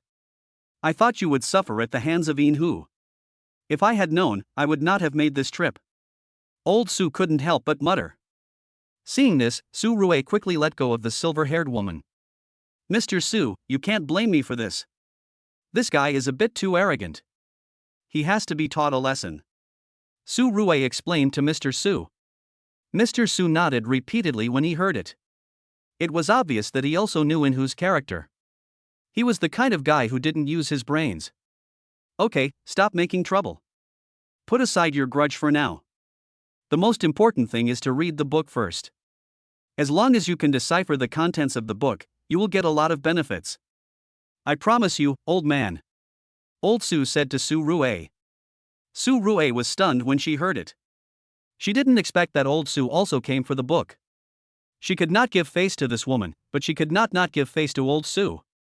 She immediately said that she could go over and help take a look. Upon hearing this, Mr. Su was very satisfied with Su Rui. As soon as he saw Su Rui, he wanted to slap his own grandson. Compared with Su Rui, his own grandson was just a living beast who only ate and waited to die. Not long after, Su Rui followed Su Lao and Yin Hu to a heavily guarded base. At this time, many staff members were flipping through the book, but they were still confused after reading for a long time and could not understand what the spiritual energy mentioned in the book was. As for the qi mentioned in the book, it made everyone confused. Could it be that there are many kinds of qi? We haven't even studied one kind of spiritual energy, and now there are two kinds of qi. This really makes everyone's head a lot bigger. Boy, I'll give this book to you. Don't let me down. At this time, Old Su said to Su Rui. Su Rui nodded and began to flip through the book. After reading for a while, Su Rui frowned slightly, because this book of exercises was much more difficult than the one given to him by the system. He could barely understand it, relying on some memories given by that book of exercises. This technique is a special soul refining technique.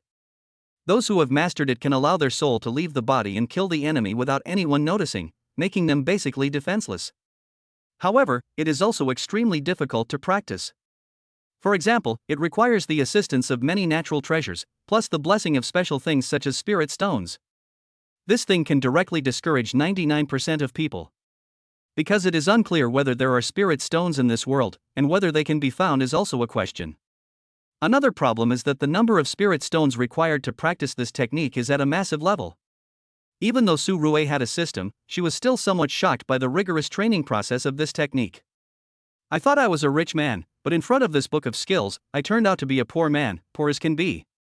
It was even difficult for me to get all the things needed in it, let alone enough. Mr. Su, this book is a method for training the soul and body, but it requires a lot of things in the process of practicing it. I don't think any of us can practice it. Su Rui told Mr. Su what she knew. When Mr. Su heard Su Rui's words, his face changed. He had finally found a book on practicing martial arts, but in the end he couldn't practice it. This was really disappointing. Give us a list of the materials we need and we'll try to find them. We're sending you abroad to buy things soon, so you should keep an eye out for them. Old Su thought about it and decided not to give up so easily, so he said to Su Rui. Su Rui nodded when she heard this, and thought that if Mr. Su hadn't reminded her, she would have really forgotten about going abroad for shopping. By the way, Mr. Su, what do you want me to buy this time when I go abroad? I heard it's jade? Su Rui asked curiously. Of course not, it's a special kind of stone. Maybe it's the spiritual stone you mentioned. Of course, we have to study it carefully to know. Old Su explained. Su Rui didn't ask any more questions when she saw this. Since she was not needed now, she simply said goodbye to Mr. Su and left the base, heading towards the Yi family. On the way, Su Rui pondered the contents of the martial arts book while opening the system page. After searching for a while, she found that the system could indeed provide spirit stones, but what was required was not money, but points. System, how do I get these points? Su Rui thought for a moment, then asked the system. Complete the tasks assigned by the system and distribute points based on the completion of the tasks. Seeing this, the system explained to Su Rui in a concise manner. Then is there any task that can be performed now? Su Rui became interested when she heard that it was not an exchange of magic weapons. There are 3 tasks to be completed. Please choose one by yourself. The system said, and a light screen popped up. Su Rui saw it and observed it carefully. The first task is to capture a monster? Where the hell can we catch it? The second one is to dive into the seabed to find an inner elixir? The third one is a bit outrageous, requiring a piece of fresh meteorite iron. Looking at these 3 outrageous tasks, Su Rui's face changed. I thought this kind of task shouldn't be difficult, but I was obviously overthinking it. None of these tasks were simple, and only the second one was still within Su Rui's handling range. Unfortunately, the ocean is so vast that it is extremely difficult to find an inner elixir. It is no exaggeration to say that it is like looking for a needle in a haystack. Seeing this, Su Rui did not choose to accept the task and decided to practice slowly. By the way, system, how many points can I get for completing this task? How many points are required to exchange for 1 spirit stone? Because the system page did not list the required price, Su Rui could only ask the system. The reward points for completing the task range from 100 to 300. A low-grade spirit stone can be exchanged for 2 points, a medium-grade spirit stone can be exchanged for 10 points, and a high-grade spirit stone can be exchanged for 100 points. When the system heard Su Rui's question, it did not choose to dive, but explained directly. Su Rui's eyes lit up when she heard this. According to the system, completing a reward would give her at least 50 low-grade spirit stones. Wow, it seemed like she could do it. This way, it would be much easier to practice. Thinking about it, Su Rui finally accepted the second task of finding the inner elixir. Soon a message appeared in Su Rui's mind, which was a description of the location and characteristics of the inner elixir. Seeing this, Su Rui took a deep breath, and then did not go back. She took out her mobile phone and started booking a plane ticket. Chapter 123. Why is there nothing here? It didn't take long for the flight ticket to be booked. I took a taxi directly to the airport and soon arrived at the Imperial Capital Airport. I hope this mission goes smoothly. Su Rui began to wait. About 2 hours later, Su Rui finally boarded the plane. During the trip, Yu Ruoqing called to ask why Su Rui was not at home. When he learned that Su Rui was going out, he immediately planned to go with Su Rui, but was rejected by Su Rui. She was going to carry out a system task, and it was not convenient to take Yu Ruoqing with her. Speaking of the system, this mission shouldn't be very dangerous, right? Su Rui was sitting in the chair at this time, asking the system in his heart. Please rest assured, host. None of the system tasks are safe. The system said when it heard this. Su Rui's face turned green when she heard this. Damn, you might as well not say this. With this in mind, the plane landed an hour later. Su Rui got off the plane and took a taxi directly to the beach. However, the driver took Su Rui a detour and charged her 30 yuan more. Speechless. Do you think you can buy a villa with the extra 30? Su Rui looked at the taxi going away with contempt in her eyes. This kind of person is the most despised. However, he did not have time to think about it and walked towards the sea. He was soon submerged by the seawater. However, Su Rui was not panicked at all because his current strength was not enough to drown him. Relying on the spiritual energy in his body, Su Rui could go without breathing for 2 hours without dying. He then traveled through the deep sea, releasing his spiritual energy to search the sea for the inner elixir mentioned in the mission. The inner elixir described in the mission has its own heat, so it shouldn't be too difficult to find in the sea. I just don't know what the system means by unsafe. Su Rui frowned, thinking non-stop in his mind. An unknown amount of time had passed before Su Rui came to a trench. Below it, Su Rui sensed a heat, but it was not clear. Obviously, she had to go down and see for herself to confirm whether it was the inner elixir. Then Su Rui cautiously dived into the trench. She did not encounter any danger during the process. Su Rui discovered a very strange problem, that is, there were no fish nearby, not even shells or algae. Strange, why is there nothing here? There must be something wrong when something is abnormal. Su Rui is not a fool, so he is more alert. Soon Su Rui fell to the bottom of the trench, but before he could look around, a turbulent current emerged and Su Rui was sucked into it, and lost consciousness the next second. When Su Rui woke up again, she found herself in a cave without seawater. The surrounding rock walls were shining with rays of light, which looked very dreamy. Where have I been swept to by the turbulence? Su Rui was puzzled. She quickly stood up and observed the surrounding situation. After making sure there was no danger, Su Rui walked deeper into the cave, intending to see where this place was. Soon, Su Rui searched along the cave. After an unknown amount of time, Su Rui found that the ground under her feet became smoother and smoother, as if it had been processed by someone. This place was not formed naturally, but was built by humans. Who would have the leisure to build a cave in the trench? Su Rui couldn't figure out what the use of this was, and continued to go deeper. As Su Rui went deeper and deeper, the temperature around him slowly rose. A few minutes later, Su Rui stopped. He was sweating profusely, as if he was in a steam room. Could it be that the inner elixir the system wants is here? How hot is this thing? I haven't even seen it, but it's already so hot. Su Rui couldn't help but mutter, and then release spiritual energy to wrap herself up, thus resisting the heat wave. After walking for a few more minutes, a red light appeared in front of Su Rui, and in the red light was a fist-sized bead. Seeing this, Su Rui was delighted. I didn't expect that it would be so easy to find the inner elixir. It seems that what the system said might be to scare me. There is no danger here. However, just when Su Rui had this thought, the red light disappeared in an instant. When she looked closely, she found that it was not disappearing, but her eyelids closing. Damn, this isn't an inner elixir, it's an eye. Su Rui took a deep breath when she saw this and immediately took out her bracelet to prepare for battle. As a result, Su Rui's eyes blurred and a one-eyed snake appeared in front of her in an instant, attacking her neck. Su Rui quickly dodged and threw the bracelet away at the same time. Under Su Rui's control, the bracelet instantly hit the snake's head. With a dull bang, the snake's head exploded and blood spurted out. Damn it, he actually pretended to have an inner elixir to scare people. Su Rui looked at the snake falling to the ground and muttered unhappily. Then he planned to go forward to observe what kind of snake it was. However, she never expected that the opponent was not dead at all, and attacked Su Rui again. Su Rui, who was unable to dodge, quickly activated the snakebone necklace, and in an instant, white snake bones covered Su Rui's body. Seeing this, the snake did not choose to continue attacking, but disappeared in a flash. Apparently, it also knew that it could not hurt Su Rue at the moment, so it planned to hide and wait for an opportunity to strike. It looks like this guy has set his sights on me. If this goes on, it won't be long before the spiritual energy in my body is completely devoured by the snakebone armor. Then I will definitely die. Su Rue said with a serious look in her eyes. Fortunately, my cultivation had improved before, otherwise I would have used up all my spiritual energy and collapsed to the ground. Thinking of this, Su Rue took a deep breath and started looking for the snake's trace.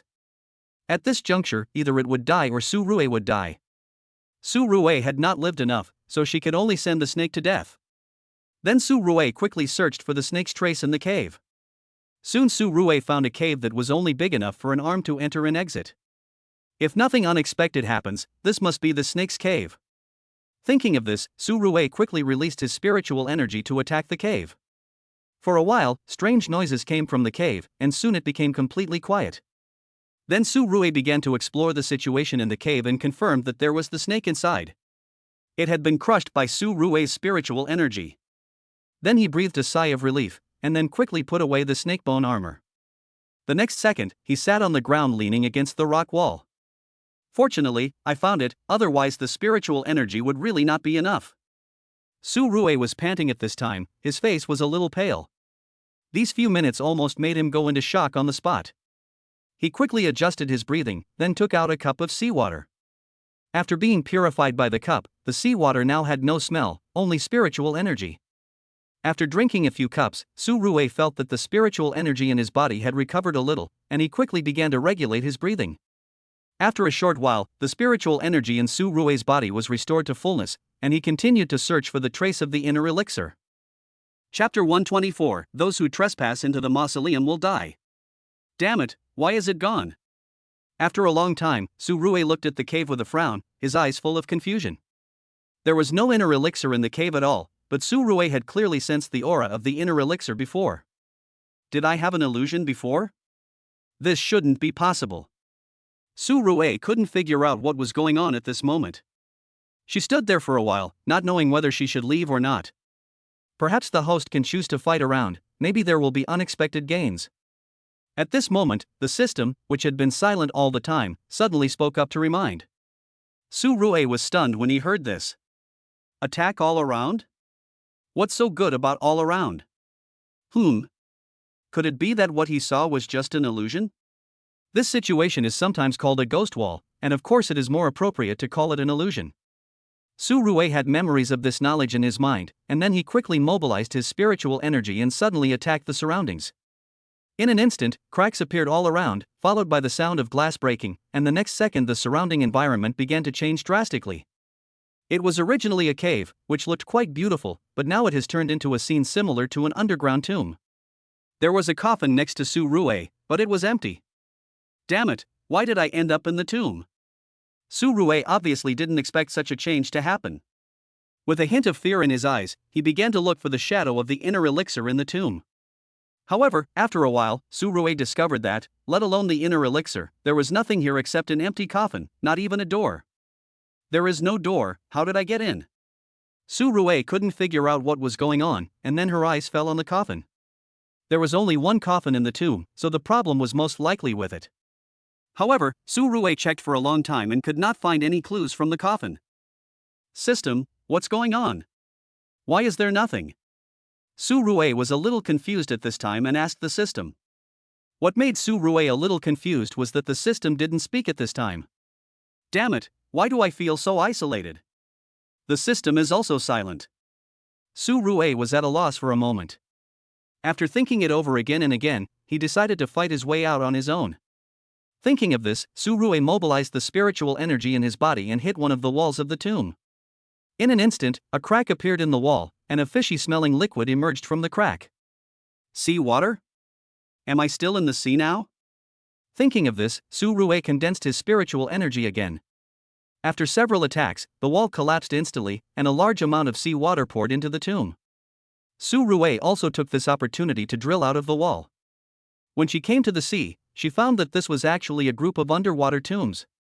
Looking around, it was a large black mass of tombs that looked very old. As for which dynasty it was, Su Rue was not sure.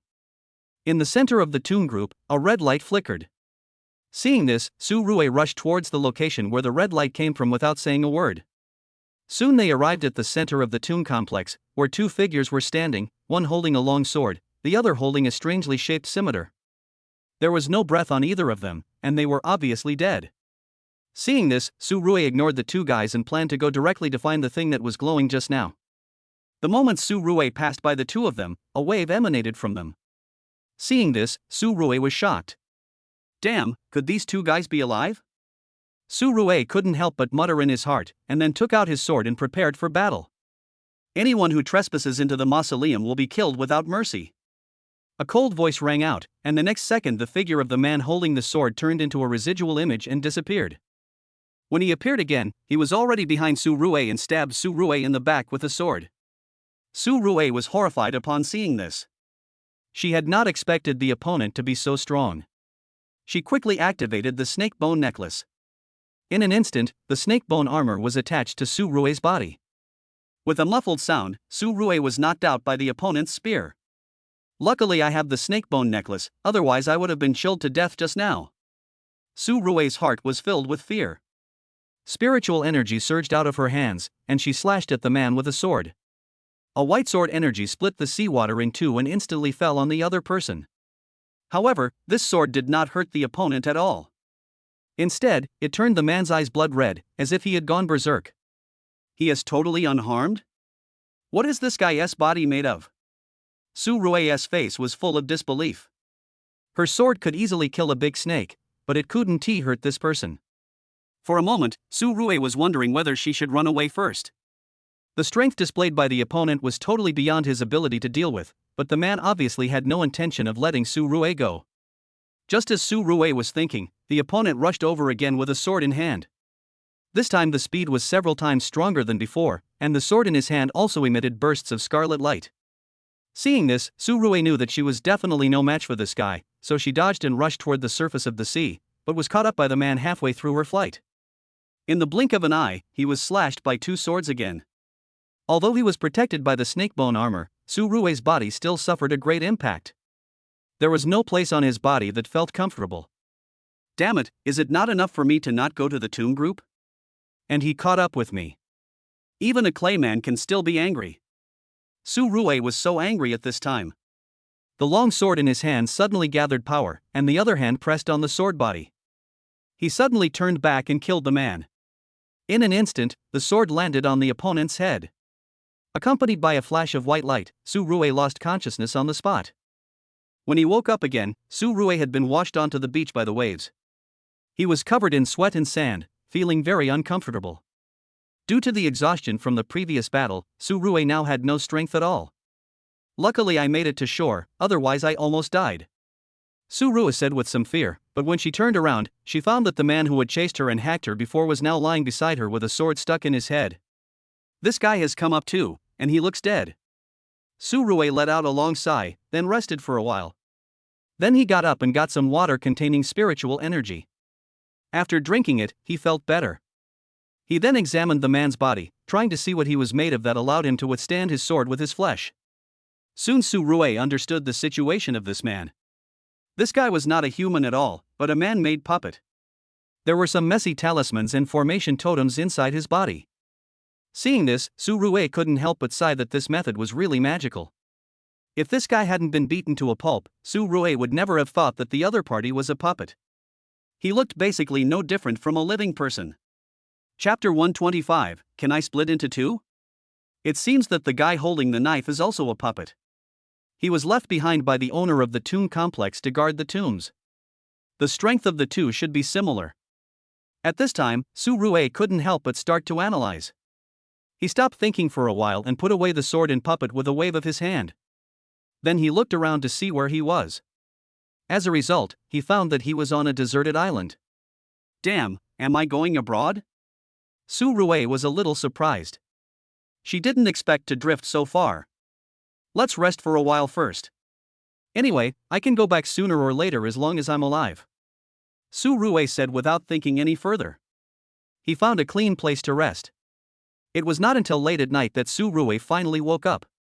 The spiritual energy in his body had returned to its peak state. He then found something to eat to fill his stomach. Fortunately, there were coconuts on this deserted island, so he would not starve. After eating and drinking, Su Rue directly entered the state of cultivation.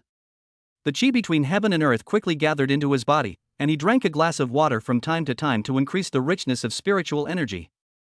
3 days passed in a flash, and Su Rue's aura became stronger than before, but for safety reasons, Su Rue still did not decide to enter the sea.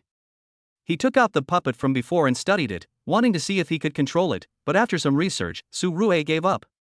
If you want to control a puppet, you need to have a very good understanding of the formation, otherwise you will not be able to activate it at all. Even if you can activate it, the puppet may backfire and chop you down. What a pity that such a good thing can't be used. Su Rue said as he put the puppet away and planned to try to activate it again when he had enough strength. Another week passed like this. Because Su Rue's cell phone was damaged due to the previous battle, no one could contact Su Rue during this period. Yi Ruqing and others were very worried at this time. Old Su was also very anxious. He kept sending people to look for Su Rue, worried that something might have happened to Su Rue.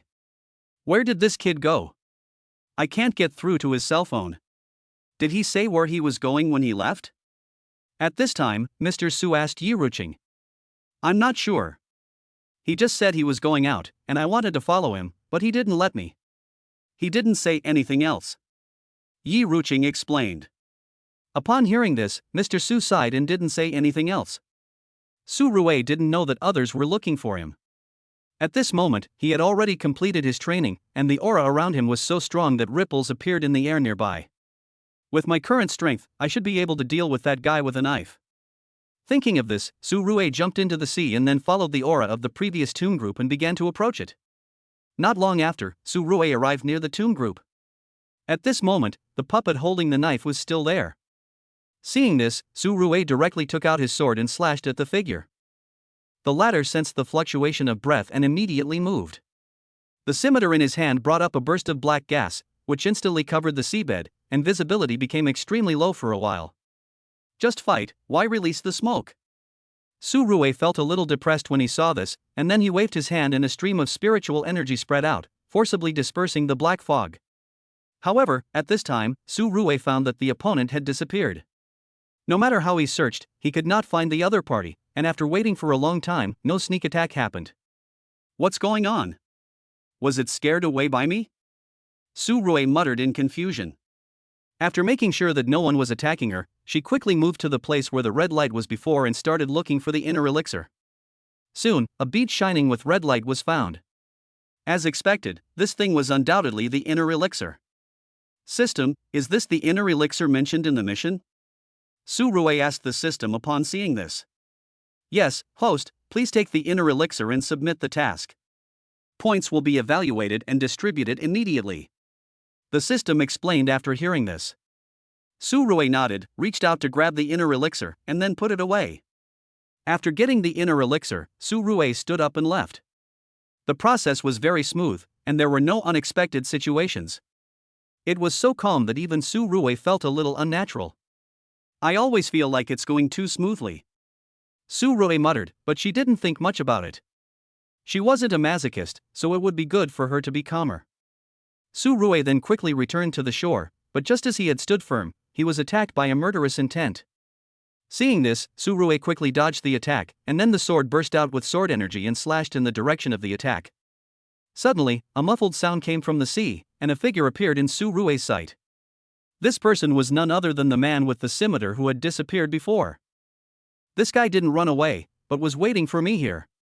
Su Rue muttered to himself when he saw this, and then without wasting time, he went straight to kill the other party. Leave the inner elixir behind, or I will kill you today. The man with the knife said to Su Rue in a cold voice. Su Rue smiled when he heard that, thinking, how could he let the fat meat in his mouth run away? Stop talking nonsense and prepare to die. Su Rue said as a sword with rich spiritual energy fell on the man with the knife.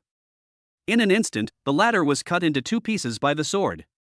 However, before Su Rue could be happy, a chill came from his neck. Seeing this, Su Rue quickly activated the snake bone necklace to instantly block the chill. With a bang, Su Rue was knocked flying by the opponent. Her neck hurt so much that it was almost broken. Damn, this guy can split himself? Su Rue felt a little scared at this moment. Obviously he had not thought about these things. At the same time, it also indirectly reflects that Su Rui's combat experience is seriously insufficient. Facing this kind of puppet specially developed for killing people, in terms of combat experience alone, she is no match at all. Fortunately, Su Rui had abundant spiritual energy in her body at this time, and she had plenty of time to fight with the opponent. Since this guy was a puppet, he must need spiritual energy as a driving force. Even if it was a waste of energy, she could also kill the opponent. I must kill you today. Thinking of this, Su Rui began to fight with it. After an unknown amount of time, Su Rui found that it had darkened, but the puppet holding the knife did not seem to lose momentum at all. On the contrary, Su Rui felt that this guy was getting stronger and stronger. What's going on? Doesn't this guy need spiritual energy? Damn, how could I have forgotten how long he has existed? This guy has existed for so long and is still able to burst out with powerful combat power. It must not be as simple as I thought. Only then did Su Rui understand what was going on. Her expression turned very ugly for a moment. It was obviously not possible to wear the other party out now. It is not easy to crush the opponent directly, and it is even more impossible to rely on experience to achieve a great result with only a little effort. Thinking of this, Su Rui's heart sank. Chapter 126. Everyone has their own difficulties in life.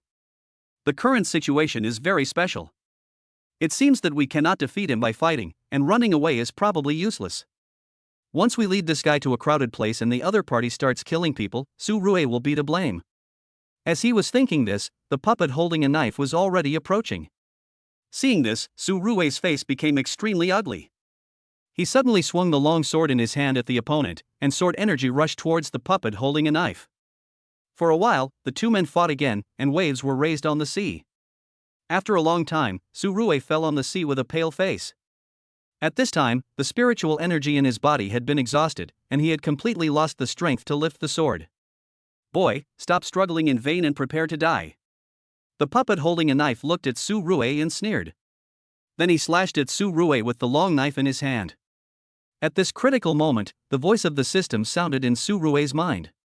Seeing this, Su Rui didn't care what the system said and directly chose to agree. Anyway, he was about to die, so why would he have time to think so much? The next second, a red light emanated from Su Rui's body, and then the red light condensed into a flame to block the knife-wielding man's sword energy. How is this possible? This kid's cultivation level has suddenly improved? The knife-wielding puppet had no brain, so it couldn't figure out what was going on, and its eyes were full of confusion.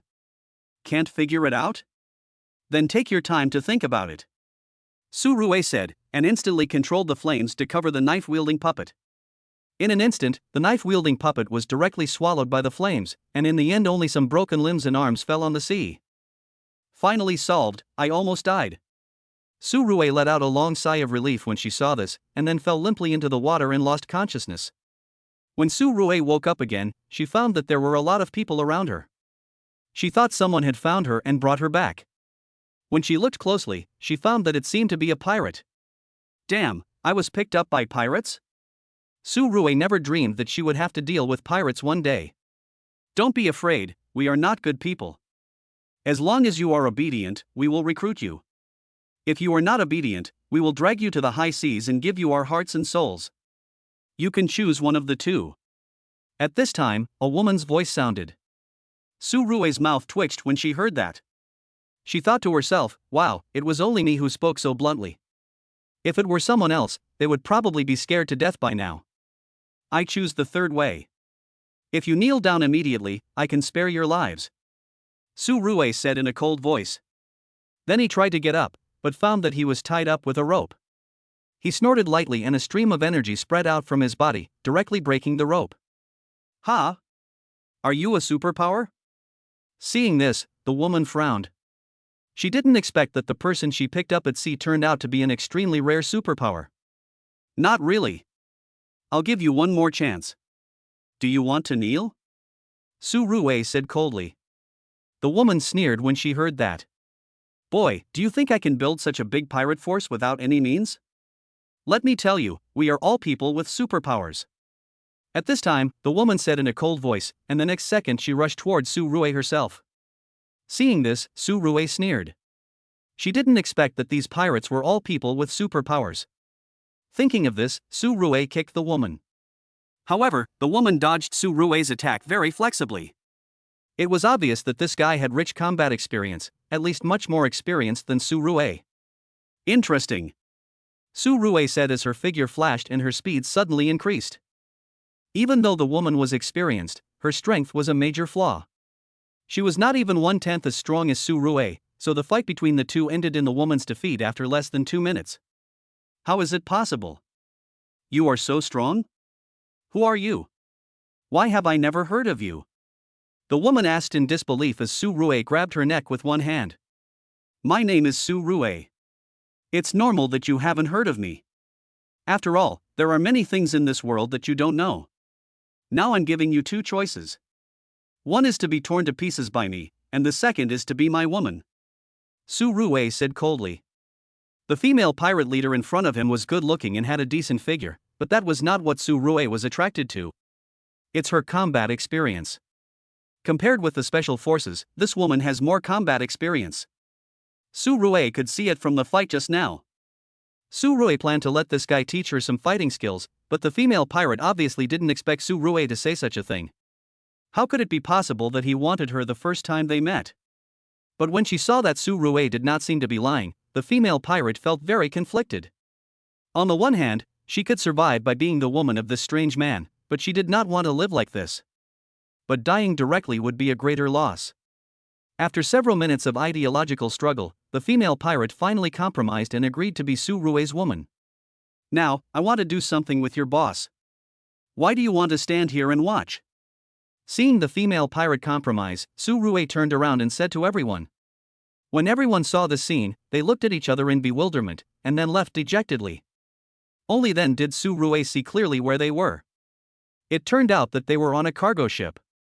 The environment was extremely simple, which showed that these pirates were very poor. However, it is not difficult to understand that the current global military strength is extremely strong, especially the military strength at sea. Therefore, it is more difficult for pirates to survive in the cracks than before. I thought you pirates would have some money, but it seems that being poor is okay. Since you are so poor, why don't you cooperate with the relevant departments? With your ability, it shouldn't be difficult to get a good job, right? Su Rui asked the female pirate curiously. The latter looked melancholy when she heard it, and then explained the reason to Su Rui. It turns out that these people became pirates not for the thrill, but because they were desperate and had no choice but to drift on the sea.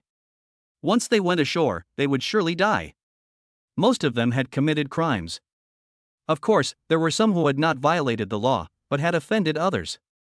Hearing this, Su Rui didn't say much. It is normal for everyone to have their own difficulties in life. Let's not talk about this anymore. I'm going to give you a task now. That is to teach me all the combat skills you know. Don't keep them to yourself. Once I learn them, I won't pester you anymore. I can even give you some money to improve your life. Su Rui did not waste any more time with the female pirate at this time, and spoke straight to the point. After hearing this, the female pirate finally understood what was going on.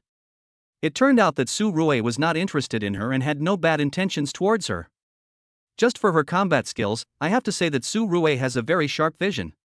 These combat skills are what she learned at the critical moment of life and death. They can be said to be priceless treasures. Chapter 127. Why are you so shocked?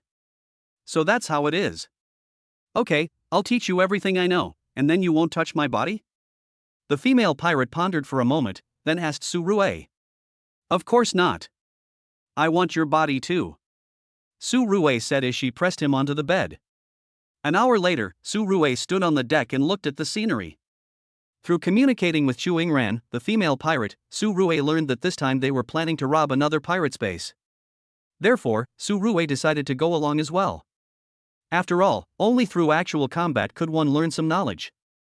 Through the previous battle with the 2 puppets, Su Rui now knew that he had too many shortcomings and he had to study hard. I was able to survive this time because of the system. If something like this happens again next time and the system is too late to take action, I would be in danger. Thinking of this, Su Rui sat cross-legged on the deck, and then his body began to absorb the breath between heaven and earth. From time to time, he drank a glass of spiritual water to replenish the spiritual energy lost in the previous battle. An hour later, Su Rui opened her eyes.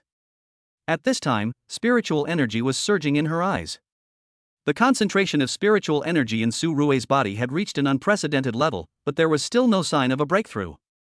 System, if I want a breakthrough this time, do I still need that kind of blood? Su Rui asked curiously. The system was silent for a moment before explaining. This breakthrough requires the blood of a woman, plus the assistance of spiritual stones. Relying solely on water with spiritual energy cannot achieve the effect of a breakthrough. Hearing the system's words, Su Rui frowned slightly. It turned out that spirit stones were needed. Then he quickly asked how many points were the reward for his mission this time. Since the host relied on the system's rescue to complete this mission, the mission points are halved and the actual points issued are 150. Please continue to work hard. The system's voice sounded quickly, and Su Rui nodded when she heard it. It was indeed not too much to deduct half of the points this time. System, exchange 10 low-grade spirit stones for me. I want to try to break through. Su Rui now has 150 points and said generously. The system recommends that the host directly exchange for medium-grade spirit stones, so that the breakthrough will be smoother.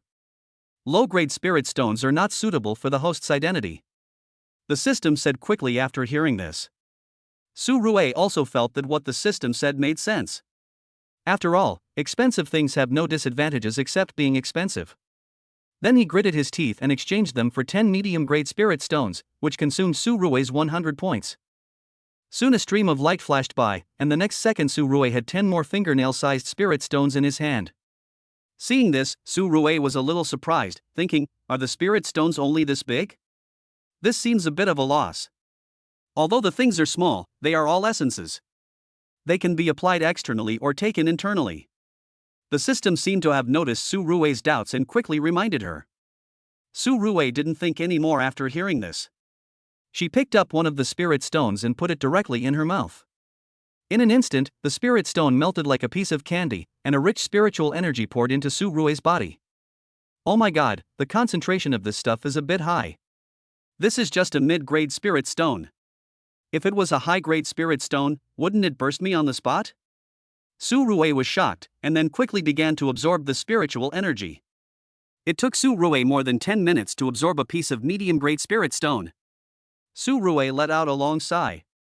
At this moment, the aura on Su Rui's body was stronger, but it was obvious that he had not reached the level of a breakthrough. Then Su Rui continued to swallow the spirit stones. Soon 10 spirit stones were swallowed by Su Rui. Now the spiritual energy in her body has reached its peak. With a muffled sound, Su Rui's cultivation level directly broke through to a new level. I forgot to mention that Chu Yingran is actually a grown-up girl, so there is no need to find female blood for this breakthrough. That's right. After this breakthrough, it will be much easier to fight against the puppets like before. Su Rui said, and then checked his weapons and equipment to make sure that none of them were lost. Only then did he feel relieved. What was that sound just now? Was someone attacking? Chu Yingran, who heard the sound, came out and asked. Su Rui waved her hand when she heard that. No one attacked me, I just broke through my strength. Su Rui explained. Chu Yingran was a little surprised when she heard this. How could a superpower break through his strength? Isn't this innate? Even if he practiced, he couldn't improve it. You are such a weirdo. After a long time, Chu Yingran spoke to Su Rui. Su Rui smiled and then carried Chu Yingran towards the room. Chu Yingran blushed when she saw this. She didn't expect that Su Rui was so energetic despite his young age. About another hour passed, and the cargo ship had arrived near a bay. Seeing this, Chu Yingran quickly got out of Su Rui's arms, looking a little alert. What's wrong? Su Rui asked curiously. Although they had not known each other for a long time, Su Rui could see that Chu Yingran was a person who could remain calm in the face of chaos. Why was she so frightened at this moment? There are strong men approaching, they are very powerful, I am no match for them. It's strange, these guys are so poor, where did they find such strong men to help them? Hearing Su Rui's question, Chu Yingran couldn't help but explain. Su Rui frowned when she heard this. Why didn't she notice the existence of any powerful person? Was it because I became too powerful after my breakthrough? Su Rui muttered to himself, then stood up and followed Chu Yingran outside. Looking around, he saw several more ships near the bay. On one of the ships stood a man in a windbreaker, staring at this side. The strong man you are talking about is this guy? Su Rui asked curiously. Xu Yingran looked in the direction of Su Rui's finger and then nodded. Yes, it's him. I can sense a strong sense of crisis from him. Xu Yingran said. Su Rui smiled when she heard that and slapped the man in the windbreaker through the air. Before the latter could figure out what was going on, he was knocked away by an invisible force on the spot. Then a pile of flesh and blood floated on the surface of the sea. Okay, there is no danger now, Su Rui said lightly. Xu Yingran on the side was dumbfounded. What kind of operation was this? He chopped the body into pieces with just a wave of his hand? They thought it would be a fierce battle, but it ended so easily. For a moment, Xu Yingran's worldview was shaken. In front of Su Rui, they were like ants. Why are you so shocked? You will get used to it slowly. Su Rui pinched Xu Yingran's cheek. The latter nodded and then prepared for battle with his men. Su Rui stood aside with her arms folded, intending to be a spectator. She had previously planned to gain experience, but now after her breakthrough, she suddenly felt that it was not necessary. Chapter 128, Death is Certain. Not long after, the pirates on Xu Yingran's side engaged in a firefight with the other side. Because of Su Rui's presence, the enemy did not dare to fight at all, and many of them even chose to flee on the spot. The war situation was developing in a one-sided trend. Su Rui watched with some boredom for an unknown amount of time. At this time, there was no trace of the enemy on the battlefield. There were only those ownerless ships floating on the sea. It's much faster than expected. I have to thank my little husband very much. At this time, Xu Yingran came to Su Rui and said with a smile. Little husband? Where is it small? Su Rui was a little unhappy when she heard it. She was actually called small by a woman. Isn't this just too close to the face? Having said that, he picked up Xu Yingran and planned to teach this dumb woman a lesson. Seeing this, Xu Yingran quickly fled.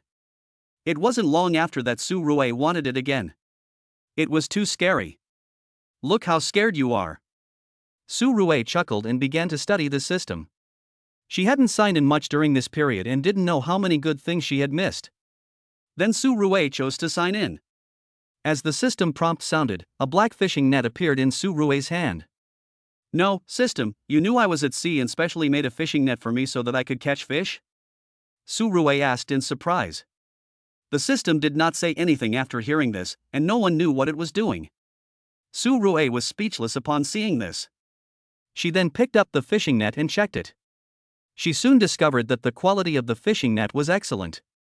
Even when Su Rui tried to tear it hard, there was no sign of damage. Interesting. I can't even break free from the fishing net with my strength. This fishing net should be very useful for catching people. Su Rui put it away and wait for the next time when there is a group fight. She can directly use the net to kill all the enemies. Thinking of this, Su Rui did not start to consider whether he should go back now. After all, Yi Ruqing and the others must be worried. But when she thought that there would be nothing to do if she went back now, she might as well develop her career with the pirates. After all, although pirates are not good people, they are also a force that we can indeed develop. Then he found Xu Yingran to discuss this matter. Xu Yingran didn't expect that Su Rui had such a big ambition and actually wanted to unify the world's pirates. Su Rui, I think your idea is unrealistic. It's not about how much money is needed. There are so many pirates in the world that even a big country can't unify them. Moreover, those guys are extremely difficult to control. There are all kinds of people, so don't even think about it. Xu Yingran said to Su Rui, who chuckled and said, I don't think it's difficult to manage. If he's obedient, let him drink and eat meat. If he's disobedient, feed him fish. What's so difficult about managing him? Su Rui said this lightly. Xu Yingran's mouth twitched when she heard this. She didn't expect Su Rui to have such an idea. It was indeed simple, crude, and effective. If you say so, then that's fine, but it's a little inhumane. Xu Yingran said with some entanglement. After all, killing someone without any hesitation is a little inhumane. Humane? Do you want to see what you just did? Those corpses are not cold yet. Su Rui pointed at the corpses floating on the sea outside and said speechlessly. I secretly wondered why Xu Yingran was a bit hypocritical. This was a bad habit that needed to be helped. Okay, let's not talk about that. Here is a map of the distribution of forces. You can choose one and take action directly. We will take care of the aftermath. Xu Yingran said, taking out a map and putting it on the table, explaining to Su Rui which pirate forces were which. Chu Yingran knew all the specific numbers and such, which was something Su Rui had not expected. She did not expect that this woman knew so much about these forces. In my opinion, we should just start a full-scale attack. Anyway, I just need some manpower to test my strength, Su Rui said after watching for a while. Chu Yingran was stunned when she heard that. She didn't expect Su Rui to be so arrogant. However, when she thought of the strength Su Rui had shown before, she didn't say anything. She had the capital to be arrogant. Okay, I'll listen to you. You are my man after all, Chu Yingran said helplessly. Su Rui chuckled when she heard it, then took the map and rushed to the location of one of the pirate bases. As for Chu Yingran, she led everyone in the boat and followed behind, preparing to gather the things. Not long after, Su Rui arrived at a strait. There were some caves and other things near the strait. Some smoke could be vaguely seen inside, and it was obvious that there were pirates living here. At this moment, a pirate came out to urinate and happened to see Su Rui coming on the waves. A trace of fear flashed in his eyes, and he rubbed his eyes quickly and looked again, only to find that the figure was gone. Are you looking for me? At this time, Su Rui's voice sounded. The pirate was startled and was about to pull out his gun from his pocket. However, Su Rui punched him on the head, and it exploded instantly, with red and white substances splattering everywhere. If you want to live, put down your guns and walk out in a line. If you don't want to live, you can choose to shoot me. Of course, I will definitely not be the one to die, Su Rui shouted to everyone. Her voice was so loud that all the pirates in the area could hear Su Rui's words. Fuck you. At this moment, the pirate leader walked out of the cave with a rocket launcher in his hand. He cursed at Su Rui and then fired instantly. The rocket came towards Su Rui with thick smoke and flames. Seeing this, Su Rui snorted coldly, and a stream of spiritual energy spread out, instantly binding the rocket in the air. Then Su Rui stretched out his hand and swept the rocket, and in an instant the rocket returned directly the same way it came. Before the pirate leader could even scream, he was instantly engulfed in flames from the rocket explosion. In the blink of an eye, a large group of pirates were blown into pieces on the spot. When the others saw the scene, they knelt on the ground. At this moment, Su Rui was not a human being in their eyes, but a godlike existence. It seems like they've all behaved themselves. Su Rui nodded with satisfaction, then took the map and headed for the next destination. Half a month passed like this, and Su Rui used this time to successfully recruit all the pirates marked on Chu Yingran's map under his command. As for the disobedient pirates, he sent them to their doom without any hesitation. At this time, the number of pirates under Su Rui's command had reached more than 50,000. Looking at these guys, Su Rui had a headache. Managing 50,000 people is not an easy task. All kinds of supplies must be provided in sufficient quantities, otherwise there will definitely be rebellion. It is definitely not enough to rely on Su Rui and Chu Yingran alone, so Su Rui chose a few good guys as managers, and also left a trace of spiritual energy on them. Anyone who has the intention of rebelling will surely die. Chapter 129, You didn't even take me with you, you unfaithful man. After dealing with these things, Su Rui took a short break, communicated with Chu Yingran for a long time, and then began to learn combat skills from her. Another week passed like this. Since Su Rui was not an ordinary person, she felt no pressure at all to learn how to fight, and she successfully learned it in a week. All good things must come to an end. I have to go back first and come back to see you later. If you have any questions, just crush this thing and I will come to help you. As he spoke, Su Rui took out a piece of jade and handed it to Chu Yingran. This thing contained the aura left by Su Rui. Once the aura dissipated, Su Rui would be able to detect it at the first moment. At the same time, he left his contact information. After dealing with these, Su Rui was about to leave, but was hugged by Chu Yingran. This period of time was neither long nor short. At this moment, she had already gotten used to the feeling of being with Su Rui. Suddenly Su Rui was about to leave, and she felt reluctant. It's not a life and death separation, there's no need to be like this. I'll come to you after I finish the things on hand, be good. Looking at Chu Yingran's appearance, Su Rui also didn't want to leave her alone in the empty room. But there is no other way. After all, I can't always drift on the sea. I guess there are still a lot of things waiting for me on Mr. Su's side. Then swear that if you just leave, you will be impotent for the rest of your life, Chu Yingran said. Su Rui thought to herself that this woman was so cruel, but she still did as she was told. Xu Yingran saw this and slowly let go of Su Rui. Su Rui disappeared on the boat in an instant. Xu Yingran couldn't help but sigh as she watched Su Rui leave. In the past half-month, it seemed as if she had changed completely.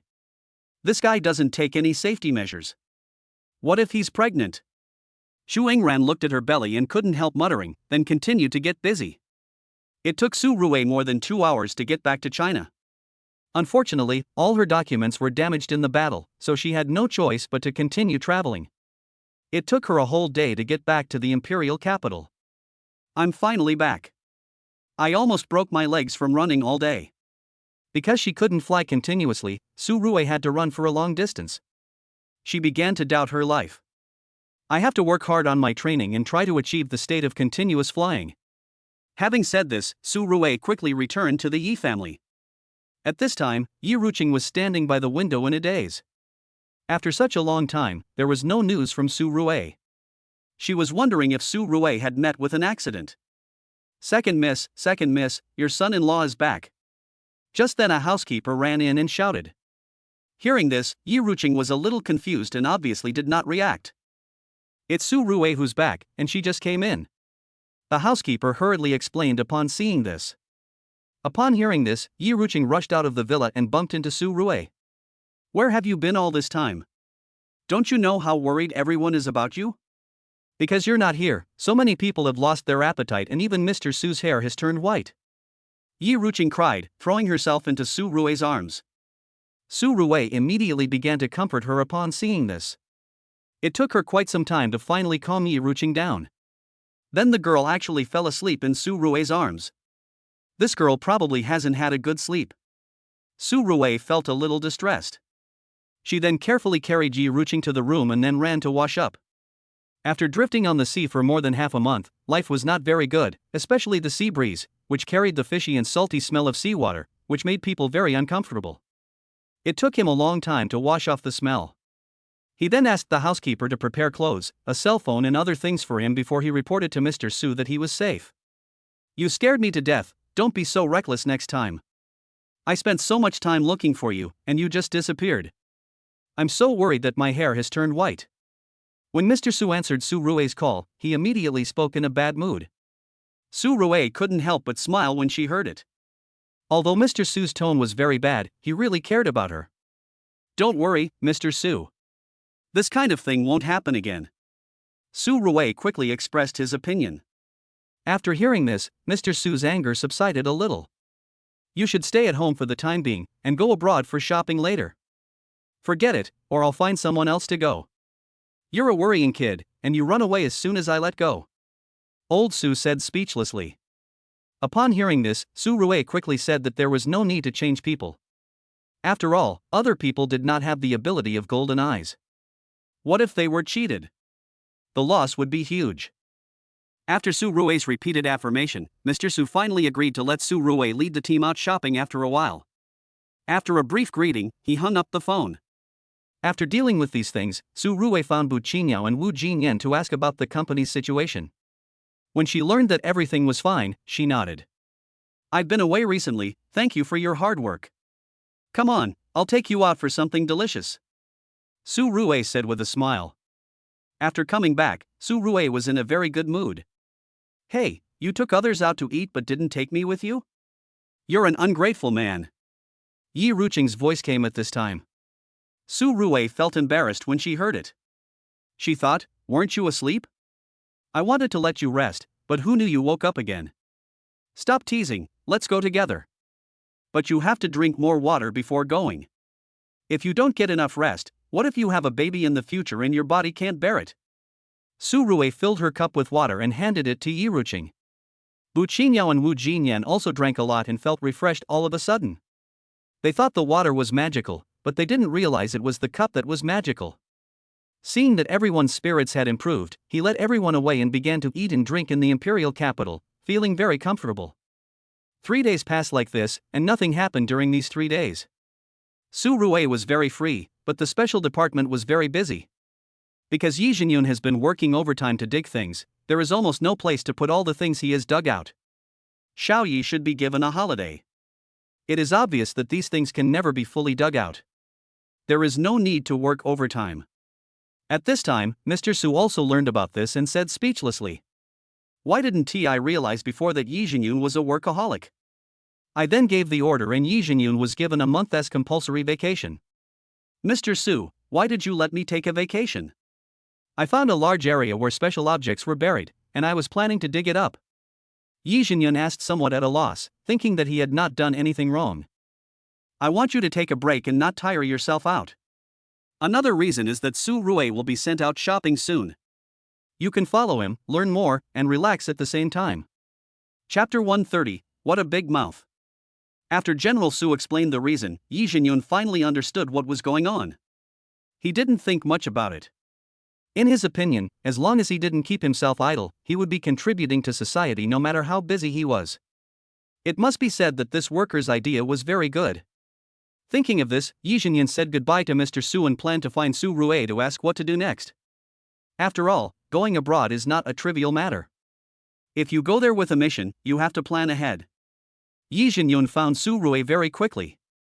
At that moment, Su Rui was hugging people on both sides, looking very happy. If you didn't know her, you would think she was a prince who traveled to the modern era. You're living a really good life. You're about to go abroad for purchasing, and you don't even plan to prepare. Yi Jinyun would be lying if he said he wasn't envious. He looked at Su Rui in a sarcastic tone and said that, "When purchasing overseas, why don't you just pick the best ones? What is there to prepare? You can't escape my inflammation anyway. As for safety, that's something you should consider. I'm not worried about that," Su Rui said lightly.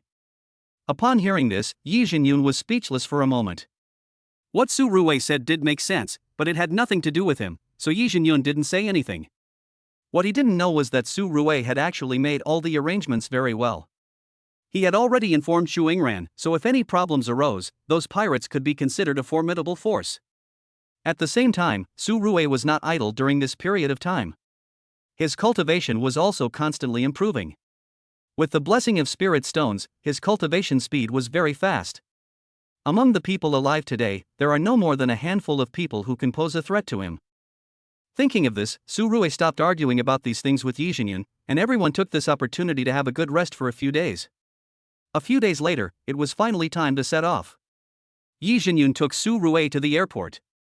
The place they were going to shop abroad this time was very special, so they both took a military transport plane.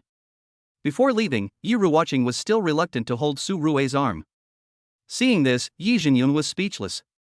He thought, is my brother treated so badly? Not even a word of concern. As expected, girls cannot be kept at home when they grow up. After feeling emotional for a while, Yi Jinyun pulled Su Rui away from home. "By the way, where are we going to shop this time? Why haven't you told us the destination yet?" Sitting on the plane, Su Rui asked Yi Jinyun in surprise. "I thought there was no need to be so cautious." He didn't even tell him. Could it be that my level was not high enough? I don't know. I only know a little bit about this matter. I don't know anything else. I only know that this is a place similar to a black market jointly established by the international community. It doesn't say where it is exactly. Anyway, it's better to be cautious this time. Yi Jinyun also spoke to Su Rui in confusion at this moment. Hearing this, Su Rui nodded and did not continue asking. Then he closed his eyes and began to doze off, waiting for the plane to land.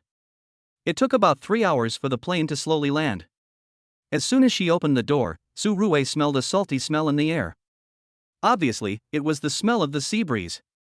Looking around, she found that there was indeed the sea not far away. Apparently, it took them to an island. The black market on the island? Su Rui didn't quite understand. If anything happened here, she wouldn't be able to run away. Of course, she was talking about other people here. For Su Rui, it would be no problem to just fly away.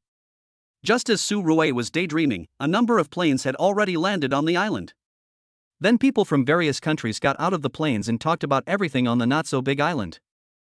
Seeing Su Rui and the others, some guys couldn't help whispering. It was obvious that these guys had bad intentions, but Su Rui didn't take them seriously at all. Su Rui now has the strength and power in his hands, so there is no need for him to take these people seriously. Let's go there first. This island is just a cover. The real black market is under the island, Yi Jinyun said to Su Rue. Hearing this, Su Rue nodded and followed Yi Jinyun to the distance. Following the two were 4 staff members wearing Zhongshan suits, each carrying a suitcase in their hands. It was unknown what they were used for. The mission has been released. Please do your best to take pictures of the items guided by the system to get a mysterious reward. Just as Su Rue was daydreaming, the voice of the system suddenly sounded. Su Rue was stunned when she heard this. She didn't expect that the system would assign her a task at this critical moment. System, I'm here with a mission this time. What do you want me to shoot? It won't be fun if Mr. Su is unhappy when I buy it back. Su Rue couldn't help asking in her heart. The system dived again after hearing this. Su Rue was speechless when she saw this. Why did she feel like she was more like a worker, and the system was more like a master? It was a bit reversed. After thinking about it for a while, Su Rue stopped thinking and followed Yi Jinyun to the underground black market. After passing through several elevators, they successfully entered the black market. As soon as they entered, Su Rue felt a strong spiritual energy coming towards him. Huh? There are spirit stones here? Su Rue obviously didn't expect that there would be such a thing in the black market. If he took all these spirit stones, wouldn't his strength be rapidly improved? Although the system can provide spirit stone exchange service, a two-pronged approach will naturally be faster. Su Rue was very excited when he thought of this. Don't be so excited. Are you afraid that others don't know that you have found something good? Looking at Su Rue's expression, Yi Jinyun on the side reminded her speechlessly. Hearing this, Su Rue took a few deep breaths to calm down, and then had an expressionless look on his face. Yi Jinyun was a little confused by this scene. He didn't expect Su Rue's expression to change so quickly. It was hard to tell that he was a man in his 20s. Then the two of them walked deeper into the black market. Although this was a black market, it was not a vegetable market. You couldn't just pay for something you liked. Instead, you had to exchange it with resources, just like an auction. There were separate private rooms. Su Rue, Yi Jinyun and others came to their own private room, and immediately took out the auction list to look at it. Soon Su Rue found that there were many good things, inner elixirs, spirit stones, weapons, etc., and the quantity was not small, but the quality was a bit poor. I can't use these things, but others might be able to use them. Su Rue nodded. Now he wanted to buy everything. Unfortunately, the price is a bit too scary. It actually requires a lot of special mineral sources. Even for a big country, it would be difficult to produce such a thing. It's so expensive. These capitalists are asking for exorbitant prices.